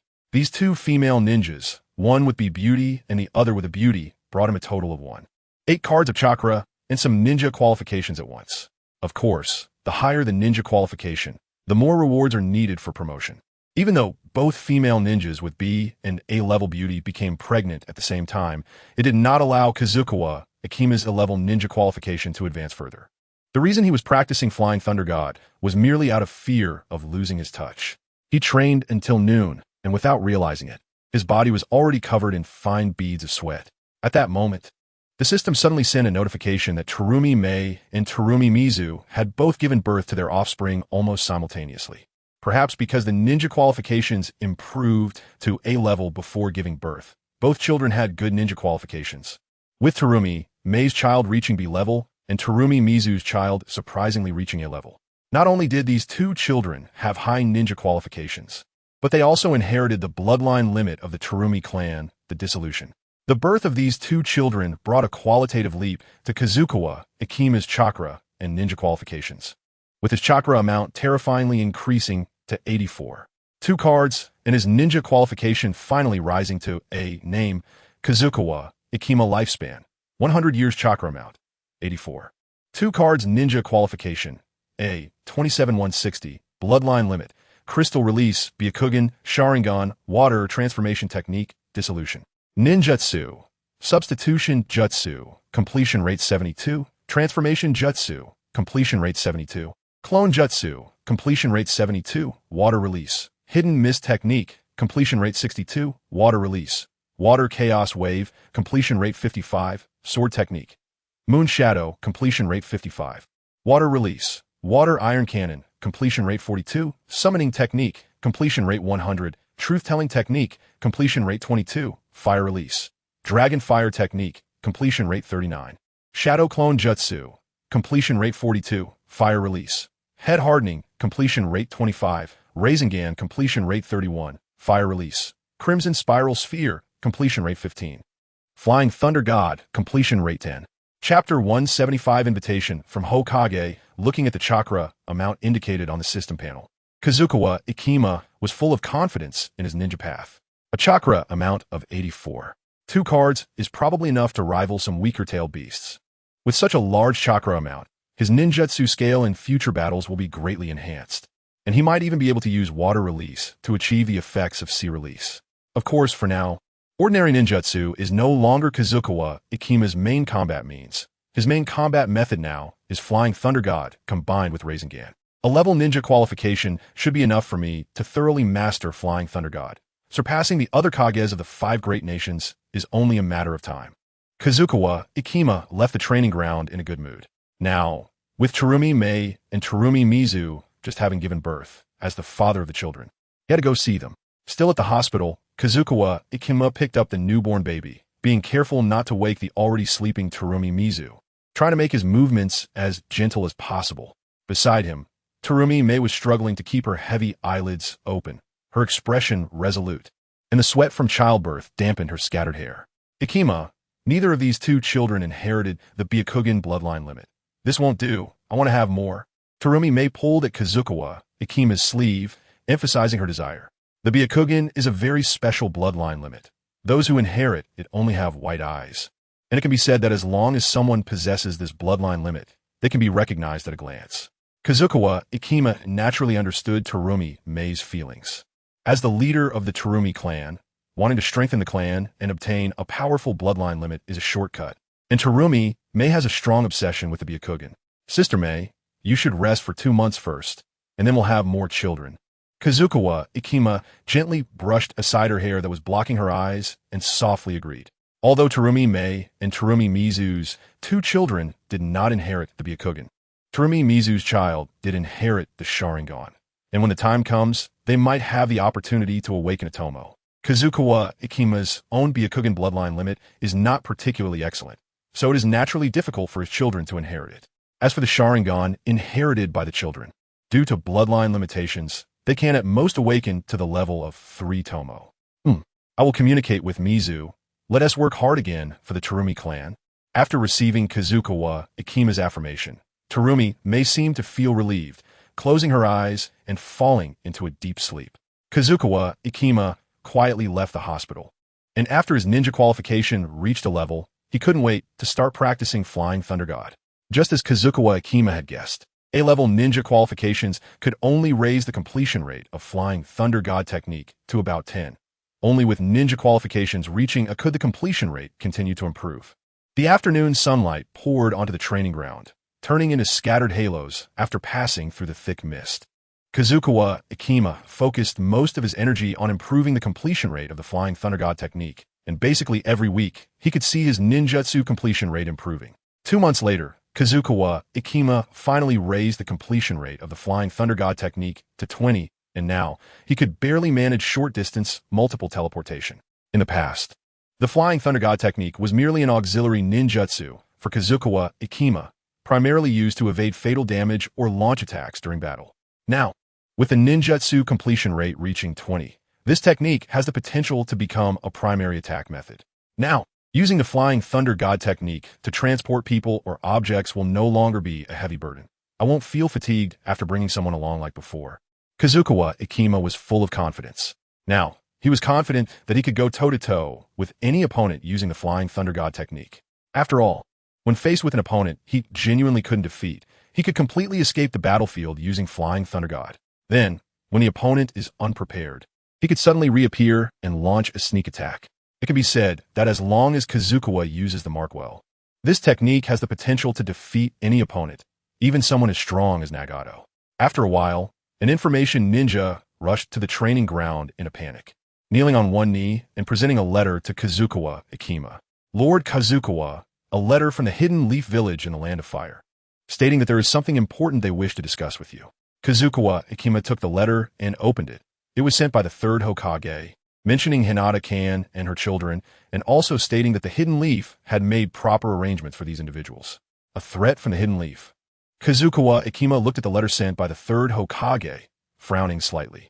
Although there were no threatening words in the letter, since Hinata-kan was mentioned, it surely did not bode well. It was probably his previous action of calling Danzo to the Hidden Mist that caught the attention of the third Hokage, which is why he sent a letter inviting him to Konoha to discuss the political affairs of the Land of Water and the Land of Fire. However, with the Flying Thunder God technique's completion rate reaching 20, Kobayakawa Kazuma also began to consider going to Konoha.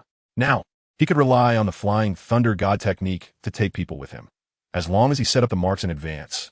He could use the marks to bring his children and women away from Konoha. It was time to visit Konoha and bring some people out. Help me reply to Konoha. Next month, I will personally visit the village to meet the third Hokage. Kobayakawa Kazuma told the information ninja. Yes, the information ninja replied and hurriedly left the training ground to respond to Konoha. Kobayakawa Kazuma made some preparations. He sent his ninja sword to the blacksmith to add chakra metal, and then prepared a space scroll, filling it with a large number of kunai marked with the Flying Thunder God. The Flying Thunder God technique works like this. Only by setting up the battlefield with marks in advance can it exert its strongest power. As he became more proficient with the Flying Thunder God technique, Kobayakawa Kazuma had to prepare a large number of kunai to set up the battlefield. After completing these tasks, Kobayakawa Kazuma finished his preparations to go to Konoha, and his days began to become more relaxed. With his 2 secretaries pregnant, Kobayakawa Kazuma temporarily fell into a short vacuum period, eating special food every day to nourish his body in preparation for future endeavors. Currently, there were only 2 women in the Hidden Mist Village who could meet Kobayakawa Kazuma's requirements. One was Natsu, a Jainin from the Star Hidden Village, and the other was Asaka Uzumaki, the mother of Karui. Both of these women had excellent ninja qualifications, and he believed that the children born from them would likely not be inferior. Kobayakawa Kazuma had reason to believe that. With his rank ninja qualifications and the children born from these 2 women, they would likely reach a rank. However, he was not in a hurry to deal with these 2 women. After all, his immediate priority was to visit Konoha and bring some people back. As the Mizukichi, he could have weaknesses, but that weakness must not fall into the hands of the third Hokage. Chapter 176. The Strange Konoha in the Summer of the Hidden Mist Village. Mist filled the air. Yakura sat on the sofa indoors, gazing out the window. Through the thin mist, she could vaguely see the blue sky and the sea birds soaring. The incandescent light hung quietly overhead, and in the corner was a refrigerator filled with various fruit and vegetable snacks, everything like an ordinary household. After becoming pregnant, Yukura no longer needed to work as a secretary in the Mizuki's office. Kobayakawa Kazuma allowed her to focus on her pregnancy, aiming to give birth to a healthy baby. Lady Yukura, the meal is ready. Suddenly, there was a knock at the door, and a woman's voice came from outside. Please wait a moment, Yukura replied softly. Her voice now tinged with a bit of weakness, less of the pride of a hero compared to before coming to the hidden mist village. Remember to eat on time. The footsteps outside grew distant as Yukura continued to watch the sea birds soaring in the sky, filled with envy. Now, I feel like a bird locked in a cage for appreciation, unable to move forward anywhere but the hidden mist village. My former hometown has now become a luxury. Yukura placed her hand on her abdomen, and her lips instinctively curled into a shallow smile. My child, you must be born safely, and then protect your mother. Yukura murmured to herself. Although she was reluctant when she became pregnant with this child, she was now filled with anticipation for it. Although Kobayakawa Kazuma was a jerk, he was undoubtedly a strong man. The Mizuki possessed 3 bloodline limits: Byakugan, Sharingan, and CrystalRelease. Giving birth to a child with such a powerful man not only had a high probability of inheriting rare bloodline limits, but also the potential to inherit the talents of both parents. As long as she educated the child well, turning him into an excellent ninja, it wouldn't be impossible to use this child to take revenge on Kobayakawa Kazuma in the future. Unknowingly, a month had passed. Kobayakawa Kazuma retrieved his ninja sword from the blacksmith. Now, the chakra metal contained in this ninja sword had already exceeded 50 of its total weight, greatly improving its chakra transmission capabilities. Kobayakawa Kazuma equipped the sword and then called upon the village's Jainin Takayama Sho and the Yuki clan's Yukinashita Takuma to accompany him to Konoha. A Mizuki could not go to another country without guards. It was both a protective measure for himself and a way to showcase the village's power. After a week's journey, Kobayakawa Kazuma arrived outside Konoha. Towering trees surrounded the village, and in the distance, the Hokage Rock stood majestically. Seeing this familiar village again, Kobayakawa Kazuma felt quite emotional. It had been over a year since he last fled Konoha, during which time he and Tsunade and Karui's children had already been born. Thud! Kobayakawa Kazuma shot out a kunai from his hand, embedding one marked with his visit to this place deeply into a tree trunk, leaving only a hole. This flying thunder god mark would serve as an anchor point, allowing him to leave Konoha easily whenever he needed to. Currently, the maximum teleportation distance of the Flying Thunder God technique could reach 100 kilometers, as long as Kobayakawa Kazuma wished. He could teleport people from any location in Konoha to this spot at any time. Of course, the Flying Thunder God technique was not flawless. After all, the marks of the Flying Thunder God were products created using chakra and could easily be discovered by those with Byakugan. For this reason, Kobayakawa Kazuma prepared more than one teleportation anchor point. Let us go. Let us head to Konoha and talk with the third Hokage. After marking, Kobayakawa Kazuma strode into Konoha with the 2 Jainin. As they reached the entrance, a masked Umbu ninja landed before Kobayakawa Kazuma and his companions. Saying in a calm voice, "Mizuki, this way, please. The Hokage has been waiting for you for some time. The state and village's political affairs can wait. Right now, I'm going to the Hyuga clan." Kobayakawa Kazuma ignored the Umbu's request and did not head towards Hokage Rock, but instead directed himself towards the Hyuga clan. For Kobayakawa Kazuma, negotiations and exchanges were secondary. The main purpose was to take Hinata and Karui away. Although his interactions with Hinata did not involve much emotion, she had given birth to 2 of his children, and it was only natural that, if she was willing, he would take her back to the Hidden Mist Village. But the Hokage is still waiting for you. The Umbu ninja tried to speak again, but Takayama Sho had already appeared in front of him in an instant. Kunai slicing through the mask on the Umbu's face, pressing against his neck's artery. Does our Mizuki need to ask your Hokage for permission on what to do? Takayama Sho's face was cold, his eyes filled with killing intent. And no, I wouldn't dare. The Umbu ninja swallowed hard. Facing the lineup of the Mizuki and 2 Jainin, he indeed did not dare to act rashly. I have some impression of you. You have some connection with Uchiha Itachi, right? Seeing the Umbu ninja's face, Kobayakawa Kazuma paused and casually asked. Although it had only been a little over a year since he left Konoha, many things had changed upon his return. Those ninjas wearing Uchiha clan emblems were nowhere to be seen, and Uchiha Fugaku had long since been laid to rest in the cemetery. Yes, that despicable guy who exterminated the Uchiha clan was my captain before he defected from the village, the Umbu ninja answered honestly. I see. Kazuma Kazukawa had no interest in exchanging pleasantries with a small fry, So he walked through the streets of Konoha. Itachi, bearing all burdens, was destined to be misunderstood. The term traitor ninja was indeed fitting. Naruto, you idiot, don't pull any more pranks in the future, got it? As he passed by Ichiraku Ramen, Kazuma was drawn in by Irika's voice and couldn't help but stop to glance inside. He saw a boy with spiky yellow hair slurping up ramen, completely ignoring Irika's warning. It was Naruto Uzumaki, the child left behind by the fourth Hokage. After a couple of bites, Naruto seemed satisfied with his meal today and pointed his chopsticks at Irika, assuring him, "You're not bad, so here's the deal. Once I become Hokage, I'll take good care of you." Chapter 177. The conflict between the main and branch families. Irika was stunned. Following his instinct, he mechanically looked outside the shop, and when he saw Kazuma standing there, a chill ran down his spine. The oppressive aura was completely different from when they last met. The first time Irika had encountered Kazuma was at the Chunin exams, and it had already been years since then. Over the years, he had become a Chunin and taken on the role of a teacher at the Ninja Academy. Meanwhile, Kazuma had reportedly returned to the Mist Village after escaping Konoha 2 years ago and had killed the 4th Mizukage. He was now the 5th Mizukage.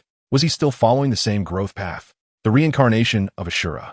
Kazuma only paused for a moment before leaving. The reincarnation of Ashura, Naruto Uzumaki, and the reincarnation of Indra, Sasuke Uchiha, were destined to be intertwined. He was somewhat looking forward to it. Would Sasuke, educated meticulously by the land of water, still become friends and enemies with Naruto due to the bonds of fate when they met again? Irika was drenched in cold sweat. For a moment, he thought Kazuma had set his sights on the boy in front of him, the Ninetales. If the Mizukage chose to act against the Ninetales here, even the Umbu would not be able to stop it in time.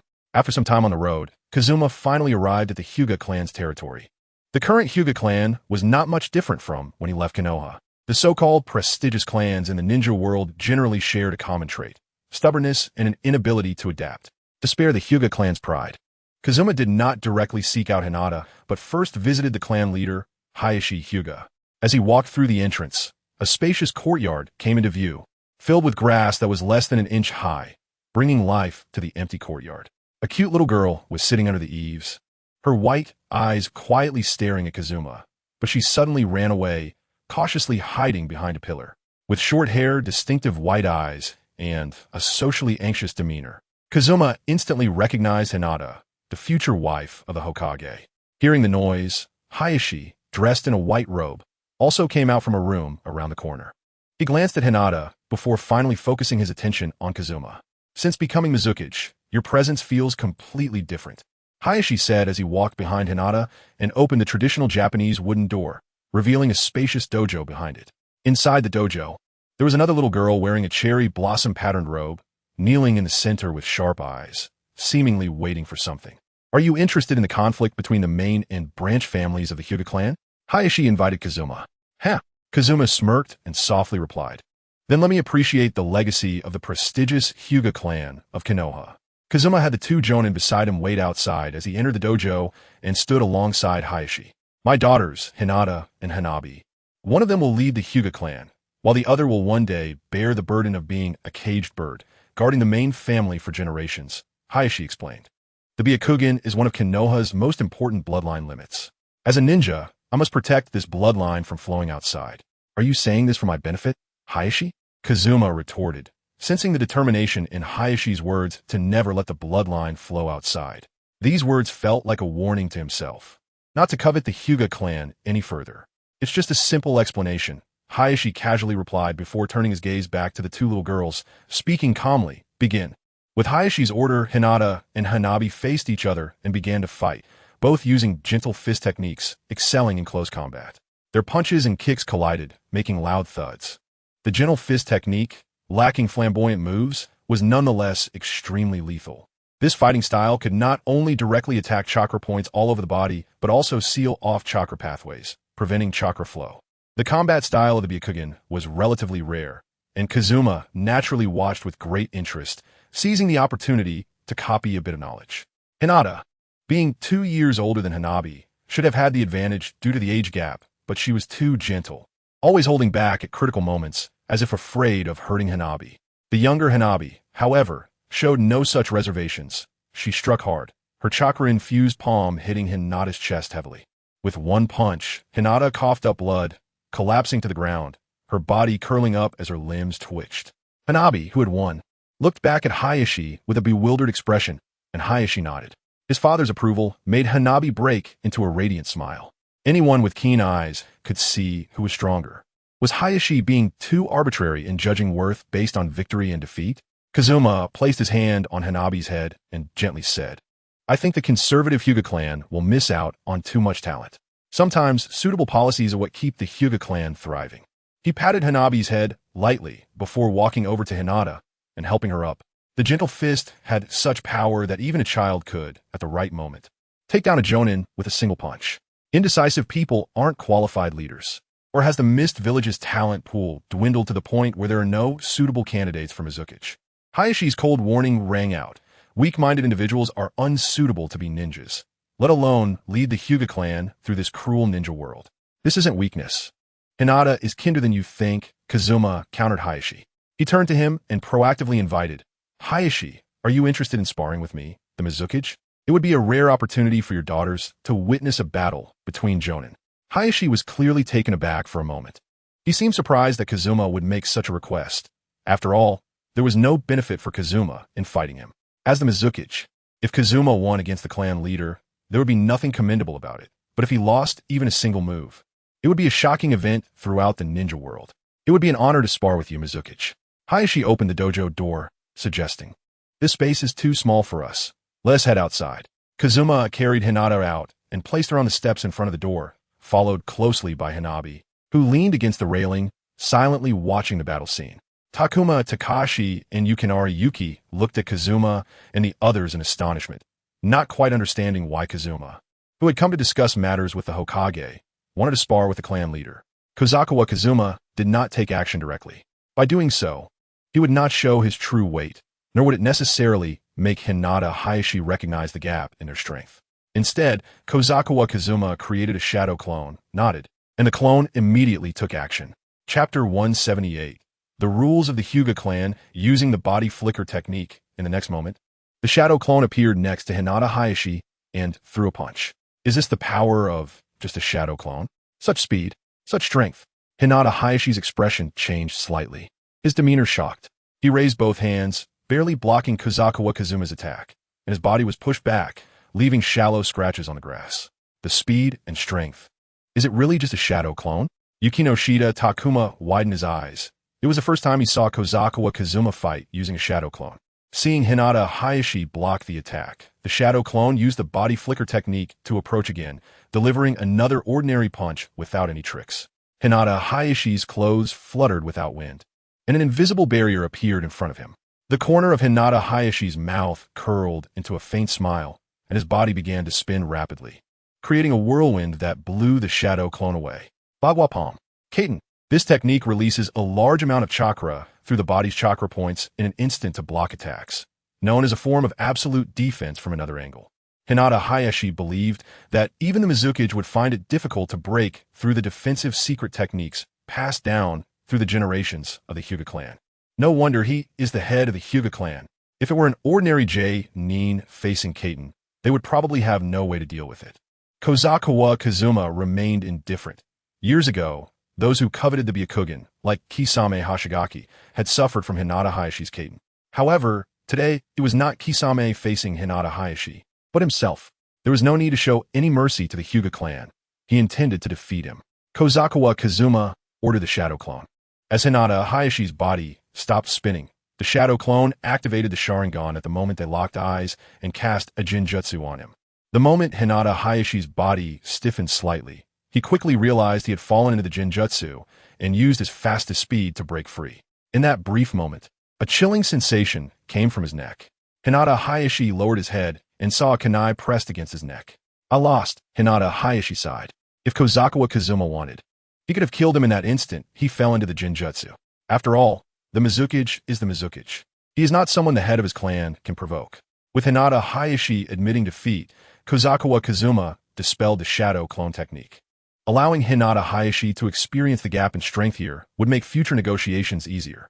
Hinata and Hanabi widened their eyes, staring at Hinata Hayashi. These two little ones did not know what to think.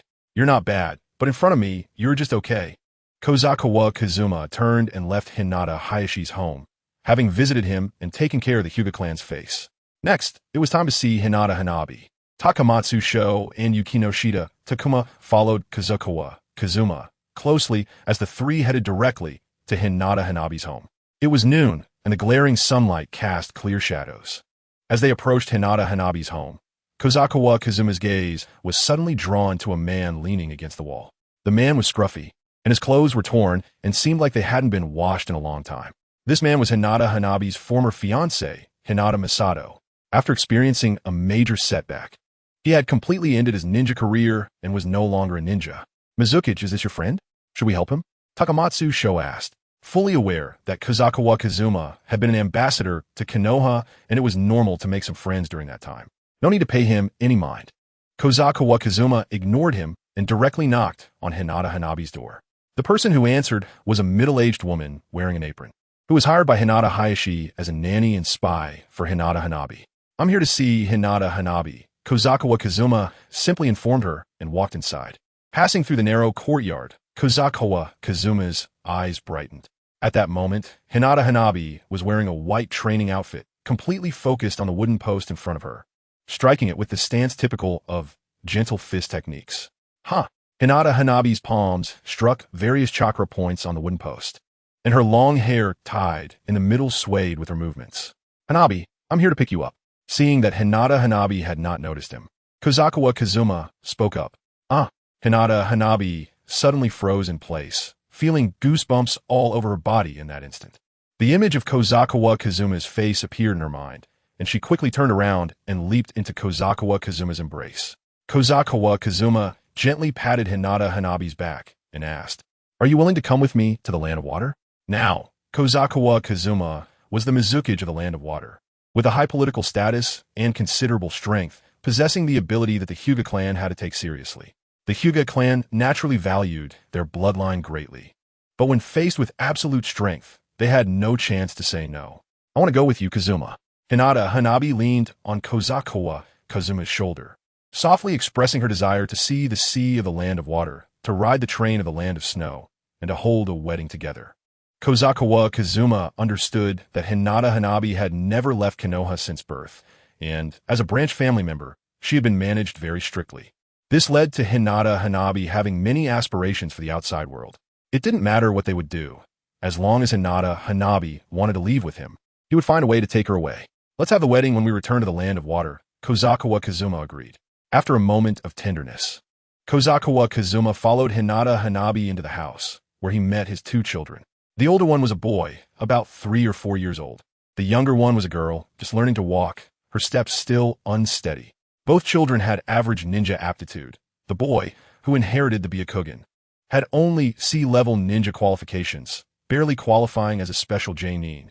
The girl's ninja aptitude was even lower, only D-level, making her just an average chunin in terms of talent. Kazuma planned to cultivate these two children naturally.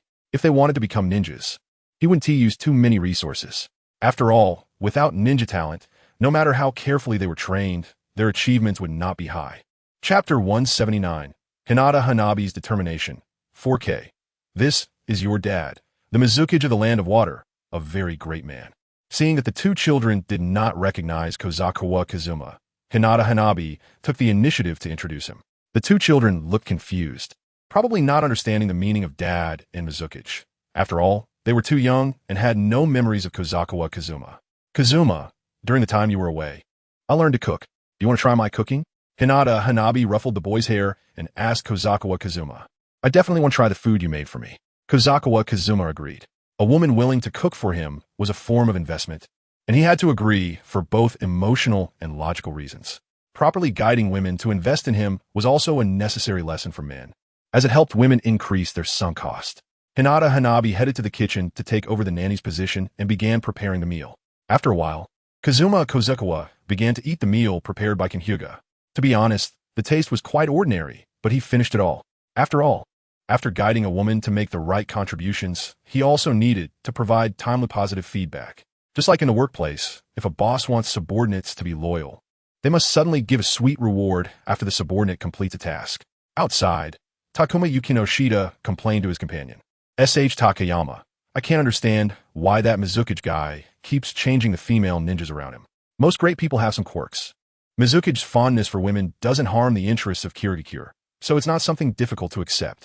Takayama smiled faintly, saying that even if one holds a high position, a person must have weaknesses to feel more human. A person without any quirks and too perfect would give a sense of unreality, making them unattractive to subordinates. He felt that someone like Kazuma Kozakawa was just right. Such a person was more reassuring than an emotionless Yagura. Kazuma Kozakawa left his mark on Kinhyuga. The words Kazuma Kozakawa was here were so clear. In order to be able to take Kinhyuga away at any time, leaving a Flying Thunder God mark was also necessary, allowing Kazuma to come to Kan's side whenever he wanted. After confirming Kinhyuga's feelings, Kazuma left alone, asking Takayama and Yukinoshita to stay at Kinhyuga's house on standby. It was inconvenient to always move with two jonin. He felt it was enough to meet Anko Mitarashi alone. Speaking of Anko, Kazuma felt a bit indebted to her. This cheap disciple had never received a day of formal ninja training since joining his faction, only giving birth. After all, he had to escape from Konoha shortly after Anko became pregnant. As he walked along the road, Kazuma had already made plans in his heart. If Anko was willing to leave, he would take her along with Kinhyuga. If Anko preferred to stay in Konoha, he would respect her wishes. Compared to the well-born Kinhyuga, Anko's status was not remarkable. As long as he took care of his adopted son, he believed no one in Konoha would make things difficult for such a nin. As for the last person who had given birth to his child, Tsunade, Kazuma was actually not worried about her. Tsunade was one of the legendary sannin of Konoha. Her strength was not to be underestimated, and she was also the granddaughter of the first Hokage, holding a transcendent position in Konoha. Even if someone knew that Tsunade's child was a ninja from the Land of Water, most would not dare to take rash action. After Kazuma left, Kinhyuga went to the home of the clan leader, Hayashi Hyuga. She wanted to solve this matter herself, trying not to trouble Kazuma. The spacious training room seemed empty. Hayashi sat in the middle, and behind him hung a large banner with the character for ninja written on it. Hayashi's brother, Hizashi, knelt beside him, accompanied by a boy. The boy's forehead was wrapped in white cloth, his mouth was tight, and a sad expression was evident on his face. The boy sitting next to Hizashi was Niji Hyuga, who had just received the caged bird seal a few days ago. Now, at just 7 years old, Niji's mindset had finally changed. When the desire to protect the young lady became forced, and the embarrassing mark was engraved on his forehead, he began to realize the gap in status. The main house and the branch house were both part of the Hyuga clan, but their statuses were worlds apart. The main house members were the true successors of the Hyuga clan, leading the clan into the future, while the branch house members were merely pawns that could be sacrificed for the main house. "Why have you come here today?" Hayashi asked Hyuga coldly. He had some guesses about her purpose, but still did not want to believe it. Indeed, it was hard for Hayashi to accept that the person who once would have sacrificed her life for the Hyuga clan was now begging him for such absurd reasons. "Brother," Kinhyuga said as she extended her hands forward and bowed, "Kazuma has come to take me away. Please allow me this one act of selfishness. I want to pursue my own happiness." Hayashi frowned, a hint of anger appearing on his serious face. He could not understand why Kinhyuga, who once devoted herself to strengthening the Hyuga clan, now seemed like a different person. How could she say such rebellious words for a ninja who had once threatened the Hyuga clan? Just like when you stole my shadow clone. If you take back what you just said, I can still pretend nothing happened.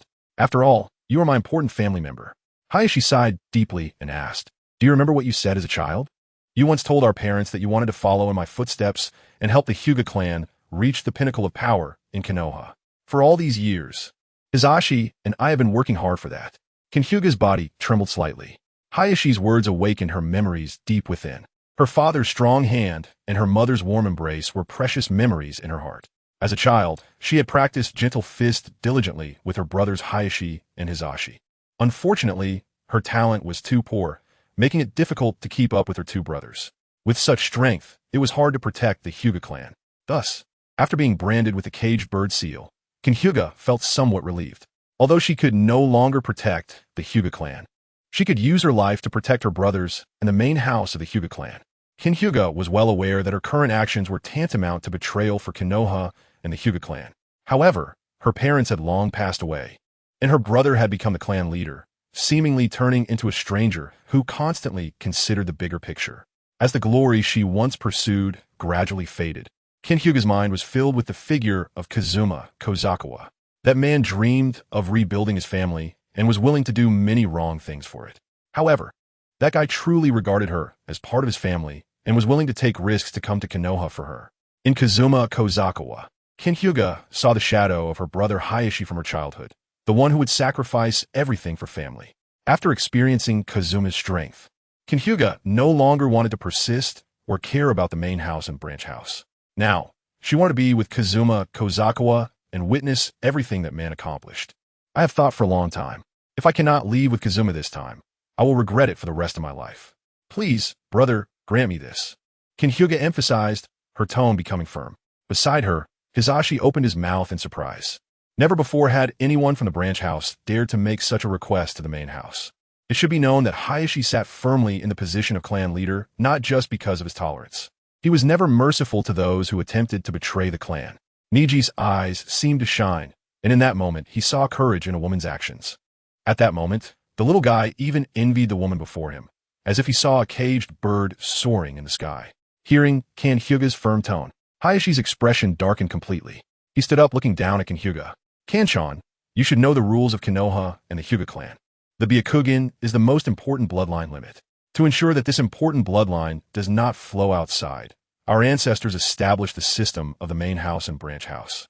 You should also understand that as a member of the branch house, your mission is to protect the main house and this bloodline. Brother, I understand the importance of the Byakugan to the Hyuga clan. Hinata lifted her head and replied, I am willing to keep this pair of Byakugan in Konoha forever. And I can promise you that I will never let the bloodline of the Hyuga clan flow outside. Hinata was very clear about how much the Hyuga clan valued their bloodline. As long as she destroyed this inherited bloodline, she would no longer have any value. Surely, her brother would consider their sibling bond and let her go. Seeing that Hinata Hizashi did not respond, Hinata gathered chakra in her hand and touched her eyeball. Although this pair of eyes gave her the proud Hyuga bloodline, it also imprisoned her freedom. Since the moment she was marked like a caged bird, she could no longer resist the clan's orders, and even leaving the village required special permission. Hinata Hizashi was slightly taken aback. He did not expect that his younger sister was willing to go this far for someone from the land water. Do you know what you were saying? What you're doing? Hinata Hizashi grabbed Hinata-kan's wrist and delivered a soft punch to her abdomen.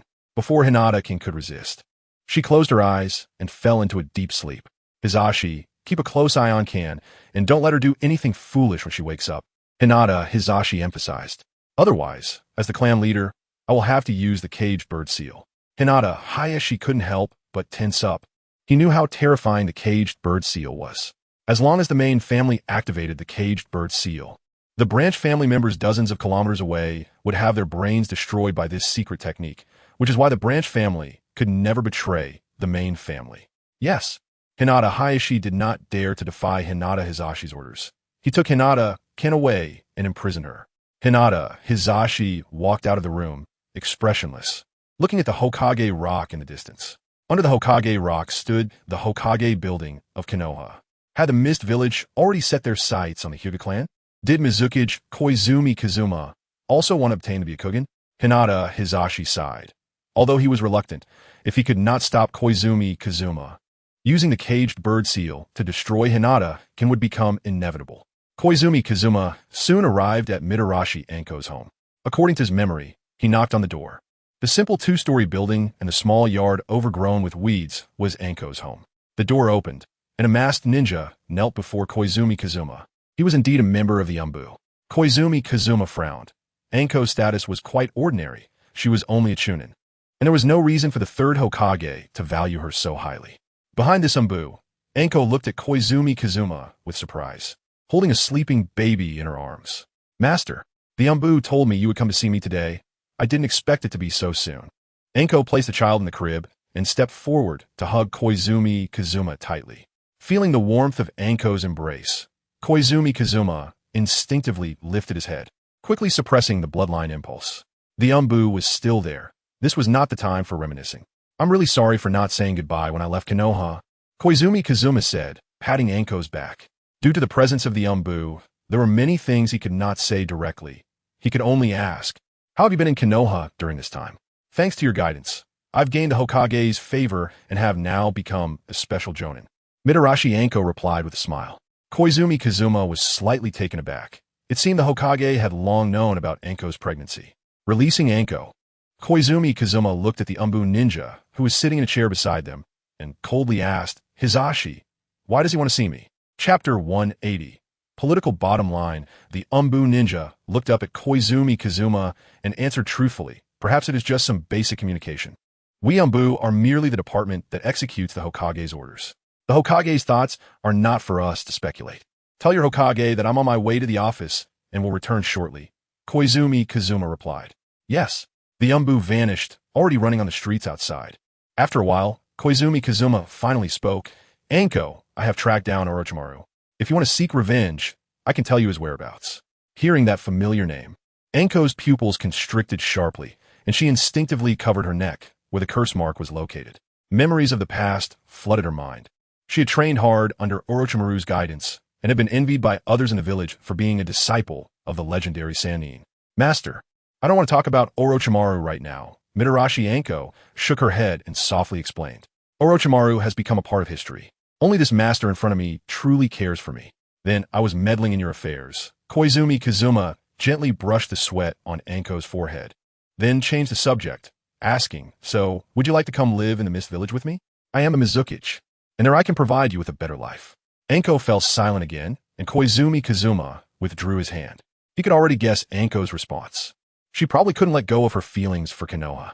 After all, this was her hometown, where she had lived for many years. And such feelings could not be replaced by a few words from a teacher or a few days of camaraderie. "You should stay in Konoha.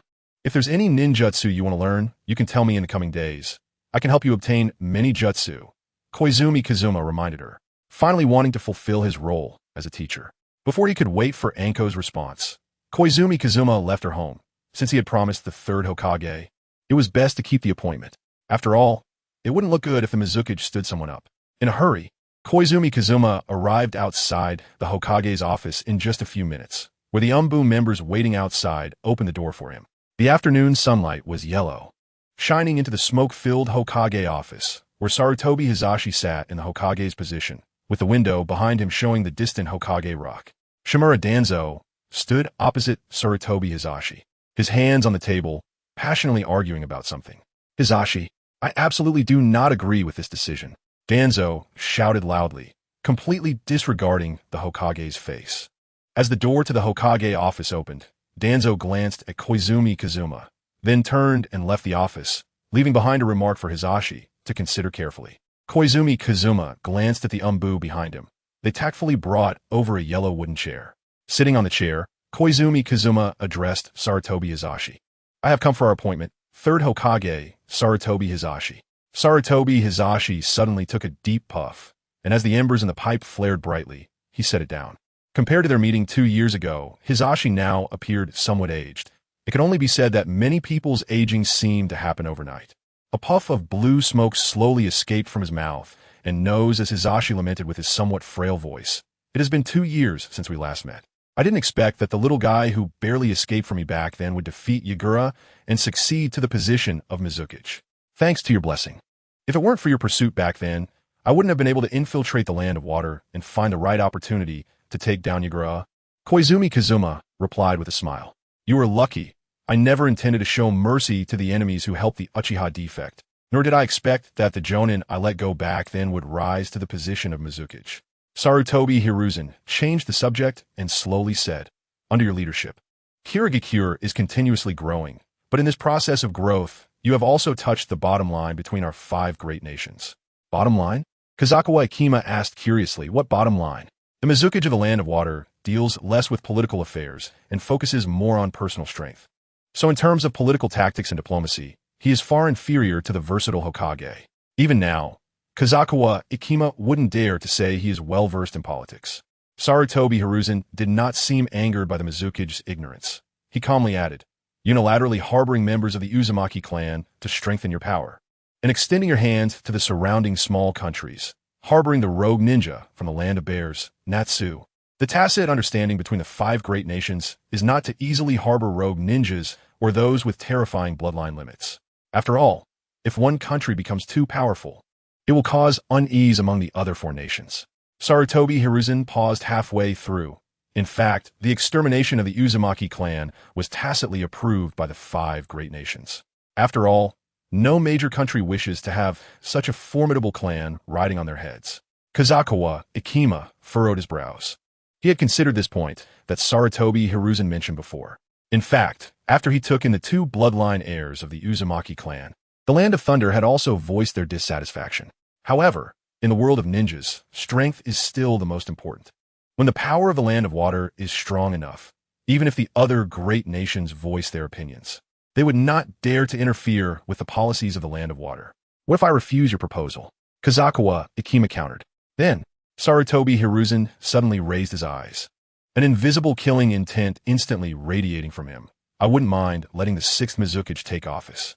The intense killing intent made Kazukawa Ikima instinctively place his hand on his ninja sword, but he soon relaxed his hand. Showing vigilance would only put him at a disadvantage. Although Sarutobi Hiruzen's killing intent was strong, his actual strength might not match up to Kazukawa Ikima's. If it really came to blows, whether the 5th Hokage or the 6th Mizukage took office was uncertain. If time were to turn back 10 years, to the era when Konoha's White Fang and the Yellow Flash were still present, I might have actually been scared by you, Kazukawa Ikima sarcastically remarked. If it weren't for the 3rd Hokage's means, Konoha's White Fang might not have committed suicide. In fact, the series of measures taken by the 3rd Hokage did stabilize the political landscape of Konoha, but he also indirectly drove away and harmed some powerful ninjas. Now in Konoha, aside from that old man Sarutobi Hiruzen, only Tsunade and Jiraiya among the legendary 3 can barely hold the scene together. Chapter 181. Do you want to become Hokage? Son. After all, you're just a kid, speaking without knowing the gravity of your words. Sarutobi Hiruzen also smiled. He knew very well that even if he fought here, he wouldn't easily kill Kazukawa Ikima, who can use the Flying Thunder God technique. Even if he were to become hostile with the Land of Water, he would have to frame it as the Land of Water helping the Uzumaki clan to restore their power, then unite the other great nations to jointly pressure the Land of Water. Simply using ninjutsu to kill is the most inferior method. A true politician uses ninjutsu only as an auxiliary and threatening means. The atmosphere in the office fell silent for a moment. Kazukawa Ikima knew that his negotiation with the Hokage was probably coming to an end. The Hokage could not convince him to harbor orphans with powerful bloodlines. And he could not convince the Hokage either. Their real confrontation would have to start after returning to the Land of Water. By the way, let me tell you one more thing. Kazukawa Ikima did not rush to leave, but intentionally reminded him. The 4th Mizukage, who initiated the purge of bloodline limit clans, is actually a puppet, controlled by someone behind the scenes using Jinjutsu, who calls himself Uchiha Madara. A few years ago, this guy was also the one who caused the QB chaos in Konoha. With the name Uchiha Madara mentioned, even the usually calm Sarutobi Hiruzen couldn't help but show shock. This name had long been buried in history, but the legendary power of Uchiha Madara remained unforgettable. Sarutobi Hiruzen instinctively wanted to refute Kazukawa Ikima's words, but he suddenly recalled the many inconsistencies during the QB chaos years ago.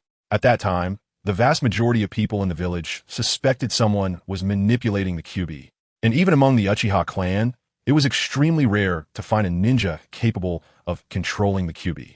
The only one in the Uchiha clan who could potentially control the QB was Uchiha Fugaku, but Fugaku's suspicion had long been eliminated after numerous investigations. If that legendary rogue ninja Uchiha Madara is still alive, then all the inconsistencies seem to be explained clearly. Whether it was the QB chaos or how Konoha's defenses were inexplicably breached. A new crisis is about to arrive. We in the Land of Water wish to ally with the Land of Fire to face this crisis.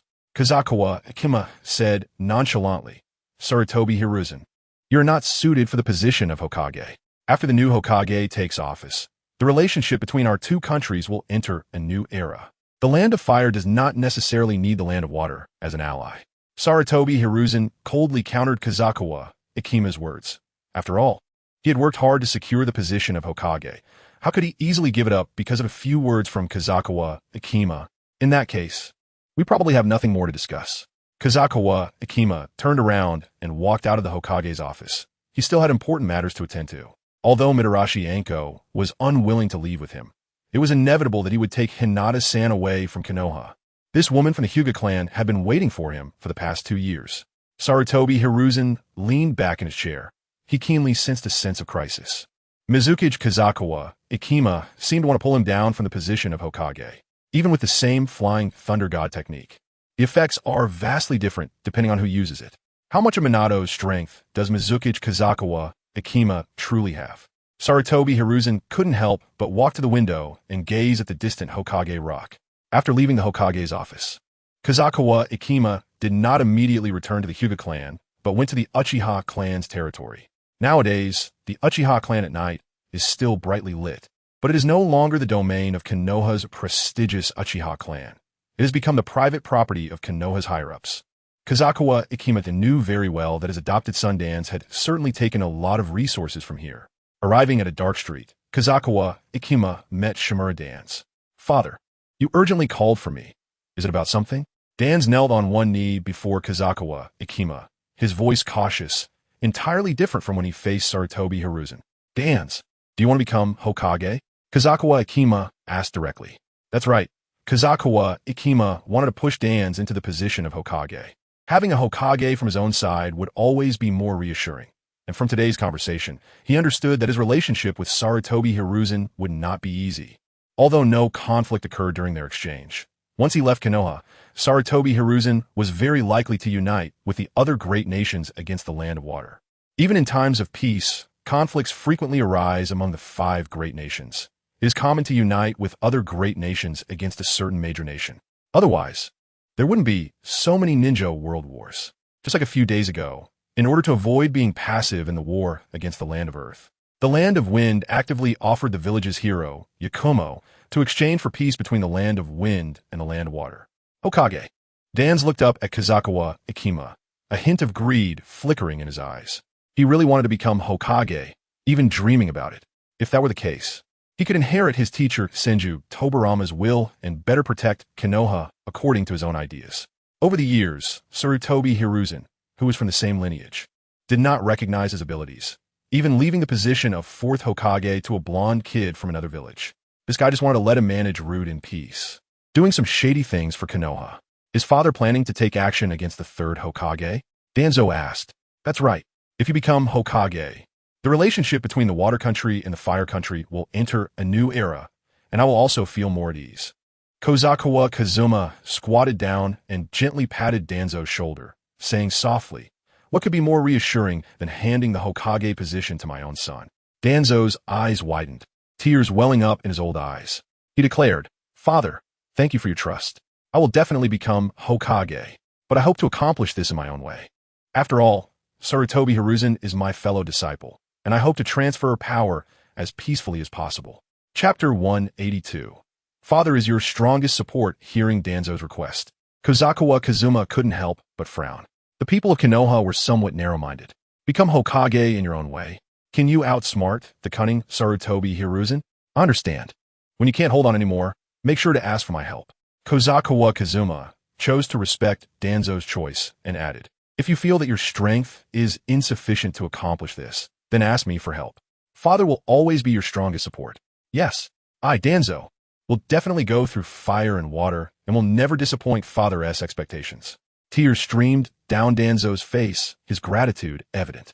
Kozakawa Kazuma also handed Danzo a flying thunder god kunai and reminded him to protect his stepmother Mitarashi Anko well. Seeing Danzo leave, Kozakawa Kazuma felt a mix of emotions. Danzo's goal, like Sarutobi Hiruzen's, was to protect Konoha well, so he couldn't force him to make any overt betrayals against Konoha. However, once Danzo sought help, he would rush to assist him in ascending to the Hokage position. Under the cover of night, Kozakawa Kazuma visited the grave of Uchiha Fugaku, a former acquaintance. He knew very well that the grave here likely held no ashes of Uchiha Fugaku, and that his pair of Mangeki Sharingan had probably been taken by someone with ulterior motives. The unknown power of the Mangeki Sharingan was terrifying. The unknown represented unpredictability, and even the leaders of the ninja world could suddenly lose their lives due to an unknown jutsu. That night, Kozakawa Kazuma returned to Hyuga Hinata's home. Although Hinata was from the prestigious Hyuga clan, as long as he wished, no one could stop his steps with the help of the Flying Thunder God technique. The caged bird might present some trouble, but this secret technique had a limited range of influence, and only the clan head, Hyuga Hayashi, could use it. Once he took the person away, Hyuga Hayashi couldn't possibly activate the caged bird in Kirigakure. That would be tantamount to seeking death. When Kozakawa Kazuma arrived at Hinata's house, the 2 children were already asleep in the room. Jonin Takayama Sho and Yukinashita Takuma were guarding the living room, their expressions not looking good. Where did Hinata go? Kozakiwa Kazuma asked Takayama Sho, not finding anyone in the room. After you left, Hinata said she was going to visit her brother and left. She hasn't returned yet. Takayama Sho replied. Kozakiwa Kazuma frowned. He didn't blame the two subordinates, as even he wouldn't stop Hinata from visiting her brother. However, it seemed that the meeting between Hinata and Hyuga Hayashi was not pleasant. Otherwise, she wouldn't have been gone for so long. I have nothing more to discuss with the Hokage. You two take the children and return directly to Kirigakure. Kozakiwa Kazuma immediately issued the order. Since the relationship had already soured, they needed to escape quickly. Yes, Takayama Sho and Yukinashita Takuma accepted the order and immediately took the two children away. Kozakiwa Kazuma sent out a shadow clone to clear the way. The shadow clone had the abilities of the original and could use Byakugan to avoid Konoha surveillance. Yukinashita Takuma used the ice concealment technique to hide their figures and ran towards the village exit in the darkness. Once Takayama Sho and Yukinashita Takuma disappeared from sight, Kozakiwa Kazuma began searching for the location of the Flying Thunder God mark. He had laid very few marks within Konoha, making it easy for him to find Hinata's mark. Soon, Kozakiwa Kazuma located the Flying Thunder God mark on Hinata and immediately transported himself there. The old incandescent light emitted a soft glow. Hinata was kneeling on the oak floor, and opposite her were Hyuga Hizashi and his son. Hyuga Niji, feeling somewhat unfamiliar with his aunt, sat quietly to the side, silently observing everything before him. As a genius, he understood the current situation and what had happened within the clan. This aunt had been treated as a discarded pawn by the Hyuga clan due to the trouble caused by Hyuga Hayashi years ago and had been handed over to Kirigakure. However, the ninja from Kirigakure had not returned her to the village but had imprisoned her. During this time, she was forced to become pregnant and, upon returning to the clan, gave birth to two children fathered by that Kirigakure ninja. The victim developed feelings for the perpetrator, and because of this affection, she clashed with the clan head, Hyuga Hayashi, which was the reason for her imprisonment. Hyuga Niji clenched his fists tightly, a wave of powerlessness washing over him. As a branch family member of the Hyuga clan, he had no freedom, just like his aunt, who had been treated as a discarded pawn years ago. Now that she had returned alive, she still couldn't escape the shackles of fate. Being marked by the caged bird meant that she would forever be a part of the Hyuga clan. This mark would only disappear upon death. Hyuga Hizashi calmly advised Hinata, "Don't struggle in vain anymore. We branch family members must live our lives to protect the main family until we die. We can never escape this fate." Hinata squinted her eyes, tears streaming from the corners of her eyes, rolling down her cheeks to the corners of her mouth, eventually falling onto the oak floor. But I can't let go of him. From the moment I became his bride, I felt an unprecedented joy, something I had never experienced in my life before. Hinata knelt before Hyuga Hizashi and pleaded, as the eldest brother of the main family, he has become very difficult to empathize with. He is the main family, controlling the life and death of the branch family. However, as the second brother of the branch family, you should understand that the main family and the branch family are not equal. Under the Hyuga clan system, it has become a luxury for branch family members to seek their own happiness. Hyuga Hizashi's vision blurred. He raised his head, staring blankly at the chandelier on the ceiling, letting his blurred gaze focus. He understood Hinata's helplessness and sympathized with her situation. His son Niji was very talented, able to defeat the clan's Chunin at a young age, his talent far surpassing that of Hyuga Hayashi's two daughters. However, being from the branch family meant being from the branch family. Fate was so unfair. Niji's talent would be buried by his identity, and he would be branded with that damned caged bird, unable to escape for a lifetime. The authority of the main family was absolute, and the destiny of the branch family had been determined at the moment of their birth. That was a fate controlled by the main family, an inescapable destiny. Hinata-san raised his head and added, "As branch family members, we spend most of our lives trapped in this place called Konoha, always waiting for the orders of the main family. I have already died once for the main family, and I just hope to selfishly live for myself in the remaining time." After a long while, Hinata Hizashi finally broke free from his negative thoughts, sighed deeply, and said apologetically, "I'm sorry, San. The orders of the main family are everything, and no branch family member can resist fate. Even the Mizukage has no right to interfere in the affairs of the Hinata clan." Chapter 183. The possibility of changing fate. The chandelier in the room emitted a buzzing sound as it flickered suddenly. A man carrying a ninja blade stood beside Hinata-san. Kobayakawa Kazuma surveyed the situation in the room and finally looked at Hinata Hizashi and Hinata Niji, who were kneeling nearby. Branch family members? Did Hizashi send you to watch over Hinata-san? Kobayakawa Kazuma turned to grab Hinata-san's shoulders and reminded him. Tell Hizashi that I'm taking Hinata-san and the child with me, so he doesn't have to worry. Hinata Hizashi was slightly taken aback, looking at Kobayakawa Kazuma in surprise. Cold sweat seeping from his pores. The Byakugan excels at observation, yet he could not discern how Kobayakawa Kazuma had arrived here. I'm sorry, I can't let you take her. This is the order of the main family. Hinata Hizashi stood up, veins bulging at the corners of his eyes as he activated the Byakugan, advising, moreover, it would be useless to take her away. As long as the mark of the caged bird exists, the branch family will never escape the control of the main family. Hinata Hizashi knew very well that if he resisted the Mizukage before him, he could die. But if he let Hinata-san go so easily, he would face punishment worse than death. The caged bird is a terrifying ninjutsu. Hinata Niji looked at the situation in astonishment and immediately stood by his father's side, assuming a gentle fist stance. You have a point, Kobayakawa Kazuma thought for a moment, finally sitting on a table in a room, and said, call Hizashi here. I'll discuss Hinata-san's situation with him personally. The caged bird on Hinata-san is indeed a problem. Even if I take Hinata-san away, the existence of the caged bird remains a hidden danger. It's better to resolve this issue here sooner rather than later. Hinata Hizashi was slightly startled. Seeing that Kobayakawa Kazuma did not seem to be joking, he exchanged glances with Niji. Niji immediately ran to notify Hinata Hizashi, and Hinata Hizashi also ceased his actions, warning, even if you are the Mizukage, you cannot interfere in the internal affairs of the Hinata clan. Neither our clan leader nor the Hokage would allow you to take a clan member with the Byakugan away. Hinata Hizashi did not believe that the Mizukage could successfully take Hinata-san away because Konoha's regard for the Byakugan far exceeds that of other ninja villages. Once they learned of Kobayakawa Kazuma's actions, not only the Umbu, but even the Hokage would intervene. The Mizukage Kobayakawa Kazuma, no matter how strong he is, cannot contend against the entire village. Only 3 minutes later, the clan leader Hinata Hizashi arrived at the door, still dressed in a white training outfit. His flowing long hair meticulously draped behind him. Hizashi, I want to take Hinata-san away. I hope you are wise enough to pretend you didn't see anything. I know that the Hinata clan has no way to lift the caged bird, so I will find a way to deal with this mark myself. Upon seeing Hinata Hizashi, Kobayakawa Kazuma spoke calmly. Hinata Hizashi's face turned ugly. He brought his 2 fingers together, chakra gathering in his hand. Since he could not stop Kobayakawa Kazuma, he had no choice but to activate the caged bird. No matter what, the bloodline of the Hinata clan must not flow outside. Fortunately, even Kobayakawa Kazuma could not stop the activation of the caged bird.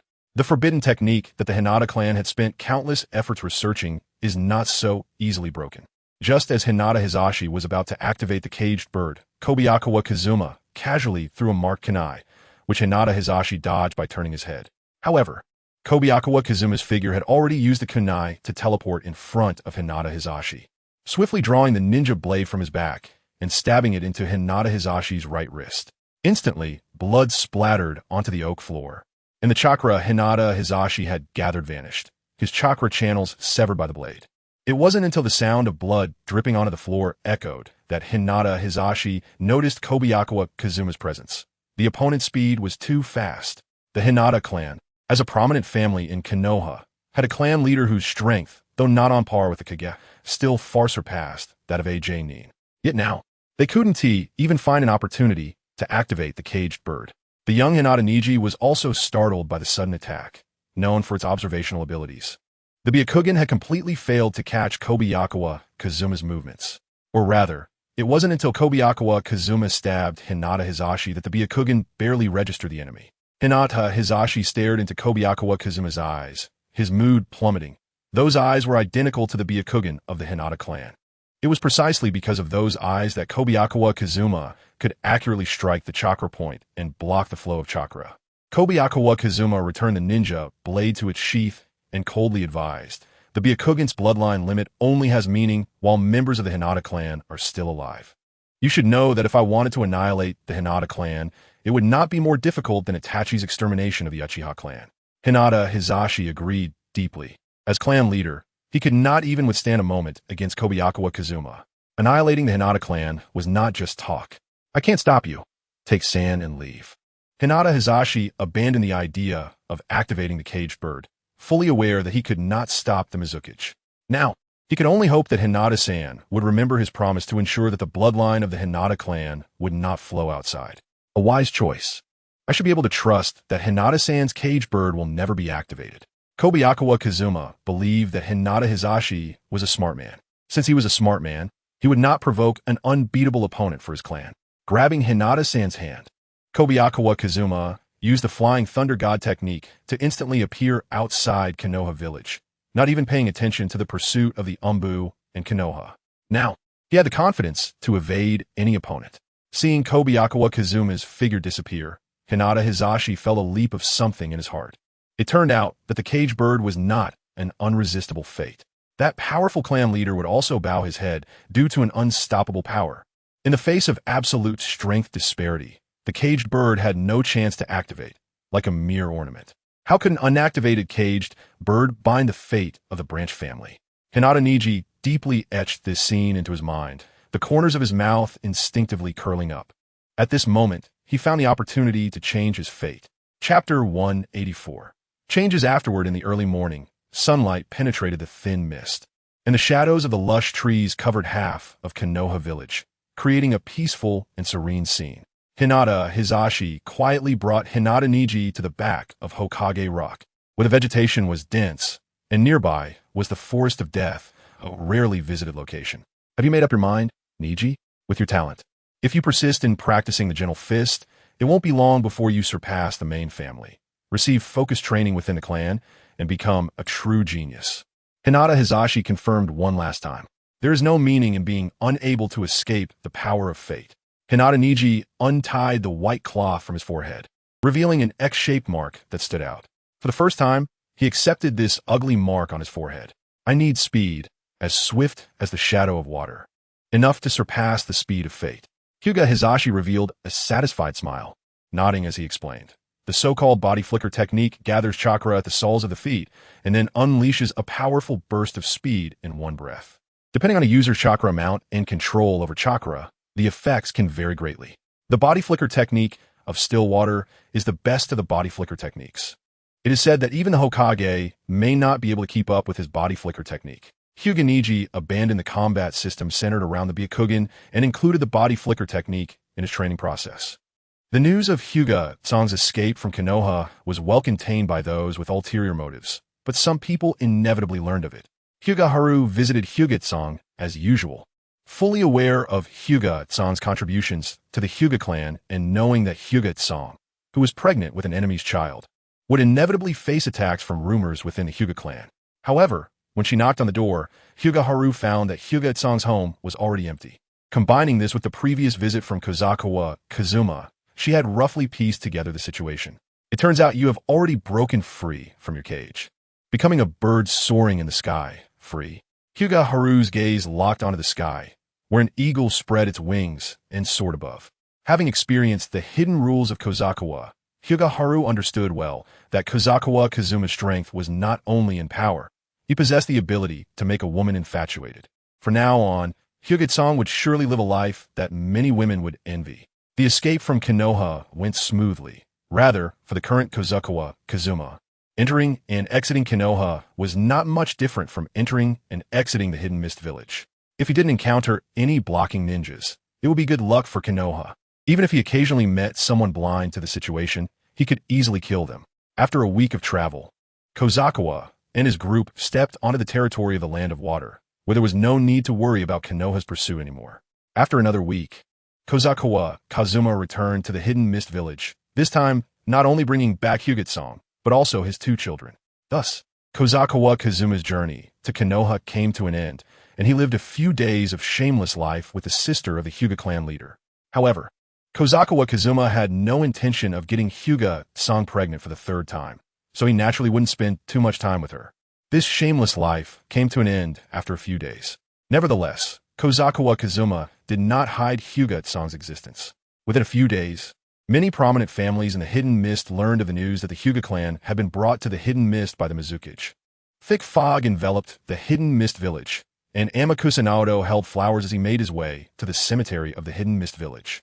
Unlike Konoha's cemetery, the cemetery in the Hidden Mist Village had many unnamed tombstones, which bore no inscriptions. Before Kobayakawa Kazuma took office, the ninjas of the Hidden Mist Village did not care much about the concept of comrades, and naturally would not spend a lot of time establishing tombstones for them. Amakusa Naoto knelt before a nameless tombstone, gently brushing away the dust from its surface, and placed the daffodils on the tombstone. Lord Suigetsu. Mizuki Kozukawa Kazuma has returned from Konoha. Not only is he safe and sound, but he also brought back a woman and 3 children. Both the woman and the boy have the Byakugan that you have long cherished, and it is said they are from the Hyuga clan. Amakusa Naoto recounted the changes in the Hidden Mist Village to Suigetsu. As a former informant who had worked under Suigetsu, he understood that Suigetsu had always thought about the village. Memories of the past seemed to linger in front of him. Amakusa Naoto recalled his first encounter with Suigetsu, which took place in the dungeons of the Hidden Mist. That guy was just a lowly ninja, a scoundrel who abused his power to rape civilians. But a civilian killing a ninja was a death penalty. Suigetsu's massive figure blocked the light, making Amakusa Naoto feel an overwhelming sense of oppression when he looked at him. How could you big shots care about the lives of civilians? That guy raped a woman who was like an older sister to me. A woman who picked me up from the cold winter and made me feel the warmth of home. You, for the sake of one woman, are willing to bear the lives of ninjas? In the shadows, Suigetsu smiled and extended his hand to the young Amakusa Naoto. Since you are not afraid of death, let your worthless life be of use to me. You have great potential to kill a lowly ninja without training, and I will repay you with your worthless life. After obtaining the Byakugan, I will give you an ideal hidden mist. Amakusa Naoto bowed heavily before Suigetsu's tombstone, saying, "You can rest in peace now, Lord Suigetsu. The 5th Mizuki possesses talents far beyond yours. He can easily accomplish what you could not." To the east of the Hidden Mist Village, away from the Mizuki building, there is a bustling street built not far from the sea. In a 2-story small building at the end of the street, an elderly man with silver hair looked at the letter in front of him, his expression shocked. What? The head of the Hozuki clan's wife gave birth to a child of Kobayakawa Kazuma, who has inherited the Byakugan. What? Mizuki Kobayakawa Kazuma brought back a woman with Byakugan from Konoha, along with a boy with Byakugan? The silver-haired elder tore the letter into pieces in anger. Damn it. After all these years of friendship with the Hozuki clan, it would be one thing to keep the news of the Byakugan from others, but to hide it even from us, the Aburame clan? Thinking of this, the silver-haired elder felt a surge of anger. To counter the Hozuki clan, the Aburame clan must also obtain a pair of Byakugan. Having experienced the 2nd and 3rd Great Ninja Wars, the silver-haired elder understood better than anyone the power of the Byakugan. Those eyes possess terrifying destructive power on the battlefield. From the perspective of the Byakugan, any ambush or sneak attack seems like a joke, and with those eyes, many traps that require chakra to trigger can be avoided. It can be said that with a pair of Byakugan, the Aburame clan would step into a new era. Chapter 185. Fulfilling promises in the Mizuki's office without a secretary. Kobayakawa Kazuma felt quite relaxed. Facing the morning sun, Kobayakawa Kazuma enjoyed his morning tea with a good mood, looking at Yukino Kita Kazuki. After a while, Kobayakawa Kazuma suddenly felt that everything was meaningless. He looked out the window, and through the Byakugan's perspective, he could see the students from the ninja school returning home. Uzumaki Asaka held the hand of Uzumaki Kanon, walking alongside the road. The two occasionally stopped in front of shops to buy some vegetables and meat, and at times paused by the roadside to admire the distant scenery. The ninja world has seen many wars, and peace is indeed a rare thing. Villages like the Hidden Mist, which have neither internal nor external wars, are quite uncommon. For the mother and daughter, who have been treated as tools for healing for years, being able to live in the Hidden Mist Village is already a great stroke of luck. Kanon, later, Mom will make some tempura. You go deliver a portion to the Mizuki. Uzumaki Asaka turned to look in the direction of the Mizuki building. Thankful to the Mizuki for allowing her and Kanon to enjoy such a relaxed and pleasant life, but she must repay him well. At this moment, far away in the Mizuki building, Kobayakawa Kazuma also smiled slightly. It had been some time since he brought Uzumaki Asaka and her daughter back to the Hidden Mist Village, and it was time for this mother and daughter to contribute to the Hidden Mist Village. An outsider must pay a certain price to enjoy the resources of the Hidden Mist Village. You can't expect to enjoy the results without paying any price. This theory doesn't work in the world of ninjas. In Kagawa Kazuma's heart, there was a faint longing. If he could obtain the Sage Body, he would have the basic condition to become a 6 level ninja. The Sage Body is not just about strong recovery abilities. This physique is like a miraculous elixir in the ninja world. With the Sage Body, even the side effects of the Manjiki Sharingan could be disregarded, and it might even enhance the capabilities of the Manjiki Sharingan. Currently, Uzumaki Asuka seems to have gotten used to this peaceful life, and it's time for this woman to make some contributions to the water country. Suddenly, clear footsteps were heard outside the Mizuki's office. Kagawa Kazuma turned around to see an old man with silver hair, accompanied by guards, pushing open the door to the Mizuki's office. At that moment, Yukino Shitakori looked at the old man. "Yuya Tsukasa, what brings you here?" Yukino Shitakori was slightly taken aback. Yuya Tsukasa was the head of the Yuya clan, which specialized in using bloodline limit-based boil-release ninjutsu. Even within Kirigakure, they were quite famous. The old man before them had been a leading figure in the Knight organization during the tenure of the 4th Mizukage, Yatsukura. "If the Yukino clan can come, why can't our Yuya clan?" Yuya Tsukasa sarcastically said, "Don't think I don't know that you're coveting the Mizukage bloodline limit, Yukino clan leader."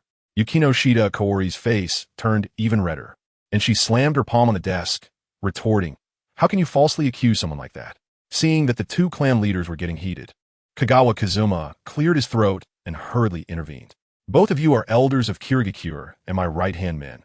Let's not create discord over a small matter." Once the two calmed down, Kagawa Kazuma asked Yuya Tsukasa, "So, Mr. Yuya, what brings you here today?" "Ahem." Yuya Tsukasa cleared his throat and said, "Our Yuya clan is also a prominent family in Kirigakure. Back then, your rise to power was also thanks to our Yuya clan. But does the Mizukage remember the promise you made to me about letting my clan obtain a bloodline limit?" "I remember, but..." Kagawa Kazuma was in a difficult position. He had indeed promised to leave offspring for the Yuya clan. However, pregnancy is not something that can be easily arranged. There are many talented female ninjas in Kirigakure now, and there's no time to fool around outside. Yuya Tsukasa raised an eyebrow. "My daughters are all admired by the outstanding young men of Kirigakure. Not to mention my eldest daughter is already married. My second daughter is a special Nin at 18, waiting for your esteemed presence, Mizukage. As for my third daughter..."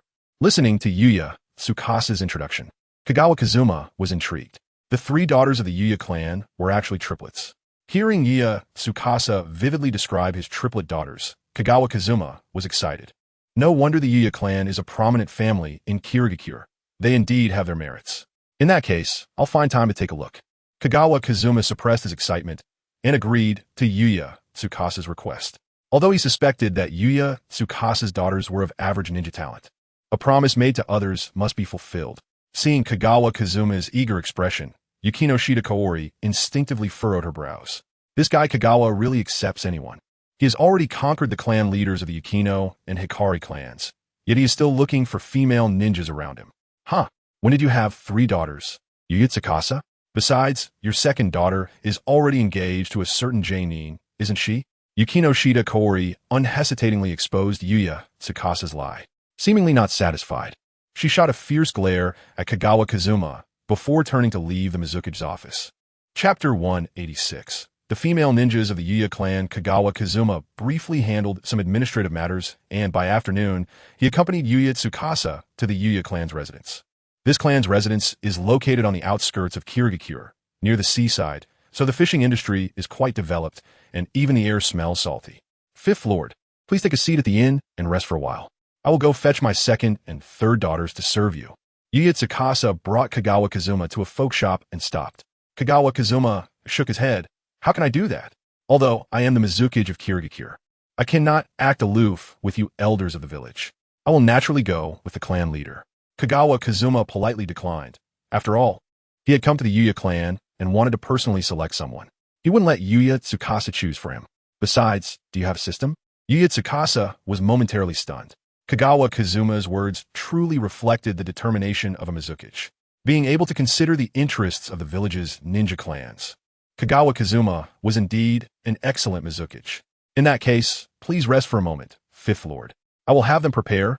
Yuya Tsukasa nodded. After all, Kagawa Kazuma's actions gave him, as the clan leader, face, so he couldn't refuse. Kagawa Kazuma specifically reminded him, "Remember to call more people to welcome me as Mizukage. I have no other hobbies except for enjoying grandeur." The reason for asking Yuya Tsukasa to call more people was naturally to select resources. It is well known that the more options there are, the better the quality of what is selected. Yuya Tsukasa agreed and had the clan's ninjas relay the news of the Mizuki's arrival while accompanying Kagawa Kazuma around the area. In fact, Yuya Tsukasa lied about the situation of his daughters. His second and third daughters were indeed twins born at the same time. But the eldest daughter had been born 2 years earlier, so they were not triplets. However, he had previously told Kagawa Kazuma they were triplets just to pique his interest. The grayish-blue buildings were intentionally built higher, distancing themselves from ground. The home of clan leader Yuya Tsukasa had over 100 rooms, and the structure was quite intricate. In one room, 2 young men were drinking and chatting. "Tsubasa, I feel suffocated for you regarding your marriage. Ever since you got married, Aiko has never let you touch her, right?" A young man with a black cloth tied around his head poured sake into his mouth, indignantly complaining for his brother. Aiko was the clan leader's daughter and a strong ninja of the Yuya clan. Although she was beautiful, she was solely focused on becoming a powerful ninja and was not interested in matters between men and women. The blonde-haired youth, Kawaii Tsubasa, shook his head. "I will work hard to become a husband worthy of her. That way, our relationship will gradually improve. You really have a good mindset. No wonder you could marry a beauty like Aiko." The man with the black cloth suddenly felt a bit ashamed. It turned out this was the perspective. Kawaii Tsubasa couldn't help but smile. After all, Aiko was the clan leader's daughter, a female ninja admired by countless young talents in Kirigakure. It was normal to encounter some difficulties in the pursuit process. Just as their conversation ended, they heard a voice from outside. "The 5th Mizuki, Kagawa Kazuma, has arrived at the Yuya clan. Regardless of whether or not you are a ninja, everyone must go to welcome him." Yuya Tsukasa had properly executed Kagawa Kazuma's instructions. Since Kagawa Kazuma said he liked grandeur, Yuya Tsukasa did his best to make it grand. Soon, the men, women, and children of the Yuya clan were mobilized, dressed in specially made steam attire, and stood in 2 rows at the entrance. Naturally, Kawaii Tsubasa's wife, Aiko, was among them. Yuya Tsukasa quickly received news from the family ninjas and called for Kayakawa Kazuma to visit his home to obtain Kazuma's bloodline limit. Tsukasa had already prepared his second and third daughters, trying to attract Kazuma's attention. As for the eldest daughter, Tsukasa did not involve her. Firstly, Yuya Saiko was just 1 step away from becoming a jonin and was quite powerful. Even he, as her father, did not dare to push too hard. Secondly, Saiko was already married, and bringing her husband over would be tantamount to humiliation. Although the Yuya clan was not a large clan, it was still quite prosperous in terms of offspring. Upon entering the gate, Kazuma immediately noticed the crowd welcoming him, which consisted of about 200 people. Among them, there were more than 50 women of suitable age, with about half considered attractive. Opening the system, Kazuma began to select suitable women for having children. His standards for beauty were not too high. After trying too hard in the past, he had become somewhat fatigued with aesthetics. Therefore, Kazuma only required the beauty qualification to reach the level of a C-rated beauty, with more emphasis on ninja qualifications. After all, having children was the main way to receive rewards. Under these conditions, Kazuma almost excluded all the women. Ultimately, he focused his attention on Yuya Saiko, as she was the woman with the highest ninja qualifications among them. Name: Yuya Saiko. Age: 20. Beauty: B ninja qualification, B bloodline limit. Boyle released Kazuma's side. Although he had mentally prepared himself beforehand, he still felt a significant psychological gap after arriving at the Yuya clan. Just as he had guessed, for those small ninja clans, female ninjas hardly had high ninja qualifications. AB rank was already quite rare. He ignored the women welcoming him and directly walked into the main room, where Tsukasa's 2 daughters were already waiting. To better welcome Kazuma, both women were dressed in light-colored yukatas. It was well known in the ninja world that wearing such yukatas had its rules. To avoid disrupting body curves, they would choose not to wear underwear. From their appearances, Kazuma could easily determine that the 2 were twins, both with white hair and styled in twin ponytails. It could be said that if it weren't for the different colors of their hair ties, he wouldn't be able to tell them apart. Opening the system, Kazuma silently examined the 2 women in front of him. Name: Yuya Otome. Age: 18. Beauty: a ninja qualification, B bloodline limit. None. Shifting his gaze, he looked at the other woman. Name: Yuya Sakurano. Age: 18. Beauty: a ninja qualification, C bloodline limit. None. Seeing the beauty ratings, Kazuma couldn't help but be slightly taken aback. It seemed the twins' bonus was a bit outrageous. Based on Kazuma's experience, the beauty ratings of these 2 were probably around B. but with the twins' bonus, they had jumped directly to A. Under Kazuma's gaze, the twins lowered their heads simultaneously, their eyes darting around as they occasionally glanced at Kazuma's appearance, their movements perfectly synchronized. Chapter 187. Itachi's Ninjutsu. I'm thirsty. One of you. Go pour me a cup of tea. Kazuma casually found a reason, wanting to send one of the twins away to determine how far the twins' beauty bonus could go. I'll go. Both Yuyo Otome and Yuyo Sakurano spoke at the same time, exchanging awkward glances before pointing toward the door and asking, "Why don't you go?" Kazuma couldn't help but smile. Their tones and paces were similar. They truly were twins, which was quite interesting. After a few rounds of back and forth, Yuyo Otome left the room, and Kazuma finally confirmed that Yuyo Sakurano's beauty level was only B. To be honest, Kazuma wasn't particularly impressed with the pair of twins. Their beauty qualifications were decent, but their ninja qualifications were quite average, and neither had a bloodline limit. However, since he had promised Tsukasa, he could only grit his teeth and agree. Clan leader, there's no time to waste. Let us proceed this way. I'll stay here for a few days, and if there are no results, I'll trouble your two daughters to live with me for a while, Kazuma proposed. Okay, Tsukasa immediately agreed. Kazuma's request was reasonable. As for Tsukasa's eldest daughter, Kazuma didn't think much of it. He had heard that she was already married to a handsome guy within the clan. Originally, forcing someone was not something he excelled at, and he wasn't keen on involving married women from the village. After all, he was the Mizukage, and it would be somewhat inappropriate to take action against the women of his subordinates. 5 days passed in the blink of an eye, and one of the women became pregnant. Since a woman from a Yuyo clan was pregnant, Kazuma's mission was complete, and he returned to his territory, only thinking about Uzumaki Asuka's situation. The Uzumaki clan's bloodline needed to be obtained as soon as possible. Back in the office, Kazuma returned to his mundane daily life. He occasionally practiced ninjutsu and handled some political affairs. The sunlight had already turned yellow when someone knocked on the door of the Mizukage's office. Kazuma sat in his seat and said in a deep voice, "Come in." Tauchi Zabuza pushed open the door and knelt on one knee in front of Kazuma, reporting on the task situation. After incorporating the Takakuri clan, Zabuza took on a mission outside the village regarding the small nation of waves near the land of water. Kazuma silently listened to Zabuza's report on the task completion status. This B-rank mission was a prerequisite for promoting to Jonin. Only after completing this mission could Zabuza accept A-rank missions to become a Jonin. Suddenly, Zabuza's reporting voice came to an abrupt halt. He suddenly raised his head and looked at Kazuma. "You killed a member of the Akatsuki organization. Now, the organization has its eyes on you. In the worst-case scenario, Kirigakure will be destroyed along with you." Kazuma instinctively activated his Sharingan, and he saw the Sharingan pattern in Zabuza's eyes, which resembled a shuriken and belonged to Uchiha Itachi. After speaking, the kaleidoscope symbol in Zabuza's eyes disappeared, and he continued narrating the mission's progress as if nothing had happened. Kazuma, however, broke into a cold sweat. The technique he had just seen was probably Uchiha Itachi's transcription seal. By placing an illusion on Zabuza, it would trigger under certain conditions, leading Zabuza to say this. It could be said that the transcription seal technique added a legendary color to Uchiha Itachi. Chapter 188. Opening the kaleidoscope very well. Now you can accept the A-rank mission to become a Jonin. I look forward to the day you become a Jonin. Kazuma feigned indifference as he stamped the approval on the task application form submitted by Zabuza. Currently, the wielder of the decapitation sword, Biwa Juzu, had been seriously injured in battle against the 4th Mizukage and had no chance of a full recovery. If Zabuza could become a Jonin in a short period, Kazuma wouldn't mind giving the decapitation sword to him for use. Yes, Zabuza took the task application form. As soon as Peach Land stopped leaving, Kazuma Kozukawa leaned back in his seat and began to contemplate the members of the Akatsuki organization. While he personally was not afraid of any Akatsuki member, it was far from enough to rely solely on his own strength to protect the Hidden Mist Village.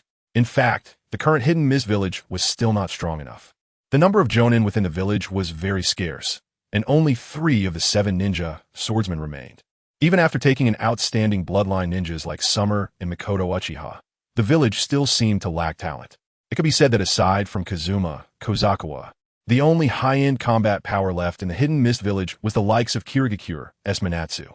This level of strength was somewhat lacking compared to the other 4 great nations, let alone when facing the Akatsuki organization, which had members on par with Kaga level. This made Kazuma Kozakiwa miss Kisame Hashigaki, a Jonin whose strength had greatly increased after obtaining the sword Samahata, now reaching Kage level.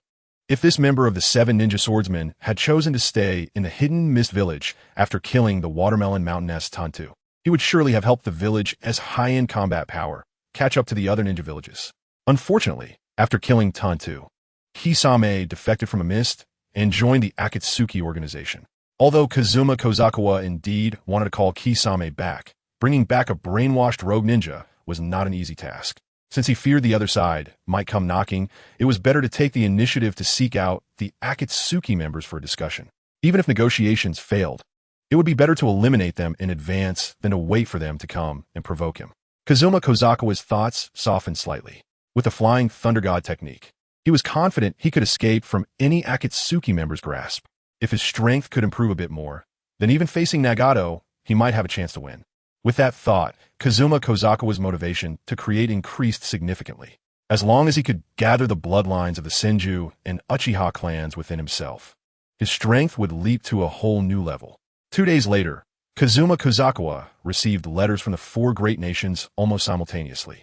From his signatures, the senders were the 3rd Hokage Hiruzen Sarutobi, the 3rd Tsuchikage Inoki, the 4th Kazakage Raza, and the 4th Reikage. The content of the letters was quite uniform, all advising the Mizukage, Kazuma Kozakawa, not to harbor rogue ninjas, not to go against the common interests of the 5 great nations, and not to stray further down the wrong path. It was obvious that this was the handiwork of Hiruzen Sarutobi. Otherwise, such a coincidence would not occur. Kazuma Kozakawa was somewhat overwhelmed. Even as the Mizukage, he felt the weight of the threats from the other 4 nations.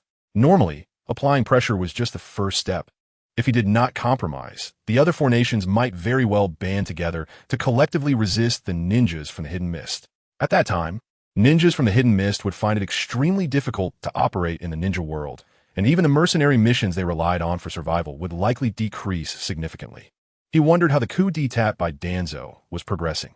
Once he succeeded, Konoha would become the strongest backing for the Hidden Mist, and the pressure from the 4 great nations would collapse on its own. Just as Kazuma Kozakawa was deep in thought, a system prompt suddenly appeared, making him realize that Mikoto Uchiha had given birth to a boy with A-level ninja qualifications. Moreover, this boy had inherited the bloodline of the Uchiha clan. Name: Kazuma Kozakawa. Lifespan: 112 years. Chakra amount: 104. 2 cards. Ninja qualifications: A 97-160. Bloodline limit: Crystal Release, Byakugan, Sharingan, Water Transformation Technique, Dissolution Release. Ninjutsu: Body Replacement Technique, 72 completion. Transformation Technique, 72 completion. Shadow Clone Technique, 72 completion. Water Release. Hidden Mist Technique, 62 completion. Water Release. Water Wave, 55 completion. Sword Technique. Moon Shadow, 55 completion. Water Release. Water Gun, 42 completion. Summoning Technique, 100 completion. Truth-Seeking Technique, 22 completion. Fire Release. Dragon Fire Technique, 39 completion. Shadow Clone Jutsu, 42 completion. Fire Release. Fireball Technique, 25 completion. Rasengan, 31 completion. Fire Release. Red Lotus Rasengan, 19 completion. Flying Thunder God, 21 completion. Lightning Release. Heavenly Flash Rasengan, 16 completion. The birth of this child not only increased Kazuma Kozakawa's chakra by 19, 6 cards, but also further optimized his Uchiha bloodline, allowing him to unlock the Manjikyu Sharingan. At the moment he confirmed the abilities of the Manjikyu Sharingan, Kazuma Kozakawa eagerly began to observe this pair of eyes. The evolved eyes looked strange. Ordinary Manjikyu Sharingan usually had a red base color with black patterns. However, when Kazuma Kozakawa activated his Sharingan, there were only the base colors without any patterns, and the original 3 Tomo seemed to have been evolved away, as if they no longer existed. This left Kazuma Kozakawa puzzled. He did not understand what his Manjikyu Sharingan abilities were. Logically, the abilities awakened during the Manjikyu could be influenced by the user's inner desires. For example, Uchiha Obito wanted to escape the world, and his Manjikyu ability was Kimui, which allowed him to hide in a different space. But what was his own desire? It couldn't possibly be to have more children, could it? Forget it. I should not think about this for now. Mikoto has just given birth, and it is only right to go see her. Kazuma Kozakawa set aside the matter of the Sharingan and headed to the hospital in the Hidden Mist Village. It was afternoon, and the sunlight appeared grayish under the influence of the mist. Kazuma Kozakawa found the ward labeled with Mikoto Uchiha's name and walked in. At that moment, Mikoto, who had just given birth, was already asleep, her hand connected to an four drip, slowly delivering nutrients, and her face looked quite fatigued. The nurse took the baby away, busy handling the postpartum matters. Kazumafaces sat by Mikoto's side for a while, and seeing that she showed no signs of waking up, he prepared to leave temporarily and come back in the evening. Kazuma, is that you? Have you come to see me? Just as Kazumafaces was about to leave, Mikoto Uchiha's weak voice suddenly came from behind him. Ah, you've worked hard during this time, and I'm so happy to see our child born. Kazumafaces returned to Mikoto's side and held her hand. Mikoto did not struggle. Instead, a comforting smile appeared on her face. Seeing Kazumafaces, the Mizukage, care so much for their child gave her a sense of security. It's a boy, and in the future, he will be Sasuke's brother. Mikoto Uchiha reminded Kazuma, you must nurture our child well, and let him become an outstanding ninja. Ah, our child's talents will definitely not lose to anyone. Kazumafaces reassured Mikoto a few times, had the hospital prepare nutritious meals for her for the next few days, and then left. Watching Kazumafaces' departing figure, Mikoto felt a bit reluctant. She could sense that she was becoming more and more infatuated with Kazumafaces. Chapter 189. Bringing back Kisame Hashigaki after returning home. Kazumafaces continued to study the usage of the Sharingan. He could clearly feel that his ocular power had strengthened, and even his Genjutsu abilities far surpassed when he had the three Tomo. One could only say that the Manjikyu Sharingan lived up to its reputation as a symbol of the Uchiha clan strength. After activating the Manjikyu, even the basic abilities of a Sharingan were expressed in completely different performances. The transition from 3 Tomo to Manjikyu was a qualitative enhancement. Now, even when facing Itachi Uchiha's Tsukuyomi, Kazumafaces was confident that he could resist the Genjutsu with this pair of eyes and not fall easily into its trap. However, regarding the special abilities of the Sharingan and Susu, Kobayakawa did not know how to develop them. This pair of eyes seemed to lack any additional powers. Suddenly, Kobayakawa had a flash of inspiration. He bit his finger and formed several hand seals. Summoning technique. With a burst of white mist, a wrinkled octopus appeared in the center of the fog. This octopus was old and seemed as if it could die at any moment. On its left eye, there was a Sharingan with a kaleidoscope pattern. Gathering chakra in his hand, Kobayakawa extracted the eye with the Kodoeme Tsukumi from the octopus's body. It is well known that the Sharingan belongs to the category of equipment and is plug-and-play. Originally, this Sharingan was prepared for Kobayakawa himself. He could not determine whether the eye at the end of the Sharingan was a kaleidoscope or an eternal eye, so he kept Uchiha Shirsue's eye to enable the opening of the eternal kaleidoscope through transplantation. But now, at the moment when he held the kaleidoscope Sharingan in his hand, Kobayakawa felt a stirring in his own eyes, as if they were yearning for the power of the kaleidoscope. As the Sharingan automatically opened, a shuriken pattern with 4 corners gradually emerged in Kobayakawa's eyes, becoming clearer from shallow to deep. Kodoeme Tsukumi resided in his left eye. Meanwhile, in Kobayakawa's hand, Shirsue's eye gradually lost its color, ultimately turning a stone-like gray, losing all its ocular power. So, it turned out that he could absorb the ocular power of others and simulate their kaleidoscope abilities. Kobayakawa closed his eyes, deactivating the kaleidoscope Sharingan, and placed Shirsue's eye in a saline solution. Now, Shirsue's left eye was completely useless to him. Although he had obtained Kodoeme Tsukumi, Kobayakawa already felt a sense of crisis. After acquiring the kaleidoscope Sharingan, he needed to obtain the Sage Body as soon as possible. After all, the kaleidoscope Sharingan would eventually lead to blindness with frequent use. The Sage Body could enhance the ocular power of the kaleidoscope Sharingan and prevent it from going blind. Just as Kobayakawa was still immersed in the excitement of gaining the Sharingan's abilities, a sudden letter made him contemplate. What a coincidence! He happened to meet an old friend, and at the same time begin hunting the Akatsuki organization. Kobayakawa shook off his responsibilities and immediately left the village. According to intelligence, Akatsuki members Kisame Hashigaki and Itachi Uchiha had entered the Whirlpool Village to handle matters. Coincidentally, the Whirlpool Village was located at the edge of the Land of Fire, also bordering the Land of Water. Kisame Hashigaki had played outside long enough and should return to the Hidden Mist Village to serve the village. The era of the 4th Mizukage had long passed, and the rogue ninja should return to the embrace of the village to strive for the growth of the ninja village. Occasionally using the Flying Thunder God technique to travel, Kobayakawa left the Land of Water in just one day, taking a boat to the vast sea of a land of water. In the distance, the coastline intertwined with the blue sky. Seagulls soared in the sky, emitting crisp bird calls, creating a peaceful scene. Inside the cabin, Kobayakawa activated the Sharingan. With its insight, he could see the peninsula where the Whirlpool Village once stood, which was the gathering place of the Uzumaki clan. After the Uzumaki clan was exterminated, this territory was taken over by the military of the Land of Fire. However, although it was nominally under the control of the Land of Fire, they did not explore it too much, merely declaring sovereignty. Nowadays, the Whirlpool Village still retained traces of the Uzumaki clan, with not only mysterious shrines, but also various forbidden areas that house sealing objects. It could be said that even a Jonin might face life-threatening dangers if they recklessly intruded into the Whirlpool Village. After disembarking, Kobayakawa set foot on the island, leaving a flying Thunder God mark at the landing point. With this mark, he could teleport back at any time using the Flying Thunder God technique. As long as he had this technique, he could easily escape from a battle scene unless he lost his combat ability in an instant. After another 2 days of searching, Kobayakawa, using his Byakugan, discovered Itachi Uchiha and Kisame Hashigaki resting in the woods at the former site of the Whirlpool Village. Seeing these two eating soldier pills, Kobayakawa walked directly out of the forest. Old friends are visiting. Aren't you two going to dance a little to welcome me? Kobayakawa raised his voice and called out from a distance.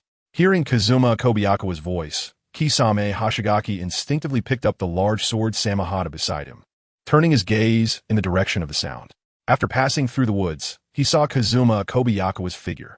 Chapter 190, Illusionary Battle Mizukage, Kobayakawa. This is quite a rare guest. Kisame Hashigaki grinned, revealing his serrated teeth, pointing his ninja sword at Kobayakawa, taking a combat stance. Itachi Uchiha also followed the sound and found Kobayakawa's figure. He pressed down his hat and advised, Kisame, there is no need for a pointless fight. That guy is probably just a shadow clone. Itachi Uchiha did not want to complicate matters. His and Kisame's mission was merely to come to this island to find a sealed summoning beast, and there was no need to conflict with Kobayakawa. Is that so, Mr. Itachi? Kisame Hashigaki then lowered his aggressive stance and asked Kobayakawa, who was suspected of being a shadow clone, how is it that after becoming the Mizukage, you still have so much free time to wander around the ninja world? Not sightseeing. Kobayakawa shook his head and said seriously, I came this time to bring back lost compatriots to the Hidden Mist Village. I can tell you here that the so-called Eye of the Moon plan is nothing but a complete scam. As Kobayakawa's voice fell, Kisame Hashigaki was stunned in place. After a moment of silence, he hoisted the large sword Samahata onto his shoulder and asked, where did you hear about that plan? The so-called Eye of the Moon plan was a massive scheme proposed by Obito Uchiha when recruiting Kisame Hashigaki, leveraging the power of the Ten Tails to project an illusion from the moon, forcibly bringing the entire world into the realm of illusion, ultimately achieving world peace. This plan was even classified within the Akatsuki organization. Even the public leader Pain had not heard of it. In fact, the vast majority of Akatsuki members followed Pain's orders. They were all recruited by Nagato when they joined the Akatsuki and had no idea about Obito Uchiha hiding in the shadows. However, among these people, Kisame Hashigaki was an exception. In his conversations with Obito Uchiha, he recognized the Eye of the Moon plan and took it as his survival goal. The Eye of the Moon, huh? Itachi Uchiha suppressed his curiosity. Just from the conversation between the two, he guessed that the Eye of the Moon was an incredible secret. Since infiltrating the Akatsuki organization, it was the first time he had heard about this plan, indicating that it was not proposed by the Akatsuki's leader Pain. The person who proposed this plan was probably that one, the specter hidden within the Akatsuki. Seeing that Itachi Uchiha beside him did not intend to pursue the matter further, Kisame Hashigaki continued to focus his attention on Kobayakawa. With this information, I cannot waver in my determination. Logically speaking, knowing about the Eye of the Moon plan means I must kill you.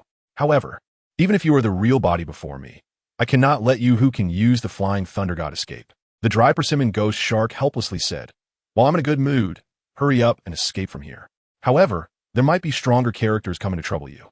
However, Koizumi Kazuma curled the corners of his mouth. He naturally knew that the person the dry persimmon ghost shark was referring to was most likely Uchiha Obito. However, even if Obito were to act personally, he was confident he could handle it calmly. Flying Thunder God and Kimui are both space ninjutsu. Who is stronger depends on the abilities of both parties. "You become arrogant after obtaining the Samahata," Ghost Shark Koizumi Kazuma said coldly. "But I don't like to give up halfway. Since you're insisting on resisting, I'll have to use force. Let's see then." The dry persimmon Ghost Shark still didn't realize the seriousness of the situation. He unraveled the cloth strips wrapped around the Samahata and aimed it at Koizumi Kazuma. "Don't expect me to show mercy like last time in the Hidden Mist Village. Just give it your all. Let me see if that Samahata can devour the massive chakra from my body." A powerful aura erupted from Koizumi Kazuma. The activation of the Kodoeme Tsukumi requires some time. During this period, it would create a shock in the Ghost Shark's heart, increasing the success rate of the activation. "Leave this to me, Ghost Shark." Uchiha Itachi raised his head, his Sharingan opened, revealing the kaleidoscope pattern. "It's hard for you to defeat him, but I'm different. Defeating him only takes a moment." Using the kaleidoscope Sharingan, Uchiha Itachi activated a Jinjutsu. Since obtaining this kaleidoscope, he had never suffered in Jinjutsu battles. Even without using Tsukuyomi with these eyes, he could easily deal with powerful ninjas like Orochimaru, so facing Koizumi Kazuma, who had become a Uzukage by luck, was naturally effortless. In an instant, the world in Koizumi Kazuma's eyes turned black and white. In front of him, Uchiha Itachi and the dry persimmon Ghost Shark's figures scattered and transformed into a flock of crows flying into the distance. When Koizumi Kazuma turned his head back, the kunai in Uchiha Itachi's hand had already pierced into Koizumi Kazuma's back. "You are indeed strong, but unfortunately, your opponent is me, an Uchiha. Once caught in my Jinjutsu, even the Flying Thunder God cannot be used. It's just a useless ninjutsu." Uchiha Itachi took out another kunai and stabbed it into Koizumi Kazuma's heart. "Run. Escaping in front of these eyes is never shame." A mere kaleidoscope Sharingan. Koizumi Kazuma sneered, his figure also scattered, transforming into multiple octopuses. Those octopuses sprayed black ink at Uchiha Itachi, covering him entirely in black. Jinjutsu Rebound. As long as a ninja can use Jinjutsu, they generally know this technique. However, whether the rebound is successful depends on the Jinjutsu abilities of both ninjas. With his figure appearing behind Uchiha Itachi, Koizumi Kazuma slashed with a knife, directly cutting the opponent's body in half. A hint of surprise appeared on Uchiha Itachi's face. The Jinjutsu he prided himself on was actually rebounded. Moreover, what was that strange sense of incongruity when Koizumi Kazuma cast the Jinjutsu? Uchiha Itachi rebounded Koizumi Kazuma's Jinjutsu again. In the illusion, his body, which had been cut in half, transformed into countless crows that scattered. His expression became serious. The crows formed from Uchiha Itachi's body flew into the air. And then these crows transformed into countless shuriken. As these countless shuriken fell, they instantly expanded hundreds of times just before hitting Koizumi Kazuma. As if one shuriken could smash a person into pulp. Koizumi Kazuma looked up, the kaleidoscope Sharingan in his eyes manifested. And the giant shuriken hovering above him came to a halt. Even Uchiha Itachi's figure stopped as if time had frozen. The surrounding darkness receded like a tide, ultimately condensing into a small black dot in the air before completely disappearing. Koizumi Kazuma chose to end this meaningless Jinjutsu duel. Chapter 191. The Ghost Shark's Backstab in Reality. Koizumi Kazuma twisted his neck, satisfied with the power of his eyes.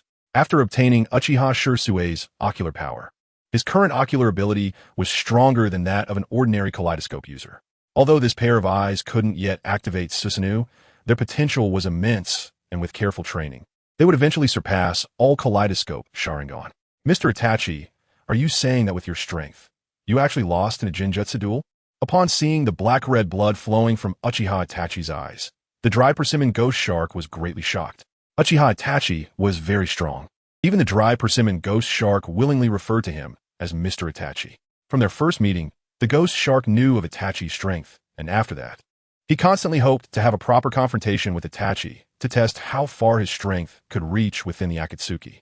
Uchiha Itachi's specialty was using the Jinjutsu applied by the kaleidoscope Sharingan. With just one glance, he could deprive his enemies of everything with powerful Jinjutsu. Yet, such a powerful ninja was defeated by the younger Koizumi Kazuma in the very field he excelled in.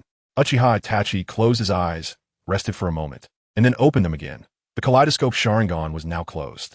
"Where did your eyes come from?" Uchiha Itachi coldly looked at Koizumi Kazuma and asked. Although Koizumi Kazuma's eyes had no patterns, since they could rebound his ocular techniques, they must be at the kaleidoscope level. Only when the difference in ocular power isn't too great can the outcome of a Genjutsu battle be difficult to determine.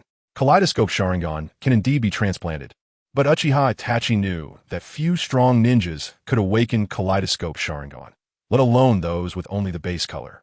Is there even a need to explain this? Of course. It's because I'm a descendant of the Uchiha bloodline. In the long history of ninjas, bloodlines flowing out is not a rare occurrence. Koizumi Kazuma extended his hand towards Uchiha Itachi and asked, "So what do you say? Would you like to come back with the dry persimmon ghost shark to serve the Hidden Mist Village? Under my leadership, the Uchiha clan will once again become renowned in the ninja world. I'm not interested in the future you described." Uchiha Itachi coldly replied. He looked up at the sky, and the words spoken by Shursui before his death echoed in his ears. "The peace of Konoha needs you to find the answer." It was because of those words that he decided to bear everything: the fate of his clan, the infamy of being a rogue ninja, and the task of Konoha. One day in the future, he would return to Konoha as a hero after killing his brother Sasuke. That way, his father's wish for the Uchiha to integrate into the village would be fulfilled. It's fine to refuse this time. When we meet again, you will be interested. Although Koizumi Kazuma lacked manpower, he was not at the level of kneeling and begging. Moreover, his eyes were continuously evolving. In that case, it would not be long before he could use Kodoamatsukami as an ordinary attack. By then, changing Itachi's mind would just be a matter of a glance. "Ghost Shark, come back with me to the Hidden Mist now. The era of Yagura has already ended by my hands, and you have grasped enough secrets of the Akatsuki. The infiltration of the Akatsuki ends here." During this conversation, the red left eye of Koizumi Kazuma revealed the mark of the Kaleidoscope Sharingan, and the shuriken pattern of the four corners appeared. From the very beginning, Koizumi Kazuma had been preparing Kodoamatsukami. After a long period of preparation, Kodoamatsukami was finally completed at this moment. The Kodoamatsukami in his left eye could directly alter a person's memories, and just now, he added a non-existent memory of being an infiltrator in the Akatsuki into the dry persimmon ghost shark's mind. In the eyes of Kisame Hashigaki, a kaleidoscope pattern appeared, similar to that of Itachi Uchiha. His gaze paused for a moment, then a malicious smile crept onto his lips. He turned around, swinging his sword, Samahata, towards Itachi Uchiha behind him. With a clang, Itachi swiftly drew a kunai to block the strike, quickly retreating to create distance between himself and Kisame. After all, if he didn't maintain enough distance, the Samahata in Kisame's hands would absorb his chakra. For Itachi, who already had limited chakra, every bit lost could tilt the scale of victory. "Ichiraku Kazuma, where did that left eye of yours come from?" Itachi Uchiha coldly stared at Ichiraku Kazuma, his expression unusually frigid. He had noticed the strange pattern in Kazuma's left eye and sensed Kisame's change of intent. That previous strike was indeed meant to kill him. A teammate. Kazuma smiled, finding it rare to see Itachi so emotionally charged. It seemed that Shursui's Sharingan had truly affected him. The Manjiki Sharingan I awakened has no basic pattern. After obtaining Shursui's ocular power, it transformed like this. Kazuma didn't hide the truth, as the outcome of events was already self-evident. Lying would serve no purpose. "So it was you who took Shursui's Sharingan that night," Itachi said, agitated. As black-red blood flowed from his right eye, his gaze focused intently on Kazuma, and a black flame erupted at the focal point of his sight. Kazuma hurriedly used the body flicker technique to evade Amaterasu, appearing beside Kisame and placing a hand on his shoulder. The Flying Thunder God technique activated, transporting him and Kisame to the coastal area at the edge of the land of whirlpools, far from Itachi's attack range. Kazuma looked towards the smoke rising in the distance. Amaterasu, this flame, would not extinguish until everything that could be ignited was burned away. It could be said to be a terrifying ninjutsu. However, no matter how strong a ninjutsu was, it had to be able to reach its target to be effective. Otherwise, it was merely a waste of time. Let's give Itachi some time to cool down. Otherwise, communication will be impossible. Shursui's eyes must have had a significant impact on him. "Lord Mizukichi, shouldn't we take this opportunity to eliminate the Akatsuki members and reduce their strength? I must say, the current Akatsuki is far more powerful than the Mist Village. Their leader, Pain, possesses the legendary Rinnegan. Even if you and I join forces, we are no match for Pain," Kisame reminded, sincerely hoping to eliminate his former teammate. Chapter 192. The Obscure Jonin. There's no need to take out Itachi.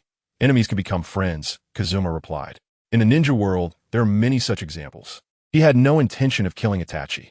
They were not adversaries, and Itachi's mother had a good relationship with him. Moreover, for Kazuma, with the existence of the Kobayakawa technique, the ninja world was no longer just about fighting and killing. If Kobayakawa could be combined with Sage Mode, true peace in the ninja world could be achieved within their lifetimes. I really don't understand your thoughts, Lord Mizuki. Kisame chuckled as he placed Samahata back on his back.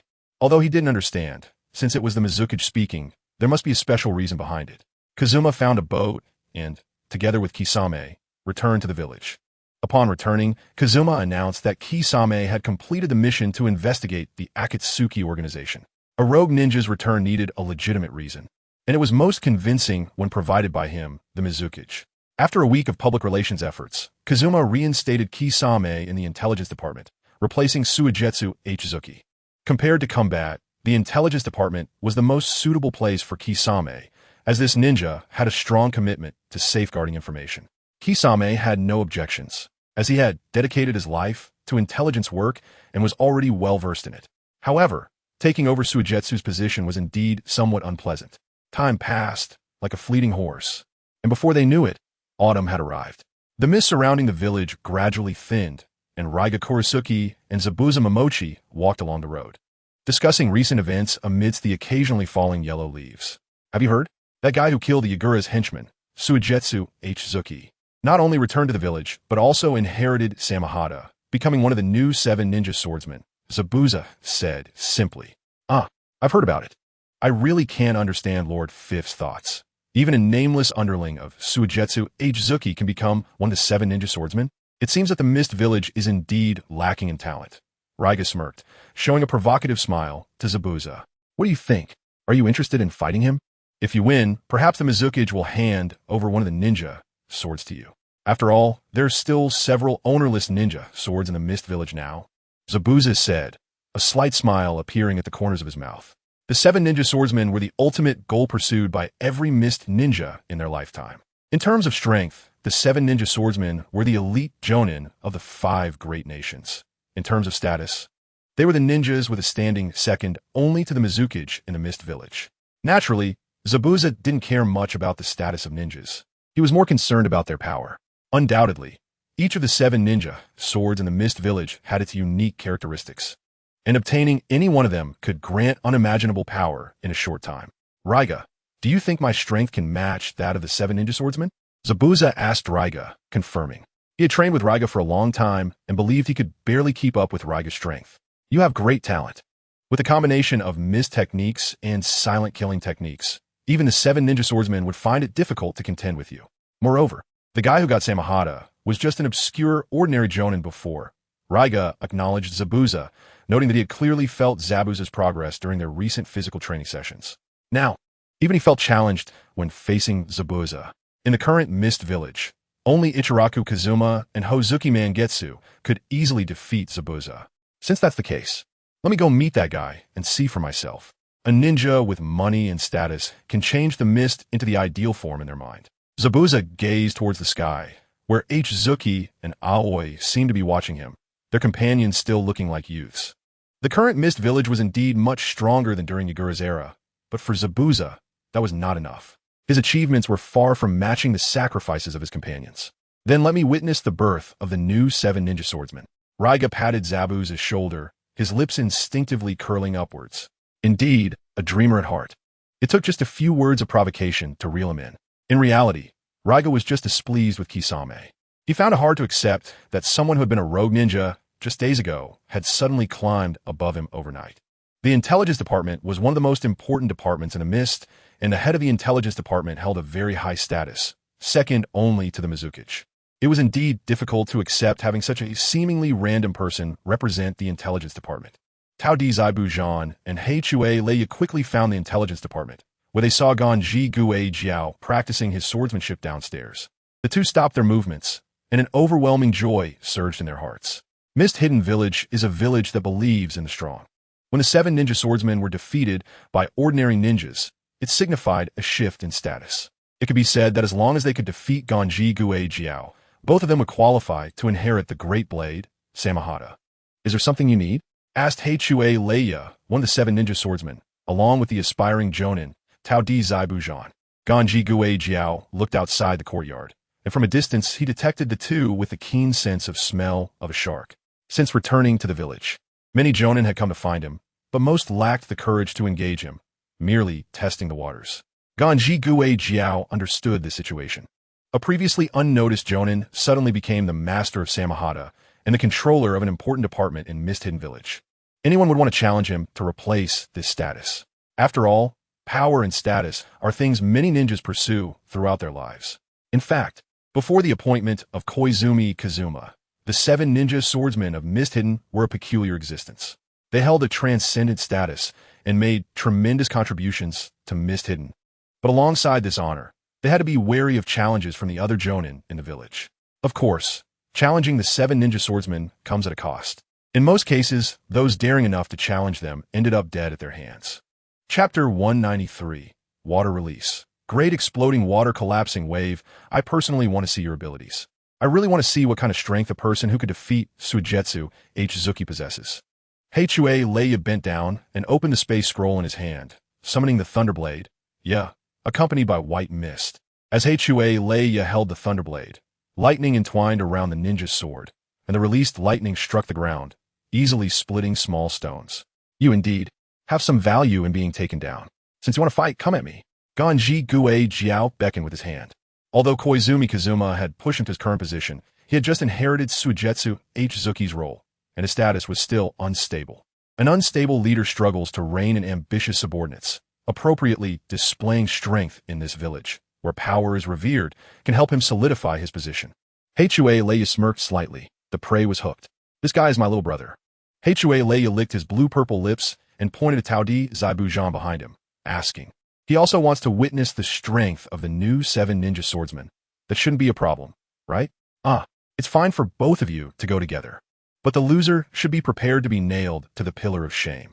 Ganji Gue Jiao also untied the wrappings of the Great Blade, Samahata, ready for battle. One was a member of the 7 ninja swordsmen and a user of the Thunderblade, while the other was a newcomer on the verge of becoming a Jonin. Their statuses barely qualified them to serve as stepping stones. Follow me to find a spacious place. Heichue Leia leaped onto a distant rooftop and quickly ran toward the training ground on the outskirts of the village. Taodi Zaibujan and Ganji Gue Jiao closely followed behind him, the 3 of them running in a line through the streets. Leia, are you really going to fight this guy? I can sense that he hides a terrifying power, far beyond you and Taodi Zaibujan, even possibly not inferior to that Mizukic. A small boy named Lan Wan reminded from behind Leia. No problem. The gap in strength between ninjas is not just about chakra. Heichue Leia was confident. How could a lucky guy who obtained Samahata compare to an elite like himself who had gone through layers of selection? Lan Wan's red eyes could see many things he couldn't, including the nuances of chakra, but the difference in chakra didn't equate to a difference in strength. Soon, the 3 arrived at a clearing surrounded by maple trees, the autumn leaves as red as flames, rustling in the autumn breeze. Here we go. Heichue Leia turned back and reminded Ganji Gue Jiao. Let's start. Ganji Gue Jiao revealed a confident smile. Ever since obtaining Samahata, he had immense confidence in his strength. Even the former controller of Mist Hidden Village, who was like a nightmare, he didn't regard as a threat. For Ganji Gue Jiao now, there was only one person in Mist Hidden Village to fear, Koizumi Kazuma, who possessed terrifying ninjutsu and ocular techniques. Hidden Mist Technique. Taodi Zaibujan and Heichue Leia shouted almost simultaneously, and in an instant, a thick mist rose from the ground, obscuring large areas of the forest. The so-called Hidden Mist Technique is a means to create dense fog to obscure the enemy's line of sight. The user can adjust the chakra and the mist's range to regulate the density of the Hidden Mist Technique. Now, with the 2 of them casting the Hidden Mist Technique together, they immediately raised the fog's density to a high level. Within it, one couldn't even see their hands and feet when looking down, as if submerged in a sea of clouds. Both Taodi Zaibujan and Heichue Leia had the ability to search for enemies within the dense fog. For them, a higher concentration of mist was naturally better for combat. Truly, the 7 ninja swordsmen are impressive. Ganji Gue Jiao silently observed the fog before him. Under such terrifying mist, visibility was completely useless. Moreover, the coverage of this mist was vast. Ordinary ninjas within it could easily get lost, with no chance of escape. Zaibujan, it's your time to shine. After setting up the dense fog, Heichue Leia stuck his ninja sword into ground and sat on a large rock nearby. Hei Leia understood that defeating Ganji Gue Jiao wouldn't be a remarkable feat based on his reputation. It was better to give Tao Di Zai Bujan an opportunity to showcase himself. This battle could clearly show the Mizukage that the talent he painstakingly sought to bring back was merely at this level. I understand. Tao Di Zai Bujan took out a kunai from his ninja tool pouch. He merged his figure with the mist. Now that Hei Leia had set up the hunting ground for him, it was time for his performance. Quietly sneaking up in front of Gan Ji Gue Jiao, Tao Di Zai Bujan launched an attack from behind. Clang! Just as Tao Di Zai Bujan was about to stab Gan Ji Gue Jiao's body, Gan Ji Gue Jiao turned around and used Samahata to block the attack. Don't underestimate the shark's sense of smell. Gan Ji Gue Jiao exerted a bit of force, and Samahata greedily bit into the chakra on Tao Di Zai Bujan's body. Tao Di Zai Bujan was slightly taken aback. He felt his strength rapidly declining, and even his figure, which had merged with the dense fog, seemed to be on the verge of separating, gradually losing the feeling of blending with the mist. In an instant, Tao Di Zai Bujan understood the attack method of the Great Blade Samahata. It was a ninja sword that could absorb chakra through close contact.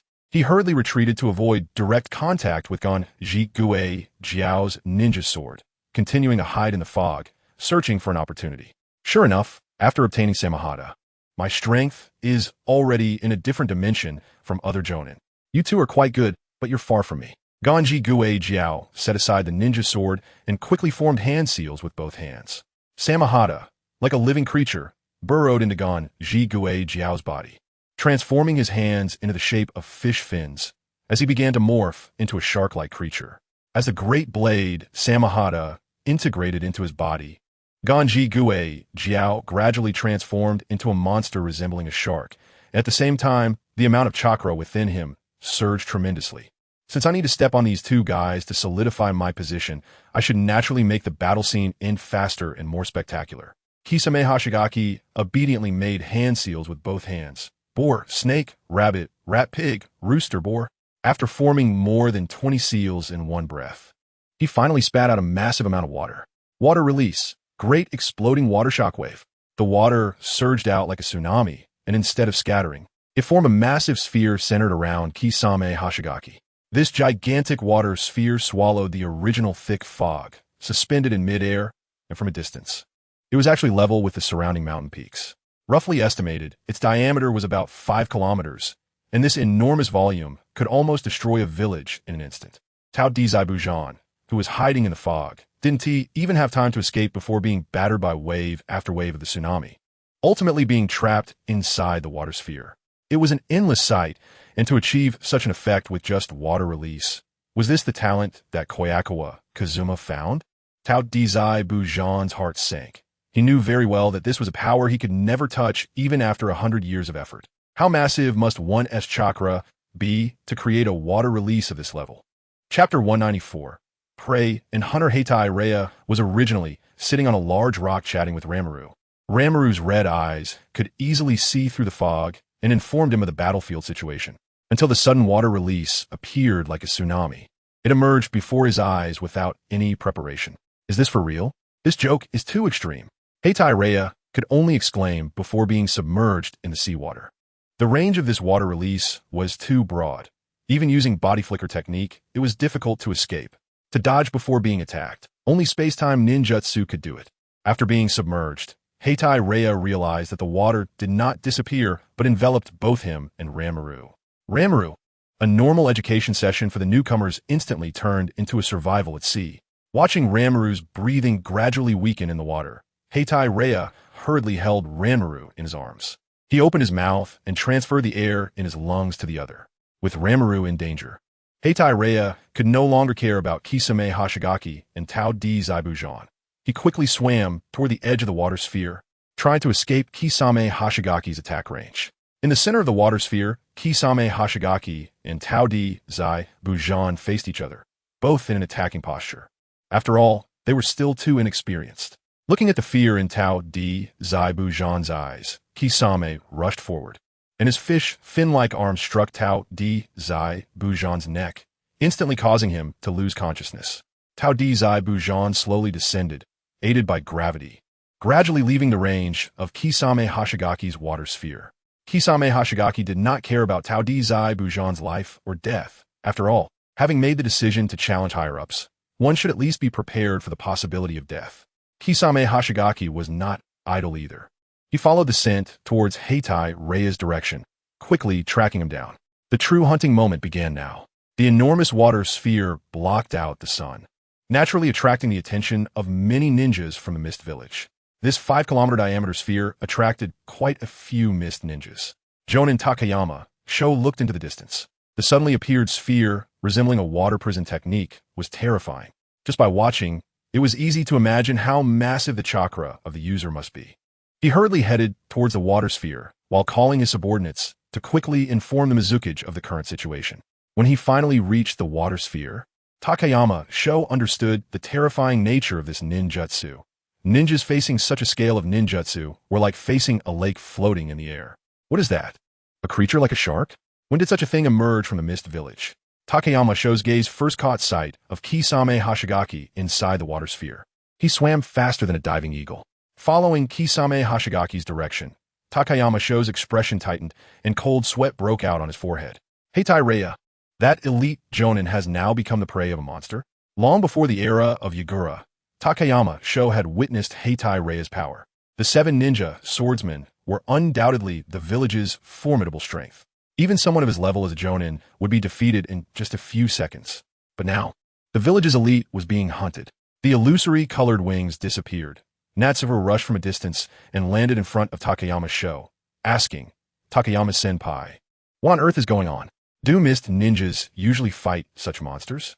The so-called monster naturally referred to Kisame Hashigaki at the center of the water sphere. After merging with the great sword Samahata, Kisame's physical features had become hard to recognize, so Mist ninjas wouldn't identify him.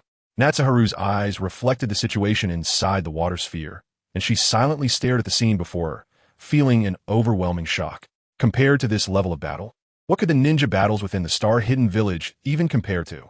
Looking back now, the Star-Hidden Village's audacity to call itself the 6th Great Ninja Village after the 5 Great Ninja Villages was truly arrogant. Even if one trained the Peacock mystical method to its peak, they probably wouldn't even qualify to participate in this battle. This is the first time I've seen such a monster, but I've already sent someone to notify the Mizukage, Kobayakawa, Kazuma. I believe our Mizukage will arrive soon. Takayama Sho calmly replied to Natsuharu. He did not intend to do anything and had no capability to do so. Takayama Sho knew very well that the battle before him was not something he could intervene in. Inside the water sphere, Heitai Reia, holding Ranmaru, grew increasingly anxious. Watching Ranmaru's complexion worsen, he couldn't help but quicken his pace. However, the range of this water sphere seemed off. Clearly, from previous assessments, he should have quickly reached the edge, but after struggling for so long, he still felt trapped inside the water sphere. Hold on, Ranmaru, just a little longer, and we can. With a heart full of anxiety, Heitai Reia fled. As a ninja, he could hold his breath for a while without issue, but Ranmaru was just an ordinary person. Without air for a long time, he would die.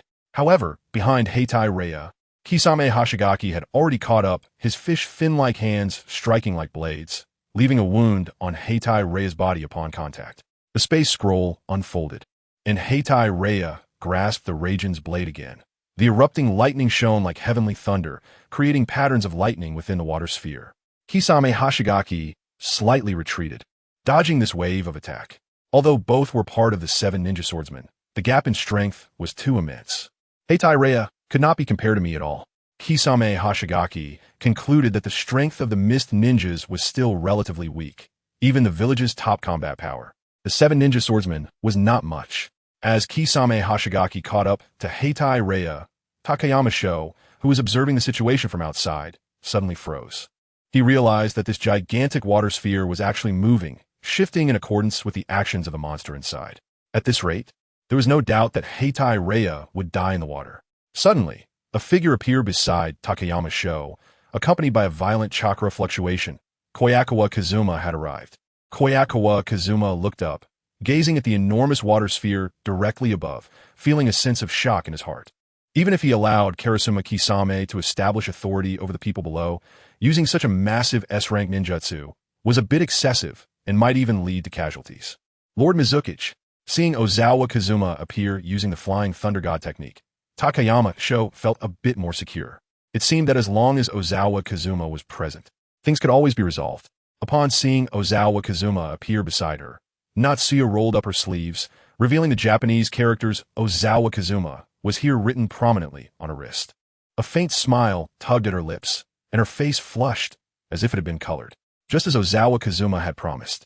As long as this mark was on her body, he could rush to her side whenever she was in danger. Chapter 195, Awakening Lord Fifth. This ninjutsu has a very wide range. Do you have any solutions? Natsuya hurriedly asked. Don't worry, I'll handle this. Ozawa Kazuma replied as he leaped to the edge of the water sphere.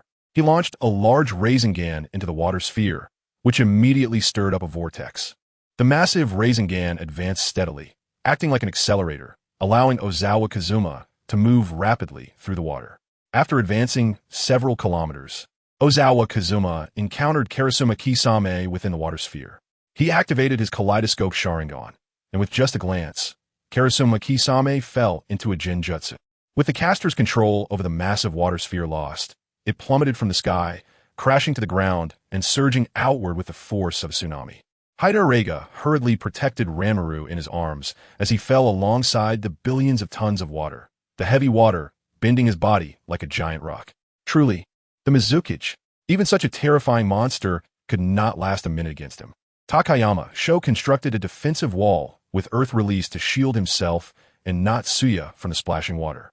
That miraculous ninjutsu was handled so easily.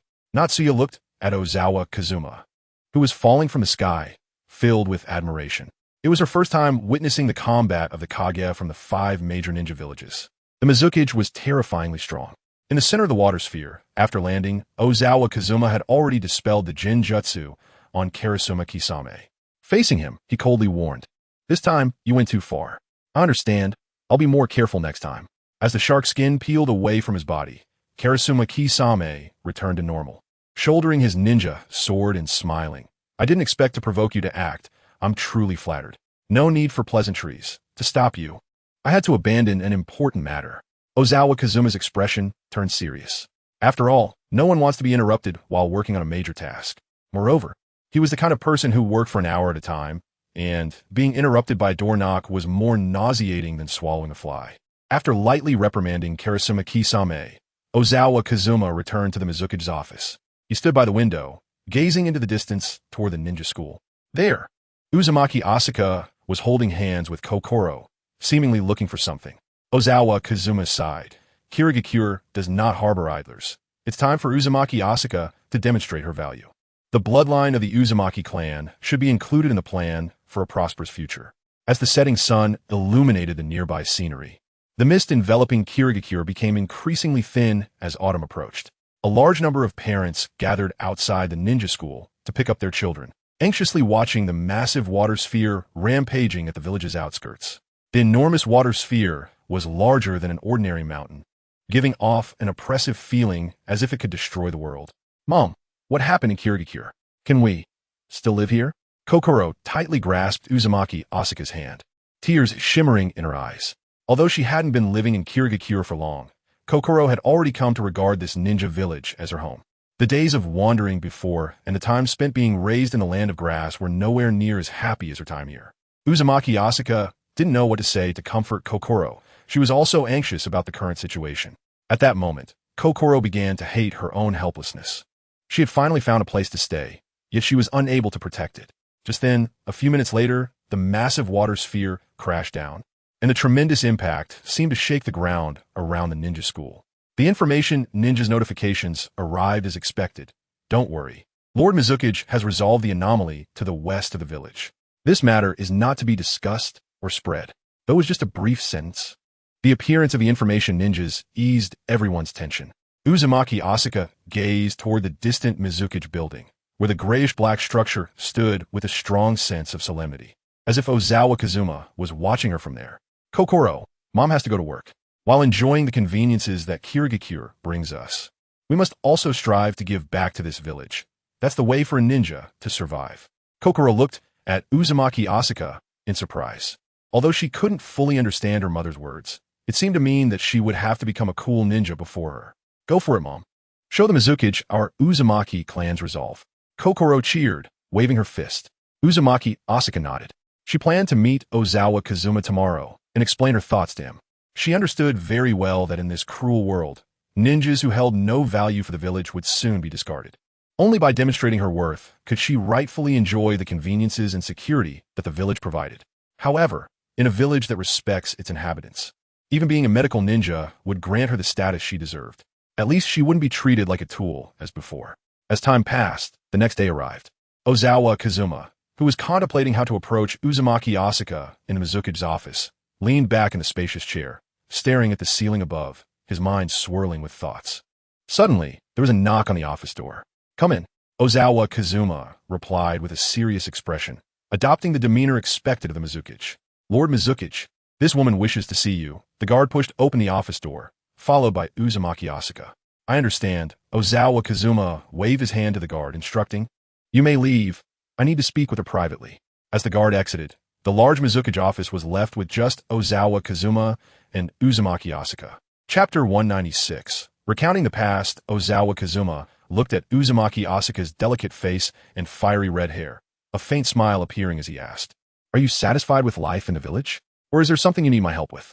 Uzumaki Asuka lowered her head, gripping her clothing at the collar tightly. Taking a deep breath, after slightly solidifying her resolve, she raised her head and spoke. "Lord Mizuki, I want to become a medical ninja. You know my physique. Even the heaviest injuries can be healed just by biting my body. It's hard to find a medical ninja as excellent as me, even in Kirigakure." Ozawa Kazuma was somewhat surprised that Uzumaki Asuka would take the initiative to express her desire to become a medical ninja, which was completely unexpected for him. According to reason, Asuka should have been left with a serious shadow from her previous experience as a healing tool in the Land of Grass. "What made you have such a strange thought?" Kobayakawa Kazuma pressed on. "Medical ninjas are indeed a very valuable resource. Even in a place like Kirigakure, medical ninjas are quite scarce. However, Kobayakawa Kazuma had no intention of making Uzumaki Asuka a medical ninja. After all, the physical constitution and abilities of the Uzumaki clan are so unique that it would be a waste of resources to make them medical ninjas. Ninjas without value do not deserve to enjoy survival resources. Such ninjas cannot keep up with their companions and will eventually be abandoned. I know that you took me from the Land of Grass because I have value, and it definitely wasn't just a whim." Uzumaki Asuka shook off his hand, her tone surprisingly filled with momentum. Kobayakawa Kazuma finally couldn't suppress the corners of his mouth that were rising, and he couldn't help but laugh out loud. No wonder she is a ninja who can still survive in the ninja world after losing her country. Her understanding demeanor really aligns with his intentions. Using the body flicker technique, Kobayakawa Kazuma instantly appeared behind Uzumaki Asuka, gently pushing her shoulder and guiding her to the window of the Mizuki's office. The autumn leaves were slowly falling with the autumn wind. The distant maple forest was as red as flames, and the streets were bustling with pedestrians and busy ninjas. A scene full of vitality. "Asuka, this is our Kirigakure, where bloodline limit ninjas and non-bloodline limit ninjas coexist peacefully. Together, they built this ninja village on the ruins." Kobayakawa Kazuma slowly narrated the history of the village, telling about the dream he had since his time as a genin, which was to build a stronger Kirigakure.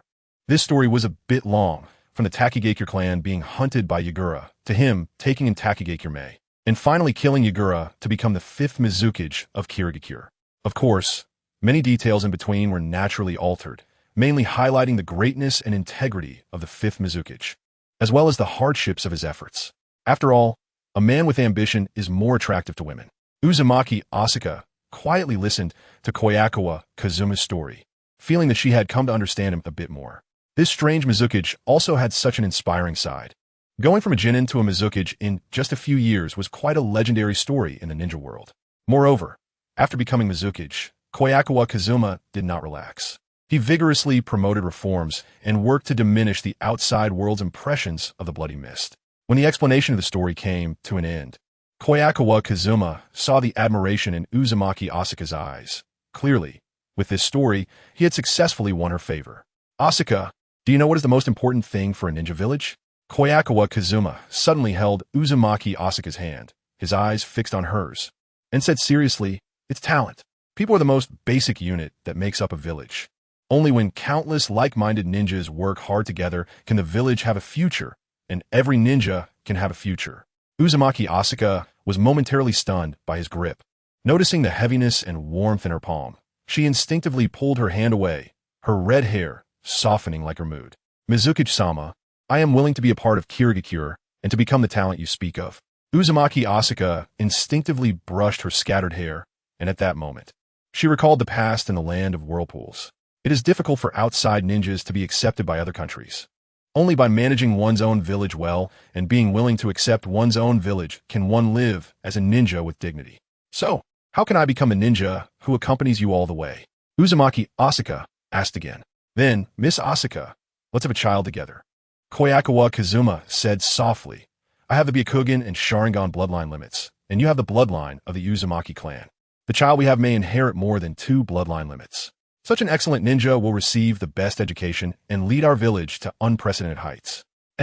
Upon hearing Kobayakawa Kazuma's sudden request, Uzumaki Asuka blushed to her ears, her hair instantly falling back as she hurriedly asked, Do you know what you were saying, Mizuki-sama? I'm serious. Kobayakawa Kazuma cast a Jinjutsu, showing Uzumaki Asuka a vision of Kaguya in school. That young child, although silent, always looked at the other children, and her inability to fit in with the surrounding circle made her seem very lonely. Just try to follow Sasuke. Seeing the scene before her, Uzumaki Asuka was momentarily stunned. She suddenly felt that Kaguya was a bit lonely.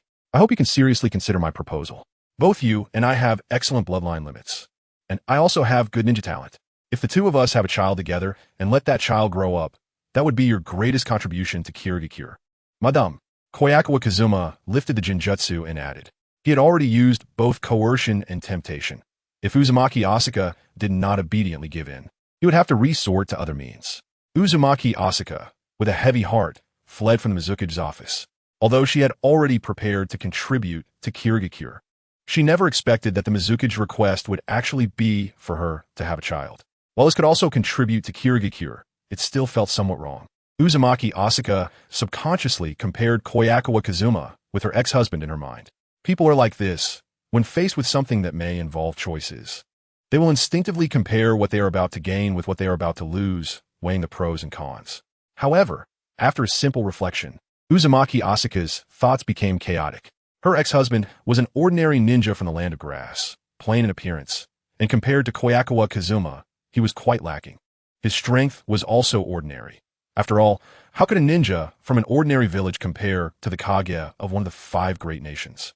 Just a simple thought made it clear that with Kobayakawa Kazuma's qualifications, she was indeed climbing high. Kobayakawa Kazuma did not pay any further attention to Uzumaki Asuka. Chasing women is like this.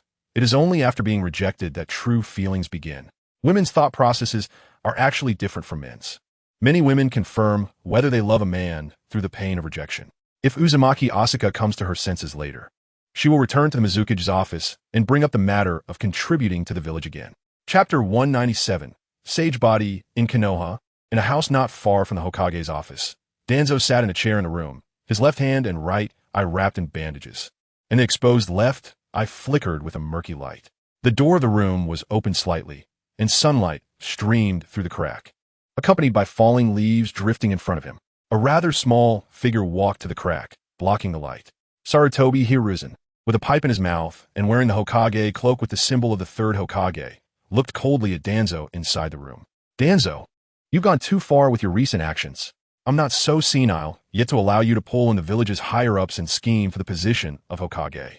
Sarutobi Hiruzen held the pipe in his hand and said coldly in an elderly voice, Danzo, I am the 3rd Hokage of Konoha, and you are merely my shadow. A shadow does not need to think too much. Danzo looked outside the room, and he didn't know where the courage came from, shouting, Hiruzen, shut up. Your actions will only make Konoha weaker and weaker. If I had your power, I would surely inherit Master Tobarama's will and lead Konoha down a completely different path. Konoha needs not a hesitant Hokage, but a shadow like me, Danzo, with an iron-fisted approach. Sarutobi Hiruzen fell silent for a moment, a faint smile appearing at the corner of his mouth. Although he had long known that Danzo was unwilling to always play the role of a shadow, such fierce resistance was indeed a first. In any case, you should stay here and calm down for a while. As long as I am in power for a day, Konoha will not allow you, this shadow, to meddle in affairs. Sarutobi Hiruzen placed his pipe in his mouth, clasped his hands behind his back, and turned to leave. As Sarutobi Hiruzen walked away, two ninjas wearing cartoon masks landed outside the door, who were indeed Umbun ninjas. According to Sarutobi Hiruzen's orders, they would guard here until Danzo changed his mind. Danzo clenched his fists tightly, hot tears falling on his clothes, feeling regretful. Sorry, father. With my strength, I truly cannot become Hokage. I have disappointed you. Although he had been effectively placed under house arrest, Danzo's skill level was still beyond what two Umbu could keep an eye on. The existence of these two Umbu was merely to monitor Danzo's movements. A letter slipped out under the watchful eyes of the two Umbu, and only when the plan faltered did Danzo finally remember his father far away in the village hidden in the mist. The sunlight became clearer, and the fog enveloping the village grew thinner. In the blink of an eye, autumn had deepened. Once the temperature dropped to a certain level, the fog surrounding the village would completely dissipate. Kawai Kazuma was still very busy with his daily routine, spending a lot of time practicing ninjutsu. In the morning, after a night of hard work, Kawai Kazuma was busy reviewing documents in his office when he suddenly exclaimed, "Ah, Kaori is finally pregnant." Upon receiving this news, Kawai Kazuma felt quite moved. He could finally take things a bit easier. During this time, he still needed to take care of his health in preparation for his next progress. Knock, knock, knock. The door to the Mizuki's office was knocked on. Kawai Kazuma did not look up, but casually said, "Come in." Uzumaki Asuka pushed the door open and glanced around, confirming that the Mizuki's office was empty before lowering her head and softly saying, Mizuki-sama, I hope you can give me a chance to contribute to the village hidden in the mist." Kawai Kazuma stared intently at Uzumaki Asuka's face, and he suddenly smiled. It was clear that within this week, Uzumaki Asuka had come to terms with things. Indeed, Uzumaki Asuka also liked children and, under the right conditions, naturally hoped to have a cute baby. Interpersonal relationships are like this. Either both parties can express their innermost thoughts and communicate well through words, or one person's understanding is strong enough to see through the other's bravado and disguise. Coincidentally, Kawai Kazuma believed he could see through others' bravado. Kawai Kazuma kindly draped the Mizuki's robe over Uzumaki Asuka's shoulders, filled with aspirations for the future. As long as he continued to work hard, he would surely gain the bloodline of the Uzumaki clan. You reap what you sow. This is a principle even children understand. After having the chef prepare some meals, Kawai Kazuma planned to let Uzumaki Asuka rest, as childbirth requires a gradual approach, and forcing oneself when lacking in strength is not beneficial. However, before the chef's meal was ready, Kawai Kazuma couldn't help but smile again. The system notified him that his total chakra had increased. Even for someone like Kawai Kazuma, who had seen numerous women, achieving success all at once was a rare experience, leading him to doubt the physical constitution of the Uzumaki clan. It seems that the powerful vitality of Sage Mode not only pertains to the body's recovery ability, but might also keep all cells in the body in a state of extreme activity. Chapter 198. A call for help from Konoha. When the chef finished preparing the meal, Kawai Kazuma had some with Uzumaki Asuka, then sent her home to rest and take care of herself. For Kawai Kazuma, as long as Uzumaki Asuka could successfully conceive and give birth, it would be the greatest contribution to the village hidden in the mist. The bloodline of the Uzumaki clan could enhance his strength as Mizuki, and his strength was key to protecting the village. In the world of ninjas, battles are this realistic. Sometimes, the activity of a single ninja can sway the entire situation. Of course, Uzumaki Asuka was unaware of her pregnancy. She continued to cling to Kawai Kazuma. These days, she always approached the Mizuki's office stealthily, leaving with a beaming smile, as if she had received great satisfaction. In the afternoon, after sending Uzumaki Asuka off, Kawai Kazuma leaned back in the spacious chair of the Mizuki's office, breathing heavily. The physical constitution of the Uzumaki clan is terrifying. Even with my immense chakra, I still felt overwhelmed. Kawai Kazuma couldn't help but marvel at the terrifying nature of the Uzumaki clan's physique. With his current level, he unexpectedly found himself facing a female ninja of equal strength. Indeed, any ninja with the word Uzumaki in their name is not to be underestimated, and Uzumaki Asuka was no exception. Knock, knock, knock. The wooden office door made a dull sound as Kawai Kazuma put on the Mizuki hat and called the person outside to come in. An information ninja pushed the door open, knelt on one knee before Kawai Kazuma, and said, "There's a letter from Konoha." Kawai Kazuma took the letter from the information ninja's hand, opened the envelope, and saw the handwriting inside. This letter was sent by his adopted son, Danzo, who was attempting to rally the higher-ups of Konoha and place his subordinates in the Umbu, aiming for a peaceful coup to force Sarutobi Hiruzen to abdicate. However, Sarutobi Hiruzen was far more cunning than Danzo imagined. Among the higher-ups Danzo had tried to win over, there were followers of Sarutobi Hiruzen. Many high-ranking officials only appeared to support Danzo on the surface, but privately informed Sarutobi Hiruzen of Danzo's actions. Thus, before the coup even started, Sarutobi Hiruzen had already controlled Danzo and stabilized his grip on power. Now, Danzo had been placed under house arrest in a residence not far from Hokage Rock, and in utter despair, had sent out a call for help. It seems necessary to go to Konoha. Currently, the four great nations are joining forces to pressure the Land of Water. Helping Danzo ascend to the Hokage position would help me break this awkward situation. Kawaii Kazuma destroyed the letter, already contemplating how to handle the matter. Missions are the foundation on which ninja villages and ninjas rely for survival. Currently, the ninjas from a village hidden in the mist are finding it increasingly difficult to receive missions from the outside due to being ostracized by the four great nations. This situation could persist for months or even half a year without issue, but if it continues, the village could easily fall into a financial crisis. Once Danzo ascends to the Hokage position, the Land of Water could smoothly ally with the Land of Fire, shifting the power balance from 1 to 4 to 2 to 3. Combining the strengths of the two nations would no longer fear the other three nations. Call Kisame Hashigaki here. I have matters to discuss with him, Kawaii Kazuma said to the information ninja. The task of going to the Land of Fire this time was very important, and considering the strength of the J-Nin within the Land of Fire was also quite formidable among the five great nations, it was necessary to bring along a helper. Understood. The information ninja exited the Mizuki's office. About half an hour later, Kisame Hashigaki came before Kawaii Kazuma. Upon hearing Kawaii Kazuma's plan to attack Konoha, a playful smile appeared at the corner of his mouth. I just returned to the village, and we're already making such a big fuss, Mizuki-sama. This mission is quite arduous. It can even be said that if the factions within Konoha unite, our village hidden in the mist would have no chance of victory at all. Kazuma Koizakawa calculated the high-end combat power of Konoha village in detail. It can be said that if it weren't for Sarutobi Hiruzen's series of chaotic maneuvers that left the upper echelons in disarray, Konoha would now be worthy of being called the #1 ninja village in the ninja world. Currently, the Konoha Sennin, whose strength is comparable to the 5 Kage, are falling apart. Orochimaru has established the Sound Ninja Village and is hiding underground.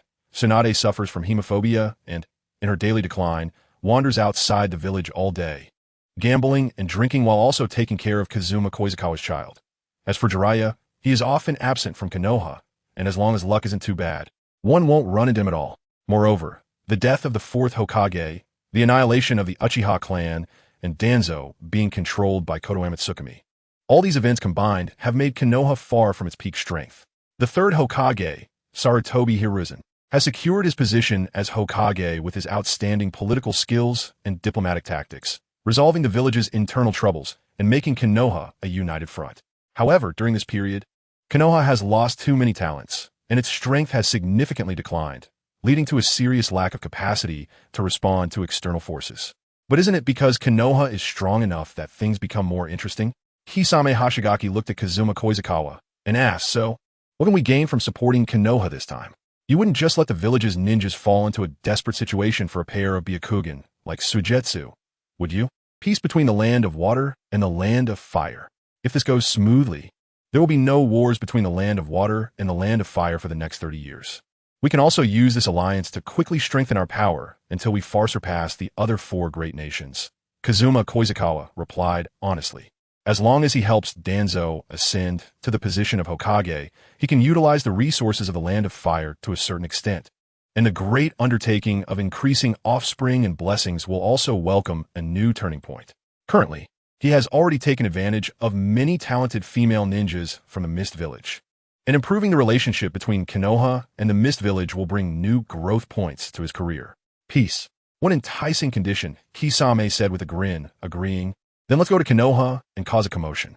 Ninjas who have been in constant warfare have a deep yearning for peace, and Kisame is no exception. As an information ninja, he has witnessed too much death and understands the importance of peace. If helping Konoha complete a coup can exchange for 30 years of peace between the two countries and promote the development of the Mist Village. There is no doubt that this action is worthwhile.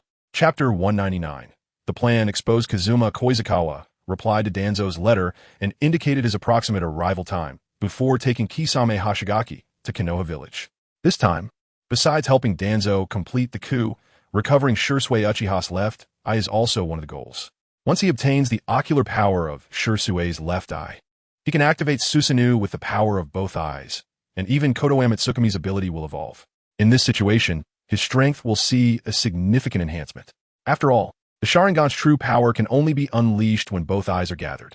The leaves turned yellow, and with the autumn wind blowing, they fell one by one, creating a desolate feeling in the Death Forest, which was piled high with withered yellow leaves. After a week of trekking, Kobayakawa finally arrived outside Konoha Village.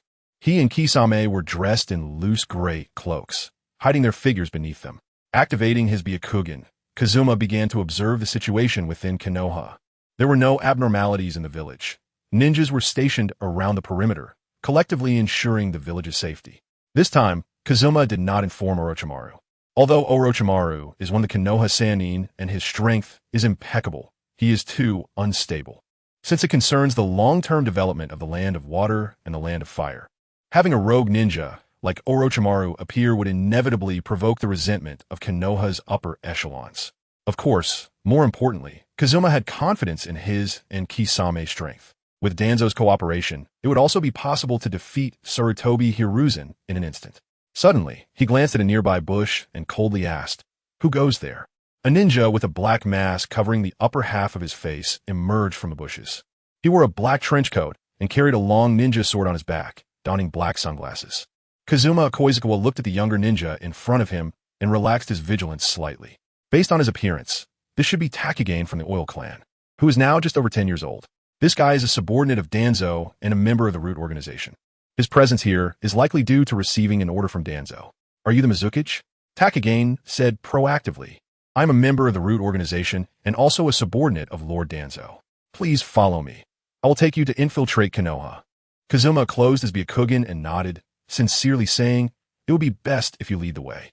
The Root Organization is part of Konoha's internal personnel, and having members of the Root Organization assist allows them to enter Konoha without triggering the village's alarms. Of course, the so-called barrier is nothing to Kazuma. He can directly teleport in using the Flying Thunder God technique he previously left in Konoha. Takagane led the way, and Kobayakawa and Kisame stealthily entered Konoha Village. For a ninja using the Flying Thunder God technique, fighting on a battlefield with markers is more advantageous. So Kazuma did not rush to find Danzo or Sarutobi Hiruzen, but first set up Flying Thunder God markers within the village. These markers will facilitate his subsequent actions. A wooden room was opened slightly, and the wooden corridor in front was already covered with withered yellow leaves. Sarutobi Hiruzen stood outside the door crack, coldly staring at Danzo inside the room, saying, "Danzo, you really disappoint me. It seems now that allowing you to form the Root Organization was a wrong decision." Danzo's right eye pupil suddenly shrank, and he calmed down to respond, "I don't understand what you're talking about, Hiruzen. The one colluding with the Mist Village is you, isn't it?" Sarutobi Hiruzen suddenly raised his voice, the killing intent in his eyes seemingly about to overflow. "I have always regarded you as a trustworthy companion, so I can turn a blind eye to the dirty things you've done privately, but I will never allow collusion with outsiders to seize the position of Hokage."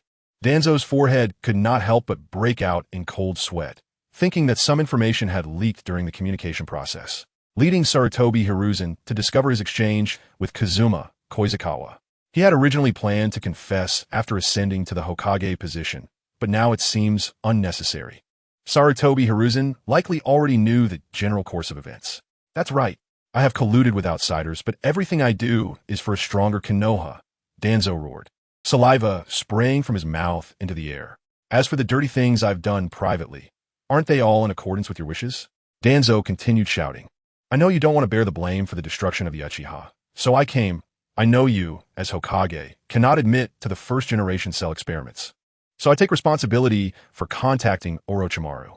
Everything is in line with your inner thoughts."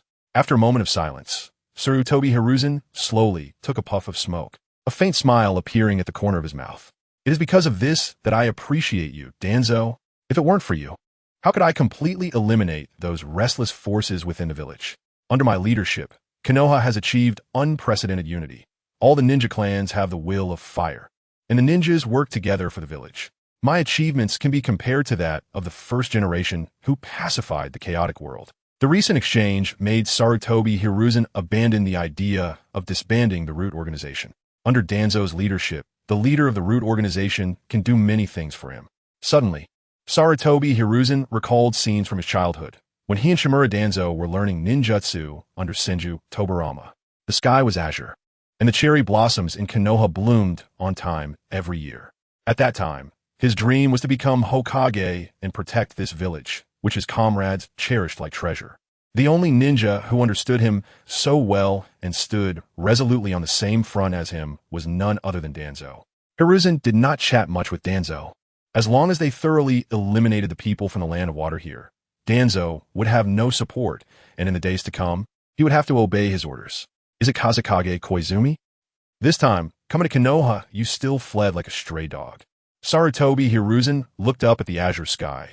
The autumn sun was blinding, and there was not a single cloud in the sky, as if he could see far away. He knew very well that Koizumi Kazekage, like Minato Namikaze back then, had learned the Flying Thunder God technique. For a ninja who knows this technique, as long as they are determined to escape, almost no one can stop them. However, no ninjutsu is invincible, and the Flying Thunder God technique is no exception. In battles between ninjas of the same level, it simply comes down to who has the faster reaction speed. Sarutobi Hiruzen was very confident in his strength. Although he was old now, he still retained over 80 of his peak abilities.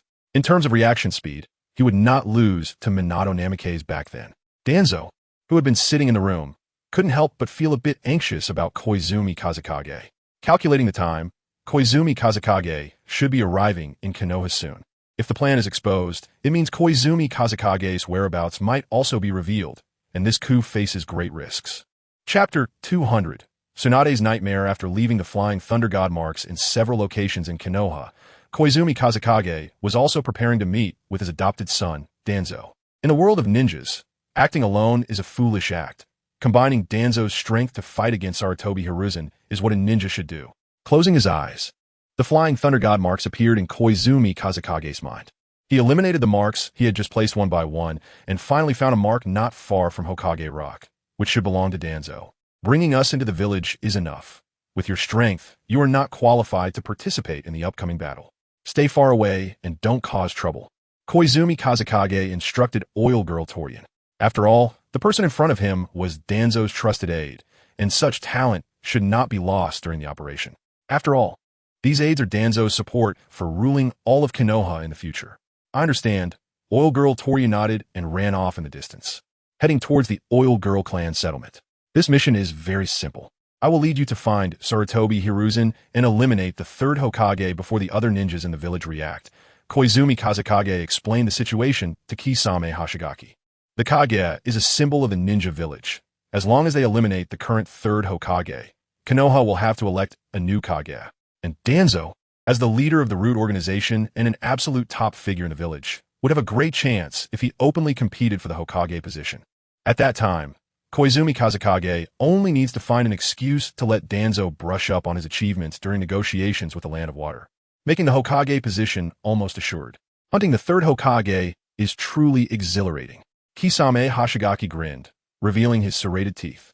The title of Kage is only held by the 5 great ninja villages, and it can be said that every Kage represents the pinnacle of strength in the entire ninja world. Even the Akatsuki organization has never made such a crazy move as hunting the 5 Kages. Kisame Hashigaki was filled with anticipation. Years ago, he and Koizumi Kazekage had fought against the 3rd Mizukage, but at that time, he hadn't obtained the sword Samahata, and Koizumi Kazekage's strength was also not strong enough. Far from that of the Mizukage. This time, their strengths were no longer what they had been years ago. Together, they should be able to give the 3rd Hokage an unforgettable lesson. Hey, you sneaky guy, I'm talking to you, Koizumi Kazekage, right? Suddenly, a strong female voice rang out not far away. Koizumi Kazekage turned around, and the streets of Konoha were bustling with passers-by.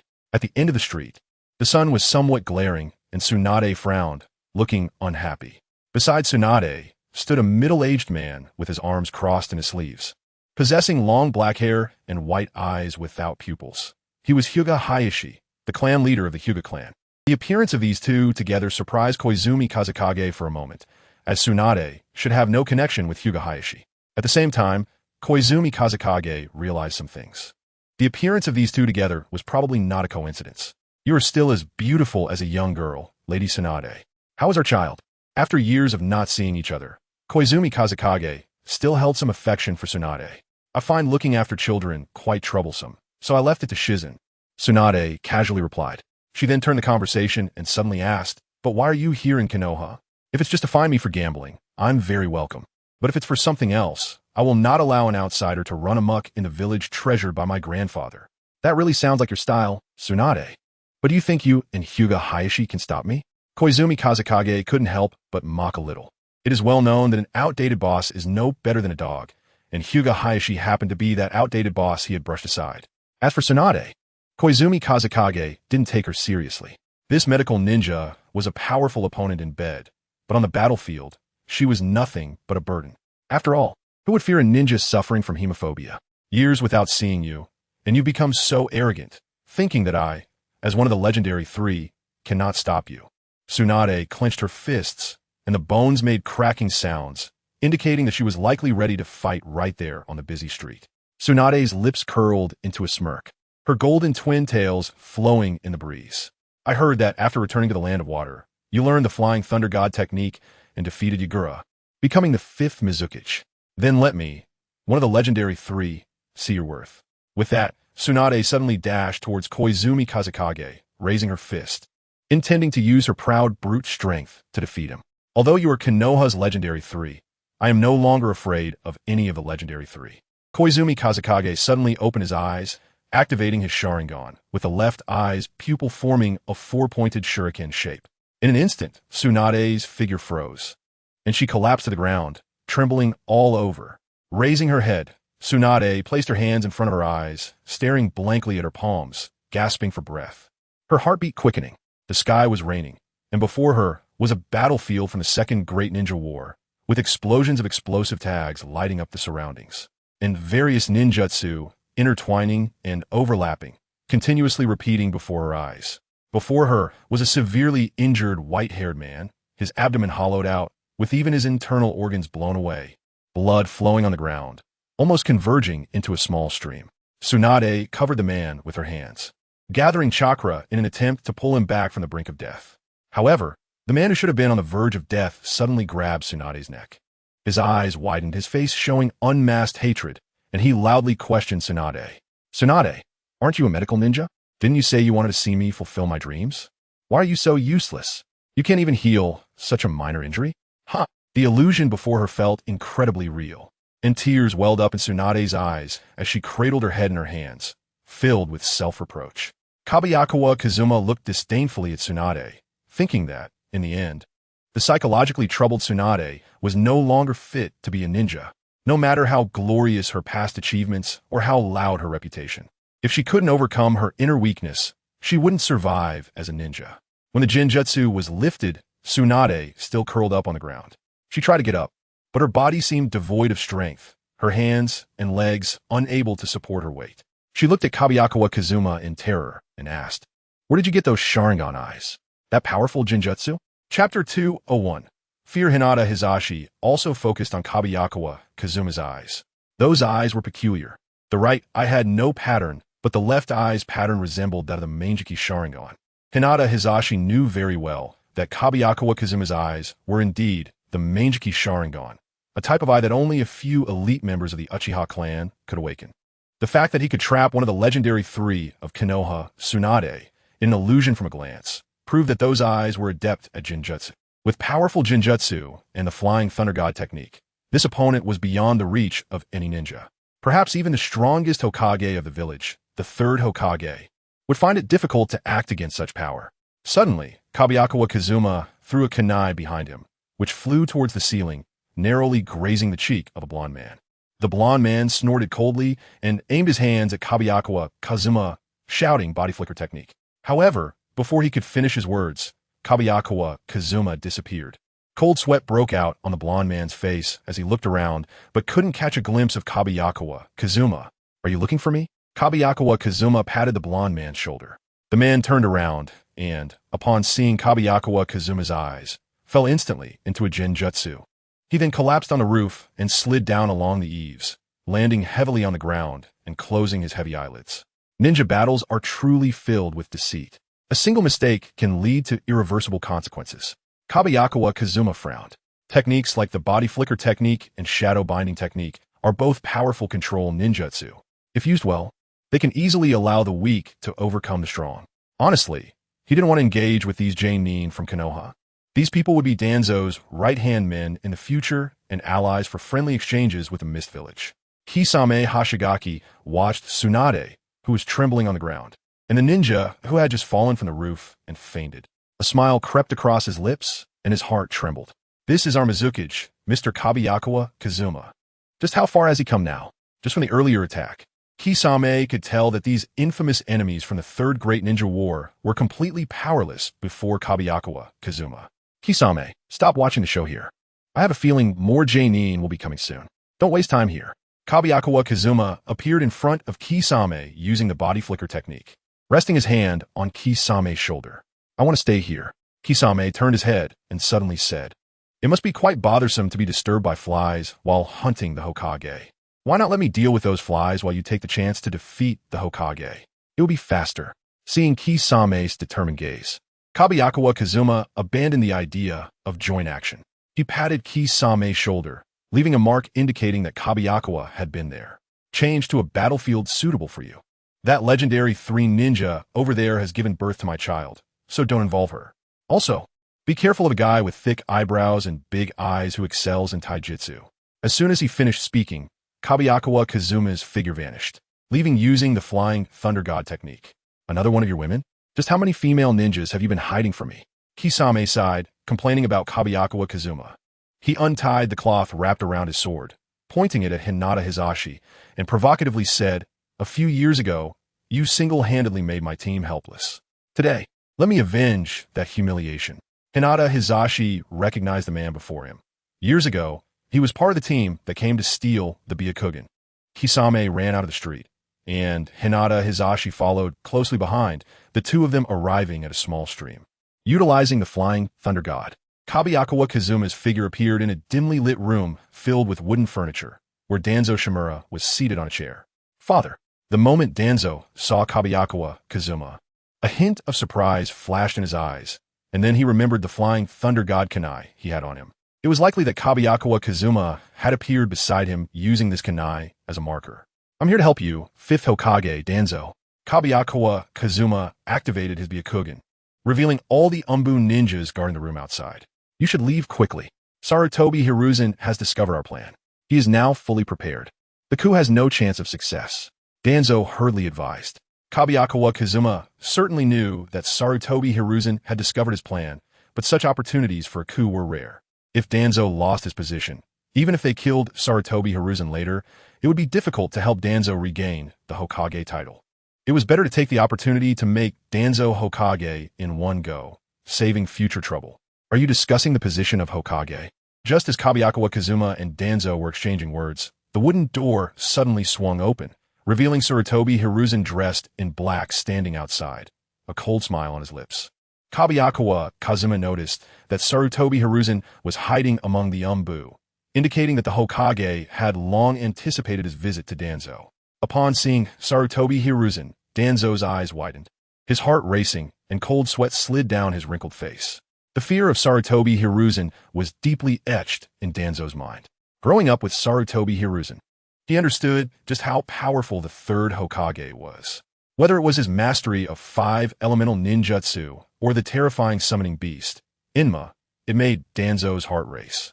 Before the battle even began, Danzo's mind was already filled with fear, a deep-rooted terror of Sarutobi Hiruzen. Fear is a terrifying enemy, making opponents that could have been defeated appear overwhelmingly powerful. Danzo's coup had no chance of success from the very beginning. Chapter 202. The Gathering of Eyes. Seeing Danzo drenched in sweat, Kobayakawa Kazuma could clearly see Danzo's fear. Under such fear, Danzo's right eye, the Kotoemitsukami, would likely be unable to exert any effect. In the battle against Sarutobi Hiruzen, it ultimately relies on oneself. Shursue's right eye, Kobayakawa, has the ability to alter the subconscious, which is influenced by the will of the user. When faced with Sarutobi Hiruzen, Danzo's fear was so great that he lost even his strongest trump card. Danzo, hand over Shursue's left eye to my father, and I will defeat the unbeatable opponent in your stead, helping you ascend to the position of Hokage. Kozakura Kazuma patted Danzo on the shoulder and tore off the bandage covering Danzo's right eye. It was only then that Danzo struggled free from his fear. He ripped off the bandage from the left eye and pulled out the Sharingan containing Kobayakawa, handing it over to Kozakura Kazuma. Father, be careful. Hiruzen is the rightful Hokage, and his strength even surpasses Uchiha Fugaku, Danzo warned. Isn't it a bit too late to implant the Sharingan now? Upon seeing Danzo hand Shursue's Sharingan to an outsider, Sarutobi Hiruzen could no longer hold back. He quickly formed hand seals, his mouth puffed up. Fire style, Fire Dragon Flame Bullet. In less than a second from hand seals to the release of the ninjutsu, 3 flames formed in front of Sarutobi Hiruzen, merging into one as they rushed towards Kozakura Kazuma. The coverage of this technique was vast, turning into a sea of flames that rapidly spread forward, igniting the wooden house in front of him. Kozakura Kazuma frowned. Without forming any hand seals, chakra was guided and gathered in his throat, and a torrent of water surged from his mouth, colliding with the flames, creating a cloud of white steam. Water style, Water Chaos Technique. The C-rank water style, Water Chaos Technique, clashed with the B-rank Fire Dragon Flame Bullet, and surprisingly, it seemed to have the upper hand, as if the flames were being extinguished. What? To think a C-rank ninjutsu could suppress my Fire Dragon Flame Bullet? Seeing the flames being suppressed, Sarutobi Hiruzen was momentarily stunned. He ceased maintaining the Fire Dragon Flame Bullet and instead slapped the ground with both hands. Instantly, the ground beneath him rose to over 10 meters high, creating a barrier that blocked the water technique, causing the water to scatter in all directions. As the attack subsided, Kozakura Kazuma placed Shursue's Sharingan in the position of his right eye. With a surge of ocular power, the plain color of his Sharingan manifested the 4-pointed shuriken pattern, and the kaleidoscope in his eyes fully activated unconsciously. Seeing the change in Kozakura Kazuma's eyes, Danzo was momentarily stunned. He had no idea what kind of technique allowed Kozakura Kazuma to obtain Shursue's eyes, but he was certain that it was not a simple transplant. Father, be careful. Danzo's expression changed, and he rushed towards Kozakura Kazuma. 3 Umbu ninjas attacked from above, the left and the right, each wielding kunai aimed at Kozakura Kazuma's body. Using the cover of the steam, these Umbu ninjas managed to evade detection and found an excellent opportunity to attack. Kozakura Kazuma glanced around. In that instant, time seemed to stand still. The 3 ninjas fell under an illusion, their eyes displaying the same Sharingan as Kozakura Kazuma's, and they inadvertently stabbed each other with their kunai. Using Shursue's eyes on someone with a hesitant personality, yet a heart full of peace, is truly a waste.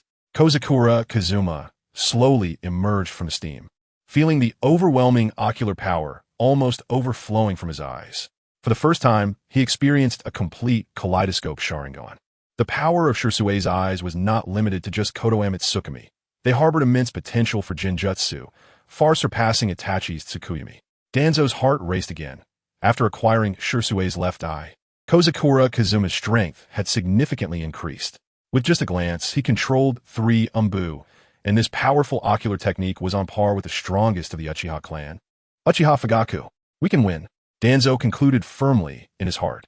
The current Kozakura Kazuma not only mastered the Flying Thunder God technique, but also Shursue's Jinjutsu, making it no problem to kill Sarutobi Hiruzen. It was just a pity that a former comrade would fall to his father. He truly wished to build a Konoha that belonged to them alongside Hiruzen. Danzo closed his eyes, not wanting to see the outcome of the battle. He turned and leaped on a high wall outside the courtyard to gather root and initiate a coup. As the steam dissipated, Sarutobi Hiruzen's figure appeared before him. Beside him stood a figure wearing a Konoha forehead protector with long white hair, moving on all fours like a beast, resembling both human and ape. Summoning beast, Saranoma.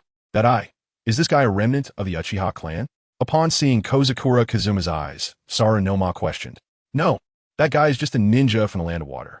His eyes must have been transplanted, and he simply adapts well to them, Sarutobi Hiruzen asserted, confident that Kozakura Kazuma had no ties to the Uchiha clan. In that case, let us eliminate this enemy together for Konoha, my old friend. Saronoma spoke human words, quickly charging towards Kozakura Kazuma on all fours. Bang! Kozakura Kazuma drew the ninja blade from his back, and when the blade collided with Sarunoma's palm, it surprisingly did not cut him at all. Sarunoma exerted force, overpowering the ninja blade, smashing it towards Kozakura Kazuma's body with tremendous strength. An indestructible body? Kozakura Kazuma used the body flicker technique to evade as Sarunoma's palm struck the ground, creating a deep fissure. Ninjutsu, Shuriken Shadow, clone technique. At the same time, several shuriken thrown by Sarutobi Hiruzen flew towards Kozakura Kazuma's landing spot. These shuriken suddenly split, turning into a rain of shuriken. Clang, clang, clang. Kozakura Kazuma swung his ninja blade repeatedly, cutting down all the shuriken falling from the sky. Earth style, Earth River Car. As Sarutobi Hiruzen formed hand seals again, the ground beneath Kozakura Kazuma suddenly transformed into flowing mud, which was incredibly soft, leaving no leverage for him to escape, restricting his movements. Now, Sarutobi Hiruzen signaled to Sarunoma, who quickly ran towards Kozakura Kazuma, his four limbs pounding on the ground, creating a muffled sound. Chapter 203, Rui Diamond Stick. Kozakura Kazuma threw a kunai marked with the Flying Thunder God seal, prompting Sarunoma to accelerate, aiming to deliver a heavy blow to the enemy before the Flying Thunder God could activate. You won't escape. Sarunoma's fist, harder than steel, came crashing down towards Kozakura Kazuma. In the next moment, the pattern of the kaleidoscope Sharingan appeared in Sarunoma's eyes, causing his body to momentarily freeze. Taking this opportunity, Kozakura Kazuma used the Flying Thunder God to teleport to a nearby patch of land and quickly formed hand seals. Cho Inu Tatsu na Inu Inmi, Tora, Shadow Clone Technique. A shadow clone appeared beside Kozakura Kazuma, drawing its ninja blade and charging at Sarunoma, who had just freed himself from the illusion. The real Kozakura Kazuma then looked at Sarutobi Hiruzen, pulling out a summoning scroll. With a puff of white smoke, dozens of kunai inscribed with Kozakura was here appeared in his hands, which he threw around the courtyard. To leverage the advantage of the Flying Thunder God, he needed to set up the battlefield properly. Not so fast. Just as Kozakura Kazuma threw the third kunai, Sarutobi Hiruzen unleashed another fire-style attack towards Kozakura Kazuma's location. Using the Flying Thunder God to teleport, Kozakura Kazuma immediately appeared behind Sarutobi Hiruzen. Sarutobi Hiruzen reacted quickly, using the body flicker technique to immediately catch up, delivering a punch to Chikawa Kazuma. Chikawa Kazuma blocked Sarutobi's punch and countered with a strike from his ninja blade. The two exchanged blows, engaging in a rapid taijutsu battle. Sarutobi intentionally avoided Chikawa's line of sight, making it difficult for him to see all of Chikawa's movements. In the shadow-level taijutsu fight, Sarutobi's actions were half a beat slower, and he found himself being suppressed in taijutsu. Taking advantage of Sarutobi's blind spot, Chikawa threw a kunai marked with the Flying Thunder God technique. The technique activated, and Chikawa suddenly appeared behind Sarutobi, throwing a punch. Just as Sarutobi turned around, the punch landed on his face, sending him flying and creating an opening in his defense. Damn it, am I really getting old? I can't even react to such an attack. A wave of helplessness surged in Sarutobi's heart. No matter how powerful he once was, or how many years he practiced ninjutsu and taijutsu, he would inevitably decline with the passage of time. Of course, it might not just be his declining abilities, but the presence of those eyes that prevented him from exerting his full strength. Fire Release, Dragon Flame Bomb Technique. In a moment he was sent flying, Sarutobi managed to barely form hand seals, and as soon as he landed, he released the Fire Release ninjutsu. Instantly, Chikawa's body was engulfed in a vast sea of flames. Using taijutsu and ninjutsu in quick succession made Sarutobi slightly out of breath. He knew that the previous move was definitely not enough to defeat Chikawa. How could someone carrying the name of Mizukage be taken down by a B-rank ninjutsu? Sarutobi felt a bit of unease. He initially thought that even if he couldn't kill Chikawa, he could at least make him retreat and never disturb Konoha again. However, it seemed now that it was too late to teach Chikawa a lesson. Not taking action the last time the Mizukage came to Konoha was a huge mistake. Even if he had acted then, he wouldn't have been able to leave behind an opponent with the Flying Thunder God technique. Looking back at Saruma, he saw that Saruma was currently battling Chikawa as his shadow clone. The shadow clone's Rasengan hit Saruma, and although it couldn't harm the indestructible Saruma, it forced him back. Saruma, what's going on? You can't handle just a shadow clone? Sarutobi asked, knowing Saruma's strength. This old partner may not use many ninjutsu, but his body is as hard as steel, and his taijutsu is not inferior to his own. There should be no reason for him to struggle against a shadow clone. That guy Chikawa Kazuma, all the ninjutsu he uses feels off. Even the shadow clone technique is far superior to a normal shadow clone. This shadow clone is very agile. I can't catch up with it, Saruma replied honestly. Clearly, he could easily eliminate the shadow clone if he could just land a hit. But the shadow clone chose to attack from a distance instead of confronting him directly. Liquid release and crystal release. These are all bloodline limit techniques that can cause major problems if touched. In that case, old buddy, transform into the Rui Jingu Bang. Sarutobi understood that to protect Konoha, he must be prepared to risk his life. This opponent is not someone who can be easily dealt with. All right, Saruma responded, standing on one leg and shouting, transform. White smoke filled the air as a black pillar with yellow in the middle appeared.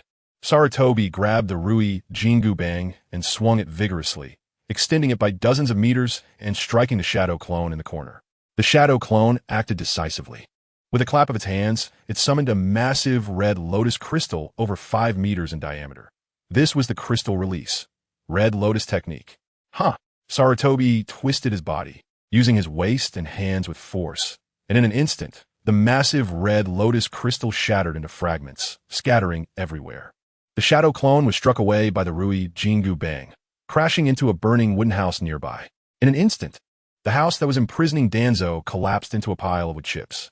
Under such a powerful attack, the shadow clone was naturally forced to dispel.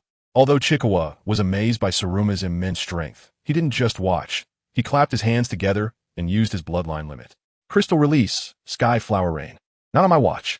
Sarutobi noticed Chikawa's movements and understood the danger he posed. This guy not only has the Sharingan, but also possesses lethal bloodline limits. Although these techniques seem underdeveloped, once hit, they could easily lead to death. In an instant, the other end of the Rui Jingu Bang extended towards Chikawa. Bang!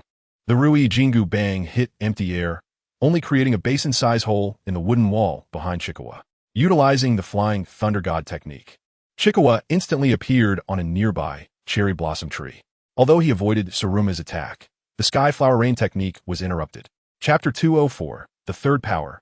Susanoo Sarutobi forcefully swung the several-meter-long Rui Jingu Bang down onto the cherry blossom tree's crown. This strike was incredibly fast, and Chikawa barely managed to evade using the body flicker technique. With just one hit, the crown of the cherry blossom tree collapsed, scattering onto the ground. After failing to hit, the Rui Jingu Bang quickly retracted to its original length, and Sarutobi aimed the Rui Jingu Bang at Chikawa. The pillar rapidly extended and retracted like a spear, launching a quick attack. Chikawa quickly dodged under such an assault, although most of his ninjutsu only required simple hand seals. Under this rapid attack, he didn't even have a chance to form seals. After Saruma transformed, Sarutobi's strength increased significantly. The current Sarutobi was not someone Orochimaru could handle. Perhaps in a few more years, as Sarutobi further weakens, Orochimaru could team up with 2 powerful reanimated corpses to take down this elderly Hokage. Without any warning, the Rui Jingu Bang shifted from a thrust to a sweep. Chikawa did not resist, activating the Flying Thunder God technique. He moved to the nearby ruins of the collapsed wooden house. Sarutobi suddenly smiled coldly. There were 3 Flying Thunder God marks in the courtyard, 2 of which were very close to him. The Rui Jingu Bang only needed to thrust to instantly attack. People instinctively seek benefits and avoid harm. Even shadows cannot escape this instinct in high-intensity battles. Just as Sarutobi suspected, Chikawa would subconsciously teleport to the farthest Flying Thunder God position. And now was the best time to attack. Extend. Rui Jingu Bang. At the moment Chikawa activated the Flying Thunder God, Sarutobi had already swung the Rui Jingu Bang. Therefore, when Chikawa teleported to the ruins, the Rui Jingu Bang was already right in front of him. Clang!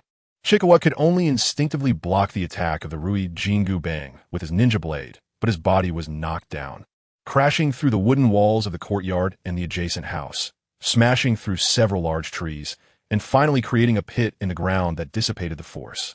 Did I hit? Sarutobi retracted the Rui Jingu Bang, cautiously looking at the pit on the ground. From that last strike, Chikawa's ninja blade had already broken. And Sarutobi knew that the force from that blow was enough to turn an ordinary ninja into mush. As expected of a Hokage in power for decades. That strength and rich combat experience indeed make it so that I, as a junior, can only look up to you. However, when it comes to the power of a ninja, I far surpass you. Koizumi Kazuma stood up from the pit, his entire body already wrapped in a thick layer of green. Under that powerful strike, even the Susanoo showed spiderweb-like cracks, as if it would shatter at any moment. Nevertheless, Koizumi Kazuma didn't care about this. After all, with his chakra and ocular power, he could simply summon the shattered Susanoo again. The green before him vanished and then reappeared, first as a skeleton, then covered with muscles and tendons, and finally enveloped in armor. A gigantic half-body, samurai, phantom engulfed Koizumi Kazuma, as if a deity had descended. The kaleidoscopic Sharingan in both eyes gathered and activated the third power, Susanoo. This ninjutsu doesn't even require study. One just needs to transplant a pair of kaleidoscopic Sharingan to activate it on their own. The Susanoo of still water had a pair of wings that were not yet spread, and in its left hand, it held a spear in a spiral shape. Koizumi Kazuma aimed the spear at Sarutobi Hiruzen before him. Fire release, sword leap flame. Flames erupted from the tip of the spear, instantly forming a sea of fire that quickly spread out, engulfing Sarutobi Hiruzen's body, which was as small as an ant. Several Umbu ninjas hiding around the yard scattered like locusts in the face of this strike, but some slower ones were directly consumed by the sea of fire, letting out screams. The release of this ninjutsu, sword leap flame, requires chakra to be sustained, and because of this, Koizumi Kazuma, with his vast chakra, could perfectly unleash the power of sword leap flame, causing the flames to continue until he stopped. At the center of the vortex of flames, 3 Sarutobi Hiruzen waited. 2 stood on either side, creating a water wall that formed 2 layers inside and outside, effectively blocking the fire release attack and still protecting a patch of clean land amidst the vast sea of fire. The Sarutobi Hiruzen in the middle held the Rui Jingu Bang, clearly waiting for something. As the flames stopped spewing, Sarutobi Hiruzen dispelled the water wall's 2 shadow clones beside him, already panting, but he still pointed the Rui Jingu Bang at Koizumi Kazuma. For an ordinary ninja, using the shadow clone technique would double chakra consumption, so if the timing is off, it could lead to self-destruction. It was clear that Sarutobi Hiruzen's condition was continuously deteriorating. His decent chakra had decreased compared to a few years ago. Koizumi Kazuma showed no signs of stopping, seeing that Sarutobi Hiruzen was still alive. A shield-like object formed in Susanoo's left hand, embedded with 3 large Magatama, arranged like a 3 Magatama Sharingan. Yatsukamizu, no Magatama. This shield-like attack was even larger than Sarutobi Hiruzen, crashing into the extended Rui Jingu Bang with a violent roar. As the firelight dissipated, the Rui Jingu Bang stopped extending and instead formed something like a cage, enclosing Sarutobi Hiruzen within it. Trembling, Sarutobi Hiruzen placed his hands in front of his face, sweat dripping from his nose, mixing with the blood on his palms, blurring his vision. Just now, during the collision between the Rui Jingu Bang and the Yatsukamizu no Magatama, Sarutobi Hiruzen felt a tremendous impact, causing the staff to slip from his hand and cut his palm. Fortunately, Saruma reacted quickly, switching from offense to defense, thus managing to protect himself. I didn't expect the gap between us to be this large. Saruma dispelled the shadow clone technique, and the only Rui Jingu Bang returned to Sarutobi Hiruzen's hand. He was indeed strong, stronger than any opponent we had encountered before. After a fierce battle, Sarutobi Hiruzen's chakra and stamina had already been depleted by more than half. He clearly understood that the chakra of the person before him was unfathomable, and engaging in a war of attrition would yield no results. However, I carry the title of the strongest Hokage. Even in death, I won't allow this guy to act wantonly in Konoha. Sarutobi Hiruzen threw down the Rui Jingu Bang, which transformed back into the form of the old monkey. Chapter 205. The undeniable Hokage Saruma circled around Sarutobi Hiruzen, asking, "Old buddy, what's wrong? Can't you even wield the Rui Jingu Bang anymore?" Even Saruma could clearly see the situation, let alone the current Sarutobi Hiruzen. Even at his peak, facing this Mizukage, he probably had no chance of winning. For any ninja, Koizumi Kazuma's configuration was simply excessive. His unfathomable chakra, bloodline limit comparable to forbidden techniques, perfectly transplanted Uchiha clan Sharingan, and the freely usable flying Thunder God technique. Any single one of these characteristics would be enough to make a shadow-level powerhouse. let alone that all these traits were now concentrated in one person. "Old buddy, what do you think of the things I've done during my time as Hokage?" Sarutobi Hiruzen suddenly asked. "Your achievements outweigh your mistakes. With your strength, you've done well enough," Saruma affirmed. "Without the talent and background of the Senju clan, and without the power to suppress the entire village like the first Hokage, you have protected Konoha in your own way, allowing the will of fire to take root and sprout in Konoha." Saruma understood the difficulties Sarutobi Hiruzen faced without powerful strength. He had to do some dirty things to secure his position as Hokage and prevent Konoha from ultimately splitting apart, even if these actions weakened the village's power. However, those who do not obey cannot be called talents. Those who harm the village's interests should be expelled. Yes, I have imprinted the will of fire in the hearts of every ninja in Konoha. My achievements are comparable to those of the first Hokage who pacified the chaos, Sarutobi Hiruzen said confidently. Even when facing the first and second Hokages in that world, he was confident he could say he had protected Konoha. And now, it was time to contribute his final strength for this village. As long as he could take Koizumi Kazuma down, any price paid would be worth it. "Get down." Suddenly, Saruma lunged onto Sarutobi Hiruzen's body, helping him dodge the attack. The Yatsukamizu no Umagatama grazed Saruma's body, hitting the ground and kicking up dust over 10 meters high. Koizumi Kazuma had no time to listen to the melancholy of the man and the monkey. After all, a large number of Umbu had already begun to gather towards this side. Although these masked guys had not yet found an opportunity to strike, they were likely plotting how to deal with this outsider. Even if Kisame Hashigaki held some ninjas on the other side of the village, and even if many of Konoha's talents had left the village, as a village built by the Senju and Uchiha clans, its foundation remained terrifyingly strong. "Mizukichi Koizumi Kazuma, do you dare to take on my ninjutsu?" Sarutobi Hiruzen shouted from the side. "As a Kage, do you have the resolve to face me head-on?" Seeing Sarutobi Hiruzen's hands come together, Koizumi Kazuma already knew what kind of ninjutsu the opponent was about to perform. It was nothing less than the powerful sealing technique, the Dead Demon Consuming Seal. I have to admit, Sarutobi Hiruzen knew a wide variety of ninjutsu, far exceeding this Mizukichi. "Go ahead and use that sealing ninjutsu you take pride in," Koizumi Kazuma replied with a slight smile. "I will use the Flying Thunder God technique to leave Konoha at the first opportunity and return after you've exhausted your time." Face a ninjutsu head-on? What a joke. Ninjas have never been the type to confront head-on. Aside from hot-blooded fools like Naruto, which ninja actually enjoys a direct fight? Stealth and assassination are the mainstream behaviors of ninjas. Ahem. Sarutobi Hiruzen felt a surge of blood, and his face turned crimson with anger. He never expected that, as the Mizukichi, Kobayakawa Ichina could utter such words. Kobayakawa Ichina also noticed Sarutobi Hiruzen's unstable emotions.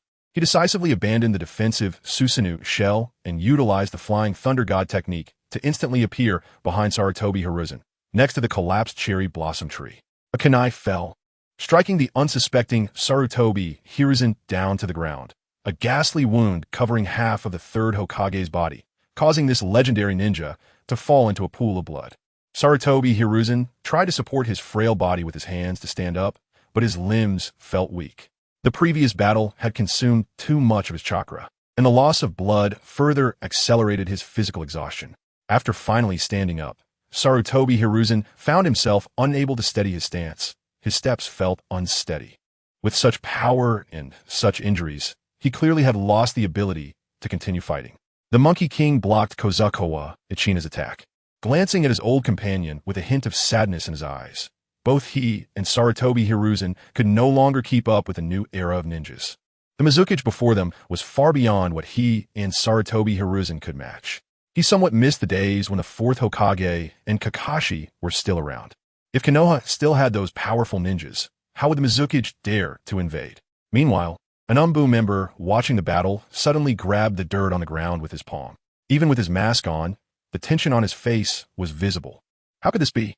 That Hokage who had gone through 3 wars is now losing to someone who was just a chunin a few years ago? It must be acknowledged that the strength of the 5th Mizukichi far surpasses that of the 4th Mizukichi and even our Hokage. A masked Umbu ninja wearing a cat-faced mask seemed to have finally found an opportunity. His hands quickly formed seals, and in the next instant, feathers began to fall from the sky. The cat-faced masked Umbu ninja and the dog-faced masked ninja charged towards Kobayakawa Ichina. believing they could succeed under the cover of the illusion. In the next moment, the falling feathers transformed into a deep blue sea, and octopuses leaped out of the water, wrapping around these two ninjas. The two quickly realized they had fallen into an illusion, and in a mere instant, Kobayakawa Ichina had rebounded the illusion. However, these two Umbu ninjas had no chance to dispel the illusion. Before the sea in front of them receded, they felt a chill at their necks. Kobayakawa Ichina simply took advantage of the two being in the illusion to throw two shurikens, which accurately struck the carotid arteries on their necks. These Umbu ninjas might have some means to threaten him, so being cautious and not letting them get close was the right choice. Until he obtained Sage Mode. His body was still that of an ordinary ninja. He would be injured by attacks and could die from fatal wounds. Chapter 206. You have seen my eyes after fending off the Umbu's attack. Kobayakawa Ichina refocused his attention on Sarutobi Hiruzen, throwing several shurikens that flew towards him like raindrops. The old Monkey King used his body to shield Sarutobi Hiruzen, blocking most of the shurikens with his indestructible physique, while Sarutobi Hiruzen also threw shurikens, accurately blocking the remaining attacks. The shurikens collided in midair, sparking, and then fell to the ground like dense raindrops. Looking at the scene before him with one man and one monkey, Kobayakawa Ichina felt it was time to finish off these two legendary figures. Although it was somewhat regrettable, personal feelings had no place on the battlefield. CrystalRelease, Rain of Flowers technique. Kobayakawa Ichina clasped his hands together, and in an instant, thousands of crystal beads appeared out of thin air, surrounding the man and the monkey layer by layer. What? The Monkey King widened his eyes. Even though he and Sarutobi Hiruzen had taken turns to pressure Kobayakawa Ichina into using Susanoo and Flying Thunder God multiple times, judging by the scale of this ninjutsu, Kobayakawa Ichina's chakra reserves were still abundant. Not to mention ordinary jonin. Even many ninjas known for their chakra amounts would have run low by now in such a prolonged battle. What are you trying to achieve with such blatant invasion of Konoha? Sarutobi Hiruzen ignored the thousands of crystals around him and fixed his gaze on Kobayakawa Ichina, coldly questioning. Sarutobi Hiruzen could clearly feel his life force ebbing away. Since failure had become a certainty, he might as well seek some psychological comfort before dying. I said from the beginning, what I want is for you, the Hokage, to abdicate, and what I want is peace between the Water Country and the Fire Country. After your abdication, the relationship between the Water Country and the Fire Country will usher in a new development. Kobayakawa Ichina stated casually. But since you were so obsessed with this position and have obstructed my plan, I wouldn't mind sending you on your way. Someone like you, who casually tramples on the peace of other countries, also wants peace. Sarutobi Hiruzen suddenly smirked, and as the crystals fell from the sky, he and the Monkey King were engulfed by the scattering crystals. Once the crystal fragments fully settled, Sarutobi Hiruzen was still gasping for breath, while the Monkey King stood back to back with him, using his body to block the flying crystal spheres, buying Sarutobi Hiruzen some breathing space. Sarutobi Hiruzen then used a kunai to knock down all the falling crystals around him. This meant that even with his stamina nearly depleted and chakra about to run out, Sarutobi Hiruzen was still able to block hundreds of concentrated attacks in a matter of seconds with basic ninja tools like kunai. This really surprises me. The indestructible body can even resist the assimilation ability of CrystalRelease.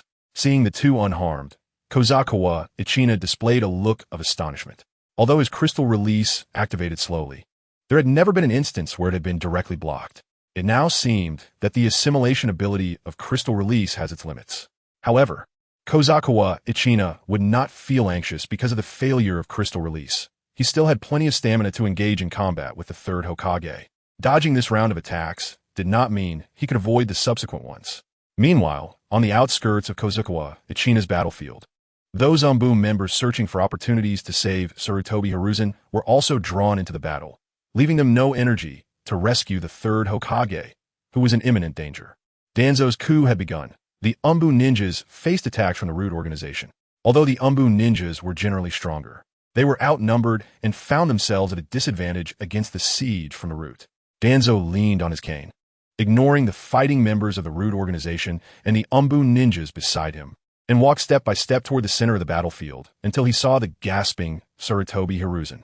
In front of Kobayakawa Ichina's eyes, any ninjutsu of Sarutobi Hiruzen would be seen through. Regardless of how many ninjutsu this Hokage had, it would be difficult for him to find room to exert them. Ultimately, Sarutobi Hiruzen could only be dragged into a protracted battle against Kobayakawa, Ichina, turning it into a contest of chakra reserves. And Sarutobi Hiruzen's chakra reserves were clearly much inferior to those of Kobayakawa, Ichina. Hiruzen, do you still want to resist? Danzo struck the ground heavily with his cane and advised in a deep voice.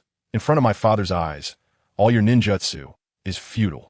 It might still be possible to surrender now. My father would let you go for my sake. My father? Danzo, when did you recognize such a person as your father?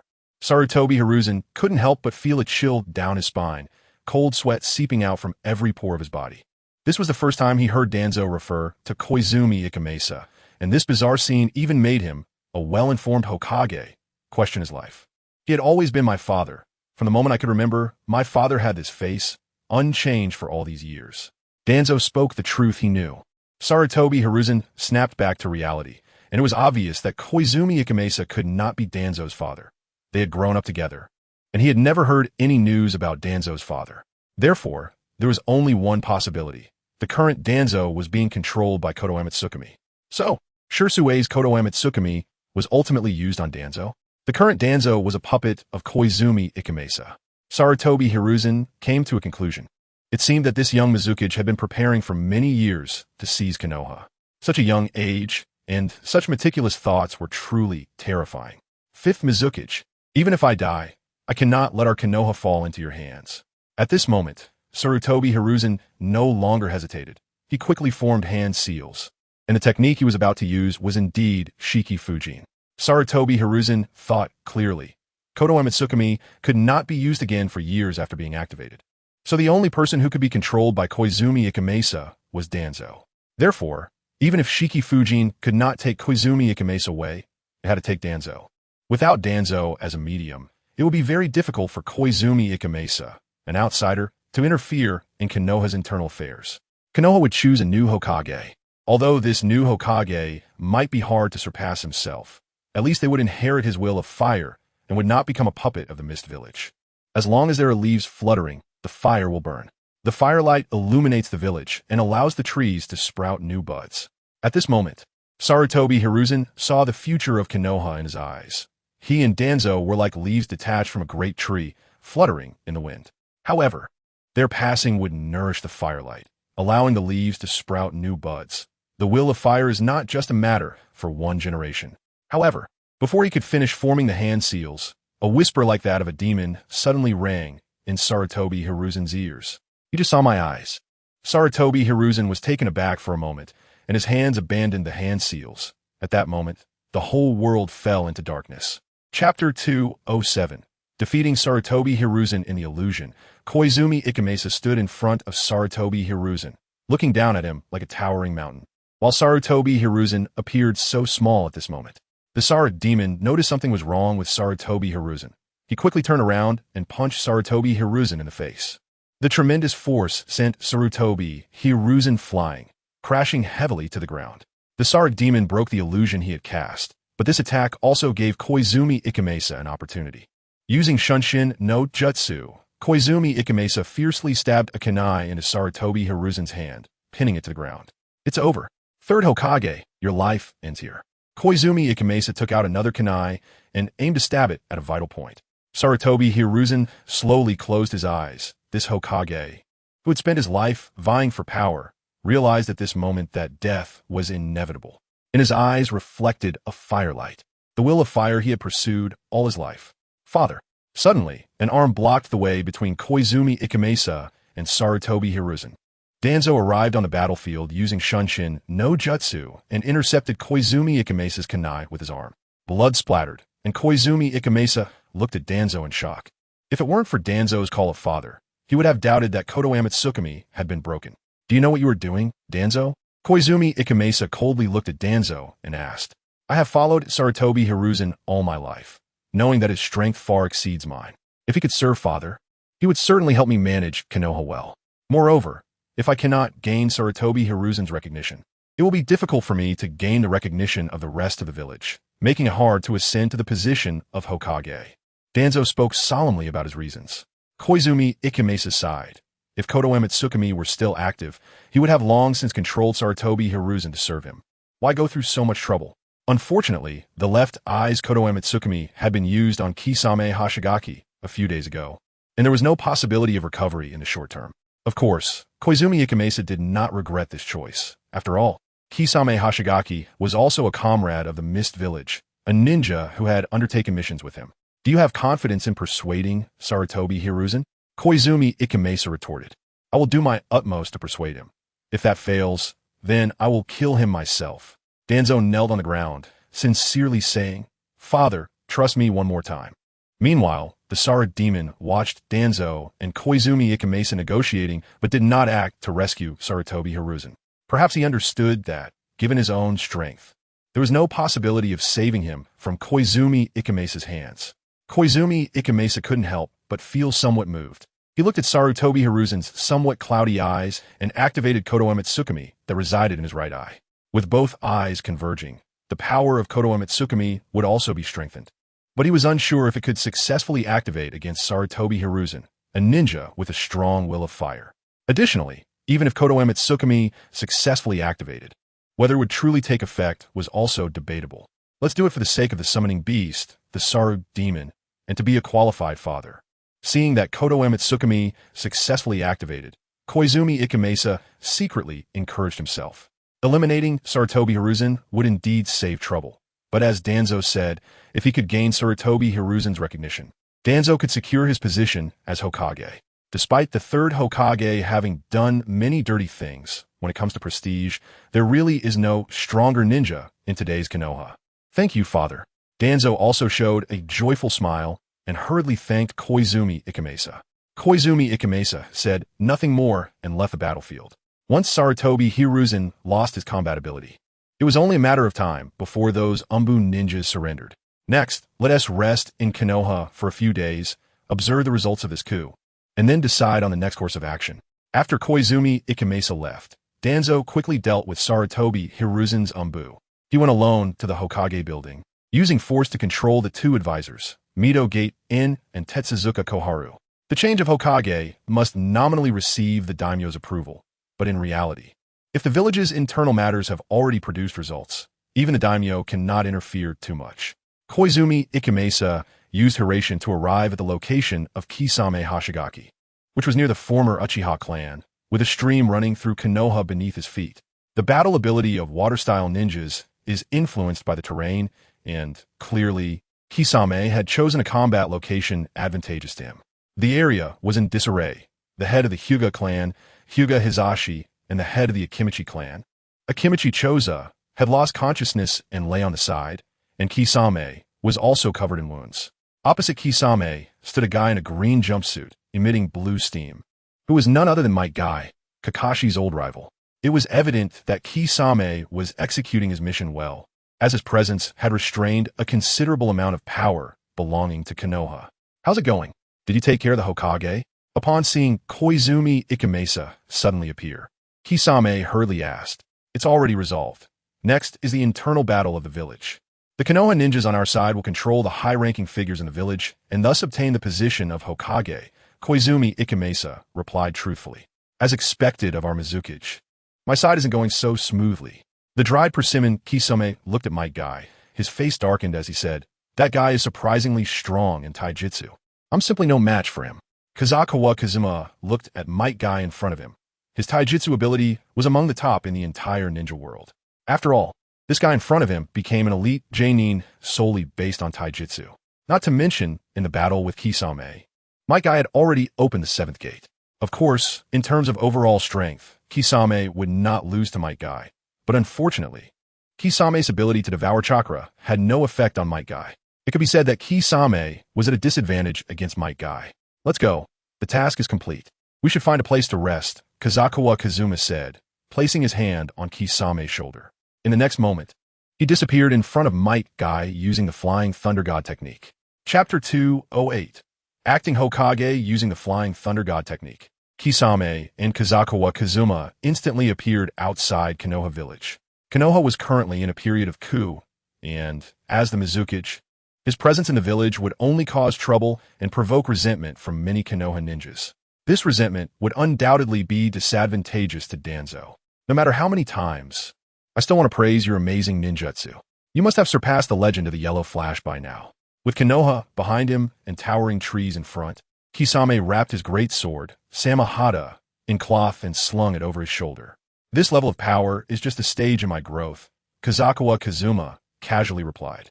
The two walked slowly into the forest outside the village, finding an open area where they ate some soldier pills to recover their chakra. Continuous battles had taken a huge toll on both of them, especially for Kazuma. In this fight, he not only expended a large amount of chakra, but also used Shursue's Sharingan continuously, which also consumed a lot of his ocular power. Konoha truly has a wealth of talent. Every ninja clan with secret techniques is so troublesome, not to mention that Blue Beast who only uses taijutsu. If you hadn't warned me to be careful of that guy, I would have been at a disadvantage. Kisame couldn't help but feel emotional. The current Hidden Mist village was indeed stronger than during the 4th Mizukage time, but compared to a giant like Konoha, it still seemed insufficient.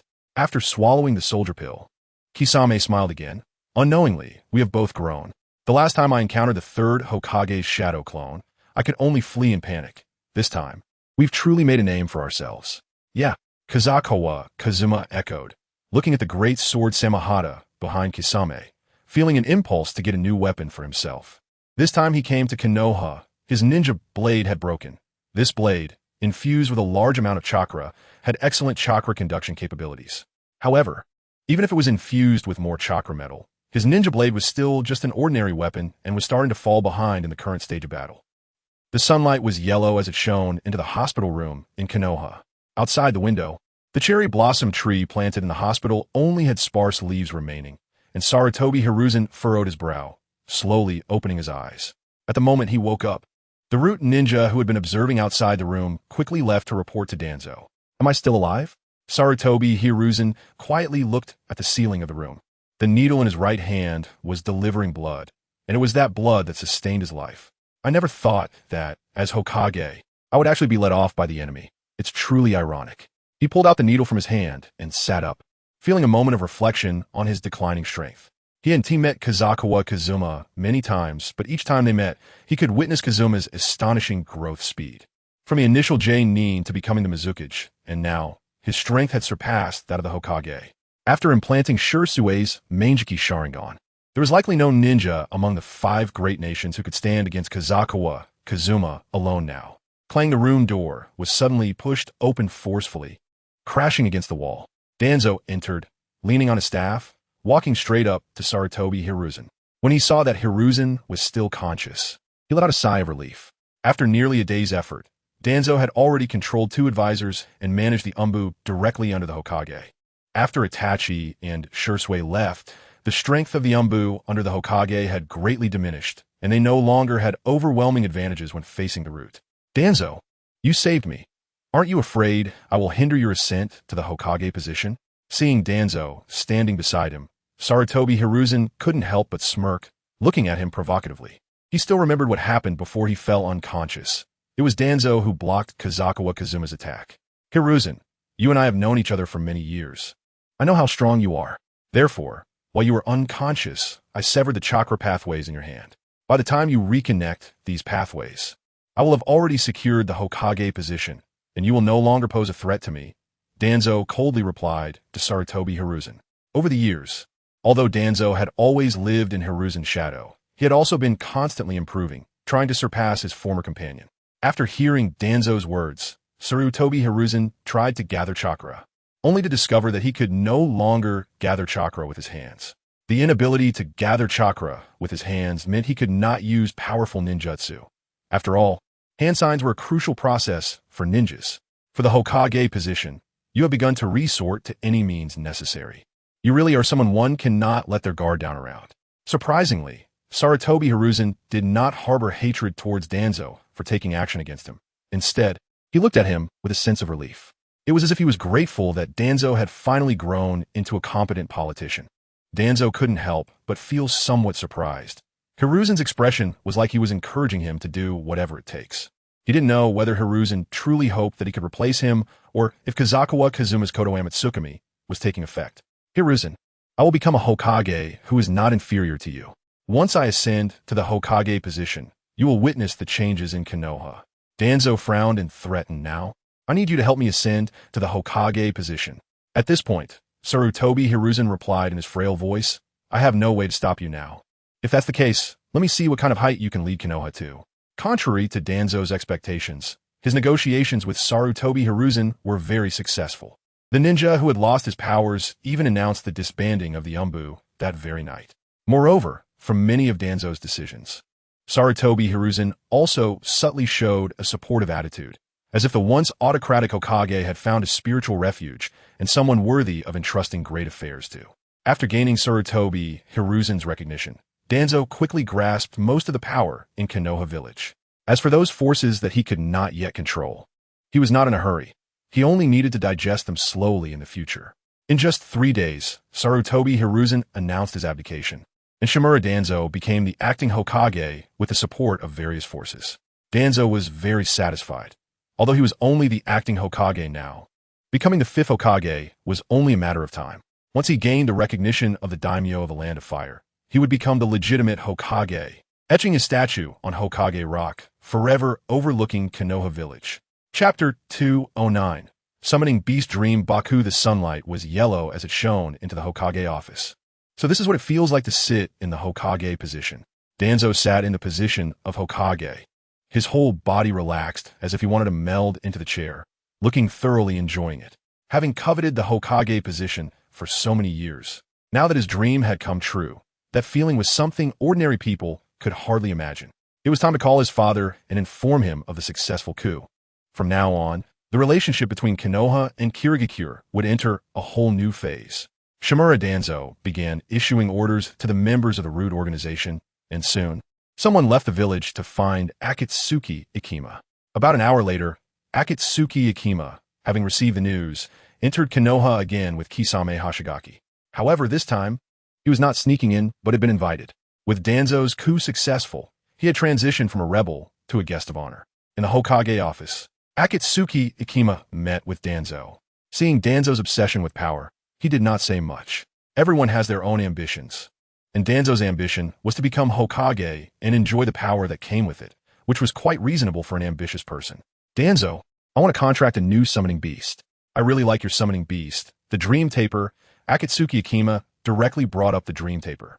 Upon arriving here, Akatsuki Ikima did not immediately discuss political matters with Danzo. He knew very well that political issues could not be resolved in a day or two, and even the acting Hokage could not command everyone. It would be better to take this opportunity to scout for some valuable things. "Since you mentioned it, of course." Danzo agreed and quickly took out the scroll for contracting the Dream Taper and handed it to Akatsuki Ikima. Akatsuki Ikima successfully signed the contract, which meant he could now summon the Dream Taper. The Dream Taper was a wind element summoning beast, and just from its size, its strength was comparable to that of characters like Gamabunta, so it was likely quite powerful. Of course, ordinary summoning beasts could not be compared to the 3 great summoning beasts, and if he could contract the toads of Mount Mayaboke, he could even go there to learn Senjutsu. However, Akatsuki Ikima was not familiar with Jiraiya, so it was naturally impossible to contract the toads. After learning the summoning technique, Akatsuki Ikima then discussed the communication and cooperation between Kirigakure and Konoha with Danzo. Both Konoha and Kirigakure were among the top-ranked ninja villages in the ninja world, and once these 2 villages allied, it would undoubtedly alert and antagonize the other 3 great ninja villages.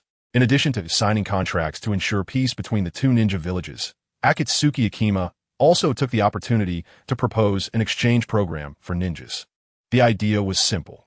Every 3 years, both villages would send a group of ninjas to each other's villages to learn, and after 3 years, they would return to reintegrate into the village's development. Often, wars between ninjas stem from mutual misunderstandings. Only by deepening communication and establishing some level of friendship can the relationship between them be eased. At the very least, when conflicts arise again, both sides would have a foundation for peace talks. Of course, for Akatsuki Ikima, mutual understanding among ninjas was not the most important thing. What mattered was that Konoha had many capable female ninjas. When these female ninjas went to Kirigakure in the name of exchange, he, as the Mizukage, would naturally provide proper care to ensure they felt the warmth of home. The discussions about political matters continued until nightfall. Akatsuki Ikima and Kisame Hashigaki walked out of the Hokage office and onto the streets of Konoha. The streets at night seemed very quiet. Although the lights were on in various houses, there were very few people out and about. After all, in this era, people's nightlife was generally monotonous, mostly just staying home under the covers, with no decent nighttime activities. Passing by the Konoha hospital, Akatsuki Ikima suddenly had an idea. Currently, his ninja sword had broken, and finding a suitable weapon had become a pressing matter.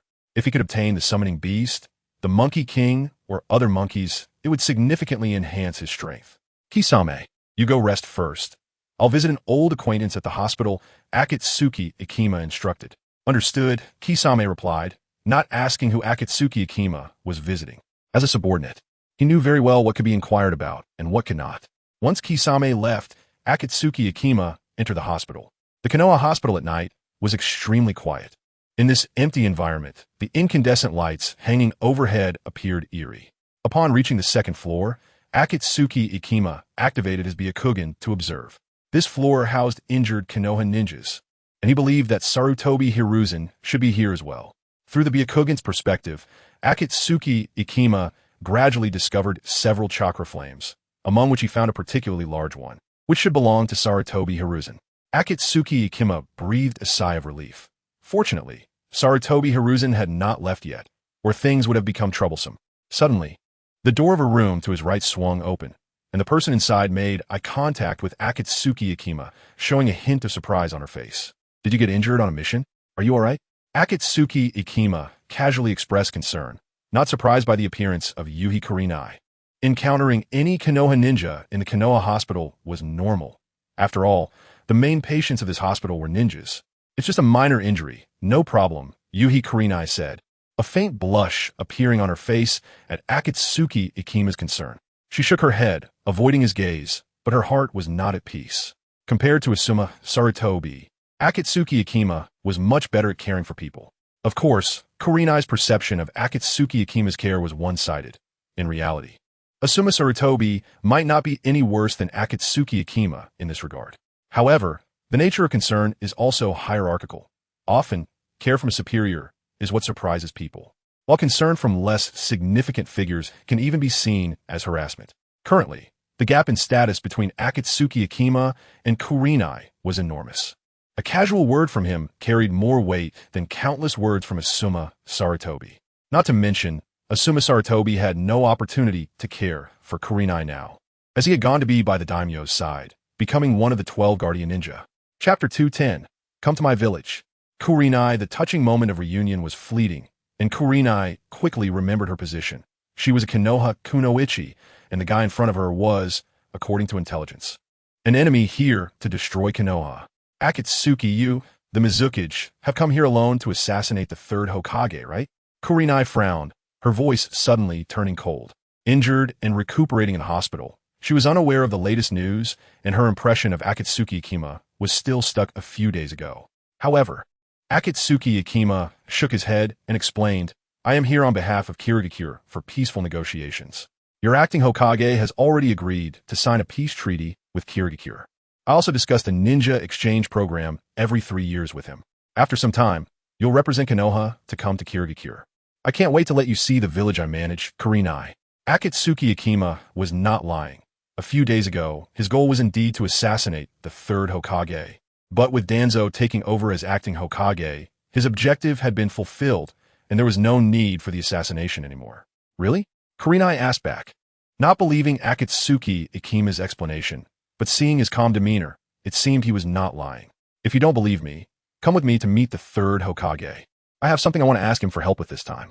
Kazuma Kozakawa chose to actively invite Yuhi Kurenai. At this point, he didn't believe that Sarutobi Hiruzen had any room for resistance. If he obediently handed over his summoning beast, it would be fine. If he didn't, Kazuma wouldn't mind learning from Obito and using Jinjutsu to control him before slowly questioning him. Although this process would consume a significant amount of his chakra. It's a deal. If you dare to harm the third Hokage, I will kill you. Yuhi Kurenai nodded, deciding to observe Kazuma's actions before deciding whether to treat him as an enemy. Following Yuhi Kurenai, Kazuma pushed open the door to the hospital room confirmed by Byakugan. The elderly Sarutobi Hiruzen was sitting on the hospital bed, looking at Kazuma under the dim yellow light of the incandescent bulb. As a ninja, his senses were very sharp. He had already noticed the arrival of the Mizukage during the conversation between Kazuma and Kurenai. However, he was currently unable to gather chakra and naturally had no thoughts of resistance. He knew very well that Kazuma was not here to kill him. Such betrayal was completely unnecessary. As the victor, coming to visit this old man is to flaunt victory?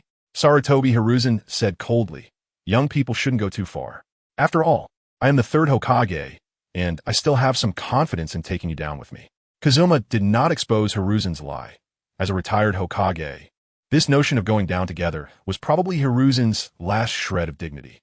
In fact, if he could have taken Kazuma down with him, he would have acted during the battle days ago. You broke my ninja blade, and I currently lack weapons. I want to form a contract with your summoning beast. Kazuma said honestly. Of course, you can choose to disagree, but you should know that I have many ways to make you agree. Sarutobi Hiruzen was slightly taken aback. He knew well the Uchiha clan's ocular power. He was unable to perform hand signs now, and even if he wanted to resist, he probably wouldn't be able to do anything. If forced by Kazuma to hand over his summoning beast, it would be even more humiliating. Yuhi Kurenai's face flashed with embarrassment. This guy, who claimed to be here for peaceful negotiations, was actually threatening the third Hokage? Indeed, the Mizukage before her was still an enemy of Konoha. Although she had some good feelings towards Kazuma, once she determined that he was an enemy, she would not hold back. After all, for her, the village was more important than an outstanding man. The will of fire was more important. Behind Kazuma, Yuhi Kurenai quietly formed hand signs. From her movements, it was clear that she was using the Jinjutsu she was best at. Kazuma glanced back, and with just one look, Kurenai fell into the Jinjutsu. Her hand-signing actions coming to a halt. Since he dared to bring Kurenai in, he naturally had the confidence to control her instantly. Kurenai's expression became dazed. After a few seconds, as the Jinjutsu was lifted, she awoke from it, her body trembling uncontrollably. It had been a long time since she felt so powerless. That level of Jinjutsu was something she, as a Chunin, could not contend with. She really didn't know what level of ninjutsu this guy had reached in the years they had not met. After the brief Jinjutsu confrontation, Kurenai no longer had the courage to attack Kazuma. She was well aware of the gap between them. Even if this guy was an enemy of Konoha, she had no ability to deal with him. Forcing me? You really dare to say that? Seeing Kurenai fail to act, Sarutobi Hiruzen's lips curled into a cold smile, looking somewhat confident about going down together. However, after a brief moment, Hiruzen changed his tone, speaking in a tone of an elder. Breaking your ninja blade was a bit too much on my part. Since you, as a junior, are interested in peace between Konoha and Kirigakure, then the summoning contract can be considered a welcome gift for me. By speaking this way, Sarutobi Hiruzen was able to save face in front of the village's ninjas. Kazuma had no dissatisfaction with this. After all, he had no interest in fighting Hiruzen to the death. Obtaining the summoning beast was his ultimate goal. Since the other party was willing to hand over the summoning beast, he wouldn't be overly aggressive. Soon, Kazuma finalized the summoning contract, and with this contract, he could summon the beasts of the Sarutobi clan. Similar to the toads of Mount Mayaboku, the summoning beasts of the Sarutobi clan also had their own groups. The summoning beast Kazuma could call forth might not necessarily be Sarutobis. However, for Kazuma, this little change was inconsequential. After all, he just wanted a suitable weapon. Everything went smoothly. Kazuma even took the time to share his peace ideals with Sarutobi Hiruzen, believing that peace was something Hiruzen would also want to see. Kurenai, you should rest well. I will explain the matters of ninja exchanges to your acting Hokage so that you can smoothly come to Kirigakure.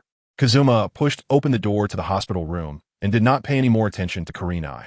After all, once she arrived in Kirigakure, he would have plenty of time. Kurenai's expression was complex. She didn't know what to say. Kazuma, even in peace negotiations, seemed so aggressive. Was that guy managing a village? She was somewhat looking forward to it. As a female ninja, she certainly liked ambitious ninjas, and Kazuma was indeed a model of ambition. After all, going from an ordinary genin to the Mizukage was a privilege that very few people had. Chapter 211, Divine Weapon. Moon hidden after successfully obtaining the Summoning Beast Scroll, Kazuma Kozakawa went to rest. He stayed in Konoha for a few more days, spending some quality time with his unofficial disciple, Mitarashi Anko, on the couch, and discussed the list of ninjas for exchange with Danzo, including several Konoha kunoichi with good qualifications, before returning to Kirigakure. After more than half a month, Kazuma returned to Kirigakure, resuming his daily work and training. With more than a month left before Kurenai and the others arrived, he needed to ensure that all ninjas in Kirigakure could accept guests from Konoha. Now, it It had been less than 10 years since the end of the Third Great Ninja War, and during the war, Kirigakure and Konoha were considered enemies. Such hatred for killing compatriots could not be resolved with just a few words. He had to do his best to restrain his subordinate ninjas to prevent a tragedy during the exchanges. For those ninjas who did not harbor much hatred towards Konoha, Kazuma would just say a few simple words. As for those who harbored resentment towards Konoha, he used the ideals of peace and equality to suppress them, and instructed his subordinates to keep a close watch. Thus, a month passed, and Kazuma had already sent Kirigakure's ninjas to Konoha for exchange, while Danzo also sent a letter informing him that Konoha's ninjas were already on their way. This exchange mainly targeted younger Chunin with good qualifications. The reason for choosing Chunin was that young people generally accepted new things more quickly, and at their age, few had personally experienced the Third Great Ninja War and had a deeper understanding of the hatred between villages. Moreover, there was no other choice. After all, Jonin were the village's high-end combat power, and they needed to cultivate loyalty. Sending them for exchanges would only give enemy countries a chance to brainwash them. The sun was dim, and the first snow of winter fell, making the village, which was always shrouded in mist, become clear. Kazuma practiced the summoning technique in the training ground. He bit his thumb and quickly formed hand signs. It had been a few days since he obtained the new summoning beast, and it was time to try using it. In the presence of the mystical arts, a white mist erupted, and a four-legged monkey appeared before Kazuma Kobayakawa.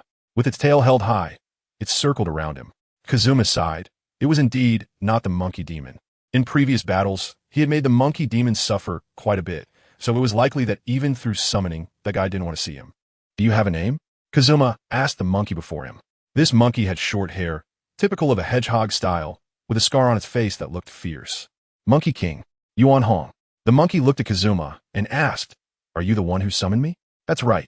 Kazuma nodded and said, "I hope we can reach a consensus and make you my stable partner." A summoning beast like Yuan Hong, who could transform, could not be easily commanded just by signing a contract. Only by reaching a tacit understanding could they be used effectively in battle.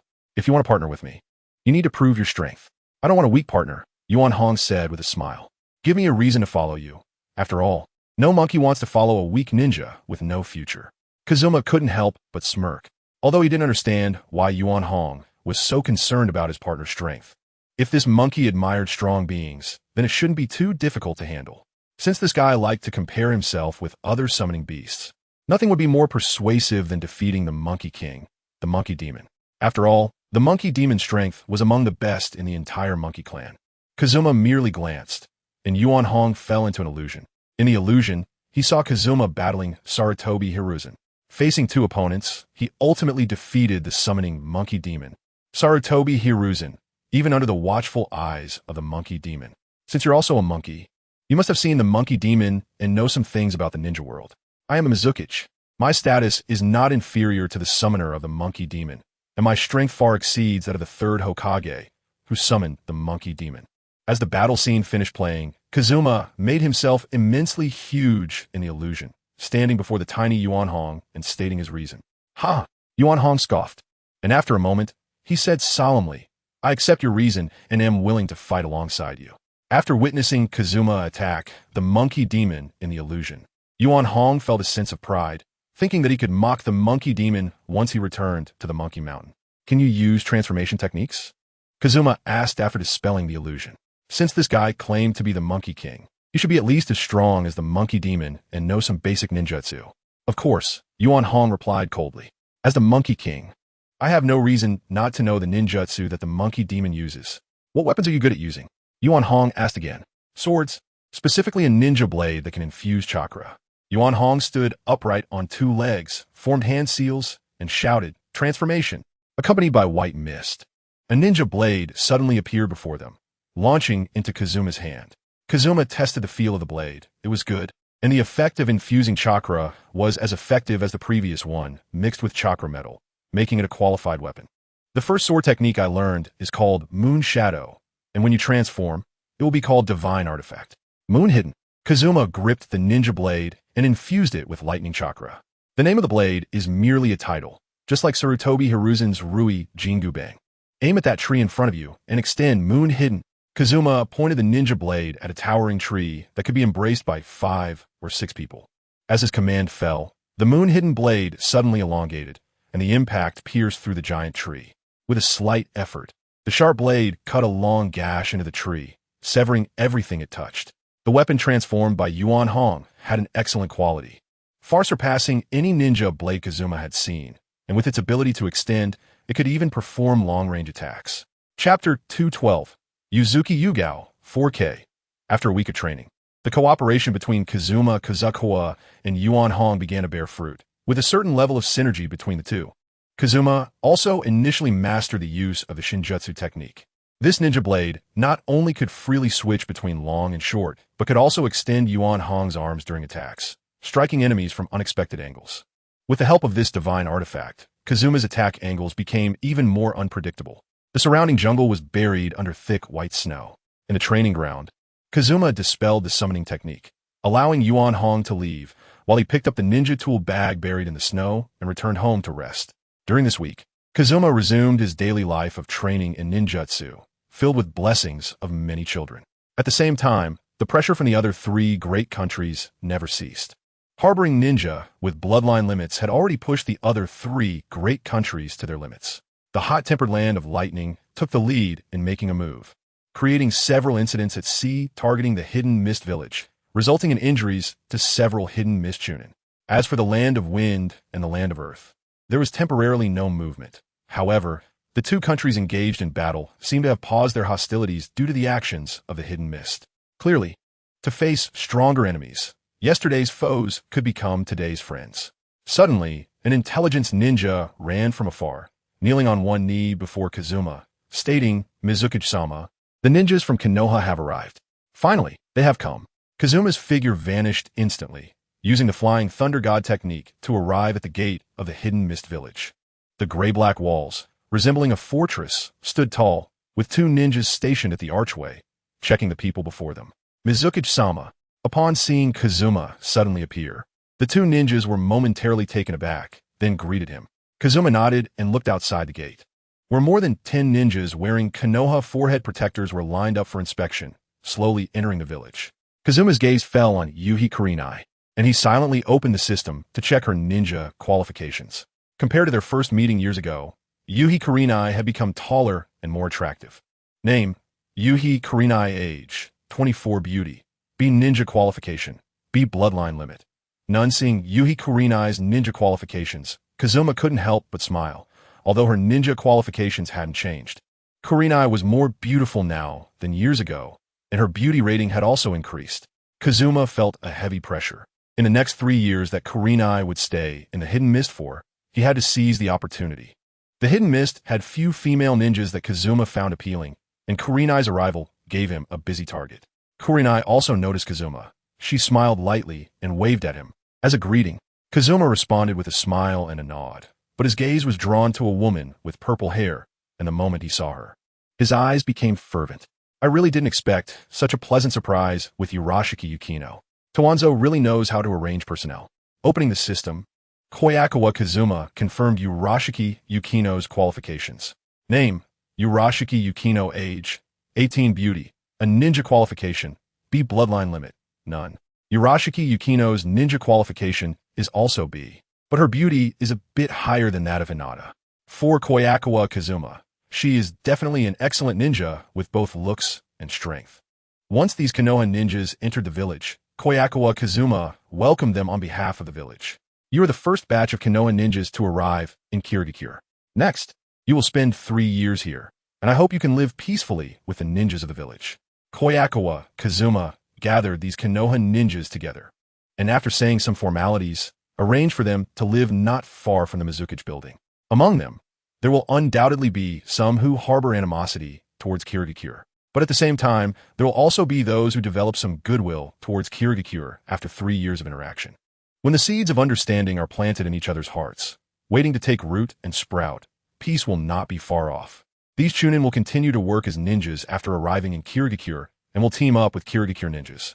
Kobayakawa Kazuma will try his best to ensure their safety, avoiding letting them undertake overly dangerous missions. After meeting the Konoha ninjas, Kobayakawa Kazuma returned to the Mizuki office to work. The protection of these Konoha ninjas cannot just stay in words. It must be implemented in policy. For example, Tasks that are too far from Kirigakure should prohibit the participation of Konoha ninjas. Kobayakawa Kazuma felt somewhat melancholy. It was time to make some changes to the policies for the development of Kirigakure. Now, nearly 2 years have passed since he defeated Yakura, and the village's development has entered a stable phase. Once Kirigakure and Konoha officially form an alliance, the village's influence should further expand. By then, both external communication and the number of missions will gradually increase. A prestigious ninja village cannot do without a sufficient number of excellent ninjas to support it. In order to cultivate sufficiently strong ninjas, Kobayakawa Kazuma decided to take out the Fire Release and Flying Thunder God Technique ninja scrolls. By selecting suitable ninjas based on the difficulty of missions and offering powerful ninjutsu as rewards for them to learn, he should be able to produce a batch of excellent ninjas. Although this process may be a bit lengthy, this approach also interrupts the family ninja's monopoly on ninjutsu, which will benefit the overall strength of the village in the long run. After a busy day, Kobayakawa Kazuma returned home only after dark. After dinner, he began to get busy again. After all, having children is also an important part of becoming stronger. With internal and external troubles in Kirigakure, as the Mizukage, he must make the most of his time.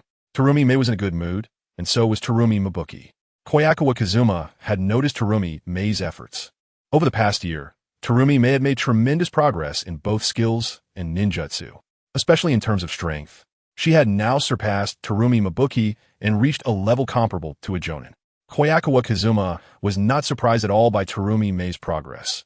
Her ninja qualification was A, and her ability to learn ninjutsu would not lose to his. With such qualifications, reaching the level of a Kage was only a matter of time. A week later, Terumi Mabuki successfully became pregnant. In the morning, during breakfast, Kobayakawa Kazuma shared the news of the pregnancy with Terumi Mabuki. Seeing the satisfied smile on her face, he silently called Terumi Mei outside. For Terumi Mabuki, the Byakugan bloodline limit was very important. This bloodline could bring great advantages to the family, and one day, it would make the Terumi clan a powerful force in Kirigakure.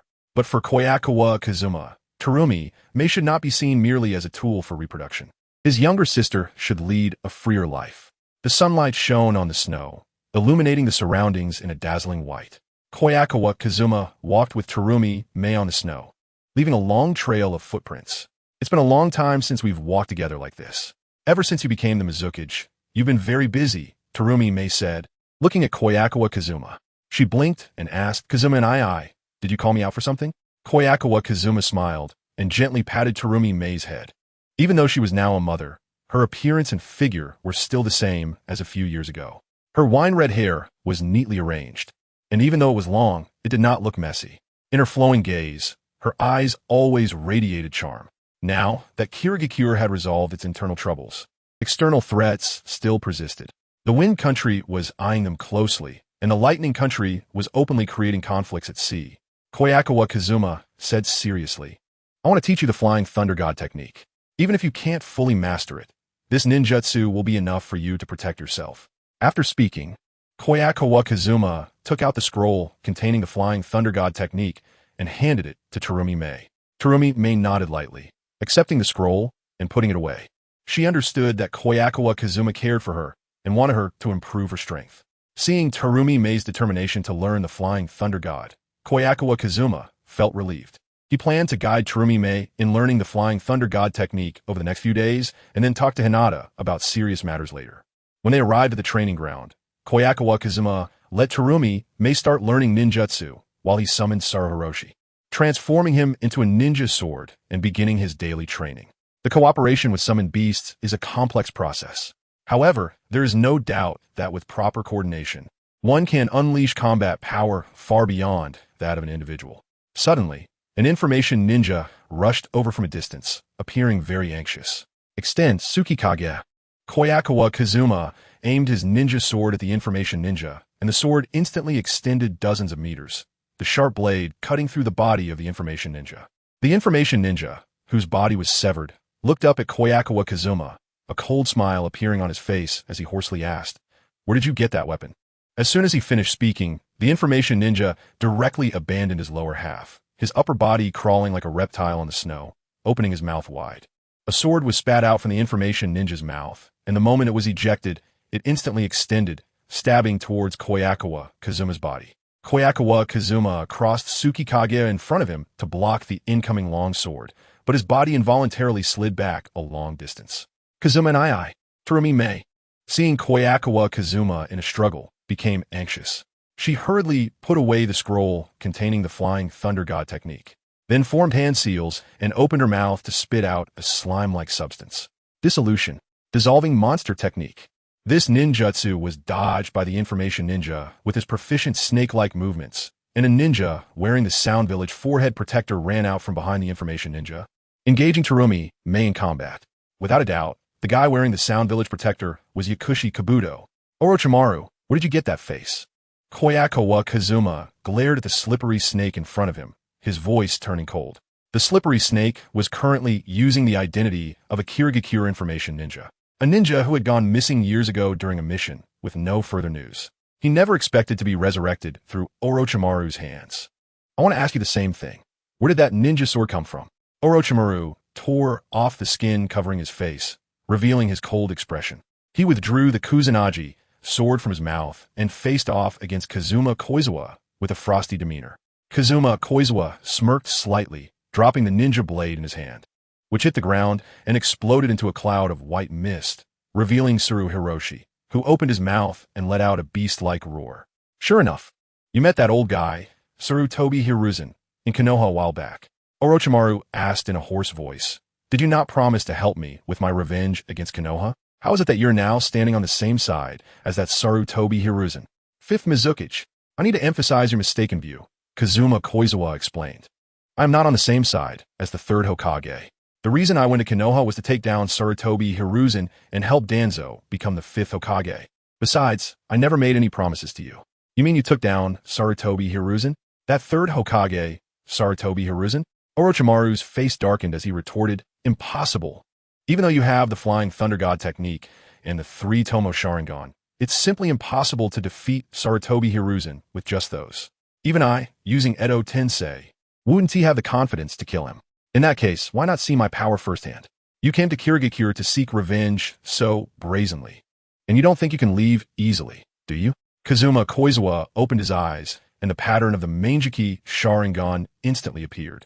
For Kazuma Koizawa, Orochimaru's intrusion into Kirigakure was a provocation against the village, so it was a good opportunity to capture him. After all, he originally planned to wait until he obtained the Uzumaki clan's bloodline, reset the Koto-Eme Tsukumi, and then use it to control the crafty snake to serve Kirigakure. Although the crafty snake in front of him had average strength and poor morals, if we only consider his research capabilities, he was indeed one of the best in the ninja world. Such a talent was worth recruiting. If Kazuma Koizawa's system could elevate individual power beyond the ninja world, then Orochimaru's research could elevate a village's power to its peak.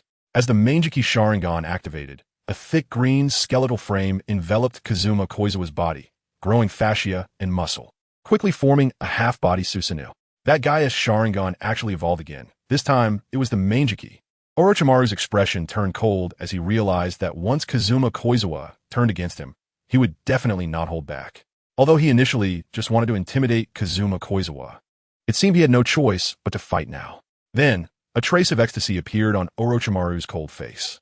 While fighting was not his intention, if he won, wouldn't it mean he could obtain this perfect vessel before him? The Manjiki Sharingan, a full set of bloodline limits, plus the Flying Thunder God technique. Such a vessel would even be beyond the reach of pain from the Akatsuki. Chapter 213. The Eight-Headed Serpent Technique. The moment Orochimaru saw the Manjiki appear, his desire for Kazuma Koizawa reached its peak. As long as he obtained this body, he could surpass Uchiha Itachi and even surpass pain from the Akatsuki. This full set of bloodline limits was simply legendary power. What's more, he was confident he could defeat the Manjiki Sharingan. While the Manjiki Sharingan was powerful, it still consumed a lot of chakra. The newly completed Eight-Headed Serpent Technique could regenerate infinitely, making it an excellent ninjutsu to deplete the Sharingan's chakra. What was supposed to be a simple greeting escalated into a life-and-death battle. For Orochimaru, winning would mean obtaining a vessel at the peak of the ninja world, becoming the new pinnacle of the ninja world.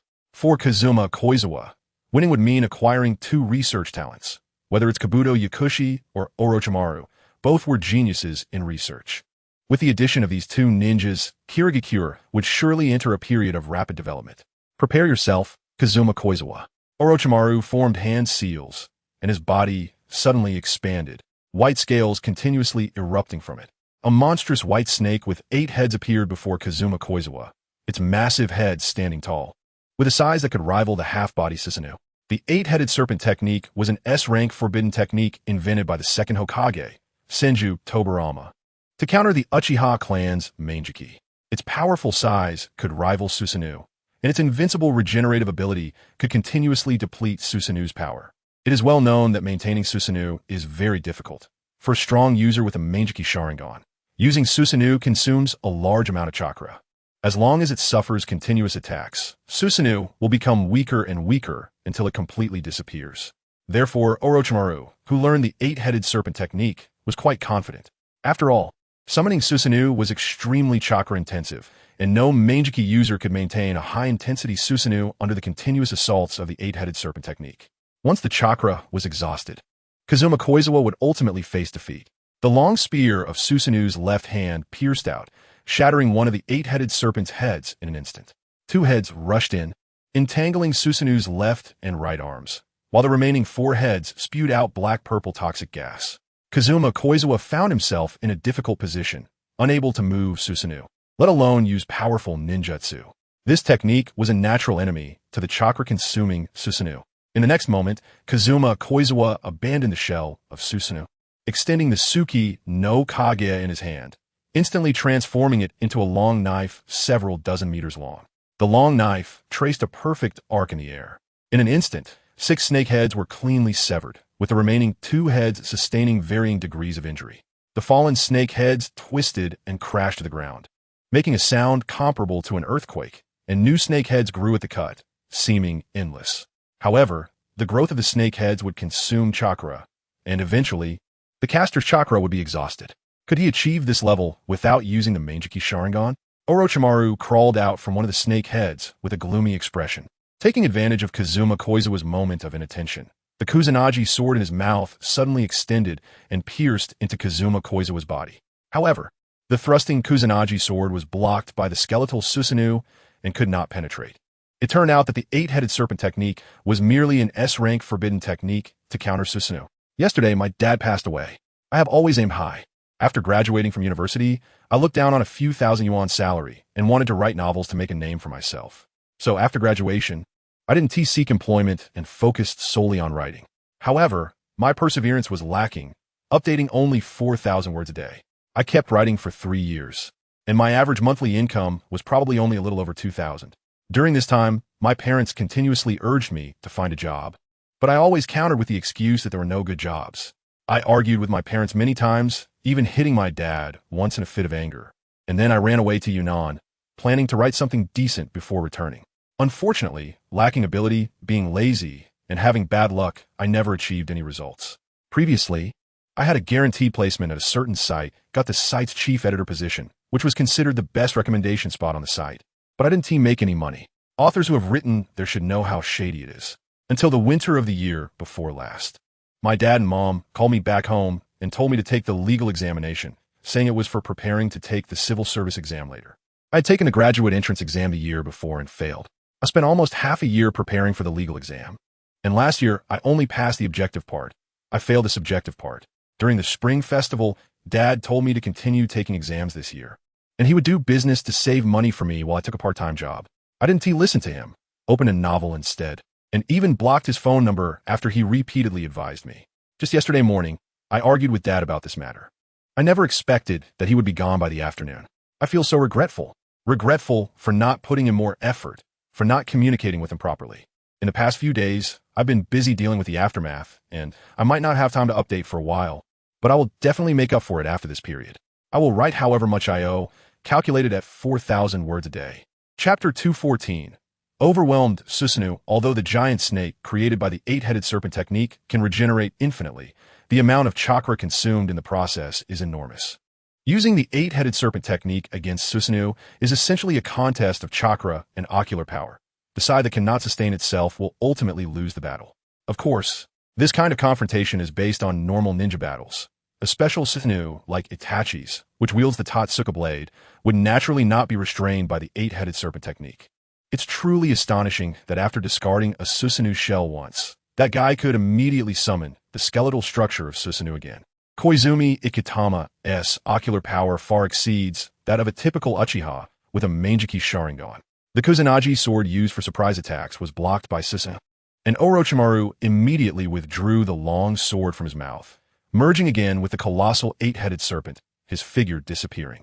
At the same time, the eight-headed serpent, having lost several heads, rapidly writhed its body, new serpent heads sprouting from the wounds, all roaring in unison at Koizumi Ikitama.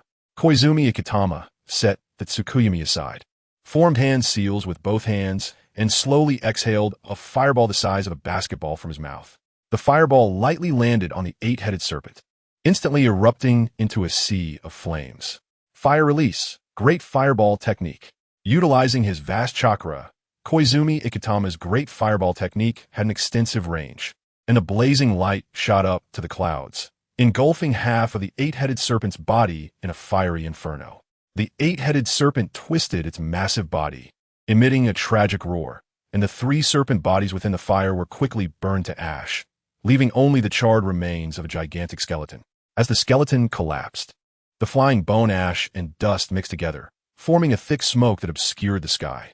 Suddenly, one serpent head burst out from the sea of flames, launching a high-speed attack under the cover of smoke, instantly biting down on Koizumi Ikitama along with the skeletal Susanoo that enveloped him.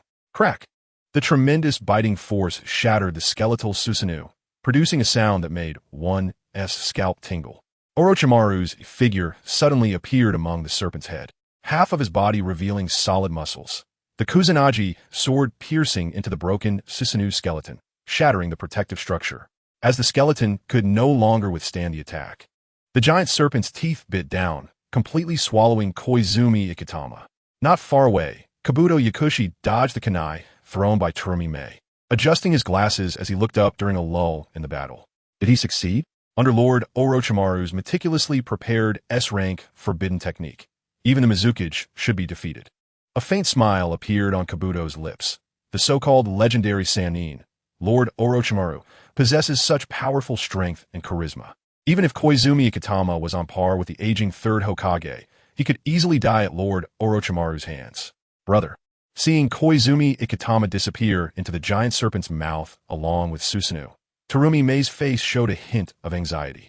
She disregarded her battle with Kabuto, throwing the kunai in her hand towards the giant serpent head that had swallowed Koizumi Ikitama. Clang! The kunai struck the serpent's head, bouncing off without causing a ripple, and Terumi Mei quickly rushed towards the serpent's head, forming hand seals as she ran, exhaling a puff of purple mist from her mouth. Dissolution release, misty technique. The mist quickly enveloped the body of the eight-headed serpent, producing a hissing sound as the serpent's scales liquefied and flowed down its body. This guy possessing such power, if allowed to grow, could very well become the next Mizukage. Seeing the snake's body dissolve, Kabuto showed a hint of surprise in his eyes. I never expected that in the weakened village of Kirigakure, there would be such a powerful ninja. Whether in ninjutsu combat or that astonishing bloodline limit, they are at the top level among the 5 great nations. Kabuto couldn't help but feel a tinge of envy towards Terumi Mei. If it weren't for Koizumi Ikitama, Terumi Mei would surely have been chosen as a vessel for cultivation by Lord Orochimaru and bestowed with the curse mark of the land or even the curse mark of heaven. This is a glory that someone like him, without a bloodline limit, could never hope to achieve. Though he felt envy in his heart, Kabuto's movements were not slow. He didn't want Terumi Mei to interfere with Lord Orochimaru's artistic battle. Following closely behind Terumi Mei, Kabuto pursued her, and, as she finished casting the misty technique, he thrust the kunai in his hand toward her shoulder. Having followed Lord Orochimaru in trafficking young ninjas throughout the ninja world for years, Kabuto naturally knew how rare experimental materials like Terumi Mei were, that he couldn't easily destroy her. Therefore, he wanted to capture Terumi Mei alive. The kunai embedded in Terumi Mei's shoulder caused Kabuto's expression to momentarily freeze, his gaze behind the round-framed glasses shifting rapidly. The next moment, Terumi Mei's body transformed into a pile of white snow, quickly scattering and forming a puddle, revealing the most common substitution technique. This change shocked Kabuto. He was very confident in his own strength. In terms of combat level and reaction speed, he was stronger than an average Jainin from the 5 great nations. Based on his own abilities, there was absolutely no way he could be toyed with by a female ninja using such a simple substitution technique. Unless the woman in front of him vastly outclassed him in raw strength. Before Kabuto could locate Terumi Mei's whereabouts, his right shoulder was struck by a kunai. He turned in surprise to see Terumi Mei standing there, the kunai in her hand already dropped, blood splattering everywhere. Kabuto hurriedly used the body flicker technique to distance himself from Terumi Mei, warily watching her, his evaluation of the young girl rising another level. Terumi Mei, however, looked distressed as she stared at the enormous white serpent, showing no interest in Kabuto, as the white serpent continued to writhe its esophagus, seemingly swallowing something into its belly. That was where Koizumi Ikitama was located. Give it up. Seeing Terumi Mei's anxious expression, Kabuto adjusted his glasses and sarcastically said, "Your brother has already been captured by Lord Orochimaru, and soon he will become Lord Orochimaru's perfect vessel. The situation isn't over yet, but it should be wrapping up soon." Chapter 215. The Dissipating Eight-Headed Serpent Brother. Terumi Mei looked at the giant snake that had yet to stop swallowing, once again forming hand seals, exhaling a mass of slime-like liquid. This mass of liquid, upon touching the snake's skin, instantly corroded a massive hole. The enormous eight-headed serpent writhed in pain, emitting a mournful wail. However, despite Terumi Mei's strong abilities, in the face of such a disaster-like size, it was still like a drop in the bucket. By the time she defeated the eight-headed serpent, Koizumi Ikitama would likely have already been digested in the stomach acid. Additionally, the disturbance from Kabuto beside her prevented Terumi Mei from unleashing her full power, forcing her to split her focus to deal with this formidable sound ninja. While Kabuto's ninjutsu wasn't varied, his movements were extremely agile, and his utilization of various ninjutsu tools was quite adept. The occasional smoke bombs mixed in with his kunai made it difficult for Terumi Mei to keep up. Chakra, surgical knife. Taking advantage of the moment when Terumi Mei was obscured by smoke, Kabuto quickly formed hand seals, covering his hands with a layer of blue chakra. This chakra scalpel can cut through the muscles inside the body without harming the skin, making it a highly destructive and practical medical ninjutsu. Quickly approaching, Kabuto's palm drew near Terumi Mei, and with just a light touch, he could render the enemy immobile. This ninjutsu was particularly suitable for capturing prey. Terumi Mei deftly dodged, weaving and entangling while trying to approach the snakehead that had swallowed Kazukawa Ikizumi. For her, defeating Kabuto was not something to boast about. The urgent task now was to rescue Kazukawa Ikizumi as quickly as possible. No more futile struggles. Suddenly, Kabuto seized the opportunity, his right hand touching Terumi Mei's arm, and her forearm muscles were severed, causing her arm to drop limply as if suddenly losing strength.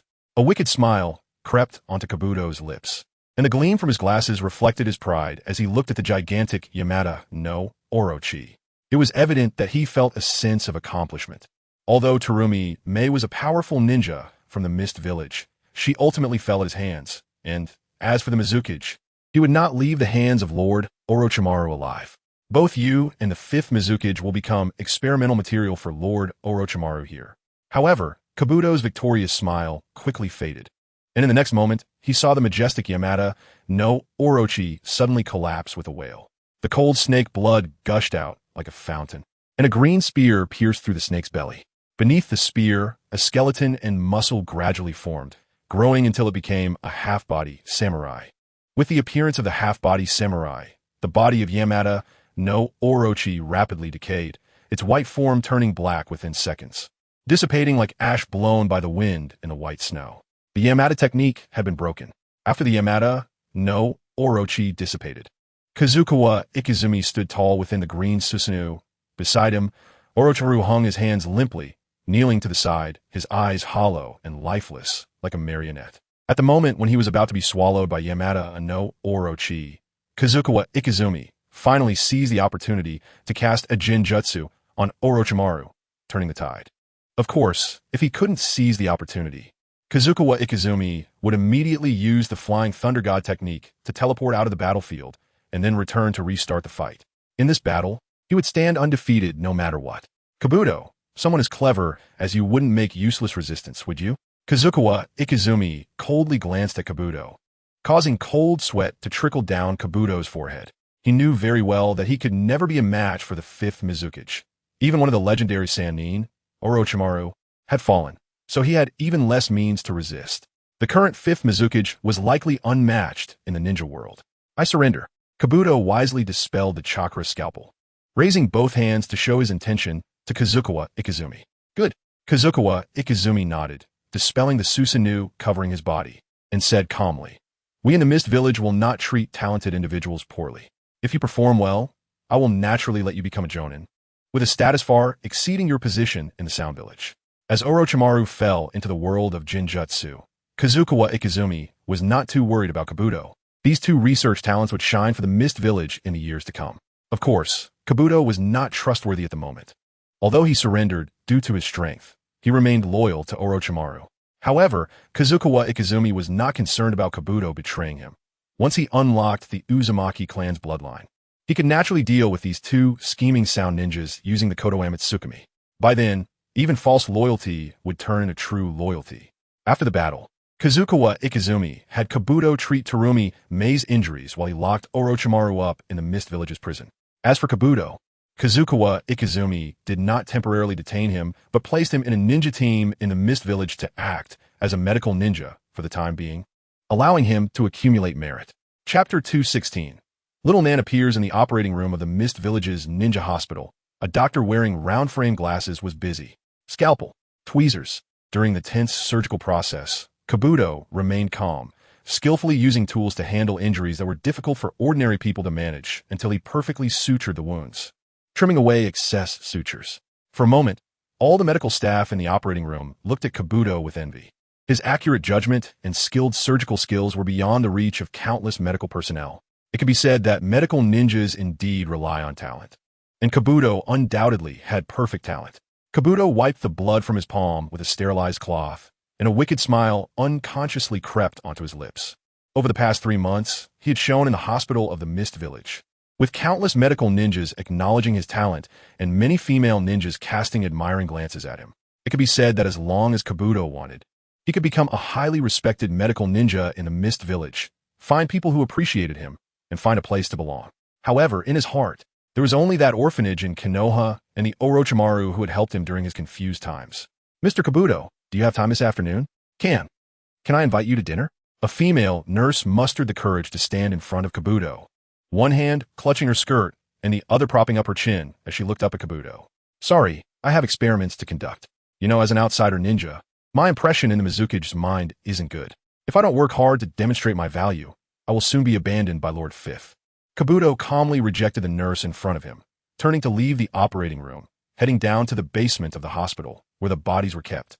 Reaching the end of the corridor, Kabuto pushed open a door and entered a secret underground chamber. The light from the incandescent bulb was slightly yellowed, and various liquid culture dishes were placed on the cabinets along the walls of the chamber, while the bed held various corpses. Kabuto adjusted his round-frame glasses, which reflected the bright light of the incandescent bulb. The village of the fifth Mizukage was indeed good, but how could a person without ambition, who indulged in women all day, be worthy of my loyalty? Lord Orochimaru's ambition and determination were something the fifth Mizukage could never compare to. That man could drive the transformation of the ninja world. Kabuto took out a patterned scroll from a hidden compartment and circled the location on it. Over the past few days, he had gathered information on the Mist Village through various means, ultimately determining Orochimaru's location of confinement. Kabuto firmly believed that Orochimaru's previous defeat in battle was merely due to carelessness. By using the Yamada technique, he had overlooked Kazukawa Ikuzumi's eyes, leading to his eventual downfall. If he had summoned the first, second, and fourth Hokage with the Edo Tensei from the very beginning, then the outcome would have certainly been rewritten. Kazukawa Ikizumi did not have the leisure to concern himself with Kabuto. He knew that Kabuto could not truly submit to the Mist Village. His earlier surrender was merely due to the tide turning against him. However, Kazukawa Ikizumi did not care about Kabuto's little schemes, if he could not even tolerate this. How could he earn the trust of his subordinates?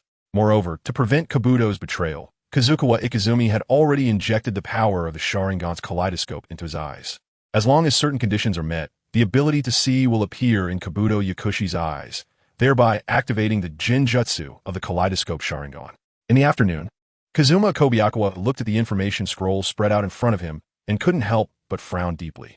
According to the news brought by the intelligence ninja, pirates near the land of water were quite rampant. These pirates not only plundered passing merchant ships, but had recently even begun to raid the supplies of the daimyo of the land of water. 2 weeks ago, supplies being transported from the capital of the land of water to the outside world were plundered at sea, and the J-nin responsible for escorting the supplies, Takayama S.H., barely escaped with serious injuries and has been in a coma in the hospital ever since. Kobayakawa casually tossed the report scroll aside and sighed deeply. Just thinking about it, he could guess that the pirates who plundered the supplies of the land of water were definitely not ordinary pirates. They were likely ninjas from other major countries that harbored animosity towards the land of water. After all, the land of water is one of the 5 great nations, and its military organization, Kirigikure, has a notorious reputation. Ordinary pirates would be scared out of their wits just hearing the name of Kirigikure, let alone daring to provoke its authority in such a manner. Opening the second scroll, Kobayakawa's frown relaxed again. From the description, the person who plundered the supplies was dressed in a black robe with red clouds, had blue hair, and was a female. Without a doubt, the person involved this time should be from the Akatsuki organization, and the only blue-haired female he could think of in the Akatsuki was Konan. Konan, codenamed White Tiger, was skilled in paper jutsu and was one of the top powerful ninjas in the Akatsuki organization. Kobayakawa held the information scroll in one hand and lightly tapped the table with his index finger with the other. After learning that the person who intercepted the supplies was a member of the Akatsuki, he felt relieved. This incident of the land of water supplies being plundered was not caused by struggles between major countries. It was probably just some small countries venting their anger against the land of water. Knock, knock, knock. The sudden knocking on the door interrupted Kobayakawa's thoughts. He placed the information scroll on his desk and said softly to the door, "Come in." The sunlight was dim, and Mikoto Uchiha's black hair appeared long and flowing against her fair skin, with a gentle expression in her eyes. "Lord Kobayakawa, sorry to disturb you. I brought you lunch." Seeing Kobayakawa sitting in the main seat, Mikoto's eyes brightened, and she instinctively smiled. It was clear that she was very happy to see Kobayakawa at that moment. "It's been a while, Mikoto." Kobayakawa nodded at her and asked, "Is Sasuke's school life going well? With his talent, he should have no rivals at the Ninja Academy." Ever since Mikoto gave birth to his child, Kobayakawa had rarely visited her. Their last meeting was 2 months ago when he inspected the Ninja Academy. "I finally returned home yesterday. My dad's business money hasn't been returned yet. Those people are unwilling to pay. Even the money in my dad's bank card and WeChat account. I had to threaten them to get back." Reflecting back, she recalled that her dad had asked her to help him with business before he died, saying he didn't trust others and lost about 150,000 or 160,000 in 2 months. He always thought that the people around him were good, and perhaps he finally realized how treacherous human nature was before he died. Unfortunately, he was the kind of person who wouldn't admit when he was wrong and would stubbornly bear everything. Chapter 217, Dreams Cough Cough. Startled by Mikoto's words, Kobayakawa accidentally got food into his airway and quickly coughed a few times, then asked with some amusement, "Mikoto, didn't you say that having a child for me was a one-time thing?" Mikoto's face turned red, her eyebrows raised in denial. "Lord Kobayakawa, you must have misunderstood. I never said that." Kobayakawa immediately understood. In fact, after his eyes upgraded to the kaleidoscope Sharingan, he didn't really want the Uchiha clan's bloodline anymore and had never thought about having Mikoto bear him a second child. After all, the pinnacle of the Uchiha bloodline was indeed the kaleidoscope Sharingan. The eternal kaleidoscope was just a byproduct. Calculating the time, it had been 7 months since Asuka Uzumaki got pregnant. If nothing unexpected happened, he would just need to wait another 2 or 3 months for his child to be born. By then, the combination of the Uzumaki clan's bloodline and the Uchiha clan's bloodline would grant him power far beyond what he had now. The Uchiha clan stone tablet had also recorded that when the powers of Senju and Uchiha combined, one could achieve all-encompassing power. Of course, Kobayakawa didn't believe that the child born by Asuka Uzumaki would bring him the Rinnegan, as the awakening of the Rinnegan likely required a rather pure 6 paths bloodline. With the bloodlines of just a few children overlapping, his bloodline concentration would be far from sufficient. Picking up the information scroll, Kobayakawa tossed it into the pile of miscellaneous items. The task of dealing with the piracy at sea wasn't urgent for now. Based on existing information, it was speculated that the supplies would not be plundered a second time. Hiring the Akatsuki organization was very expensive, and those small countries didn't have enough financial resources to hire such an organization multiple times. Of course, this incident could not just be brushed aside. The serious injury to Nin Takayama SH was a matter of great significance concerning Kirigakure's face, and Kirigakure had to make a statement to give the Akatsuki a lesson. In his spare time, Kobayakawa also visited the ninjas of Konoha, taking good care of the two female ninjas, Yuhi Kurenai and Yuzuki Yugao. After several days of effort, Kobayakawa's relationship with these two female ninjas had improved significantly, even reaching the point of playful banter. Kurenai, after the mission is over, why not just stay in Kirigakure? I'm a rather incompetent Mizukage, and I want you to stay by my side to help me. Kobayakawa gently embraced Yuhi Kurenai's shoulders, and she turned her head, showing no sign of anger at the light teasing. I've heard that the incompetent Mizukage actually has two secretaries who are far more capable than me, and I've heard that both of them ended up pregnant. Yuhi Kurenai shot Kobayakawa a glare, sighed, and complained, Kobayakawa, even if you want children, you should consider the feelings of the girls. Kurenai, you've misunderstood me. I'm just helping the girls fulfill their dream of becoming mothers. Kobayakawa laughed it off and casually brushed it aside. For women, their instincts don't require loyalty from men, as long as the man is strong. Even disloyalty can be forgiven. As some say, they would rather be the 1,000th wife of a handsome star than marry an ordinary person. Of course, whether someone wants them or not is another matter. What girl dreams of being a mother? Yuhi Kurenai held her forehead, speechless. Kobayakawa, you really are a bad person. Under the astonished gazes of the villagers, Kobayakawa escorted Yuhi Kurenai back to her room. He was now very clear that as long as he wanted, he could easily have Yuhi Kurenai. However, now both Yuhi Kurenai and Yuzuki Yugao could only be options for Kobayakawa, as he was no longer the inexperienced genin he once was, and there were many outstanding female ninjas waiting for him. Time flew by, and before he knew it, winter had arrived. The mist in Kirigakure had completely disappeared, replaced by the gray sky and occasional falling snowflakes. Now, it had been 2 to 3 months since Kirigakure allied with Konoha, which had made the relationship between the land of water and the land of fire even more tacit, and even economic exchanges had become more frequent. Of course, the alliance between the two major ninja villages, Kirigakure and Konohagakure, has attracted the attention of Kyomo'gakure, Iwagakure, and Sunagakure. These three ninja villages are currently worried and trying to find ways to guard against Konoha and Kirigakure. No one would allow two powerful ninja villages to ally, as this would disrupt the balance of the ninja world and even break the existing rules and order.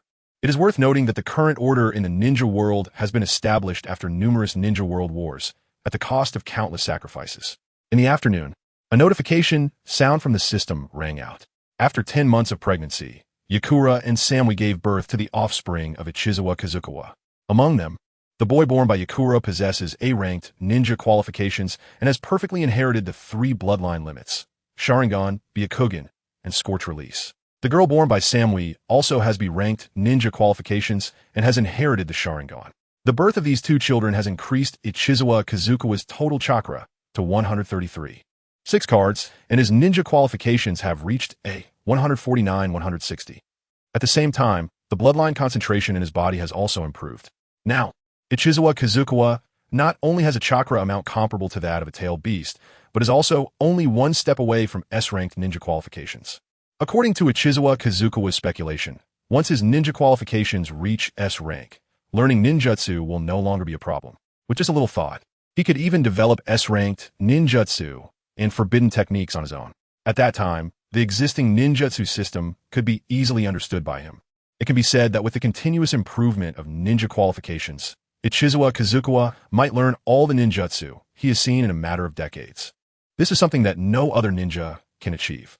Chapter 218, The Daimyo's Visit, taking off the Mizukage hat and robe. Ichizawa Kazukawa planned to visit the hospital to see Samui and Yakura. Although these two female ninjas are from enemy nations and have no real feelings for him, they are after all the women who have given birth to his children, and it is only right to express some concern to win their hearts. Just as he hung the Mizukage robe on the coat rack, an information ninja pushed open the office door and knelt on one knee, quickly reporting, "Fifth Lord, the daimyo of the Land of Water has come to visit and quietly entered Kirigakure half an hour ago." The daimyo of the Land of Water? What does he want? Just as Ichizawa Kazukawa was about to leave, he sat back down in the spacious chair, frowning and tapping his fingers on the table, feeling somewhat impatient. The daimyo is the head of the Land of Water, equivalent to a king, ruling over the entire country. In name, Kirigakure is also under the rule of the daimyo. And Ichizawa Kazukawa is considered a subject of the daimyo, expected to obey all his orders.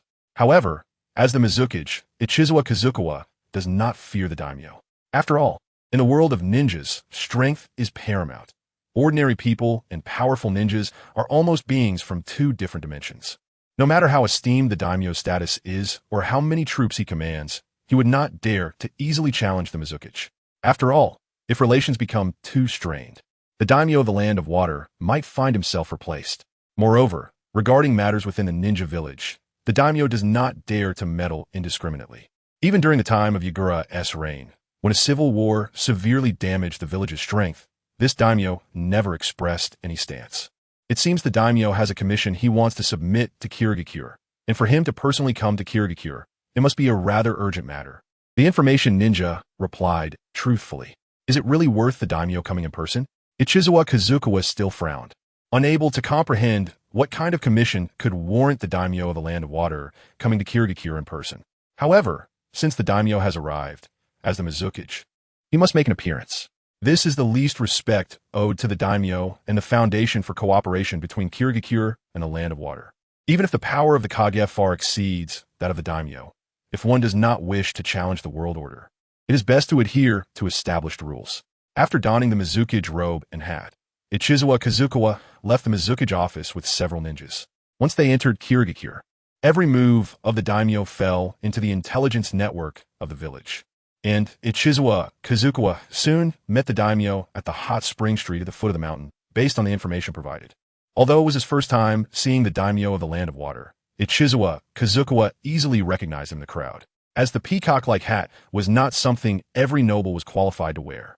In the snowy landscape, the daimyo of the Land of Water was strolling down the street, followed by two maids in long dresses holding incense burners. In front of the daimyo, 2 rows of samurai with traditional hairstyles walked ahead to clear the way, causing the crowd on the street to keep their distance, not daring to overstep. Using the body flicker technique, Ichizawa Kazukawa, accompanied by 2 chunin, arrived before the samurai guarding the daimyo. He knelt on one knee and said to the leading samurai, "Mizukage Ichizawa Kazukawa, here to pay my respects to the daimyo of the Land of Water." Although Ichizawa Kazukawa was kneeling with a very low posture, the 2 samurai in the front row still instinctively took half a step back, their hands hovering over their sheathed swords. This was a reflection of their fear of Ichizawa Kazukawa, stemming from an innate fear of power. In the world of ninjas, ninjas are synonymous with power. While the daimyo's status is esteemed and he is surrounded by strong protectors, those combined might not even be enough to match the 4th Mizukage Yagura, let alone defeat Ichizawa Kazukawa, who is Yagura's successor. 5th Mizukage, right? Please wait here for a moment. I will notify the daimyo immediately. The samurai on the left side, sweating profusely, released his grip on his sword and hurriedly ran back to inform the daimyo at the end of the line. After hearing the samurai's report, the daimyo let out a slight sigh.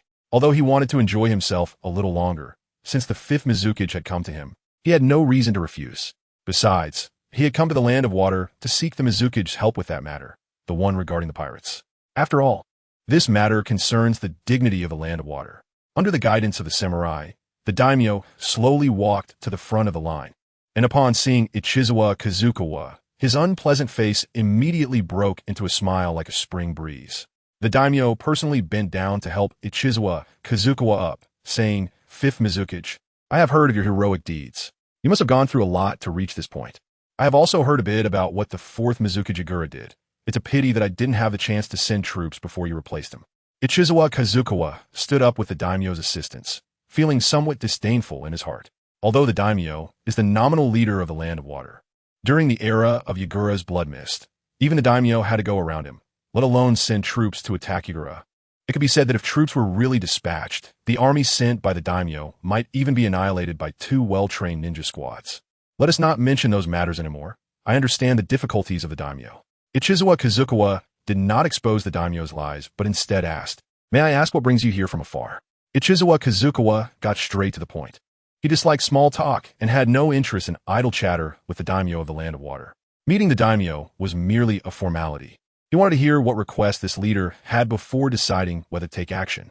There are indeed some matters, but for the fifth Mizukage, they are not major issues. Our land of water has always had trade relations with the outside world. Just a week ago, a ship representing the land of water was robbed, as you must know. If we do not handle this matter properly, it will be embarrassing for the land of water, and even more so for Kirigakure. The daimyo briefly introduced the situation, intentionally concealing some important information. For example, what was on the stolen ship and who was guarding it. It seems that the stolen items must be quite significant for the daimyo to personally commission a task from the Hidden Mist Village.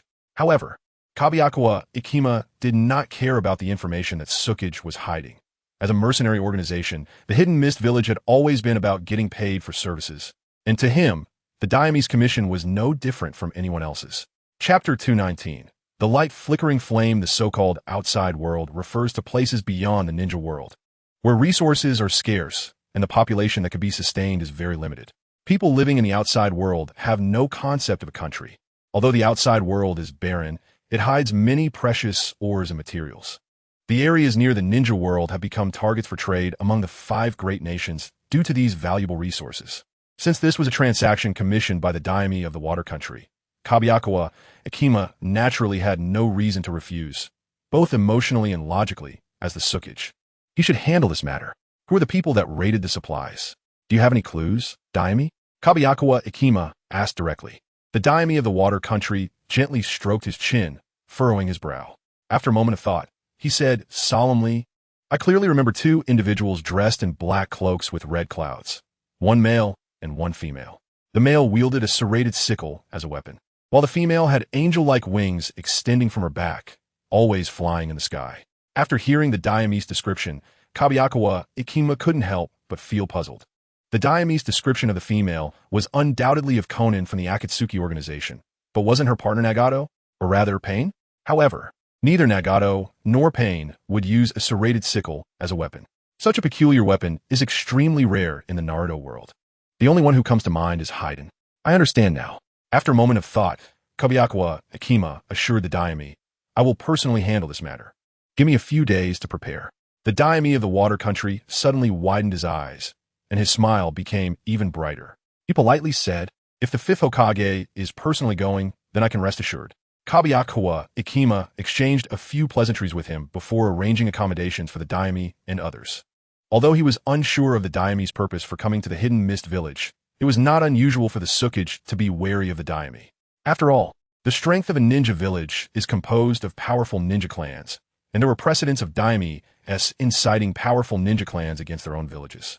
Once he had the daimyo under surveillance, Kobayakawa Ikima returned home to make some preparations. Although he was absolutely confident in his own strength, his opponent this time was the Akatsuki organization, and it could very well be their strongest visible force, Pain. He could not afford to be careless. It is known that even in a weakened state, Pain has the strength to capture the strongest tailed beast, the 9 tails. And the Shinra Tensei technique is powerful enough to destroy a large ninja village in an instant. 5 days later, as dawn broke, the daimyo of the water country had already left the Hidden Mist Village. Kobayakawa Ikima had Kisame Hashigaki guard the village while he took a few intelligence ninjas and set sail to the incident location, leaving the Hidden Mist Village. The ships of the water country headed northeast, and after 3 days of travel, they left the waters of the water country. The sky was a deep blue, and the clear wind carried a salty scent. Every couple of hours, they encountered fleets or ships. This was the trade route opened decades ago that led to the outside world. This route was shared by the water country and the lightning country. Although there were occasional frictions between the 2 nations along this route, they generally coexisted peacefully. Kobayakawa Ikima stood on the deck, gazing into the distance. All around him was the blue sea, with only the rising sun to indicate the general direction. Navigation on the sea must rely on a compass. Otherwise, one would surely get lost in a vast ocean. The Akatsuki organization was a mercenary group, and since the rain country is far from here, Konan could not have come specifically to rob the cargo of the ship. If it were a small country harboring animosity towards the rain country seeking revenge, it was also unlikely that they would repeatedly hire the Akatsuki to raid the water country's ships, as very few small countries could afford the expenses of mercenaries like the Akatsuki. Kobayakawa Ikima felt somewhat puzzled. It was too strange for the Akatsuki to raid the cargo ships of the water country. If it were truly hired by a small country, then this time they would likely return empty-handed. After all, The Akatsuki would not risk long-term enmity with the water country for a small profit. They would probably have already returned to their base to defend it. After sailing for another 5 days, Kobayakawa Ikima could finally see a grayish small island in the distance. The island was barren, and the wind seemed to carry tiny fragments of stone. In the outside world, vegetation cannot survive, and the land is lifeless, presenting scenes reminiscent of the apocalypse. Suddenly, 2 figures appeared in the sky in the distance, slowly flying towards the ship. As they got closer, Kobayakawa Ikima was able to see the situation above clearly. 2 individuals dressed in black cloaks with red clouds were responsible for flying. Conan was holding on tightly, and it seemed that carrying someone while flying was not easy for her. The other person flying alongside Conan was not Pain, but a guy wielding a serrated sickle. Indeed, it was Haydn. Upon recognizing the visitors, Kobayakawa Ikima suddenly relaxed. Both Conan and Haydn were indeed top-tier fighters. Even an ordinary Jainin would likely be killed in an instant by these 2. However, if Nagato did not intervene, the current Akatsuki posed no threat to Kobayakawa Ikima. Although the combination of Conan and Haydn was strong, it could not break through his Susanoo, nor could they escape the observation of his Sharingan. Fire release. Great fireball technique. Kobayakawa Ikima did not form any hand seals. He directly spat out a fireball the size of a fist. The fireball quickly soared into the sky, rapidly approaching Conan and Haydn, who were flying. Time seemed to stand still at that moment. When Conan and Haydn saw the fireball, it was already about 10 meters away from them. "Hey, woman, what is this light fireball? Is it some kind of ninjutsu?" Haydn pointed at the approaching fireball and asked Conan behind him. Haydn had just recently left the Jashin cult and had little contact with ninjas, so he did not have much understanding of ninjutsu. Faced with the highly destructive great fireball technique, he merely referred to it as a small fireball. Conan's pupils suddenly constricted. She quickly turned her body to the side and rapidly descended away from the fireball, trying to evade the ninjutsu. Just at that moment, the fireball exploded. The flames dyed the sky a deep red, and the tremendous roar sounded like thunder, scattering everywhere. The figures of Conan and Haydn had already been engulfed in the explosive flames. Within that blaze, the 2 figures wrapped in flames fell rapidly until they plunged into the distant sea. Kobayakawa Ikima continued to gaze at the sky, and his Sharingan instinctively activated, the pupils moving restlessly as if observing something. Suddenly, Kobayakawa Ikima quickly retreated, and several razor-sharp sheets of paper embedded themselves deep into the wooden deck where he had originally stood. Chapter 220. The advantages of the Tsukage. After the sheets of paper landed, they softened and lay flat on the deck, clearly depicting a blue sky on their backs. Using this form of painting, Conan was able to achieve temporary invisibility in the sky, helping her evade the sight of most ninjas. However, for Kobayakawa Ikima, who possessed Sharingan and Byakugan, this camouflage method was completely ineffective. At that moment, Shounen also appeared above Kazuya Kawai. The papers adorned with blue sky patterns on her body peeled away, revealing her from her invisible state, and the wings made of white paper on her back made her look like a descending angel. Shounen spread her 5 fingers towards Kazuya Kawai, and the peeled blue sky pattern papers did not fall, but instead folded themselves in midair, forming a multitude of paper shurikens. At a glance, there were over 100 paper shurikens, which spun and shot down at an extremely fast speed. Bang, bang, bang, boom. The wooden deck echoed with violent impacts as the paper shurikens fell like raindrops, mixed with explosive tags, and the flames from the explosions spread across the deck, causing a tremendous roar that shattered the mast and damaged the ship. For an ordinary ninja, each of Xiaonan's attacks would be lethal. However, Kazuya Kawai merely opened his skeletal Susanoo, and the dense paper shurikens and explosive tags hit the skeletal Susanoo, creating only slight ripples. Xiaonan's divine paper technique was indeed a powerful ninjutsu that combined offense and defense, allowing her to easily slaughter ordinary jonin, but the lethality of this technique was somewhat average, unable to break through even the defenses of Susanoo. I've seen your ninjutsu. That's the 3rd power unlocked by the Manjiki Sharingan, Susanoo, right? After a series of attacks, Shounen chose not to continue and instead quietly observed Kazuya Kawai. Having witnessed Itachi Uchiha activate Susanoo, Shounen understood the weakness of this ninjutsu well. It consumed too much chakra, and both attack and defense could only be maintained for an instant. One major characteristic of the Manjiki Sharingan is that its usage consumes a tremendous amount of chakra. Even if left unattended, Kazuya Kawaii could probably only maintain it for a few minutes. Did you see this ninjutsu from Itachi? Kazuya Kawaii was not surprised at all. After all, Xiaonan was a high-ranking member of the Akatsuki organization, so how could she not have some knowledge? Although the Manjiki Sharingan is rare, it is not a secret among the high ranks of the ninja world. That's right. Xiaonan nodded and admitted, Susanoo is indeed a ninjutsu that could be called perfect defense. But how long can your power maintain this ninjutsu? The moment she saw Susanoo, Xiaonan knew her attacks would be hard to inflict damage on Kazuya Kawaii again. It was better to delay time and wait for Susanoo to dissipate.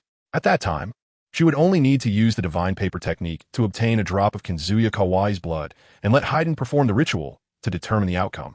In that case, not only could the mission from the Land of Lightning be completed, but they could also obtain the bounty of nearly 200 million Ryo for the Mizuki's head. As long as I can maintain it until I defeat you, that's enough.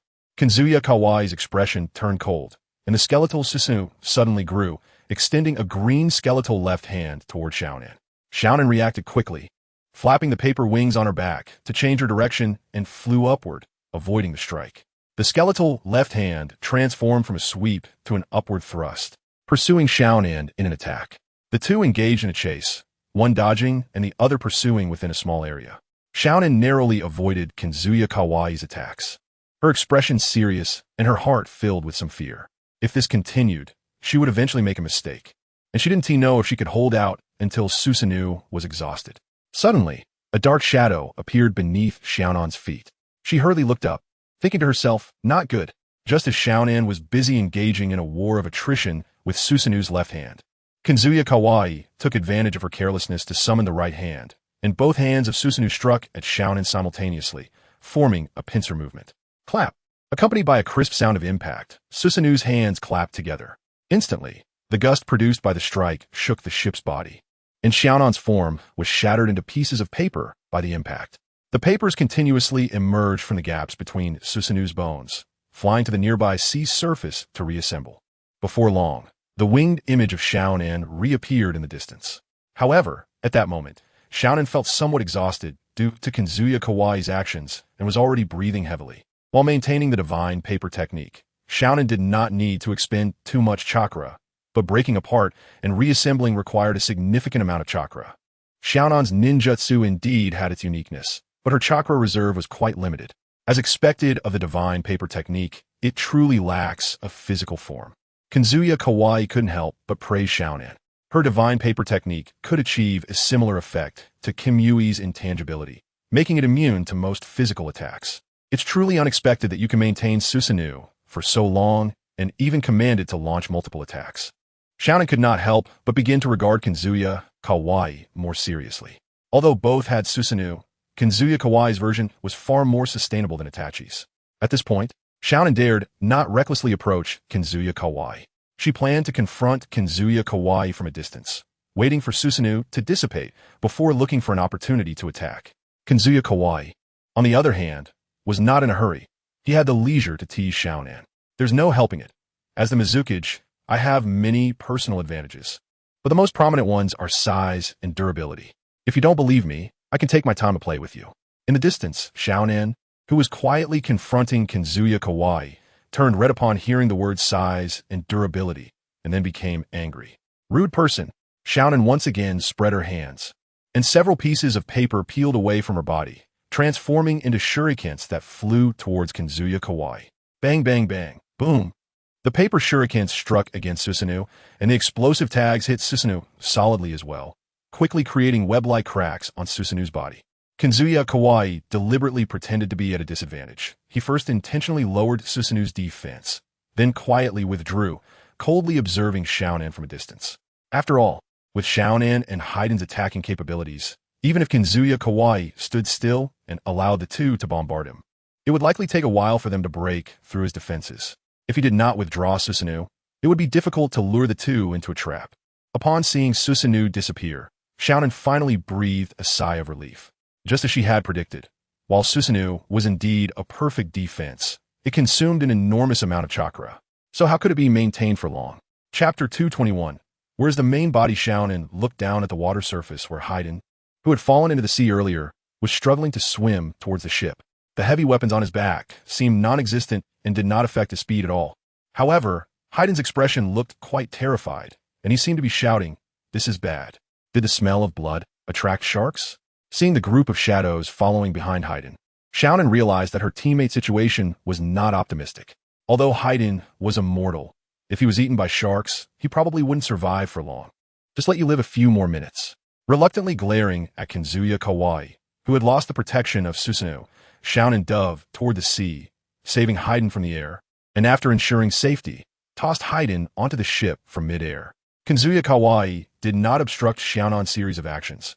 In his view, the attacks from these two notorious Akatsuki members were merely like children playing. The reason he had not dealt with the two yet was simply to see their true strength. Currently, the only thing KazumaFaces had to be wary of was Pain's six paths, who might be lurking in the shadows, ready to provide support at any moment. Splash! With a muffled bang, Fadewan heavily crashed onto the deck. He had just been burned by the brutal explosion, and now he was dropped from a height by Xiaonan, feeling an indescribable frustration in his heart. "Damn bitch, I'll settle the score with you after I deal with the fifth Mizukage." Fadewan endured the pain and straightened his fractured right hand, angrily cursing Xiaonan, who was still in the air. Although Xiaonan's expression was displeased, she did not blame this newly joined member of the Akatsuki organization. The primary task at hand was to face the strong enemy, the Mizukage, and any other conflicts could be set aside for later.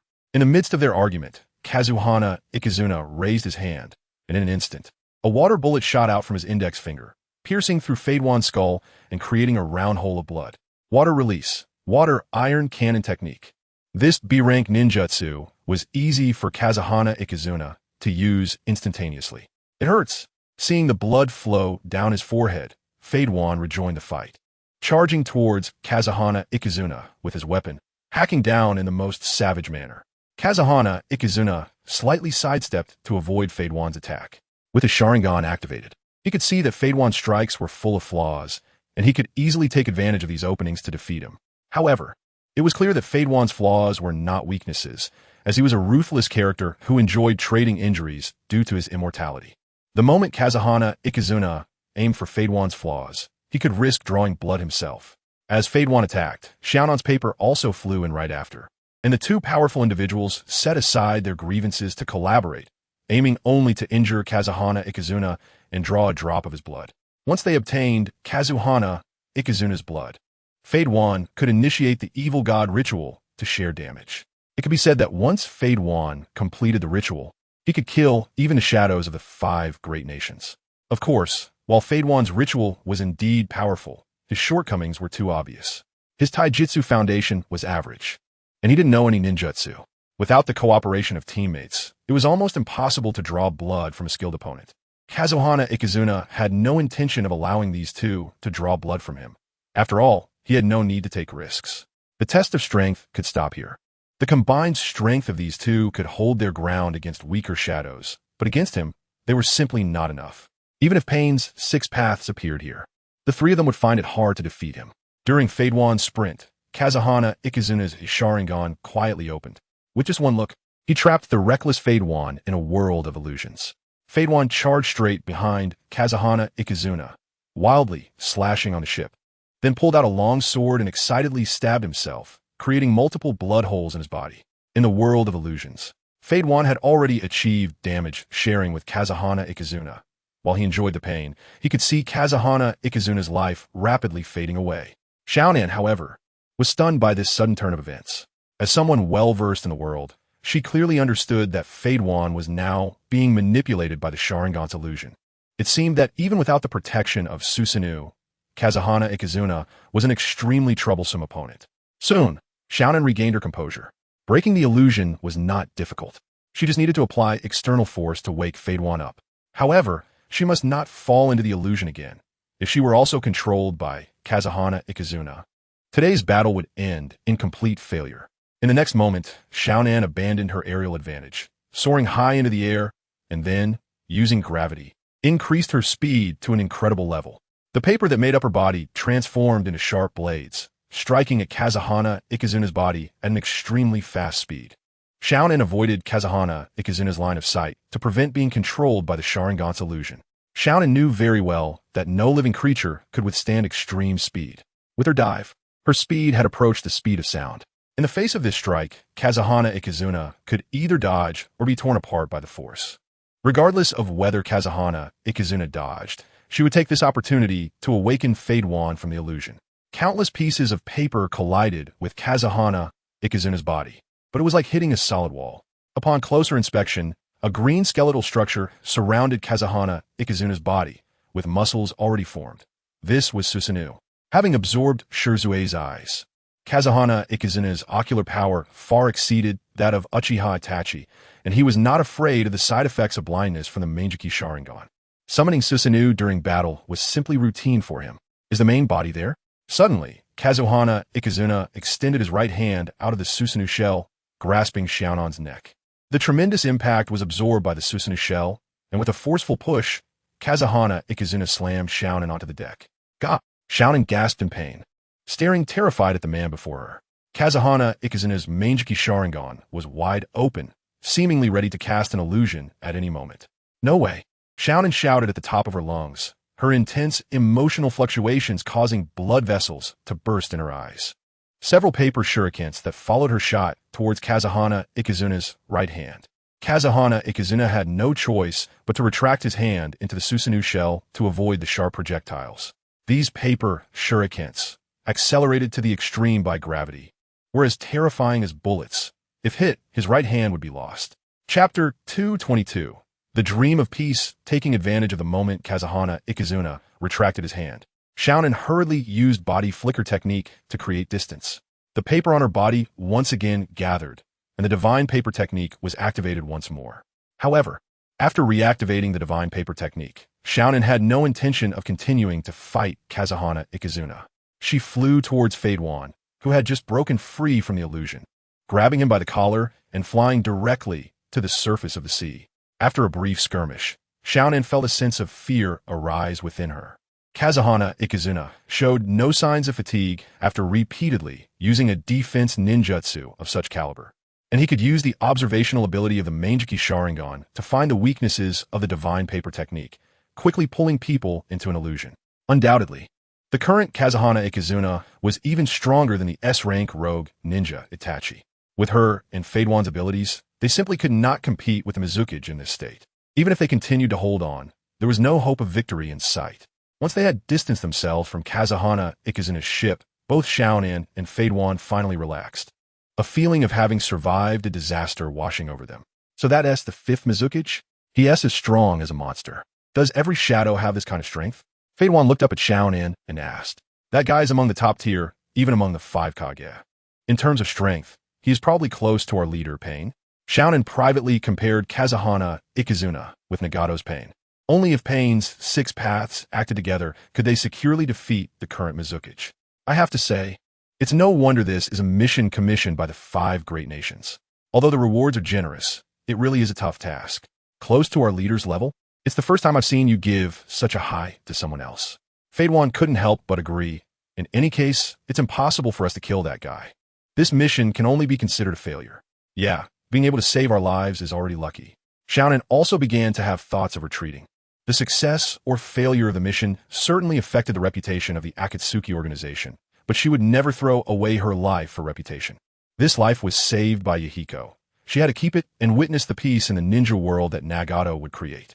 Remembering her childhood dream, Xiaonan couldn't help but smile slightly. Building a world of ninjas without conflict. How exciting would that be? By that time, there would no longer be any war orphans like them.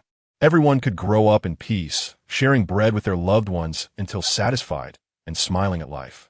Just then, a hurricane blew from behind, and Xiaonan lost her balance under the force of the wind, barely managing to steady herself with all her strength. No way. Can Susanoo really fly? Faden looked back, his eyes filled with terror. He had only heard descriptions of Susanoo from Xiaonan. He knew it was a ninjutsu that combined offense and defense, but he never thought it could fly. Moreover, in terms of flying ability, Susanoo far surpassed Xiaonan, known as the White Tiger of Akatsuki, resembling a flying fortress of war. Xiaonan was suddenly startled. Just as she steadied herself, her heart trembled, and when she turned to see the scene behind her, sheer terror appeared on her face. Susanoo was really flying toward them. The green spear swept across Xiaonan's body, scattering her paper body, which fell like confetti. Faden lost Xiaonan's support and plummeted straight into the sea below. The paper gathered again, and Xiaonan's figure reappeared in front, abandoning Faden and abruptly accelerating, her figure producing a whooshing sound in the sky. Right now, Xiaonan just wanted to escape from this place. She knew very well that she couldn't defeat the Mizukage with her own strength. Fleeing was the only way out. However, in the next moment, Xiaonan's body appeared in the palm of Susanoo. Her pure flesh and blood form, uncovered by any paper, was pinched like a toy. As they hurriedly exchanged glances in the air, Kazuma controlled Xiaonan with his eyes, restoring her from the state of the goddess paper technique to her physical form. Then, like catching a small bird, he grasped Xiaonan in his palm. Looking at Xiaonan in his hand and Faden swimming in the sea, Kazuma felt quite excited. His efforts this time were not in vain, as he had captured 2 members of the Akatsuki organization at once. If he could persuade these 2 Akatsuki members to join Kirigakure, then the strength of Kirigakure would further grow, even surpassing the so-called strongest village, Konohagakure. The ship slowly sailed, and not long after, it entered the dock of the outside world.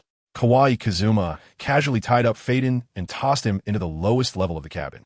Faden's abilities were quite average, and Kazuma was not worried about him escaping. As for Xiaonan, Kazuma was especially careful, controlling her with illusion techniques. Xiaonan's goddess paper technique was quite troublesome. No one could guarantee they could imprison a ninja who could use the goddess paper technique. The sunlight turned yellow, and the seagulls foraging on the sea began to return, flying towards the land, with a chorus of bird calls. On the sea's surface, over 100 kilometers away from the outside world, a small cruise ship was quietly anchored. A man dressed in a long robe sat cross-legged on the deck, and opposite him sat another man similarly dressed. Behind the 2 men were several beautiful women waiting, some holding incense burners with wisps of blue smoke rising.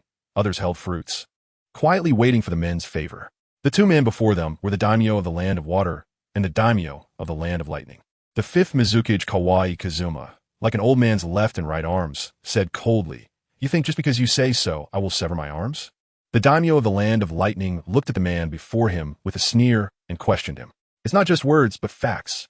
The daimyo of the land of lightning, sitting cross-legged, explained impatiently while crossing his arms, "We big countries actually have no subordinate relationship with the 5 great ninja villages. Rather, we're more like partners. But now, the 5th Mizukage has broken the unspoken rules among the great countries by sheltering rogue ninjas everywhere. As a daimyo, you only have 2 choices. Either deal with the 5th Mizukage or go to war with us 4 great countries." The daimyo of the land of water frowned tightly. He did not like the previous remarks, which carried a hint of threat. Of course, before the threat, the daimyo of the land of lightning had already said many soft words. The daimyo of the land of water also realized the threat posed by Kazuma. If he did not curb the power of Kirigakure, then his position as daimyo would likely be precarious. At that time, Kazuma, who possessed sufficient power, could become a serious threat to the land of water, overturning the cooperative relationship between the great countries and ninja villages, even resulting in a phenomenon where ninja villages superseded countries. Undoubtedly, for an ambitious national leader, the daimyo of the land of water certainly did not want anyone riding on his neck, even if that person was the most important strategic resource of the country. Chapter 223. Abido appears the sky was azure, almost the same color as the sea surface, when a homing pigeon appeared over the vast ocean, flying straight to the daimyo of the land of water. The daimyo of the land of water took a piece of paper from the small iron box on the pigeon's leg, opened it, and saw a line written on it. The Mizukage has captured 2 members of the Akatsuki organization alive, without using full strength. At that moment, the face of the daimyo of the land of water darkened. He was quite aware of the strength of the Akatsuki members. Although the Akatsuki organization had only appeared in the ninja world in the past 2 years, it was quite powerful, reportedly capable of assassinating the 5 Kage. He had accepted the proposal from the land of lightning to have the Akatsuki raid supplies to trouble Kirigakure, testing its strength while also putting pressure on Kazuma. But now these 2 renowned Akatsuki ninjas had actually been captured alive. It should be noted that only under conditions of a huge disparity in strength could a ninja be captured alive. Undoubtedly, the strength of the 5th Mizukage not only exceeded the imagination of the other 4 great countries, but also surpassed his own expectations. If Kirigakure continued to develop unchecked, its influence would soon surpass that of the 5 great countries. Lord Daimyo of the Land of Lightning. The daimyo of the land of water silently crumpled the note in his hand, holding it tightly as he cleared his throat and said solemnly, "No matter what, The fifth Mizukage is also a contributor to the Land of Water. If you want me to betray him, the price has to go up. The eyes of the daimyo of the Land of Lightning revealed a look of ecstasy.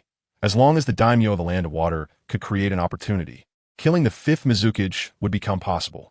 There are rules in the ninja world, and the ever-growing power of Kirigakure has threatened the safety of the other countries and must be eliminated.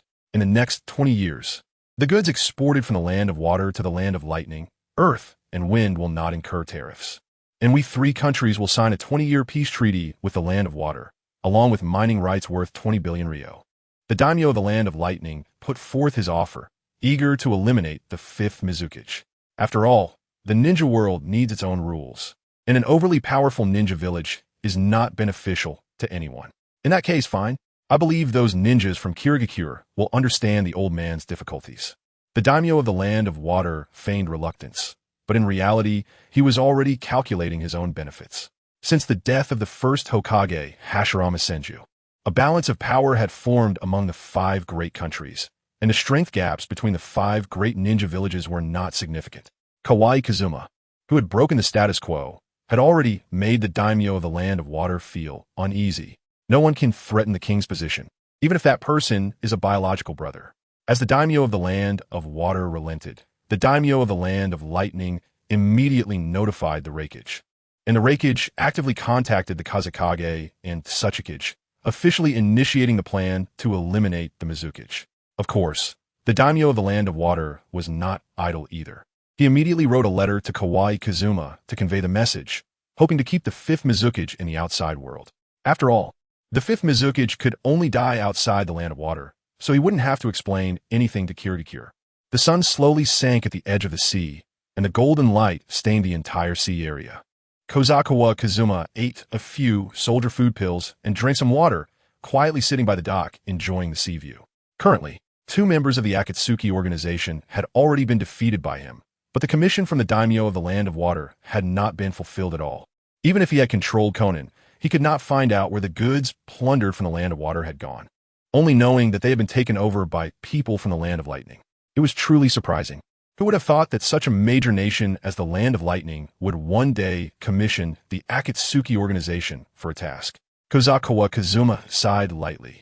Calculating the time, it should still not be the active era of the Akatsuki organization. Perhaps his appearance had brought unforeseen changes to the ninja world, causing the Akatsuki to become active ahead of time. However, since that batch of supplies had reached the Land of Lightning, retrieving the supplies had become an extremely difficult task. After all, even the Mizukage would not be able to execute a mission within the Land of Lightning. Suddenly, Kobayakawa Kazuma stood up abruptly, grabbing Konin and throwing her aside. Konin rolled out like a stone, landing perfectly in a doggy style. This sudden impact dispelled Kobayakawa Kazuma's illusion, awakening Konin from the illusion. The awakened Konin looked at Kobayakawa Kazuma with a look of disdain. Undoubtedly, she was not willing to accept her defeat today. Meanwhile, in the position where Konin had originally been, a wave of spatial fluctuations appeared, and with ripples spreading out, a man wearing a mask appeared there. Uchiha Obito, you haven't made much progress in these past 2 years. Upon seeing Obito appear, Kobayakawa Kazuma directly called out his name. The last time he met Obito was in the Hidden Mist Village, when Kobayakawa Kazuma had just defeated the Mizukage, Yagura. At that time, he only possessed the S-rank ninjutsu of Flying Thunder God and the Red Lotus spiraling sphere, and did not dare to provoke him. So last time, even when he saw Obito, Kobayakawa Kazuma did not dare to expose his identity, fearing that this guy might take notice of him. But now, Kobayakawa Kazuma's strength was no longer on the same level. Even when facing Obito, he had the confidence to fight back and naturally would not play along with this guy anymore. The revealed Uchiha Obito merely stared silently at Kobayakawa Kazuma. Even when his identity was exposed, his mood remained unchanged, and his gaze showed no signs of alteration. Where did you hear that name? Uchiha Obito imitated Madara's tone and casually asked, showing no intention of admitting his identity. Upon hearing Kobayakawa Kazuma's address, Konin was slightly taken aback. She looked at Kobayakawa Kazuma in surprise, then turned her gaze back to Obito, murmuring, "Did the Mizukage recognize the wrong person? Or is he going to play your new identity?" Seeing that Obito did not want to admit it, Kobayakawa Kazuma twisted his neck and continued. "The so-called plan of Uchiha Madara is actually just a grand deception. You and he are merely pawns." Uchiha Obito was also a pitiful person. Kobayakawa Kazuma wanted to directly tell him the truth to persuade him to abandon the Eye of the Moon plan. However, as soon as he opened his mouth, Uchiha Obito charged at him. With a whoosh, a thick black iron chain was released from Obito's right eye's Kimui space, and Obito grasped the chain in his hand, wrapping it around Kobayakawa Kazuma. Chapter 224. Capture successful, seeing Obito's attack coming. Kobayakawa Kazuma quickly pulled out a kunai with a flying thunder god mark from his ninja tool pouch. In a clash of space ninjutsu, it all came down to who had the faster reaction speed. Speed determined everything. I won't make the same mistake twice. Uchiha Obito's eyes reflected the appearance of Minato Namikaze. The same circumstances, the same battle. His fight with Kobayakawa Kazuma was just like the scene 8 years ago against his mentor. However, last time he lost to Minato, who could use Flying Thunder God and Spiraling Sphere, and this time he would defeat the Flying Thunder God technique with Kimui and redeem himself. Now he was far stronger than he was on the night of the Nine Tails, and he had seen Kobayakawa Kazuma's strength. It was nothing compared to Minato's back then. The marked kunai passed through Uchiha Obito's body, and Obito suddenly widened his eyes, the pattern of the Sharingan appearing in his pupils. Mizukage capture successful. The chains wrapped around Kobayakawa Kazuma's body, and Uchiha Obito's eyes met Kobayakawa Kazuma's, using his Manjiki Sharingan to cast an illusion. This was the fighting style of the Uchiha clan, centered around the Jinjutsu of the Manjiki Sharingan, with other ninjutsu merely serving as support. In an instant, the scenery before Kobayakawa Kazuma changed. He returned to that night, the night he fought Yagura, facing the powerful Three Tails Jinchuriki. In reality, Uchiha Obito had wrapped the chains around Kobayakawa Kazuma, and with the illusion plus Kimui, he was confident he had defeated the fifth Mizukage. After all, even a Kaga-level ninja could not directly resist the power of the Manjiki Sharingan unless they had another Manjiki. Next, he just needed to place Kobayakawa Kazuma into his Kamui space, turning him into a puppet like Yagura. The hidden mist village, even with a new Mizukage, was ultimately still under the control of the Akatsuki organization. What is this? Susanoo? Just at the moment when the chains wrapped around Kobayakawa Kazuma, Uchiha Obito saw green chakra pouring out from around Kobayakawa Kazuma's body. This chakra actually formed a physical entity, preventing his iron chains from wrapping around Kobayakawa Kazuma's body at all. In the next moment, the scenery before Uchiha Obito also changed. The world was engulfed in darkness, and Obito's only Sharingan actually detached from its socket, leaping out and was caught by Kobayakawa Kazuma in front of him. Covering his eyes, Obito let out a heart-wrenching roar, clutching his bleeding right eye, and when he looked up, he saw Kobayakawa Kazuma's eyes. Those were a pair of perfect Manjiki Sharingan, shaped like four-pointed shuriken, extremely familiar. In an instant, Obito recognized the Manjiki Sharingan before him. It belonged to Shursui. Ha, I see. The fifth Mizukage is actually colluding with the rogue ninja of Konoha. Only by transplanting the cells of Hashirama can one perfectly master Shursui's Manjiki. Obito let out a wild laugh, forcibly breaking the illusion. With the power of Hashirama cells, Obito's ocular power was extremely strong. When it came to ordinary Jinjutsu, he was not inferior to Kobayakawa Kazuma. Therefore, at the moment of the Jinjutsu clash, Obito forcibly broke free from the illusion. In reality, the iron chains in Obito's hand were still wrapped around Kobayakawa Kazuma, and the Susanoo that Kobayakawa Kazuma activated blocked Obito's attack. Immediately, Obito's body and the chains became ethereal, and his form passed through Kobayakawa Kazuma's body. If I say I'm a descendant of the Uchiha clan, would you believe me? Kobayakawa Kazuma looked back and retorted. At this moment, he wanted to obtain Obito's Sharingan, that Kimui Sharingan, which could elevate his abilities to a new level. What a crude lie. Your words cannot change any facts. Uchiha Obito's figure did not linger. After a brief confrontation, he was well aware that he could not defeat Kobayakawa Kazuma. The speed of this guy's progress was simply astonishing. The fifth Mizukage was truly a formidable shadow. However, Obito's purpose for this visit was not to defeat Kobayakawa Kazuma, but simply to rescue Konan. After all, Konan was an important member of the Akatsuki organization. If she were killed by the Mizukage, Nagato would probably go mad. As he spoke, Obito's right eye released layers of spatial ripples, hiding his body in the Kimui space. Kawaii Kazuma immediately activated his Byakugan, not believing that Uchiha Obito had appeared here just to play hide and seek. It didn't seem like the style of a mastermind boss to slink away like that. A few seconds later, layers of spatial fluctuations appeared beside Xiaonan, and a pale hand reached out from the pitch-black space, resting on Xiaonan's shoulder. As expected, Obito's true intention was to rescue Xiaonan. Kawaii Kazuma instantly shot out several shurikens, which lodged into Obito's arm, but no blood flowed from the wounds. Despite the risk of injury, Uchiha Obito still dragged Xiaonan into the Kamui space. At this moment, Kawaii Kazuma finally closed his Byakugan. Since Obito had achieved his goal, he should have escaped by now. Currently, Kawaii Kazuma's strength was indeed formidable, but facing the unresolvable spatial ninjutsu like Kamui, it was difficult for him to keep the opponent. Unless Obito was willing to stay and fight to the death, once their chakra was nearly exhausted, he could easily win due to his chakra advantage. Kawaii Kazuma sighed. If it weren't for Obito's appearance, he could have captured 2 Akatsuki members during this outing, thus expanding the power of the Hidden Mist Village. But now, he was left with only one not-so-powerful Haiden. Haiden's strength could only be described as barely acceptable. Without prior intelligence, he could catch an enemy off guard, but it was still far behind Xiaonan's paper jutsu.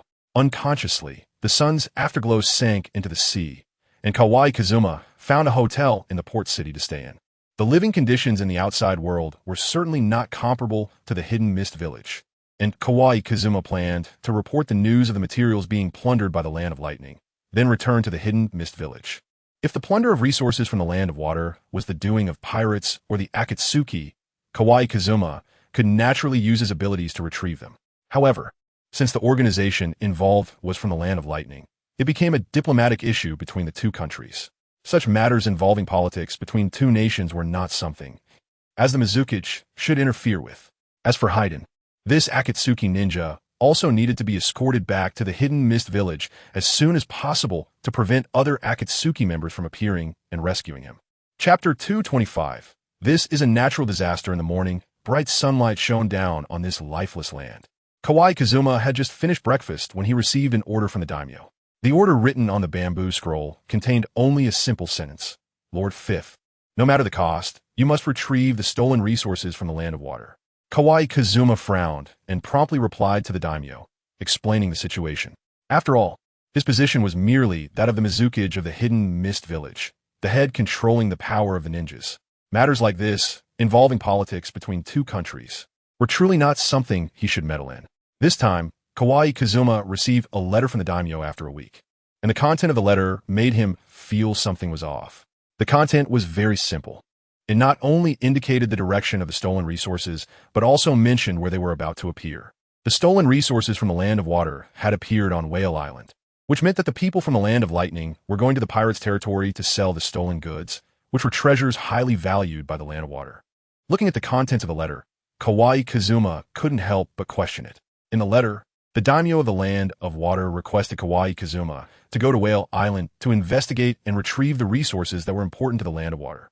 Whale Island was not far from the outside world. It was a small island standing on the edge of the ninja world and was said to be a place where pirates held trade.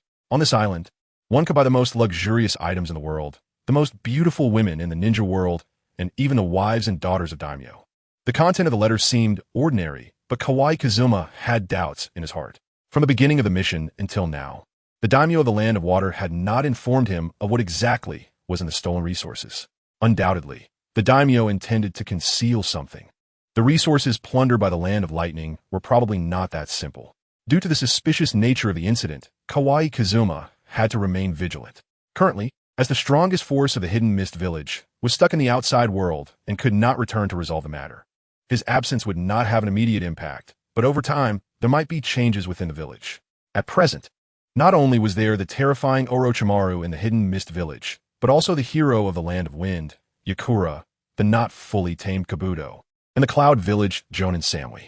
While Kawaii Kazuma was in the village, he could suppress these individuals with his strength, but once he was absent, it would be challenging for the village's Jonin and Kisame to hold them back. After all, the strength of these individuals could not be underestimated. If Orochimaru and the others teamed up, they could even shake the foundation of a major country.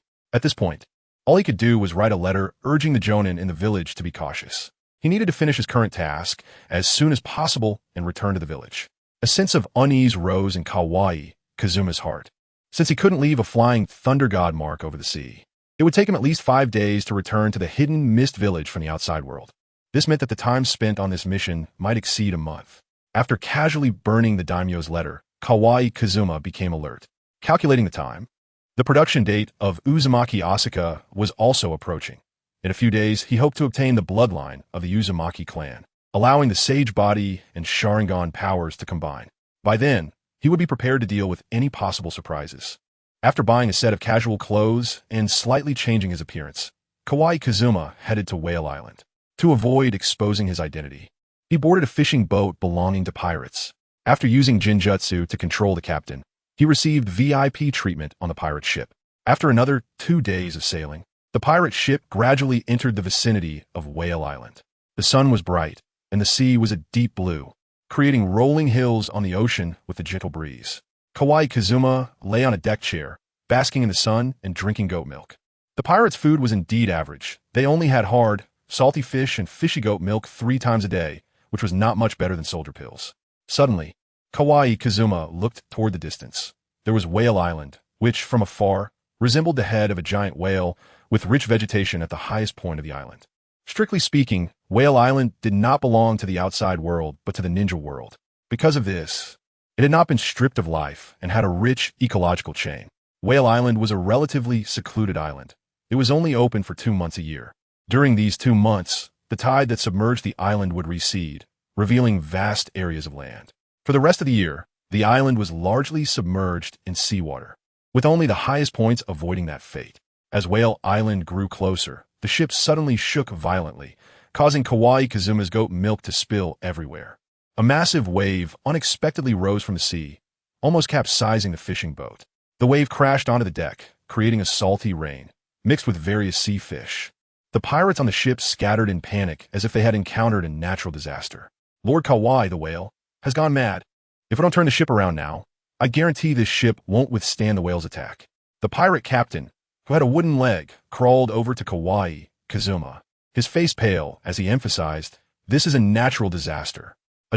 Humans cannot resist natural disasters. They can only yield, and we must escape from here."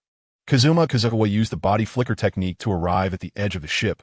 Looking down, a giant shadow appeared beneath the fishing boat, overshadowing the vessel he was on, appearing immensely large. Undoubtedly, the shadow below was a whale, estimated to be about 50 meters long based on a glimpse. Unable to see the whale's eyes meant he couldn't directly use the Sharingan to control such an animal. Kazuma immediately bit his thumb, and blood transformed into various characters that scattered. Boar, dog, rooster, monkey, goat, summoning technique. In an instant, a burst of white mist erupted, and from the mist emerged a monkey. It was Enko. As soon as he appeared, Enko activated the transformation technique, and a ninja blade fell into Kazuma's hand. It was Tsukiyomi. When the whale revealed most of its body, Kazuma calmly aimed the Tsukiyomi blade at the whale below. Stretched Tsukiyomi. Chapter 226. Setting up the battlefield, the ninja blade in Kazuma's hand extended over 100 meters, piercing directly into the whale's body below.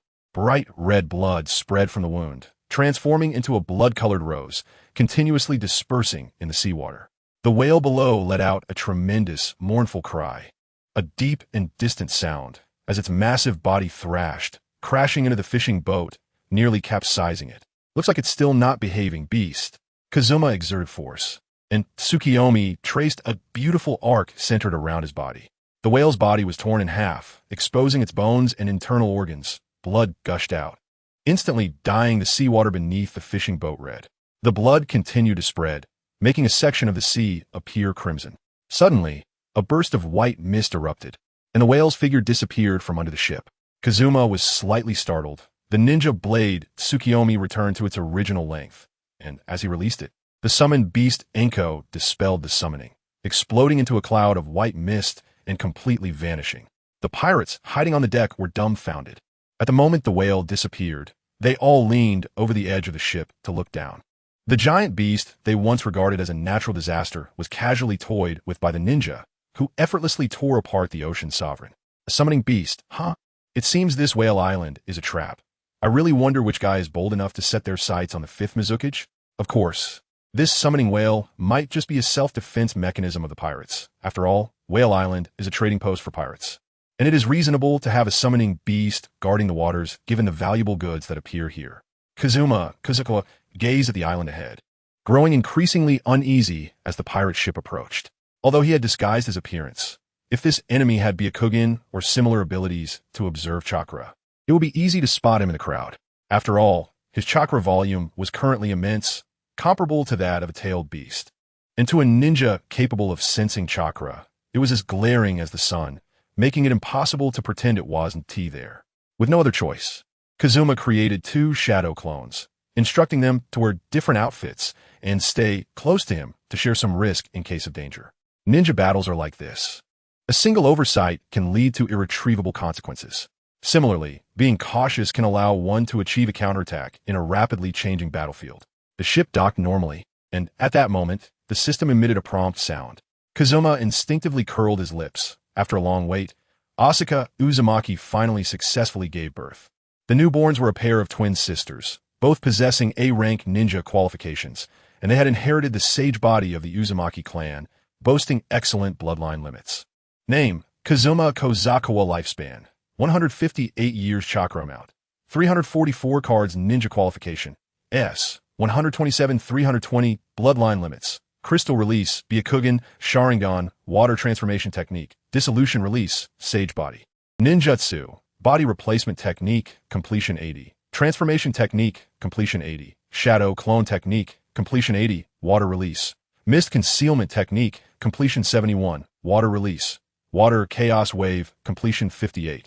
Sword Technique, Moon Shadow, Completion 58, Water Release. Water Iron Cannon, Completion 46. Summoning Technique, Completion 100. Truth-Telling Technique, Completion 25, Fire Release. Dragon Fire Technique, Completion 45. Shadow Clone Technique, Completion 45, Fire Release. Head Hardening, Completion 30. Spiral Sphere, Completion 39, Fire Release. Red Lotus Spiral Sphere, Completion 29, Flying Thunder God, Completion 30. Lightning Release, Heavenly Flash, Spiral Sphere, Completion 19. The birth of these children not only brought Kazuma a massive amount of chakra, but also granted him the sage body of the Uzumaki clan. When the powers of the sage body and Sharingan combine, they can transcend into a higher level of power. Currently, although Kazuma had not seen any changes in his Sharingan, he sensed that his blurry vision had been restored. Originally, frequent activation of the Manjiki Sharingan had caused some damage to his eyes. However, with the birth of the twin sisters from the Uzumaki clan, the scene before Kazuma became clear again, as if the world had removed its mosaic and revealed its true form. Additionally, Kazuma could sense that the once unusable Kodoe Mitsukami had been restored. The so-called strongest Genjutsu could be activated again. The bloodline of the Uzumaki clan possesses such terrifying power, not only enhancing physical constitution, but also lowering the threshold for techniques, allowing some ninjutsu that should be difficult to use to become easily accessible. After the pirate ship docked, Kazuma dismissed the pirates and ran in different directions on the island with his 2 shadow clones. The shadow clones carried a large number of kunai that marked the visit of Kazuma, scattering them in hidden corners of the island, leaving traces for the Flying Thunder God technique. Prearranging the battlefield can greatly enhance the strength of the Flying Thunder God user, and if a battle occurs, it will also allow for a way to escape the battle scene. The pirate trade fair will be held in 2 days, and the deadline is only 3 days. During these 3 days, pirates from all over will gather on this whale island to conduct transactions. According to the information from the daimyo, the supplies from the Land of Water will appear at that time, which will also be a great opportunity for Kazuma to acquire supplies. After casually cutting down some trees, Kazuma built a simple house not far from the beach, which became his temporary resting place. Fishing and grilling fish, Kazuma began to live a vacation-like life. With 2 days left until the trade, there were still very few pirates arriving at Whale Island, and no large-scale landings had occurred. After all, participating in the trade fair poses risks for pirates. Such a large-scale gathering easily attracts the firepower of the 5 great nations. For pirates, the shorter the time spent on Whale Island, the safer it is. Thus, many pirates choose to come only on the trading day, and after completing their transactions, they immediately leave this place of trouble. Chapter 2:27. The 3 shadows arrived. Seagulls cried in the sky, and a gentle breeze blew through the distant coconut trees. Kazuma salted the fish he caught and roasted it using fire release ninjutsu before eating. Soon, the day of the trade fair arrived. Kobayakawa Kazuma moved together with 2 shadow clones, using someone else's appearance to appear at the trading location. The so-called trading place was actually an open area not far from the beach, where a pirate flag featuring a skull was fluttering in the wind. Proclaiming the nature of the trade fair, Kobayakawa Kazuma glanced at the goods in front of him. The person before him was a female pirate, whose stall displayed various luxury items. Anything could be reserved, even the jewels worn around the necks of feudal lords. With interest, Kobayakawa Kazuma examined the pirate and asked, "Is it usually this empty at the trading fair?" The female pirate had curly golden hair, and her long life at sea had made her skin rough and somewhat dark, though her blue naval hat was spotless. Looking up, the female pirate replied, "I think this trading fair is an exception. The well-known pirate cruise might have been delayed due to some issues." An exception? Perhaps the pirates who came were just eliminated in advance. Kobayakawa Kazuma chuckled at the gold tooth showing from the female pirate. At this point, even an idiot could understand what was happening. It seemed that he had been betrayed by the feudal lord of the land of water and the so-called Akatsuki organization, along with the so-called resource plundering incident. It was all to lure him to this isolated island far from land. The Flying Thunder God technique could indeed achieve long-distance teleportation, allowing ninjas to stand invincible. But this technique had a limited range and required a Flying Thunder God marker. The vast ocean was ever-changing, and without a fixed object to imprint the Flying Thunder God marker, teleportation was impossible. In other words, Kobayakawa Kazuma was now trapped on this isolated island known as Whale Island. However, he was not worried about his situation. If he had previously felt some unease facing unknown powerful enemies after obtaining the Sage Body Bloodline limit, he began to look forward to what tricks the Mizukage and the Land of Lightning would come up with. Even if Reikage AI led several Jonin from Kumogakure here, what would they do? The only concern was that during his absence from Kirigakure, those rogue ninjas in the village might come up with new tricks. Suddenly, the sunlight became intense, and glowing dust appeared around Kobayakawa Kazuma's body, swirling in the air, creating an extraordinary spectacle. The coverage of this dust was not large, but it was enough to envelop him and the female pirate completely. Shortly after, the dust exploded, sending up a cloud of smoke. The moment the dust appeared, Kobayakawa Kazuma used the Flying Thunder God to teleport away. Although he did not immediately recognize this technique, his instincts were enough to help him evade it. Unfortunately, the female pirate before him was not so lucky. She was obliterated in the explosion of the dust. In an instant, he found himself by the beach, looking up to see a small old man flying in the sky, none other than Tsuchika Inoki. After releasing a dust release technique, it seemed that Inoki did not feel a hit. At this moment, he was nervously looking around. Where's that Mizukage? Inoki scanned the area. Although he had long suspected that killing the Mizukage would not be so simple, seeing the Flying Thunder God for the first time made him somewhat anxious. After all, seeing this technique inevitably reminded people of the infamous fourth Hokage, Minato Namikaze, the Yellow Flash. Why is the Tsuchika here? Kobayakawa Kazuma was slightly taken aback. He had considered many possibilities, but did not expect Tsuchika Inoki to appear on this island.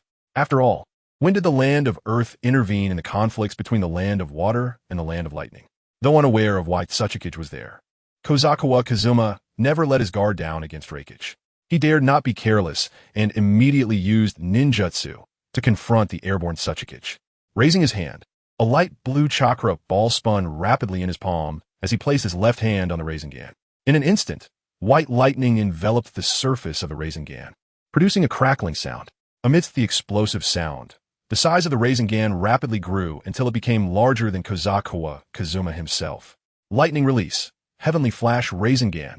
Aiming at the direction of Tsuchika in the sky, Kobayakawa Kazuma threw the Heavenly Flash Rasengan, which vanished into invisibility after flying 2 to 3 meters high, silently attacking Inoki. Even a shadow would likely fall if hit by this strike. The lightning release not only enhanced the Rasengan's power with lightning attributes, but also allowed it to become invisible, making this move extremely insidious. It could be said that unless one was an observational-type ninja, it would be difficult to avoid this enormous lightning Rasengan. Kobayakawa Kazuma looked up at the sky with anticipation. Although he had experienced countless ninja battles over the years, he had little experience fighting for his life against a shadow. The Heavenly Flash Rasengan rapidly approached Inoki's position, and just as it was not far from him, a wave of golden sand rushed in like a tide, burying the Rasengan within the sand. The lightning release Rasengan was detonated prematurely, and its immense power created a massive vortex within the waves of sand, with lightning darting around like small snakes. Simultaneously, large amounts of sand fell like rain, covering most of the island. Kobayakawa Kazuma reached out and caught some of the falling golden sand in his hand. After a brief glance, his pupils involuntarily constricted. Gold sand. This was the gold sand controlled by the fourth Kazakage. Kobayakawa Kazuma's mood tightened. It seemed that there was not just one shadow on this island. It appeared that the land of lightning and the land of water had invested heavily to eliminate him, the Mizukage. Since both the Tsuchikage and Kazakage had appeared, it was likely that the Reikage was also on this island. The three shadows gathering just to kill one person. Few in the entire ninja world had received such treatment. Kobayakawa Kazuma immediately activated his Byakugan, which had a range of 360 degrees and could observe the chakra within a person's body, a rare observational ninjutsu. Sure enough, the earlier Rasengan had revealed my position. Kobayakawa Kazuma turned around as green chakra rapidly rose around him, forming a skeletal structure and muscle membrane, which was the initial form of Susanoo. Crack! A blue lightning bolt struck, and the Susanoo he had just summoned could not withstand the burden, developing numerous cracks. This time, even the usually invincible Susanoo shattered under the blow. Chapter 228. Complete Body Susanoo Die. Reikage AI's fist penetrated Susanoo, directly striking towards Kobayakawa Kazuma, intending to severely injure the fifth Mizukage with this blow. A faint smile curved on Kobayakawa Kazuma's lips. In the next moment, his body vanished, using the Flying Thunder God technique to teleport to a large tree behind the Reikage. Currently, Whale Island was already dotted with multiple Flying Thunder God markers, making it a perfect battlefield.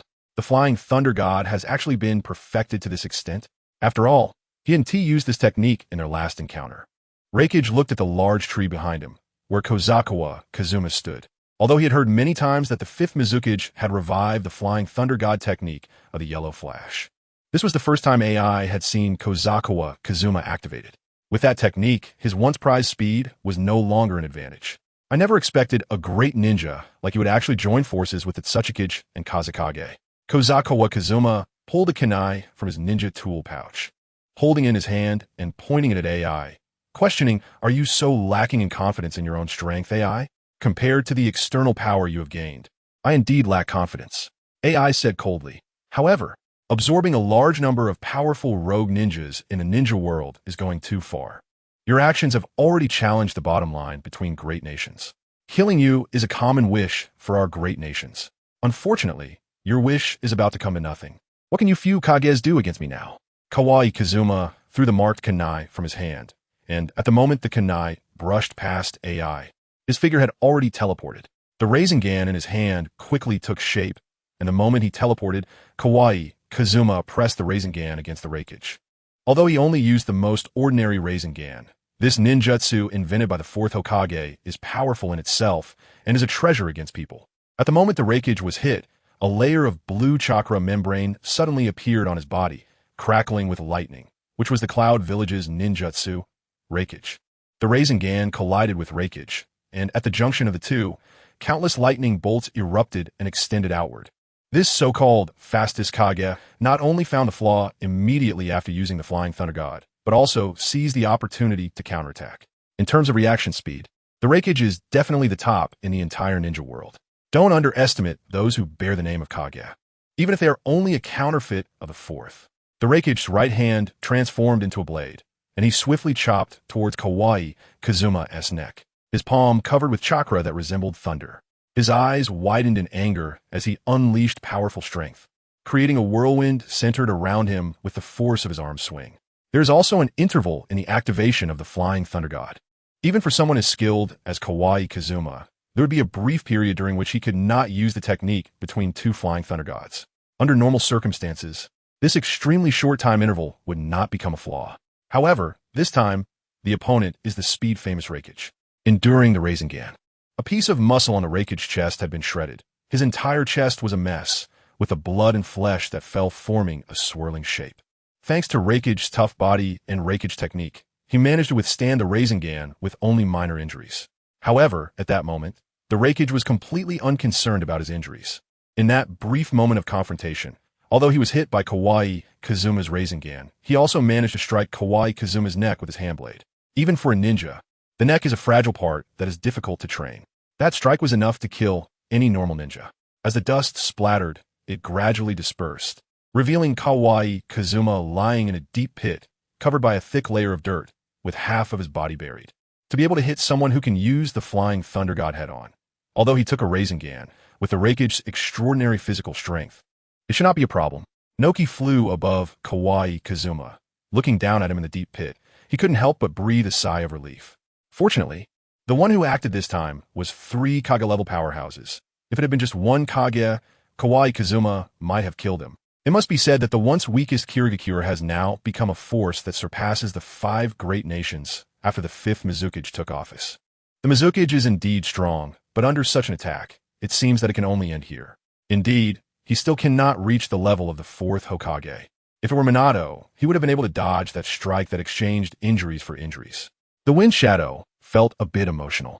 The 5th Mizukage's strength is indeed impressive, but he is still a bit too young. Challenging the order of the 5 great nations single-handedly would inevitably lead to failure. It's truly a pity that a hero who could have changed the order of the ninja world has passed away, just like the former Wind Shadow hero, Yakura, becoming a victim of politics. Just as the 3 Kage were immersed in the joy of victory, Kazuma in the deep pit suddenly moved his fingers. Slowly climbing up from the pit, the dust covering him seemed to be separated by something floating in mid-air.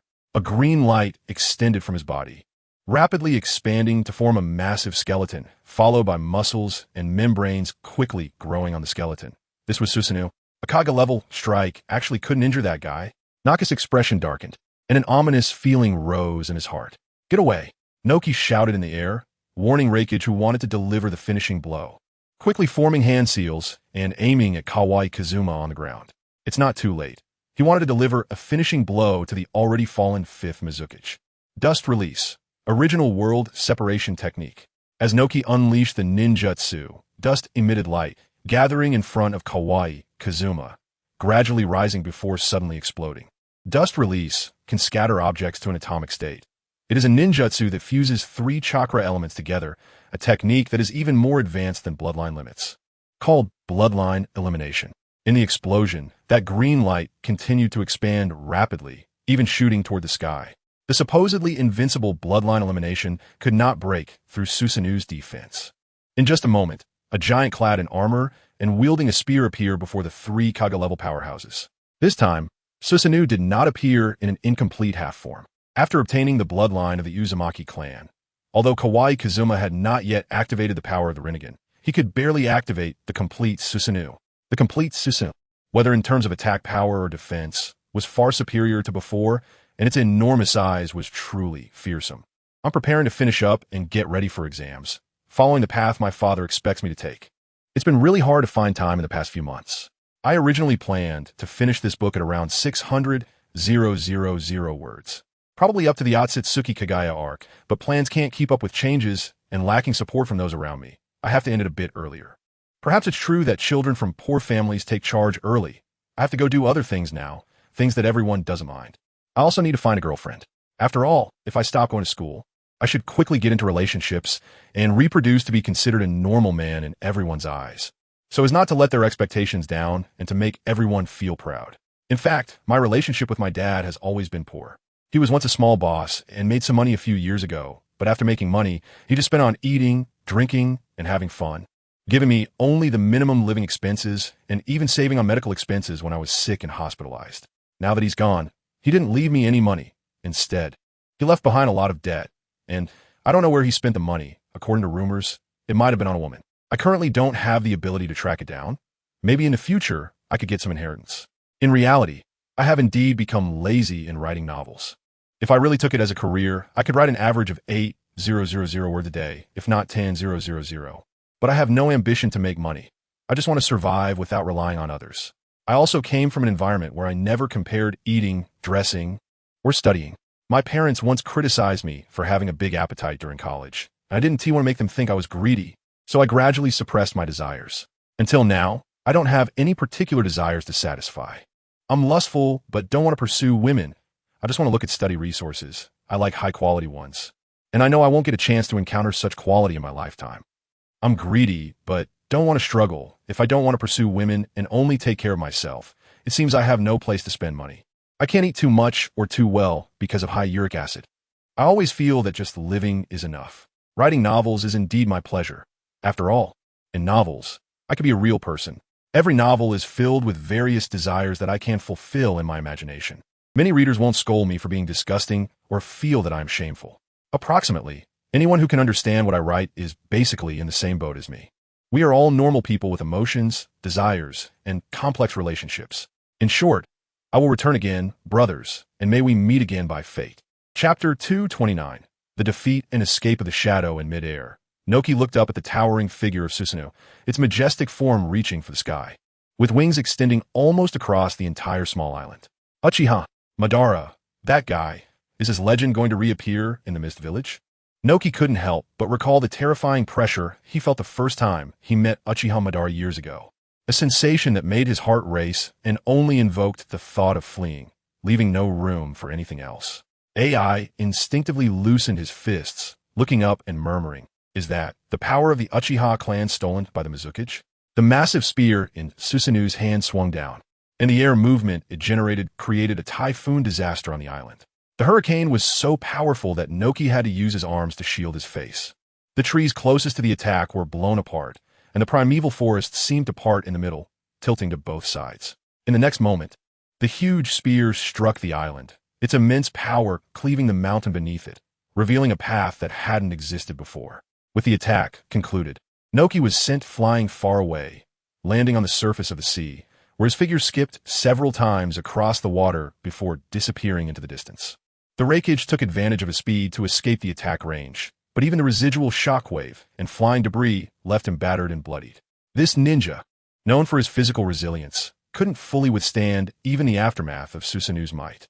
The Reikage did not linger on the island, but ran onto the sea, using his proud speed to catch the still-skipping Noki and then fleeing into the distance.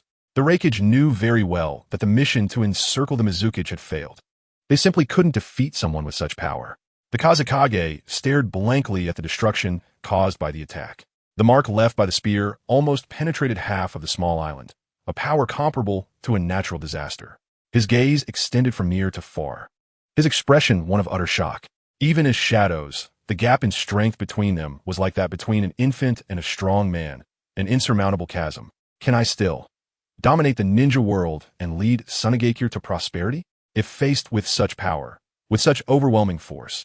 For the first time, the Kazekage wavered in his convictions, recalling everything from the past years. Clearly, he could sacrifice the hero, Yashiro, to secure temporary peace for the village without a second thought. Clearly, for the sake of a little benefit, he could go to war with other great nations or even shake hands with his former enemy, Noki, to resist a common foe. Yet, this man, filled with conviction, had to confront the unbridgeable gap in power after witnessing that world-destroying attack. Mizukage Kawaii Ikamesa, that was an insurmountable mountain. However, despite the many thoughts swirling in his mind, the Kazekage's hesitation was but a moment in reality. Upon seeing the gaze of Kawaii Ikamesa sweep towards him, his body stiffened suddenly, and his pupils reflected a shape resembling a four-pointed shuriken. Kazekage, do you remember our deal? For that goal, you can sacrifice everything, whether it be your comrades or yourself. Can't you? Kawaii Ikamesa's voice echoed in the Kazekage's mind. The Kazekage bowed his head, memories surfacing in his mind. That was a matter from his childhood. As a ninja, Rasha excelled and was renowned as a genius, starting to undertake tasks that only CH Nin could complete at the age of 7. However, the day-to-day killing began to create a resistance in him, leading him to contemplate the meaning of being a ninja. In Rasha's view, a ninja should not treat missions as everything. He also had things worth protecting with his life. Fortunately, he found that worth protecting at home, which was the smiles of his comrades. Thus, he needed a peaceful ninja world, a world where ninjas could understand each other. During an assassination mission at the border of the Land of Water, Rasha encountered Kawaii Ikamesa, who, with just one strike, annihilated all of Rasha's comrades. Rasha's memories gradually unfolded, and he knelt, prostrating before the colossal Susanoo, submitting to its power, just as he did in his childhood. Lord Kawaii, I am deeply sorry. I forgot our agreement. Now that I am the Kazekage, just give the command, and Sunagakure is willing to follow in your footsteps and witness the peace you speak of. Through Genjutsu, the voice directly entered Rasha's mind, with Kawaii Ikamesa instructing, remember your mission. I do not wish for today's blunder to happen again, nor do I want anything that happened on this island to leak out. Rasha, as the shadow, you know what to do. Currently, the Reikage and Tsuchikage had already fled, and the Kazekage was under Kodoeme becoming one of their own. Kawaii Ikemasa commanded Susanoo to flap its wings, and the giant Susanoo took to the sky, its shadow covering half of Whale Island, moving in the direction the Reikage had fled. Kawaii Ikemasa already had a solution in mind.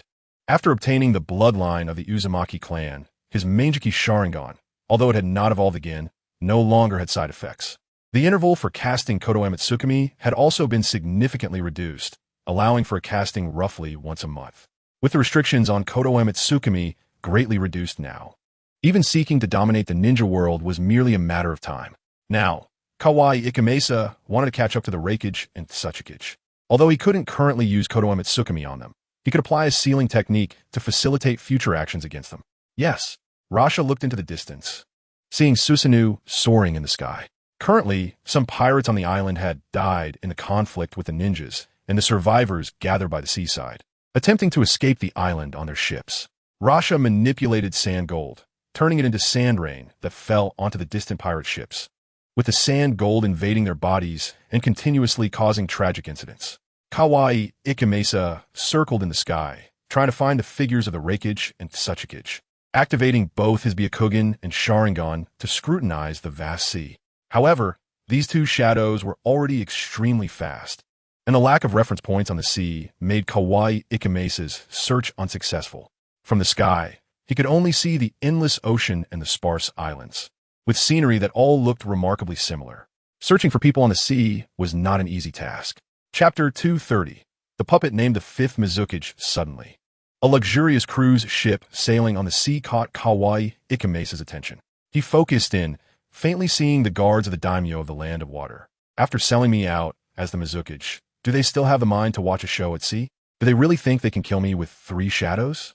Kawaii Ikemasa's lips curled into a slight smile as Susanoo raised its right hand, condensing a massive circular disc adorned with 3 Magatama, shining with a green light. It was the long-range attack inherent to Susanoo, the Yata Mirror. The enormous disc flew straight towards the cruise ship, its size comparable to a building, capable of easily covering the ship. At the moment the Yasaka, no Magatama, made contact with the cruise ship, an explosion occurred, sending a massive column of water soaring into the sky and revealing the true face of the seafloor, which was over 1,000 meters deep. The cruise ship was blown apart into scattered wreckage, disappearing into the vast sea. The daimyo and the Mizukage were supposed to be in a cooperative relationship, but after being betrayed, Kazukawa Ikima felt that perhaps it was time to change the daimyo. As for the current daimyo, let's just say he was unexpectedly killed by the Reikage and the Tsuchikage, dying on the surface of the sea. Although he, the Mizukage, rushed to the rescue, he ultimately did not arrive in time and could only reflect deeply, retreating to the mist village for a period of contemplation. Dealing with the daimyo was merely a side task. Kazukawa Ikima had tracked the Reikage and the Tsuchikage in the air for a long time, but had not found their figures. Both of these kages were extremely powerful individuals, and their villages were filled with talented ninja. It was not surprising if they had assistance to evade detection from the Byakugan, since he could not find them.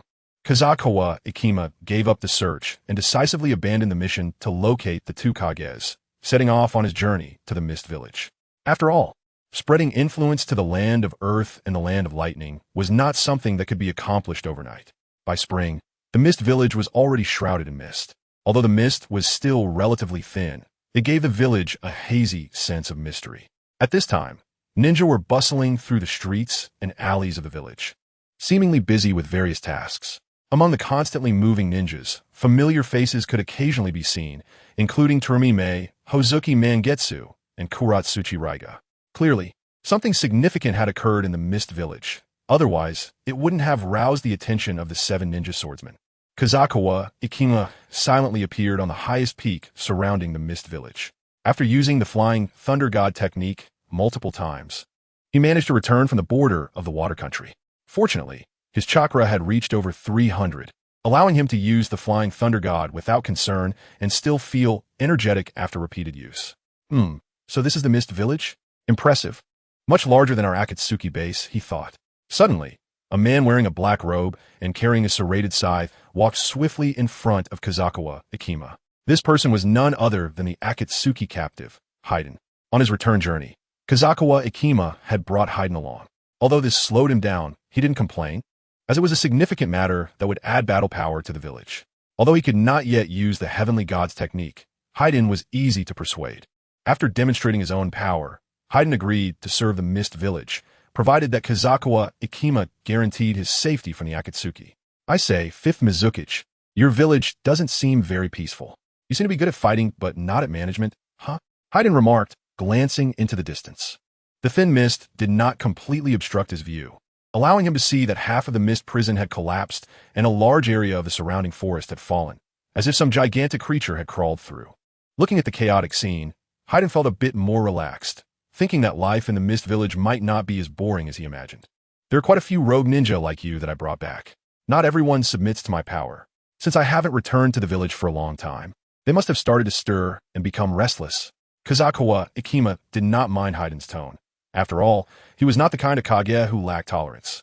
Many powerful ninjas had their own personalities, and respecting these individuals was a quality a leader should have.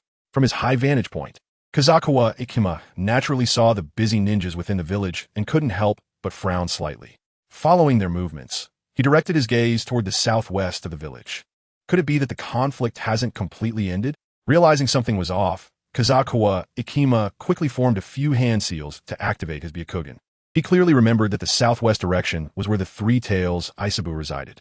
Since killing the 4th Mizukichi, Isabu had settled in a lake within the Mist Village. Kazukawa Ikima had no use for this tailed beast, and there were few suitable candidates to become a Jinchuriki in the village. So he allowed the tailed beast to reside there, only sending some Chunin to monitor its situation. Through the Byakugan, he saw a massive chakra clashing with 2 figures. Both figures were quite skilled and managed to evade Isabu's attacks with ease. In front of these two, Isabu appeared as a large target. Taking hits without the chance to counterattack, repeatedly knocked down and covered in wounds, nearly losing its combat ability. Although several ninjas were surrounding the two, none had the power to stop them. Knowing I'm not here, are they trying to capture the tailed beast now? Has the Akatsuki already begun their plan to capture tailed beasts? Speculation was not as good as witnessing it firsthand. Kazukawa Ikima placed his hand on Haiden's shoulder, and in the next moment, he appeared not far from Isabu's resting place. Now, most key locations in the Mist Village were filled with Kazukawa Ikima's flying thunder god markers, allowing him to easily teleport anywhere. Uchiha Itachi and Sabako no Scorpion teaming up? What an unusual combination. As he got closer and saw the two battling Isabu, Kazukawa Ikima relaxed a bit. These two alone could not stir up much trouble in the Mist Village. Even if he didn't appear, after a bit of time, Kisame Hashigaki should be able to stop these two with the village's ninja. After all, although these two were strong, their weaknesses were also apparent, especially Itachi, who was in poor health and could not fight for long periods. Chapter 231, Hunter and Prey Kazukawa Ikima. Is it, after learning the Flying Thunder God technique, you always appear at key moments, making others envious? During a brief pause in the battle, Uchiha Itachi turned his head. Upon seeing Kazukawa Ikima, a hint of nervousness crossed his face. However, that tension quickly disappeared.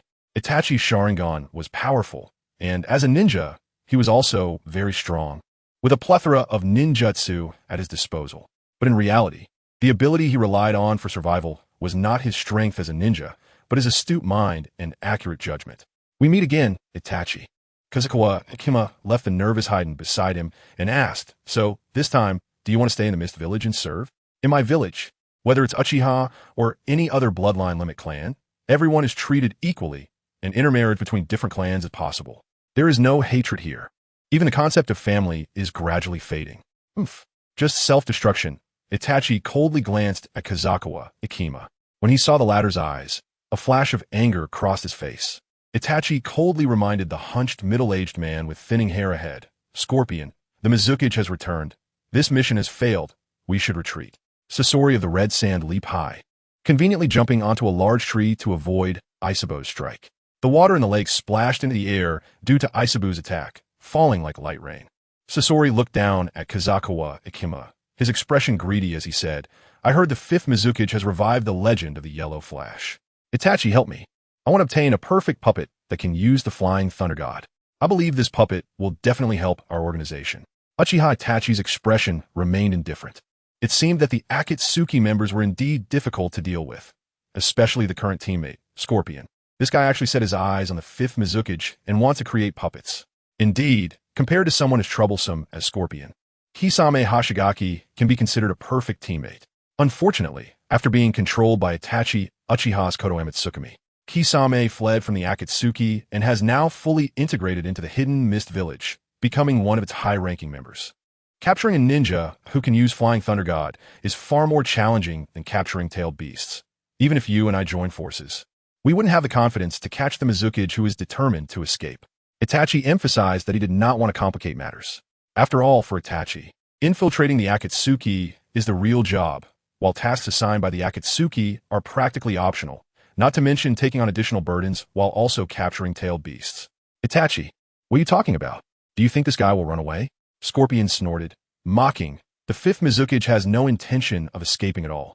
On the contrary, he seems quite excited to see us, like a beast spotting its prey. Scorpion's gaze remained fixed on Kazakawa Ikijin, where he saw the desire for prey reflected in Ikijin's eyes. As a fellow hunter, he understood that look very well. Well, fine. Seeing that Kazakawa Ikijin had no intention of dodging, Itachi also decided to engage. He turned around, his cold gaze fixed on Kazakawa Ikijin, his killing intent surging. A gentle breeze blew, lifting the long robe of black with red clouds, carrying an aura of death. Itachi's feelings toward Kazakawa Ikijin were quite complex. Back in Konoha, Itachi understood that he and Kazakawa Ikijin were of the same kind, both burdened with the heavy fate of ninjas, trying to change something with their respective powers. However, he and Kazakawa Ikijin were ultimately two different people. He chose to hide in the shadows, dedicating all his strength to the peace of the village. In contrast, Kazakawa Ikijin chose to gain power and replace the Mizukage himself. After becoming the Mizukage, Kazakawa Ikijin's ambition did not cease. Instead, it continued to rise, even setting his sights on Konoha, attempting to overthrow its regime. Beside Kazakawa Ikijin, Haiden, who had just surrendered to the Hidden Mist, fell into deep thought. He had indeed yielded to Kazakawa Ikijin's power, but if he were to fight against these two monsters, he would have to question his loyalty to the Hidden Mist. After all, the Akatsuki is not to be underestimated. Hey, 5th Mizukage, I only agreed to join the Hidden Mist Village, not to become enemies with the Akatsuki. Haiden quietly retreated behind Kazakawa Ikijin, nervously looking around and analyzing the escape routes from the Hidden Mist Village. The Itachi before him was both the opportunity for Haiden to join the Akatsuki and his nightmare. Had he not been easily defeated by Itachi's Jinjutsu, he would still be a free-spirited cultist and would never have agreed to join the Akatsuki. You just stay there and watch the battle, and be glad you didn't pick the wrong side. Kazakawa Ikijin stepped forward, realizing that since they had become enemies with the Akatsuki, there was no need to worry about offending anyone. If he could obtain the powers of Scorpion and Itachi Uchiha, then no force would be able to oppose the Hidden Mist Village any longer. Coincidentally, he had also acquired the bloodline of the Uzumaki clan, significantly reducing the cooldown time of Kodoamatsukami, allowing him to find an opportunity to manipulate the thoughts of both men. You really are confident, 5th Mizukage. Scorpion took out a space scroll, and as the scroll opened in midair, a puppet appeared out of thin air, dressed in a cloak with towering hair, which was the human puppet of the 3rd Kazekage, Scorpion's proud creation. Ordinary puppets are just puppets, attacking enemies through mechanisms, merely a supplementary means for ninjas. However, the human puppets made by Scorpion can inherit the ninjutsu of the puppet in its lifetime, which would be said to be an incredibly overpowered skill. As soon as the puppet of the 3rd Kazekage appeared, it spewed out a large amount of iron sand from its mouth, which gathered in the sky like a massive dark cloud. Then, this iron sand gradually formed the shape of countless long spears, poised to strike, transforming the 3rd Kazekage into a puppet. What kind of person is that Scorpion from the Akatsuki? Ao murmured to himself, having just arrived at the battlefield, and at the moment he saw the 3rd Kazekage puppet attack, he couldn't help but draw his twin sword from his back. Ao understood very well that Scorpion was no ordinary individual. Even if he fought with all his might, he wouldn't be able to stop either of these two. However, fortunately, Kazakawa Ikijin had returned. The current Kazakawa Ikijin should be able to handle this problem, right? After all, that guy is the genuine Mizukage. I advise you, in the Hidden Mist Village, not to be overly optimistic. Yakura walked slowly to Ao's side, her eyes reigniting with hope as she coldly said. Even Kazakawa Ikijin could die at the hands of these people. After all, Kazukawa Ikijin is facing our former Kage from the Land of Wind. Yakura's heart was filled with hope. As long as Kazukawa Ikijin died, she could regain her freedom, and no one would be able to confine her again. Recalling the humiliations of the past, Yakura instinctively bit her lip. The Mizuki Kazukawa Ikijin did not understand how to respect women. He was a bastard who only knew how to take. Of course, Yakura also knew the terrifying aspects of the Flying Thunder God user. If Kazukawa Ikijin was determined to escape, it was likely that no one could stop him. But clearly, the current Kazukawa Ikijin underestimated the opponent's strength. He was full of fighting spirit. Although Yakura did not know the specific levels of the two Akatsuki members before her, it was easy to guess from the third Kazakage's human puppet that the puppet user was the legendary rogue ninja from Sunigakure, Scorpion. After all, only that extraordinarily talented puppet master could create the legendary strongest human puppet. Now, the strength of Scorpion, the puppet user, exceeds that of the current fourth Kazakage. And from the tone in which the puppet user spoke, it was not difficult to discern that the other person's strength was even greater. These two individuals, stronger than a Kage, joining forces, even Kazukawa Ikijin would fall here. Chapter 232. Hierarchy. Seeing the iron sand floating in the sky, Kazukawa Ikijin merely smiled calmly. With his current Susanoo, Scorpion's attacks were nothing more than a tickle. Even if he were to use the so-called nation-slaying puppet technique, the 100 machine manipulation, what of it?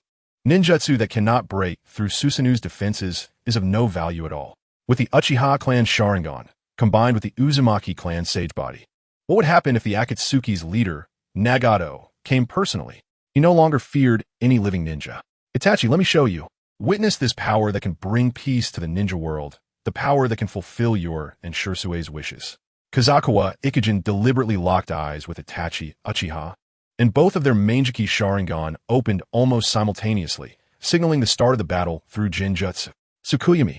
Itachi showed no mercy as he locked eyes with Kazukawa Ikijin. He decisively unleashed his strongest Jinjutsu, Tsukuyami. This Jinjutsu not only pulls a person into the illusion space, but also reflects the damage caused within the illusion back to reality, making it truly deserving of being called the strongest Jinjutsu. Black blood flowed from his eyes as Itachi stared at Kazukawa Ikijin's Sharingan, his mind involuntarily recalling the words Shursui had spoken before his suicide, just before jumping off the cliff. The piece of Konoha needs you to find the answer. Shursui, I am now seeking the answer for you. Your eyes were meant to witness peace. I will not allow anyone to use your eyes to destroy Konoha, to destroy what you wanted to protect. Itachi's resolve strengthened further. He held a special sentiment toward Shursui, the ninja who guided his growth, a feeling that was both a deep understanding and a mentor-student bond. The emotions in Itachi's heart were constantly fermenting. In his eyes, the figure of Kazuma Kazukawa before him began to seem unforgivable. This guy was using the power of Shursui to defend peace while doing as he pleased, even shamelessly talking about power and peace. Stopping Kazuma Kazukawa and reclaiming Shursue's Sharingan became Itachi's pursuit at that moment. The environment quieted down in an instant. As Tsukuyami was unleashed, the surrounding noise vanished. The sound of wind rustling through leaves disappeared. Even the sounds of breathing and heartbeat were gone. Itachi strained to maintain his blurry vision. At that moment, his only focus was the fifth Mizukage before him. Did you just cast a Jinjutsu on me, Itachi? Suddenly, the sound of a heartbeat returned, and Kazuma Kazukawa's mocking words echoed in Itachi's ears. My bloodline limit is already in a different dimension from yours. Even though we both have Manjiki Sharingan, there are still distinctions in rank. Your Tsukuyami has no effect on me. Itachi's expression changed slightly, hesitating for a moment before opening his closed right eye. Although using that technique would exhaust his body, with Tsukuyami losing its effect now, he could only hope for this strongest physical attack. Amaterasu. Black flames appeared at the focal point of his vision, igniting Kazuma Kazukawa before him. Amaterasu had the power to consume everything and would not extinguish until it burned everything in front of it to ashes. However, it seemed that the flames did not reach Kazuma Kazukawa because a layer of green skeletal armor appeared before him. As long as he used Susanoo to defend, this so-called strongest physical attack appeared to be nothing more than a joke. Itachi, what's wrong? Did something go wrong during the casting process? The nearby Scorpion noticed Itachi's pale expression and asked, a guy without Uchiha blood actually activated that ability? That's Shursue's Susanoo. Before Itachi could finish his words, Kazuma Kazukawa fully activated Susanoo. The battle was taking place within the Hidden Mist village, so he had no intention of holding back, planning to quickly resolve the fight to prevent further damage. Itachi stared blankly as Shirsui's Susanoo took shape before him, that Susanoo towering into the clouds, showcasing its full form. The complete Susanoo was a power of legend, a realm that Itachi had never witnessed before. In the face of that massive Susanoo, even the so-called strongest physical attack of Amaterasu flames now seemed trivial, like a small black flame that couldn't even penetrate the Susanoo's armor. Itachi closed his right eye, ending the Amaterasu. Faced with that colossal figure, any attack method was now futile. The only option was to activate Susanoo. Surrounded by a red glow, Itachi activated Susanoo as well, black blood continuously flowing from his eyes, his physical condition visibly deteriorating. Cough, cough. As soon as Susanoo's skeletal form activated, Itachi began to cough violently, blood spilling from his mouth, flowing through the gaps in his hands. Chakra is the body's energy. If it is completely exhausted during battle, one could lose their life. Right now, Itachi, after continuously using Amaterasu and Tsukuyami, had a massive depletion of both chakra and ocular power, making it difficult to activate Susanoo. Once the complete Susanoo was activated, Kazumafaces stood atop its head, looking down at the tiny red figure beneath him. Yet he did not let his guard down. In terms of size and defensive capability, Itachi could not compare to him, but the artifacts in Susanoo's hands were still somewhat troublesome. After all, those were the legendary Kusanagi sword, capable of sealing everything, and the Yata mirror, able to reflect any attack, warranting careful handling. Itachi, from this moment on, you don't have to bear too much. Let me free you. Before Itachi's Susanoo was fully formed, Kazumafaces pressed down with Susanoo's palm. Kazumafaces grasped the outer shell of Susanoo, suppressing its further formation, bringing Itachi before him, and then casting a genjutsu with the Sharingan. Subsequently, he swept his spear through the air, creating an explosion of flames in the sky, mixing with black iron sand. The heat wave, evaporating the fog covering the village in just a few seconds, a massive amount of steam gathering in mid-air, gradually forming a dark thundercloud. The third Kazekage's puppet was destroyed, and Scorpion fell to the ground before he could execute his techniques. His puppet shattered, revealing a core resembling a fleshy rod. After just a brief exchange, Itachi was trapped in the world of Genjutsu, and Scorpion completely lost his combat capability. A powerful ninja within the Akatsuki had already become unable to withstand Kazumafaces' full-force attack. Kazumafaces imprisoned Itachi and Scorpion in a dungeon and dispatched Haiden and Kakuzu to guard them strictly. In just a week, the time limit for the Kodoeme Tsukumi would cool down, and he would be able to completely control Itachi to become a ninja of the Hidden Mist. After calming the three tails, the ninjas of the Hidden Mist began to clean up the scene. Kirigikuru's Manji gathered the flounder back into a space scroll and approached Yakura, showing his jagged teeth. I'm sorry to disappoint you, Kazekage. It seems that in terms of strength, our Mizukage is indeed superior. TCH. Yakura clenched his hands tightly, his knuckles turning white from the pressure, his body trembling with anger. Turning around, Yakura ignored Kirigikuru's Manji and walked into the streets of the Hidden Mist village. Her expression was dark as she silently contemplated her situation. After betraying the Hidden Mist, angering the fifth Mizukage was almost a foregone conclusion. Chapter 233. Leaving after resting for a few days, Kazumafaces returned to his daily routine. Every day, aside from handling governmental affairs in the office, he dealt with matters of the system in his bedroom. After all, only by having more children could one grow stronger. Having many children brought many blessings, and it was a lifelong principle to practice diligently. Even though his current strength was hard to find an opponent for in the ninja world, he still needed to be cautious of hidden dangers. The matter of increasing strength was never to be delayed. In front of his desk, Yakura knelt on one knee before Kazumafaces, her expression slightly panicked. After a few days of effort, Kazumafaces had roughly sorted out the changes that had occurred in the village during his absence. Kabuto Yakushi had betrayed the Hidden Mist, rescuing Orochimaru, who was under Genjutsu control from the Hidden Mist dungeon. Without Yakura's help, Kabuto would not have been able to find Orochimaru's exact location, let alone rescue him.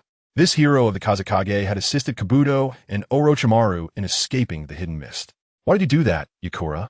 Kazumafaces sighed and slowly asked. You would rather help the enemy ruin my plans than quietly raise my children. Are you that tired of the Hidden Mist? Yakura's body trembled with fear as she lowered her head, instinctively widening her vacant eyes, cold sweat oozing from her skin and dripping to the ground. I just want to return to the sand village so badly. Yakura deeply bowed her head, trembling as she spoke. Please forgive my mistake, Mizukichi. Since you want to return to the sand village so much, then after you give birth to a child, you can go back. The fourth Kazakage, like you, is my person. He will follow my orders and accept you back as a defected ninja, even listing you as a candidate for the next Kazakage. Kazumafukawa did not raise his head, calmly stating his demands. Now, he had obtained the bloodline limits of the Uchiha and Uzumaki clans, and for women like Yakura, only their ninja qualifications and beauty remained to be of interest to him, making their utility quite limited. Such a woman seems to make it a waste of time even to use the Kodo Amatsukami to control her thoughts. After all, his Kodo Amatsukami should be reserved for more valuable ninjas. Since she has no utilization value, it's better to return her to Sunagakure. There is no need to delve deeply into Orochimaru's escape. After all, it was something that was anticipated long ago. Yakura stood up as if granted amnesty, and in her heart, something seemed to be stirring. Amid the daily fear, Yakura found a glimmer of trust. From fear can not only arise hatred, but also love. In fact, during the time Kazukawa left Kirigakure, Yakura had ample opportunity to escape the village. However, she was too terrified of Kazukawa's power and even more afraid of being captured again, which is why she had delayed taking action. Kazukawa used Yakura one last time, and after inheriting the Uzumaki clan's physique, his body seemed to change as well. Within just half an hour, the system notified him that Yakura was pregnant. The Uzumaki clan's physique is highly compatible with the system. Kazukawa knew very well that with the sage body of the Uzumaki clan, his strength would rapidly increase in a short time. And soon the beautiful and powerful female ninjas of Kirigakure would become pregnant with his children. As dawn broke, Samui pushed open the door to the Mizukichi's office. After giving birth, her figure remained unchanged, and her temper had become even more gentle. The once hot-tempered jonin from Kumogakure had now blended into Kirigakure and appeared more like an ordinary woman. What is it that you summoned me for, Lord Fifth Mizukichi? Samui knelt on one knee before Kazukawa, lowering her head to ask. I want to send you back to Kumogakure. I believe you have been looking forward to this day for a long time, Kazukawa said without looking up. He had promised Samui that after she had 2 children, he would send her back to Kumogakure. This move by Kazukawa was merely to give birth to children with strong qualifications. Now that his strength was already hard to find an opponent among the 5 great nations, he no longer needed Samui. For Kazukawa it was not necessarily better to have many female ninjas who could give birth to his offspring. After all, he was not a stud horse, and he didn't need too many women around him who bore hostility towards him. The fewer time bombs, the better. Lord Fifth, as a ninja, I wish to fight for my village and hope to return to my village. Returning to Kumogakure has always been my wish, Samui pleaded. However, please allow me to take care of the child for a while longer. As a woman, I want to stay by the child's side. You can decide this for yourself. Kazukawa agreed. He lifted his head from the documents he was writing and added, this separation is only temporary. It won't be long before Kirigakure and Kumogakure become as close as family. You will have many opportunities to come to Kirigakure in the future. I will become the leader of the 5 shinobi villages and lead the ninja world into a new era. Kazukawa knew very well that fragmented countries meant prolonged wars. Only unity could ensure relatively long-lasting peace. The frequent wars in the ninja world were precisely because the 5 great nations governed themselves and lacked a leader who could grasp the direction. Samui was slightly taken aback, and a look of terror appeared on her face. The 5th Mizukichi was not just a worthless man obsessed with women. This shadow had great ambitions. When I return to the village, I must remind the Reikage. This is the awareness that a ninja should have. Thoughts stirred in Samui's heart. Although she missed her days in Kirigakure, she knew very well what a ninja should do and who they should be loyal to. She could not forget those subordinates who sacrificed for her, nor could she forget her companions from Kumogakure for a moment of pleasure. Kumogakure was the place she truly cared about. Kazukawa erased the mark of Kazukawa visited here from Samui and then let her leave. Although he could still find this mark and teleport to Samui at any time within a certain distance. Standing up, Kazukawa disappeared from the Mizukichi office using the Flying Thunder God technique. After several days of waiting, Kodo Amatsukami was restored. It was time to control Itachi, who was imprisoned in the dungeon. Chapter 234, A New Era, end of the book. Thud, thud, thud. The surroundings were pitch black. and a torch illuminated the figure of a man who walked slowly down a stone staircase. At the end of the staircase, bright light appeared. The man raised his head, and the lenses on his face reflected the image of a terrifying giant humanoid statue, its mouth wide open as if it were screaming in agony before dying. Beneath the giant statue sat a long-haired man with waist-length hair, dressed in the red armor of an ancient era. We've finally met the legendary figure of the Uchiha clan. Uchiha Madara. Kabuto adjusted his glasses, unable to stop his body from trembling in the presence of this figure, but he calmly said, "Are you accustomed to that body?" Umph. Uchiha Madara glanced at Kabuto, and endless killing intent transformed into a tangible force. Like a mountain of corpses and a sea of blood rushing towards him. The Edo Tensei body cannot unleash my true power, but in this world after Hashirama's death, no one can stop me. Let you witness the legendary power of the Uchiha clan. A dangerous guy, but only such a guy can help us fight against Kirigakure. Kabuto's heart was filled with fear. Uchiha Madara was an unexpected creation of Edo Tensei, yet he was also their ultimate trump card against the 5 great nations. Now, he wanted to enhance the power of his creation while also avoiding the pursuit of the Akatsuki organization and the 5 great nations. The revenge against Kirigakure would likely have to wait a long time. In the land of rain, Amigakure, buildings like a steel forest stood tall, and the huge drainage outlets poured water that spread into the sea.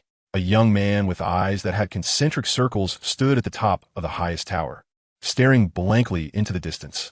Occasionally, black thin rods could be seen on his ears and nose. He was Pain of the Akatsuki, accompanied by a ripple-like spatial fluctuation. A masked man appeared out of thin air, carrying a woman dressed in a red cloud black robe on his shoulder. It was Conan. Bam! Uchiha Obito placed Conan in front of Pain, and in a deep voice that resembled Madara's, he stated, "The power of Kirigakure has exceeded our imagination. But the conflicts between Kirigakure and the other great nations have given us the opportunity to capture the tailed beasts. The dream of peace is within reach." The members of the organization are already capturing the tailed beasts. It won't be long before we acquire all the tailed beasts, cultivating a power that can deter the entire ninja world. Pain stood up and coldly responded. Their gazes met, each showing a wary look toward the other. Konoha. Tall trees surrounded the village from all directions. From the front, the massive Hokage rock was carved with the faces of the 1st to 5th Hokage, as if they were eternally looking down on Konoha. A man stood atop the treetops, his long hair tied in a ponytail blowing in the wind, leaves swirling above his head. "Lord Kazukawa, for our common wish for peace, I will obtain that pair of eternal Mangeki Sharingan for you, so that your power and ambition will be enough to sweep through the ninja world." Uchiha Itachi put on the cat-faced mask in his hand, and his figure instantly vanished, reappearing in the streets of Konoha. Itachi knew very well that the current ninja world was the state Shursui had hoped for. The Land of Water held a dominant position, and the other 4 great nations had to put aside their prejudices to unite against the Land of Water. Naturally, there would be disputes among ninjas, but when facing external threats, they would come together. Now, under the threat of Kirigakure, no nation dared to easily start a war. The existence of Kazakawa Ikemasa is a guarantee of peace in the ninja world. His increasingly powerful strength is sufficient to ensure that large-scale wars do not occur in the ninja world. As long as Kazakawa Ikemasa's power continues to grow, this hard-won peace can be maintained and not destroyed. With Itachi's abilities, he easily blended into the bustling crowd. In front of him, Iruka was chasing after that fox spirit, the 2 of them running and arguing down the street. "Naruto, what kind of prank are you up to again?" Suddenly, Naruto bumped into Itachi, raising his head with a look of fear and confusion on his face. Itachi looked into the distance, where Danzo was gently nodding at him, and 2 Umbu disappeared beside Danzo. In the Wind Country, in the office of the Kazakage, Kazakawa Ikemasa leaned back in his chair, calmly overlooking the 3 shadows below. Using Kodoeme Tsukumi, he had already taken control of the Tsuchikage and Reikage. Now, with Kazakawa Ikemasa, there were a total of 4 shadows gathered in this desert village. Water Shadow. Sunagakure is willing to send female ninjas to the Land of Water for further training and hopes they can bring back excellent bloodline limits with the help of Kirigakure. Raza bowed his head and hurriedly expressed his position to Kazakawa Ikemasa. "I hope so too." The Reikage and Tsuchikage responded in turn. In this era, bloodline limits mean power. Once Sunagakure decides to use Kirigakure's bloodline limits to enhance the village's strength, it means the balance of power among the 5 great nations may be disrupted. Therefore, even for the sake of their village's strength not to be left behind. The Reikage and Tsuchikage had no choice but to follow suit. Ninjas are such a group of people. For the sake of their respective villages and the people they want to protect, they can make choices without any bottom line. Very well, let's lead the ninja world into a new era together. Kazukawa Ikamesa smiled faintly, and the ripples of his three-tomo Sharingan spread out in circles. The end. Synopsis. After traversing the ninja world for 18 years, Kazukawa Ikamesa uses any means necessary to develop a system, solely to protect the partners he cherishes the most. Therefore, he extended invitations to female ninjas. Ming, are you willing to become my strength? Teacher Sui Lien, are you willing to lend me a hand? Madam Makoto, are you willing to help me build a village that can accept the Uchiha?